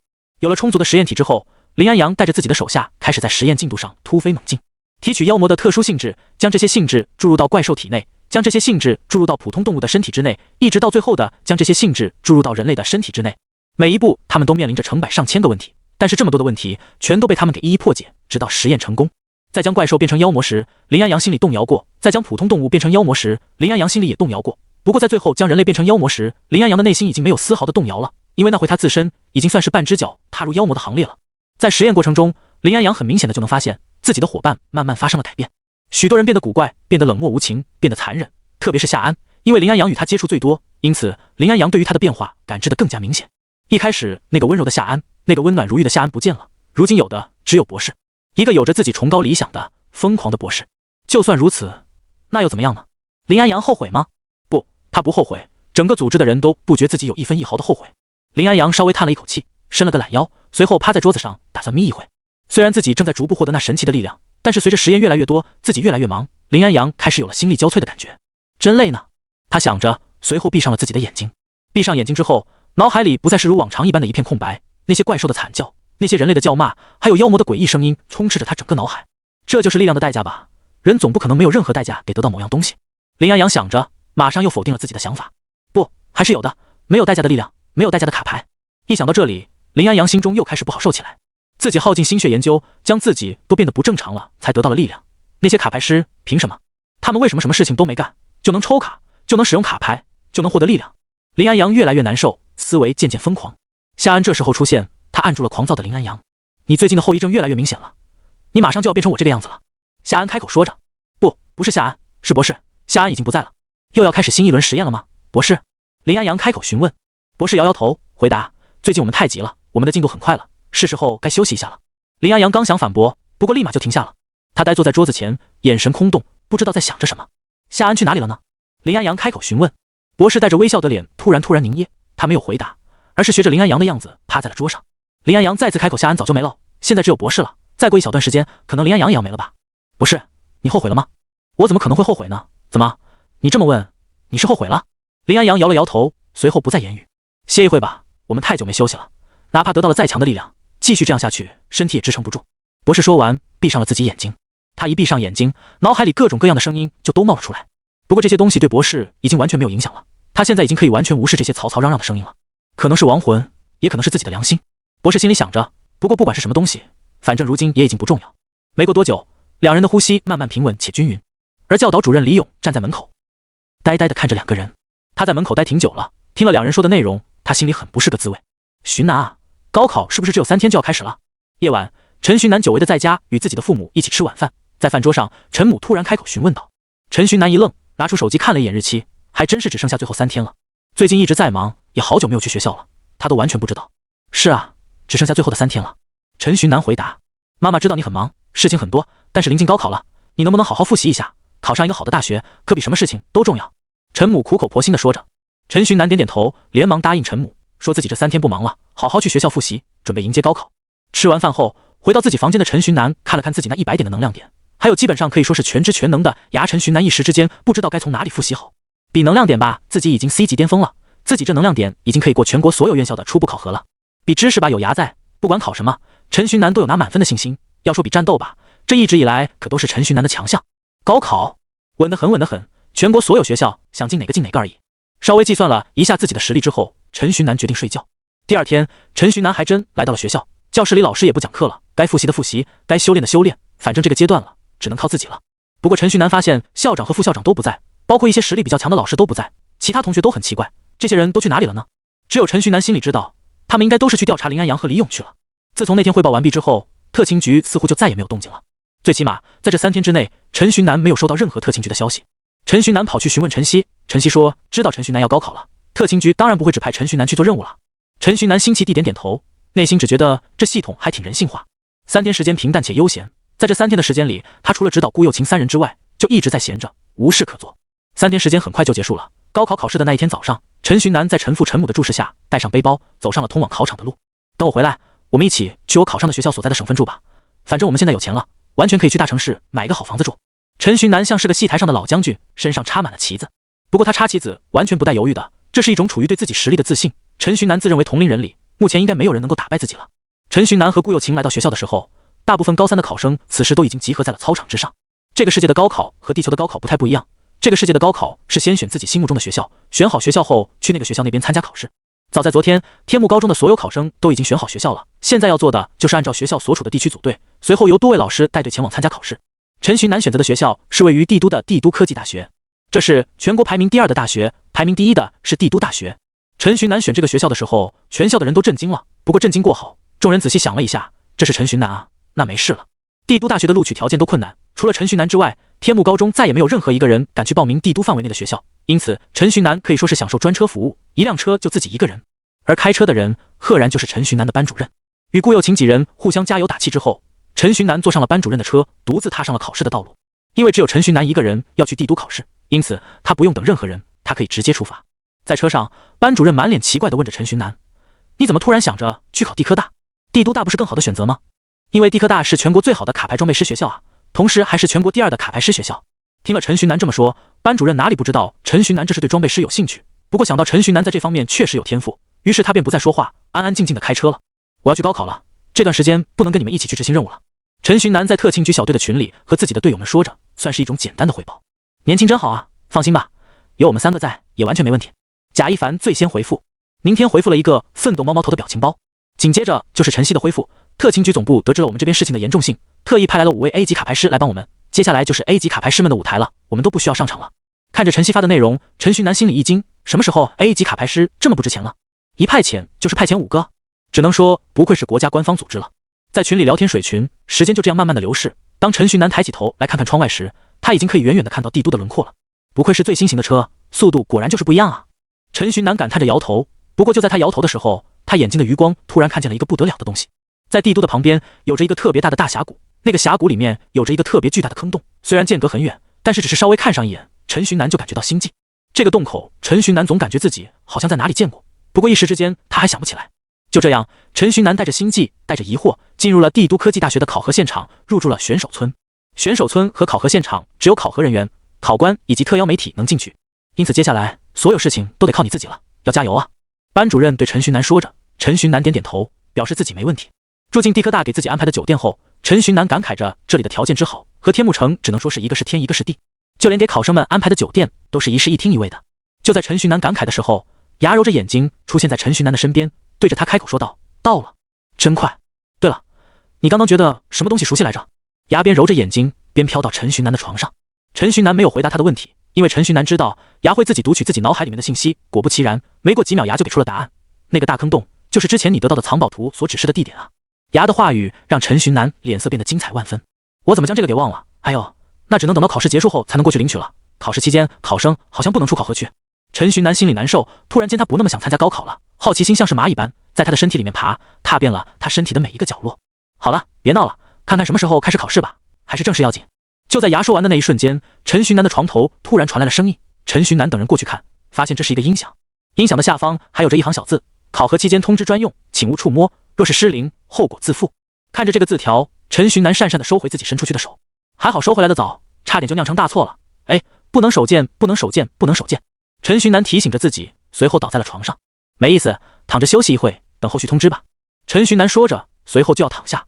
就在陈寻南要躺下的瞬间，音响突然震动了一下，随后从里面传出了一道声音：各位考生，我是你们这次的考核负责人。如果您现在已经在选手村，在自己的房间里的话，请把自己房间里面的电视机给打开。再重复一遍，开电视？这是要干什么？陈寻南看着在大厅里面的电视，很是不解。不过不解归不解，考核负责人说的话还是得听啊。陈寻南屁颠屁颠地走到大厅，打开电视，电视机一打开，一个虚拟的石碑突然出现在陈寻南的面前，石碑上面写着能量点检测仪6个大字。看到石碑，陈寻南的 DNA 突然动了，要来了吗？排之力3段。就在陈寻南歪歪的时候，那个考核负责人的声音突然再次传出：打开电视后，请等待几分钟，几分钟之后，第一批次的能量点考核即将开始，你们根据提示操作就好。总负责人的声音一落下，电视机上面突然就出现了一个名单，那个是测试名单，根据电视机上面的提示，等光标到自己的名字上的时候，将手放到石碑上就行。虽然觉得这检测系统有点简单，而且还是线上不是线下，不能体现他的逼格，但是一想想所有考生通过屏幕看到他的能量点后震惊的样子，陈寻南的心里就没由来的有一点暗爽。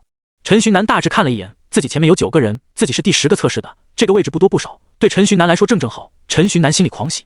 第一个人席云，陈寻南默默注视着屏幕，之间席云名字后面突然出现了一个数字，这个数字从1开始，然后一直在疯狂暴涨，10、20、30、40、50，很快这个数字就飙到了90。不过即便如此，这个数字依然没有任何要停下来的意思，最后这个数字由2位数变成了3位数，正好停在了100这个数字上。不会吧，第一个就是 C 级满能量点，难道大家伙都这么强的吗？你们都这么厉害，那我该怎么装啊？陈寻南心里想着。随后第二个98个能量点，第三个96个能量点，虽然比不上第一个那么多，他们之间的差距也就只有2、3个能量点的差距而已。这就是全国第2大学的含金量吗？紧接着第4个能量点只有95个，这个成绩虽然也很高了，但是陈寻南内心仍然是一喜，最起码差距可以体现出来了。不过这个人的能量点停在了95这个数字之后，数字后面又出现了2个字：淘汰。我去，第一个门槛就这么高吗？最低要求是要达到96个能量点才能入学。陈寻南人妈了，还好自己之前氪金了，不然这会肯定连自己是怎么死的都不知道。接下来的人基本上都通过了，这就意味着大家的能量点基本上都在95以上。全国第2大学的含金量太恐怖了，我已经被吓到了。陈寻南这么想着，很快就轮到了他进行测试。根据电视屏幕的指示，陈寻南将自己的手放在了石碑之上，之后放开心神。那一瞬间，陈寻南感觉石碑上面传来了一股强大的吸力，这股强大的吸力像是要将自己的全部能量点吸走一般，不过最后却连一个能量点都没吸走。就在石碑和陈寻南拉扯的时候，陈寻南发现自己名字后面的数字开始高速的往上涨，很快这些数字就来到了100点。就在陈寻南以为要结束的时候，那些数字却还在跳动。不，跳动出来的已经不是数字了，是一堆乱码，一堆所有人都看不懂的乱码。这乱码引起了轩然大波，怎么回事？这是设备坏了？没有任何人对此做出解释。这乱码跳动了一段时间后，慢慢又回到了100点。所有考生都觉得奇怪，在奇怪的同时，他们也在内心里面记住了陈寻南这个名字。毕竟虽然大家能量点都差不多，但是哪怕是99和100之间，两者的差距依然是一道不小的鸿沟。之后光标跳到了下一个人身上，代表着考核继续。而另一边负责记录的考官们内心可一点都不平静，其他的考生不知道那串乱码代表什么，他们可是一清二楚。那一堆乱码代表着的是远超过100点能量点的能量，但是检测出来的能量点又确确实实只有100个，能造成这个结果的只有一个原因，那就是那个叫陈寻南的考生，他的能量点经过压缩了。要知道，压缩能量点这是从 B 级到 A 级的时候才会干的事情，这个考生在100点能量点的时候就开始了，真有意思。后来的考核，陈寻南就没有再关注了，他直接躺在床上进入了梦乡。还是睡觉重要一点。第一轮的筛选分成了好几批，一直到下午才筛选完毕。前来参加考核的人只有400个，通过考核的就有389个。来这里参加考核的基本上都有了清晰的自我认识，没有那么强大的实力，谁会想要来考全国第2的大学呢？下午考核完毕的时候，陈寻南是被音响给吵醒的，音响正在高声的庆贺着，为所有能通过考核的成员欢呼。不过这欢呼只是短暂的，考核总负责人的声音再一次从音响里传出，大家通过了最基本的考核，这是值得高兴的事。但是大家也要知道，这是最基本的考核，很快我们就要开始今天的第二轮考核了。音响传出来的声音让松了一口气的众人满脸愁容。哎，这密集的考试虽然不累，但是心好累啊。第二轮的考试是笔试。当负责人宣布这件事的时候，陈寻南心里直接不将这当回事了。还有什么笔试能难倒他？他和牙的知识加起来就是全世界熬。考试马上开始，但是众人还在酒店里，没有纸笔，没有试卷，究竟要怎么考试？众人脑海里有着这个疑问时，负责人开口说道：“现在你们去站到电视机面前，完成认证。”陈寻南照着负责人的指示走到了电视机的面前。在走到电视机面前的时候，陈寻南突然发现电视机上面突然出现了一个摄像头，摄像头上面射出一道红光，红光扫过陈寻南的脸后，电视上浮现出了几个字：验证完成，考生陈寻南，是否现在开始考试？陈寻南看着电视机上面的2个是的选项，内心顿时有点无语，这出题人有一点点皮啊。陈寻南随便点击了一个是后，地上突然冒出了一个密不透风的牢笼，陈寻南被困在牢笼里面，牢笼自带灯光，供陈寻南写试卷，牢笼还带有隔绝网络的效果。突然出现的隔绝牢笼，然后封网络，还有1对1的监视，这基本上隔绝了作弊的可能。不过这是针对普通人的，这种限制对于陈寻南来说就完全不存在，什么东西都限制不住牙，监视设备也无法看到牙。试卷一出现，陈寻南拿起笔就开始刷刷刷的写，不过几10分钟，陈寻南便写完了试卷。陈寻南第一个交卷，然后最后成绩出来的时候，陈寻南满分，唯一一位笔试满分的存在。第二天，陈寻南一大早就被安置在床头的音响给吵醒，在音响的催促下，所有考生一同来到了校方的指定地点集合。昨晚的第二轮考核只有陈寻南一人满分，不过大家基本上都通过了，当然也有几个没通过，惨遭淘汰。最终通过第一天考核的人员有380个人。一大早就叫来集合，这学校想干嘛呀？全国第2就很厉害了。这话是牙说的。陈寻南被吵醒，为了应付接下来的考核，陈寻南将牙也给一同叫醒。毕竟也不知道他的考试题目到底是啥，因此还是叫醒牙保险一点。不过由于牙和陈寻南昨天晚上通过线上旁听的方式参加了特勤局的会议，因此2个人目前都被困意围绕，状态极其不好。昨晚一整晚的会议，陈寻南也没听到啥，基本上就是围剿 A 基地、清扫 B 基地之类的事情。虽然大致能听懂，但是陈寻南还是处于云里雾里的，白白浪费了半个晚上的时间。不过也不是没好处的，唯一的好处就是陈寻南知道了特勤局目前的进展十分不错，大家能通过第一天的开始，真的是可喜可贺呀。不过我们的考核才刚要开始哦。熟悉的总负责人的声音再次响起，这一次不再是通过音响，总负责人此时就飘在众人的头顶。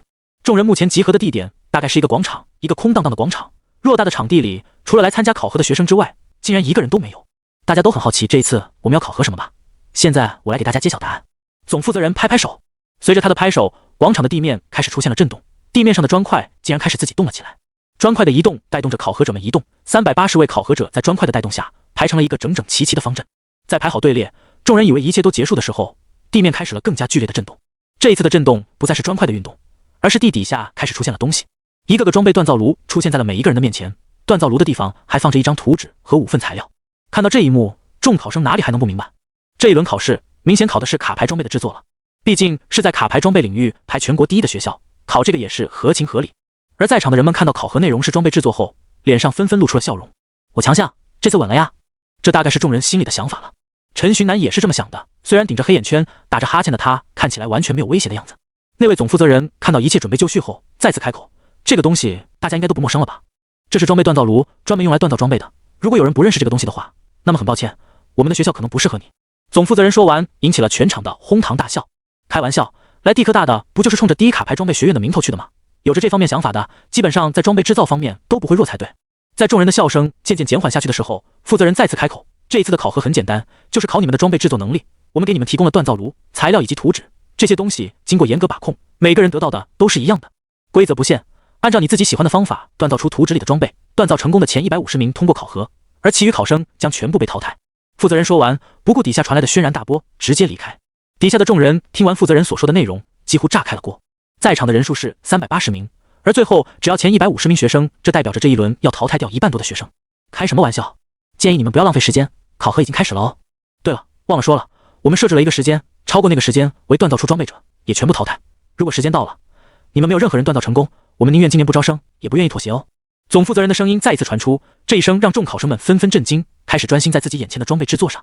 制作的装备的幻影盘，一个制造幻影迷惑敌人的卡牌装备，要上了。寻南在牙的一声叫唤之下，陈寻南马上就开始了自己的锻造。虽然状态不好对锻造装备有影响，但是这只是一个D级装备而已，对于我一个 C 级装备师来说，不是小菜一碟。陈寻南想着，熟练地启动了锻造炉，开始锻造。首先是第一件材料星罗，接着是星沙，接着是天青石。学校提供的材料被陈寻南一件一件地丢进锻造炉中，陈寻南的进展异常迅速。很快，他第一个将卡牌装备的雏形给锻造了出来。由于是露天的场地，而且周围还有380个锻造炉，所以其他人很容易就能看到自己身边人的锻造进度。陈寻南锻造出雏形这件事很快就引起了众人的广泛关注。他好稳，锻造速度还那么快。有人震惊地说着。他旁边的人回答：你别管人家了，还是先管好自己吧。你都才融入了2件材料，而且你好好看清楚他是谁。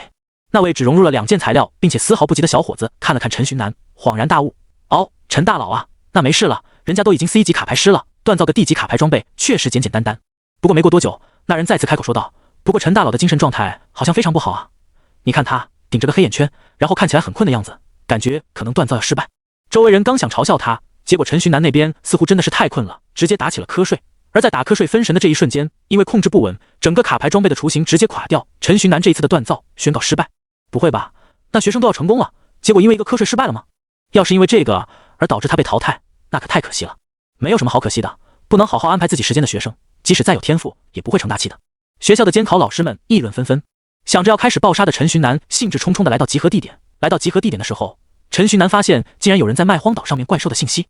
陈寻南看了一眼考核的官方人员，官方人员丝毫没有要管的意思，这让陈寻南有点搞不懂。不过搞不懂归搞不懂，既然官方人员不管，那陈寻南就可以放心大胆的去购买了。提前得知要和什么挂怪兽对决，这样才能做好充分的准备。陈寻南这么想着，来到消息贩子面前，花了10块钱从他那里买来了最新的消息。买来消息的陈寻南兴致冲冲地将其打开。地级怪兽？怎么清一色都是地级怪兽？这考核也太简单了吧！而且地级怪兽的怪兽材料能值几个钱啊？本来想着要爆杀的陈寻南一下子就没有兴趣，也就那6只 C 级巅峰的怪兽有点意思，卡牌价值有点高，其他的那可算了吧。带着这种无聊的心情，陈寻南开始站着发呆，等待考试的开始。在时间来到早上8点钟后，一声铃声响起。好了，同学们，考试马上就要开始了，只要你们通过了这最后一场的考试，你们马上就能成为我地科大的学子。总负责人说着，随后打开了传送门。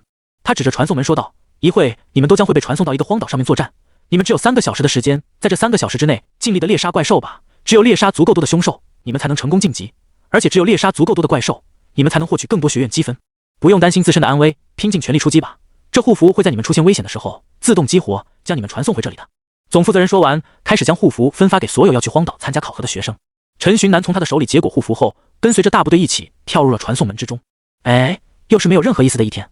在空间传送途中，陈寻南感叹了一声，一声感叹完，漆黑的眼前突然出现了一丝光明。光明出现，陈寻南越过了传送通道，来到了此行的目的地荒岛。其他人一来到荒岛，直接就是从最近的怪兽开始消灭起。毕竟岛上的怪兽是有限的，而且这一次考试还有着时间限制，因此只有先人一步猎杀更多的怪兽，才有通过考核的可能。一只 D 级的怪兽1积分，而一只 C 级怪兽则是有着10积分的高分。这岛上还有着6只 C 级巅峰的怪兽，他们是岛上的霸主，他们的积分也相应的有着100分之高。不过众人不会去选择猎杀 C 级怪兽的， C 级巅峰的霸主大部分考生都打不过，就算能打过普通的 C 级怪兽，但是消灭一只 C 级怪兽消耗的时间可比消灭10只 D 级怪兽长得多，而且还有着被抢怪的可能性。总之，对于大部分而言，尽可能的去猎杀更多的 D 级怪兽才是最优解。不过这很显然只是大部分人的最优解，对于真正的天才来说，真正的最优解是直接猎杀6只霸主。6只霸主直接就是600分，而别人要猎杀60 C 级怪兽只或者600只 D 级怪兽才能追平他。会有人能做到这一步吗？反正陈寻南觉得不可能。于是在别人还在地毯式猎杀 D 级怪兽的时候，陈寻南直接就飞向了6只霸主怪兽。而与陈寻南有着一样想法的席云也是直接朝着霸主级怪兽掠去。哟呵，唯一2位100能量点的选手直接去找怪属霸主了呀。监视器里考官笑着说道。而总负责人则是不以为意，每个等级的怪兽中都有着霸主怪兽的存在，霸主怪兽和普通怪兽可不一样，他们基本上都是同等级中的王者，都是可以越级战胜对手的存在。如果这2人没有 B 级的战斗力，他们可是会为自己的自大付出代价的。杀之蝎、夺命者、狂暴野牛、野猪王、灾厄马、红彩鸟，这6只霸主级别的怪兽，你们能解决谁呢？总负责人饶有兴趣地看着屏幕，屏幕之中，陈寻南和席云很快就接近了各自选上的第一个目标。陈寻南最先接近的是野猪王，他会选野猪王的原因是看到这个名字他就馋，他想尝尝霸主怪兽的肉和普通野猪的肉有何差别。陈寻南找上野猪王的原因可能更多的是想要吃肉，而席云选择的第一个对手则是沙之蟹。陈寻南来到野猪王的领地后，野猪王直接朝着陈寻南就发动了攻击。感受着野猪王身上那股同寻常的能量，陈寻南的脸上露出了笑容。这样才有一点意思嘛，虽然你不寻常，但是可能我比你更加不寻常哦。陈寻南说着，拿出了浮雕多重手枪。火球，一响5弹，5颗威力巨大的火球实打实的打在了野猪王的身上。野猪王吃痛的叫了一声，随后朝着陈寻南释放了自己的技能猪突猛进。哟，竟然还能向我发起攻击，看来霸主的确和普通的怪兽不一样哦。陈寻南感叹一声，随后一张影画从他手里甩出，陈寻南的身影化为了一道影子，没入阴影之中，消失在了场地之上。而野猪王看着突然消失的陈寻南，有点怀疑猪生人呢。野猪王发出了大声的嚎叫，而影画后的陈寻南此时早就已经顺着场地的阴影潜入到了他的影子里面了。野猪王影子里的陈寻南将一张独角兽的角拿在手里，独角兽角剑就这样出现在了陈寻南的手中。陈寻南的能量点压缩增强的可不只有火球这类型的法术牌，独角兽的角精灵剑士的威力也跟着得到了大大的加强。偷袭！陈寻南大喊一声，随后从野猪王的影子里冲出，他挥舞着角剑，一剑从野猪王的腹部刺到了野猪王的背部。年轻人不讲武德，来骗，来偷袭我这个上了年纪的野猪王！野猪王带着不甘心断气而去。陈寻南收拾了野猪王掉落的装备后，当场切下野猪王的肉，进行了一次野外大烧烤。这野猪王的肉和普通野猪的肉没什么区别啊，没意识。吃饱后的陈寻南意犹未尽地舔了舔嘴唇，不过嘴里却说着完全相反的话。他看了眼地图，发现距离自己最近的霸主怪兽是沙之蝎。陈寻南这回也不挑了，反正6只都是自己的，按照距离一路打过去就好。带着这种心情，陈寻南来到了沙之蝎的领地。在沙之蝎的领地里，陈寻南发现了这里有着战斗的痕迹。有人来过这里了吗？不过那个人似乎失败逃跑了呢。陈寻南看着领地中央似乎没受什么伤的沙之蝎，心里默默吐槽，那人好废。之后陈寻南再一次出手，而沙之蝎看自己刚赶走了一个，直接怒从中来，一人一兽直接就展开了激烈的大战。激烈吗？不过几个回合，沙之蝎便败下了阵来。这个人是个变态吧？短短几招就解决掉了霸主，关键是同为100点能量点的席云，刚刚可是灰溜溜的跑了来着。考官看着陈寻南，不由感叹道。不过总负责人对此却丝毫不意外，毕竟是在 C 级就压缩能量点的狠人，解决不了 C 级的霸主才怪呢。他对着监视器前的考官说：“你看着，他之后还会更离谱的。”之后，陈寻南的表现果然就如考官所言，简直就是变态到了极致。6只霸主全被陈寻南一人给收入囊中，他似乎没有消耗，不会觉得累一般，随随便便就解决了6只霸主。这人，算了。那个负责查看陈寻南的考官想说些什么，不过想了一想，他觉得自己还是不说了，还是安静一点比较好。这个人消耗了2个小时，解决了6只霸主，也就相当于1个小时3只，1只20分钟。抛开赶路的时间，还有先前他烤肉的那半个小时的时间，他解决每只霸主所花费的时间似乎不超过5分钟。这人就离谱。陈寻南在解决完6只霸主之后，时间还剩下1个小时，他这回也不打算继续猎杀怪兽了，反正自己的分数已经足够多了。这样想着，他直接找了一棵树，爬上去进入了梦乡。这个考生在荒岛里睡觉了。负责陈寻南的考官对着总负责人汇报，对此他实在不知道该怎么处理了。总负责人的嘴也是抽了一抽，不过一想，人家好像也没违背规则，不仅如此，人家很可能还是考核第一。一想到这里，总负责人便决定不再管他，任由他自生自灭了。考核时间结束后，所有参加考核的人都被同意传送到回了大厅之中。躺着睡觉的陈寻南因此还摔了一跤，惹人发笑。不过对此，陈寻南毫不在意，他现在只想赶紧公开成绩，然后回酒店去。陈寻南心念一起，一个大屏幕突然出现在众人的面前，大屏幕上出现了考核者的排名积分以及猎杀数。陈寻南在第1名的位置看见了自己，名字陈寻南，排名1积分600，猎杀数目6。成绩公布，有人欢喜有人愁。不过考核总算是结束了，大家都算了松了一口气。不过好奇心是每个人都有的东西，大部分人在看了自己的排名与分数后，基本上都会去看一看别人的。别人一看到陈寻南的成绩与分数，脸上纷纷露出了错愕的表情。这是系统计算错误了？600分才猎杀了6个，开什么玩笑？第2名的席云的猎杀数目可是400个呀，他才猎杀了6个，怎么可能会有600分呢？众人因为自己无法打败霸主怪兽，因此下意识地忽略掉了霸主怪兽的存在。虽然有部分人有意识到这一点，但是意识到这一点的人还是少数。于是众人开始大声喊道：“我们不服！我怀疑第1名走后门了。对，我们不服！第1名猎杀数目才6个，他怎么可能有600多分的高分？”众人不愿离去，呼喊的声音越来越大，似乎不给出一个满意的说法，他们就不会离去的样子。总负责人看着这群人，内心有点不屑，乌合之众罢了。不给虽然心里很不乐意，总负责人还是开口解释道：“你们仔细想一想，6只600分，那就是1只100分。”经过总负责人的提醒，众人也纷纷意识到，陈寻南可能是击杀了霸主怪兽得到的积分。但是大家可都是天才，我们之间的能量点也只差了几个而已，凭什么我们对付不了的霸主怪兽，你就能对付？就凭你那多出来的几个能量点吗？别开玩笑了。虽然总负责人说出了事实，但依旧是有人不信。那些未通过考核的或者排名在末尾的，依然在叫嚣着。总负责人看到这一幕，无奈地叹了口气。人与人之间的差距，可比人与动物间的差距还要大。你们做不到，可不代表着别人也做不到。他说着，飞到了陈寻南面前，向陈寻南问道：“我们可以直接公开你的录像吗？”陈寻南有些意外，那个荒岛上竟然还有录像。不过意外归意外，陈寻南还是点了点头。陈寻南点头之后，总负责人放出了陈寻南的战斗录像。众人看着陈寻南3、2下就解决了霸主级怪兽，然后还悠哉悠哉地烤霸主级怪兽的肉吃，一时之间，他感觉自己的脑子有那么一点点的不够用。我就知道陈大佬不简单，果然陈大佬就是强啊！众人再次直接变脸，这变脸的速度堪比翻书了。好了，你们要的说法我也给你们了，现在该离开了吧？总负责人说着，随后他再次改口，没通过考核的人离开，通过考核的人留下。刚刚那些开口的，有大部分都是没通过考核的。随着那些人的陆续离开，总负责人才慢悠悠地说：“好了，现在你们已经是我地科大的学生，希望你们将来好好学习，虚心做人。”在讲述了大半天之后，他才讲到了这一次要讲的重点。虽然你们通过了入学考核，但是你们的考核之路依然没有结束，接下来要进行的就是你们的学院排名考核。学院排名考核，顾名思义，就是用来对你们进行一个排名的考核。这个考核关系着你们进学校后的一切待遇，像是分宿舍、分班等等，这些都与你们的学院排名有关。想要获得好的资源，就尽力将自己的排名往前提吧。总负责人说完，现场马上引起了轩然大波。众人很显然是不知道还有这样一个步骤的，这简简单单的一个考核就要决定众人之后的待遇，这让在场的大部分考生都有点接受不了。不过，即使他们接受不了，他们也没有任何应对方法，因此他们只能默默地配合着学校的安排，安静地听着排名考核的规则。排名考核采用的是常见的对战排名的规则，1对1的对战，胜了晋级下一轮，败了和其他败者打，决定自己的排名。总之就是十分常见的对战赛。在宣布完规则的时候，总负责人表示需要当场进行第一轮的抽签。抽签的时候，所有人都在祈祷不要碰到排名前几的存在，特别是不要碰到陈寻南。不过总地有人碰到陈寻南，陈寻南的出场顺序是第3场，而自己的选手叫什么名字，陈寻南根本就没记住，他只记住了那人只有98个能量点，是个小萌新。要是顾有情3人在此知道陈寻南的想法，心里肯定会很受伤。现在的他们连做小萌新都不够格了。这种级别的比赛基本上没啥好看的，就是菜鸡互啄，双方互相消耗，互相拖着，就硬折磨对方，哪一方先受不了折磨了，那他就输了。前2场比赛基本上都打到了一方能量点彻底见底才分出胜负，极其墨迹，极其折磨。陈寻南在准备席上看着，心里很是难受。不过还好，下一场马上就轮到他了，他只要打完这一场就可以回酒店了。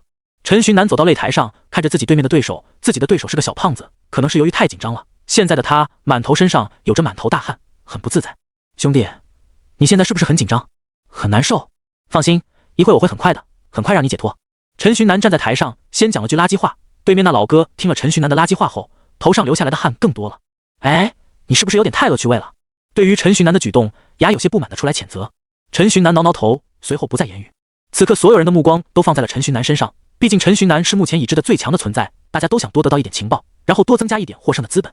在监考考试宣布比赛开始，考官的声音一落下，陈寻南直接将奥数飞弹扔了出去，奥数飞弹的卡牌在空中分解展开，变成了一个法阵的模样，3颗奥数弹从中飞出，击向他的对手。那胖子看到陈寻南发起了进攻，赶紧展开防御，3张防御卡同时激活，他的面前立起了一个堡垒。可惜的是，看似坚不可摧的堡垒，在3颗飞弹的攻击下，直接变成了残垣断壁。看到这一幕，陈寻南笑了笑，再扔出了一张奥数飞弹。第一战，陈寻南就这么轻松的拿下了胜利。第一场轻松获胜后，陈寻南便回酒店去了。晚上进行第2场的抽签，抽签结果出来后，陈寻南大致看了一眼，对面也是一个小萌新，能量点就只有98点，这不轻轻松松拿下。看到对手之后，陈寻南便不再想这方面的事情了，反正不管怎么说都是秒杀。时间很快就来到了第2天，陈寻南的比赛正好是今天的第1场。陈寻南怀疑学校方式故意这么安排的，虽然他没有任何证据。陈寻南的对手叫符浩，在抽签结果出来，看到自己的对手是陈寻南之后，吴浩心里直接就是一凉。他研究了一晚上陈寻南的录像，包括陈寻南之前在天幕高中时的对战录像。研究完之后，他发现自己好像真的没有什么办法。对面那无敌的精灵剑士简直恶心，就算自己有召唤物拖住了对面的精灵剑士，自己也完全无法抵挡陈寻南的奥数飞弹。昨天那奥数飞弹的威力可是实实在在的展现出来了的。研究了一晚上之后，符浩只得到了一个结论，那就是记。现在他就是不求能赢了，只要不输得太难看就算成功。陈寻南走上擂台的时候，符浩高声喊道：“陈大佬，陈马社长，我是你的粉丝啊，我看你视频天天一键3连的，所以能不能请你下手轻一点？”陈寻南看着自己的对手，脸上也是露出了饶有兴趣的笑容，他稍微点点头，算是同意了对面的请求。既然要下手轻一点的话，那就不用攻击卡牌好了，用控制牌给他控住，然后丢出场地就好。陈寻南在心里默默制定好了战斗计划。在考官宣布比赛开始之后，陈寻南右手往前伸，一阵涟漪凸显，一张卡牌就这样出现在了陈寻南的手中。符浩看着陈寻南手里的卡牌，心里思绪万分，是召唤精灵剑士，还是直接用火球或者奥数飞弹攻击我？符浩神情专注，脑海里思考了无数对3张卡牌的反制手段。不过很可惜的是，他的算盘打错了。音控陈寻南低声吟出了这一张卡牌的名字。虽然陈寻南的声音很低，但是和他在同一个擂台上，站在他对面的符浩还是听到了。什么？音控？这又是什么牌？不是说好了下手轻点的吗？在符浩分神的这一瞬间，音控的攻击已经来到了他的眼前。从卡牌上蔓延出来的一圈又一圈的音波攻击，像是要将他禁锢在里面一般，一圈一圈地套住了符浩。符浩做好了被击飞的打算，但是当音波攻击打到自己身上时，符浩突然发现这音波攻击伤害好像不高。虽然那声音让自己脑子有点混乱，但是陈大佬他好像真的手下留情了。符浩这么想着，心情顿时愉悦了起来。就在他想要反攻的时候，他感觉自己的身体越来越重，最后陷入了一片黑暗之中。对啊，卡明都叫音控，那肯定是控制技能啊，我怎么这么蠢？符号懊恼地想着，他开始想办法挣脱控制。而在外面的陈寻南则是意外地看着被控制的符号，他记得自己之前实验过，要控制一个人最起码要5秒的时间才对，怎么这符号不到2秒就被控住了？难道是因为自己能量点的压缩？陈寻南的内心充满惊喜，一下子就开心了起来。虽然心情很开心，但是陈寻南的动作可丝毫没有停下来。幸好符号所站立的位置距离场地边缘很近，还省了陈寻南很大的功夫。陈寻南走到符号的身边，被控制的符号对于现实世界里面的情况是完全不知，因此陈寻南没有感受到任何抵抗，符号就这样被推下了擂台。这一战，陈寻南胜。得出最后的结果之后，陈寻南便解开了音控的控制，符号满脸迷茫的看着周围的景色。我怎么突然摆脱控制了？被控制期间他没攻击我吗？为什么我身上一点伤都没有？我为什么到擂台下面了？符号不是蠢人，恢复过来，迷茫了一段时间之后，他便大致知道到底发生了什么。他悲从中来，虽然自己确实没受伤，虽然陈大佬确实没有下重手，但是这个情况可能才是最丢脸的啊。符号心里哀嚎着，随后也不想在这继续待着了，他起身扭头就跑。而造成这一切的陈寻南，此刻已经回到了自己住的地方，深藏功与名。回到酒店的陈寻南有点无聊，他看着时间点发了个消息询问陈曦有没有时间，陈曦说现在正在休息着呢，于是他直接一个电话打了过去。陈曦大哥，最近的情况怎么样？有什么最新的进展吗？陈寻南开口询问。电话那一头的陈曦无奈地叹了口气，哪有什么进展啊？上次给你联系完之后，一直到今天，我们一共捣毁了对方3个窝点，但是这3个窝点里面没有一个重要人物，留下来的那些到底算不算人都不知道。陈寻南刚想开口，电话那头陈曦的声音再次传来，打断了陈寻南。还有，最近不知道怎么了，平时好几年难得一见的时空裂缝也开始频繁出现，我们在跟林安阳他们这群人斗智斗勇的时候，还要抽空去对付时空裂缝里面出来的妖魔。总之就是现在的形势很不乐观。连总部派来的那5个 A 级卡牌师都已经忙成狗了，就别说我们这种底下的人了。不说了，好不容易有个休息时间，我先挂了，我得去睡一会补个觉。陈曦说完，电话那边直接就传来了嘟嘟嘟的忙音，看来他是真的很急。陈寻南将手机放下，开始陷入了思考，自己会不会是什么死神小学生体质？走到哪里，事情发生到哪里。最终陈寻南叹了口气，不再多想，反正现在想什么都是假的，还不如务实一点，赶紧把比赛打完，然后早点回去帮他们呢。而在陈寻南识海里面的雅此刻面色复杂，他看着陈寻南，看着自己，不知道在想些什么。第3场比赛，陈寻南依旧是取得了最终的胜利。陈寻南的心思早就不在这比赛上面了，反正就只是宝宝杯，怎么打怎么赢。陈寻南敢肯定，这里的所有人肯定打不过自己。在取得最后的胜利之后，陈寻南一如往常的准备回到酒店。不过就在他准备动身的时候，他突然有了一股怪异的感觉。牙，你感受到了吗？陈寻南对着牙询问。牙漂浮在陈寻南的身边，面色凝重的说：我感受到了。那是。牙还没有开口说话，选手村里面突然就传出了警报声。警报！警报！发现时空裂缝！发现时空裂缝！一切考核比赛终止，请各位考官组织好秩序，让学生们有序的撤离，回到自己的房间。其余战斗力在 B 级以上的老师们，请一起出去迎接即将到来的妖魔。警报！警报！警报声连续响了3次，时空裂缝出现，妖魔入侵。这个消息让大部分学生一下子慌了神。虽然他们被陈寻南看不起，被陈寻南觉得是宝宝，但是他们毕竟在某种程度上也是精英，也是天才，对于妖魔入侵的资料，他们肯定还是知道一点的。不知者无畏，正因为知道了，所以心里才会更加害怕。不过害怕归害怕，大家都不是一般人，因此都还能保持着安静，保持着理智，听从考官的指挥，有序离开现场。等到考官将所有学生都送回选手村的居住区后，包围着整个选手村的大护盾开始了缩小，最后护盾只包裹住了学生们居住的地方。护盾缩小了，但是输出的能量没有变，因此护盾的强度和厚度和之前的比都有了相应的增强。回到自己的房间里面，陈寻南开始查看时空裂缝到底出现在哪里，究竟是哪里出现了问题。陈寻南顺着感觉到的异样，开始在天空上巡视，巡视了1周之后，陈寻南竟意外的没有发现一点异样。时空裂缝呢？我们不是感应到了吗？陈寻南有些疑惑的询问着牙。牙出来回答，时空裂缝还没有完全成型，现在只是有出现的征兆而已，等到它完全成型了，才会彻底出现。陈寻南点点头，这似乎是时空裂缝正常出现的步骤，之前自己遇到的天幕高中的那个突然出现的时空裂缝好像是个例。经过判断，这个时空裂缝只是个 B 级的时空裂缝，在场的考官们完全有能力解决这个时空裂缝，因此学校方面决定让陈寻南一群考生就待在酒店里面就行，没有必要跑走，护盾会护住学生们的安全。就这样，在众人紧张又带着一丝期待的等待之中，时空裂缝终于出现了。在夜幕里，天空上突然出现了一团黑雾，这一团黑雾比黑夜还要黑，是不一样的黑，黑的特别显眼，因此陈寻南在第一时间就发现了。这黑雾疯狂涌出，随后凝聚，一个大门就这样出现了。大门中踏出了许多妖魔，2只 B 级的妖魔，还有1众的 C 级、D 级妖魔。在场的考官中，总负责人是 A 级卡牌师，其余考官全都是 B 级卡牌师。这群人要对抗这个时空裂缝，简直就是轻而易举。简单看了几眼之后，陈寻南便不再关注了，有时间看热闹，还不如多修炼修炼呢。而在另一个黑暗的空间，我给你打开时空裂缝了，王浩。你这一次打开时空裂缝的速度怎么变得这么快了？因为世界开始不稳定了，我们的时间真的不多了。好了，你赶紧的，我没敢开大的时空裂缝，就一个 B 级的而已，很快就该被解决了。好，知道了。王浩和黑暗中的声音交流着，简单聊了几句后，王浩拿起了自己眼前的狗头徽章。这个徽章他可是制作了好些时日，耗费了他好多心血呢。希望徽章能起到一点作用吧，希望我们的计算不会有错。王浩说着，随后将徽章直接丢进了自己眼前的时空裂缝里。徽章穿过时空裂缝，飞到了妖魔们的脚下。不过妖魔们可不在意这个东西。而在房间里面的陈寻南心中突然一触，他像是触电一般，感觉到了一股极其特别的吸引力。这股吸引力让陈寻南瞬间失去了思考能力，他脑海里面突然像是爆炸一般，渴望占据了脑海。这种状况一直持续了好几分钟，陈寻南才慢慢恢复过来。你怎么了？牙出现在陈寻南的身边，对陈寻南询问着。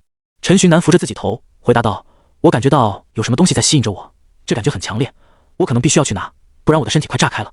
陈寻南痛苦地说着。看着陈寻南的模样，牙那暗中持续输出能量的手开始慢慢减少能量输出。他对着陈寻南说：这是什么情况？为什么会这个样子？陈寻南大口喘着气回答：我也不知道，但是肯定不能拖下去了，我必须要去看看到底是什么东西能让我的身体这么难受。陈寻南说着，也没有好好整理自己的时间，直接就出门了。走出酒店的时候，陈寻南看到大部分人此刻都在酒店门口这里观战，想来也是，毕竟是高级卡牌师和妖魔之间的战斗，哪怕只是观战，看一点点实战经验也能让他们受益匪浅了。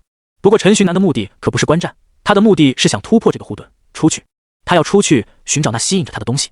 陈寻南围绕着护盾仔细观察了一圈，发现整个护盾除了大门处有一个小口子之外，其他地方完全没有能让人通过的地方。不过这一切都在陈寻南的意料之内，毕竟护盾是为了保护学生安全的，谁会在保护学生安全的护盾上弄好几个出入口呢？现在的问题就是想要出去只能通过唯一的大门，但是大门那里有着2位 B 级的考官在守着，不让学生跑出去，该怎么避过他们呢？就在陈寻南为这件事犯难的时候，牙突然开口：你不是特勤局的吗？ B 级卡牌师应该知道特勤局的存在吧？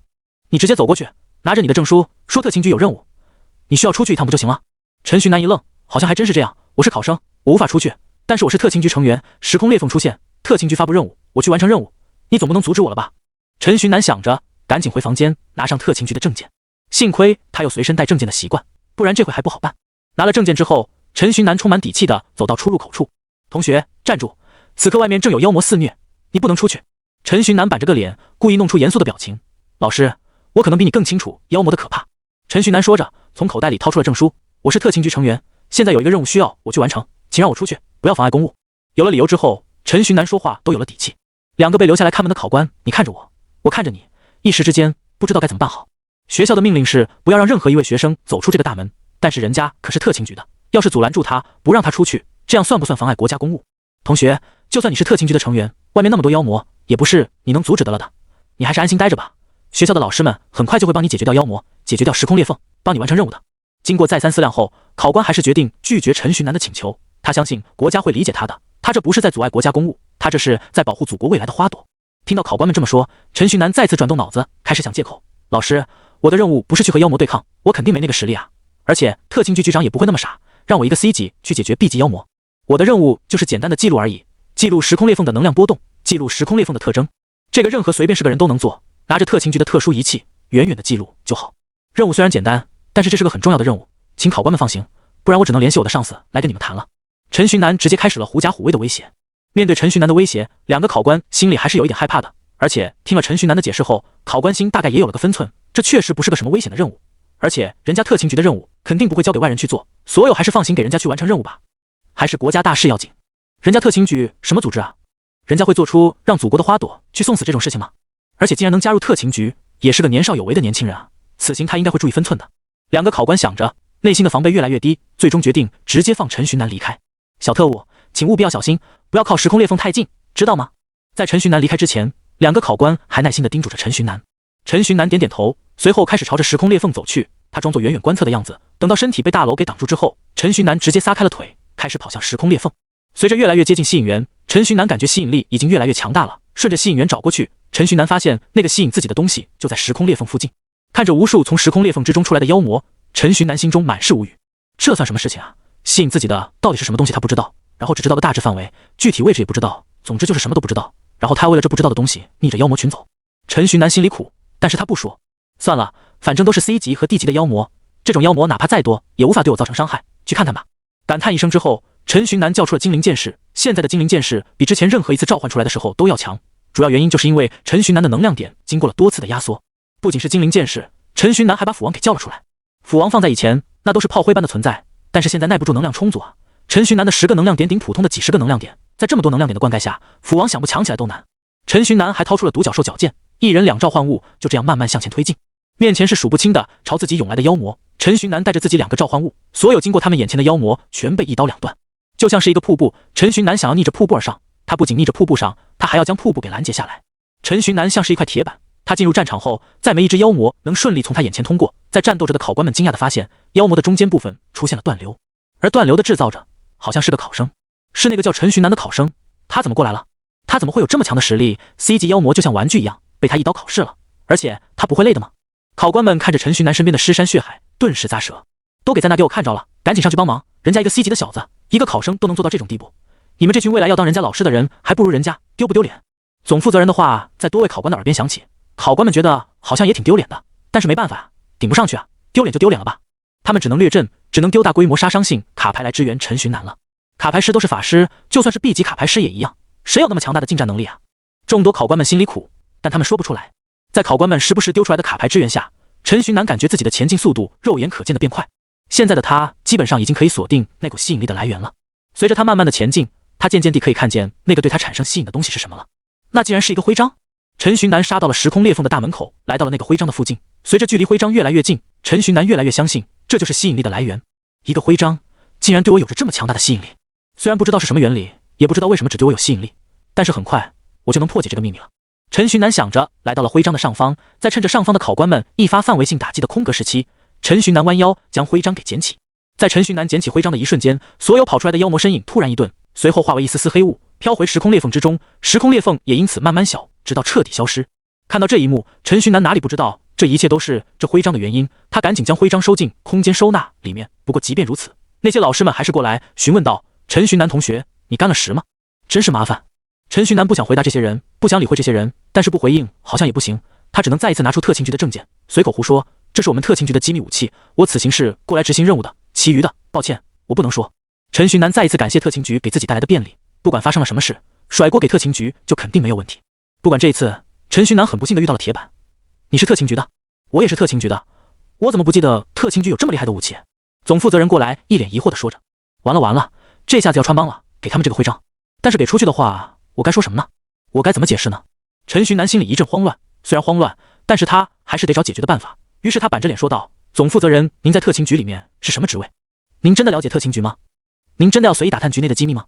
陈寻南这一句话把总负责人唬得一愣一愣的。总负责人也算是个分局局长了，不过分局只不过是最外围的势力而已，远远谈不上是特勤局的核心。因此要是特勤局核心真的有什么机密的话，他不知道似乎也是再正常不过的事情了。他还倒过来与陈寻南道歉：非常抱歉，是我唐突了，现在时空裂缝也解决了，事情也完了，咱们就回去吧。陈寻南点点头，随后跟着众人一起回到了居住区。回到居住区后，缩小的护盾再一次扩大，不过比赛很显然不能马上就开始，场地还需重建，因此大家都只能慢慢的等。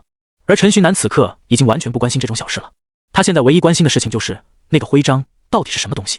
陈寻南回到自己居住的地方后，从空间收纳之中将徽章给拿了出来。拿出来之后，他放在手心仔细端详，这很显然就是一个工艺品，是个人类世界的工艺品。为什么这东西会从妖魔的世界里出来？而且这东西看起来挺正常的，为什么会有那么强大的力量？为什么会对我有那么强的吸引力？陈寻南将徽章给翻了过来，他发现徽章上有着一个狗头，那个狗头似乎是藏獒的狗头。巨牙全世界的知识库，陈寻南是知道这个世界是没有藏獒这种生物的，连类似的生物都没有，因此这个徽章可能又与地球有着关联。陈寻南伸手去触摸狗头，在摸到狗头的那一刹那，一个电子合成音出现在陈寻南的脑海里。试炼开始。试炼？什么试炼？我可以不参加吗？陈寻南脑海里正在冒出一些奇奇怪怪的想法的时候，狗头徽章上已经开始出现一个小型漩涡了。这个小型漩涡开始慢慢的变大，慢慢的变大，一直到最后大到可以将陈寻南完全吸收在内。我还没说要参加试炼啊！陈寻南喊着，但是徽章可不会听陈寻南的，小型漩涡直接将陈寻南给吸收到了一个密室里面。这个密室看着有点眼熟啊，陈寻南想着，随后他明白这个密室哪里眼熟了，这个密室的布局还有装饰像极了他前世玩的某某达传奇，总之就是既视感让他怀疑他是不是又一次穿越了。陈寻南感受了一下牌库，牌库还在，那可能就是没有来到游戏世界。陈寻南这么想着，一个白色衣服的人影出现，白色衣服的人影部分虚化，部分是现实。陈寻南上前仔细探查，他发现这个人影竟然只是一道幻影，而且双眼失神，看起来不像是人工智能的样子，可能就是拿来装饰用的。陈寻南开始在密室里面走动，走着走着，他发现在不远处的墙壁上有着一个超大型的狗头，这个狗头的模样和徽章上的狗头一模一样。我是摸了徽章上的狗头才被传送到这里的，那证明开启机关的关键点就是狗头。陈寻南想着，开始朝着狗头走去。当陈寻南走到狗头的面前时，他伸出自己的手摸了摸狗头的下巴。预想中的密室大变动没有出现，陈寻南有点疑惑，不应该啊，难道是我摸的地方不对？陈寻南十分仔细地在狗头的每一个地方触摸，开始抚摸过狗头的每一处肌肤。可是当他把狗头摸了个遍，甚至是摸了7、8遍的时候，依然没有出现任何事情。看到这里，陈寻南大概懂了，自己的预想错了，密室里的机关不在狗头上。既然不在狗头上，那它应该在哪里呢？牙，你知道吗？陈寻南开口询问。不过按照平时，牙这会早就已经出来分析了，就算他不知道答案，他也会出来叨叨几句才对。这会这么久都没出来，很反常。陈寻南叫了一声，但是牙并没有回答。牙，陈寻南再叫了一声，依然没有得到回答。人到哪去了？陈寻南很是疑惑，他直接进入了自己的识海里。经过一番查找之后，陈寻南可以确定牙不在识海里，也不在世界之书里。牙去哪了？被隔绝在密室之外了。因为什么？因为这个密室是冲着我来的。陈寻南满心不解，不过都这种时候，就算他再不解也没用。现在万能的牙不在了，他就只能靠自己了。现实世界，牙拿着狗头徽章，看着密室里面的陈寻南，稍微叹了口气。终于发现我不在了啊，这反应可真够慢的。陈寻南这回又回到了一开始的幻影那里。整个密室看起来基本上都一样，唯一不一样的就是幻影和狗头了。刚刚他在狗头那边已经试过了，既然狗头那边没有任何异常，那异常肯定是在幻影那边。他开始接受试炼了。漆黑的空间里，不见踪影的人开口问着王浩。王浩叹了口气，没有回答，而是说道：“你最近出现的次数有点频繁啊。”那个身影也跟着王浩一起叹了口气。你以为我想吗？还不是我们时间不多了。这一次时间可能真的没多少了，那边已经坚持不住，已经陷入僵局了。事情都已经到了这个地步了吗？我们之前的防线真的……王浩有点不敢置信。那个黑影点点头，事情确实已经到了这个地步了。等他通过试炼，赶紧让他去通道吧，我们需要他。但是他还没做好准备呢，就算有徽章图腾的保护，以他目前的实力，他也不一定能通过通道。就算能通过通道，他的实力也不一定会有剩余的。他们还太弱小了，两个都是，他们需要时间。但是我们现在没有时间了。那个黑影开始怒吼：“你已经多久没回去了？回去看看吧，我们需要他，也需要你。他通过试炼后，我会让他去通道的。”王浩开口说着，随后不再言语。看到王浩沉默下来，那个黑影也安静了下来。片刻，黑影消失，整个空间里再一次只剩下了王浩一人。是一人吗？是人吗？王浩看着自己的身体，对着黑暗呢喃：“我还能回去吗？我可能回不去了呀。”在那漆黑的世界里，有着激烈的谈论的同时，密室中的陈寻南正在极力的破解秘境。他在那个幻影处也没有找到任何机关，他现在开始觉得机关可能在墙上或者在某一个地板上了。陈寻南想着，想召唤出斧王和精灵剑士陪自己一起寻找机关，但是他发现斧王和精灵剑士似乎无法在这个空间里出现，就连独角兽矫剑都不能召唤出来。至于其他的，像是火球这类型的法术攻击牌，倒是可以正常使用。好乏啊，为什么不能？召唤卡呀，召唤卡招你惹你了？召唤卡吃你家大米了？陈寻南有些恼怒的声音传遍整个密室，随后他开始一块砖头一块砖头的回答。在外面拿着徽章观望着陈寻南的牙，心里开始产生了自我怀疑。他平时是不是太依赖我了？离开了我，他就变成一个蠢货了。牙有些无奈，等了许久，陈寻南依然没有一丝一毫的进展。对此，牙不想再等了。他将自己的声音装作焦急且疲惫的样子，断断续续的将自己的声音传进陈寻南的脑海里。陈幻影凹槽牙的声音突然在脑海里出现，将陈寻南吓了一跳。不过这声音就只是昙花一现，之后不管陈寻南再怎么呼喊，牙也听不到了。不过陈寻南注意到了牙所说的内容，幻影和凹槽，这意思就是说机关还是在幻影那边呗。这是牙费尽心思传过来的重要的信息，我不能让牙的苦心白费，而且我自己也得出去，所以我得赶紧。陈寻南想着，抱着必胜的决心走到幻影面前。这一次有了牙的提醒，陈寻南很快就发现幻影的身上有一个凹槽。这个凹槽那也是个幻影啊，如果它真是个机关，那我应该也不能触发才对啊。陈寻南想着，伸手过去想要触碰那凹槽，那凹槽果然不能被触碰。所以这凹槽到底该怎么解呢？外面的牙看陈寻南这个模样，心里已经无语了。算了，就这样吧，他也够努力的了。解密试炼这一块不适合他，反正一直有我跟着他一起，笨一点就笨一点吧，解密我再自己来。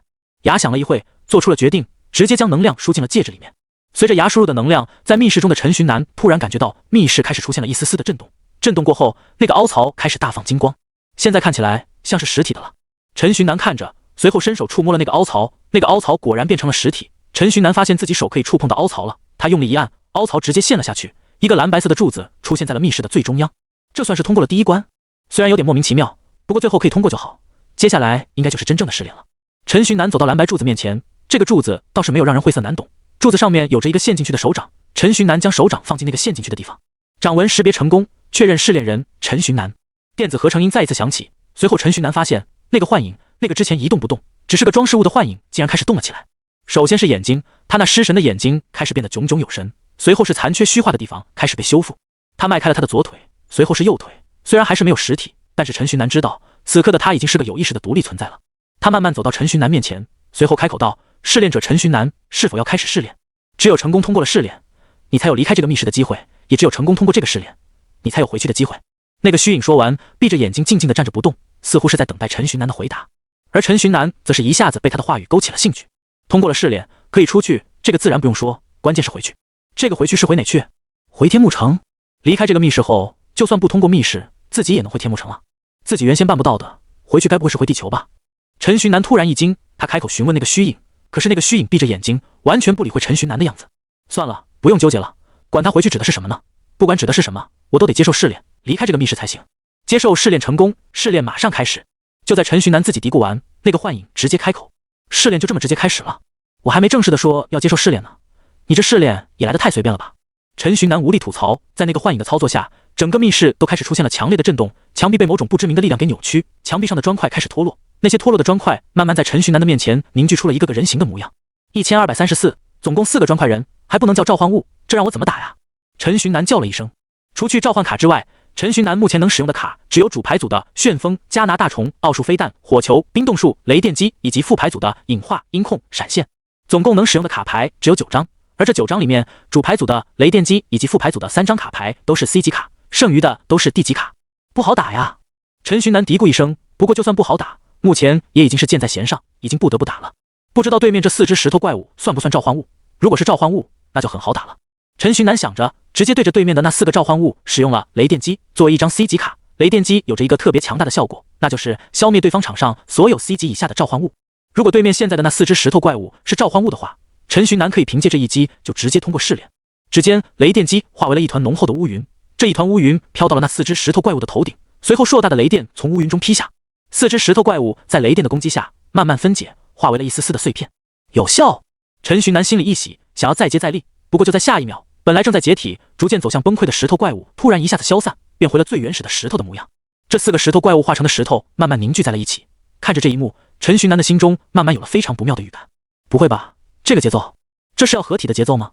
石块们用自己的行动向陈寻南证实，他的猜测是正确的，他们确实是要合体成为一个巨大的石头怪物。这个巨大的石头怪物像是一个移动堡垒，他的一举一动都令整个密室为之震颤。这该怎么打呀？陈寻南哀嚎。石头巨人发起了攻势，左勾拳，右勾拳，2拳接踵而来，将陈寻南打的是节节败退。初步接触下来，陈寻南大概是明白了，这个石头巨人有着巨大的身体，还有强硬的防护。唯一的好消息是，这个石头巨人他不会能量类型的攻击，他只能靠他笨重的身体对陈寻南发起进攻。被这样一拳打中，那绝对是要直接狗带的。陈寻南看着地上2个大洞，心里暗自想到。他默默给自己挂了一张加拿大虫，有了加拿大虫的保护，陈寻南可以免疫一次石头巨人的攻击。给自己加了防护之后，陈寻南掏出了浮雕多重手枪，该试试你这家伙到底有多硬了。陈寻南说着，右手虚一握，一张火球就出现在了他的手里。他将火球放进弹夹，对着石头巨人扣动扳机，5发威力巨大的火球朝着石头巨人攻击而去。火球先是散发出了强烈的光芒，不过这光芒似乎并没能对石头巨人造成影响，看来不是靠眼睛来看东西的。陈寻南心中开始默默分析。而在5发火球打中那石头巨人的时候，一声剧烈的爆炸，那热浪将陈寻南给掀飞。热浪散去，陈寻南定睛一看，那石头巨人竟然毫发无伤。毫发无伤，这也太赖了吧！这该怎么打？看着我方未能击穿敌方护甲的这一幕，陈寻南开始有一点蛋疼。这算是什么事情吗？莫名其妙的要来参加这个试炼，参加试炼还不让发挥出最大的实力，关键是防御力还这么强。陈寻南心里重重的叹了一口气。叹完气之后，陈寻南开始想应对办法。总之，一次攻击不行，我就来2次；2次不行，我就来10次，总会有奏效的那一刻的。陈寻南想着，开始往多重浮雕手枪里面塞奥数飞弹。奥数飞弹是岩石射击的卡牌，总共3次攻击，一次一次来。而经过多重浮雕手枪的加持下，3次攻击变成了整整15次攻击。15发子弹以极快的速度从枪口喷涌而出，奥数飞弹的子弹像是不要钱一般倾斜在石头巨人的身上。这一次，这么多攻击终于是开始奏效了。石头巨人身上落下了一些灰尘，落下了一些碎石。这奏效和没奏效似乎没区别。要是期待着这种程度的伤害，那可能自己的不间断的持续攻击他好几年。陈寻南无奈地叹了一口气，只能再寻找其他的办法了。还有什么办法呢？我的众多卡牌里，有什么能对这石头巨人造成威胁的吗？火球不行，刚刚已经试过了。奥数飞弹也一样不行。果然 D 级卡的攻击还是太弱了吗？但是 C 级卡里隐化、音控还有闪现都是功能性卡牌，没有太强的攻击力啊。唯一的攻击类 C 级卡牌是雷电击，但是雷电击此时正处于冷却的阶段，暂时还用不了。算了，还是先用音控打一波，看看能不能打出控制效果吧。陈寻南想着，手随意一捏，捏出了一张音控。音控的音波攻击没能对石头巨人造成任何影响。看着这一幕，陈寻南哪还能不明白，这石头巨人恐怕也听不见任何声音，听不见声音，也看不到东西。这石头巨人可能完全没有五感，就是一个工具，而操控着这个工具的，应该就是那个幻影了。我解决不了他，我把那个幻影解决了，不一样算是胜利吗？陈寻南想着，开始在场景里寻找着那个幻影的身姿。不过在环视了几圈之后，陈寻南发现自己并没能发现那个怪兽的身影。现在才发现，要先攻击控制者已经迟了。现在我已经完全融入石头巨人的内部了，你想要解决我，就只能先解决石头巨人，但是你又解决不了石头巨人，你已经陷入死循环了。幻影的声音从石头巨人的腹部传出。陈寻南看着石头巨人的腹部，心中暗恨，自己的战斗意识还是太差了。不过还好，陈寻南发现自己的雷电击已经恢复冷却了。陈寻南直接使用出了雷电击。雷电击的威力不是地级卡牌能比的，威力惊人的雷电从天而降，这些雷电在石头巨人的身上劈出了一道道裂纹。我必须得趁热打铁，陈寻南想着，随后一发冰冻术将石头巨人给冻住。对啊，我还有冰冻术，它再坚硬，它也只是石头，它再强，它也违背不了物理的法则。陈寻南在冰冻术使用完毕后，直接接着用出火球，火与冰的相结合，石头巨人身上的裂纹越来越大，最后直接变成了一堆碎石。幻影的身影从石头里面显露出来，他在那拍着手掌，注视着陈寻南。还好，你还没那么愚笨，虽然确实是蠢了点，但是就这样吧。幻影说着，手里蹦出两道光，两道光围绕着陈寻南旋转。好了，你已经通过试炼了，我现在就送你出去。那个幻影说着，直接将陈寻南送离了这个世界。陈寻南出言阻止，他还有着许多问题想要问那个幻影，但是那个幻影完全不理会陈寻南，直接把陈寻南送出了密室。出了密室的陈寻南心里无奈吐槽，这个秘境真的是奇奇怪怪，还有这两道光。就在陈寻南想着这两道光的时候，这两道光直接其中一道直接没入了牙的身体里，而另外一道映射在了自己的肩膀上。这道光给陈寻南带来了极其强烈的灼烧感。陈寻南在房间里找来镜子，看着自己的肩膀，那道光像是袖珍一般在他的肩膀上绣着一个图案。等到绣的差不多了，陈寻南发现这还是那个狗头，我这是跟这个狗头犯冲呢，干什么都和这两个狗头有关。陈寻南内心吐槽。不过在狗头下方，陈寻南发现了4个字：东皇联盟。东皇联盟，这是……陈寻南不傻，看到东皇联盟，他内心大概已经明白过来了。这个徽章，这个试炼，还有这个纹身，应该都是王浩给自己做的。不过陈寻南目前还不知道王浩的目的是什么。而反观牙，那一道光芒直接没入了牙的身体，在那一道光没入之时，牙就昏昏沉沉的睡了下去。这一次睡眠，他又做了一个梦，在这个梦里，他似乎来到了陈寻南的老家，那个叫做地球的地方。而在这个梦里，他似乎还变性了，变成了一个男生。从前呢，有山峰叫招摇山，地处于西海边，多桂树，多金玉矿脉。有一种草，形状如韭菜，却长着青色的花朵，起名祝鱼，吃过后不会感觉到饥饿。我叫鱼，是爷爷在山沟沟里捡到的弃婴。至于父母是谁，我和爷爷都不知道。爷爷是山里的老光棍，一辈子没有妻子，更别说有儿女了。但爷爷却很喜欢读书，听之前村里人说，爷爷年轻的时候很聪明呢，喜欢看书，很有学问。要不是家里面穷，可能早已走出大山了呢。无奈连饭都吃不起，就更别说上学了。这也成了爷爷一辈子的遗憾。后来啊，爷爷捡到了我，他觉得我是上天赐给他的礼物，所以两个孤独的人便相互作伴，成了彼此的依靠。爷爷信主，于是在给我起名字的时候，便引用了《山海经·南山经》中的“有草焉，其状如酒而青花”，起名曰祝鱼，食之不饥。爷爷叫我鱼，他并不奢求我之后有什么大富大贵，我只希望我以后平安长大，再也不会挨饿，永远吃得饱饭。爷爷对我疼爱的不行，把自己所能给的一切都给了我。夜静静的和爷爷坐在院子里，虽然天色早已深了，但天上的月亮和星星发出闪闪的光，把天地照得亮亮的。我喜欢坐在院子里看月亮，爷爷也会和我一起。祖孙俩在月光下的场景显得温馨且美好。爷爷也爱讲故事给我听，从我记事起就开始讲了，讲的大多是《山海经》里的故事。我也喜欢爷爷讲给我听。那时候爷爷的故事成了我童年感兴趣的事了。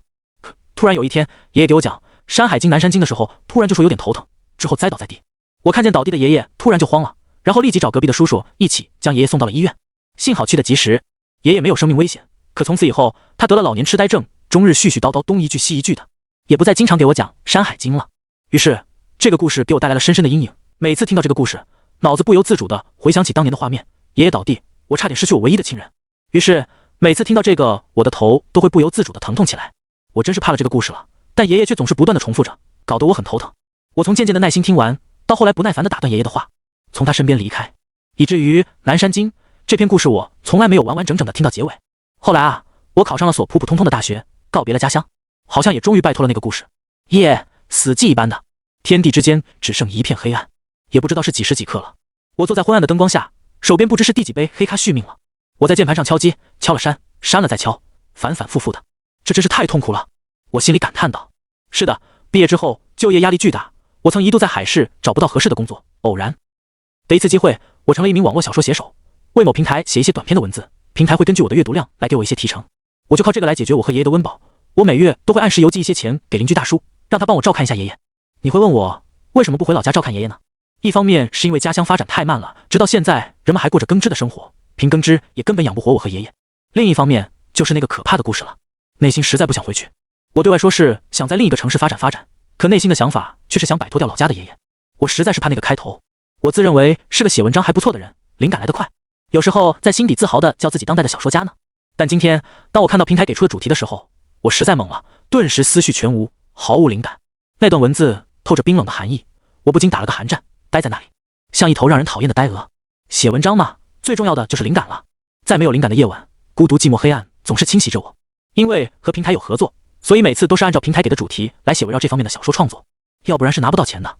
平常平台给的一些主题都是关于亲情、自然、人文或关乎爱情的之类的，可今天出了个我怎么都想不到的题目，请笔者根据以下这段话续写一篇2万字的短篇小说，小说完成后可得提成70。看到这个我心里一震，欣喜若狂，因为平常平台只会给30的利润，都已经足够我1个月的生活了，现在的70，终是老天待我不薄，让我也有了发大财的机会。可我的开心并没有持续多久，我看了平台给出的那段话：南山今之首曰山，其首曰招摇之山，临于西海之上，多贵多金玉，有草焉，其状如酒而青花，其名曰祝鱼，食之不饥；有木焉，其状如谷而黑里，其花似照，其名曰迷谷，配之不迷；有兽焉，其状如鱼而白耳，服行人走，其名曰星星，食之善走。利己之水出焉，而溪流注于海，其中多玉佩，配之无甲级。看到这段话，我差点晕了过去，瞬间思绪全无。老天爷啊，你是不是在和我开玩笑啊？半天我还是离不开南山经这个故事了。我从一开始痛苦无奈的表情慢慢转变为冷笑，我快疯了，自嘲着命运捉弄的人生。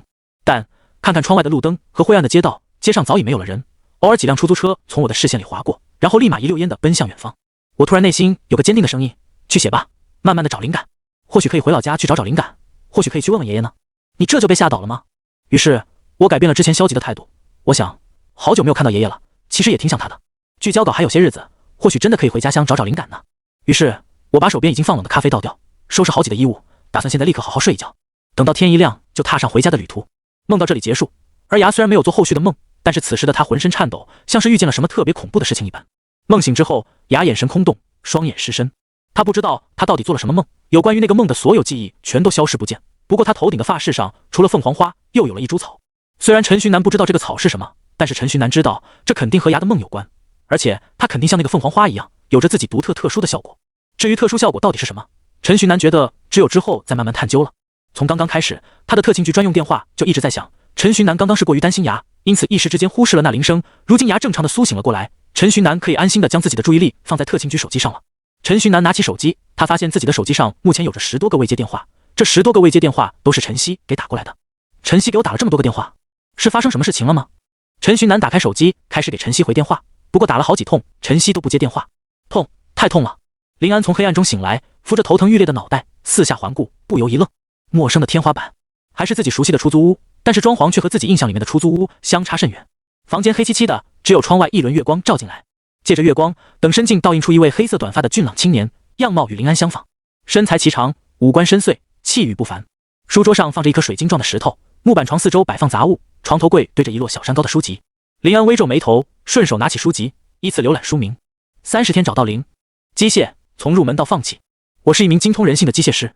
林安，是我有问题，还是这些书有问题？哗啦啦，林安翻阅最后一本教辅书，3句话让玉卡师为我花了18万。我是一名很擅长让玉卡师为我花钱、精通人性的机械师。深夜寂静的出租屋，响起林安从胸腔挤出的一声长叹。这能学得会，才真叫见鬼了。结合这些书与当下环境，林安心里有了大致的猜测。我穿越了。月光倾泻进来，不断拉扯林安的思绪。林安忘记了自己之前在干什么，也忘记了自己穿越的原因。他唯一记住的是那痛彻心扉的头疼。在头疼中苏醒后，看到的就是眼前这幅景象。林安揉揉太阳穴，深吸一口气，遇事不要慌，冷静分析。事已至此，只能自己一点点摸索了。林安闭上双眼，仔细回忆。好在脑海中还残留前身的记忆，能起到类似新手引导的作用。这是一个以卡片为主流的世界，这个世界还叫地球，不过不是自己所熟知的地球了，这个世界可能是地球的平行世界这一类的存在。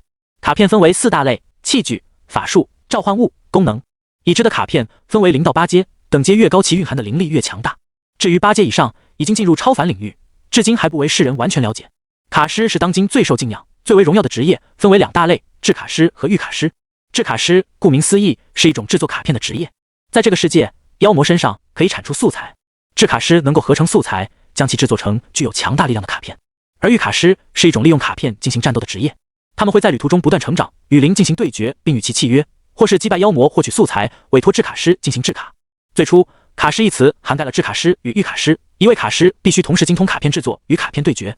但随着领域的不断细化，再加上人的精力有限，制卡师与御卡师逐渐分离。林安的前身正是一名还没成为卡师的高中生，他从初中开始就选择了报考卡师学校，目的就是为了当上卡师。而在学习了5年的知识之后，在他终于要契约自己的第一只机械灵时，他不幸的挂了，被穿越过来的林安捡了一个大猛漏。在前身遗留下来的记忆里，走出高墙，去看看真正的世界，是他一直以来的梦想，也是他想当卡师的原因。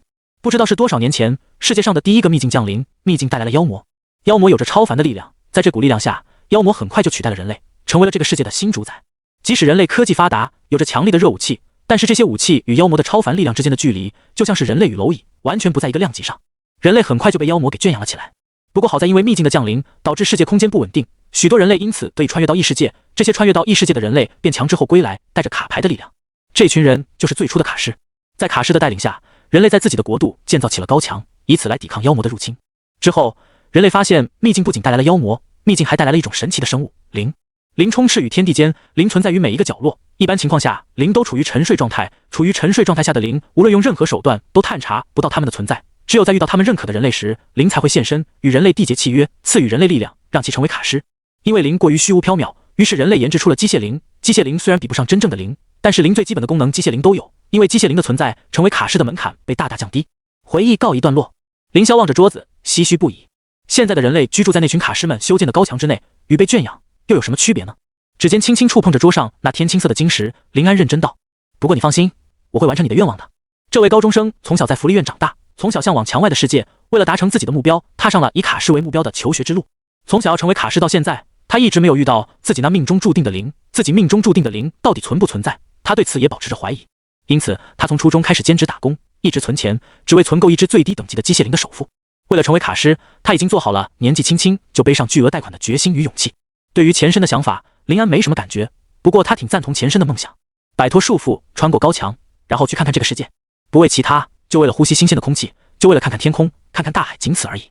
总有一天，我会带你走出高墙。林安承诺道。嗡！在林安诧异的目光当中，那个晶石绽放出耀眼的光芒。与此同时，虚空冒出一个天青色的晶体，虚空中的晶体与林安手中的晶体融为一体，出现在林安的眼前。林安望着晶体，怔怔出神。灵核是普通人成为卡师的关键，只有得到灵认可的人才能拥有灵核，没人知道得到灵认可的方法。据文献记载，世界上有许多人莫名其妙就得到了灵的认可，比如高歌一首，比如简单的睡了个午觉。但也有卡师是通过冥想、传承，自然而然的与灵签订契约。激活灵核的前提条件是得到灵的认可，与灵签订契约。但是前身并没有得到灵的认可，他甚至连灵到底长什么都不知道，但是他却有着灵核。卡世界有句俗语，人死灯灭，灵核长存，意思是就算卡师逝去，他的灵核也会在一直存在，不会消散。因此对卡师来说，灵核比生命还要宝贵。但总有比灵核还要崇高的事物，譬如自由，譬如承诺。林安不可思议地望着灵核，那灵核没有任何过渡，直接猛地向他扑来。在受惊的情况下，林安本能地伸出手来阻挡，但灵核就这样没入了他的掌心，化为一个菱形的图案。林安低下头来望向右手掌心，那里有一个纯白菱形的图案，从此刻起独属于凌霄的一颗白色的灵核。不同卡师的灵核会呈现不同颜色，火元素亲和的卡师灵核以橙黄、红色为主，水元素亲和的卡师则会展现出靛青、蓝色。火种有时也会反映卡师的性格，例如纯洁的象牙白，高傲的琥珀金。虽然林安不觉得自己有多纯洁，但是自己灵核确确实实是白色的。寂静笼罩的小隔间，林安缓缓握紧掌心，久久伫立。明天就是去契约大厅契约机器灵的日子，在这个危险的世界里，还是得先有能力保命最重要。总之，其他的事情先放一边，现在先好好休息，最好是把契约流程再复习几遍，确保明天的契约能够万无一失。第5件，松钟，既是松钟，也是宋钟。松钟的剑光从天而降，众人只看到了一道强光射下，洛南风的身体顷刻间支离破碎，砸向地面。兴许是有着重宝护身，洛南风支离破碎的身体在掉落到地面上的时候重新拼接了起来。不过也只是如此了。洛南风的武魂苍鹰此时已经化为了肉块，掉落在他的身边，同时他的修为也被全废，他本人更是四肢皆断，奄奄一息。这一幕让全城上下所有人都震惊得说不出话来，整个演武场顷刻间针落可闻。林家上上下下都不可置信地捏了捏自己，这是林北，这是那个废物林北。那个废物林北带着一把破剑武魂，越阶打败了拥有无品武魂的洛南风。不只是全城上下的人觉得震惊，就连坐在高座上的诸多学府强者一时之间也是说不出话来。而坐在首位的云老一时之间脸上更是异色连连，而坐在云老旁边的璎珞脸上则是露出了得意的表情，对着云老说：“我就说吧，我就说他不简单，他的那把袖剑武魂也不简单。”璎珞冲着云老吐了吐舌头，一开始他就觉得林北不简单，但是云老以及其他学府强者的话，让他也一度觉得自己是看错人了。但是如今事实证明，自己的眼光似乎才是最好的。云老抚摸着自己的胡子，像是终于回过神来般呢喃道：“没想到最后真的如他所说，我刚刚的所作所为其实是在帮洛南飞。此子当真不凡，修炼速度神速不说，在生死关头还能临场突破。更令人意想不到的是，实力也这么强，就算武魂不入品，我看他以后的成就断然不会低到哪里去。照我看来，此子的武魂未必不入品。”高座之上，学府强者们议论纷纷，听着周身传来的议论声，云老神色微变。演武场上，林北手持着噬天，一步一步地走向趴在地上的洛南飞。奄奄一息的洛南飞看着林北缓慢的脚步，好似林北每一步都踏在了他的心脏上一样。林北，是我有眼不识泰山，是我自视甚高，我错了，求求你放过我吧。洛南风的求饶声传来，但是林北的脚步却丝毫没有要停下的意思。我不该去林家提亲，我真的只是被那个贱人勾引了。您放我一条生路，我马上就去把那个贱人给休了，把他丢进狗窝里去。我之前也不该那么说您，我是狗，我才是那个该被踩在您脚底下的狗。您就大人有大量，放过我一马吧。您这么强的人，杀了我只是脏了你的手而已。看着林北的脚步离自己越来越近，洛南飞的心被恐慌给占据，他求饶着，声音中夹带着一丝哭腔，下体处甚至流出了一滩液体。一边的杨韵宇听到洛南飞的话，心里是又惊又怒。林北则停下脚步，看了看杨韵宇，嘲讽道：“这就是你选的真命天子吗？你的真命天子现在在我的脚底下，祈求我饶他一命呢。”听到林北的话，杨韵宇心里像是吃了屎一般难受，同时看着林北的模样，他心中慢慢浮现出了恐惧。他会放过自己吗？嘲讽完杨韵宇，林北再次看向如狗一般趴在地上的洛南飞，他对着洛南飞一字一句的开口说道：“我说过，今天就算是天王老子来了，你也得给我死。”林北的话在所有人的耳边游荡，城主表情拿捏不定，他觉得自己应当阻止林北。比赛进行到这里，洛南飞显然是输了，按照规则，林北应当当场收手。但是林北此时的模样很显然是想杀了洛南飞，他作为一城之主，这时候应该要站出来阻止林北才对。不过韩城镇看了一眼坐在高座上的学府强者们，他们似乎不太想制止林北。在韩城主犹豫不决的时候，坐在洛家阵地里的洛天豪怒喝：“你个废物，靠着你那父亲留下来的重宝赢得比武，如今竟然还妄图杀我！”洛天豪说完，释放出自己的魂力，朝着林北压去。洛天豪不信，他不信自己的天骄儿子竟然会败在这么一个废物手上。这个废物肯定是有重宝加持，超越了魂师的威压，一股脑的压向林北。洛天豪觉得林北此时应当已经跪倒到演武场上了。不过林北是谁？林北可是三界剑尊，身为三界剑尊的他，什么样的敌人没有遇见过？区区洛天豪的威压，连给林北塞牙缝的资格都没有。林北是威压不存在，依旧一步一步的走向洛南飞。这个过程显得十分轻松，似乎并没有被威压给影响到。坐在高座上沉思的云老倒吸一口凉气，惊叹：此子的意志力竟然也如此惊人。庶子儿敢！看到林北在自己的威压下依然闲庭信步地走向自己的儿子，洛天豪终于是慌了神，他向林北怒吼着，随后起身一个大跳，冲向了演武场之上。不过很可惜，洛天豪的动作还是慢了一步。当他起跳时，林北已经来到了洛南飞的跟前，左手并指高举。林北看着洛南飞，一只脚踩着洛南飞的头，对他说道：“错就错在你惹到了我，希望你下辈子能做条懂得怎么舔人的舔狗。”说完，手落，一缕剑光在洛南飞的脖子处闪过，洛南飞当场身首异处。看到洛南飞身死，林家的人彻底放弃了思考。那个问题又一次浮现在了他们心头，这是那个废物林飞。林家众人震惊过后，一抹恐惧慢慢从他们的心底浮现。林北这么强，而且潜力似乎也是那么惊人，他之后不会找我们报仇吧？而整个演武场，其他大大小小的家族也是爆发出阵阵议论声。那个废物林北崛起了。林北刚跳到演武场上的洛天豪睚眦欲裂，武魂在他身后缓缓浮现，他一掌朝着林北拍去，势必要帮自己的儿子报仇。洛天豪这一掌蕴含了他的全力，这魂师之上的实力，若是打林北，林北将必死无疑。关键时刻，云老的身影出现在林北的身前，看着洛天豪全力打过来的一掌。洛天豪这一掌对青灰城的所有人来说都是绝望的一掌，但是就是这样不可阻挡，令人绝望的一掌被云老轻轻一挥手就化解了。从现在开始，林北就是我的亲传弟子，我看谁敢动他！云老不怒自威的声音响彻整个青灰城。陈寻南看着卸下伪装的林安阳慢慢走向自己，他心里怒不可遏。他完全想不到林安阳竟然会去冒充总负责人，这其中的难度，光想想陈寻南就觉得有点不可逾越。但是就是这样一件看似不可能的事情，就这样被林安阳给完成了。林安阳慢慢走向陈寻南，在走向陈寻南的时候，他开口对陈寻南说着：“加入我们吧，陈寻南，我们都是华夏人，在这个陌生的世界里，我们不是应该要团结在一起吗？你难道不帮同胞来帮这些异乡人吗？”熟悉的汉语从林安阳的嘴中说出，陈寻南捏着卡牌的手突然开始有了些松动，自己那势必组织他们的决心似乎又没有那么坚定了。陈寻南开口回答：“就算你是我的同胞，也不能干这种丧尽天良的事情，拿普通人来做实验，这让我怎么帮助你们？我陈寻南可是有底线的人。”林安阳笑了，听了陈寻南的话后，他肆意的大笑：“底线？我可没有做出什么逾越底线的事情。”林安阳开口回答，随后他盯着陈寻南的眼睛，对他说道：“你应该知道吧，我来到这个世界后，我是个没有卡牌师资质的人。在这个卡牌的世界里，卡牌资质就意味着全部，没有卡牌资质，你做的所有努力就都会是徒劳的。你干什么都争不过卡牌师，哪怕你比他更强、更专业。你说，你容忍得了你几十年的努力被人家坐着抽卡超过吗？你容忍得了你被那些啥也不会，就因为命好得到了卡牌资质的人骑在头顶上吗？哦，你根本就想象不到，因为你也是个该死的卡牌师，你还是最有天赋的那种。像你这样被老天爷眷顾的人，当然不会理解我们的想法。”林安阳说着，越说越激动。陈寻南一下子沉默住了，他其实也知道不是卡牌师的弊端，因为自己父母就不是卡牌师。在前身的记忆里，自己父母受到的不公平对待也不少。我的组织有个叫博士的人，他原名叫夏安，他勤勤恳恳20多年，最后努力的结果是去厂子上班。他很优秀，他是科研方面的天才，但是因为他不是卡牌师，所以他只能去厂子里上班。你觉得公平吗？我们不想危害世界，也不想危害社会，我们只是想夺回属于我们的权利而已。我们只是想获得我们应该得到的公平对待而已。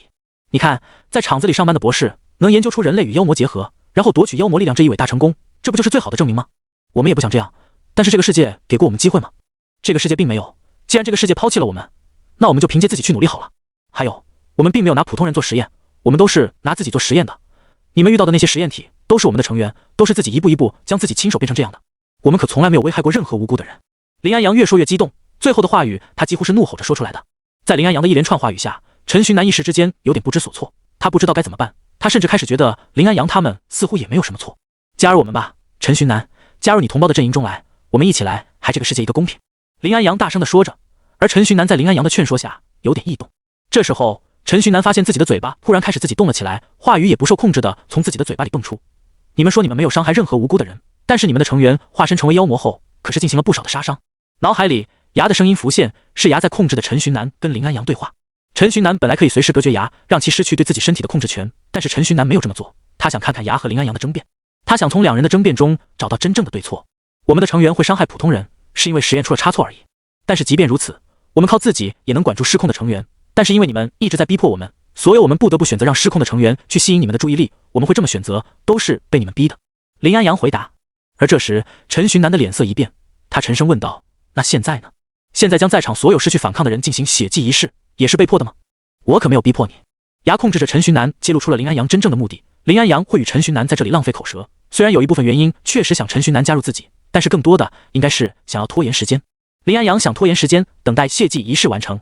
陈寻南这会怎么会还不明白？在陈寻南明白的那一瞬间，牙不再占据着陈寻南的身体，将一切交由陈寻南自己来做决断。我必须得阻止他，如果不阻止他，让他完成了自己的目的，那我之后可能就没有阻止他的机会了。陈寻南想着，直接对自己面前的林安阳发起了攻击。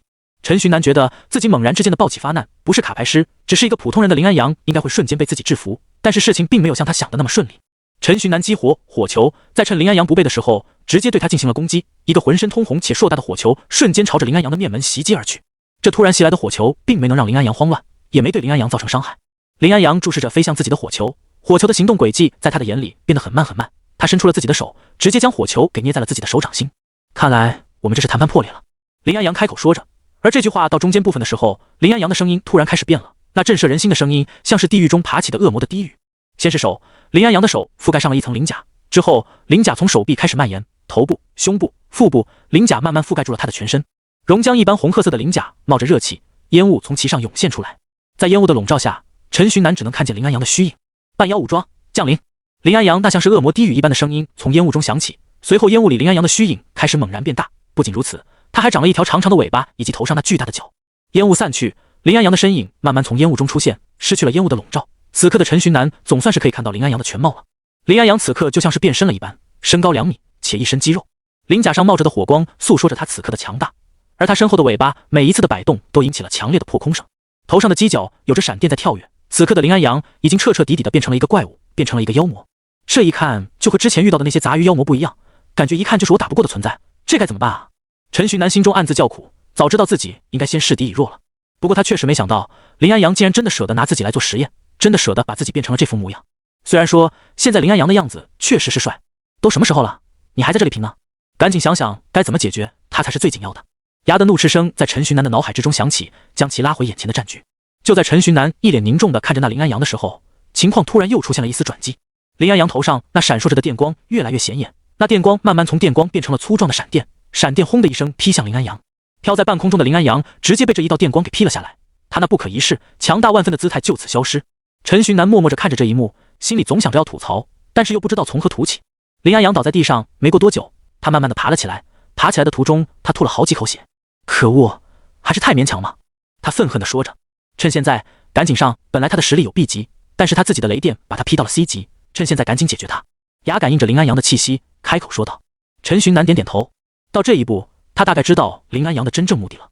他的妖魔化还没彻底稳定下来，所以他需要血迹，他需要的是具有天赋之人的血迹。只有将这些人血祭了，吸收血迹的能量，他的妖魔化才会彻底稳定下来。那会的他，甚至不只是 B 级的实力，很有可能会因此一步跃入 A 级的领域之中。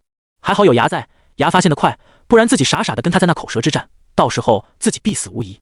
陈寻南抱着对牙的感谢，掏出了自己的浮雕多重手枪。林安阳现在有着相当于 C 级卡牌师的实力，而自己就是 C 级卡牌师。自己虽然是 C 级卡牌师，但是自己不是一般的 C 级卡牌师，自己目前的实力已经远远超过 C 级了，这一波优势在我。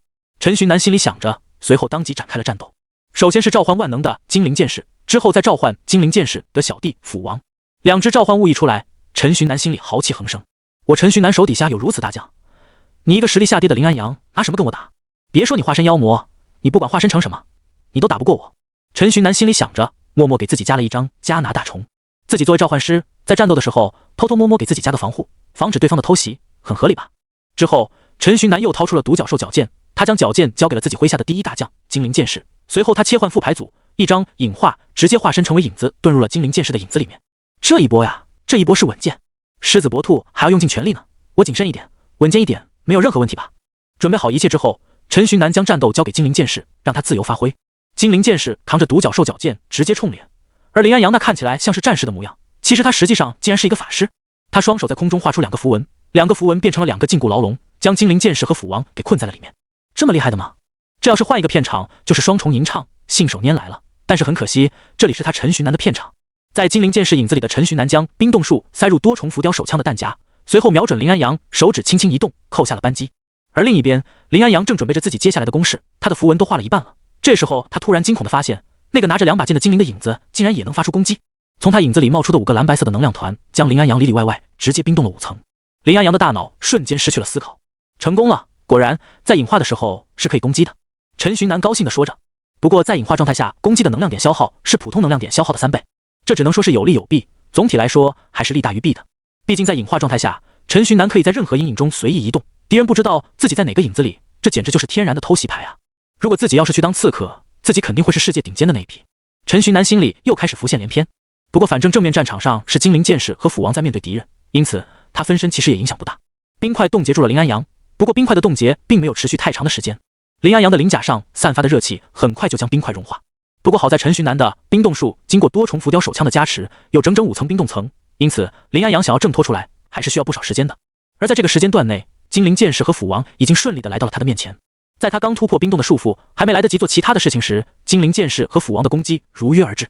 斧王的大斧头，精灵剑士自己本身自带的大剑，还有陈寻南给他的独角兽矫剑，3重攻击实实在在的打在了林安阳的身上。林安阳顿时鲜血直流，他吃痛的叫了一声，随后一个闪身拉开了自己与斧王和精灵剑士的距离。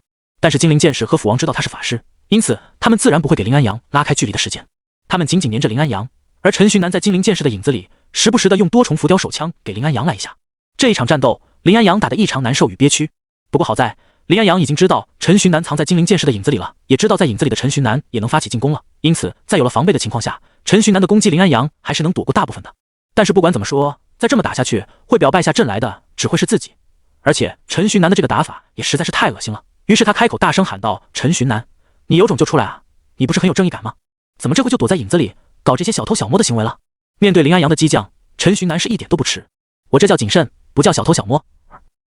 且战斗时候的行为叫做战术。陈寻南脏的义正言辞。林安阳发现自己不能开口说话，自己和这个人对骂，只会让自己越来越气。林安阳看着一直追着自己的斧王与精灵剑士，他心中一狠，直接挺了下来，转过身来，开始正面面对陈寻南的2只召唤物。这是怎么了？知道自己跑不掉，所以不跑了？陈寻南疑惑地开口问道。而林安阳不回答陈徐南的问题，就静静地站在2亿人2召唤物面前，面无波澜，眼神冰冷地看着他们。虽然不知道他要打什么算盘，但是现在优势还是在我们这边，我们直接上，兵来将挡，水来土掩。陈徐南在影子里用只有自己的2只召唤物才能听得到的声音慢慢说着。听了陈徐娜的话，2只召唤物对视一眼，随后点点头，一同冲向站着不动的林安阳。来得好！看着冲向自己的2只召唤物，林安阳突然大叫一声。随后在2只召唤物快要来到自己面前的时候，林安阳身体里面的能量突然像是火山一喷发一般，直接给迸发出来。庞大的能量仿佛让时间的流速都变慢了，一个红色的能量环开始以林安阳为核心，朝着四周扩散出去。扩散出去的能量环直接就越过了精灵剑士和斧王，像是个虚影，没有造成任何伤害。随着能量环的扩散，能量环内的景色开始出现了变化，天地似乎都燃烧了起来，渐渐的天地也消失了，就只剩下了红色的虚无。能量环之内恐怕已经是另外的空间了。我本来不想用这一招的，但是没办法，是你们逼我的。林安阳说完，整个空间的火光开始朝着他的身体凝聚而去，火光疯狂地涌入林安阳的身体，林安阳也因此而发出了痛苦的哀嚎声。陈徐南震惊地发现，林安阳本来就强壮的声音随着火光的涌入开始变得更加强壮，2米多高的庞大身躯再次开始暴涨，浑身的肌肉也暴涨了好几圈。随着时间的流逝，越来越多的火光被林安阳的身体吸收，林安阳的身体也因此变得越来越魁梧。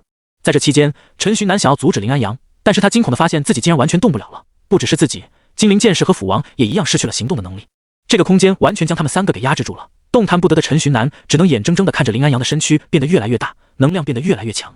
随着林安阳的身躯越来越大，他单纯的靠双脚已经无法行走了，因此林安阳趴了下来，用双手双脚支撑着自己的身体。随后一阵烟雾突然涌现，等到烟雾散去时，林安阳的变化已经结束了。此时的林安阳就像是一只恐龙，像是一只三角龙，不过这只三角龙身上披着一套异常狰狞的铠甲，铠甲上面散发着恐怖的气息，让人望而生畏。而在林安阳变身完毕后，陈徐娜发现自己这边1人2召唤物都恢复了行动的能力。喂，你这不是把自己改造成一个畜生了吗？陈徐南开口对着林安阳说着。林安阳不屑地从鼻孔吐出一口气，随后对着陈徐南说道：不管我变成啥，只要你打不过我就行了。林安阳说完，开始朝着陈徐南发动了攻势。林安阳直接用肉身对斧王发起了攻击，3只狰狞的脚直直地朝着斧王撞来，斧王躲避不及，只能将自己手里的斧头挡在身前，希望以此来阻隔林安阳的攻击。可惜的是，斧王没能挡下来，林安阳撞过来的时候，他的斧头连1秒都没撑住，就直接被刺穿了。而失去了斧头的保护，斧王的肉身也完全抵挡不住林安阳的脚。林安阳的脚就这样直接将斧王以及斧王手里拿着的斧子给刺了个对穿。被刺了个对穿的斧王化为了光点，慢慢消散。斧王并没有就此死亡，他只是短时间内不能再出现了。等到冷却时间结束时，陈徐南还是可以再次叫出斧王的。而解决了斧王之后，林安阳的目光放在了精灵剑士的身上。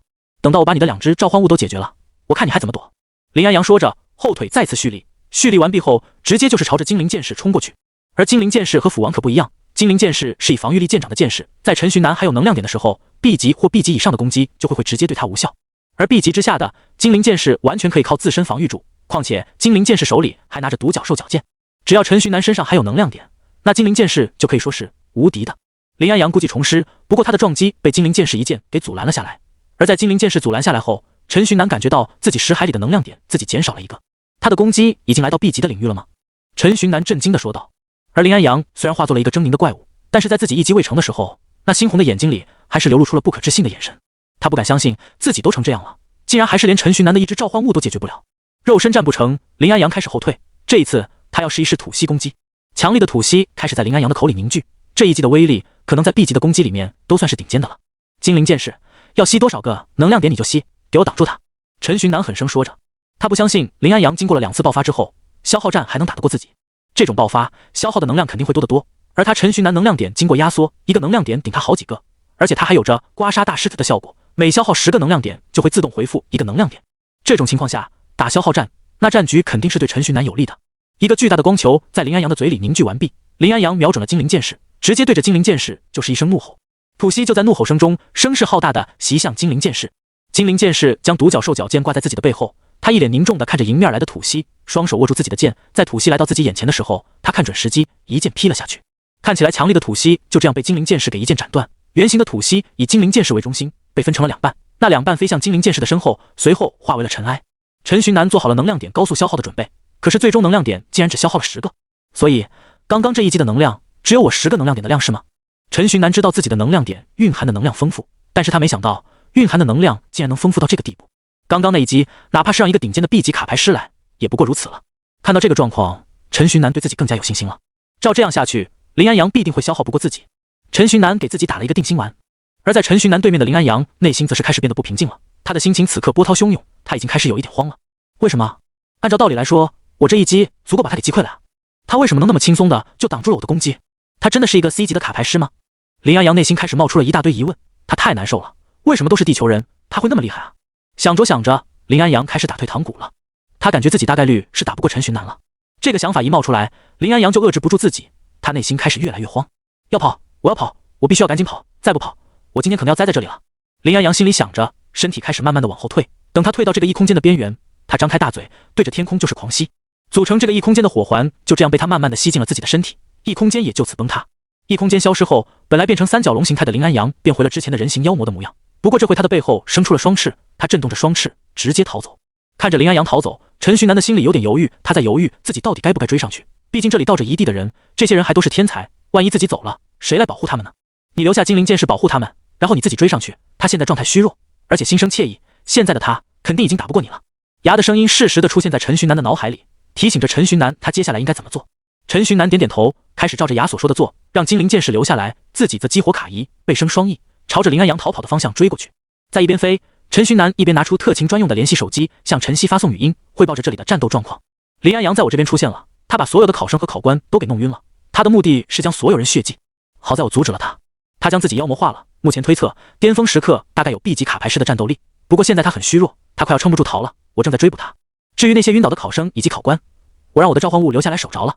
陈寻南说完，还把精灵剑士坐在的位置给发送了一过去，同时他还打开了自己的位置共享，万一自己有个不测，特勤局的人也能通过位置共享来支援自己，或者来给自己报仇。陈寻南一边追，林安阳一边在跑。陈寻南用的 B 级的卡牌，他不知道林安阳的翅膀是什么级别的，但是能和自己 B 级的 C 级卡不相上下，那大概也是 B 级的了。陈寻南心里早已经被震惊得五体投地了。林安阳原先只是个普通人，是个什么能力都没有的普通人，短短的2个月左右的时间内，他通过实验把自己变成了这个样子，让自己掌握了这么多的能力。虽然他的做法不对，甚至可以说是丧尽天良，但是陈寻南还是想感叹一声，在科研方面，林安阳是真的很强。追逐持续了好一会之后，林安阳进入了一个大峡谷之中。来到这个峡谷之中的林安阳突然不再逃跑了。峡谷两边极其狭窄，一次只能通过一个人，是个天然的易守难攻的地点。而林安阳此刻就站在峡谷的里面，他没有任何动作，就那样静静地看着陈寻南。陈寻南不敢再上前了，林安阳在此肯定有什么布置，而且他还有着地势的优势。陈寻南站在峡谷的入口，满脸犹豫。怎么了？你不敢进来了？这就怕了，叫出你那无敌的召唤物进来砍我呀！林安阳在峡谷里面十分嚣张地说着。林安阳越叫嚣，陈寻南便越不敢进去。他敢肯定，林安阳对此肯定是有了布置了，不然他不可能会故意跑来这边，也不会故意就在这里待着。如果他在这没有布置的话，经过这里的时候，最合适的方法就是攻击两边的山壁，让山壁堵住峡谷，拖延时间，这样他能有不少的时间逃跑。但是他没有这么做，他竟然就站在那里等自己，那必定就会有陷阱的存在。呀，你先去看看峡谷那里有什么陷阱，先把陷阱探查清楚，然后咱们再进去。石海里，陈寻南对着牙说道。牙也没有拒绝陈寻南的请求，直接回了一句好嘞，随后就钻出陈寻南的石海，朝着峡谷之内飞去。除了陈寻南之外，没有任何人能看到牙，因此陈寻南很放心的让牙去探查情况。就在陈寻南等待着牙探查情况时，陈曦带着宁天以及贾一凡来到了陈寻南的身边。发生什么事情了？你怎么站在这里不动？陈曦一过来就开口问向陈寻南。陈寻南指了指峡谷里面的林安阳，说道：那个怪物就是林安阳变成的，他本来在拼命逃跑的，但是来到这个峡谷里面之后，他就不动了。我怀疑他在里面布置了陷阱，因此我让我的召唤物进去探查情况了，等摸清了里面的情况，我们再杀进去。陈寻南说着，刚来的三人点点头，这确实是一个比较稳妥的办法。按照常理来说，有这个峡谷作为牵制，林安阳完全可以逃跑的，对这个峡谷的担忧会拖延他们一些时间，但是林安阳没有这么做，他就站在里面等着陈寻南等人进去，因此陈寻南知道那里面肯定有着东西，只是自己不知道罢了。而林安阳看到陈曦三人过来，直接开口就是嘲讽道：哟，带人来了呀？既然援军都来了，那还不过来将我缉拿归案？该不会来的援军也和你一样是畏首畏尾的胆小鬼吧？陈寻南直接自动忽略了林安阳的嘲讽，自己之前在天幕高中的时候受到的嘲讽可比这严重多了，就算如此，自己还是挺过来了，就这可还远远影响不到陈寻南。陈寻南无视林安阳的嘲讽，开口对着陈曦询问：你们不是攻打他们的老巢去了吗？怎么过来的这么快啊？这就结束了？陈曦回答：这次攻打总部那边除了一开始派来的5个 A 级卡牌师之外，还特别派来了一位 S 级的开始，那可是 S 级啊，是传说中的存在了呀，有他老人家在，正面战场哪还需要我们啊？因此我们就过来找你了。陈曦说完，贾一凡接着开口说道：我们在来的途中先去了一趟你的召唤物所在的地方，我们看他守护的挺好的，就赶过来帮你了。而且再过一会你的召唤物可能也要过来帮你了，要不了多久那群人应该都会得到特勤局的解救了。陈寻南点点头，而在峡谷里面的林安阳看着那4人还有闲心情在那聊天，他脸上露出了冷笑。只要一点时间，再要最后一点点时间，我就能变成无敌的存在了。林安阳心里想着，他的内心此时已经激动万分，不过表面上他还是面无表情，甚至带着一些嘲讽的看着陈寻南4人。陈寻南，不好了！就在陈寻南与陈曦3人一起交流的时候，牙慌慌忙忙的飞了回来。一回来之后，牙以极快的速度向陈寻南讲述着情况，讲述着事情的紧急。那个峡谷之后还有着许多山，那些山围成了一个天然的巨型盆地。林安阳利用那个盆地摆了一个大阵，那个大阵在时时刻刻吸收着能量，然后将这些能量给传送到林安阳身体里。就在你们聊天等待结果的时候，林安阳的实力每一分每一秒都在暴涨，不能再拖下去了。再拖下去的话，可能光凭着你们会全部被他杀掉的。随着牙的述说，陈寻南的脸色开始变得越来越难看，而陈曦3人也注意到了陈寻南那一下子就变了脸色，他们满脸疑惑地问向陈寻南，发生什么事了？陈寻南将牙说给自己的情报简洁地与他们3个再说了一次，说完之后，那3人也是脸色铁青。所以说他一直在虚张声势，在拖延时间，拖延自己恢复，直到实力反超过我们的时间。陈寻南声音阴沉地说着，不能再拖下去了，我们直接上吧。陈寻南说着，直接朝着林安阳飞了过去，而其余3人也紧紧跟着陈寻南一起飞进了峡谷里。还是给你发现了吗？不过这么久发现已经晚了，你们注定要为你们的迟钝付出代价。林安阳说着，身体开始朝着峡谷深处飞去。在飞了一段距离之后，4人飞出了峡谷。飞出了峡谷后，眼前突然豁然开朗，陈寻南4人来到了牙所说的那个巨大的天然盆地里。来到这里后，陈寻南发现盆地的底下有一个黑不见底的深渊。看着那个深渊的时候，陈寻南感觉自己的精神都被其给吞噬了。陈寻南知道这里就算那个地方，就算王浩前辈通过那种特殊方式留下来的地图所指示的地方，这里到底有着什么东西啊？陈寻南心里满是疑惑，怎么什么事都与个深渊有关？王浩前辈留下来的宝藏与这个深渊有关，而林安阳布下大阵的地点也在这里，他到底是怎么形成的？陈寻南在思考着，一时之间有一点失神。在战斗的时候还敢分神，你是真的不把我放在眼里啊？林安阳大声怒吼，随后带着庞大的威压向陈寻南冲过去。就在他的攻击快打到陈寻南时，一个绿色的身影出现在陈寻南面前，他举起自己面前的剑，替陈寻南挡下了这一次的伤害。这个绿色的身影就是精灵剑士，而精灵剑士抵挡的这次攻击竟然直接消耗了陈寻南20个能量点，这还仅仅是林安阳普普通通的一拳，大家小心一点，他的实力可能已经到 A 级了。接下林安阳那恐怖的一击普通攻击后，陈寻南开口提醒着陈曦4人。陈曦4人闻言，面色一下子沉重了起来。虽然陈曦目前是 B 级巅峰，半只脚踏入 A 级了，但是和真正的 A 级比起来，那实力差距简直就是天差地别。今天你们谁都别想走，全部成为我的养料吧！林安阳大声一吼，吼叫完之后，他直接再一次冲向陈寻南。这一次，他动用了体内的能量，火焰的力量凝聚在拳头之上，这一拳再一次砸到了精灵剑士的剑上。精灵剑士这一次依旧完完全全的抵挡住了林安阳的伤害，但是这一次消耗的能量点极其多，陈寻南的能量点竟然一下子被消耗到只剩40个了。而林安阳看到陈寻南竟然能够挡得住自己的这一击，他也是面露惊讶。不过他能感应得到，虽然陈寻南挡住了自己的攻击，但是他的消耗可不小。相比之下，自己无时无刻都不再被大阵滋补，自己攻击消耗的能量甚至都没有补的能量多，就先放他一马好了，一会再过来收拾他。林安阳想着，将攻击的目标放在了贾一凡的身上。只见林安阳上一秒刚抬起自己的手，下一秒他就已经出现在了贾一凡的面前。陈寻南等人时甚至还没反应过来，他的拳便已经打了出去。等到陈寻南几人反应过来之后，贾一凡的身体已经陷在了山壁里。一凡，你没事吧？3人大声呼唤，3人的呼喊并没有得到一个回应。不过3人能感应到贾一凡的能量，这就说明贾一凡还没有失去生命，最多就是重伤昏迷。就在3人关心着贾一凡的时候，林安阳的声音从4面8方传来。这个时候你们还有闲情逸致去关心别人，看来你们是真不把我林安阳放在眼里啊！4面8方的声音最后在宁天的身前凝聚，林安阳的身影也顺势出现在了宁天的眼前。还是说你们是不把自己的命放在眼里？林安阳说完，再次重重地向宁天挥出自己的一拳，宁天也陷入了岩壁当中，与贾一凡一样，已经2个了，下一个到底要选哪个呢？林安阳发出了诡异的声音，随后出现在陈曦身边。你的实力好像很强啊！这一次他对陈曦的攻击不再是普普通通的一拳了，他的拳头上附带着雷火的能量，雷与火的超载能量在林安阳那源源不断的能量支援下，直接产生了强烈的波动。这一拳在陈曦的身上直接产生了一道震耳欲聋的大爆炸，陈曦的身影夹杂着一大团烟雾，也一起陷入了岩壁当中。好了，现在只剩下你了，我的老乡。在解决完其余3人后，林安阳转身面对着陈寻南，慢慢悠悠地说着。而陈寻南此刻心里也是压力十足，虽然有着精灵剑士能抵挡住林安阳的攻击，但是精灵剑士还能抵挡几次呢？自己能量点完了的话，那自己照样的完蛋。恐怖吧，害怕吧，然后带着这股情绪给我去死吧！林安阳对着陈寻南发出了一道能量波，这一道能量波精灵剑士抵挡起来消耗了20个能量点，在刮痧大师的作用下，陈寻南回复2个能量点，陈寻南此刻只剩下最后22个能量点了。这就意味着相同的攻击，陈寻南最多再抵挡一次了，抵挡完这一次后，下一次他就无路可逃了。而林安阳感应着陈寻南越来越弱的气息，也是得意的说道：“你的这个召唤物确实很强，但是你没有足够的能量点了吧？我的攻击你还能抵挡几次呢？一次还是2次？林安阳说着，再次一拳砸在了精灵剑士的剑上。陈寻南一下子减少了10个能量点，能量点剩余13个。接下来就是最后一击了。林安阳再次对着精灵剑士发出了能量波攻击，能量波与精灵剑士的剑接触，陈寻南的能量点开始疯狂减少。1个、10个、13个，在消耗的第13个能量点时，精灵剑士彻底被击碎，化为了光点，消失在了天地之间。虽然前面有着精灵剑士的抵挡，但是哪怕是攻击的余波，也不是陈寻南能够抵挡住的。陈寻南的身体也跟着一起陷入了岩壁之中。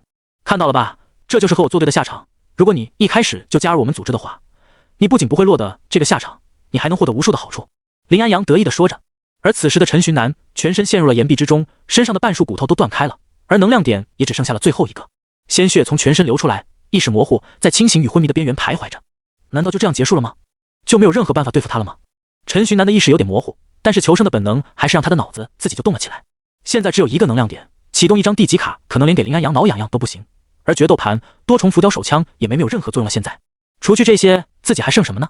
还剩牙，还剩世界之书。突然陈寻南灵光一现，对，我还剩着世界之书呢。世界之书可是有主动技能的。陈寻南强撑着不昏迷，带着自己的最后一丝清醒，在心里呢喃启动世界之书主动技能背水。陈寻南呢喃完毕之后，他直接昏迷了过去。昏迷之中，陈寻南识海里最后的一个能量点也因此被世界之书给吸收。吸收了陈寻南这最后一个能量点后，世界之书里面突然冒出了一个强大的能量，这个能量强大到计划化为了实质，化为了液体。在这股能量的滋补下，本来已经昏迷了的陈寻南再一次清醒了过来。世界此刻似乎都变慢了。陈寻南看到林安阳正在向自己走来，但是他的动作很慢很慢，两人只有2步的距离，但是林安阳第一步跨出这一个动作慢到像是完全没有动，周围的灰尘也似乎静止了一般。虽然不是时间静止，但是陈寻南此刻的状态像极了时间静止。突然间，周围的所有都变成了灰白色，整个世界都失去了色彩。在这个失去了色彩的世界里，一个蓝色的光团出现在了陈寻南的眼前。这个蓝色的光团开始疯狂旋转，旋转中的光团慢慢变成了卡牌的模样，那是世界之书。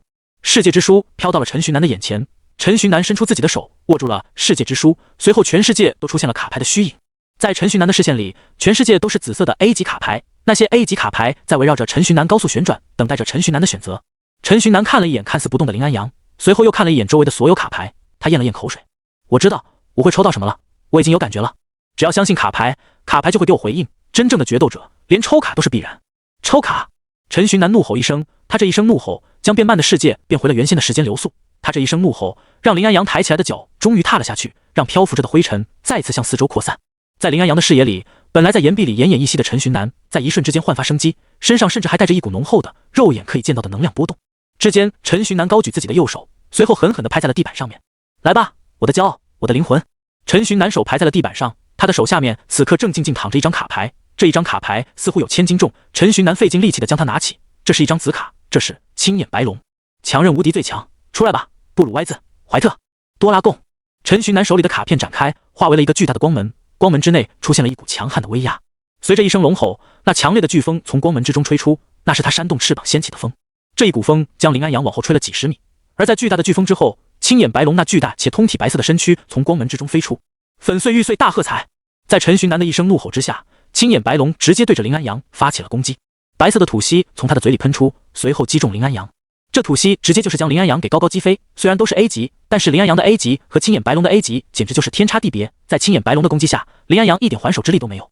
青眼的爆裂疾风弹！陈寻南怒吼着，吼出了青眼白龙终结招式的名字。一道比刚刚强几十倍的吐息开始在青眼白龙的嘴里凝聚。青眼白龙凝聚好后，瞄准林安阳，那一道强烈的吐息就这样淹没了林安阳的身躯。林安阳的身体在这强大的攻击下化为了粉尘。天空突然晴朗了，万里无云。青眼白龙漂浮在青天之下，静静地看着陈寻南。谢谢你了，青眼白龙，你又一次拯救了我。陈寻南说完这句话，世界之书赐予他的能量开始高速消散，他浑身无力的直接倒在了地上。不过这一次他没有再昏迷，他只是倒在了地面上而已，全身没有任何一处地方可以动。不过陈寻那已经满足了。蓝色的光团在他的眼前闪烁着，变得暗淡许多的世界之书从陈寻南的身体中分离出来，直接没入了陈寻南的识海里。青天之下的青眼白龙也开始渐渐化为光点，这些光点在陈寻南的手里凝聚成一张卡牌。这张卡牌在凝聚成功后，陈寻南都还没来得及抓住它，他就直接从陈寻南的手中消失了。他又走了呀，希望下一次能再次与他见面，对吧，牙？陈寻南张不了嘴，不过他还是可以用内心话来与牙交流的。世界之书的能量耗尽，牙此刻也没有了一丝力气，不过他还是回答了陈寻南。就在陈旭南以为一切都结束时，自己的正上方又出现了一个黑色的团，这个团很像是时空裂缝的样子。喂，不会吧？这时候出现时空裂缝，这妖魔可真会挑时间和地方。没想到我陈旭南最终要是死在妖魔的手里了吗？就在陈旭南悲观的这样想着的时候，那个黑色的光团慢慢变成了一个门户。这个门户和陈旭南见过的时空裂缝不一样，主要是大小方面不一样。平时的时空裂缝大概有5米长5米宽，而现在这个就只有能通过一人的大小。门户震动了几下，一只脚率先从门户之中踏了出来，而这一只脚似乎是人类的脚。陈旭南看着，心里震惊的差点从地上爬起来。等到那个人完完全全踏出门户的时候，陈旭南才看清，那人竟然是王浩前辈。王浩前辈怎么突然出现在自己眼前了？这是发生什么事情了吗？就在陈旭南疑惑着的时候，王浩慢慢走到了陈旭南的面前。你想回地球吗？王浩的话让陈旭南一下子没反应过来，他疑惑地问了一声，啥？王浩再一次重复自己的问题，你想回到地球吗？就这里，就现在。陈旭南看王浩前辈不像是开玩笑的样子，直接回答，我想。这是完全不需要过多思考的，这个世界再精彩也比不过地球什么都没有家乡来的重要。王浩得到陈旭南的回答之后点点头，随后他再次开口说道，你刚刚看到那个黑色的深坑没？那个就是回到地球的门，而你通过了试炼，得到打开门的钥匙了。你想回去，直接跳进那个黑洞里面就好。他将陈旭南抱起，随后将他放到了那个黑洞的面前。那个漆黑的深不见底的坑洞，可以说是黑洞，可以说是深渊，反正就是这类型的东西。陈旭南一注视这个地方，心里就开始有点发慌。知道了这是门，可是你有跳进去的勇气吗？你有穿过这个门的决心吗？我有吗？陈旭南心里开始问自己。自己光是看着这个黑洞，自己心里就感觉到害怕，让自己跳进去，让自己穿过这个黑洞，自己敢吗？陈旭南注视着黑洞，心里越来越害怕，心里的恐惧也越来越多。突然间，陈旭南本来满是伤痕的身体不知道从哪里冒出来的力气，他双手一用力，整个人直接翻进了黑洞里。害怕就害怕吧，再害怕那也得回家，毕竟总有些东西比生命还要重要。陈旭南进去了，他背对着黑洞，他一直在往下掉，在往下掉的途中，他注视着王浩，王浩的身体在他的视线里越变越小，越变越小，直到完全消失。陈旭南一直在掉落状态，他自己也不知道自己究竟掉落了多久。他看着天空，但是随着掉落，天空开始变小，直到变成了一个光点，直到完全消失。陈旭南现在已经什么都看不到了，周围是能吞噬一切事物的黑暗，他看不见周围的一切，黑暗成为了他的全部。恍惚间，他仿佛看到了一抹亮光，他确确实实的看到了一抹亮光。这亮光是从他的手臂上发起的，这亮光是之前通过试炼时留下来的狗头纹身，这大概就是王浩前辈之前说的钥匙了吧？陈旭南心里想。在这抹亮光的滋润下，陈旭南感觉自己的身体开始慢慢得到了治愈，断了的骨头开始自行连接，力气慢慢回来了。陈旭南感觉自己似乎可以动了。就这么短短的几秒钟，陈旭南此前受的所有伤全部好了。就在陈旭南觉得自己可能要回到地球的时候，他感觉自己的识海里面突然有了一些变故。他识海里的卡池消失了，不只是卡池，牌组、牌库也都跟着一起消失了。这些都消失之后，慢慢的自己的能量点也在消失。陈旭南拼命的阻止，但是他发现自己竟然完全阻止不了。而且这消失和消耗不一样，消耗了的能量点过段时间会自己恢复，这消失陈旭南知道之后再也无法恢复了。能量点一个一个得消失，能量点消失完毕后，陈旭南被迫从识海里退了出来。现在的他已经连自己的识海都进不去了。虽然进不去自己的识海，但是陈旭南知道识海里的消失还在继续，识海里面的世界之书正在消失。和你认识非常开心，不要伤心，我们肯定还有见面的机会的。牙突然出现，对着陈旭南说，而他说完这句话后，也慢慢化为了光点，消散。等到牙彻底消失之后，陈旭南眼前一黑，昏迷了过去。等到陈旭南醒来的时候，他发现自己正置身于一个树林里，他看着周围的环境熟悉无比，这是他高中里面的小树林。陈旭南走出树林后，被眼前的一幕吓坏了。这里确实是地球，但是又和自己记忆中的地球有点不一样。天边那竖立着的巨大的高墙在向陈旭南述说着事情的不简单。不过再怎么样，又和我陈旭南有什么关系呢？我现在就只是一个什么都不会的普通人而已。与其想那么多，还不如回家找爸妈。